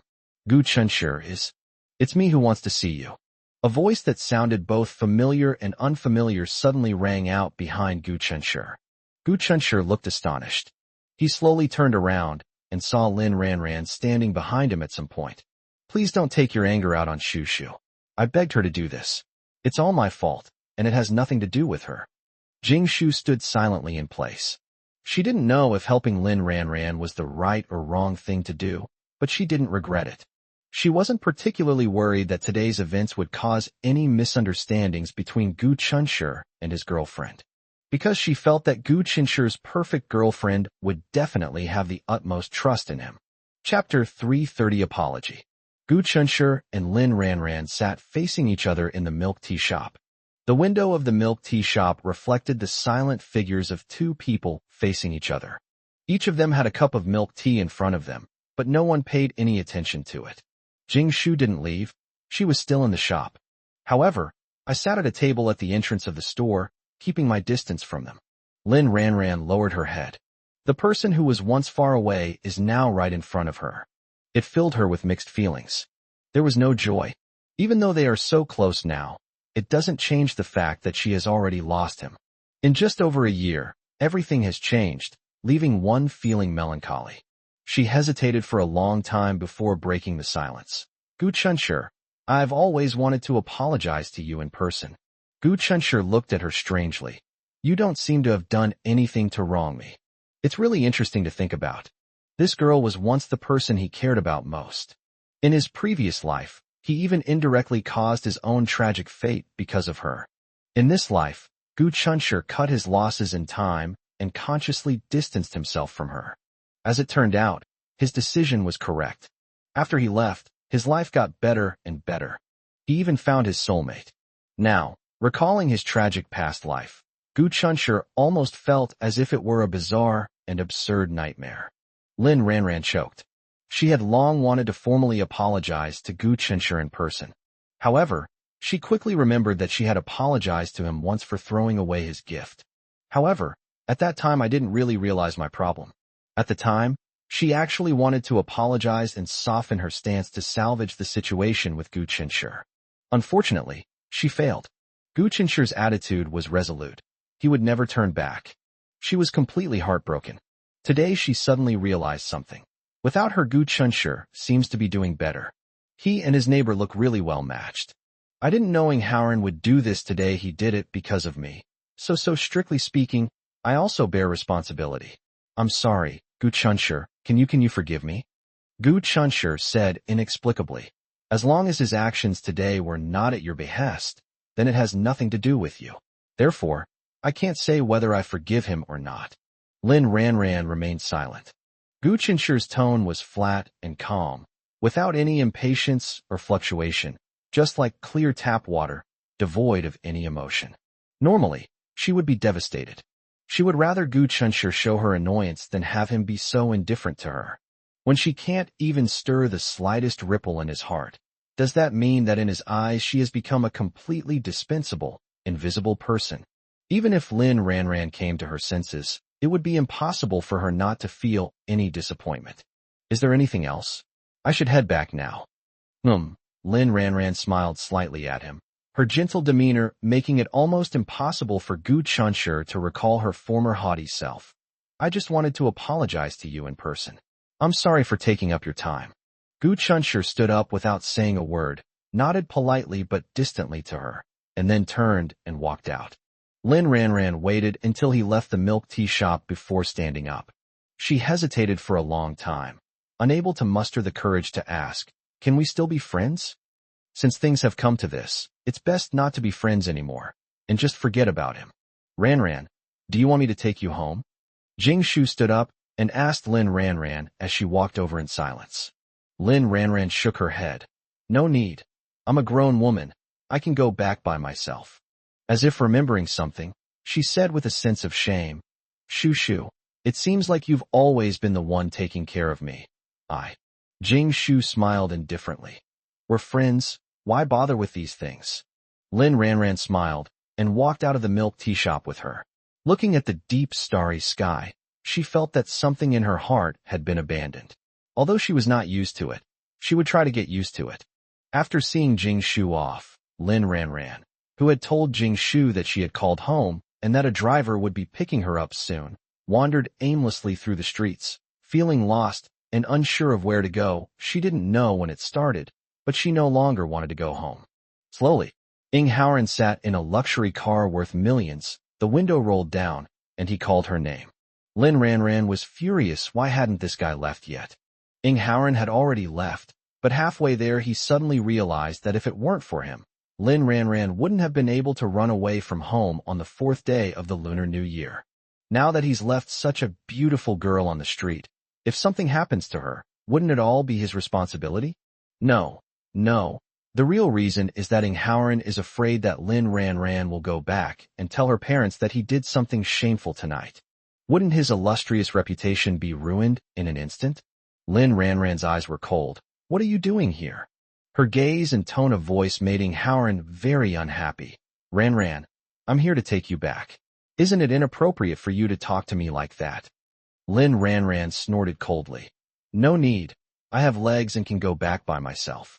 She was fed up with Ing Howren and didn't want to ride in the same car with him at all. Even in the future, she might not be able to pretend to get along well with him in front of their elders. Lin Ranran didn't want to waste any more words with him, so she turned and left. Ing Howren angrily told the driver to stop the car on the side of the road, got out of the car, slammed the door, and strode after Lin Ranran. Lin Ranran panicked and ran away. Ing Howren, with a stern face, grabbed her arm. Lin Ranran screamed, "What are you doing? Let go of me." Without saying a word, Ing Howren dragged her into the car. Lin Ranran was shocked and furious at the thought of being treated so rudely. She couldn't believe that Ing Howren, who was once gentle and considerate, would suddenly become violent towards her. So this is his true face. Compared to the towering Ing Howren, Lin Ranran was undoubtedly a weak little lamb. At this time, there were almost no pedestrians on the road. What terrified Lin Ranran even more was that Ing Howren was afraid that her cries for help would attract passersby, so he simply hugged her and covered her mouth tightly with his hand to prevent her from making a sound. Lin Ranran was terrified. She could hardly imagine what she would face if Ing Howren really dragged her into the car. Let her go. A car suddenly stopped in front of them, and the window slowly rolled down, revealing the face of a young man. Ing Howren panicked, cursed under his breath, and forced himself to remain calm, saying, "She's my girlfriend. We had a little argument." Lin Ranran. Chapter 331 Lifeline. Lin Ranran's eyes revealed an indescribable fear. At this moment, this stranger was her lifeline. The man smiled knowingly and slowly raised his phone, pointing it at them. Ing Howren. He was already furious about what had happened tonight, and the man's provocation only added fuel to the fire. Enraged, he released Lin Ranran and lunged at the man sitting in the car. In his mind, he would grab the man by the collar, drag him out of the car window, and then beat him severely until he was unable to take care of himself. Finally, throw a check in the man's face to end it all. He can afford to treat someone to a meal that costs tens of thousands of yuan. So why would he care about a mere few 100,000 yuan in medical expenses? Ing Howren lunged at the car window and successfully grabbed the man's collar. A casual glance revealed that besides the obnoxious man, there was also a burly driver and an equally burly man in a suit in the car. At this moment, the man in the suit turned to him, looking at him expressionlessly. The man didn't struggle and said with a half smile, "You want to hit me? Then hurry up. I hate effeminate men the most." Ing Howren was so angry that his face turned red and his neck bulged. In the end, reason prevailed over impulse, and he reluctantly let go of the man. He then realized that the car the man was riding in could buy 5 or 6 of his own luxury cars. He also had his eye on this car and wanted his father to buy it for him, but his father refused, saying it was too flashy. The reason it was considered too flashy, in the end, was that father thought the car was too expensive. Ing Howren never expected that the insignificant little city of Z would be full of hidden talents. And to make matters worse, he ran into them. The burly man in the suit got out of the car and walked straight toward Ing Howren. In Ing Howren's panic, he swung his fist and punched him directly in the face. Ing Howren covered his face and collapsed to the ground. The young man in the car straightened his clothes and said mockingly, "I don't want to cause trouble today, so you're lucky." Then, looking at Lin Ranran, who was standing there stunned, he smiled and said, Miss, where do you live? I can take you home. Lin Ranran looked terrified, still shaken and hesitant. The young man didn't insist and said to the driver, "Let's go." Lin Ranran seemed to wake from a dream and quickly took 2 steps toward this side. She was afraid that after the young man left, she would have to face the crazy and unfamiliar Ing Haoran all over again. What she just witnessed felt like she had walked through hell on earth, and she didn't want to go through it again. Ing Haoran, clutching half his face, struggled to get up from the ground. Ranran, he doesn't seem like a good person. You absolutely mustn't get in his car. Lin Ranran gave him a mocking glance. She didn't know if the man in the car was a good person, but she knew one thing for sure. Ing Haoran, you are definitely not a good person. The burly man in the suit politely opened the back door for her, then went to sit in the passenger seat. Ranran. Lin Ranran resolutely got into the car, and in the rearview mirror she saw Ing Haoran running after the car for a couple of steps until his figure completely disappeared from sight, and only then did she breathe a sigh of relief. Thinking back on the chaos of tonight, she couldn't help but burst into tears. The young man considerately handed over a soft tissue. Lin Ranran said nervously and gratefully, "Thank you." "No need to thank me. I just happened to be there and was just doing my part." After the young man finished speaking, he asked Lin Ranran to give him her home address, and then he told the driver to turn the car around and take her home. After getting off the bus, Lin Ranran thanked him again. "Thank you so much for today. May I ask your surname?" The young man smiled gently. "Oh, my surname is Xiao." He held a business card between his right index and middle fingers and handed it to Lin Ranran through the car window. "This is my business card. It's nice to meet you, Ranran." He learned from Ing Haoran that this delicate and helpless little beauty was named Ranran. Lin Ranran nodded quickly. "Yes, my name is Lin Ranran. You can also call me Ranran." The young man smiled and said, "Lin Ranran? That's a very nice name. It's nice to meet you. If you encounter any difficulties in the future, you can tell me. I have other things to do. I hope we can meet again sometime." A luxury car worth tens of millions slowly drove away from Lin Ranran. Lin Ranran stood there stunned for a long time. Under the streetlight, she looked down at the business card in her hand and immediately saw the young man's name. His name is Xiao Qi. The scenery outside the window kept changing. Inside the car, Xiao Qi sneered and cursed. "Damn it. You dare to grab my collar? If I wasn't afraid that things would get out of hand and it would be beneath me, I definitely wouldn't let that arrogant brat get away with it today." The driver hesitated for a moment. "Young master, shouldn't we be heading back tomorrow?" Xiao Qi said firmly. "No way. I specially came all the way from City A to this remote and impoverished place, not to play the hero and rescue a damsel in distress." After hesitating for a long time, the driver earnestly advised, "Young master, this is the first time the master has entrusted you with overseeing a project.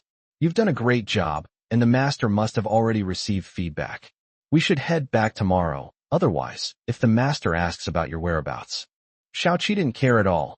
"You just said it yourself. I did very well this time, and my dad is very satisfied with my performance. What's wrong with having a couple of days of fun outside?"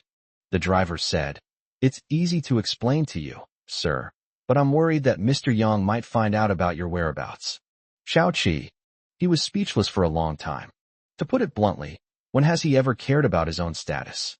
If you see something you don't like, just take it down and start fighting.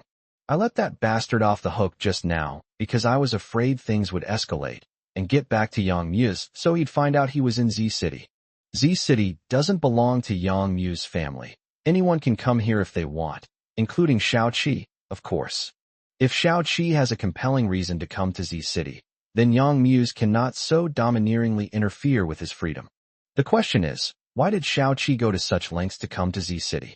It's obvious who he was after. Yang Muse had warned him that if he dared to come and bother Yang Muyu again, he would disown him as his brother. After hesitating for a long time, Xiao Qi finally blurted out, "My brother doesn't have eyes that can see 1,000 miles or ears that can hear the wind. If you don't tell me and I don't tell him, how would he know that I've been to Z City?" The driver suggested a possibility. "What if Ms. Yang accidentally finds out about you?" The driver was an elder of the Xiao family who had watched Xiao Qi grow up. He was devoted to the Xiao family and was the person Xiao Qi trusted most. Xiao Qi said dejectedly. Wouldn't it have been fine if I just didn't let her find out? I just wanted to see if she was doing well. That's all. But young master, don't forget, Miss Yang is no ordinary girl, the driver reminded him. Xiao Qi, isn't that obvious? Yang Muyu is definitely not an ordinary girl. Otherwise, how could I not only not hold a grudge against her after being beaten up by her, but instead be thinking about her constantly?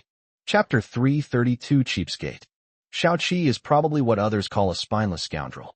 He was dismissive of others who fawned over him. When others look down on him, he finds them quite interesting. However, this is all predicated on the fact that the one who looked down on him was Xiao Yu. If it were someone else, well, the outcome would be hard to say. Xiao Qi couldn't deny that he couldn't help but pay attention to Xiao Yu when he first met her. The main reason was not that she was his older brother's half-sister, but her looks. He did indeed have inappropriate thoughts about Xiao Yu. However, that's all in the past. Ever since he was beaten up by Xiao Yu after secretly taking pictures of her, he lost all interest in her. Because he values his life, and he is very self-aware, knowing that he has many flaws, and he is afraid that one day Xiao Yu will beat him to death. However, if he were to recognize Xiao Yu as his younger sister, that would be a different story. Even if the older brother does something wrong, the younger sister will still defend him. Young master, you were in the hospital for half a month that time. Xiao Qi. He glared angrily at the back of the driver's head. Why bring up his dark past for no reason? Several years ago, after being brutally beaten by Xiao Yu, he was rushed to the hospital and lay there for half a month. Later, after returning home, his family made him lie in bed for another month. It is said that during that month and a half, he was the most well-behaved and obedient person he had ever been since birth. He was the only son in his family, at least on the surface. He was the only child of the Shao family, a pampered young master. He was beaten so badly, and instead of his parents seeking justice for him and making the assailant pay the price, they scolded him for messing with someone he couldn't afford to offend. It was simply because the girl who hit him was a member of the Yang family. Even though she was a vixen's illegitimate daughter, someone who couldn't be brought into the open, she was still protected by the Yang family. The driver, risking his life, advised, "Young master, I think we should go back. I'm afraid Miss Yang will find out about you." And to save face for Xiao Qi, he didn't finish his sentence. Miss Yang is a woman of few words and ruthless nature. If their young master is reckless and insists on secretly meeting her, and if she accidentally discovers him, he'll be beaten up again. They certainly couldn't stand idly by and watch their young master get beaten, but they also dared not step forward to help. Xiao Qi was extremely depressed. The driver's concerns were not unfounded. If Yang Muyu finds out, he will not only be severely beaten, but also face the risk of being cut in two by his older brother. After much deliberation, he reluctantly made a decision. Let's go back to the hotel, and then we'll head back tomorrow. Gu Chunshi returned home a little after 9:30 p.m., and the house was very quiet. The TV, which had been running all morning, was turned off, and no one was in the living room. After opening the door, Gu Chunshi did not immediately step across the threshold, but instead turned around and glanced at the door opposite. The door to the room opposite was tightly closed. At this moment, Jinglan came out of the bedroom and looked over. "You're back, Chunshi." Gu Chunshi walked over.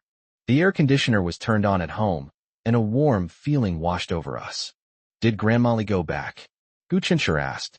"Grandma Li and her grandson are staying in a relative's vacant house again, which is 2 bus stops away from their place," Jinglan said. "As soon as Yao Yao came back, she took your Grandma Li back with her. She's getting old and her health isn't very good. She can't stay up all night." Gu Chunshi glanced into the bedroom. "My dad isn't back yet. Gu Chung was invited out by a friend. He'll probably have a few drinks tonight. He just called back. He won't be back too late," Jinglan said, pointing to the feather duster on the table. "If he's late, he'll be punished according to family rules." Gu Chunshi said thoughtfully. "Mom, are you sure you can bear to do that?" Jinglan said. "Is that even a question? Of course I can't bring myself to do it. He's my husband. How could I bear to do that?" She yawned repeatedly as she spoke. During the spring festival, she slept late and got up early, taking care of everything inside and outside the house, trying her best to ensure that her 2 children, who were spending less and less time at home, could have a relaxed and happy holiday. Sometimes when Gu Chung tried to help, she would shoo him away. This resulted in her being somewhat sleep-deprived and lacking energy. Gu Chunshur felt sorry for him. His mother was born to be a hard worker. Grandma Li ate at home today, and my mom prepared 2 decent dishes. If she were home alone, Gu Chunshur believed she would just eat some leftovers and make do. Mom, can you give your son a chance to show off today? Gu Chunshur grinned and came closer. Jinglan asked in confusion, what opportunity to perform? Gu Chunshur told her to sit on the sofa and not move, then turned and went into the bathroom, coming out carrying a foot bath basin. Jinglan immediately understood what he meant. Her eyes suddenly reddened, but she laughed and scolded. Your mother has hands and feet and is in good health. She doesn't need you to take care of her yet. Save your filial piety for when your father and I are bedridden and can't move. Get out of here. I'll wash myself. I can't let anyone touch the soles of my feet. They're so itchy. It's giving me the creeps. All right. I'm already very happy that my son brought me water to wash my feet. Xiaoyu is probably still awake. Go find your wife. Gu Chunshur was kicked out of the house by Jinglan. Unbeknownst to Gu Chunshur, the moment he turned around, Jinglan's tears immediately streamed down her face. Sigh, such a good son, born to Jinglan. Jinglan is really lucky. As soon as Xiaoyu opened the door, she was immediately embraced in a broad and warm hug. Xiaoyu stared at the half-open door across the way, feeling incredibly shy, and whispered, "Let go of me quickly, and he will see us." Gu Chunshur raised an eyebrow, put his arm around her, and walked into the house, closing the door behind him. Then, leaning against the door, he looked down at her and said domineeringly, "So what if my mom sees us? You're my wife. Isn't it perfectly natural for me to hug my wife? It's not illegal." Xiaoyu chuckled. "You're back so soon? I thought you'd be a little longer. I just chatted with an old classmate for a bit, and then came back." Gu Chunshur's expression suddenly turned serious. "Wife, what do you want to ask? Just ask." Xiaoyu asked blankly, "What do you mean? Aren't you curious about what my classmate said to me after he sent you guys away?" Xiaoyu answered honestly, "I'm curious." Gu Chunshur smiled. "That's right. He'll be disappointed if she says she's not curious, okay? It's not Jing Shu who has something to say to me. It's Lin Ranran who has something to say to me." Xiaoyu fiddled with his collar, remaining silent. Lin Ranran. This name is familiar to her.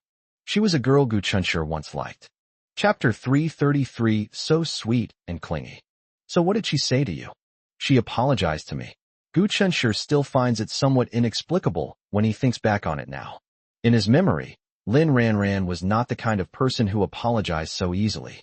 When she was reborn and determined to stay away from her, Lin Ranran seemed to become a little different from herself. However, no matter what she eventually becomes, it has nothing to do with Gu Chunshur anymore. When Gu Chunshur was too lazy to guess Lin Ranran's thoughts, all of Lin Ranran's actions in trying to befriend him seemed very incongruous to him. However, the intelligent Xiaoyu could sense from this that Lin Ranran still couldn't forget him. Xiaoyu remained calm, composed, and unperturbed. Gu Chunshur belongs to her, just as she belongs to him. Once fate brought them together, they were destined to spend their lives together, and no one could separate them. "Why should I apologize to you? It seems to be related to what happened tonight, but I'm not really sure. Anyway, it's pretty inexplicable." The mere mention of this made Xiaoyu furious. That bastard, the one who came with Lin Ranran and treated everyone to dinner. Is he out of his mind? Why is he targeting you?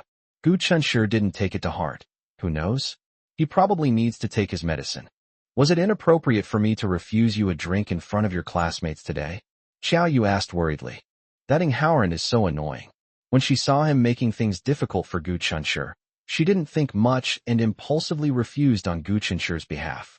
No matter what happens, she will definitely stand by Gu Chunshur's side immediately and do her best to protect him.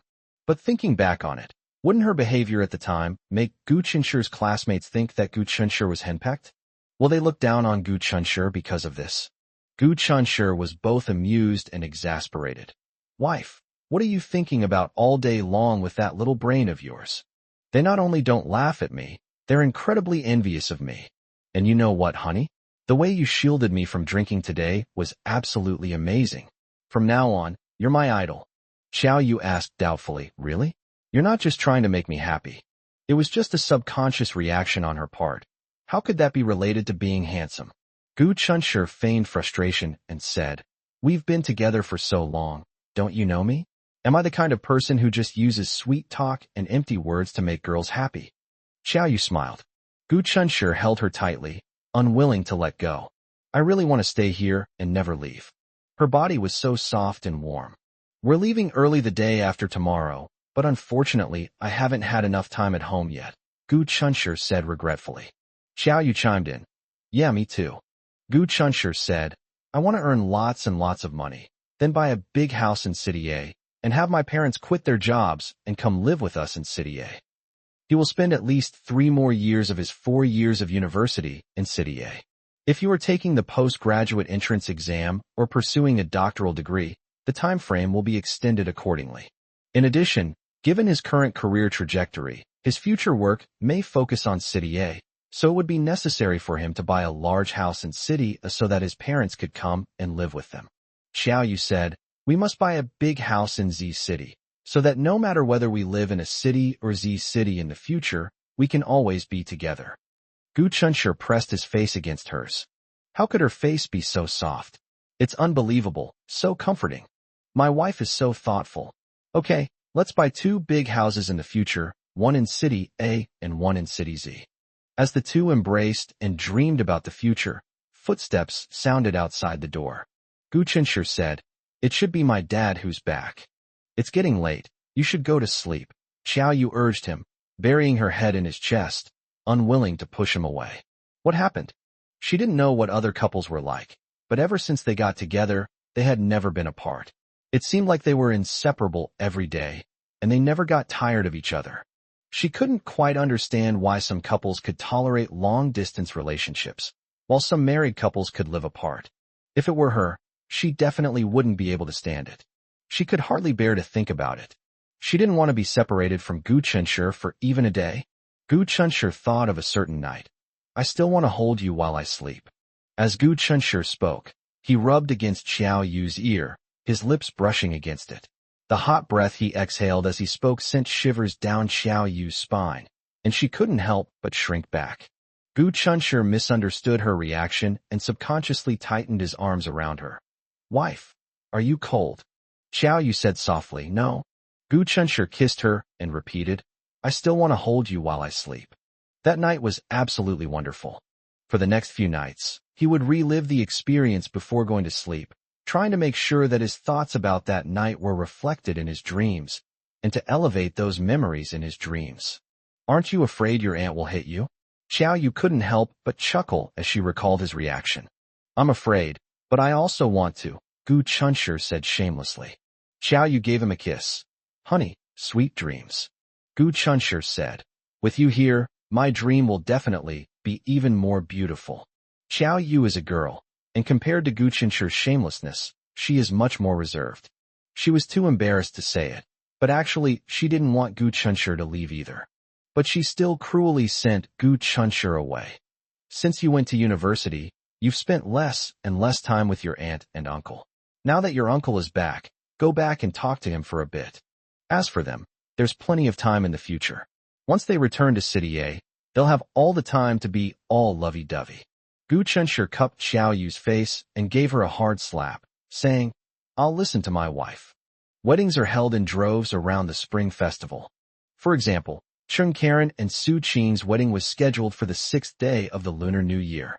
On the 5th day of the Lunar New Year, Jing Lan and her husband, looking refreshed, changed into new clothes and went to attend the wedding of Gu Cheng's friend's son. Xiao Yu made 2 down jackets for each of them. The elderly couple were overjoyed when they brought them back, praising them endlessly. I tried it on, and it fit perfectly. Today we're going to a wedding banquet. Jinglan took out her new clothes, and the elderly couple each put one on. They carried their bags, held hands, and happily left. No sooner had they left than Gu Chunshi and Xiao Yu were preparing to stay home and enjoy their private time when there was a knock on the door. Gu Chunshi assumed that Jinglan had forgotten something and had come back to get it, so he didn't think much of it, and simply opened the door. Unexpectedly, it wasn't Jinglan standing outside the door. She was a woman dressed in expensive furs, like a wealthy lady. What did he say to her in chapter 334? Hello, Gu Chunshi, we meet again. The woman, who had been frowning, quickly composed herself and put on a smile the moment Gu Chunshi opened the door. Despite this, when she looked at Gu Chunshi, he still managed to keenly detect the suspicion and inquiry in her eyes. Gu Chunshi remained outwardly calm. Auntie, is there anything I can help you with? The noblewoman was none other than Lin Ranran's mother, Du Yan.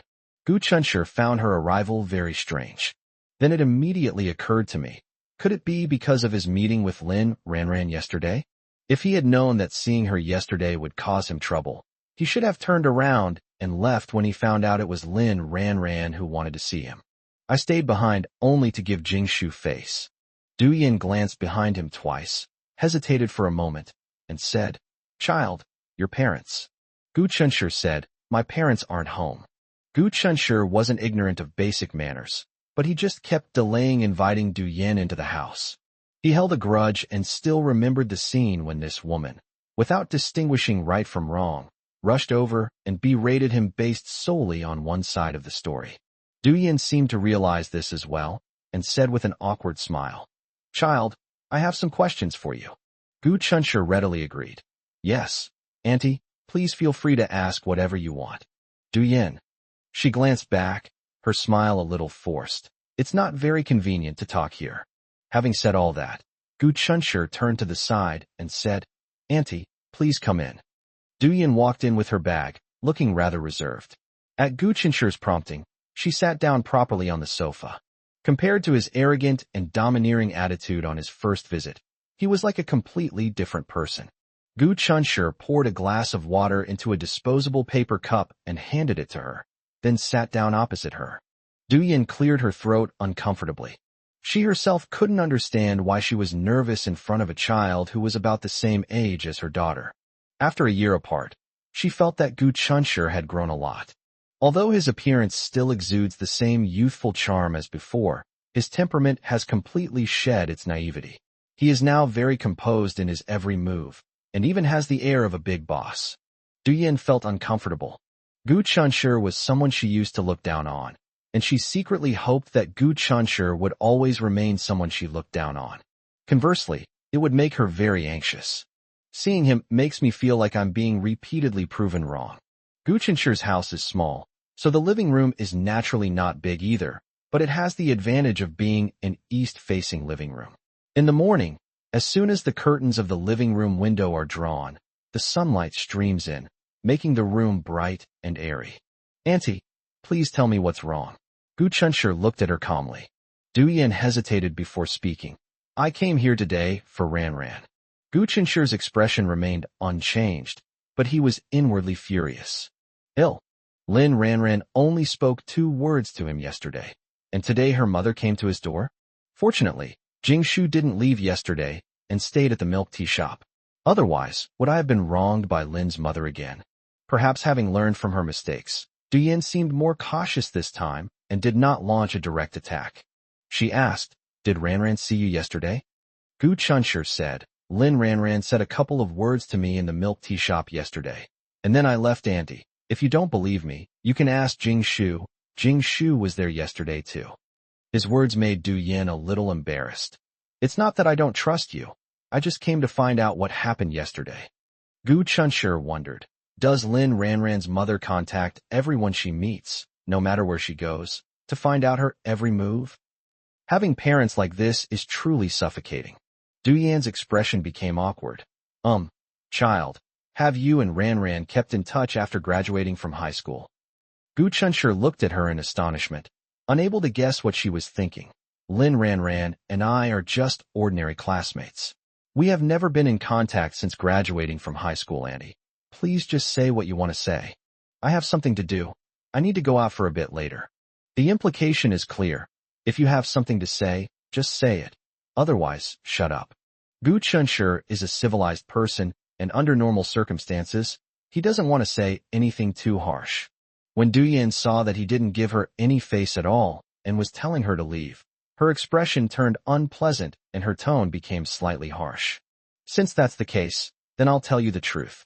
Ran has always been an obedient and good child, but after coming home yesterday, she became like a different person and difficult to communicate with. I want to know what you said to her yesterday.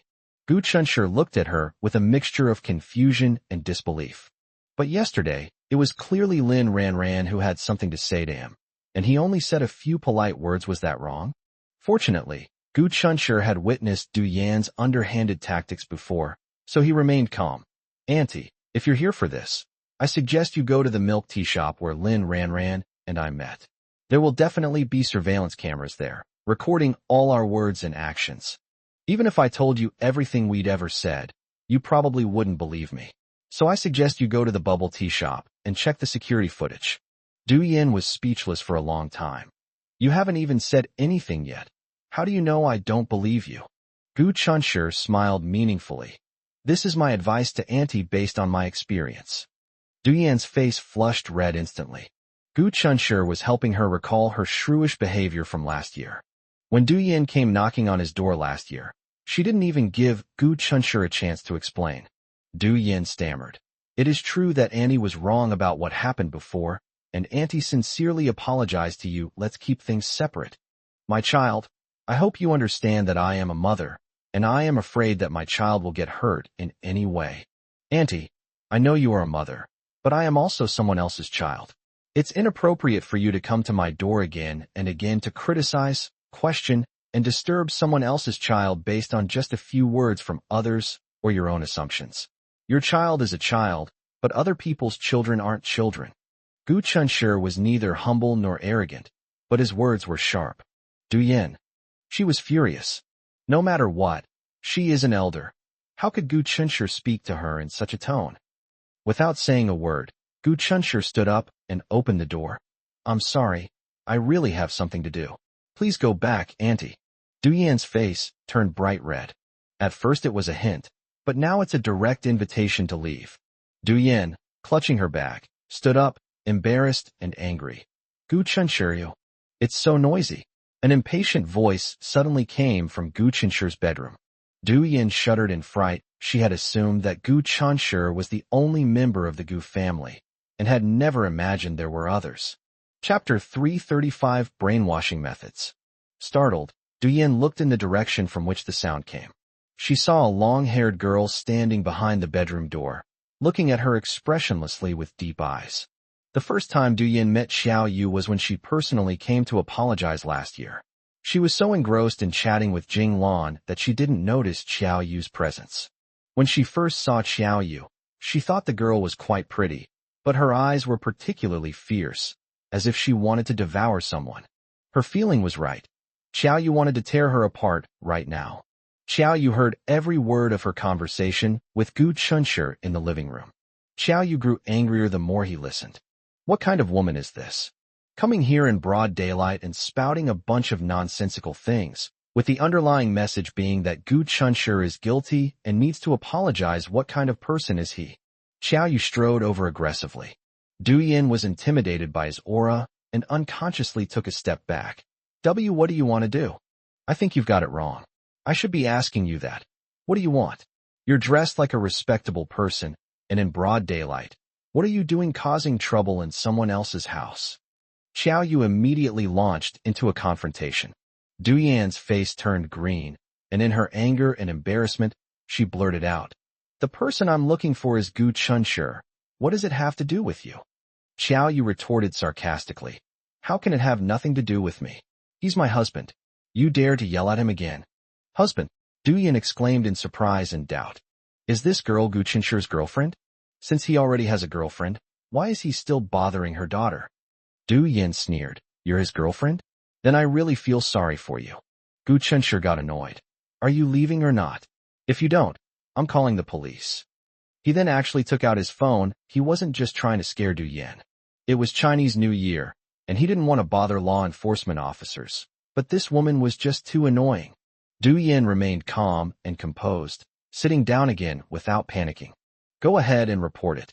Anyway, you have to explain what happened yesterday to me clearly." She had an arrogant expression, as if to say, "You little brats trying to scare me? How childish." In utter speechlessness, Gu Chunshur dialed the police. He realized that Du Yan's confidence stemmed from having something to rely on. The Lin family are business people, and they must have a lot of connections, covering all walks of life. Even though Gu Chunshur had considered this, he still dialed the police. A person with an upright character has nothing to fear. They were at a bubble tea shop, and Jing Shu was also there. Even if Jing Shu doesn't know what they talked about, there will be surveillance cameras in the milk tea shop. When the footage is reviewed, Du Yan will once again become a laughingstock. The police officers took both of them to the police station. Here's what happened. My daughter is usually very obedient and well-behaved, but just yesterday, she went to a classmate reunion, and she came back completely different. Du Yan became more and more upset as she spoke, and in the end, she even started wiping away tears. After Gu Chunshur left, he was of course unaware of what had happened to Lin Ranran. After being dropped off at her doorstep by a kind-hearted person named Xiao Qi, Lin Ranran returned home and was about to tell Du Yan, who was waiting in the living room, about what had happened that evening when Du Yan scolded her harshly. It turns out that Ing Haoran guessed that Lin Ranran would cry to her family and was afraid that his true colors would be exposed, so he called Du Yan in advance and used his silver tongue to fabricate a story, shamelessly portraying himself as a victim. Because he had successfully deceived these elders with his feigned affection, Du Yan relapsed into his old habit and began to believe everything he heard. Then, considering that her daughter had indeed been rather cold towards Ing Haoran recently, she actually believed all of Ing Haoran's lies. Having just escaped Ing Haoran's clutches, Lin Ranran only wanted to throw herself into her mother's arms and cry, hoping her mother would seek justice for her. Who would have thought that as soon as she walked in the door, her mother would launch into a tirade against her without even asking what happened? How could she possibly bear it? My emotions collapsed instantly. He roared angrily. If you think he's so great, then accept him as your son. If you think I'm no good, then just pretend I was never born. After yelling, she lost her temper and ran away. Hearing the commotion, Lin's father rushed out and pulled her into the house. Lin Ranran roared as she exposed Ing Haoran's atrocities, but what she said was completely different from Ing Haoran's usual behavior. Her parents looked at each other, not believing her at all. Her father even asked her if she was feeling unwell. Lin Ranran was so angry that she fainted. Everyone rushed her to the hospital. After she woke up, she neither cried nor made a fuss, and refused any form of communication, including eye contact. Since her closest relatives would rather believe a stranger than believe her, then so be it. She's tired. I'm exhausted, both physically and mentally. Then, Du Yan learned that Lin Ranran had seen Gu Chun last night. No doubt Ing Haoran had told her. Having already left, he was afraid that Lin Ranran would talk nonsense when she returned, so when he came back, he happened to see her and Gu Chunshur walking into the milk tea shop one after the other. Therefore, Du Yan suspected that Lin Ranran's unusual behavior might be related to Gu Chunshur. The fact that Gu Chunshur was able to get into university shows that he is very smart. Their brainwashing techniques must be incredibly sophisticated. She was coming to find Gu Chunshur. Without any evidence, Lin's father was afraid that she would act impulsively and repeat her mistakes, so he advised her to calm down before speaking. But when Du Yan tried to feed her daughter porridge herself, her daughter coldly knocked her to the ground. Du Yan couldn't take it anymore and went to her daughter's house with her purse. However, when she arrived at Gu Chunshur's house and revisited the place, she finally calmed down a bit. That's right, she really had no evidence. But my daughter is usually fine, so why does she change when she sees Gu Chun? It must be related to him. Du Yan reminded herself that she must always remain calm when facing Gu Chun. She was there to solve a problem, or rather, to find clues. However, she probably didn't expect that things would escalate to an uncontrollable point, even worse than last time, and she ended up in jail. After listening to Du Yan's accusations with a serious expression, the police officer turned to look at Gu Chunshur. Gu Chunshur recounted his conversation with Lin Ranran from the previous day in detail. Du Yan sneered. That's utter nonsense. Ranran hasn't done anything to wrong you, so why should she apologize to you? Gu Chunshur chuckled. See? Wasn't I right? You don't believe me at all, so why bother asking? Xiao Yu casually added. Because some people need to take their medicine. Chapter 336 Slap in the Face. Du Yan exploded. Who did you say needed to take their medicine? Say it again and see what happens. Xiao Yu looked at her calmly and said, word by word, in front of the law enforcement officers, I said someone needs to take their medicine, that's all. Du Yin. Just as she was about to make her move, someone walked in. Everyone looked over and saw it was Jing Shu. Jing Shu was called over by Gu Chunshi. She had no idea what had happened. Gu Chunshi told her to come to the police station. He and Lin's mother were at the police station at the moment, so she came right away. Her intuition told her that something must have gone wrong. Soon, Jing Shu learned that Lin Ranran had gotten into trouble, and because Gu Chunshi had met with Lin Ranran the day before, Lin's mother actually blamed everything on Gu Chunshi. Jing Shu never expected that her decision yesterday would cause Gu Chunshi so much trouble, and she immediately felt extremely guilty. Auntie, please listen to me. This is a misunderstanding. I was there when Gu Chunshi and Lin Ranran were at the milk tea shop. I can guarantee that Gu Chunshi did not say anything bad to Lin Ranran. Jing Shu hurriedly clarified things for Gu Chunshi. She was recognized as a good student and a good child, so her words carried a certain degree of credibility with Du Yin. However, when Jing Shu said that Lin Ranran had asked her to keep Gu Chun in the city because she had something to say to Gu Chun, Du Yin became furious. She believes this is a malicious slander against her daughter. Gu Chunshi must have planned all of this, deliberately making her say those things. Du Yin looked at Jing Shu with heartache. Shu, you are Ranran's best friend. Annie has always thought you were a good child. How could you lie at this time? Jing Shu. Gu Chunshi grasped Xiao Yu's hand. When he noticed that Xiao Yu had changed from being agitated to calmly watching the show, he temporarily switched from being a participant to being a spectator. He wanted to enjoy Du Yan's ridiculous face as she jumped around like this, so he would feel even better when she was slapped in the face later. Jing Shu was stunned for a long time, her eyes reddened, and she stammered, Auntie, I didn't lie. I told the truth. Du Yan pressed on aggressively. You say Ranran wants to apologize to him. Then tell me, what has Ranran done to wrong him? Jing Shu opened her mouth, tears welling up in her eyes. She was a gentle and quiet girl who had never argued or quarreled with anyone before, and had no experience in arguing. So when faced with the aggressive Du Yan, she was speechless. A chivalrous person in the audience, who was quick to defend the innocent, stepped in and said, I think you've asked the wrong person. You should go back and ask your daughter this question. Xiao Yu continued his sarcastic remarks. The one who tied the knot must untie it. You should use the energy you spend interrogating other people's children to win over your own. With that effort, the problem would have been solved long ago. Thinking of something, Jing Shu forgot to wipe her tears and hurriedly took out her phone from her bag. Auntie, it's okay if you don't believe me. I have the message Ranran sent me yesterday. She found the text message Lin Ranran had sent her yesterday. The first one, Shu, after your party, could you please help me stall Gu Chunshi? Article 2. I want to apologize to him in person. It was the second text message that made Jing Shu determined to help her. It's time for her and Gu Chunshi to have a complete resolution. Perhaps Gu Chunshi didn't feel anything was wrong. Once he was away, it was all over. But this is very important to Lin Ranran. Du Yin checked it repeatedly several times. It really is my daughter Lin Ranran's phone number. After the surveillance footage from the milk tea shop was retrieved, Du Yin was once again thoroughly embarrassed. The security camera footage from the milk tea shop was very clear, showing everyone their every word, action, and conversation. The more he looked at Du Yin, the uglier her expression became. The facts are just as Gu Chunshi and Jing Shu said.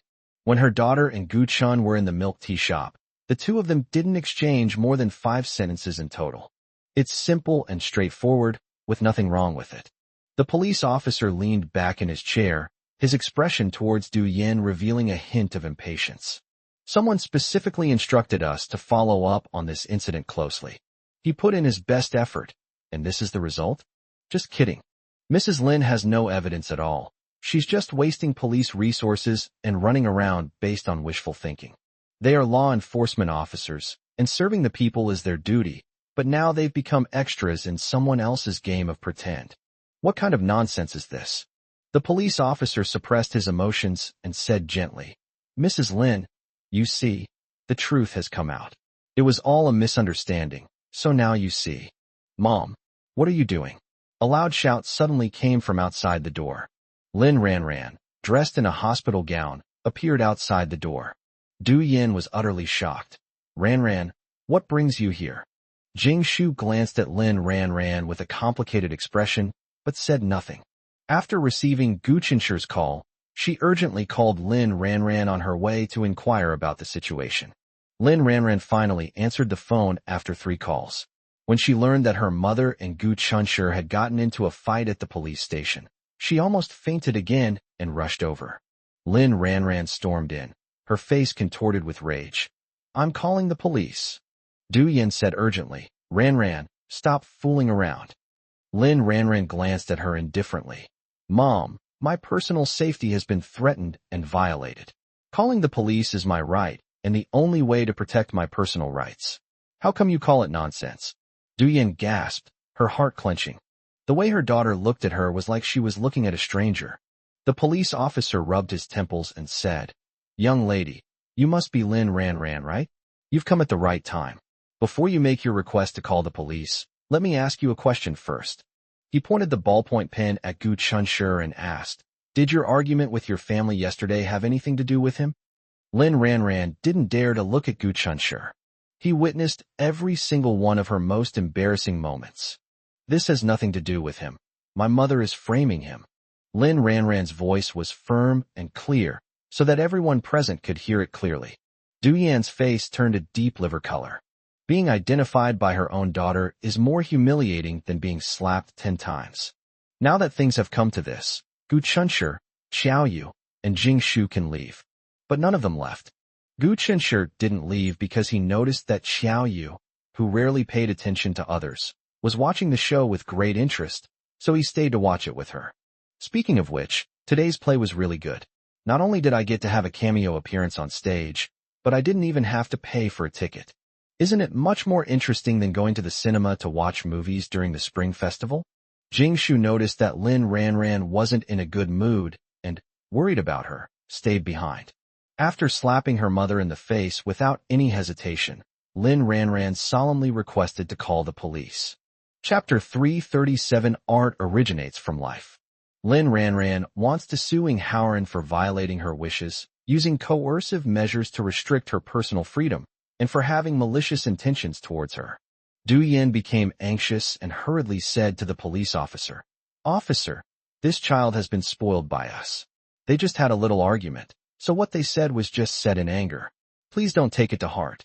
Let alone how upset Lin Ran must have been after hearing this. Even the police officer couldn't stand it anymore. Can't you just listen to the child finish speaking? Lin Ran recounted in detail what happened after Gu Chunshi and Jing Shu left last night. Du Yin was terrified. Ran, I know you've been in a bad mood lately, but you can't just say things like that. Howren is a child your father and I watched grow up. He's always been very polite. How could he possibly do such a thing to you? At this point, Du Yin gave Gu Chunshi a meaningful look. Honey, tell Mom. Did someone deliberately make you say that? You've always been an obedient child. Who made you become like this? Lin Ran couldn't take it anymore and completely lost control of her emotions, no longer caring about her image when she hurriedly ran out of the hospital in her hospital gown. She no longer cared about her appearance. Lin Ran screamed, It was you. It was you who forced me into this situation. The screams were deafening. Gu Qinshi's eardrums were ringing. Gu Chun instinctively reached out to cover Xiao Yu's ears, but Xiao Yu nonchalantly rummaged around and continued watching the show. Everyone was startled by Lin Ran's sudden breakdown.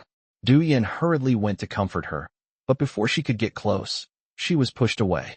Ironically, Lin Ran resisted Du Yan's advances but accepted Jing Shu's comforting words and burst into tears in her arms. At this moment, she was no longer the aloof school beauty, nor the pampered rich girl. Instead, it is a weak lamb that needs to be understood and longs to be comforted and protected. Du Yin looked helplessly at her completely out-of-control daughter, tears streaming down her face, and kept muttering, How could this have happened? How could this have happened? Gu Qinshi really wanted to laugh. Isn't this situation something she herself created? Serves them right. Amidst the chaos, Gu Qinshi whispered to Xiao Yu, Baby, was this scene good? Xiao Yu nodded. That looks good. I have an idea. Gu Chunshur asked curiously, what are you thinking? Xiao Yu said, my novel is mostly about daily life, which is a bit bland. I plan to adapt what happened today and write it into my novel to create some conflict to balance the overly bland plot. Xiao Yu's words fully demonstrate that art originates from life. Amidst the chaos, the two actually managed to discuss the adaptation of the plot. The result of the discussion was that today's events could be adapted into two storylines, one for Xiao Yu's novel and the other for the Sweet Love Diary comic. After they reached a consensus, they found that the situation on the scene had been brought under control. Under Jing Shu's comforting words, Lin Ranran's emotions gradually calmed down. At this time, with Jing Shu's care, she sat in a chair and made a phone call to someone. It said that they called the eyewitnesses from last night. Du Yan sat on the other side, her expression somber, silently shedding tears. Seeing her pitiful state, Gu Chunshur still only wanted to say 2 words to her. She deserved it. Lin Ranran, her voice choked with emotion, held up the phone and said, Hello, are you Mr. Xiao? I am Lin Ranran, whom you rescued yesterday. When Gu Chunshur and Xiao Yu first heard the name Mr. Xiao, neither of them thought much of it. After all, there are plenty of people in the world who share the same name. Until a flamboyant young man wearing sunglasses and expensive trendy clothes walked in, and when he casually glanced around and saw Xiao Yu sitting inside, he was stunned. She took off her sunglasses and looked Xiao Yu up and down several times, both shocked and delighted. Even though Gu Chunshur was unhappy, he could tell something was wrong. This person seemed to know Xiao Yu.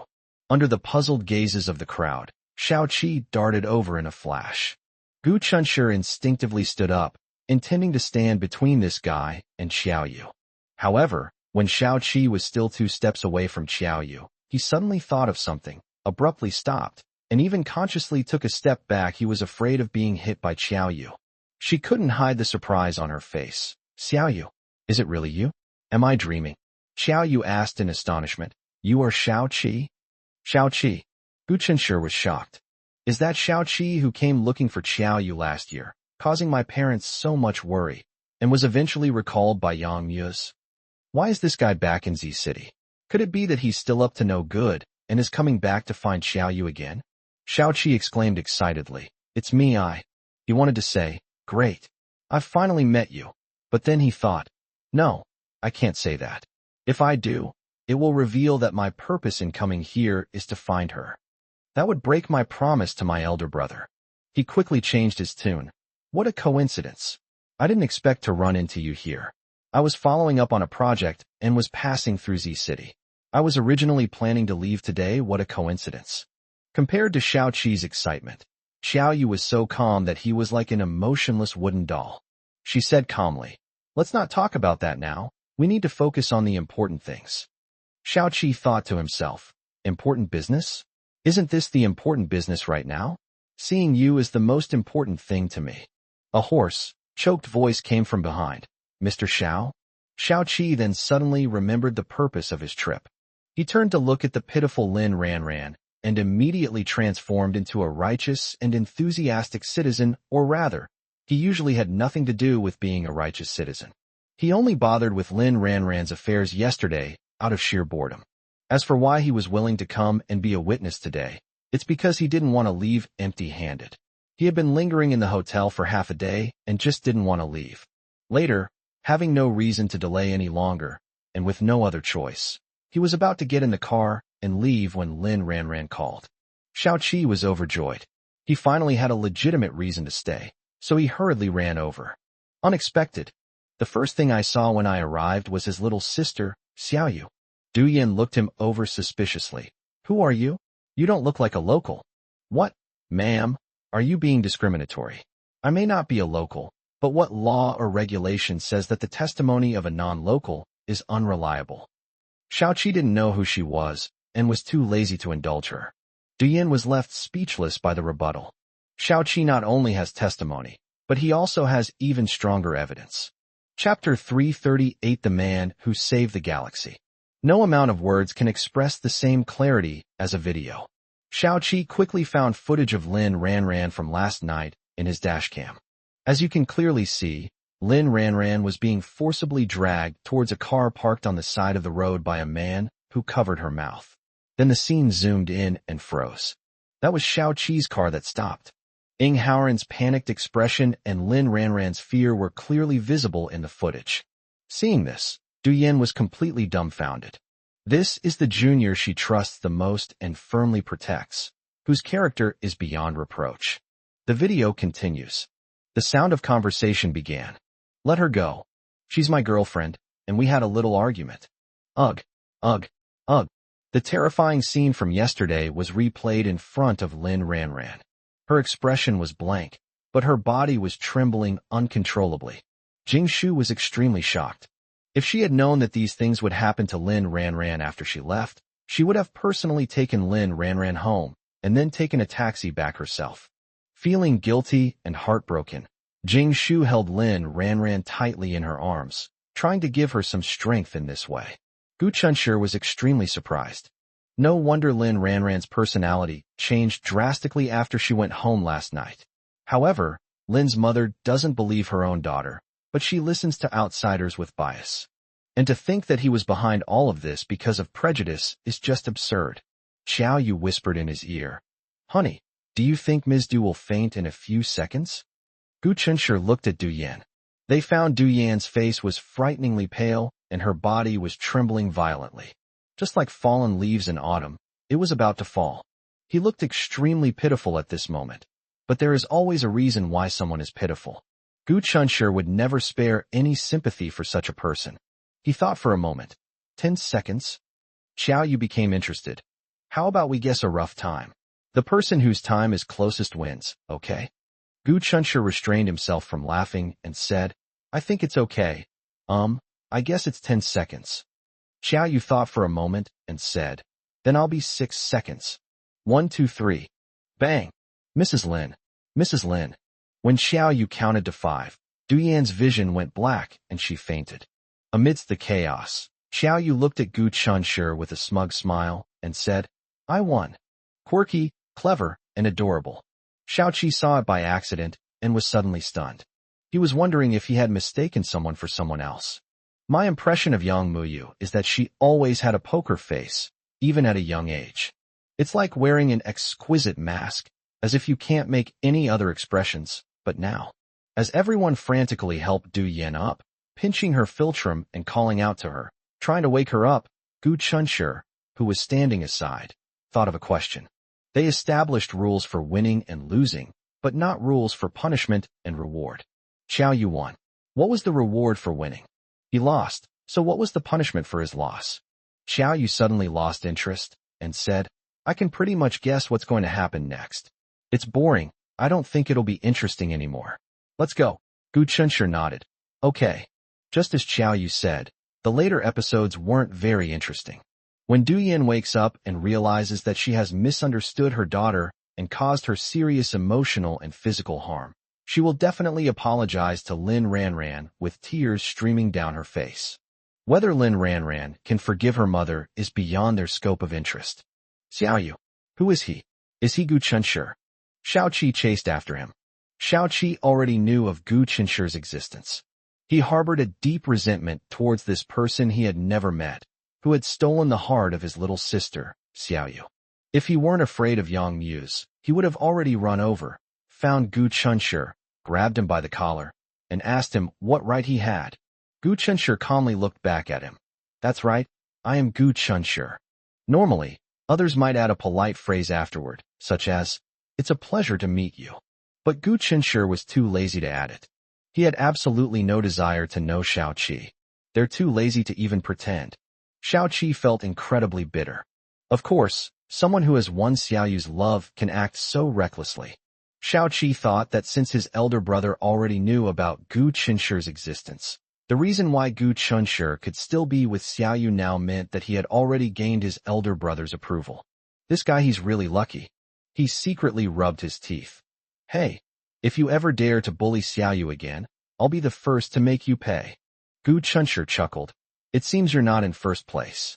Yang Mu's took first place. Hey, wife, what are you doing? As he was talking to Xiao-Chi, he suddenly caught a glimpse of Xiao Yu rolling up his sleeves and walking towards Xiao Qi without saying a word. She exuded an aura that Gu Chanshu was familiar with. She wanted to punch someone. Xiao Qi's expression changed drastically. Adhere to the principle of a wise man submits to circumstances and run away as soon as possible. After he had the idea of finding Xiao Yu, he rehearsed his escape plan countless times in his mind, so he ran as fast as a rabbit. Xiao Yu, calm down. I'll leave right now, okay? The shadow that Xiao Yu left in Xiao Qi's heart can never be erased, even in a lifetime. But he's such a shameless guy, he just has to keep getting close to her. Xiao Yu's gaze turned icy. Take back what you just said. Xiao Qi's mind went blank. What you just said about leaving right away? Fine, I take it back. If you don't want me to leave, then I'm not leaving today. Xiao Yu. His murderous aura intensified. Xiao Qi smiled wryly and asked, which sentence is it? Xiao Yu silently approached him. As he fled in panic, he finally remembered, was it the sentence he had used when threatening Gu Qin? I take it back. I take it back. He quickly begged for forgiveness. I swear I will never cause him any trouble again. Is that all right? Xiao Yu then gave up. Get lost. Xiao Qi glanced at Gu Chanshu with great frustration. He wanted to glare. After all, only a glare can fully express his current mood. Did this brat save the galaxy in his past life? He's so angry. Fortunately, he's a sensible person and knows how to avoid courting disaster. Reluctantly, she said, then I'm leaving? Xiao Yu ignored him completely. Sir, please wait a moment. Jingshu caught up, panting. Xiao Qi was overjoyed and quickly stopped getting into the car. He glanced at Xiao Yu with an innocent expression, as if to say, I was going to leave, but someone wanted to keep me here, so don't blame me. Jingshu came to thank Xiao Qi on behalf of Lin Ranran. If it weren't for his arrival, things certainly wouldn't have been resolved so easily. Dear readers, here are 3 chapters. Finally, a normal update. Hee. Chapter 339, Xiao Qi's Achilles heel. Xiao Qi, acting all high and mighty, told Jingshu that this was all he should do. Then, changing the subject, he said that meeting was fate and asked for Jingshu's contact information. Out of politeness, Jingshu was about to give him the money because he had helped Lin Ranran a lot, but Xiao Yu stopped her without any hesitation. Xiao Yu wasn't worried about Xiao Qi losing face at all, and said directly to Jingshu, don't give it to him. He's a notorious playboy who likes to toy with other people's feelings just because he has a bit of money. Xiao Qi. He wasn't angry at all. He really is quite despicable, and he's aware of it himself, and he enjoys it.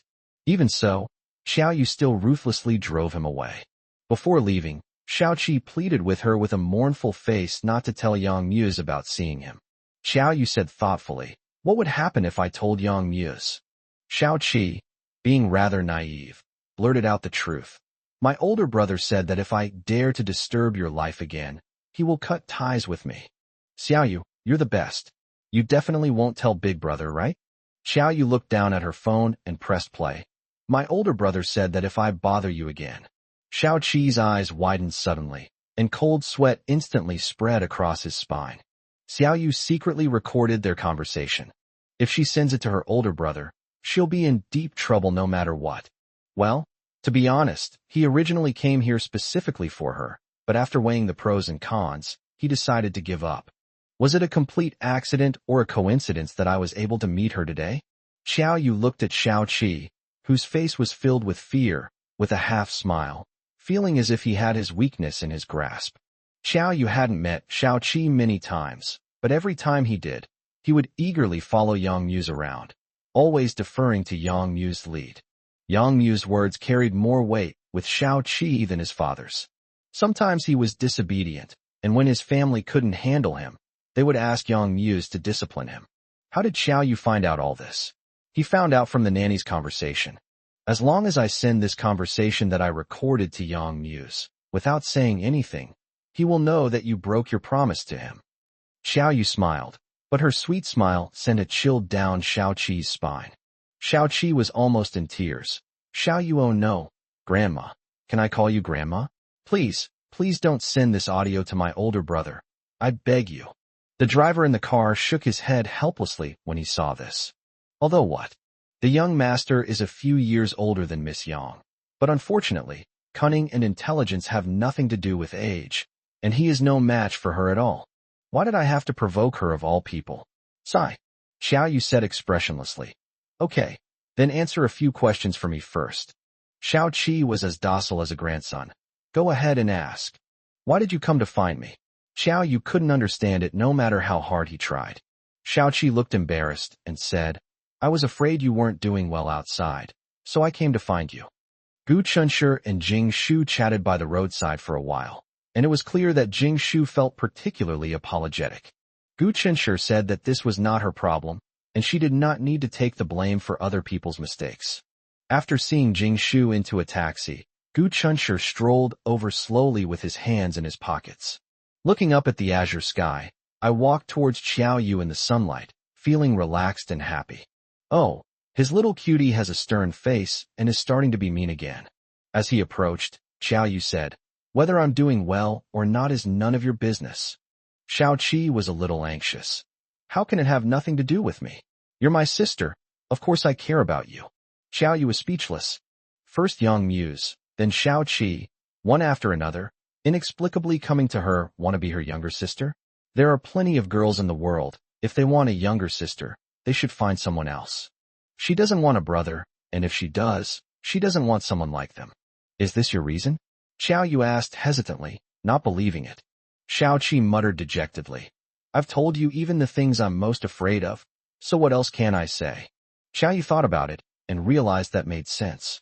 She secretly recorded their conversation, not because she had the ability to foresee the future, but to scare Xiao Qi. Instead, he was looking for Yang Muse. That's right. She originally suspected that Xiao Qi's appearance was related to Yang Muse. Of course, it cannot be ruled out that Xiao Qi's arrival was indeed related to Yang Muse. To prevent his exposure from implicating Yang Muse, Xiao Qi loyally took all the blame upon himself. However, when Xiao Yu played the recording for him, his terrified reaction didn't seem fake. In other words, his arrival was not at Yang Mu's behest, but was indeed his own private act. After Xiao Yu chased Xiao Qi away, Gu Chunshi put his arm around her shoulder and slowly walked forward. There were a few more people on the streets than usual during the Spring Festival. Two young people walked towards us, laughing and joking, chatting enthusiastically about games. But after seeing how close they were, their initial joy suddenly turned sour. After they passed each other, Gu Chunshi vaguely heard one of the young men grit his teeth and say, Damn it! When am I ever going to find a girlfriend? Sigh. Girlfriends are something you can only find by chance. God, please grant me a girlfriend who is just as beautiful. I'd trade 20 years of my friend's life for her. Another gazed at the sky with utmost devotion. Damn it. I'm cutting ties with you right now. You womanizer who's worse than a friend. Gu Chunshi and Xiao Yu exchanged a smile. Several taxis passed by them, but they did not stop. It's nice to accompany each other like this and take a walk. What would you like to eat for lunch? Du Yan's meddling has almost ruined the whole morning. It's time for lunch. Xiao Yu thought for a moment, but it didn't seem like there was anything she particularly wanted to eat. A black car suddenly stopped in front of them. Gu Chunshi assumed the man was asking for directions and didn't pay much attention until the other person rolled down the car window and the middle-aged man inside called out his name. Gu Chunshi guessed that the middle-aged man was probably the parent of one of his classmates. Because the middle-aged man called him classmate Gu Chunshi. Aside from his classmates' parents, most people wouldn't call him that. Gu Chunshi subconsciously glanced back at the police station not far away and made a preliminary guess about the middle-aged man's identity. Oh, you may not know me. I am Lin Ranran's father. As expected, Gu Chunshi nodded indifferently. Hello, uncle. Lin's father hesitated, as if he wanted to say something, but then stopped. Gu Chunshi guessed what he wanted to ask, so he kindly said, Uncle, Lin Ranran and Auntie are not at the police station right now. They went to the hospital. Chapter 340, I won't let you do anything you don't want to do. Upon hearing this, Lin's father was shocked. What happened? Did Ranran? No. This time Annie was shocked and fainted. She was rushed to the hospital. Excuse me, Uncle, I have to go now. Lin's father was surprised and wanted to ask for clarification, but before he could react, Gu Chunshi had already led the girl beside him away. After a moment's thought, Mr. Lin asked the driver to take the car to the entrance of the police station, and then got out and went to the police station to inquire about the situation. It wasn't that he didn't want to call his wife and daughter to find out the truth, but when he called either of them, neither of them answered. As they walked, Gu Chunshir turned his head in surprise. Xiao Yu was actually humming a song softly. Unprecedented, the first time ever. Xiao Yu is different from other girls her age. She doesn't wear makeup, doesn't use beauty filters, doesn't watch TV, and doesn't follow celebrities. They live a life that is almost completely disconnected from society. She sometimes plays music, but it's usually instrumental music.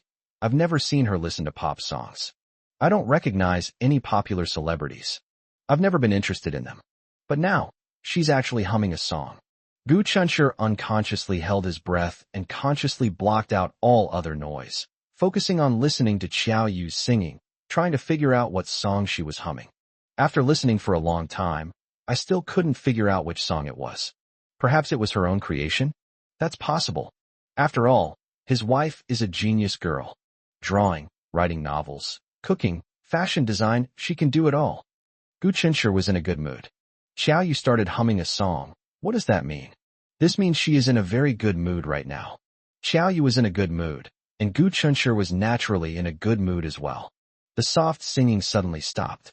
When Xiao Yu raised her head, her bright black eyes met Gu Chunshir's gaze, and she seemed a little shy. Gu Chunshir smiled and asked, "Wife, what song were you singing just now?" Xiao Yu smiled, pursing her lips. "I've never heard you sing before, honey. Can you sing one for me?" Gu Chunshir said with a flattering look. Honey, please sing one for me." Xiao Yu was extremely shy, and after a long pause, she said, "I'm tone deaf and can't sing well." "Then I want to hear it too," Gu Chunshir said shamelessly. "Then sing one for me first." "I've never heard you sing before," Xiao Yu countered. Gu Chunshir, as expected of his wife, she's so smart. Gu Chunshir honestly admitted, "I'm tone deaf too." Xiao Yu smiled, revealing her pearly white teeth. "No way, even though I'm tone deaf, I still want to listen." She put the concept of learning and applying immediately to great effect. Gu Chunshir cleared his throat. "Okay, then I'll make a fool of myself." Then they started singing. Xiao Yu listened with great interest and complete concentration. Gu Chunshir's voice is very pleasant, clear and clean, which matches his sunny and handsome appearance perfectly. But singing, Xiao Yu felt that perhaps his expressive reading was even better than his singing. He wasn't being modest. He really is tone deaf. He was singing an old love song. The kind that everyone knows. Xiao Yu had heard of it too. If you don't listen to the lyrics, you have no idea what he's singing about. Nevertheless, Xiao Yu listened with great interest. Gu Chunshir was chanting scriptures, and she loved listening to him. Gu Chunshir sang the entire song with great enthusiasm. Xiao Yu gave him a round of applause as a gesture of respect. "I'm done singing. Now it's your turn, my wife." Xiao Yu said embarrassedly, "I'm really tone deaf, and my singing is awful. I'm afraid I'll scare you." Gu Chunshir said with a grin, "I sang so badly, but I didn't scare you. So how could you possibly scare me? Sing, I really want to hear it." Xiao Yu hesitated for a moment, then said with difficulty, "All right then, if you want to hear me sing, I'll sing the song you just sang, okay?" Gu Chunshir suddenly said, "Stop singing." Xiao Yu was a little confused, then half-jokingly said, "Why? Are you afraid that you're not mentally strong enough and will be scared by my singing?" Gu Chunshir stopped, faced her, and said with an extremely serious expression, "Wife, have you forgotten? I said I wouldn't let you do anything you don't want to do." Xiao Yu stared at him blankly. "Silly girl, I was just teasing you. If you don't want to sing, you can just refuse me directly. Don't force yourself to do it just to save my feelings, okay?" Xiao Yu threw herself into his arms, choking back tears, and said, "Husband, you're so good to me." Gu Chunshir felt terrible about himself, and even felt a little guilty. Why did he have to make her cry? What a bastard. Li Feiyao called. "Brother, are you home right now? Please bring Yu over here immediately. It's extremely urgent." Gu Chunshir tensed up. "Li Feiyao, can you explain yourself clearly all at once? What exactly happened?" Li Feiyao urged anxiously. "Oh, stop asking. Hurry up and come, hurry up." Gu Chunshir quickly hailed a taxi and took Xiao Yu straight to the residence of Li Feiyao and her granddaughter. When they finally climbed the stairs, panting, and knocked on the door, Li Feiyao ran over happily to open it. Seeing that she looked relaxed and cheerful, Gu Chunshi felt a little relieved. He looked over her shoulder and saw Grandma Li smiling and greeting them. "Chunshi, Yu, come and eat quickly." Gu Chunshi responded, then lowered his voice in displeasure. "Li Feiyao, what are you up to?" Li Feiyao said innocently. "What are you talking about? I just invited you over for dinner. I know your aunt and uncle are going to a wedding today, so I bought some groceries and cooked a few dishes for you to try. Hee hee, be careful when you praise me later. I'm the kind of person who gets carried away easily." Xiao Yu smiled and shook his head, then went inside to talk to Grandma Li. Gu Chunshi grew angrier the more he thought about it, and he wouldn't let go of Li Feiyao. "It's just a meal invitation. Why use such an urgent wording? Don't you think it's inappropriate?" Li Feiyao asked curiously. "I was worried that the food would taste worse if it got cold, so I wanted you to come and try my cooking as soon as possible. Is that all right?" Gu Chunshi. "Never mind, he's taking it seriously." Just as he was about to go inside, Li Feiyao suddenly realized something. "Little brother, you don't actually think this is my grandma." Gu Chunshi rolled his eyes at her. "The urgent tone you used on the phone makes it hard not to overthink things." Li Feiyao chuckled twice and scratched her head. "All right then, let's say I misspoke. I was wrong. Is that all right?" Gu Chunshi, being a magnanimous prime minister, forgave the petty offenses of others, and so the matter was let go. However, he quickly remembered another problem. Is the food Li Feiyao makes edible? Chapter 341 God of Cooking? A culinary scoundrel. Li Feiyao personally cooked for them, but Gu Chunshi was not only unmoved, he also had no expectations for lunch. Gu Chunshi had a big question: was the food Li Feiyao cooked edible? It wasn't because he thought Li Feiyao grew up abroad and ate mostly Western food that he looked down on her, thinking she couldn't cook Chinese food well. Gu Chunshi had ample reason to dislike her. Li Feiyao once humbly asked Xiao Yu to teach her how to cook. After Xiao Yu readily agreed, he indeed made time to start teaching her. Start with a simple vegetarian dish, scrambled eggs with tomatoes. Li Feiyao studied very diligently. Indeed, the stir-fried dish was a feast for the eyes, nose, and palate. With everyone's praise, Li Feiyao was full of energy. The next day, she enthusiastically asked Gu Chunshi and Xiao Yu to come to her place as guests, and then, without Xiao Yu's supervision, she independently completed the dish. Ultimately, she elevated that dish to a whole new level. The scrambled eggs with tomatoes turned into a tomato and egg paste. Gu Chunshi originally thought that no matter how she cooked it, he would eat a few more bites. Even if it was too salty or too bland, he would still praise her against his conscience to encourage her to keep up her efforts. But that day, looking at that plate of tomato and egg stew, well, never mind. He didn't want to wrong his stomach and his taste buds. Even Li Feiyao herself didn't have the courage to pick up her chopsticks, and the last plate of tomato and egg paste was thrown into the trash can. The second time, Xiao Yu taught her how to stir-fry shredded potatoes. Yes, it was a great success as well. As usual, everyone showered her with compliments. This helped her regain her confidence, and she cooked a meal independently at home once. Well, the plate of dark, burnt potato shreds, looking like they'd been charcoal grilled, ended up in the trash. Gu Chunshi walked towards the dining table. I wonder what kind of masterpiece Li Feiyao will show them today. When he saw the table laden with delicious-looking and fragrant dishes, he couldn't help but blurt out, "Are you sure you made all of these dishes, and they weren't just brought from a restaurant?" The moment the words left his mouth, the air suddenly froze. Li Feiyao's smile froze on her face, and she silently lowered her head.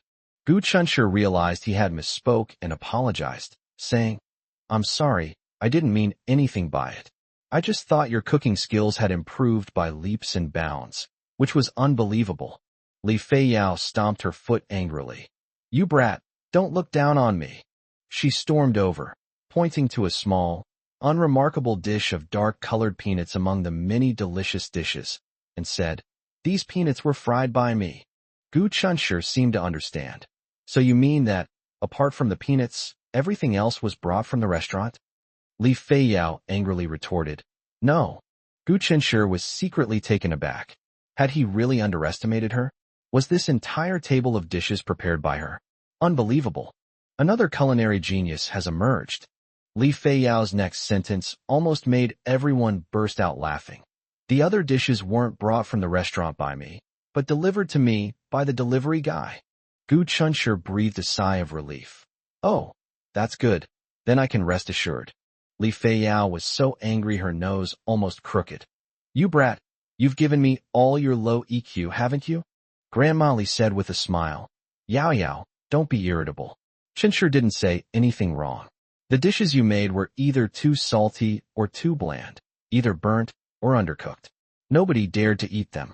You need to be more democratic and let everyone express their opinions. Don't you understand the principle that honest advice is hard to hear? Come and eat quickly. The food won't taste good if it gets cold. Gu Chunshur said, Grandma Li is truly wise. Li Feiyao couldn't stand his sycophantic manner, so she leaped up behind him, successfully launching a sneak attack and pinning him down on the sofa. Before Xiao Yu could stand up and fiercely defend her husband, Grandma Li smiled and gently punched Li Feiyao twice. Stop fooling around. Stop fooling around. Hurry up and eat. Gu Chunshur broke free from Li Feiyao's clutches, sat down on the sofa, and picked up his chopsticks to start eating. After all that commotion, Li Feiyao felt much better and proudly presented the dark, fried peanuts to them. Come and try some. I learned how to make these from an online tutorial and did it all by myself. Gu Chunshur thought to himself, is this something to brag about? Please, I could fry peanuts when I was 7 or 8 years old. If it weren't for Ms. Jinglan's concern about safety and her refusal to give him a chance to showcase his skills, his culinary abilities would definitely be top-notch by now. Despite his inner grumbling, he still politely picked up a peanut and, under Li Feiyao's expectant gaze, slowly and deliberately began to savor it.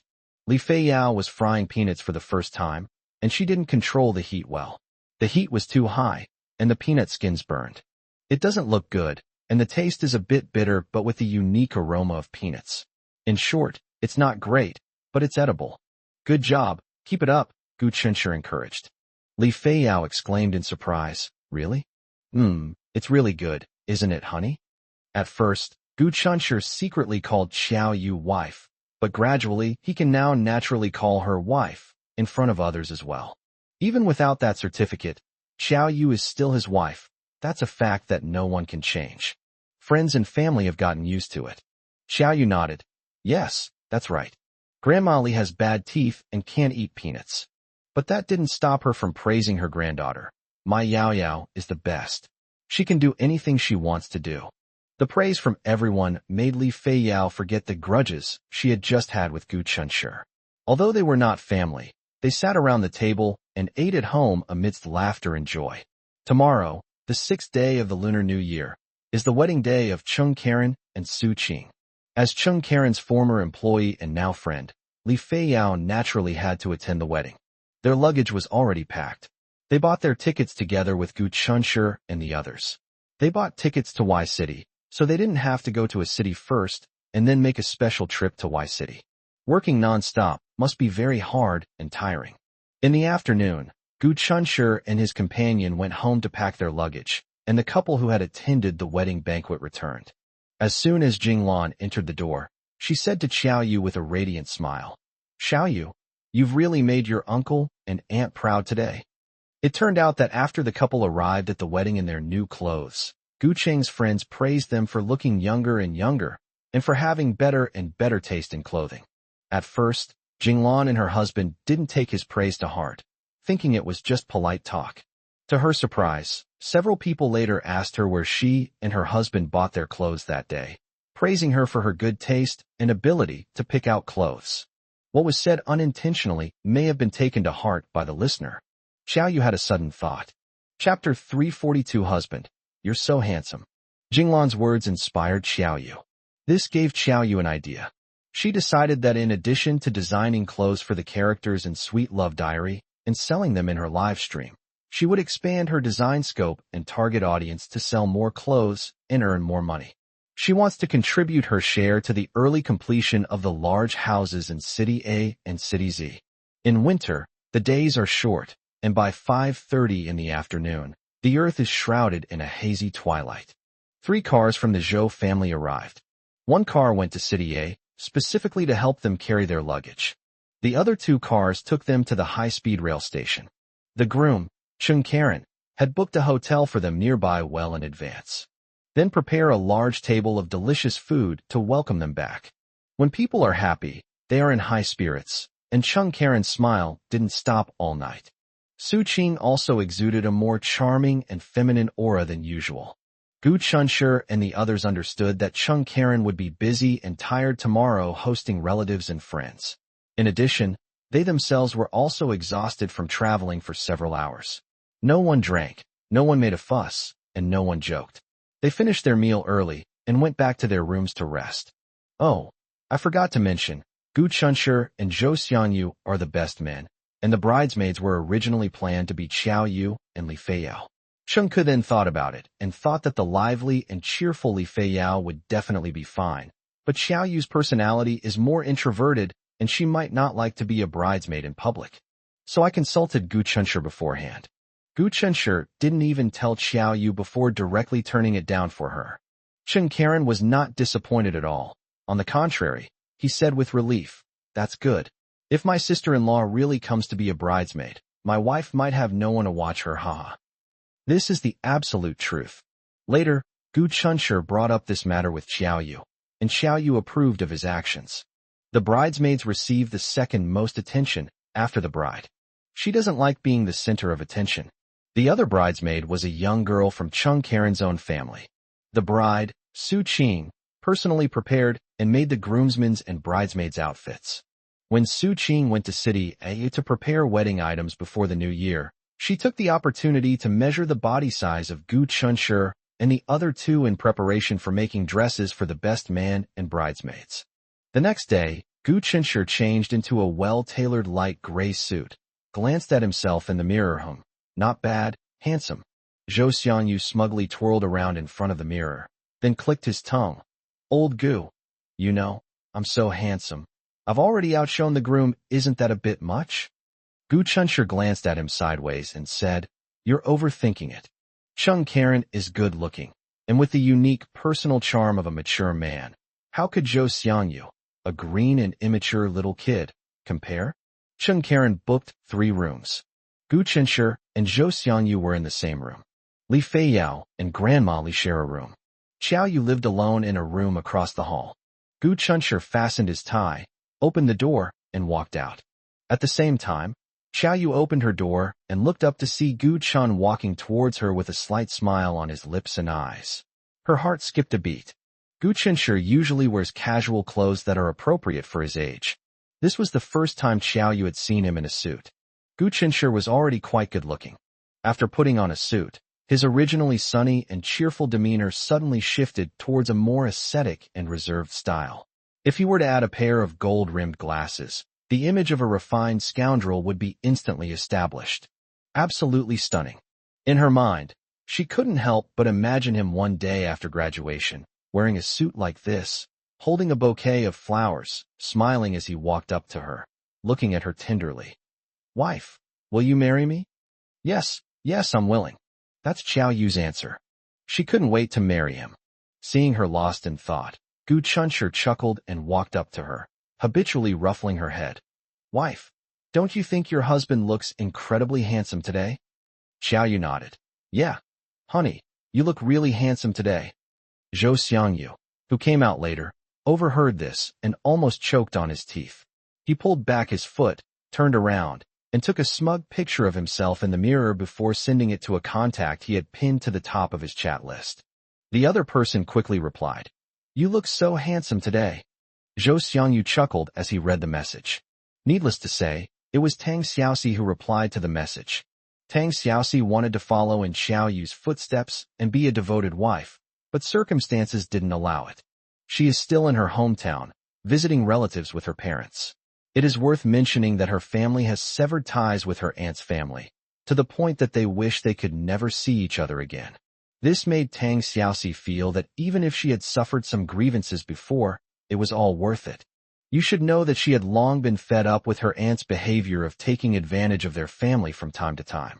As the eldest child in the family, the mother was used to giving way to everyone else. If she expressed her dissatisfaction, she would be scolded by her mother for being petty and calculating. He also set an example by telling her to always consider her cousin Xia Lingling's needs. Well, now that's how it is. My aunt's disgusting eating habits finally made my mother see her true colors. My mother was heartbroken and finally realized that her previous humility had only resulted in the other party becoming more and more greedy. Now, Tang Xiaoxi is quite pleased with her mother's unwavering decision to sever all ties with her aunt in order to protect her family's interests and her daughter's happiness. Zhou Xiangyu's vanity was greatly satisfied by Tang Xiaoxi, and he left the room again with a smug look on his face. Wow, little brother, you look so handsome today. Tisk, young man, you look pretty good. Li Feiyao praised the two handsome men highly. Gu Qinshe, thank you for the compliment. Zhou Xiangyu, why did it become not bad for me? I wanted so handsome. Li Feiyao rolled her eyes in exasperation. Why was it so hard for her to hear? You look beautiful today too. Fortunately, before she lost her temper, Xiao Yu granted her wish and sincerely praised her for looking especially beautiful today. Li Feiyao beamed. My Yu is still the cutest, unlike these stinky men who are so annoying. Cheng Karen and Su Qing's wedding went very smoothly. Friends and family gathered to witness how the couple, who had both been hurt in past relationships, were now happily together. The accident occurred after the wedding. After all the guests had left, Cheng Karen, along with his newlywed wife, was about to take Gu Qinshe and the others to visit his new house. They arrived at the hotel in a large group, and Gu Qinshe was the first to notice the people lingering and looking around outside. There were 3 people in total, including a couple who appeared to be asking the hotel staff something, and they seemed to be bothering the staff with their questions. Because of their position, the hotel staff couldn't show their impatience on their faces. The other was a woman in her 30s, carrying a black leather bag, looking sadly toward the hotel entrance. Gu Qinshe recognized all 3 of them. By the time he realized who they were, the others in his group, including Cheng Karen, had also noticed the 3. Chapter 343, Defeating the Ex-Girlfriend. Cheng Karen, whose face was always beaming with a smile, frowned slightly. Gu Qinshe and Xiao Yu exchanged a glance. Gu Qinshe and Xiao Yu recognized who they were. That couple had been beaten up by Xiao Yu. The woman, who was around 30 years old, was Cheng Karen's ex-girlfriend, Shunli.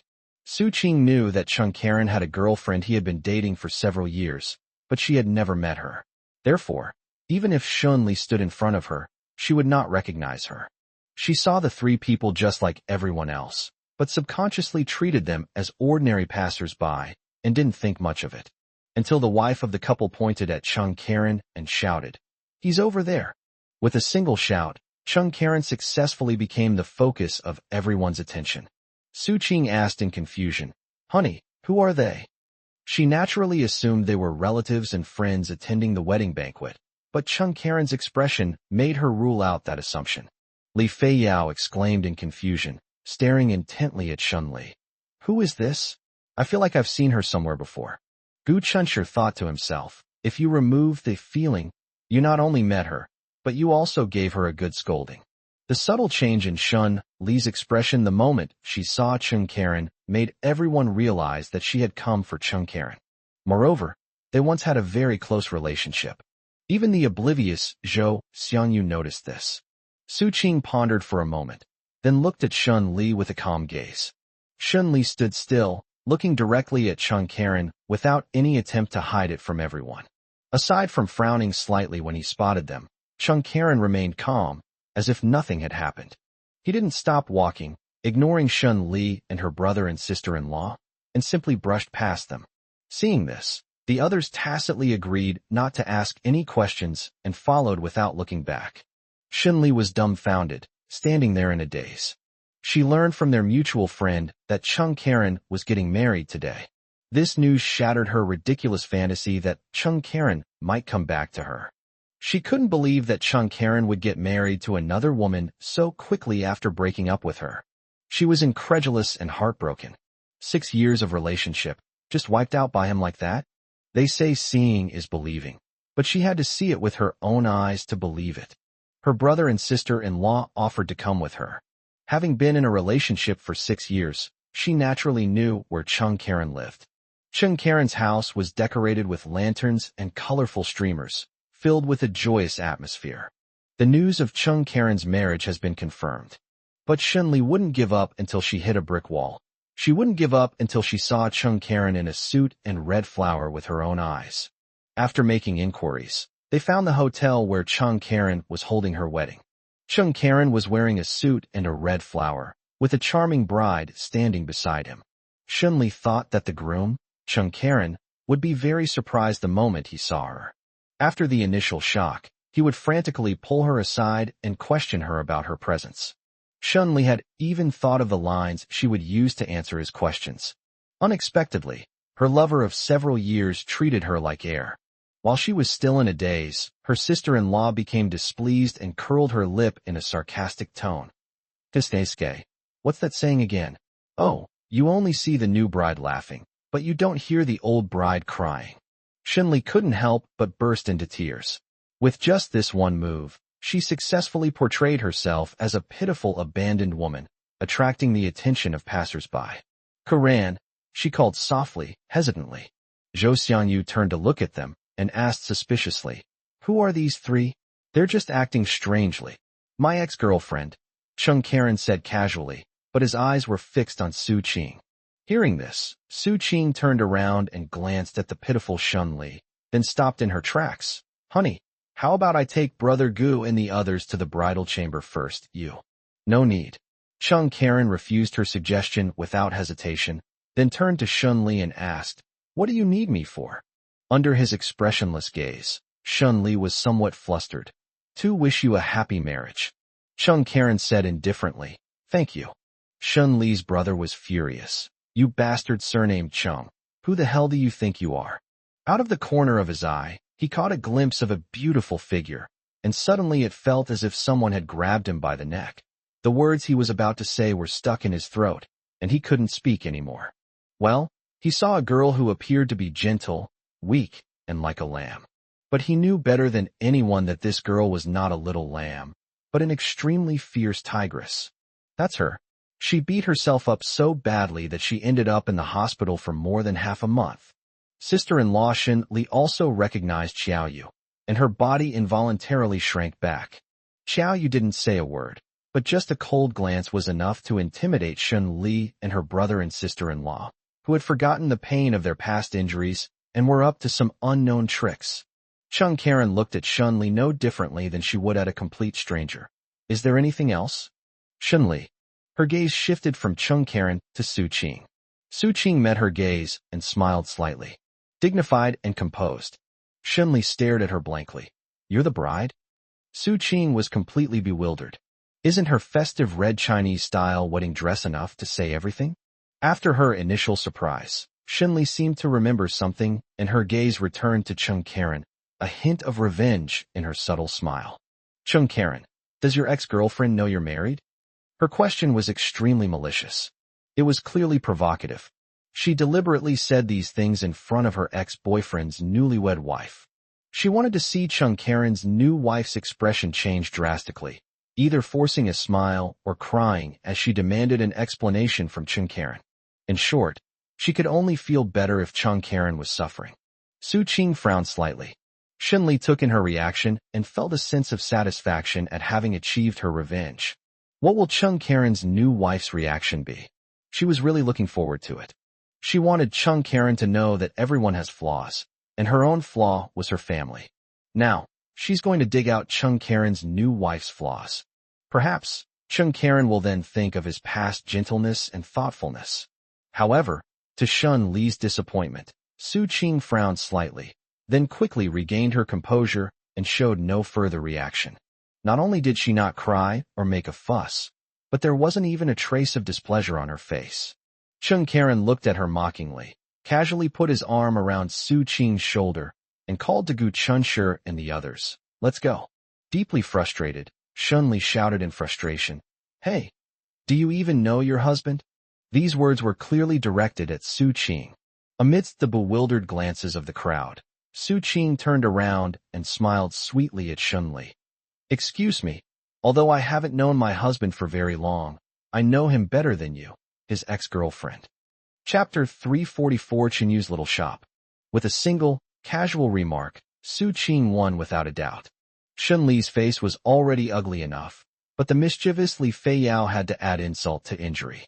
Li Feiyao said with a smile, "Don't worry, my brother Cheng's girlfriend not only knows about it, but she also came to the wedding banquet." Gu Chunshi silently shook his head. Xiao Yu pursed her lips and smiled slightly. Zhou Xiangyu asked with a gossipy look, "Oh, you're really here for the wedding? Sisterly, how did you know? Do you know brother Cheng's ex-girlfriend?" Li Feiyao proudly raised her head and pointed to herself. "Of course I know her, because that's me." Upon hearing this, Zhou Xiangyu was stunned, and Shun Li was also stunned. She then realized that Li Feiyao seemed familiar. After looking at her a few more times, I realized that Li Feiyao's appearance was slowly overlapping with the face of Chung Karen's girlfriend in my memory. It really was her. Zhou Xiangyu was shocked. Sister Li and brother Cheng actually had a past relationship? Is this some kind of melodramatic soap opera? Brother Zheng, do you know this? And did Sister Su Qing know this before? Zhou Xiangyu was filled with doubt, and his brain was about to crash from thinking about this question. Just like that, I followed everyone onto the bus in a daze, and in a daze, I arrived at Chung Karen and Su Qing's new house. While everyone else was enthusiastically touring the site, he stood there blankly, still lost in thought. Seeing his silly expression, Li Feiyao felt an itch to tease him. Just as she was about to flick him on the head to bring him back to his senses, Zhou Xiangyu suddenly snapped out of it and reached out to pull her into a corner. Li Feiyao yelled, "Zhou Xiangyu, what are you doing? Are you trying to rebel? Do you believe I'll beat you to death?" Zhou Xiangyu said in a serious tone, "Don't speak yet. I have something to ask you." Li Feiyao. This was the first time she had ever seen Zhou Xiangyu so serious. Dumbfounded, he asked, "What do you want to ask?" Zhou Xiangyu asked, "Did you really date brother Cheng?" Li Feiyao. "Is this all you wanted to ask?" "Yes, that's right." "Is this important?" Zhou Xiangyu was stunned for a moment, then thought about it seriously. "I'm an observer. If you people involved don't think it's important, then maybe it isn't. But I still feel something's off." Li Feiyao laughed and said, "Are you afraid that if I really dated brother Cheng, my existence would become a thorn between brother Cheng and sister Qing?" "I'm worried that brother Zheng might mind if he finds out," Zhou Xiangyu added. Li Feiyao tilted her head and looked at him, puzzled. "Hey, are you worried about me?" Zhou Xiangyu nodded matter-of-factly. "Of course, aren't you my sister Li?" Li Feiyao smiled and said, "I didn't realize you had such a conscience. Okay, I've decided. I'll give you a get-out-of-jail-free card. If you offend me again, I'll let you off this time. Don't interrupt me. You haven't answered my question yet. Are you and brother Cheng really?" "Of course not. I respect brother Cheng as my own brother, so don't overthink it," Zhou Xiangyu said, confused. "But just now, in front of brother Cheng's ex-girlfriend, you clearly admitted that you were brother Cheng's girlfriend." Li Feiyao laughed and said, "Zhou Xiangyu, I only realized today that you're actually quite adorably silly. You were just kidding her." Then she recounted the whole story of how she had impersonated Chung Karen's girlfriend. Zhou Xiangyu suddenly understood and admired Li Feiyao immensely. "Sisterly, from today onwards you are the second idol in my life, Zhou Xiangyu." Li Feiyao complained, "How come I'm only ranked second? Who's first? I want to challenge him." Zhou Xiangyu chuckled mischievously. "PK? Are you sure? Okay, then I might as well tell you that my number one idol is my sister Qiaoyu." Li Feiyao. She, being pragmatic, said, "Then forget it. I'll just obediently be the second in command." Li Feiyao had never witnessed Xiao Yu's fighting skills, but she was familiar with his heroic deeds. Knowing that Xiao Yu once single-handedly subdued two thieves, and also knowing that she beat Chung Karen's ex-girlfriend's brother and sister-in-law to a pulp, she is a true heroine. Li Feiyao was completely convinced and willing to submit to her. Time quickly came to the season when the peach blossoms were in full bloom. People shed their bulky winter coats and put on lighter spring clothes. At the same time, Su Qing made a batch of sample garments for a series of spring outfits designed by Qiao Yu. Among numerous clothing trademarks, a new trademark has quietly emerged, Chinyu. You can tell just by looking at the name. It's a combination of Gu Qinshi's and Qiao Yu's names. This was Qiao Yu's idea. She wanted to be bound to Gu Chunshi in every way for the rest of her life. Xiao Yu successfully registered the Chunyu trademark with the Administration for Industry and Commerce and opened an online store called Chunyu Clothing Direct Store. Chunyu Shop is of great significance to Xiao Yu, as it is her first entrepreneurial venture, and she has poured a lot of expectations and ideas into it. Under normal circumstances, newly opened stores have no customers and no traffic. Xiao Yu handed the sample garments to the live stream room, where Zhou Xiangyu and Li Feiyao tried them on and showcased them as usual. They then introduced Xiao Yu's newly opened shop to drive traffic to it. This move proved effective, attracting many customers to Chunyu's shop during the 2 live streams. In the early stages of the store's opening, to prevent misjudgment from leading to an accumulation of goods and excess inventory, Chunyu's store adopted a pre-sale model. We produce as much as we sell. Because the live streaming business has been consistently good, Su Qing has correspondingly expanded the production scale, which is sufficient to meet the needs of live streaming sales while also fulfilling the needs of Chunyu's shop. While Xiao Yu was busy running Chunyu's shop, Gu Chunshi was also busy. The animated feature film Sweet Love Diary is in full swing and is striving to be released on the big screen on Qixi Festival, Chinese Valentine's Day. Based on the current progress, there are absolutely no problems. With the experienced Zheng Bowen keeping an eye on things, Gu Chunshi felt at ease and wasn't afraid of any unexpected complications. That day, everyone met for a meal to discuss the specific progress of the upcoming movie. The meeting place was Zhou Xiangyu's home restaurant. It is said that there are countless high-end restaurants in City A, and given Zheng Bowen's wealth and habits, he always chooses the most upscale places when he goes out to eat. However, the last few times I've had meals with Gu Chunshi, we've gone to Zhou's restaurant. Besides Zhou Weijun being another investor, the Chinese restaurant's elegant yet warm decor and exquisite and delicious dishes made Zheng Bowen feel right at home. Halfway through the meal, Zhou Weijun received a phone call, and his brows immediately furrowed deeply. After hanging up the phone, Zhou Weijun looked thoughtfully at Gu Chunshi and Zhou Xiangyu. "Is there a classmate named Lin Ranran in your class?" Zhou Xiangyu said, "Yes, there is such a classmate." "Dad, why did you suddenly think of asking about this?" "Their family is facing serious financial problems. I went back to my hometown for a funeral yesterday and only got back today. It hasn't been long since I got home, but it's been incredibly hot these past 2 days, and the constant travel has left me feeling extremely exhausted. So, starting today, updates will be irregular again. I hope my readers will understand." Chapter 345 Schadenfreude. The Zhou and Lin families are both entrepreneurs in Z City, and their children were high school classmates, but they had never done business together and therefore had never crossed paths. Interestingly, in their attempt to conceal their family background from Zhou Xiangyu, Zhou Weijun and his wife inadvertently also ended up concealing Zhou Xiangyu's inner circle as well. All of Zhou Xiangyu's classmates from kindergarten, elementary school, junior high school, and high school, except for Gu Chunshi and Tang Xiaoxi, who knew he was a rich second generation, still thought he was a child from an ordinary family. Zhou Xiangyu spent 18 years as the young owner of a small, run-down shop, which was equivalent to being poor for 18 years. After transforming himself into the heir to a rising star in the catering chain, he gained considerable wealth, but his pragmatic spirit remained unchanged. So after entering university, he maintained his low-key style of doing things. Although he did not deliberately hide the fact that he was a second-generation rich kid, his usual affordable clothes and ordinary appearance made it impossible for anyone to guess that he was a second-generation rich kid. Let's get back to the main topic. Du Yan's official title in her company is general manager, but in reality, she rarely goes to the company. Like some wealthy women, aside from devoting a little energy to her daughter, shopping, beauty treatments, and playing mahjong have become her entire life. After Lin Ranran enrolled in school, she would intentionally or unintentionally inquire about the family backgrounds of her daughter's classmates. They also privately divided the classes into several levels.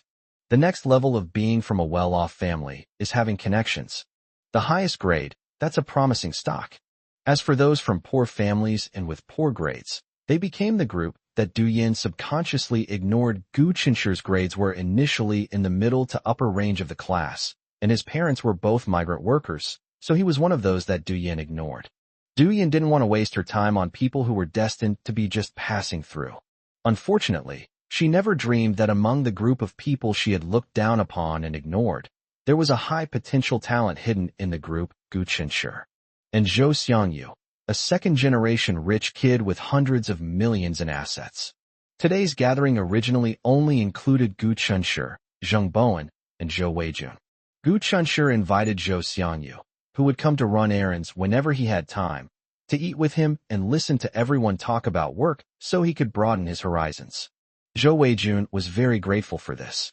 Of course, Zhou Xiangyu is his son, and he is an investor. In order for his son to grow up quickly, it is not a big deal to let Zhou Xiangyu have dinner with them. However, Zhou Xiangyu would have to act as a family member of an investor. However, if Gu Chenshi extended the invitation proactively, it would be as a friend. They are different in nature. Halfway through the meal, Zhou Weijun received a phone call and brought up Lin Ranran upon his return. Zhou Weijun had no connection with the Lin family, but he was deeply involved in Z City. He had heard of most of the prominent entrepreneurs in Z City and had a fixed business circle that would provide him with reliable information that was not known to outsiders. Zhou Weijun said, "Your classmate's family is facing a major cash flow problem. If it's not handled properly, they may go bankrupt." Zhou Xiangyu put down his chopsticks and said with a beaming smile, "Really? That's truly a wonderful piece of news." Gu Chenshi, sitting next to him, Zhou Weijun almost coughed up a mouthful of blood. "This child is so unlike me. To put it nicely, he is straightforward. To put it bluntly, that's low emotional intelligence and a lack of common sense." If it were just the three of them, the father, son, and Gu Chenshi, they could speak freely and say whatever they wanted. But now that Zheng Bowen, an outsider, is here, what will people think when they hear this? Business people are usually very particular. Could Zheng Bowen have a wrong impression of the Zhou family because of Zhou Xiangyu's lack of sympathy? Could he think that the Zhou family is cold-blooded and heartless and not worth cooperating with? Even if this big movie collaboration ends and they don't have any other collaborations, Zheng Bowen is still a key figure that Zhou Weijun wants to maintain a good personal relationship with. Zhou Weijun reprimanded with a stern face, "Xiangyu, what kind of talk was that? Your classmate's family is in trouble, and you don't even feel sorry for them. But how can you gloat over their misfortune?" Before Zhou Weijun reprimanded him, Zhou Xiangyu already knew he had spoken out of turn, but the price of knowing was a bit high. His arm was still throbbing. Gu Chenshi secretly pinched him. Zhou Xiangyu was like a mute eating bitter herbs, unable to express his suffering, especially since it was his good friend who pinched him, so he couldn't be bothered to hold a grudge. Zhou Xiangyu defended himself, saying, "Dad, don't you know what kind of person your son is? There's a reason why I'm gloating." Zheng Bowen asked with interest, "Is there some kind of grudge between you two?" Zhou Xiangyu shook his head. "I have no grudges with him directly, but Lin Ranran's mother once believed a lie told by one of her grandsons and misunderstood that my friend was bullying her daughter Lin Ranran. She scolded him without even asking what happened anyway. People like him who can't tell right from wrong and bully others deserve to have bad luck." Zhou Weijun asked in confusion, "Your buddy? Besides Chenshi, you have other buddies? How come I don't know who they are?" Gu Chenshi smiled faintly. "Uncle, I'm the one who was scolded by Lin Ranran's mother." Zhou Weijun. His expression miraculously softened considerably. It wasn't that Zhou Weijun treated people differently based on their status. Rather, it's because he understands Gu Chenshi very well. Although he didn't know the details, he was certain it was a misunderstanding. Gu Chenshi is a good kid who is considerate in all aspects of his life.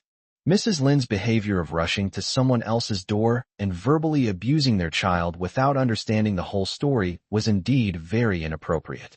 There is a suspicion of the powerful bullying the weak. They really went too far. How could they come to someone's door and start yelling at them without even asking what happened? That's definitely wrong. Before Gu Chenshi could say anything, Zhou Xiangyu got agitated and said to his father and Zheng Bowen, "She really went too far. She even threatened to go to the school and ask the principal to expel him. Isn't that trying to ruin Gu's life?" Fortunately, old Gu was upright and had nothing to hide, so she couldn't find any fault with him to use against him. Otherwise, wouldn't Hwada University have lost an outstanding student? Zhou Xiangyu naturally wouldn't say that what made him hate the Lin family wasn't just this one thing, but also that Lin Ranran was keeping his brother hanging on, making his brother suffer enough grievances. Fortunately, his brother realized his mistake in time and eventually met his older sister, who was both intelligent and skilled in martial arts. Ha! Zheng Bowen looked at Gu Chunshi with sympathy and admiration. Brother Gu, I didn't expect you to have suffered such injustice. Gu Chunshi smiled calmly. It's all in the past. Zhou Weijun learned from friends in the industry that the Lin family had made a bad investment, losing hundreds of millions of yuan in assets, breaking their cash flow, making it difficult to maintain the company's normal operation, and facing the danger of bankruptcy. The entire Lin family is now like ants on a hot pan, frantically searching for help. Chapter 346 Chaos. Facing imminent bankruptcy, the Lin family frantically searched for help, eventually finding it in the home of Zhou Weijun's friend. Zhou Weijun's friend was a moderately wealthy man with an annual income of a few 100,000 yuan, which was far less than the Lin family's income before the incident. I can't help them at all. So they weren't actually looking for a small-time tycoon to help them out. They were hoping he could act as a go-between, giving them a chance to speak with Zhou Weijun and ask him to help the Lin family. With Zhou Weijun's current wealth, helping them through this difficult time shouldn't be difficult. After seeing Zheng Bowen and Gu Qin off, Zhou Xiangyu followed Zhou Weijun and asked impatiently, Dad, are you going to help the Lin family or not? Zhou Weijun said, I think this matter is not simple, and I don't want to get involved in this mess. Zhou Weijun was right. The crisis the Lin family is facing this time is indeed not simple. The official explanation was an investment mistake, but in reality, it was a setup by the partner. Who are the Lin family's business partners? Ng family. Over the past year, Du Yan has become exceptionally close to Mrs. Ng, almost like sisters. At the same time, she treated Ng Haoran almost like her own son. A son-in-law is like half a son. In her heart, she had already regarded Ng Haoran as her son-in-law. Even though Lin Ranran had clearly told her that she didn't like him and wouldn't be with him, Du Yan still stubbornly believed that Lin Ranran was just being childish. They always created opportunities for the two of them to spend time together, firmly believing that they would develop feelings for each other over time and eventually naturally end up together. Lin Zhangwo was busy with his career. In the past, he would try to spend some time with his wife and daughter. However, after his wife and daughter went abroad, the distance made him less aware of the conflicts between them, and he failed to be absolutely vigilant about his wife's overly frequent interactions with the Ng family. When Du Yan, under the enthusiastic encouragement of Ng Haoran and his mother, signed her name on the contract without carefully reading the terms, she had already single-handedly put the entire Lin family under her control and lost her voice. Unfortunately, she was too foolish to realize this. When the surveillance video at the police station clearly showed her that her daughter had been treated rudely and bullied by Ng Haoran, she fainted from anger and grief. After being rushed to the hospital and regaining consciousness, she opened her eyes and saw Ng Haoran standing in front of her bed, spouting a string of lies and trying to continue his sophistry. In a fit of rage, in front of Ying's mother, she raised her hand and slapped him twice across the face. These two slaps made Ying's mother sneer, and she pulled her son away from the hospital. Did the Lin family report Ng Haoran for inappropriate behavior towards Lin Ranran?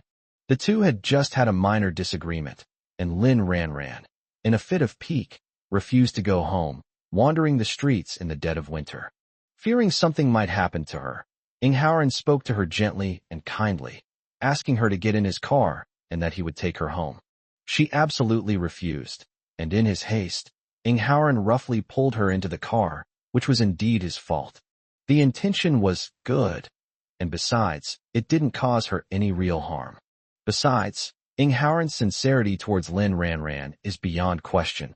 Otherwise, he wouldn't have spent tens of thousands of yuan to treat her classmate to dinner at a 5-star hotel. So regardless of Du Yan's demands, Ng Haoran was ultimately only given 3 days of administrative detention and fined 2,000 yuan. This matter is now closed. Du Yan was extremely dissatisfied with the result. For her, 3 days of detention was too lenient a punishment, far from enough to mend the rift that had already formed between her and her daughter. Little did they know that these 3 days would completely sever the long-standing cooperative relationship between the Lin and Ing families. The Ing family used flowery words to persuade her to sign a big contract. Initially, their only intention was to bind the Lin family to them, control them, and make the Lin family their subordinate.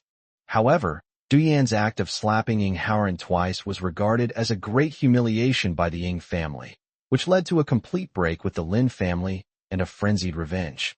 Although this move will cause the Ing family some minor losses, it is nothing compared to the Lin family going bankrupt. The impending bankruptcy of the Lin family is now a direct result of the Ing family's furious retaliation. Lin Zhangwo, who knew nothing about the contract, was so angry when he learned the truth that he almost fainted. In his rage, he blurted out the word divorce. Duyan wanted to fight the Ing family to the death, but was stopped and then tried to kill herself at home. Lin Ranran sat blankly in her room. The pink room was still the familiar and beloved one she knew, but it exuded an air of desolation.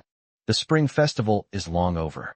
Normally, she should have flown back long ago to continue her studies. However, given the current situation, that is clearly impossible. To put it bluntly, whether she can continue her studies is a question. Lin Ranran looked around her room in a daze. If their family really goes bankrupt, the house will be seized by the court. What will she do then? You surnamed Lin, we've been through thick and thin together for so many years, and now that I'm old and faded, you're starting to look down on me? Duyan's unreasonable and angry roar came from outside the door. You still don't realize your mistakes. If it weren't for you, our family wouldn't be in this state today. Lin Zhangwo was so angry that his head was practically steaming. Signing such a big contract with the Ying family, and you didn't even consult me. Now look what's happened. We have nothing left. Are you happy now? I was doing this for the family too. I just wanted to help you because I saw you were working so hard. I was planning to give you a surprise. How could I have known that the Ying family had ulterior motives and wanted to scheme against our family? The arguing continued outside the door. Lin Ranran silently hugged a fluffy doll and sat alone on the floor, leaning against the bed. Their family situation is still being kept secret from their relatives. None of his relatives are as wealthy as his family, so even if they knew, they couldn't help him much. It's hard to say how long they can keep it a secret. Given the current situation, it probably won't be able to be kept secret for much longer. Amidst the constant arguing, the cell phone ringtone sounded particularly faint. Ing Haoran feigned concern and said, Ranran, why is it so noisy over there? Are your aunt and uncle arguing? Lin Ranran's face was cold as she gripped her phone tightly. Sigh, Ranran, to be honest, I used to really like you and wanted to marry you. Although I still like you now, with your current status, it seems you're not good enough for me at all. Lin Ranran's knuckles turned slightly white from the force she used. Your family is despicable. Ugh, I feel disgusted just looking at you. Ing Haoran gave a mocking smile. Lin Ranran, do you still think you're that high and mighty little princess? Sorry, I overestimated my abilities. There are only 2 chapters left today. I simply can't write a 3rd chapter.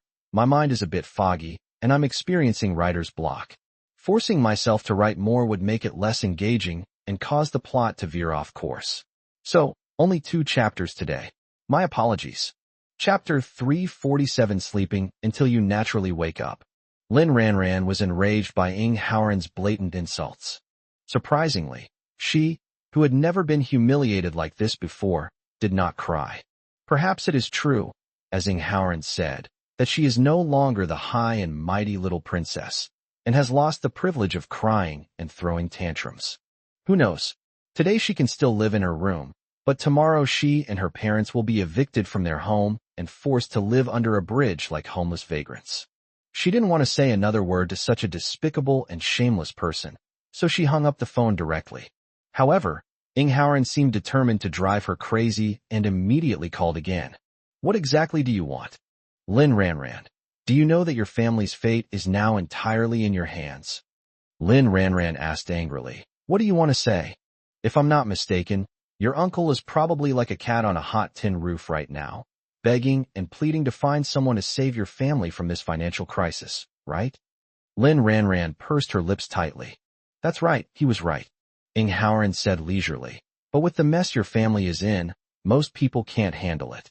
Those who can, wouldn't it be better to use the money they use to save your family to invest in new projects? Lin Ranran is a delicate flower that has been carefully nurtured in a greenhouse since childhood. She has never truly stepped into society, has only a superficial understanding of society and the complexities of human nature, and knows nothing about the cruel business world. She didn't quite understand what Ing Howren had just said, but that didn't stop her from sadly realizing one thing. Their family was beyond saving. I think Uncle must have realized long ago that my family is the only savior who can save your family from this dire situation. Ing Howren's savior remarks once again refreshed Lin Ranran's understanding of despicable and shameless behavior. The reason their family has become like this is all thanks to the Ing family. Ranran, if you could just be a little more obedient, how could I bear to see you wandering the streets and remain indifferent? On Saturday morning, in the dimly lit bedroom with the curtains drawn tightly, Gu Chunshur stretched comfortably in bed, yawned widely, and sat up while hugging the quilt in his arms. It's been a long time since I've slept until I naturally wake up. It makes me feel refreshed.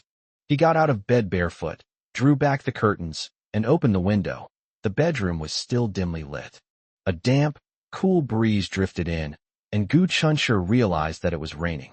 He unconsciously reached out his hand, and the fine raindrops gently fell into his palm. At home, let's call it his, and Xiao Yu's little home for now, there were several potted plants.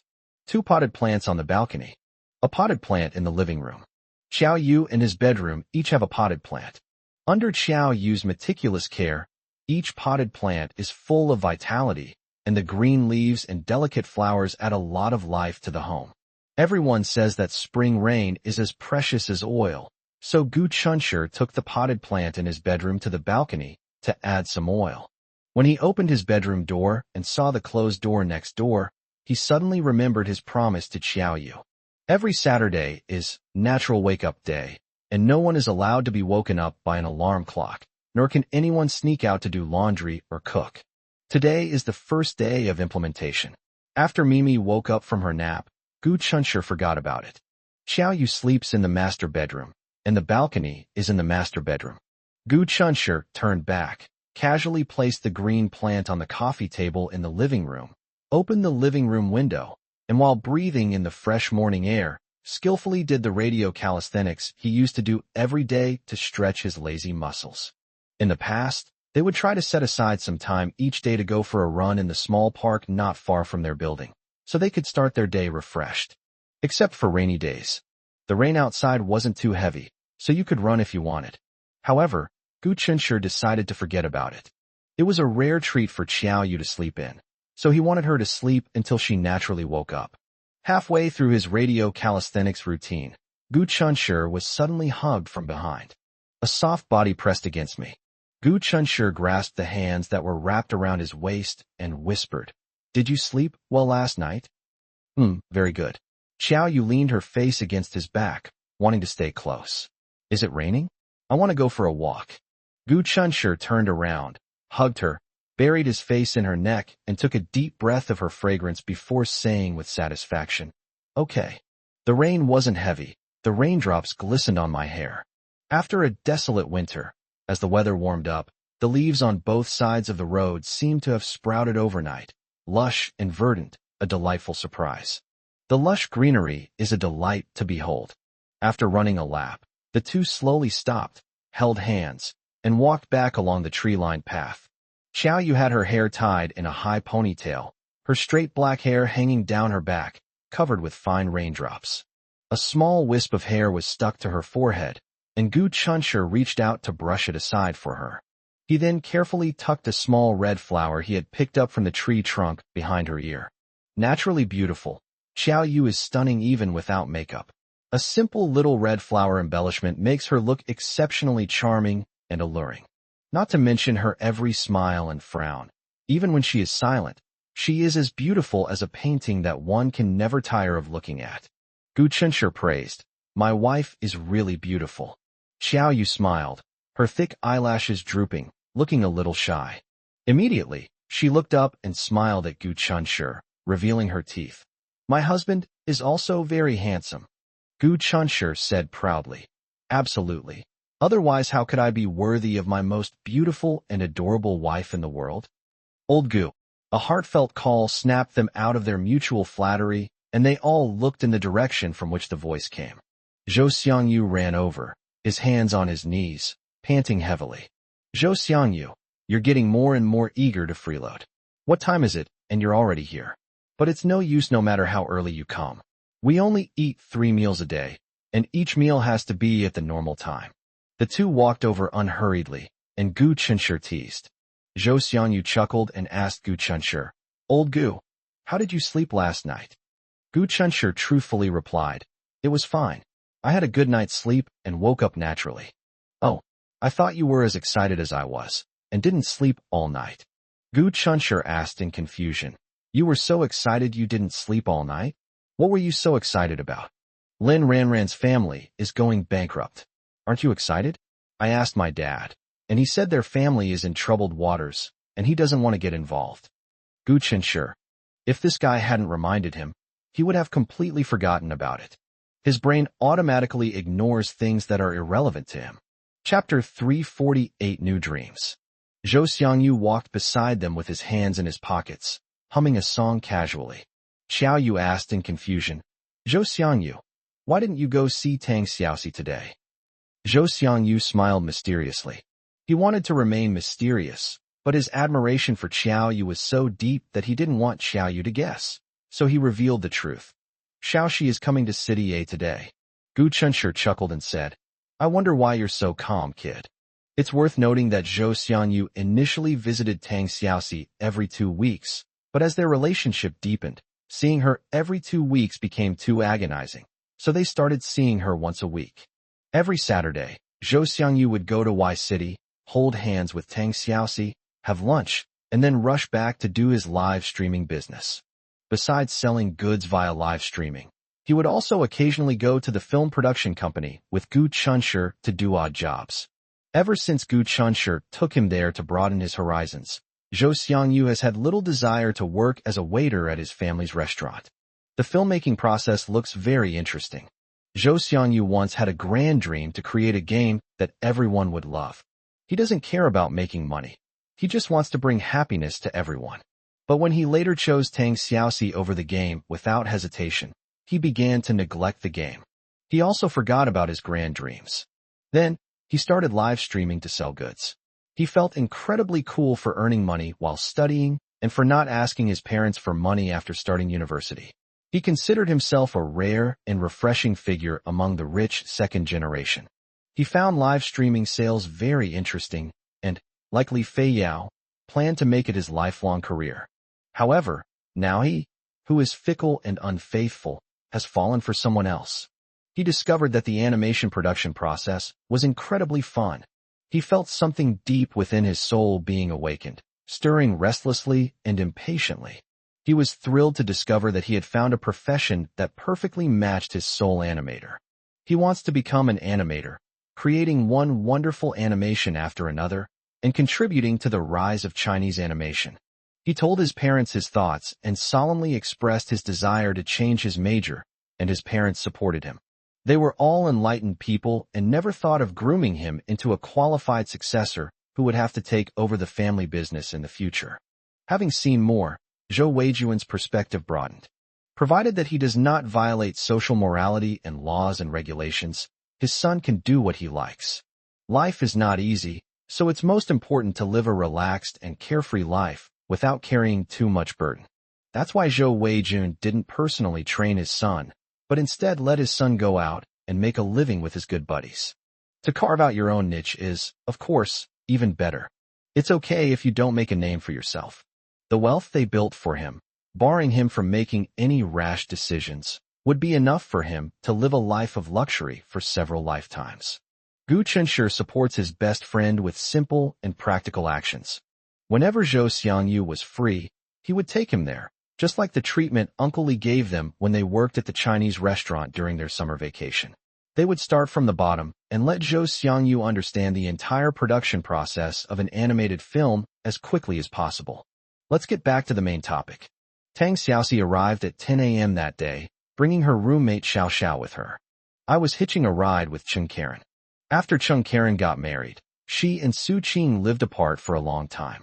His company is in City A, while Su Qing's small factory is in City Y. For the sake of their respective careers, they have to live apart. However, distance is not a problem. At worst, Chung Karen can just work a little harder and make a few more trips. Fortunately, City A and City Y are connected, so it won't take long to drive back. Besides, going back to see his parents and wife is not hard work for him at all. With his girlfriend arriving, Zhou Xiangyu couldn't afford to be careless. He had to arrange a get-together for her at noon. Needless to say, we'll eat at our own restaurant. To Gu Qinshi's surprise, Tang Xiaoxi's roommate Xiao Xiao and Su Qing seemed to be very familiar with each other.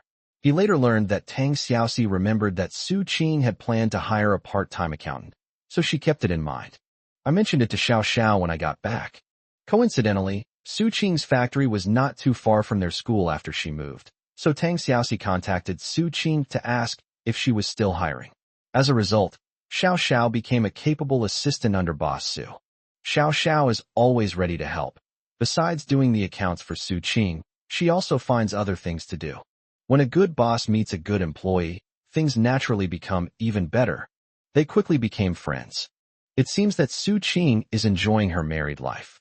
She has gained a little weight, has a rosy complexion, and wears a satisfied smile. How could this occasion be complete without Li Feiyao? Don't forget that she is also an indispensable member of their big family. Grandma Li didn't want to come. Everyone was young, and with her around, they wouldn't feel comfortable. Li Feiyao and Zheng Buiyuan came together. A large round table was full of people, creating a lively atmosphere. They were all people Gu Qinshu knew, but some of them were meeting for the first time. For example, Zheng Buiyuan was meeting Su Qing, Tang Xiaoxi, and Xiao Xiao for the first time. We need to introduce ourselves to each other. It was Xiao Xiao's first time eating with so many strangers, but she didn't feel awkward at all. She genuinely envied Tang Xiaoxi. She has a boyfriend who truly loves her, and so many friends. Her friends all seem to be doing well. Perhaps in the near future, her friends will also become her friends. That would be wonderful. A small accident occurred when everyone had just started eating. Su Qing suddenly put her chopsticks down on the table, covered her mouth, and ran out, leaving everyone looking at each other in bewilderment. Chen Karen apologized. "Excuse me, please continue. I'll go out and take a look." Looking at the table full of delicious food, Zhou Xiangyu said in alarm. "We only use the freshest ingredients. How could this be?" Li Feiyao said thoughtfully. "Maybe it's not a problem with your family's food, but rather a problem with Sister Qing herself." Zhou Xiangyu suddenly realized and slapped his thigh. "Sister Qing is sick? Oh dear, how could I be so careless?" Li Feiyao. The others, however, thought of another possibility after Li Feiyao reminded them. Chung Karen is going to be a father? After a while, Chung Karen helped Su Qing back. Su Qing's face was slightly pale. She first apologized to everyone, then sat in her seat with little appetite, smiling as she watched everyone eat. Zhou Xiangyu said naively, "Sister Qing, are you feeling cold? Should I go ask Uncle Li if he has any medicine on hand? You can take some first." Su Qing said, confused, "Maybe? I feel a little uncomfortable in my stomach, but thank you. I won't take the medicine. Drinking some hot water might make me feel better." Dear readers, Chapter 3 will be a little later. Thank you all for the gifts and rewards. Your love and recognition are the greatest support for the author. Thank you, and best wishes. Chapter 349 Uncle and Aunt. Su Qing felt unwell in her stomach. Seeing the braised pork that she used to love made her feel nauseous and want to vomit. She didn't know if she had caught a cold, but she didn't want to eat. She thought that drinking some hot water would be enough. But this is Zhou Xiangyu's territory, so of course he has to take responsibility for taking good care of the guests. He immediately wanted to stand up and go find Uncle Li to get the medicine. Gu Qinshu pressed down on his shoulder. Sister Qing already said that she just needs some hot water, so don't bother with unnecessary things. Zhou Xiangyu clicked his tongue.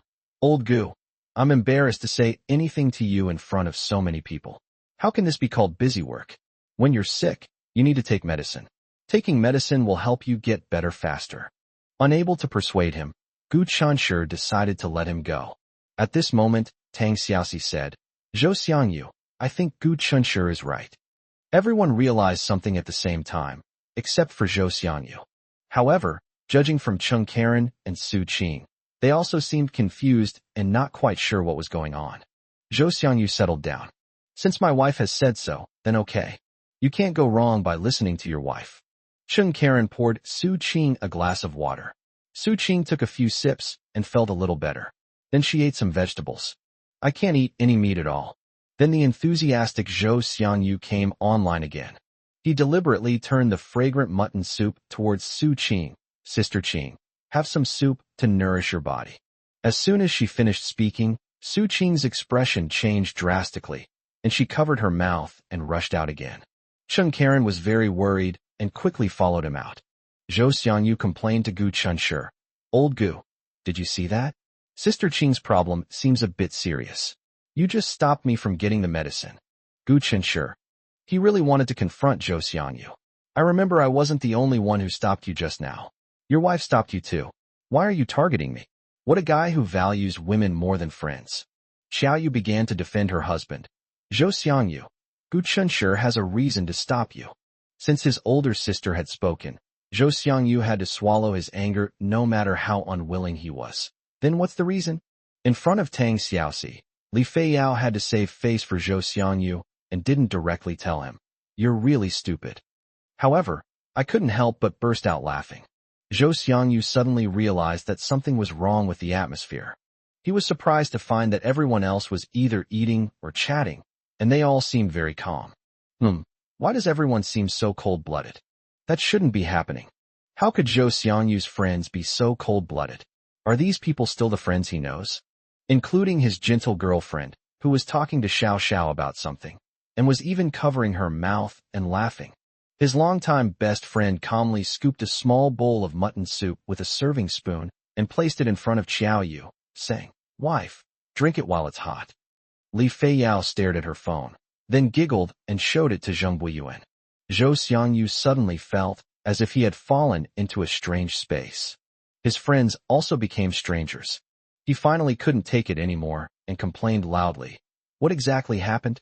Tell me, why is he the only one who cares about Su Qing, besides Chung Karen? Gu Chunshi raised his eyelids slightly. What? What happened? Zhou Xiangyu said dejectedly. Qing's problem seems very serious. I think she should go to the hospital immediately, but why do you all seem so indifferent? Gu Chunshi couldn't help but laugh. Well, maybe Sister Qing really should go to the hospital for a proper checkup, but I think we shouldn't worry about her, but rather be happy for them. Zhou Xiangyu was completely confused. What do you mean you're happy for them? Old Gu, are you sure you didn't just slip up? Zheng Buiyuan suppressed a laugh. Brother Zhou, don't you know what's going on? Zhou Xiangyu said blankly, I don't know. I only know that she feels unwell and wants to vomit. So there must be something wrong with her health. Tang Xiaoxi then realized that her clueless boyfriend hadn't noticed something that they had both already noticed. He quickly moved closer and whispered something in Zhou Xiangyu's ear. Zhou Xiangyu's eyes widened suddenly. Huh? Really? This is just our speculation. We'll have to wait for news from Brother Chung to find out if it's true. But Zhou Xiangyu, you'd better just wait to become an uncle. Gu Chunshi smiled. Zhou Xiangyu said, looking aggrieved. But why is it that everyone else knows it, but I'm the only one who can't think of it? Li Feiyao finally couldn't hold back any longer. Because you're stupid, Zhou Xiangyu argued. I'm not a doctor. How could I tell what's wrong with Sister Qing right away? Besides, it's not normal that you all guessed this, is it? You're so stupid, you won't admit it. You may not have eaten pork, but you've seen pigs run, right? That's how it's portrayed on TV. Li Feiyao rolled her eyes at him. Zhou Xiangyu. He recalled it for a moment, and it seemed that was indeed the case. He chuckled. So, does that mean I'm really going to be an uncle? Pointing at Tang Xiaoxi, he said, then you're my little aunt. Pointing at Gu Chunshi, she said, you're also my uncle. Pointing to Xiaoyu, she said, sister, you're the same as Xiaoxi, you're an aunt. Pointing at Li Feiyao, he said, you're my aunt, haha. Just then, Chung Karen and Su Qing returned. Chung Karen apologized again. I'm sorry, Su Qing isn't feeling well. I'll take her to a nearby hospital to get checked out. You can continue eating. Everyone got up to see them off. Zhou Xiangyu blurted out, Brother Chung, please don't give Sister Qing any medicine. I've heard that taking medicine randomly during pregnancy is bad for the baby. Everyone. Gu Chenshi thought to himself speechlessly. You seem to know quite a lot about this. Even pregnant women know that they shouldn't take medicine indiscriminately. Cheng Karen stood there dumbfounded. Su Qing seemed to be deep in thought, as if she was thinking about something, and a hint of surprise appeared on her face. They left. However, I didn't go to the hospital. Instead, she went to a nearby pharmacy to buy test strips. At the entrance of the Chinese restaurant, Zhou Xiangyu noticed everyone staring at him intently. He scratched his head awkwardly and stammered. Two forgot they don't seem to know themselves. Just then, a taxi stopped in front of the Chinese restaurant. A middle-aged woman came down from inside. Actually, no one paid much attention, assuming she was there to eat, and they voluntarily made room for her at the Chinese restaurant. The middle-aged woman rushed inside. Then, standing at the door, they heard a middle-aged woman grab a waiter and ask, "Where's your boss? Is he here now?" His tone was extremely urgent. Gu Chenshi was filled with doubt. Why does that voice sound like Lin Ranran's mother's voice?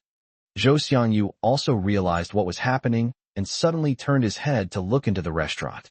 Who else could it be but her? Chapter 350, I am Lin Ranran's mother. The person who rushed into the restaurant and grabbed the waiter, demanding to see the boss, was indeed Du Yan.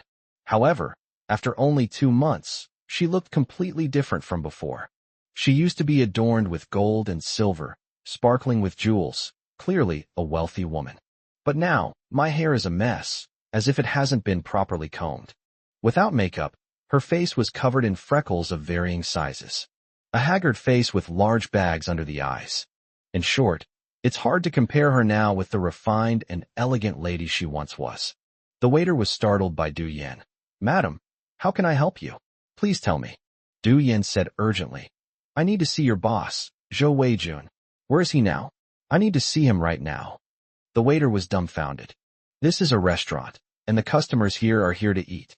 He has never seen a customer who immediately asks for their boss. At the same time, the waiter noticed that the female customer's mental state was not quite right. He became wary and said awkwardly, Excuse me, ma'am, our boss is not here. If you encounter any difficulties, you can tell me. Du Yan was extremely disappointed.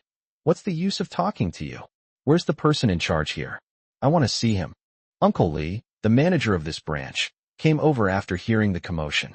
Du Yan hurriedly said to him, You must be able to contact Zhou Weijun. Give him a call. I want to see him. Uncle Li looked at the inexplicable, urgent, and imperious woman in front of him. He didn't even bother to ask what business she had with his boss. He simply replied, I'm sorry. If you have an appointment, please go see President Zhou according to the normal procedure at the appointed time. Du Yan said urgently, I need to make an appointment, but I'm in a real hurry. I need to see him right away. At first, Uncle Li maintained a humble professional smile, but after hearing Du Yan's words, he couldn't help but frown. I'm sorry, ma'am. Our general manager Zhou is very busy. Please do as I say. After saying that, Uncle Li waved to the waiters who were watching the commotion, signaling them to go about their business. Then, ignoring Du Yan, he turned to leave. Du Yan actually stopped him from leaving, and the things she said were completely unreasonable. She was just like a shrew on the street, if not exactly. I've come all this way. It's not easy for me. I must see him today. You must have a way. Uncle Li said helplessly. I'm sorry, ma'am. I've already explained everything to you. I'm just an employee. Please don't make things difficult for me. If you let me see Zhou Weijun today, I won't make things difficult for you. Otherwise, I'll stay here and refuse to leave, making it impossible for you to do business here. Du Yan threatened. Uncle Li. This was the first time he had ever encountered such an unreasonable and domineering shrew. Hey, are you out of your mind? I've already told you my dad is very busy. You need to make an appointment in advance to see him, and you absolutely have to see him today. Who do you think you are? Even if you were the Empress Dowager, you still wouldn't be able to see my dad today. Hearing this from outside the door, Zhou Xiangyu's anger was rising. He couldn't take it anymore and rushed in to give Du Yan a good scolding. Fearing that his youthful impetuosity might escalate the situation, Uncle Li quickly pulled him aside, saying, Xiangyu, leave this to Uncle Li. Go and play with your friends. Du Yan's eyes lit up when she heard Zhou Xiangyu mention my dad, and she turned to him, saying, You're Zhou Weijun's son? You seem like a good kid. Auntie has something urgent to discuss with your dad. Could you help me call him and ask him to come see me? Zhou Xiangyu is genuinely enthusiastic when he's enthusiastic, and equally ruthless when he's ruthless. No. Please help me this once. My family is in trouble. If you don't help me, my family will be ruined. Good child, can you bear to do that? Hey. Zhou Xiangyu was amused. God knows how happy he was when he learned about their family's current situation. He wished he could buy 2 strings of firecrackers to celebrate. How could you bear to do it? Of course I could. Please leave right now. If you keep bothering me, I'm calling the police. Zhou Xiangyu said impatiently. Du Yan stared at his face in surprise, finding it increasingly familiar. Frankly speaking, it's normal for parents not to recognize all of their child's classmates. Zhou Xiangyu happens to be one of those whom Du Yan overlooks. But at this moment, Du Yan felt that Zhou Xiangyu looked very familiar. She hesitated for a moment before asking, "Are you my daughter Ranran's classmate?" Du Yan got to know Zhou Xiangyu thanks to the teachers in charge of each subject. As everyone knows, Zhou Xiangyu used to be a crazy gamer, but he's not a Superman. I often play games until 2 a.m., so I naturally don't have any energy the next day. Sleeping in class is a common occurrence for me. Teachers from all subjects were heartbroken and frequently criticized Zhou Xiangyu by name in the class group chat. In this way, Zhou Xiangyu became a celebrity in the eyes of other parents. Many parents, driven by curiosity, will deliberately try to get to know him, including Du Yan. You're Zhou Xiangyu? Yes, you're Zhou Xiangyu, right? Zhou Xiangyu said irritably. Don't worry about who I am. Just get out of here right now. Du Yan became excited and grabbed Zhou Xiangyu's hand, as if a drowning person had finally grasped a lifeline, only to be disdainfully shaken off by Zhou Xiangyu. Zhou Xiangyu, I am Lin Ranran's mother, the mother of your classmate Lin Ranran. Zhou Xiangyu was clearly too inexperienced and couldn't handle Du Yan's enthusiasm. Seeing that he was about to lose his temper, Uncle Li quickly pulled Du Yan away and said, Madam, Mr. Zhou really doesn't have time. Why don't you make an appointment first, and we can talk again in a couple of days. Zhou Weijun anticipated that someone from the Lin family might come looking for him, and had instructed them in advance that if anyone from the Lin family came looking for him, he should say that he was busy and had no time. He will not interfere in the Lin family's affairs. Especially after learning that Du Yan and Gu Chunshi had a past conflict, he became even more determined not to meddle in other people's business. I never expected the Lin family to arrive so quickly. As soon as Du Yan arrived, Uncle Li guessed who she was and naturally tried every means to stop her. Du Yan looked at Zhou Xiangyu with indifference and disdain, and regretted it to the core. She never imagined that the boy she had once looked down on, feared would lead her well-behaved daughter astray, and whom she had told her daughter not to pay attention to, was the son of Zhou Weijun, a major entrepreneur. She found out about the other students' backgrounds, but she didn't find out about Zhou Xiangyu's. This hurt her even more than losing 100 million. She thought that if she had known earlier that Zhou Xiangyu was Zhou Weijun's son, she would have made sure her daughter got along well with him during the 3 years of high school. It's just that his daughter was dating him at a young age, but considering her father is Zhou Weijun, it's not unacceptable. Chapter 351 Slander. For a moment, Du Yan thought of many different things. Then look at Zhou Xiangyu. He is handsome and talented.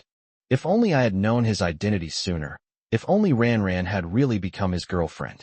The Zhou family is 100 times stronger than the Ying family. She gave birth to a daughter who is even more beautiful than a celebrity, and many boys like her. Du Yan believed that as long as her daughter was willing, she could definitely make this young man infatuated. Then their family wouldn't be facing the current crisis. Zhou Xiangyu noticed that the way she was looking at him was strange and a little creepy. So, heeding Uncle Li's advice, he muttered, "She's really going down," poked his head out, and called to his friends who were watching the commotion outside the restaurant. "Never mind her. Let's go in. We've only just started eating. It'll get cold if we don't eat soon." Apart from Zhou Xiangyu, no one's interest was disturbed. Let's just consider Du Yan's appearance as a rather low-class entertainment program. Everyone, come in. When Du Yan spotted Gu Chun in the crowd, Gu Chunshi didn't look at her, keeping his head down while looking at his phone and following behind the others. He doesn't look where he's going and isn't afraid of bumping into people or hitting walls.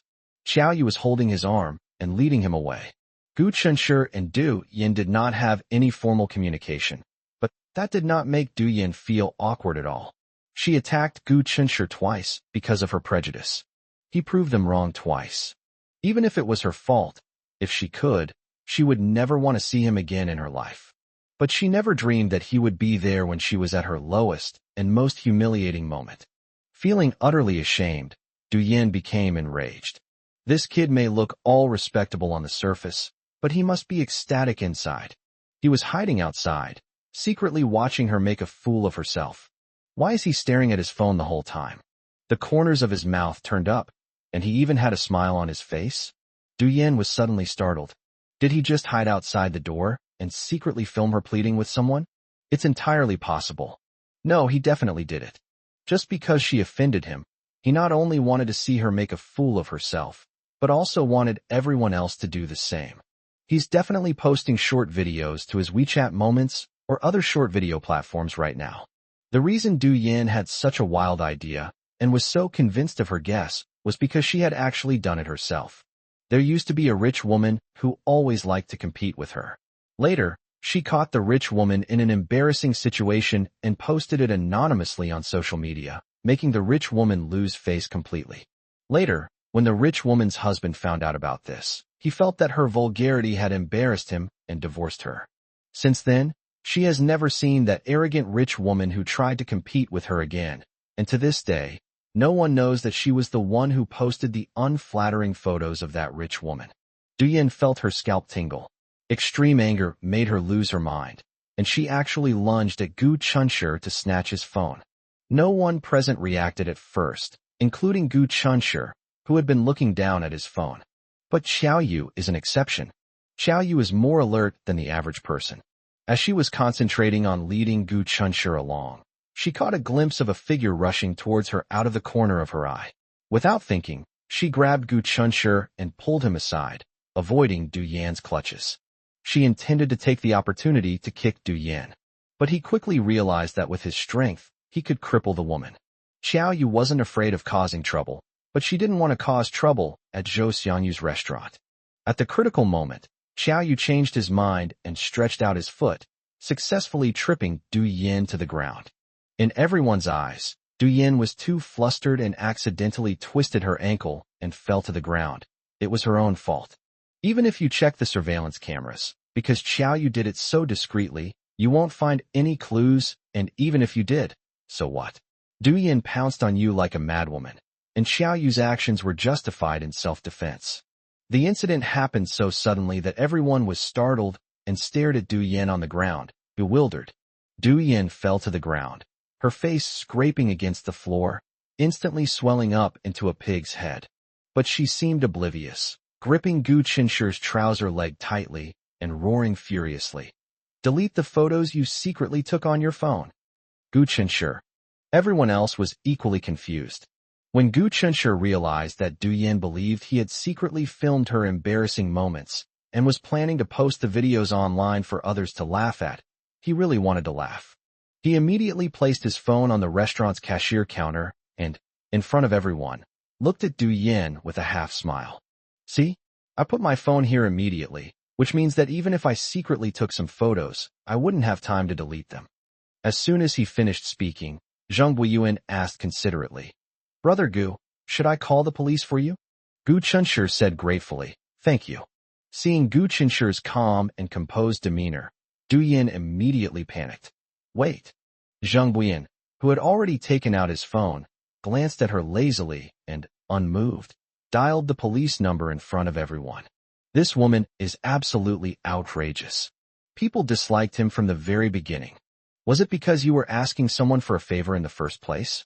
But look at her bossy attitude towards the waiter and the manager of the Chinese restaurant. Is that how you ask for favors? Then, she inexplicably attacked Gu Chunshi and falsely accused him of secretly taking pictures of her. Isn't this an insult to his brother's character? Damn it. Zhang Buiyuan couldn't stand it anymore. This arrogant old lady deserves to be taught a lesson. Du Yan's face was burning with pain on one side, but she couldn't care less about whether she had been disfigured. She felt extremely uneasy and nervous. It seems I've made another misjudgment. Didn't that little rascal take a picture of her without her consent? Why were you looking down at your phone the whole time? Du Yin stammered. If you didn't take pictures of me secretly, then why were you looking down at your phone the whole time? As soon as she said this, before anyone else could laugh, she herself found it laughable. What's wrong with everyone who's looking down at their phone? Are they all up to no good? But who can look at their phone without looking down? Gu Chunshur apologized for causing everyone to be unable to continue lunch due to his personal feud with Du Yin, and told them to go back and eat. Before the police arrive, it's enough that he, Xiao Yu, and Uncle Li are here. Zheng Buiyuan said calmly. We can eat whenever we want. If it gets cold, we can just have the kitchen heated up for us. But plays aren't available whenever you want to watch them. Li Feiyao, hands on her hips, said angrily. What's there to eat? I'm so angry I'm full, I can't eat. Zhou Xiangyu glared at Du Yin with disgust. No way. Old Gu, you've been maliciously slandered by others. How can I, as your brother, sit idly by and do nothing? Tang Xiaoxi and Xiao Xiao were both unwilling to return to the private room. Du Yin was filled with regret. It didn't matter to her. She could offend others as she pleased, but how did she manage to offend Zhou Xiangyu by accident? Chapter 352 completely messed up. Du Yin felt extremely apprehensive after realizing that she had offended Zhou Xiangyu. She didn't know before that Zhou Xiangyu was Zhou Weijuan's son. They also didn't know that Zhou Xiangyu and Gu Chunshur were so close they could share a pair of pants. They are willing to go to great lengths for each other. There are plenty of rich people in this world, and many who can save their families. Unfortunately, they can't reach the other big shots. They can only seek help from Zhou Weijun for now. We hope that Zhou Weijun can help them through this difficult time, considering that we are all from the same hometown. But now, Du Yin has offended Zhou Weijun's only son, Zhou Xiangyu. The police arrived. With the police present, Gu Chunshur opened his phone and asked Du Yin to check it herself. If he weren't truly innocent, would he dare to be so calm and collected? Du Yin complained bitterly. Besides the swollen half of my face, the other half was also burning hot. That's disgusting. She gave an awkward laugh. I'm sorry, officer. This is a misunderstanding. Xiao Yu said coldly. You think it's a misunderstanding just because you say so? Li Feiyao added insult to injury. When you shouted that my brother was secretly filming you, why didn't you say it was a misunderstanding? Do you know how much psychological trauma your baseless accusations have caused to my brother's pure and innocent young heart? Zheng Buiyuan said in a low voice. If everyone makes a mistake and then claims it's a misunderstanding, wouldn't the world be in chaos? Tang Xiaoxi said. To slander others before the facts are clear is irresponsible to both yourself and others. Zhou Xiangyu exclaimed. Xiao Shi, you're absolutely right. Xiao Xiao asked. Officer, how should one normally handle malicious slander and defamation of someone? The chorus of voices, filled with shared indignation, left Du Yin speechless. Du Yin's accusation that Gu Chunshur took the photos secretly was false, but her slander and defamation of others were true. Furthermore, since Gu Chunshur's side refused to mediate, the law enforcement officers, in a matter of official business, asked Du Yin to go with them. Du Yin wanted to cry but had no tears, her face ashen. Could it be true that my husband yelled at me this morning? You're just a useless piece of trash who's good for nothing? She was completely swayed by the sweet talk of the Ng family women and Ng Haoran, and signed a contract without fully understanding what was going on. She originally thought she could make a lot of money from this, impress her husband, and show off to her mahjong friends. Little did they know they had fallen into the Ng family's trap. After having a big fight with her husband in the morning, she went to City A alone to find Zhou Weijun. Everyone blames her for ruining the company and the family, so she'll personally save the company and see what her husband has to say then. She had made up her mind when she came. No matter what, she was determined to get Zhou Weijun's help today. She would do anything, even kneel down and beg Zhou Weijun. However, things always develop in the direction she least wanted to see. Arriving at the flagship Chinese restaurant that Zhou Weijun has been vigorously developing in recent years, hoping to meet Zhou Weijun there, I was instead obstructed by the restaurant staff. Then I met his son. To his surprise and delight, he discovered that his son was actually Zhou Xiangyu, his daughter's classmate. Du Yin thought this time it was a sure thing. She thought that Zhou Xiangyu would let her meet Zhou Weijun for the sake of his daughter, and that Zhou Weijun would help their family. Unexpectedly, Zhou Xiangyu is a heartless person who doesn't care about friendship at all. Then, in a moment of impulsiveness, she offended Gu Chunshi once again. In doing so, I also offended Zhou Xiangyu. She completely ruined what was going on. As she gazed at the dignified public servant, her legs began to tremble. Today's events could be big or small, depending on how they are characterized.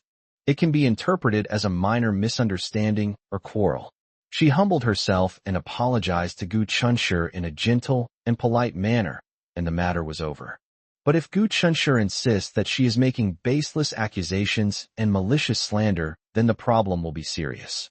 It's not enough to warrant a prison sentence, but she'll have to spend a few days in detention. Isn't that tantamount to killing her? This will also become a shame she can never wash away in her lifetime. After a struggle with her conscience, Du Yan's last bit of pride prevented her from swallowing her pride and begging Gu Chunshi for forgiveness. After Du Yan was taken away in a police car, Gu Chunshi led the way into the private room as if nothing had happened. After all that commotion, he got hungry. Uncle Li hurriedly instructed the kitchen to reheat the dishes on their table, which had already gone cold, and then urgently serve a few more hearty dishes. Today's meal was hosted by their young master, Zhou Xiangyu, so they would definitely serve the best dishes possible to ensure that the young master's friend was well entertained. The moment he sat down, Xiao Yu, who was sitting to Gu Qinshi's left, immediately took his hand, trying to comfort Gu Qinshi's wounded heart. To be honest, Gu Chunshi was not affected at all, except for marveling at Du Yan's amazing thought process. The food arrived, and we ate and drank as usual, our appetites remaining excellent. Tang Xiaoxi sighed. I really didn't expect Lin Ranran's mother to be so unreasonable. She suddenly felt sorry for Lin Ranran. Lin Ranran is a recognized campus beauty, admired by many male students and envied by many female students. She was a favored daughter of heaven, from a wealthy family, beautiful, and showered with love and affection. But who would have thought that she would have such a domineering and unreasonable mother? Zhou Xiangyu's dislike for Lin Ranran ran deep, and he said disdainfully, "No wonder she's so annoying, like mother, like daughter." Li Feiyao asked curiously, "Zhou Xiangyu, I feel like you really dislike her. Why is that?" Zhou Xiangyu naturally couldn't tell her the real reason why he disliked Lin Ranran, so he just made up some old grudge to gloss over it. But Tang Xiaoxi knew he was lying. Besides studying, she spends almost all her time at school paying attention to Zhou Xiangyu, so she knows that the thing he just mentioned didn't happen between Zhou Xiangyu and Lin Ranran. Despite his fiery temper and naturally combative nature, Zhou Xiangyu has never had any conflicts with his female classmates. Why would Zhou Xiangyu hate Lin Ranran so much for no apparent reason? Tang Xiaoxi thought about it for a moment and felt that she had found the answer. It must be related to Gu Chunshi. Everyone in Class 7 knows that Gu Chunshi and Zhou Xiangyu are best friends. Everyone knows that Gu Chunshi used to like Lin Ranran. To be honest, Gu Qinshi's gentleness towards Lin Ranran made all the female classmates extremely envious. Tang Xiaoxi even fantasized that her sweetheart could treat her as gently as he did, even if it was just for a day. But in the end, Lin Ranran betrayed Gu Qinshi's deep affection. Not too busy today. It's so nice to slack off at work and write. Chapter 3 is finished. Also, thank you so much for the gifts, dear readers. I bow deeply in gratitude. Chapter 353, Getting Ready to be a Little Ant. Today is destined to be a lively day. Everyone gathered together for a lively meal. Su Qing was unwell and left the event early, sparking speculation among the audience. After Du Yan came to Zhou Weijun's door and was refused a meeting, she falsely accused Gu Chunshi of taking photos without his consent. After finally seeing Du Yan off, everyone sat around the table to continue their lunch. Chung Karen sent Gu Chunshi a cheerful text message. "Brother Gu, our family will soon have a new member. I'm so happy today, but I don't have time today. I'll treat you to a meal another day." Gu Chunshi didn't make a fuss and calmly replied with a message. "Congratulations. Brother Gu, please be prepared to come to our house for a full moon celebration in 8 months. Gu Chunshi replied with 3 words. "Okay, definitely." Then I couldn't help but fall into deep thought. Normally, a new life needs to stay in the mother's womb for 10 months before it can meet everyone. Chung Karen told him to prepare for a full month celebration 8 months from now, which means Su Qing is 2 months pregnant. Brother Chung is really awesome. A whirlwind marriage and a quick pregnancy. He's decisive and efficient. Gu Chunshur cleared his throat and turned to Xiao Yu, saying, "Wife, prepare yourself mentally. In 8 months, you will be promoted to auntie." The clever Xiao Yu was a little slow to react at this moment. She was still feeling sorry for her husband, who had been unjustly slandered. Zhou Xiangyu, standing nearby, exclaimed excitedly, "Old Gu, is Brother Chung really going to be a father?" Gu Chunshur gave a faint hum. Li Feiyao suddenly realized, "Little brother, you've been texting Brother Chung the whole time?" Then that ridiculous woman mistakenly thought she was secretly filming her and wanted to upload it online so everyone could see her. This truly exemplifies the saying, judging a gentleman by the standards of a petty person. Gu Chunshur shook his head. No. He was just reading the comments under Sweet Love Diary.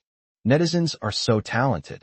Their creative ways of urging him to update made him incredibly happy.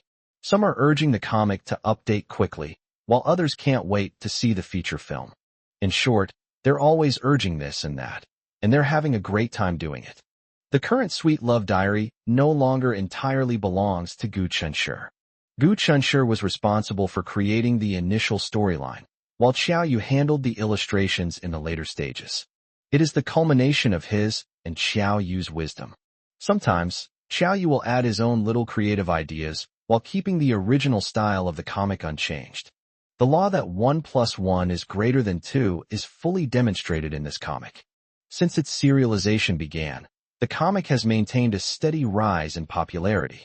Gu Chunshur was eagerly anticipating the arrival of Qixi Festival. However, Zheng Buiyuan's unexpected remark made him reflect on whether he was being too self-important. "Brother Gu, I'm keeping your comics for now. I haven't looked at them in a long time." Gu Chunshur asked instinctively, "Why?" Li Feiyao turned her head and said domineeringly, "Zheng Buiyuan, I'm giving you a chance to say it again." Zheng Buiyuan, brimming with a survival instinct, declared righteously, "I'm busy dating you right now. I don't have time to read comics." Li Feiyao was quite satisfied. "So that's how it is. Well, if you don't want to watch it, then don't."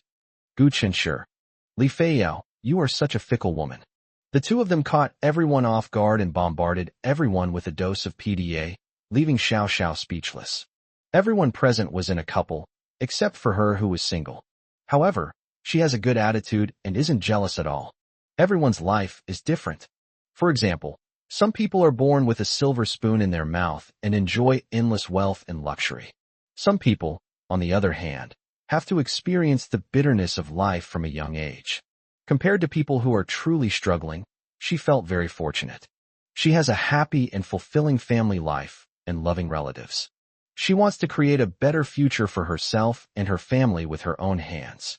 At this moment, she did not realize that as Tang Xiaoxi's roommate, her decision to refuse Su Mingli's small favors and refuse to join Su Mingli in ostracizing Tang Xiaoxi, to listen to her heart and befriend Tang Xiaoxi, and then to get to know Tang Xiaoxi's friends, was the best decision she had ever made in her life. Zheng Buiyuan gave an explanation. He doesn't follow Gu Chunshur's Sweet Love Diary, not because he doesn't want to, but because he really doesn't have time, haha. Busy with dating, busy with self-improvement. He's changed from being leisurely to being very busy every day. They say a tiger father begets no dog son, and he can't let his father down. There wasn't time for other crooked ways. However, to clarify, reading comics, to be precise, means reading Gu Chunshur's comics, not doing anything unorthodox or unethical. Xiao Xiao quietly ate while listening to their conversation. I found their conversation very interesting. Unlike before when Su Mingli dragged her to a dinner party, where the people started acting strangely as they talked, with the boys telling dirty jokes and the girls flirting, making her feel uneasy, she eventually made an excuse and ran away. Tang Xiaoxi's friends, or friends of friends, are all civilized people who do not say inappropriate things or use foul language. Their conversations were also very interesting, and she was able to learn something from them. In short, although apart from her roommate Tang Xiaoxi, She was either unfamiliar with or didn't know anyone else at the table.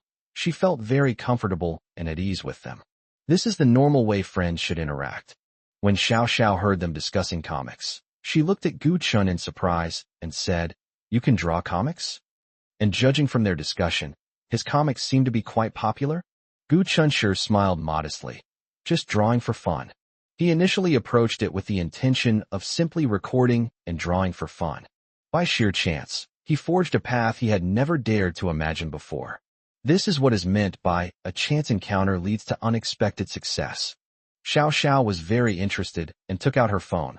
"What's the name of your comic? I'd like to read it." Zhou Xiangyu answered for Gu Chunshur. "Sweet Love Diary. Not recommended for single people to read. It will make your teeth ache with jealousy." Hee hee. Luckily he has already left the ranks of the singles. Xiao Xiao was taken aback. Sweet Love Diary? The one serialized on Douyin. To be honest, she hadn't read the comic, but her sister had mentioned it. During a recent phone call, my younger sister, who is in high school, kept mentioning this manga to me and strongly recommended that she read it. He excitedly announced that the comic is getting a feature film to be released on Qixi Festival, Chinese Valentine's Day, and he's really looking forward to it. Xiao Xiao was very worried. I was afraid that my younger sister would become addicted to comics and neglect her studies. Now is the most critical time. My younger sister is usually very sensible and studies very hard, but at this crucial moment, she has become obsessed with comics, which is very dangerous. Xiao Xiao dared not criticize her harshly, for fear of backfiring. After learning that her younger sister was having a hard time waiting for updates every day, she cleverly advised her to focus on her comics and her studies. She said that on Qixi Festival, Chinese Valentine's Day, they could splurge on 2 movie tickets and she would accompany her sister to the cinema.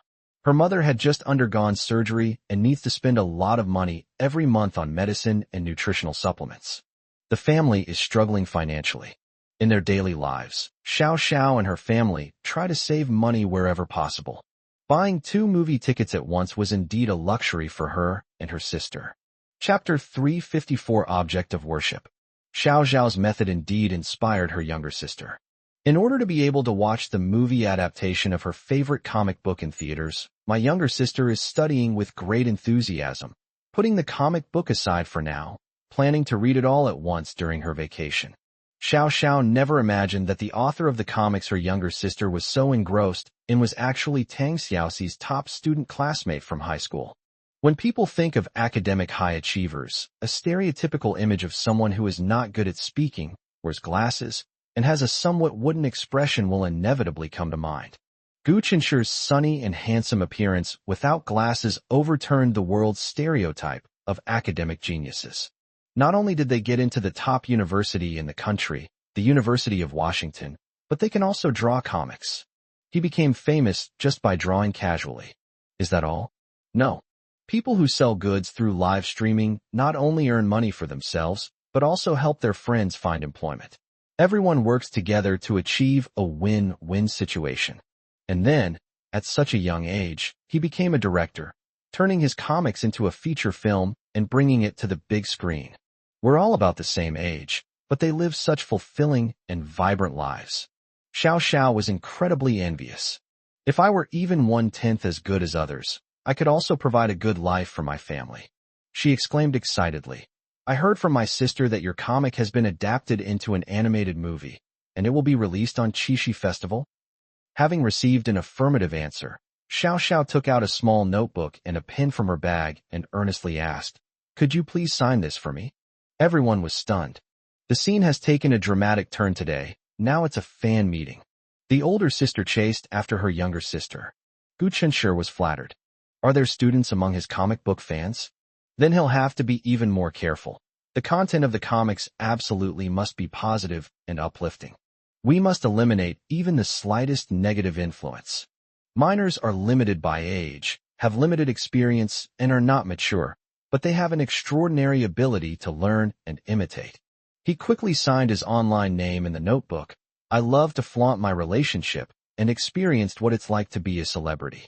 Online, he's known as someone who loves to torment single people, often described as a super dog torturing, a term used to describe people who enjoy being single. In real life, he is Gu Chunshur, an ordinary college student. While openly sharing her sweet romance online, she also lives a quiet and low-key life in real life. It effectively separates the online world from real life, ensuring that they do not interfere with each other. Xiao Xiao looked at the elegant signature on the notebook with delight. Thank you. I'll send your signature to my sister today to encourage her to study hard. Xiao Xiao could almost imagine how happy her younger sister would be to receive an autograph from her favorite comic book author.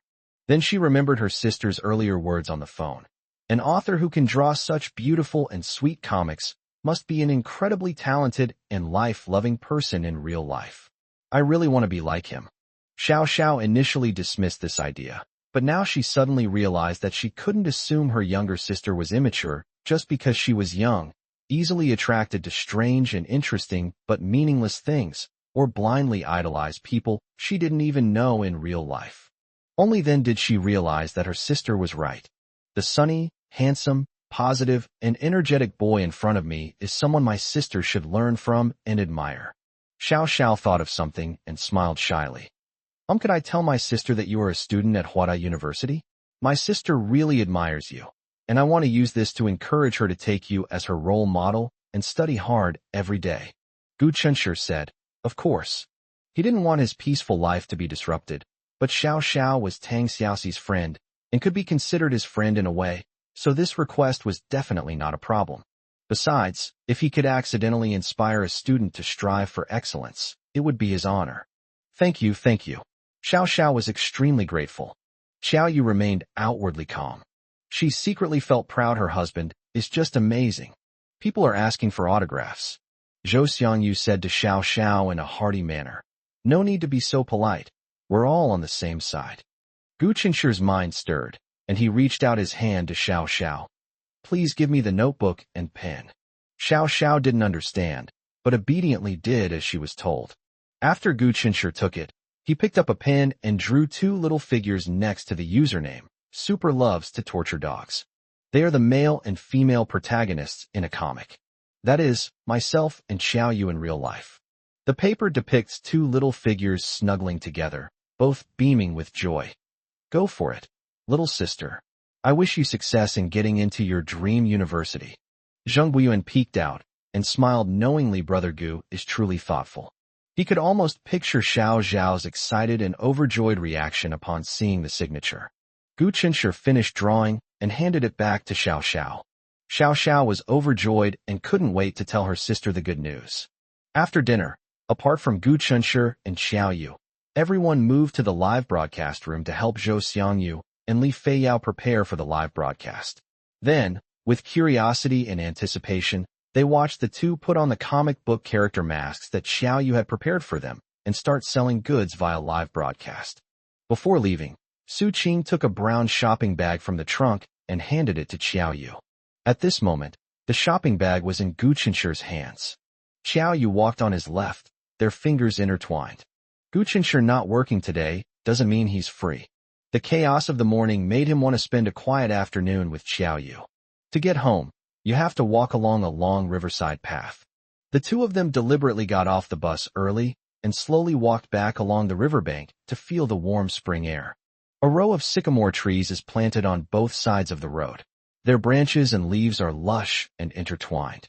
Sunlight filters through the leaves and dances lightly as the leaves sway gently. Many trees are planted along the riverbank. Some trees are in full bloom, attracting bees and butterflies. Gu Chunshir stopped and looked at a crabapple tree in front of him with its delicate blossoms, saying to Xiao Yu, "Wife, why don't you stand over there? I'll take some pictures for you." Xiao Yu obediently let go of his hand and walked over. Perhaps due to her low-key personality, she prefers to wear conventional and conservative clothing. Today she wore a white long-sleeved crew neck shirt with a light, gray hooded jacket over it. Loose-fitting, casual light-colored jeans, paired with pure white sneakers. If she has to go out alone, she will wear a mask and sunglasses, and then put her hat on her head. It's like they're fully armed. She doesn't like being the center of attention. They also dislike eye contact with others. Little did she know that even if she covered her face completely, she would still attract the attention of others. Because she looks cool like that. However, her aura of "do not disturb strangers" was so strong that almost no one dared to approach her. Xiao Yu stood obediently under the crabapple tree, smiling at the camera. The flowers are beautiful, but she is even more beautiful. Chapter 355, A Virtuous Daughter-in-Law. Xiao Yu doesn't take photos often and doesn't know how to pose. Gu Chunshi took several photos of her, and each time she stood obediently in front of the scenery, smiling at the camera. But it's alright. She's so beautiful. She looks good in every photo. Gu Chunshi snapped a few pictures of her, then walked over and took a few photos with Xiao Yu. Xiao Yu hugged his arm, turned her face to him, and smiled radiantly at him. Click. The beautiful scene was captured on Gu Chunshi's phone. Honey, don't we look like a perfect couple? Gu Chunshi showed Xiao Yu the photos he had taken. As Xiao Yu said, of course, he reached out and shooed away the small flying insects that had landed on him. The two continued to walk slowly forward, hand in hand. How about we look at houses in the second half of the year? We can buy one that isn't too big, just a 3-bedroom, 1 living room apartment, so that when uncle and aunt come to visit, they won't have to stay in hotels. Gu Chunshi thought for a moment and said, okay. The funding for the sweet romance movie came from Zheng Bowen and Zhou Weijun, while Gu Chunshi only needed to contribute his time and effort. Aside from investing a small amount of money in the initial short film production, he didn't need to invest a single penny when the animation officially entered production. A massive investment of hundreds of millions. High investment means high returns. But the reverse is also true. Doing business always involves risks. High investment means high risk. Many people have lost everything due to investment mistakes. However, Gu Chunshi wasn't too worried about the situation after the release of his Sweet Love Diary movie. First, he has confidence in himself. Secondly, both Zheng Bowen and Zhou Weijun, 2 business tycoons, conducted risk assessments and determined that the film would not lose money after its release, provided that the film's quality was guaranteed. The only thing that's unclear is how much profit we can ultimately make. Zheng Bowen once calculated it according to the lowest standard. They believe that after the movie is released, Gu Chunshi can get a small house in City A. For Zheng Bowen and Zhou Weijun, this meant they didn't make any money. However, in business, not making money sometimes doesn't mean you've lost money. Experience is also very important. But for Gu Chunshi, this was a huge sum of money. With a stable monthly income of 200,000 to 300,000 yuan from live streaming sales, Gu Chunshi's current financial resources are enough to help his parents move to a beautiful and comfortable house in Z City. He had mentioned this matter in a previous phone call with Jinglan, but Jinglan directly rejected it. Jinglan is old. No, she isn't. She always felt that live streaming e-commerce was an emerging industry full of uncertainties. You might make money today, but not tomorrow.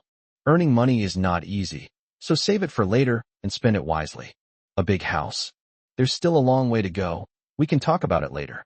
And although the house they live in now is small, it's cozy. Perhaps the furniture in the house is old and the chairs are peeling, but every item in the house represents a beautiful memory. They couldn't bear to part with their house, and they couldn't bear to part with their neighbors. So Gu Chunshi gave up on the idea. Today, Xiao Yu suggested that they buy a new house in City A first, and Gu Chunshi thought it was feasible. After all, he still has 3 years of schooling to do in City A. Given that my work is centered in City A, it's really necessary to buy my own house first. To be honest, he hadn't planned to buy a house in City A beforehand. He prefers to get things done in one step. If you're going to buy, just buy a big house with a yard. However, after Xiao Yu mentioned it today, Gu Chunshi suddenly felt that it was necessary to buy a slightly smaller one as a temporary solution, and it was urgent. Xiao Yu took his arm. Brother Cheng is going to be a father soon. He will definitely bring his wife and child to City A often in the future. Then he can live in his own house and won't have to rent a house or continue to live in the company. Gu Chunshi looked at Xiao Yu in surprise. Wife, you've thought of everything. How could he not have thought of that? Xiao Yu smiled but didn't say anything. Why would she think of that? It was something that came to her mind naturally when she was looking forward to her future life. Having made up his mind, Gu Chunshi went back and checked the housing prices in City A.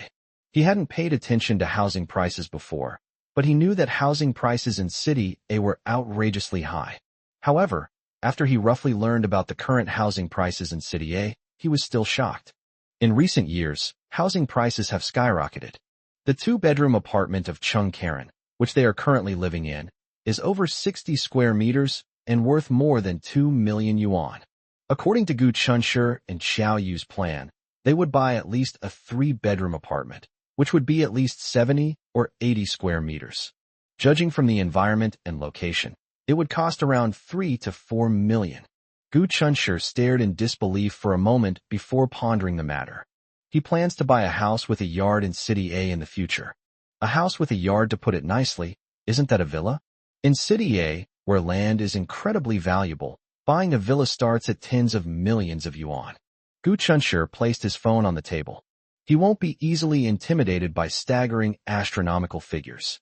He's still young. Anything is possible. Xiao Yu sat opposite him and took a piece of clothing out of the shopping bag he had brought back. Gu Chunshi lazily rested his head on her shoulder and said, "Making clothes for my parents again?" Jinglan and Gu Chung are truly blessed to have such a virtuous daughter-in-law as Xiao Yu. The most obvious blessing is that they no longer have to worry about what to wear. When Jinglan felt sorry for Xiao Yu struggling to make a living alone in a strange city and knitted sweaters for her, she never imagined that one day, this child would be buying almost all the clothes that she and her husband wore every day. After Xiao Yu started designing clothes, he would buy some fabric every 2 or 3 months and send it to Su Qing for processing for a fee. Su Qing initially refused to accept payment, believing that since they were friends, it would be too formal to accept money for such a small favor. However, Xiao Yu, like Gu Chunshi, believed in keeping things separate, so Su Qing accepted it. Gu Chunshi assumed that the clothes were made by Xiao Yu for his parents and said jealously, "Wife, you're too good to my parents. Can't you spare even a little bit of love for me?" Xiao Yu smiled. She loved watching Gu Chunshi act coquettishly towards her. She took out a white shirt and shook it. Gu Chunshi said sourly, "This shirt is nice, but I wonder if my dad would look handsome in it. Take this and try it on, see if it fits." Xiao Yu handed the white shirt to Gu Chunshi. Gu Chunshi was stunned. He stood there, holding the white shirt, lost in thought. So, this white shirt was made for him by his wife? Chapter 356, Looking for Trouble? Xiao Yu designed 2 shirts for Gu Chunshi, but deliberately did not tell Gu Chunshi in advance. Of course, it's to give him a big surprise. Judging from Gu Chunshi's reaction, the surprise she had carefully prepared for him had been delivered. Gu Chunshi's reaction was rather adorable. He asked again, uncertainly, "Wife, did you really make this dress for me?" Xiao Yu urged him, Yes, it was made for you. Put it on and see." She really wanted to see Gu Chunshi wearing the clothes she designed. He would look incredibly handsome. The usually composed Gu Chunshi was as happy as a 3-year-old child at this moment. His wife made him clothes, haha. This must be included in Sweet Love Diary. Others either don't have wives, or their wives can't design clothes. Look at his wife. She's beautiful, smart, and capable. She is the best girl in the world. If he said he was the happiest person in the world, I don't think anyone would disagree, right? Gu Chunshi was overjoyed and even forgot to go into his room to change his clothes. He took off his shirt right in front of Xiao Yu. He showed off his well-defined muscles and 8-pack abs. Below her abdomen, her charcoal gray jeans were cinched at the waist with a crocodile skin belt, revealing her delicate navel. Besides running every day, he would also set aside some time to exercise under Xiao Yu's encouragement. With consistent practice over a long period, the results were remarkable. Gu Chunshi couldn't help but show off the muscles on his arms to Xiao Yu, saying, "Wife, come and feel if it's hard." Xiao Yu smiled, pursing her lips. She reached out her little hand and touched Gu Chunshi's bulging arm. Hard. Gu Chun smiled with satisfaction and was about to put on the white shirt when Xiao Yu snatched it away. Xiao Yu offered to help him put it on. This is a privilege even gods can enjoy. So Gu Chunshi, just like an emperor changing clothes on TV, stretched out his hands and enjoyed Xiao Yu's service. Xiao Yu's hair fragrance wafted into Gu Chunshi's nostrils. He took a deep, greedy breath, then lowered his eyes to look at Xiao Yu's dark little head, and couldn't help but lower his head to kiss the top of her head. One kiss wasn't enough, so let's do another. Xiao Yu bent down and buttoned his shirt one button at a time. She was usually very focused on whatever she was doing, but Gu Chunshi's kisses made her distracted. She couldn't help but laugh and say, "Stop kissing me. I didn't wash my hair yesterday." Gu Chunshur said, "No, I haven't kissed enough." Xiao Yu helped him button up the last button, straightened his collar, took a step back to admire him, and said with a gleam in her eyes, "Beautiful." Gu Chunshur smiled and pressed, "Wife, you need to be clear. When you said, 'looks good,' were you referring to the clothes or your husband?" Xiao Yu knew what he wanted to hear and unconditionally fulfilled his wish. "Of course, my husband is more handsome." Gu Chunshur is handsome, tall, and has a good physique. He's muscular when shirtless and slim when dressed. Even if she just walks a few steps on the catwalk, in Xiao Yu's eyes she is no less impressive than those international supermodels. Perhaps it's a case of beauty being in the eye of the beholder, but whatever she saw in Gu Chun, he seemed pleasing to the eye in every way. The new clothes have a faint fragrance. Su Qing was very thoughtful. Every time she finished making clothes for Xiao Yu, she would wash them clean, iron them, and fold them neatly before sending them to her or bringing them to her. "Try this one too." Xiao Yu took another piece out of the shopping bag, the clothes making a rustling sound as they were taken out of the bag. "Both are the same size. They will definitely fit you well and look just as good." Gu Chunshur obediently took off the clothes he was wearing and put on another one. Yes, just as Xiao Yu said, it fits perfectly and looks great even if he wasn't looking in a mirror right now. If his wife said he looked good, then he must look good. My wife is always right. Gu Chunshur held Xiao Yu in his arms for a long time before letting go and letting her get on with her business. Xiao Yu opened Chen Yu's shop and took a look. After attracting traffic through the Douyin live streaming platform, the store has finally gained some popularity, and more than 50 items have been pre-sold so far. In addition to ensuring the supply of goods, customer service is also essential for opening an online store. Xiao Yu has several identities: novel author, illustrator, fashion designer, and one more thing, Gu Chunshur's wife. Therefore, she is too busy to handle the online store customer service work anymore. Moreover, she neither wants to nor is good at dealing with strangers, even online.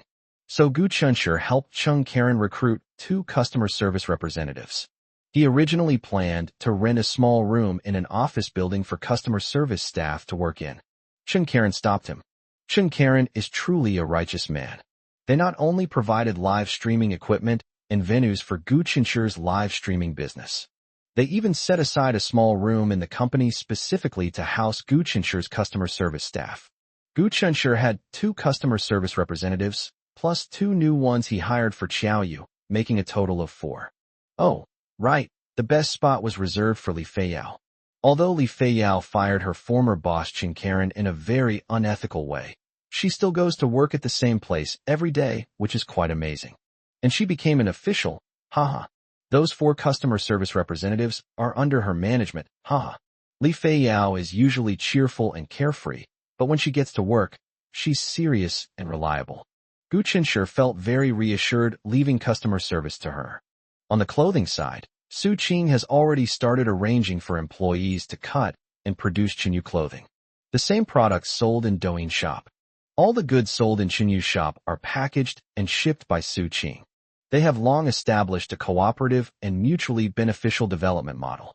On Saturday night, before going to bed, Gu Chunshur, who had already said good night to Xiao Yu, was half lying on the bed and was about to turn off the light when he received a call from Jing Shu. Jing Shu said apologetically, "I'm sorry, Gu Chunshur, for bothering you so late." Gu Chunshur glanced at the time and said calmly, "I hope you are making this call in your own name, not as a mouthpiece for Lin Ranran." Jing Shu. She gave a wry smile. "I'm sorry." At this point, Gu Chunshur knew that he had indeed guessed correctly. Actually, this matter wasn't hard to guess. Since graduating from high school, he and Jing Shu have had virtually no private contact. On 2 occasions, it was almost always related to Lin Ranran. Jing Shu said, "Gu Chunshur, Ranran asked me to remind you that guy named Ing Haoran seems to be trying to cause you trouble because of what happened at the last class reunion." Gu Chunshur was surprised. He thought that Lin Ranran had come to him to ask for a reconciliation on behalf of her mother, so that her mother could be spared from detention. He had already planned to tell Jing Shu, who was relaying the message, that there was no room for discussion, but it turned out that he had guessed wrong. Is Ing Haoran going to cause him trouble? Is it true or false? Having lived for nearly 20 years, this was the first time Gu Chunshur had been thought of. He's not afraid. He replied nonchalantly. Jing Shu, you were there at the class reunion, so you should know that I didn't offend Ing Haoran. Chapter 357 Ing Haoran, Looking for Trouble. When Jing Shu received Lin Ranran's call and heard what Lin Ranran wanted her to convey to Gu Chunshur, she was extremely shocked. How could there be such a petty and narrow-minded man in the world? On the night of the class reunion, everyone could see that it was that guy named Ing Haoran who deliberately delivered himself to Gu Chunshur, thus humiliating himself. Everyone's not stupid. They can see that Ing Haoran deliberately brought up that Gu Chunshur used to like Lin Ranran. In front of everyone, he used the guise of gratitude to subtly imply that Gu Chunshur was once Lin Ranran's lapdog, thus humiliating Gu Chunshur. However, he was ruthlessly slapped in the face by Gu Chunshur's goddess girlfriend. Even someone like Jing Shu, who doesn't usually enjoy watching excitement, found it incredibly satisfying to think about Ing Haoran's face turning from pale to flushed and finally turning purplish red. He was incredibly embarrassed that night, but who could he blame? Serves him right. However, even though Gu Chunshur did nothing wrong and it was all Ing Haoran's own fault, he ridiculously pushed all the responsibility onto Gu Chunshur and wanted to cause trouble for him. If Jing Shu initially disliked Ing Haoran, who exuded an air of superiority when they first met, she now found him particularly greasy and disgusting. After learning that her decision had led to Gu Chunshur being misunderstood by Lin Ranran's mother and ultimately resulting in a police station incident, Jing Shu vowed never to interfere in any of Lin Ranran's affairs related to Gu Chunshur again. However, when Lin Ranran approached her this time, she agreed without hesitation. Regardless of Lin Ranran's feelings for Gu Chunshur, she only knew that Gu Chunshur was her old classmate, and she couldn't stand by and watch her old classmate be targeted by a shameless scoundrel. Gu Chunshur, you might not take our warnings to heart, but I've heard that Ing Haoran is quite narrow-minded. And I've also heard that he's currently in City A. The world isn't that big, but it's not that small either. He's rich and powerful, so finding someone might not be difficult for him. Jing Shu became anxious when she saw that Gu Chunshur didn't seem to care. Gu Chun smiled, feeling deeply moved. Those 3 years of high school spent together day and night were not for nothing. However, to be fair, he really didn't take that bastard surnamed Ing seriously. To reassure his old classmate, Gu Chunshur said, "Thank you for your concern. I will be careful." Jing Shu breathed a slight sigh of relief. Then, as if remembering something, added, "Gu Chunshur, don't say that just to fool me. I'm telling you, you really need to be careful." Gu Chunshur understood what she meant. He comes from an ordinary family, while Ing Haoran is a second-generation rich kid. If he is the arm, then Ing Haoran is the thigh. Ing Haoran disliked him, so he picked a fight, beat him up, and paid him a few stinking coins to settle the matter. For Gu Chunshur, the physical and mental damage he suffered may never be healed in a lifetime. But for Ing Haoran, the loss was only the cost of a few meals. Gu Chunshur, you don't know this, but that Ing Haoran is incredibly despicable and shameless. Because of what happened last time he, illegible, Lin Ranran's family. At this point, Jing Shu hesitated for a moment. In order to make Gu Chunshur truly take their warnings to heart, Jing Shu decided to reveal what she knew. Ing Haoran and his mother devised a contract trap, tricking Aunt Lin into signing a contract. Now Lin Ranran's family is in financial crisis and is very likely to go bankrupt. Jing Shu sighed. The plight of Lin Ranran's family pained her deeply, even as an outsider. Little did Jing Shu know that Gu Chunshur already knew about the Lin family's plight. Gu Chunshur appreciated Jing Shu's kindness. After ending the call with Jing Shu, Gu Chunshur stared at the black screen of his phone and couldn't help but chuckle mockingly. Is Ing Haoran going to cause him trouble? Okay, he'll wait and see. I wonder how many times Ing Haoran's small frame can withstand a kick from his wise and mighty wife.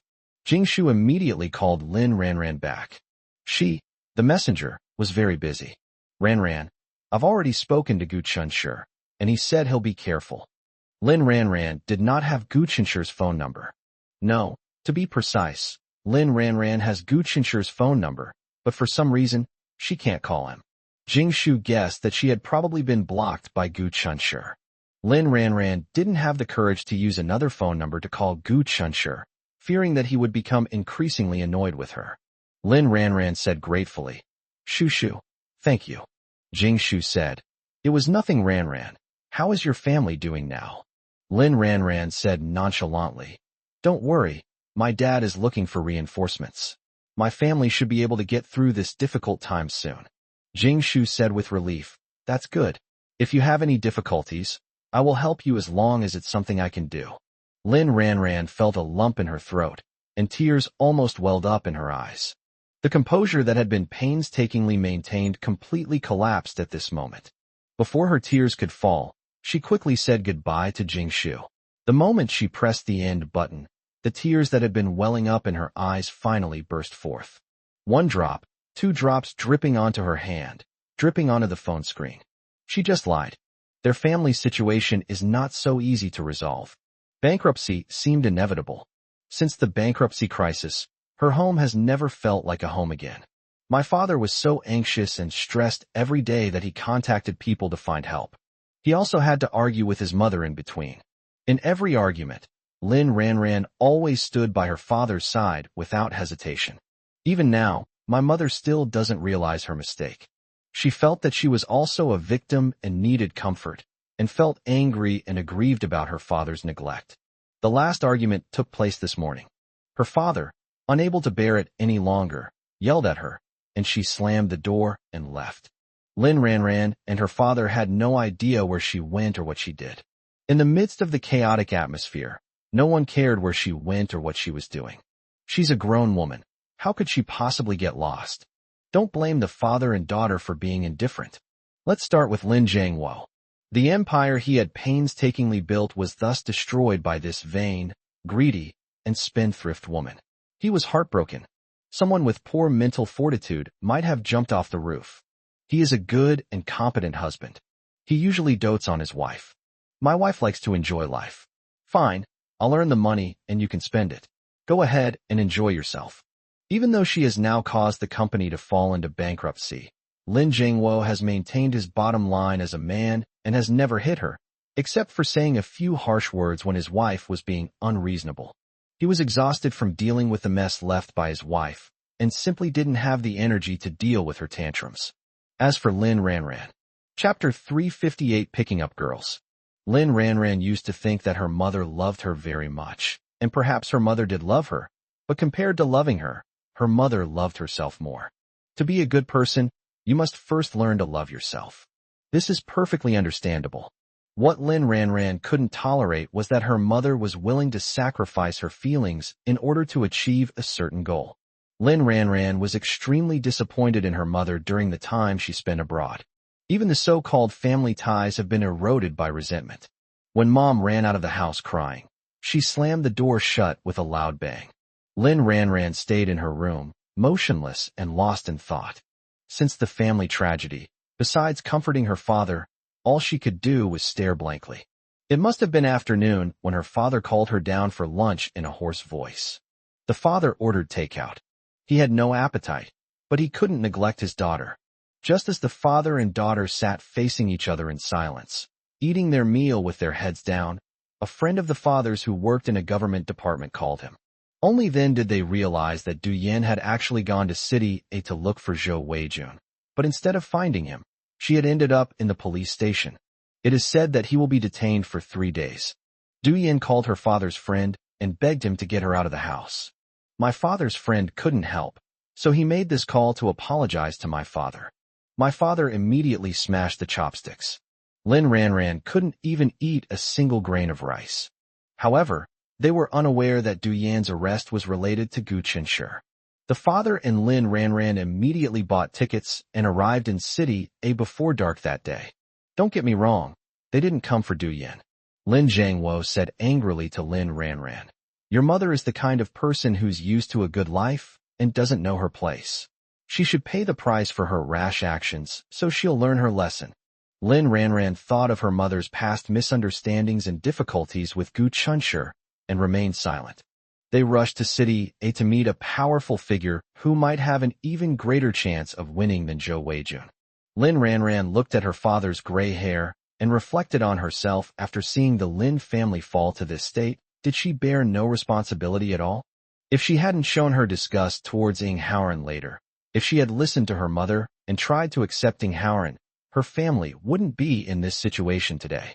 But she really can't do it. In her despair, Lin Ranran suddenly thought that there might be someone who could save her family. The man who rescued her from Ing Howren's clutches and later, as a considerate gentleman, personally escorted her home. Lin Ranran still remembers his name, Xiaoqi. This man drives a super luxury car, and the confidence in his eyes and the elegance in his every move clearly indicate his considerable wealth. Lin Ranran told Lin Zhangwo how she met and got to know Xiaoqi. She still remembered Xiaoqi handing her his business card before leaving, saying that if she encountered any trouble, she could contact him. Although Lin Zhangwo felt it was unreliable, he was desperate and unwilling to miss any chance of survival. Lin Ranran nervously dialed Xiaoqi's number. Lin Ranran thought Xiaoqi's accent made him seem like he was from the south. To Lin Ranran's surprise, after the call connected, Xiaoqi said he was in City A. Gu Chenshi walked steadily toward the school gate. He was an enthusiastic student after school. I would rush home as soon as school was over. Before making the animated film, Gu Chenshi was always eager to go back and be with his wife. After making the animated feature film, he would also go home first to hug Xiaoyu before going to the animation production company to catch up on the animation's progress. Today, Gu Chenshi will go back home first, as usual, before going to the company. Walking to Gu Chenshi's right was a girl of medium height, but with a great figure. The wind blowing in her face ruffled her long hair. She tossed her hair aside, then turned her head and smiled slightly at Gu Chenshi. However, Gu Chenshi was engrossed in his thoughts and did not receive the message. The girl was a little embarrassed. Then he cleared his throat and said, "Hi, Gu Chenshi." Gu Chenshi then came to his senses. He turned his head and glanced at her. I discovered she was a girl from the same department. As for his name, well, Gu Chenshi really couldn't remember. I only remember that his surname was an I. The girl saw him turn his head and smiled at him. She was of average appearance, not quite a great beauty, but her eyes were extremely charming, and she looked at people with tender affection. Her curvaceous figure makes many people overlook her less than stunning face, making her a goddess-like figure in the hearts of some men. "What were you thinking about just now, so engrossed in your thoughts?" the girl asked, smiling at him. Gu Chenshi wasn't familiar with her and didn't really want to talk to her. However, out of politeness, he replied perfunctorily, "I wasn't thinking about anything." The girl walked slowly beside him, making outsiders think they were very familiar with each other. Gu Chenshi kept his eyes fixed on the direction of the gate and unconsciously quickened his pace. He wanted to use this opportunity to get rid of the girl. Unexpectedly, the girl kept up with his pace, and they remained walking side by side. This made Gu Chenshi suddenly realize that it wasn't a coincidence that the girl had taken the initiative to strike up a conversation with him. "I see you two are very close. Were you friends before?" the girl asked casually. Gu Chenshi became alert. Is she indirectly inquiring about Zheng Buiyuan? Is she interested in Zheng Buiyuan? Zheng Buiyuan has a natural charm that attracts attention. Gu Chenshi glanced at the girl without changing his expression, and instead of answering directly, asked, "So, it seems you usually pay a lot of attention to Zheng Buiyuan?"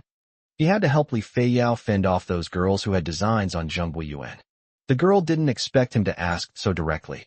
She smiled shyly and said, "It's not that I want to pay attention to him. It's just that he's too cool. A lot of girls like his type these days." Gu Chenshi said, "So you like his type too?" The girl paused for a moment, then said embarrassedly, "Oh, you're too direct. I don't dare to like him. I feel like I can't handle him." "Don't you like Zheng Buiyuan?" "They're just saying one thing and meaning another." Gu Chenshi stopped speaking. With the gates of Huada University right in front of him, Gu Chenshi strode over. The girl jogged a couple of steps before barely catching up with him. Gu Chenshi." Gu Chenshi stopped and said to the girl expressionlessly, "I advise you not to waste your time on Zheng Buiyuan. He has a girlfriend." The girl was stunned. Just as Gu Chenshi lifted his leg to continue walking, he heard the girl suddenly laugh shyly. "He has a girlfriend. What about you?" But Gu Chenshi didn't hear it. He was taken aback when he saw a familiar figure outside the school gate. That's his treasure, Xiao Yu. Chapter 359 Killer Gaze. Before stepping out of the gate of Huada University, Gu Chunshi glanced outside and caught a glimpse of a familiar figure. He was surprised and delighted. It's Xiao Yu. Gu Chunshi quickened his pace, shaking off the girl and walking towards Xiao Yu. The girl stood there, looking utterly defeated, staring resentfully at Gu Chunshi's handsome back. This guy seems a bit clueless about romance. Xiao Yu stood under a camphor tree, quietly gazing in this direction. Gu Chunshi suddenly remembered that before he left for school that morning, Xiao Yu had asked him what time he would get out of school. He then realized that Xiao Yu was going to wait for him at the school gate in advance. Xiao Yu saw him, a faint smile on her face, and took 2 steps forward to greet him. Why are you here? Gu Chunshi walked up to Xiao Yu and habitually reached out to rub her head. Xiao Yu glanced behind him as if by chance. Well, I can't just sit at home all day waiting for my husband to come home. I have to come over and check on him occasionally. What if my handsome husband gets kidnapped by a man-eating demon? Under the envious gazes of passers-by, Gu Chunshi put his arm around her shoulder and said, Don't worry, as long as you don't mind and don't kick me out, your handsome husband will be yours in this life, the next life, and the life after that. No vixen can take him away. After saying that, Gu Chunshi suddenly realized that Xiao Yu was not the type to worry unnecessarily, so why would she suddenly say such a thing for no reason? He glanced back and saw the girl who had just struck up a conversation with him, looking in their direction. He was secretly delighted. It seemed his wife had seen the girl talking to him. Honey, are you jealous? Xiao Yu denied it. Why are you jealous? Are you afraid that I'll be snatched away by someone else when you see me being hit on by other girls? Xiao Yu was silent for a moment, then suddenly blurted out. She can't take her away, I don't like this girl. Xiao Yu has good eyesight. From afar, you could see the girl's shy smile as she spoke to Gu Chunshi. This made Xiao Yu immediately realize that this girl had her eye on her husband. Gu Chunshi echoed. Yeah, I don't like her either, I only like you. His words brought a smile back to Xiao Yu's face, and she couldn't help but tiptoe and kiss him on the cheek. While the two lingered there, the girl approached. Xiao Yu turned around seemingly unintentionally, and by sheer coincidence, met the girl's gaze. She dropped the gentle smile she always wore when facing Gu Chun, her face expressionless and her eyes cold, which sent a shiver down the girl's spine, causing her to awkwardly avoid her gaze. Xiao Yu then casually took Gu Chunshi's arm and slowly walked with him toward the subway station. The girl waited until their figures disappeared from her sight before daring to take another step. The girl waiting for Gu Chunshi outside is Gu Chunshi's girlfriend. It turns out Gu Chunshi has a girlfriend too. And he looks like someone you don't want to mess with. His eyes are terrifying. Forget it. I guess I'll have to take a detour if I see Gu Chun on campus again. There are plenty of excellent guys out there. There's no need to put yourself in danger for the sake of one particular guy. The look in that girl's eyes just now made her realize that if she dared to provoke Gu Chunshi again, her fate would be dire. However, it's not easy to find another high-quality man like Gu Chunshi. Sigh. As the girl lamented, a cold, peerless face unconsciously surfaced in her mind. Gu Chunshi's girlfriend is so beautiful. So how could Gu Chunshi possibly be interested in me? The girl stood still. If Gu Chunshi's initial indifference towards her made her feel extremely frustrated, then Xiao Yu's gaze filled her with immense fear and made her feel incredibly inferior. For the sake of her life, the girl wisely withdrew her wicked thoughts about Gu Chunshi and silently decided to stay away from him from now on. For several days in a row, Xiao Yu would arrive at the school gate early to pick up Gu Chunshi after school. The first day was a surprise, the second day was an unexpected event, and the third day. On the third day, Gu Chunshi finally realized what was going on. This has never happened before. Gu Chunshi was very clever. He guessed the reason after thinking for a moment. Honey, are you worried that I'll be blocked at the school gate by that bastard? So you came to pick me up? No doubt about it. That's exactly how it is. Gu Chunshi was incredibly moved. He had told Xiao Yu about Ing Haoran's plan to cause him trouble as a joke, but he didn't expect Xiao Yu to remember it. His wife is so good to him. He has no way to repay her, so he might as well repay her with his body. Xiao Yu's entire body surged with murderous intent. If I ever see that guy, I'll cripple him. My wife is awesome. Gu Chunshi first flattered Xiao Yu. then said with a wry smile, "Wife, you don't need to worry too much about me. You have to remember, your husband is not made of paper. Dealing with that bastard is a piece of cake for me. Don't come pick me up tomorrow. Just stay home, and I'll rush back to be with you as soon as I get out of school." Xiao Yu is usually very obedient, but when it comes to Gu Qinshi's personal safety, she becomes particularly domineering. "No way. I will pick you up from school every day until I cripple that guy, honey. Are you annoyed with me and don't want me to pick you up?" She suddenly said in a pitiful tone. A hint of sorrow appeared in her clear eyes. To be honest, her acting skills weren't great either. Gu Qinshe could see through her little schemes at a glance. Gu Qinshe still went along with her words, saying, "No way, you'll be the one bothering me from now on. How could I possibly bother my little cutie? I just think it's too tiring for you to run around like this every day." "Nonsense, I'm not tired at all." Xiao Yu puffed out her cheeks. Xiao Yu is just too cute when she occasionally acts cute and charming. Gu Qinshe couldn't help but reach out his index finger and poke her chubby cheeks, and Xiao Yu broke down and laughed. So his chubby cheeks, like a deflated balloon, instantly returned to normal. Gu Qinshe put his arm around her shoulder and half embraced her in his arms. "Don't come to pick me up starting tomorrow. The thought of you sitting all alone in the car, then waiting all alone at the gate of Huada University, breaks my heart. I think that bastard is just joking. Besides, in broad daylight, what can he do to me?" "No." Xiao Yu was very stubborn. "Honey, be a good girl." Gu Qinshe used his trump card, thinking it would make Xiao Yu obedient, but unexpectedly, this trick also had its limitations. Ultimately, Xiao Yu insisted on coming to pick him up because she was worried about him. Gu Qinshe took a step back. "How about this? Instead of waiting outside the school, you can wait in a nearby coffee shop or milk tea shop, okay? I'll come find you as soon as I walk out of the school gate." Otherwise, the thought of her standing alone at the school gate, peering into the school, would inexplicably make him feel heartbroken. Chapter 360 Reincarnation is a skill. That's just how people are sometimes. Even though the other person didn't seem to think anything of it, those who cared about him felt sorry for him. For example, Ms. Jinglan used to be reluctant to buy new clothes, and she always wore the same 2 sets of clothes over and over again. Gu Qinshe, who was not financially independent at that time, felt sorry for his mother and wished he could grow up quickly, earn lots and lots of money, and buy lots and lots of new clothes for her.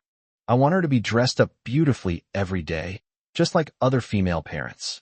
For Jinglan, however, clothes only needed to be clean and presentable. What's wrong with old clothes? She felt comfortable and at ease wearing them, and she didn't feel wronged at all. Besides, who can wear new clothes every day? Every new piece of clothing, after being worn for a while, will eventually become an old piece of clothing. However, to be fair, nowadays, if Ms. Jinglan wanted, her daughter-in-law could dress her in new clothes every day. The same applies to Xiao Yu. Xiao Yu stood quietly by herself outside the Huada campus, enjoying the process of waiting for him to come out with anticipation. However, Gu Qinshe saw it as him being wronged. Sigh, his baby must have felt very lonely and isolated standing alone outside the school gate waiting for him. Xiao Yu made a concession. She promised that starting tomorrow, she would sit and wait for him at the nearby coffee shop. There are many shops on both sides of the road outside the gate of Huada University. People who live near mountains live off the mountains, and people who live near water live off the water. By relying on the school, they naturally want to make money off the students. The primary customers of all the stores are almost all students from the University of Washington. Gu Qinshe and Xiao Yu chatted as they walked, discussing the progress of his animated feature film. The finished product is out, and it's currently in the dubbing stage. After the voiceover is completed, it will be submitted for review. After that, it can be released in major theaters. Like many fans, the two are eagerly anticipating the movie adaptation of Sweet Love Diary. A super luxury car deliberately slowed down as it passed the gates of the University of Washington. The man in the car glanced at the prestigious school with its century-long history and scoffed dismissively. This is the sacred hall in the hearts of countless people? It doesn't look all that special. His expression was contemptuous, as if he were somewhat disdainful. Unfortunately, the bitterness in his words and the unease in his eyes betrayed his true feelings. He viewed the prestigious University of Washington with a sour grapes mentality. He was born a poor student who didn't like studying. If he hadn't been born into a good family, he would probably still be tightening screws in some factory by now. Wanting to live a life of privilege is just a pipe dream. Fortunately, he was born into a wealthy family where he could enjoy riches and honors even if he lay down. He had originally intended to remain lying down, but now he suddenly realized that he could no longer squander his prime years in a daze. If he doesn't focus on his career, the mountains of gold and silver in his father's hands will likely be divided up by the bastards born to his mistresses. Pshaw, that won't do. After his mother, whose youth and beauty had faded, cried and sobbed in front of him all night, he made a painful decision. He would work hard and strive for improvement, and while trying to please his father, he would also learn how to do business and invest. Keep your father's assets firmly in your own hands. In short, not a single penny should be given to those vixens and their children. Young master, are you really going to help Miss Lin's company revive from the brink of collapse? The driver couldn't help but ask. Xiao-Qi turned his gaze away from the gate of Huada University. Before this, he would come to city every few days. But I never had the desire to visit the prestigious University of Washington before. Today, however, he couldn't resist having his driver take him to pay his respects. The reason for this might be related to the fact that Xiaoyu's boyfriend is a student at Huazhong University of Science and Technology. He asked lazily, why wouldn't I help? I'm a very chivalrous person, and I can't bear to see beautiful women cry. Upon hearing this, the driver said with exasperation, young master, I know there are some things I shouldn't say, but I have to say them today. The driver was an elder of the Xiao family, and Xiao-Qi usually treated him as an elder. Therefore, in front of Xiao-Qi, he was not as timid as the other servants of the Xiao family, and he would speak his mind directly. His starting point was indeed for Xiao-Qi's good. Xiao-Qi would listen to his frank and honest advice, even if it was unpleasant to hear. You've been doing very well lately, and your husband is very satisfied with you.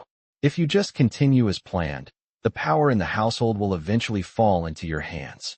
By then, no matter how much the wildflowers and weeds outside try to stir things up, they won't be able to make any flowers bloom. So, young master, you must know when to restrain yourself. You must remember you are a businessman, not a philanthropist. Xiao-Qi listened casually, but the girl was crying so hard, it broke my heart. And look at her father. He must have been a successful and ambitious man. It's heartbreaking to see him fall to this state. I bet he would kneel down and beg me if I asked him to. Driver. He felt that his honest but unpleasant advice had been wasted. Seeing his speechless expression in the rearview mirror, Xiao-Qi couldn't help but laugh. Uncle, I can tell from your reaction that you don't have much confidence in me. Sigh, this really hurts my feelings. I know you mean well, but I'm not as foolish as you think. When Xiao-Qi told the father and daughter that he needed to think about it, it wasn't because of Lin Ranran's pitiful appearance, nor was it out of admiration for Lin Jiangwo's dedication. He certainly saw the potential for profit. There are plenty of beautiful women in the world. Xiao-Qi is not like his amorous father, who falls in love with every woman he meets and leaves his seed everywhere. Even though he knew that those women were only with this old man for his money, he still did it without hesitation. Xiao-Qi has his own shrewdness. In his eyes, all women in the world were pretty much the same, except for Xiaoyu. If they're about the same, then who's the one who's not good enough? So how could he be so foolish as to rush up and recklessly try to be a hero for a girl he'd only met once? He can help the Lin family, but he wants the Lin family's shares. He had this idea when Lin Ranran called him for help. He deliberately kept the father and daughter hanging for a few days under the pretext of needing to think it over. Once they were sufficiently anxious, he would present his conditions, believing that Lin Jiangwo would readily agree at that time. Upon hearing his plan, the driver beamed with delight and couldn't help but exclaim, "Young master, you've grown up." Xiao-Qi rolled his eyes in frustration. "I'm all grown up now." At the same time, their car drove past a couple, and Xiao-Qi happened to close his eyes to rest, so he didn't realize that the girl in the couple was his little sister. Chapter 361 Reminder. The next day arrived. When Gu Chunshir entered the classroom to prepare for the first class, he saw the girl who had struck up a conversation with him the day before. Then, when other classmates greeted her, I learned her name. Ni Tongyue. What puzzled him a little was that Ni Tongyue, who had taken the initiative to chat with him just a few days ago and was naturally outgoing, hurriedly looked away the moment their eyes met, lowered her head, and sat down in the seat that her friend had reserved for her. Gu Chunshur subconsciously touched his face. He had just looked at his face in the bathroom mirror while brushing his teeth that morning, and he was still as handsome as ever. Is it something scary or terrifying right now? Judging from the feel of his fingers, Gu Chunshur was certain that his appearance had not changed at all. Why did Ni Tongyue react so strongly when she saw him? It was like seeing a ghost. Gu Chunshur was puzzled, but didn't think much of it. He walked to the back of the classroom and found a seat to sit down. Little did he know that his little darling had once scared a girl who had designs on him to death with just one killer look, and even had a nightmare that night about being dismembered. Xiao Yu reserved all her tenderness for Gu Chunshur. So much so that Gu Chunshur forgot the coldness and terror hidden deep within his little darling. At noon, he and Zheng Buiyuan went to the cafeteria together. Unlike his kind-hearted parents, he has a rather aloof personality. He seems to get along with everyone, but apart from one or two people he's particularly close to, he unconsciously keeps a certain distance from everyone else. Interestingly, however, he never seemed to be lonely. During junior and senior high school, he and Zhou Xiangyu were almost inseparable. After entering university, his best friend, Zheng Buiyuan, would eat with him in the cafeteria every day. To be honest, he looked much more impressive walking with Zheng Buiyuan than when he was with Zhou Xiangyu. Gu Chunshur was always a handsome and elegant man, no matter the time. He wasn't saying Zhou Xiangyu was ugly. Zhou Xiangyu is not ugly at all. Tall and handsome, with strong and sunny features, he's the kind of person who grows on you the more you look at him. However, he himself has a strong sense of adolescent angst, coupled with a bad temper and a penchant for fighting. Generally speaking, girls don't really like this kind of vulgar guy. But Zheng Buiyuan is different. With his mysterious background, handsome features, and unruly temperament, he'd be the perfect domineering CEO male lead if you threw him into a novel. The two handsome guys spend all their time together, and wherever they go, they easily attract the attention of the girls around them. Gu Chunshur thought of Ni Tongyue, who had struck up a conversation with him before. Even now, he doesn't know that Ni Tongyue is actually interested in him, not Zheng Buiyuan. Because Zheng Buiyuan sometimes seems depressed and appears difficult to get along with and communicate with. But Gu Chunshur is different. Although he doesn't like to talk or socialize, his image and demeanor clearly indicate that he's a warm and caring man. I would be so happy if I could be his girlfriend. Another reason why Ni Tongyue wanted to pursue him was his even more mysterious background than Zheng Buiyuan's, which made her very curious. She really wanted to know who Gu Chunshur was. However, ever since she met Gu Chunshur's girlfriend, she knew that she would never have the chance to explore all aspects of Gu Chunshur. Gu Chunshur glanced casually at the girl next to him, who kept stealing glances in their direction, and then, unusually, started to worry. Brother Zheng, with your popularity, you must have a lot of girls secretly admiring you, right? Zheng Buiyuan turned to look at him in surprise, seemingly not expecting his brother Gu to be so bored as to bring up such trivial matters. He thought for a moment and said, "It's all right." When he said, "It's all right," a hint of smugness crept into his eyes. He's not bragging, but girls have been sending him love letters since he was in elementary school. If he's willing, finding a partner is a piece of cake, okay? Fortunately, he had a strict family upbringing, and he himself felt it was pointless, so he had never had a serious relationship. Li Feiyao was the first girl he took seriously. Zheng Buiyuan was feeling smug when he suddenly remembered something. He glanced at Gu Chunshur, who was silent, and broke out in a cold sweat. "Brother Gu, what do you mean by asking me that?" Zheng Buiyuan asked suspiciously. Gu Chunshur said, "It's nothing, I was just asking." Zheng Buiyuan stared at him suspiciously. "No, it can't be as simple as you say. I don't think you're that kind of person, so there must be some reason, right?" Gu Chunshur pondered for a moment, then secretly clicked his tongue. Brother Zheng has such strong insight. He actually saw right through my thoughts. He also needed to find a suitable opportunity to talk to Zheng Buiyuan about what happened yesterday, as a reminder to Zheng Buiyuan never to do anything to betray Li Feiyao in the future. If Zheng Buiyuan wrongs Li Feiyao in the future, then their friendship will be over. Although he didn't know whether losing him as a friend was a loss for Zheng Buiyuan, he would definitely distance himself from Zheng Buiyuan. Between Li Feiyao and Zheng Buiyuan, he would of course choose Li Feiyao without hesitation. Gu Chunshi frankly said, with Brother Zheng's personal qualities, he always attracts all kinds of admiring glances. A few days ago, a girl took the initiative to chat with me and mentioned you in front of me, which made me feel that she seemed to be very interested in you. Of course, I am an outsider and should not interfere with Brother Zheng's personal freedom. I also think that Brother Zheng isn't the kind of person who's fickle. He definitely wouldn't do anything to hurt or upset Li Feiyao. Zheng Buiyuan touched his smooth chin and said thoughtfully, "Is that so? What a coincidence. The day before yesterday, I also met a girl who asked me about you, Brother Gu.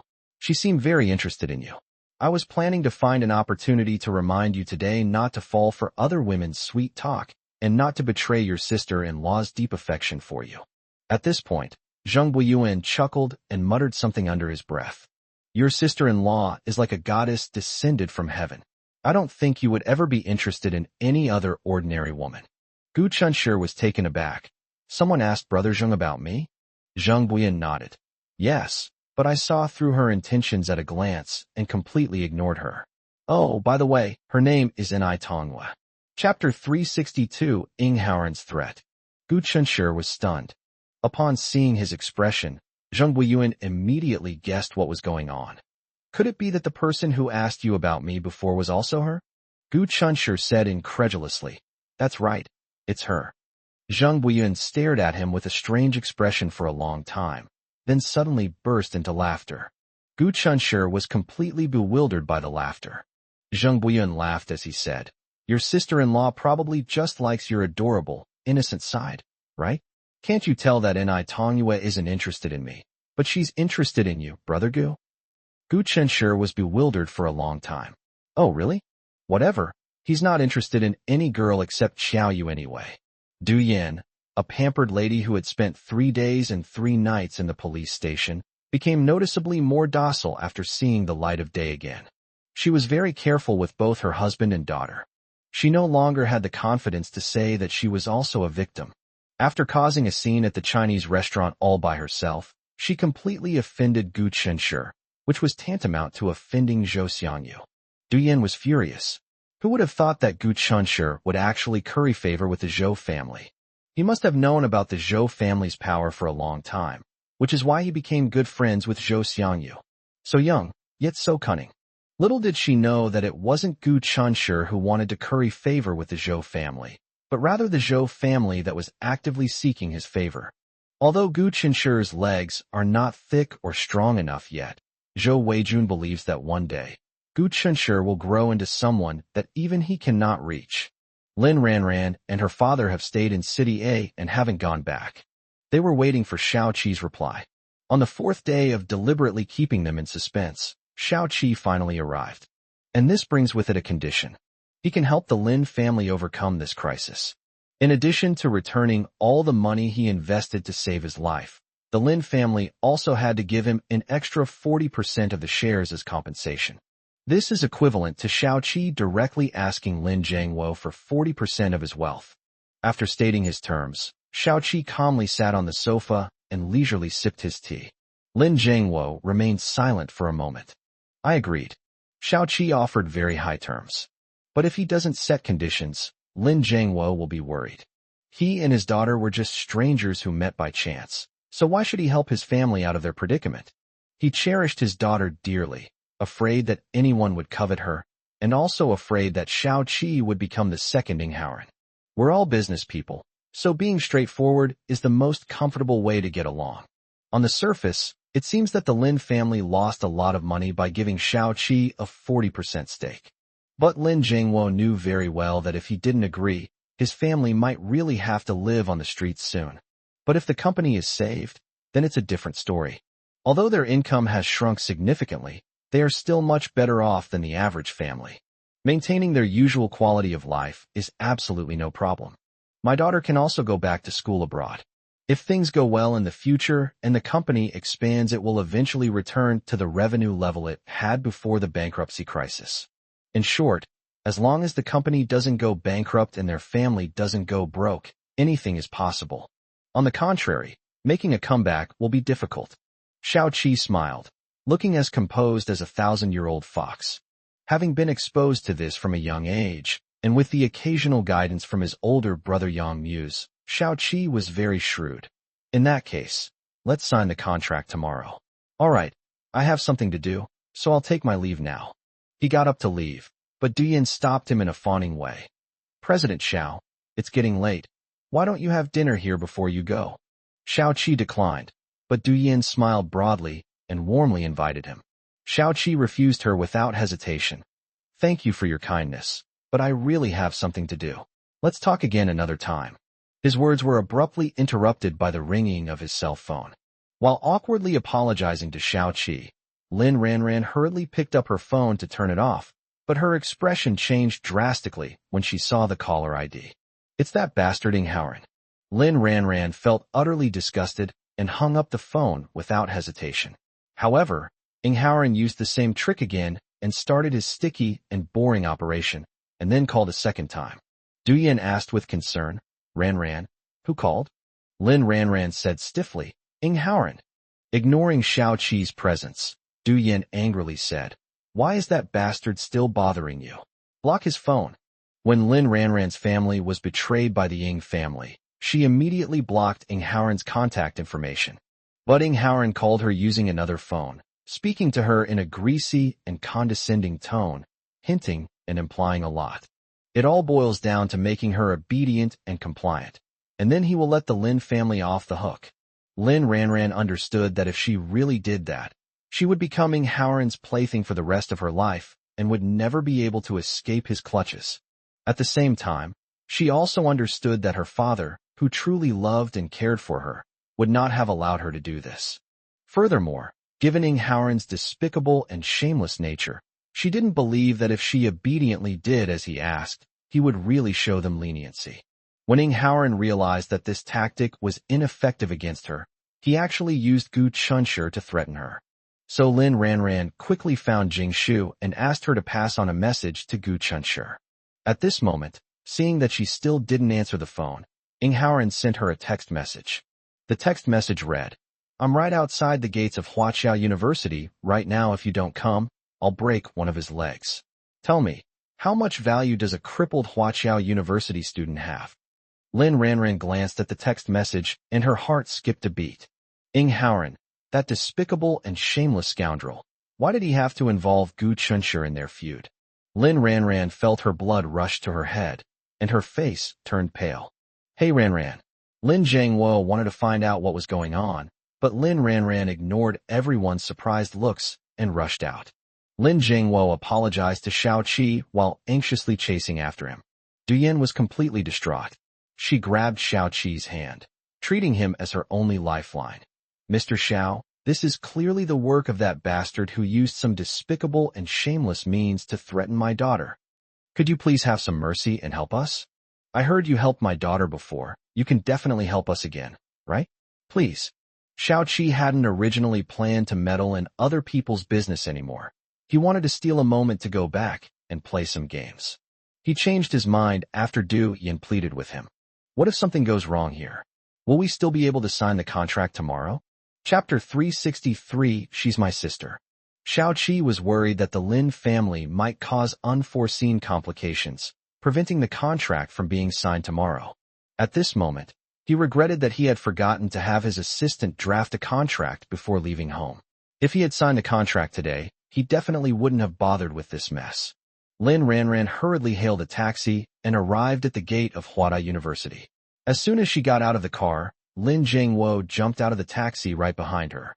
He had the driver follow the taxi Lin Ranran was in, so he didn't realize Lin Ranran had arrived at the gate of Huaqiao University until they reached their destination. He was completely baffled. Ranran, what happened? Why come to BGI? He remembered that his daughter's male classmate, Gu Chunshur, is now a student at Huaqiao University.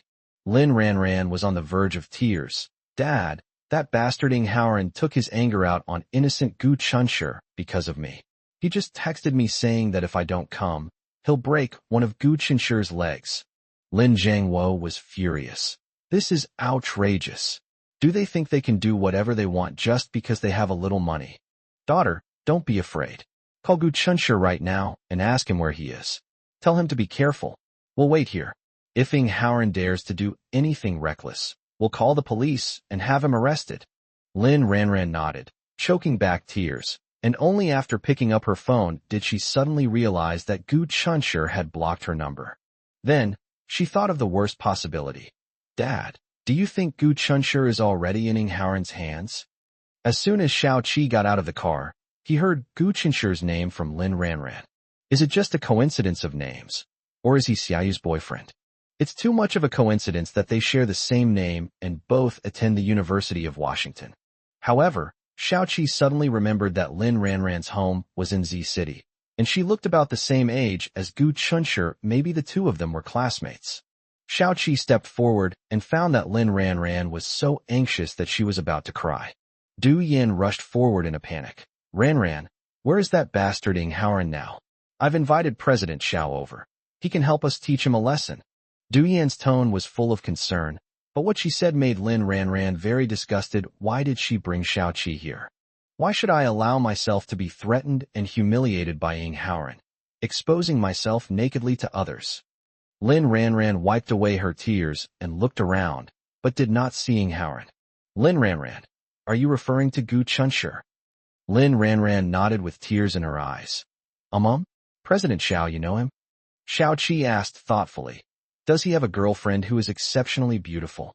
Lin Ranran was stunned.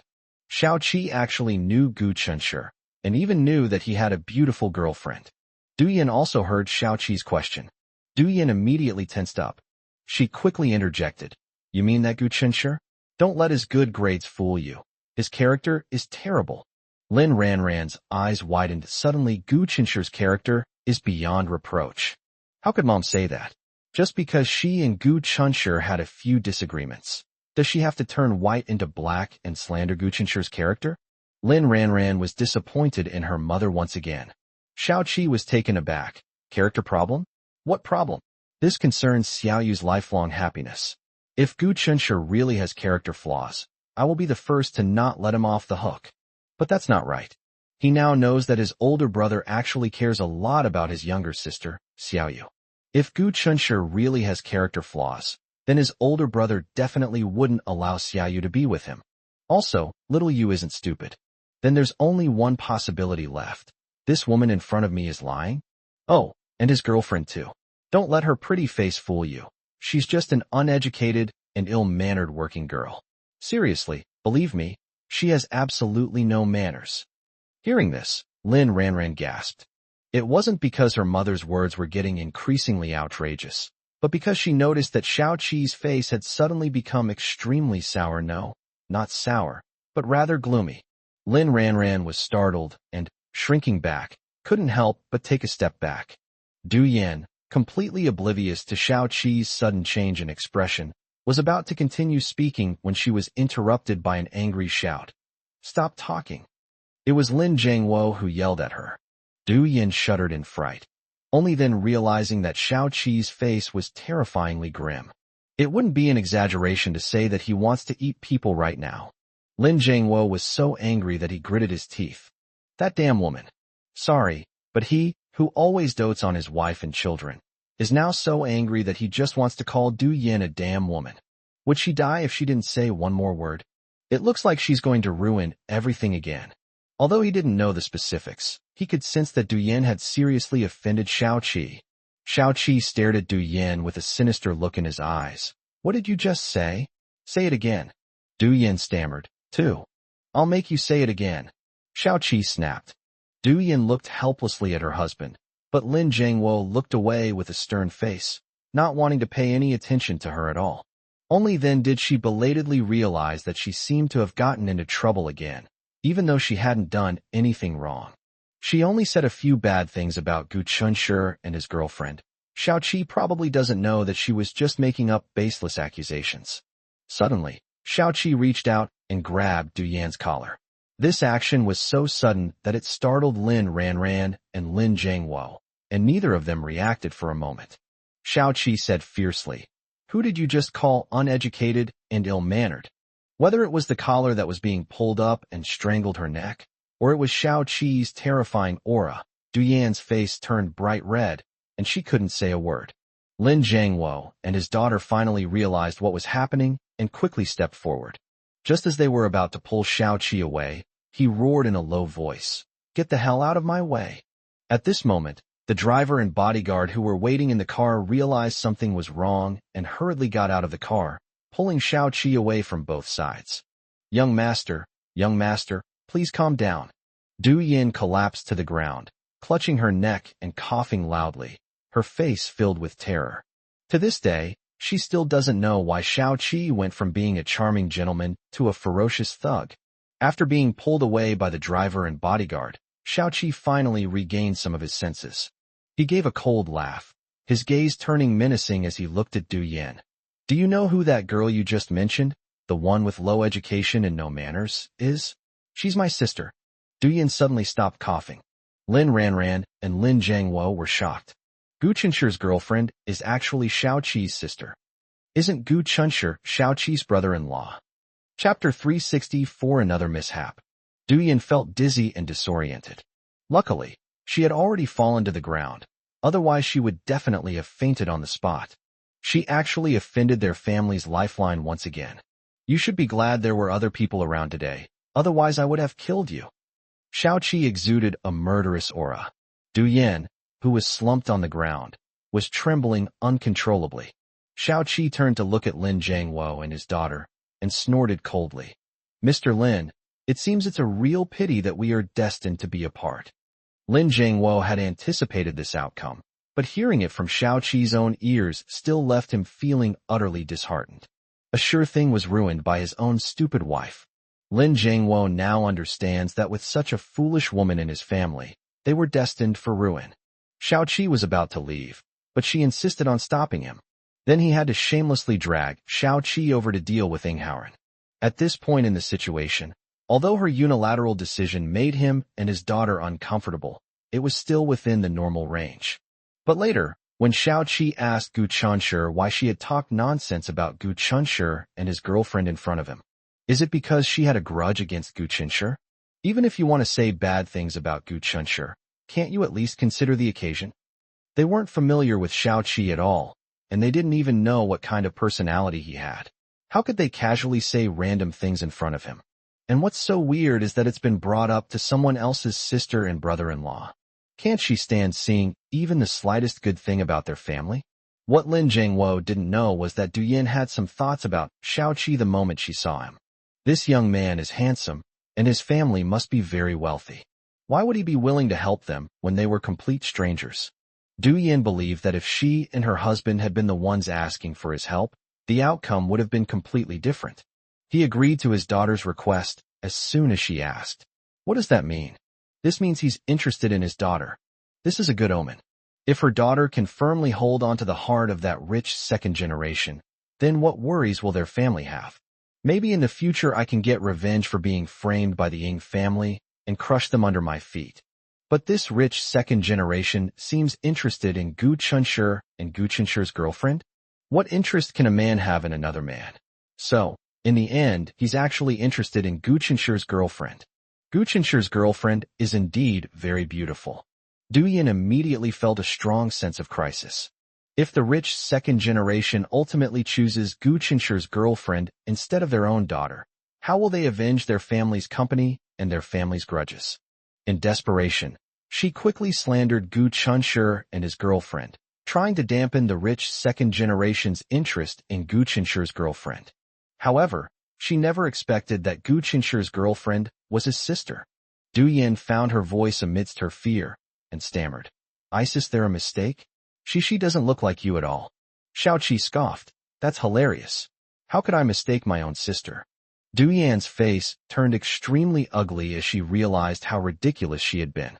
Lin Jiangwo closed his eyes blankly, his mind already preparing for the worst in handling the company's aftermath.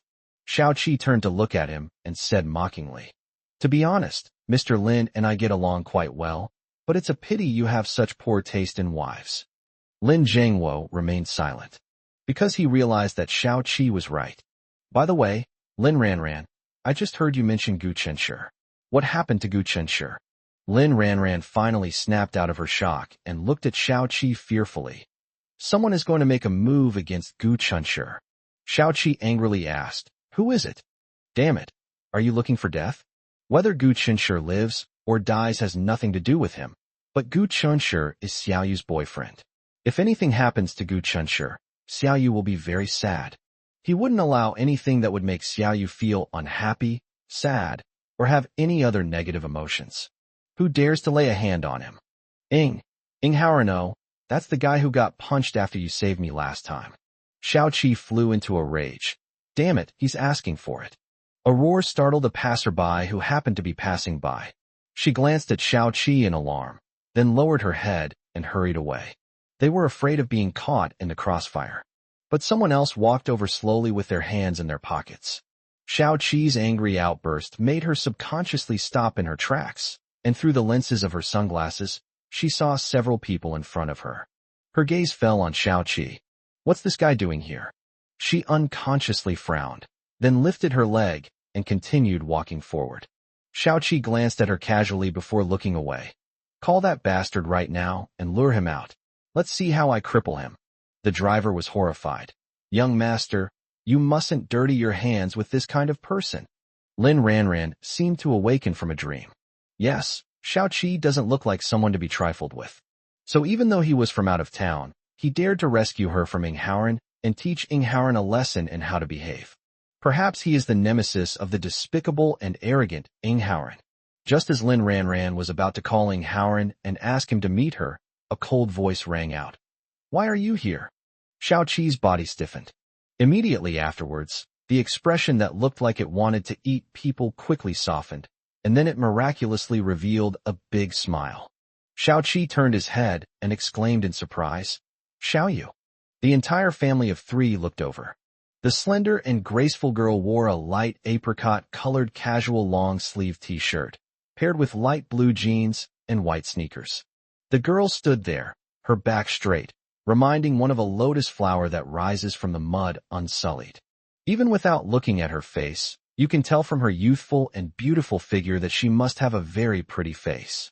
Xiao Yu took off his sunglasses, revealing dark, bright eyes that were devoid of any emotion. Her cold expression puzzled Lin Ranran and her family of three. Was this the expression a younger sister should have when she saw her older brother? For some reason, Xiao Yu seemed to them to look down on the rich young master Xiao Qi.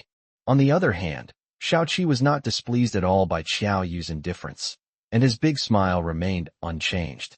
They were confused. I'm a little confused about what's going on. Xiao Yu's gaze first fell on Xiao Qi, then on Lin Ranran and Lin Zhengwo, and finally, he lowered his eyes to look at Du Yin sitting on the ground. She was equally confused. It seems she misunderstood. Xiao Qi didn't intentionally come to her to make his presence known. Chapter 365, Fulfilling Promises. After realizing that Xiao Qi hadn't come to see her, Xiao Yu decided to ignore him. But I still feel a bit strange. Her intuition told her that she couldn't stand aside when the four of them were around. She looked at Xiao Qi suspiciously, and just as she was about to ask him for clarification, Lin Ranran spoke up. Her tone was urgent. Could you please call Gu Chenshi right away? In this urgent situation, not knowing whether Gu Chenshi had fallen into Ing Haoran's hands, she couldn't care less about politeness. Xiao Yu glanced at her, puzzled. She was deeply impressed by Lin Ranran, simply because this girl was someone Gu Chenshi had liked. Although she didn't know why, she still took out her phone and called Gu Chenshi. The other four people stared at her intently. The phone rang once, and Gu Chenshi answered it immediately. Wife. Xiao Yu asked, where are you now? I just left the classroom. I'll be there soon. Be a good girl and wait for me at the coffee shop. I'll be right there. Love you. Gu Chenshi replied to her as he quickly walked towards the stairs. Okay, I'll wait for you. After hanging up the phone, Xiao Yu felt a strange sense of relief and looked at them again. What exactly happened? The others couldn't hear what Gu Chenshi said on the phone, but they could tell from Xiao Yu's relaxed tone when she answered that Gu Chenshi was all right. Lin Ranran secretly breathed a sigh of relief. She then blamed herself, wondering what right she had to worry about Gu Chenshi. The reason why Gu Chenshi was targeted by Ing Haoran, that despicable and shameless scoundrel, was because of him. She's the one who dragged Gu Chinshur down. She's a real jinx. After dealing with this matter, she would keep her promise to herself and never bother him again. Not long after, Gu Chinshur arrived. He was completely confused by what he saw outside the school gate. He walked towards Xiao Yu, looking at the other 4 people with a puzzled expression. Xiao Qi, Lin Ranran, and her family of 3. 2 groups of people who have absolutely no connection are now standing together in front of him, which seems very strange no matter how you look at it. Xiao Qi said to Lin Ranran, "Quickly lure that bastard out for me. I'm going to cripple him."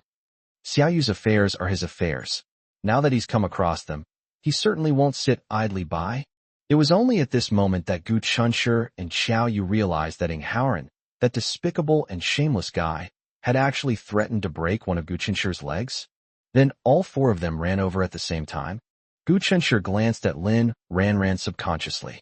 Lin Ranran met his gaze and awkwardly looked away. My feelings are incredibly complicated. He finally gave me a second glance. Gu Chinshur withdrew his gaze and looked at Xiao Qi again. He still didn't understand why Xiao Qi was with the Lin family of 3. However, he didn't think too much about this issue, because it seemed to have nothing to do with him, and he didn't care much about it. He was certain that the Lin family was having a tough time lately. Lin Ranran called Ing Haoran. He made several calls in a row, and it wasn't until the 4th call that he calmly answered. This makes one wonder if he didn't miss the first 3 phone calls, but rather deliberately ignored Lin Ranran. Lin Ranran suppressed her anger. "I'm right outside the gates of Huada University right now. Where are you?" Ing Haoran said. "Take a picture of the gate of Huada University and send it to me." Lin Ranran suppressed her anger and did as she was told. Ing Haoran said sourly, "Ranran, I didn't realize you cared so much about that old classmate. You actually went there so quickly." He knew that Lin Ranran and her father had come to City A. He thought they had come to seek Zhou Weijuan's help. He had no idea that the guy who had punched him earlier was also there. If he knew, he would be even more excited than if he had Lin Ranran under his control. Because he's not the cowardly man he was the night before. At Xiao Qi's prompting, Lin Ranran asked Ing Haoran, "You didn't do anything to Gu Chinshur, did you? Where is Gu Chinshur now?" Gu Chinshur and Xiao Yu exchanged a glance. Xiao Yu asked softly, "Honey, are you busy today?" Gu Chinshur thought for a moment. The voice acting for the anime was nearing its end, and Zheng Bowen's people were keeping an eye on things there. Whether he went or not didn't really matter. Of course, he would definitely go if it were any other time, but today he's going to take a break. He wasn't interested in Ing Haoran's grudges with the Lin family, but this guy actually dragged him into it. What a damn bad luck. Gu Chinshur decided to meet this guy and think of a way to resolve this hidden danger that he had inexplicably attracted. He himself was fearless. He's not afraid if that guy really comes knocking on his door, but his wife will worry. Although he was very happy to see his wife after school for several days in a row, he still didn't want her to come pick him up every day. He didn't want Xiao Yu to worry about him. Ing Haoran is such a despicable person. Gu Chinshur couldn't help but fall into deep thought. I need to think of a way to make this grandson not only not dare to think he's easy to manipulate when he sees him in the future, but also make him act like a stray dog with his tail between his legs when he sees me. He discovered that Xiao Qi seemed to be willing to stand up for him, or rather, for Xiao Yu. However, Xiao Qi is from the south and has not lived in City A for long. Even if he beats Ing Haoran up today, Xiao Qi will eventually have to go back. It's impossible to support them forever. Besides, Gu Chinshur didn't really want to owe Xiao Qi a favor. He needs to come up with a more comprehensive solution to eliminate this potential threat. Lin Ranran and Ing Haoran are having a conversation. In order to control Lin Ranran, Ing Haoran, upon learning from her words that she seemed to mistakenly believe Gu Chinshur was currently in his hands, decided to play along and, in an arrogant and mocking tone, said, "Oh, him now? He's doing very well. After all, he's your old classmate, right? I'll definitely treat him well for your sake." As soon as he finished speaking, Lin Ranran heard a heart-wrenching wail from the microphone. It sounded like the agonizing sound of someone in extreme pain. It was impossible to discern whose voice it was from that broken wail. At this moment, in Lin Ranran's eyes, Ing Haoran was nothing but a complete clown. She pretended to be flustered and said, "Ing Haoran, don't do anything rash." The others couldn't hear Ing Haoran's voice or know what he said on the phone, but they could all guess from Lin Ranran's feigned nervousness and their conversation that this bastard was definitely trying to continue to take advantage of Lin Ranran and would use some kind of trick to deceive her. Ing Haoran said in a sinister tone, "If you don't want your old classmate to become a cripple, fine. I'll give you an address. Come over right now, and I'll let him go." Chapter 366 Takeover. Ing Haoran indeed gave an address. Xiao Qi sneered repeatedly. "Is this bastard tired of living? Xiao Yu, don't be afraid. I will definitely avenge you." His driver and bodyguard stood by, looking at each other in bewilderment. The driver hesitated and said, "Young master, this is a society governed by law. You can stand up for Miss Yang, but you must not resort to violence." Xiao Yu frowned. Her surname is Qiao, not Yang. However, she did not lose her temper on the spot. Others don't know the complicated history of her relationship with the Yang family, so why should they take their anger out on innocent working people? Gu Chunshur squeezed Xiao Yu's hand, signaling her not to take it to heart. He knew his wife hated having any connection with the Yang family. Xiao Yu calmly said to Xiao Qi, "You don't need to worry about this. I'll go and meet that guy." Despite her calm exterior, she harbors a murderous intent within. If that guy surnamed Ing were right in front of Xiao Yu couldn't guarantee that he wouldn't tear him apart alive. How dare she set her sights on her husband? Does she not know the meaning of death? This matter originated from the Lin family, but for Xiao Yu, it was no longer just a private feud between the Lin and Ing families. Xiao Yu and Gu Chunshur were on the same wavelength. They're going to take over this. Xiao Qi was dumbfounded. He planned to handle this matter properly, teach that arrogant grandson a lesson on behalf of Xiao Yu, and win back Xiao Yu's favor. But Xiao Yu is now telling him to leave this matter alone, that they want to take it over themselves? No, he still wanted to perform well, to get closer to Xiao Yu, and to help his older brother ease the tension between him and Xiao Yu. How could he possibly let such a golden opportunity slip by? Lin Zhengwo was also taken aback. The saying goes, a newborn calf is not afraid of a tiger. This little girl clearly hasn't experienced the harsh realities of life, and is being too presumptuous. How could Gu Chunshur be so naive? To deal with a despicable bully like Ing Haoran, we should borrow a force even stronger than him. They weren't naive enough to think that finding Ing Haoran and lecturing him would make him have a change of heart and let them off the hook. Sigh, they're still just kids at heart. They haven't experienced the harsh realities of society, so they have no idea how complex people can be. However, regardless of the circumstances, their fearless demeanor was quite intimidating. Lin Ranran stared blankly at Xiao Yu. Previously, all she knew was that Gu Chunshur's neighbor's girlfriend was very beautiful. But at this moment, she suddenly realized that Gu Chunshur's girlfriend was not only beautiful, but also had qualities that other girls did not have. A powerful aura. It is said that when Xiao Yu first went to Gu Chen's class reunion, she had already inadvertently shown her boss-like aura. However, because Zhou Xiangyu was serving her so at the time, Lin Ranran naturally attributed Xiao Yu's powerful aura to Zhou Xiangyu's accompaniment. But Lin Ranran discovered today that Gu Chunshur's girlfriend doesn't need anyone's accompaniment. Her aura comes from within herself. Du Yin quietly got up from the ground at some point and stood tremblingly beside her husband. She longed to reach out and hug her husband's arm, hoping he would give her some strength. However, her husband kept a straight face and didn't even bother to look at her.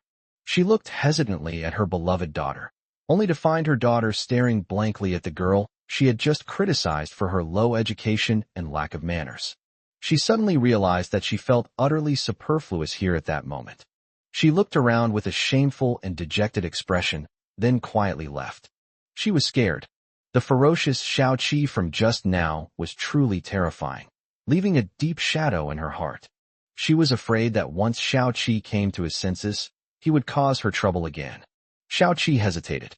He didn't want to upset Xiao Yu, but he also didn't want to leave just like that. He tried to persuade Xiao Yu. Xiao Yu, you have no idea how despicable and shameless that bastard is. Besides, some things can't be solved with fists alone. He knew Xiao Yu was quite skilled cough cough. How could someone who's been in the hospital for a month be bad at fighting? Xiao Qi said, Xiao Yu, I know you're not afraid of that bastard, but you can't fight violence with violence. The driver silently rolled his eyes. It's like you're not planning to use violence to quell violence, young master. Lin Jiangwo was stunned. He looked Xiao Yu up and down again. Xiao Qi actually used the phrase, violence begets violence, to describe this little girl? If he said that to Gu Chunshi, it would seem more normal. But he said that to a little girl, well, that's kind of weird. Xiao Yu got annoyed. Stop talking nonsense. Xiao Qi swallowed hard, risking another beating, and said, Xiao Yu, Brother Gu. A shout interrupted Xiao Qi's words. Xiao Qi turned around angrily and saw a boy walking slowly over, giving him and Lin Ran and her father a strange look. Xiao Qi keenly sensed something unusual about this guy from his arrogant demeanor. Born into a wealthy family, he has seen all sorts of people, and his insight is much sharper than that of ordinary people. He thought that this guy, who still looked like a student, was not someone to mess with. So he forcefully suppressed his anger at being interrupted. Gu Chunshi greeted him, Brother Zheng. Zheng Buiyuan said, You came out half a day earlier than me. I thought you would have been home by now. I didn't expect to see you here as soon as I stepped out of the school gate. Gu Chunshi said, Something came up, and I was held up. Zheng Buiyuan smiled at Gu Chunshi and Xiao Yu, ignoring the others. Let's have dinner together tonight. Let's go to Zhou Xiangyu's restaurant. My brother just said yesterday that he hasn't had dinner with you in a long time. Sister-in-law, you're here too. Come on over. Gu Chunshi apologized. I'm so sorry. Let's do it another day. I have something to do today. Zheng Buiyuan said. So, you're not going to the company? Gu Chunshi said. Yes, I'll tell Brother Zheng later. Zheng Buiyuan glanced back at the three strangers. His car was already waiting by the roadside, but Zheng Buiyuan showed no intention of leaving. He lowered his voice and asked, Brother Gu, are you in some kind of trouble? Gu Chunshi frankly said, There is a little trouble, but don't worry, we can handle it. He is intelligent and wise, and Xiao Yu is strong in martial arts, but to be honest, his martial arts skills are not to be underestimated, and Xiao Yu also possesses wisdom that ordinary people do not have. Dealing with the bully Ying Haoran is no problem. It just takes a little thought. Do you need my help? Zheng Buiyuan asked immediately. As soon as he finished speaking, Lin Ran received another call from Ying Haoran. Don't tell me you're still dawdling. If you don't get there within 10 minutes, believe me, the next time you see your old classmate, he'll have 3 legs, haha. 2 crutches, plus a good leg. Ying Haoran was afraid that if he dragged it out for too long, Lin Ran would find out that Gu Chunshi was not in his hands at all. Chapter 367 Very Strong Connections. Ying Haoran speculated that Lin Ran was unable to contact Gu Chunshi for some reason. He then needed to take advantage of the time when Lin Ran mistakenly believed that Gu Chunshi was in his hands to quickly lure her over. This brat actually dared to treat him as one of her many admirers? That's right, his usual gentleness and thoughtfulness are all an act. After using underhanded and shady methods to outmaneuver the Lin family, his and his family's true colors were revealed. The Ying family started out by cheating and swindling their ancestors. Ying Haoran's father had quite a few underlings. Therefore, the nature of their family is self-evident. Although Ying Haoran always carefully disguised himself as a charming and polite gentleman in front of outsiders. But the baseness in one's bones, at a certain point in time, will seep out unscrupulously, brazenly causing pain to others to satisfy one's own dark soul. Ying Haoran was extremely narrow-minded. He won't really let the Lin family off the hook just because they're in dire straits now. They wouldn't refrain from causing trouble for Gu Chunshi just because he hadn't offended him. Oh right, and that bastard who punched him that night. A wise man doesn't fight a losing battle. After considering the expedient measures that day, he realized he would suffer a loss. So he swallowed his anger and kept quiet. But that doesn't mean he'll swallow his anger. The guy who stood up for Lin Ran drove a luxury car, was dressed in designer brands, and displayed an arrogant attitude that clearly indicated his considerable wealth and background. Based on Ying Haoran's initial assessment, that guy was someone he couldn't afford to offend. But he didn't say he was going to be foolish enough to confront that guy head-on. Their family has a tradition of using underhanded tactics. That guy's arrogant behavior must have offended a lot of people. Ying Haoran believed that even if he secretly sabotaged things, that guy probably wouldn't think of him. He's having people search for that guy's whereabouts. In a high-end club in City A, Ing Haoran lay on the sofa with his legs crossed on the table, slowly swirling the red wine in his wine glass. He spoke to Lin Ranran in a soft, sweet voice, as if he were talking to a lover. Hurry up, I don't have much patience so. By the way, if you want to call the police, go ahead and call them. Ing Haoran's unbridled words terrified Lin Ranran. What do you mean? Ing Haoran chuckled. You're so smart. How could you not understand what I mean? Hurry up, I hate waiting for people. With that, Ing Haoran hung up the phone. Lin Ranran asked Gu Chunshur and the others with suspicion. Are you sure you want to go find that bastard? But he just hinted to me that he has connections. Xiao Qi sneered. Someone? I'd like to see who's backing him up. Lin Zhangwo hesitated before reminding him. President Xiao, this is the capital. I think it's best to be cautious about this matter. These words reminded Gu Chunshur. Yes, this is a place where hidden talents abound, and perhaps Ing Haoran does indeed have someone backing him up. However, while Ing Haoran has powerful backers, it seems he isn't without them either. He is no longer the ordinary Huazhong University student in other people's eyes. He has his own network of connections in City A, and it's very iron. Before he could speak, Zhang Buiyuan chuckled incredulously. What? He says he has connections? Brother Gu, I'm really curious. Who are these people? So, could you satisfy my curiosity and let me travel with you? Gu Chunshur looked at him gratefully. Good bro. He wanted to stand up for himself, but he was also afraid of feeling guilty, so he found a seemingly reasonable excuse to go with them. Gu Chunshur smiled and said, Since Brother Zheng has spoken, how could I refuse? Xiao Qi immediately raised his hand to sign up, saying, I want to go too. Xiaoyu, I'm your family member. If you're being bullied, I, as your older brother, can't just stand by and do nothing. Xiaoyu glanced at him coldly. Xiao Qi's momentum immediately weakened. Then if you're my great aunt, then just let me go with you. More people means more strength. Xiaoyu ignored him and instead looked at Lin Ranran and Lin Zhangwo. Lin Zhangwo said with shame, I'm sorry, young lady. This matter started because of our family. We have dragged you into this. It would be inappropriate for us to stand aside. Lin Ranran said, Ing Haoran wants to see me. If I don't go, he will become suspicious. Xiaoyu didn't say anything. What they said was the truth. They are the ones who dragged Gu Chunshur down. Although I hate them, they want to make amends, so let's give them a chance. That said, perhaps they did feel guilty, but maybe they also harbored a desire to see Ing Haoran die with their own eyes. After all, among his colleagues, there was someone who seemed determined to execute Ing Haoran on the spot. Don't doubt it, that person was Xiao Qi.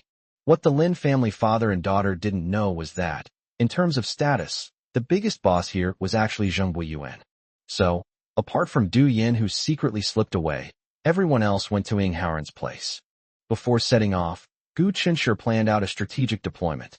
The entire plan was watertight and flawless, and everyone said they would listen to him. Zheng Buiyuan, who appeared cool to others, walked aside to make a phone call, then couldn't help but exclaim excitedly, Brother Gu, I'm feeling incredibly excited right now. I can't wait. Their actions at this moment reminded him of the excitement and passion he felt when he watched police and gangster movies in his youth. Gu Chunshur smiled slightly. To be honest, I'm also very excited. Brother Zheng, thank you. Zheng Buiyuan waved his hand unhappily. If we're brothers, don't be so formal. Besides, I'm not entirely helping you. What if there really are corrupt elements in the team? I'm helping my dad. Xiaoyu remained quite calm. Her idea was simple. She wanted that bastard dead. However, there's a saying that goes something like this. Plans can't keep up with changes. Before they could even act, some person who didn't know the meaning of death actually came to die ahead of time. At that time, Gu Chunshur and Xiaoyu had already gotten into Zheng Buiyuan's car and were heading to a high-end club. Xiao Qi also got into the car, eager to get started. Just as Lin Zhangwo hailed a taxi and got in, about to greet Lin Ranran, a luxury car slowly pulled up in front of her. The car window slowly rolled down, revealing a refined-looking face with a smile. Ranran, why haven't you arrived yet? I couldn't wait any longer, and then I thought about how someone of your status shouldn't be taking a cheap taxi, so I came to pick you up myself. How about that? Am I thoughtful enough? This person is none other than Ing Haoran. Lin Ranran was startled by his sudden appearance and blurted out in a panic. You're despicable. You're shameless. No writer's block. No writer's block. The author's energy is limited. I can only write a maximum of 6,000 words a day, and any more than that I can't write anymore. So it wasn't intentional, please believe me, dear readers. After finishing Lin Ranran's story, she might reach some kind of reconciliation with the male lead and then withdraw from his world. Also, thank you all for the gifts. Thank you so much. Chapter 368 The Path to Suicide. When Lin Ranran first saw Ing Haoran, she was both flustered and angry. Ing Haoran, what exactly are you trying to do? Lin Ranran's angry roar surprised everyone, revealing that Ing Haoran, that bastard, had actually come looking for them on his own. Haha, they only know that this grandson is despicable and shameless, but they never thought that he was actually quite sensible. In a moment of impulse, Lin's father wanted to rush out of the car and teach Ing Haoran a lesson to avenge his daughter, but when he touched the car handle, he suddenly calmed down. No, he can't act impulsively. If he rushes out of the car and beats Ing Haoran up, he might vent his anger temporarily, but then he'll become the aggressor, and Ing Haoran will send him to the police station without any hesitation. What will happen to his daughter then? He wouldn't trust that stupid woman with it. Lin Jiangwo looked toward the car where Gu Chunshi and the others were sitting. Gu Chunshi rolled down the window, revealing half of his face, and gestured for him to calm down. He then closed the car window to prevent Ing Haoran, who was a few meters away, from noticing. Lin Jiangwo calmed down. With so many of them in broad daylight, my daughter won't be harmed anytime soon. Lin Jiangwo told the driver to wait. The driver was about to complain when Lin Jiangwo handed him a 100 yuan bill, and the driver fell silent. Even the usually hot-tempered Xiao Qi was now sitting obediently in his seat. He dared not act without his sister Xiaoyu's permission. The situation has changed, and the foolproof plan we made before is obviously no longer useful. Oh dear, what a waste of such a good plan. He was all set to show off his skills. Speaking of which, Gu Chunshi is really something. No wonder Xiaoyu likes him, but that doesn't stop him from being jealous. Everyone sat in their cars, waiting to see what would happen. Zheng Buiyuan suddenly felt that the temperature inside the car was off. It felt like the temperature had dropped drastically all of a sudden. The air conditioning is so cold. It made him want to tighten his clothes, and then subconsciously check if the car window was closed properly. Even if the car window isn't closed properly and some outside air accidentally gets in, don't forget that it's warm springtime now. The weather isn't cold. He didn't know that it was the murderous aura emanating from Xiaoyu. Of course, this is real life, not a fantasy world. The murderous aura emanating from Xiaoyu could not possibly cause any change in the temperature. It was just a psychological illusion caused by the sudden somber atmosphere inside the car. At this moment, Xiao Yuhan had a small, cold face and a deep, thoughtful look in her eyes. Gu Chunshi grabbed Xiao Yu's hand. Xiao Yu turned to look at him and blurted out, "This guy is so annoying. We should just kill him today." When Xiao Yu said, "smash him to death," he certainly didn't mean actually grabbing a brick from the roadside and smashing Ing Haoran to death. In a society governed by the rule of law, one must never do anything illegal or disorderly. Even a 3-year-old child knows the principle of a life for a life. Ing Haoran, a person with a dark and filthy mind, does not deserve Xiaoyu to pay for his life. Zheng Buiyuan chimed in. If it's true that he has connections, we could wipe out not only his entire gang, but his entire hideout. Gu Chunshi held Xiaoyu's hand and thought for a moment. So, in that case, I'm quite looking forward to it. Zheng Buiyuan smiled and said, "Just from the limited information you've given me, I can tell that this guy is involved in organized crime. If true, none of them will escape." Gu Chunshi often reads current affairs news to keep up with important domestic and international news events. Therefore, he knew that what Zheng Buiyuan said was true. Ing Haoran had no idea that the people in the cars parked by the roadside were all eyeing him covetously.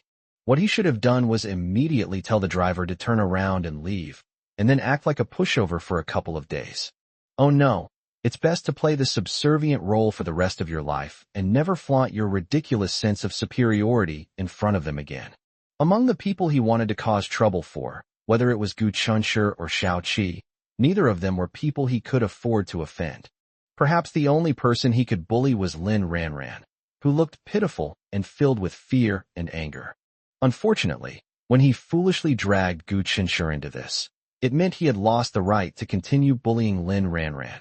At this moment, he was smug and thought he was the supreme ruler who could control everything, unaware that he was going further and further down the path of courting death. After Lin Ranran started cursing at him, Ing Howren's face darkened, but he quickly put on a smile again. Ranran, listen to me. Get in the car and come with me to see your old classmate.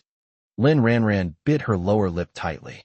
She was incredibly nervous facing this two-faced, beastly man. She had just shouted on purpose so that the other people who had already gotten on the bus would know that there was a beast sitting in the car in front of her. Ing Howren. Half a day passed, and not a single person came down.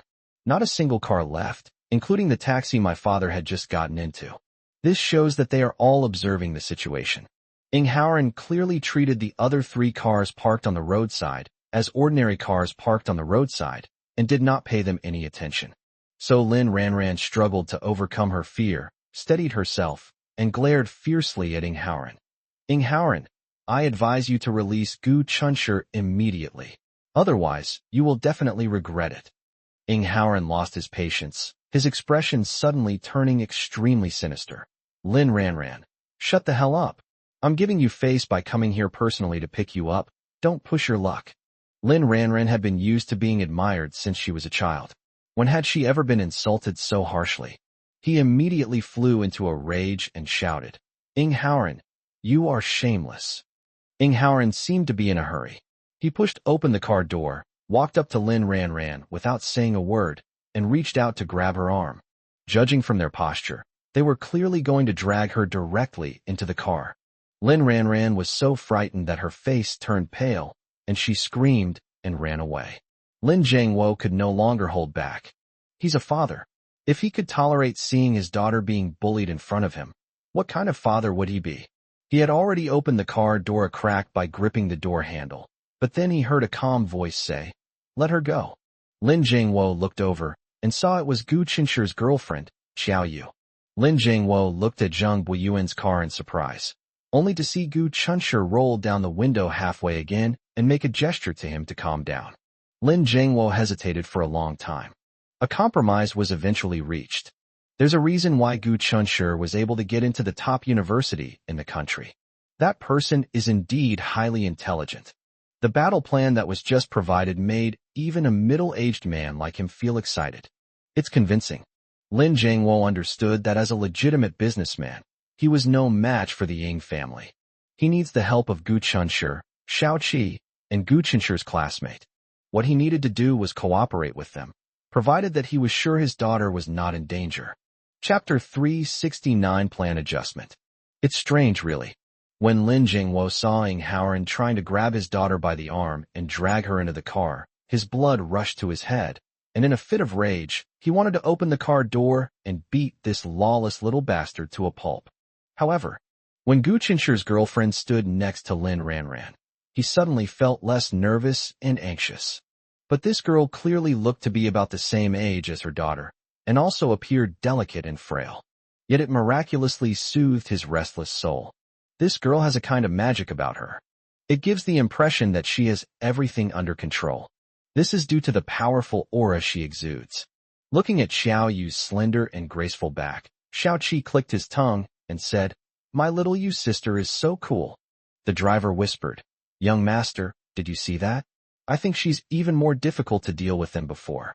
So you must listen to me and never provoke her again, or this time it won't be as simple as lying in the hospital for a month. Xiao Qi, he said dejectedly. Uncle, can't you look forward to something good about me? Little Yu isn't as violent as you say. I think she's much gentler than before. Now it was the driver's turn to be speechless. Miss Yang is much gentler than before, but she only shows her gentleness to her boyfriend. Young master, did she ever smile when she spoke to you? To be honest, he felt extremely uncomfortable whenever he saw Xiao Qi speaking to Xiao Yu in a fawning tone. It wasn't that he felt sorry for his young master's submissive and timid appearance in front of Xiao Yu, but rather that he was genuinely afraid that if his young master said something wrong, he might anger this unapproachable Miss Yang and get a beating from her. He was afraid the beating would come too suddenly and give them no chance to save their young master. So he had to keep a close eye on Xiao Yu's expression at all times. It was exhausting. Ing Haoran panicked when he first saw Xiao Yu. Why is Gu Qinshi's beautiful girlfriend here too? Wouldn't that expose the lie he told Lin Ranran? Does that mean his next plan is going to fall through? This was a once-in-a-lifetime opportunity, and he was unwilling to give it up. If that doesn't work, Ing Haoran turned his head and glanced at the two burly men sitting in the car, along with the driver. If all else fails, then we might as well go all the way and take her with us. There are surveillance cameras here. Will they expose his atrocities? Humph. Once you get in his car, you'll become a lamb to the slaughter. He had many ways to make them obedient and not dare to reveal a single thing about what he had done to them. Haha, that's exactly why he's so confident. Looking at Xiao Yu's cold and beautiful face, Ing Haoran felt seriously unbalanced. How could that poor guy find such a beautiful girlfriend? Zheng Buiyuan looked at the man and two women who were in a standoff in front of him. Although he was indeed taken aback by Xiao Yu's powerful aura, he was still very worried. Brother Gu, is this all right? They were all there, so those two delicate girls wouldn't really get hurt. But now my sister-in-law is too close to that disgusting thing. What if that guy gets out of line again and reaches out to grab her like he did just now? Even if he only touches her clothes, it will still feel very dirty. Gu Chunshi smiled and said, Brother Zheng, don't worry, she'll be fine. Even though he knew that Xiao Yu was not in danger, Gu Chunshi was still a little worried when Xiao Yu asked to get out of the car to meet Ing Haoran. However, the worry lasted only a short while. As Xiao Yu walked straight toward Ing Haoran, Gu Chunshi was deeply impressed by his wife's powerful aura and quickly entered spectator mode.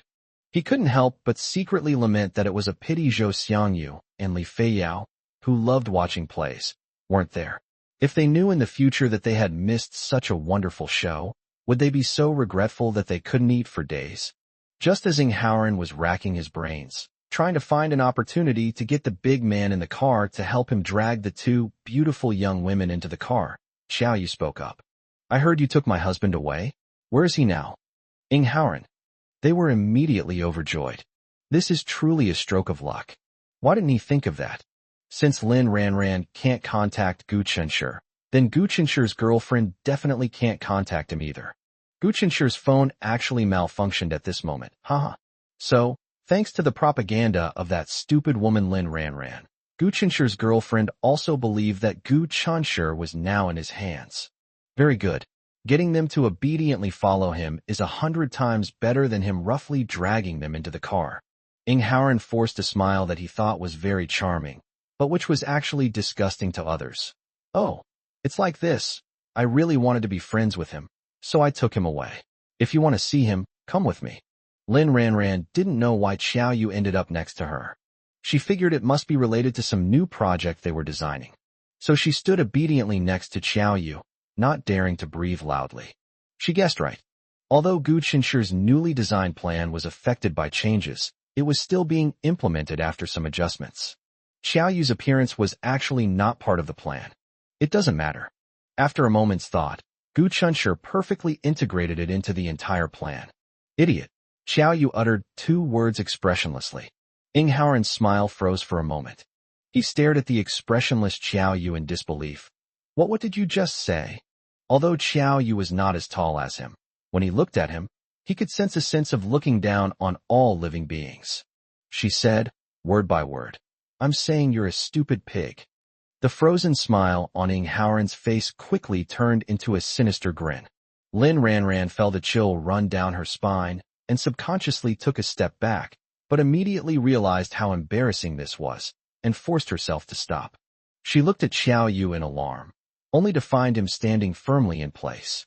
Just then, Xiao Yu suddenly said something to Ing Haoran that no man could stand. You, so despicable and shameless. Are you even a man? She deliberately used the harshest words to provoke Ing Haoran. And as it turned out, she did get what she wanted. Lin Ranran looked up and saw Ing Haoran's fierce and ferocious face, which made her subconsciously recall the fear of being dragged into the car by him that night. She covered her mouth and gasped softly. Meanwhile, Xiao Qi was so excited he was practically going crazy. Uncle, how long do you think this guy will stay in the hospital? Chapter 370 Xiao Yu, a man of his word. Xiao Qi asked the driver with great interest how long his grandson would stay in the hospital. The driver was speechless. "Uncle, guess one." Xiao Qi got excited and wouldn't let it go. The driver glanced at him with a brooding look and gave his answer. 1 month. Xiao Qi, you really know how to bring up the most sensitive topic. Just then, the situation outside suddenly changed. Ing Haoran secretly made a hand gesture, and 2 more burly men crawled out of the car. 3 men, oh no, they weren't men, they were beasts. 3 beasts surrounded the 2 vulnerable girls. Gu Chunshur finally lost his temper. He guessed that Ing Haoran would have a driver in his car, but he didn't expect that there would be 2 burly men in the car along with the driver. Xiao Yu had previously achieved the remarkable feat of fighting 2 opponents at once, but that was when the 2 robbers were fleeing in panic. The robbers were in front, their backs to Xiao Yu, giving Xiao Yu an opportunity to take advantage of the situation. But today is different. Today, Xiao Yu is going to face 3 tall and burly men head-on, and his chances of winning are almost non-existent.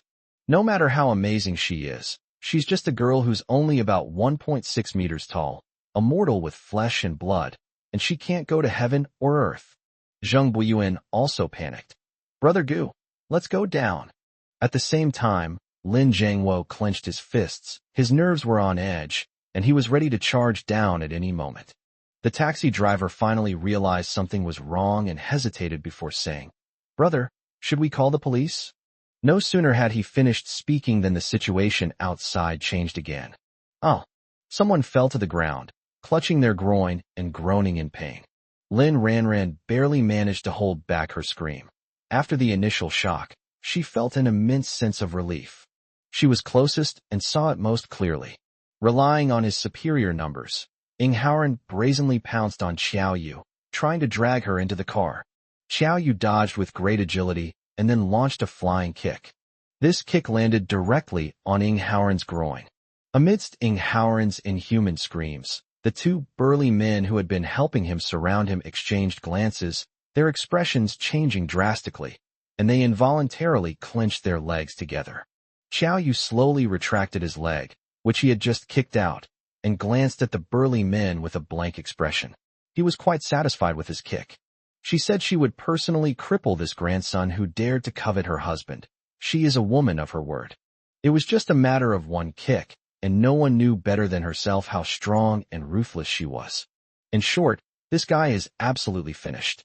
The driver, who was hesitating whether to call the police, suddenly trembled and almost dropped his phone.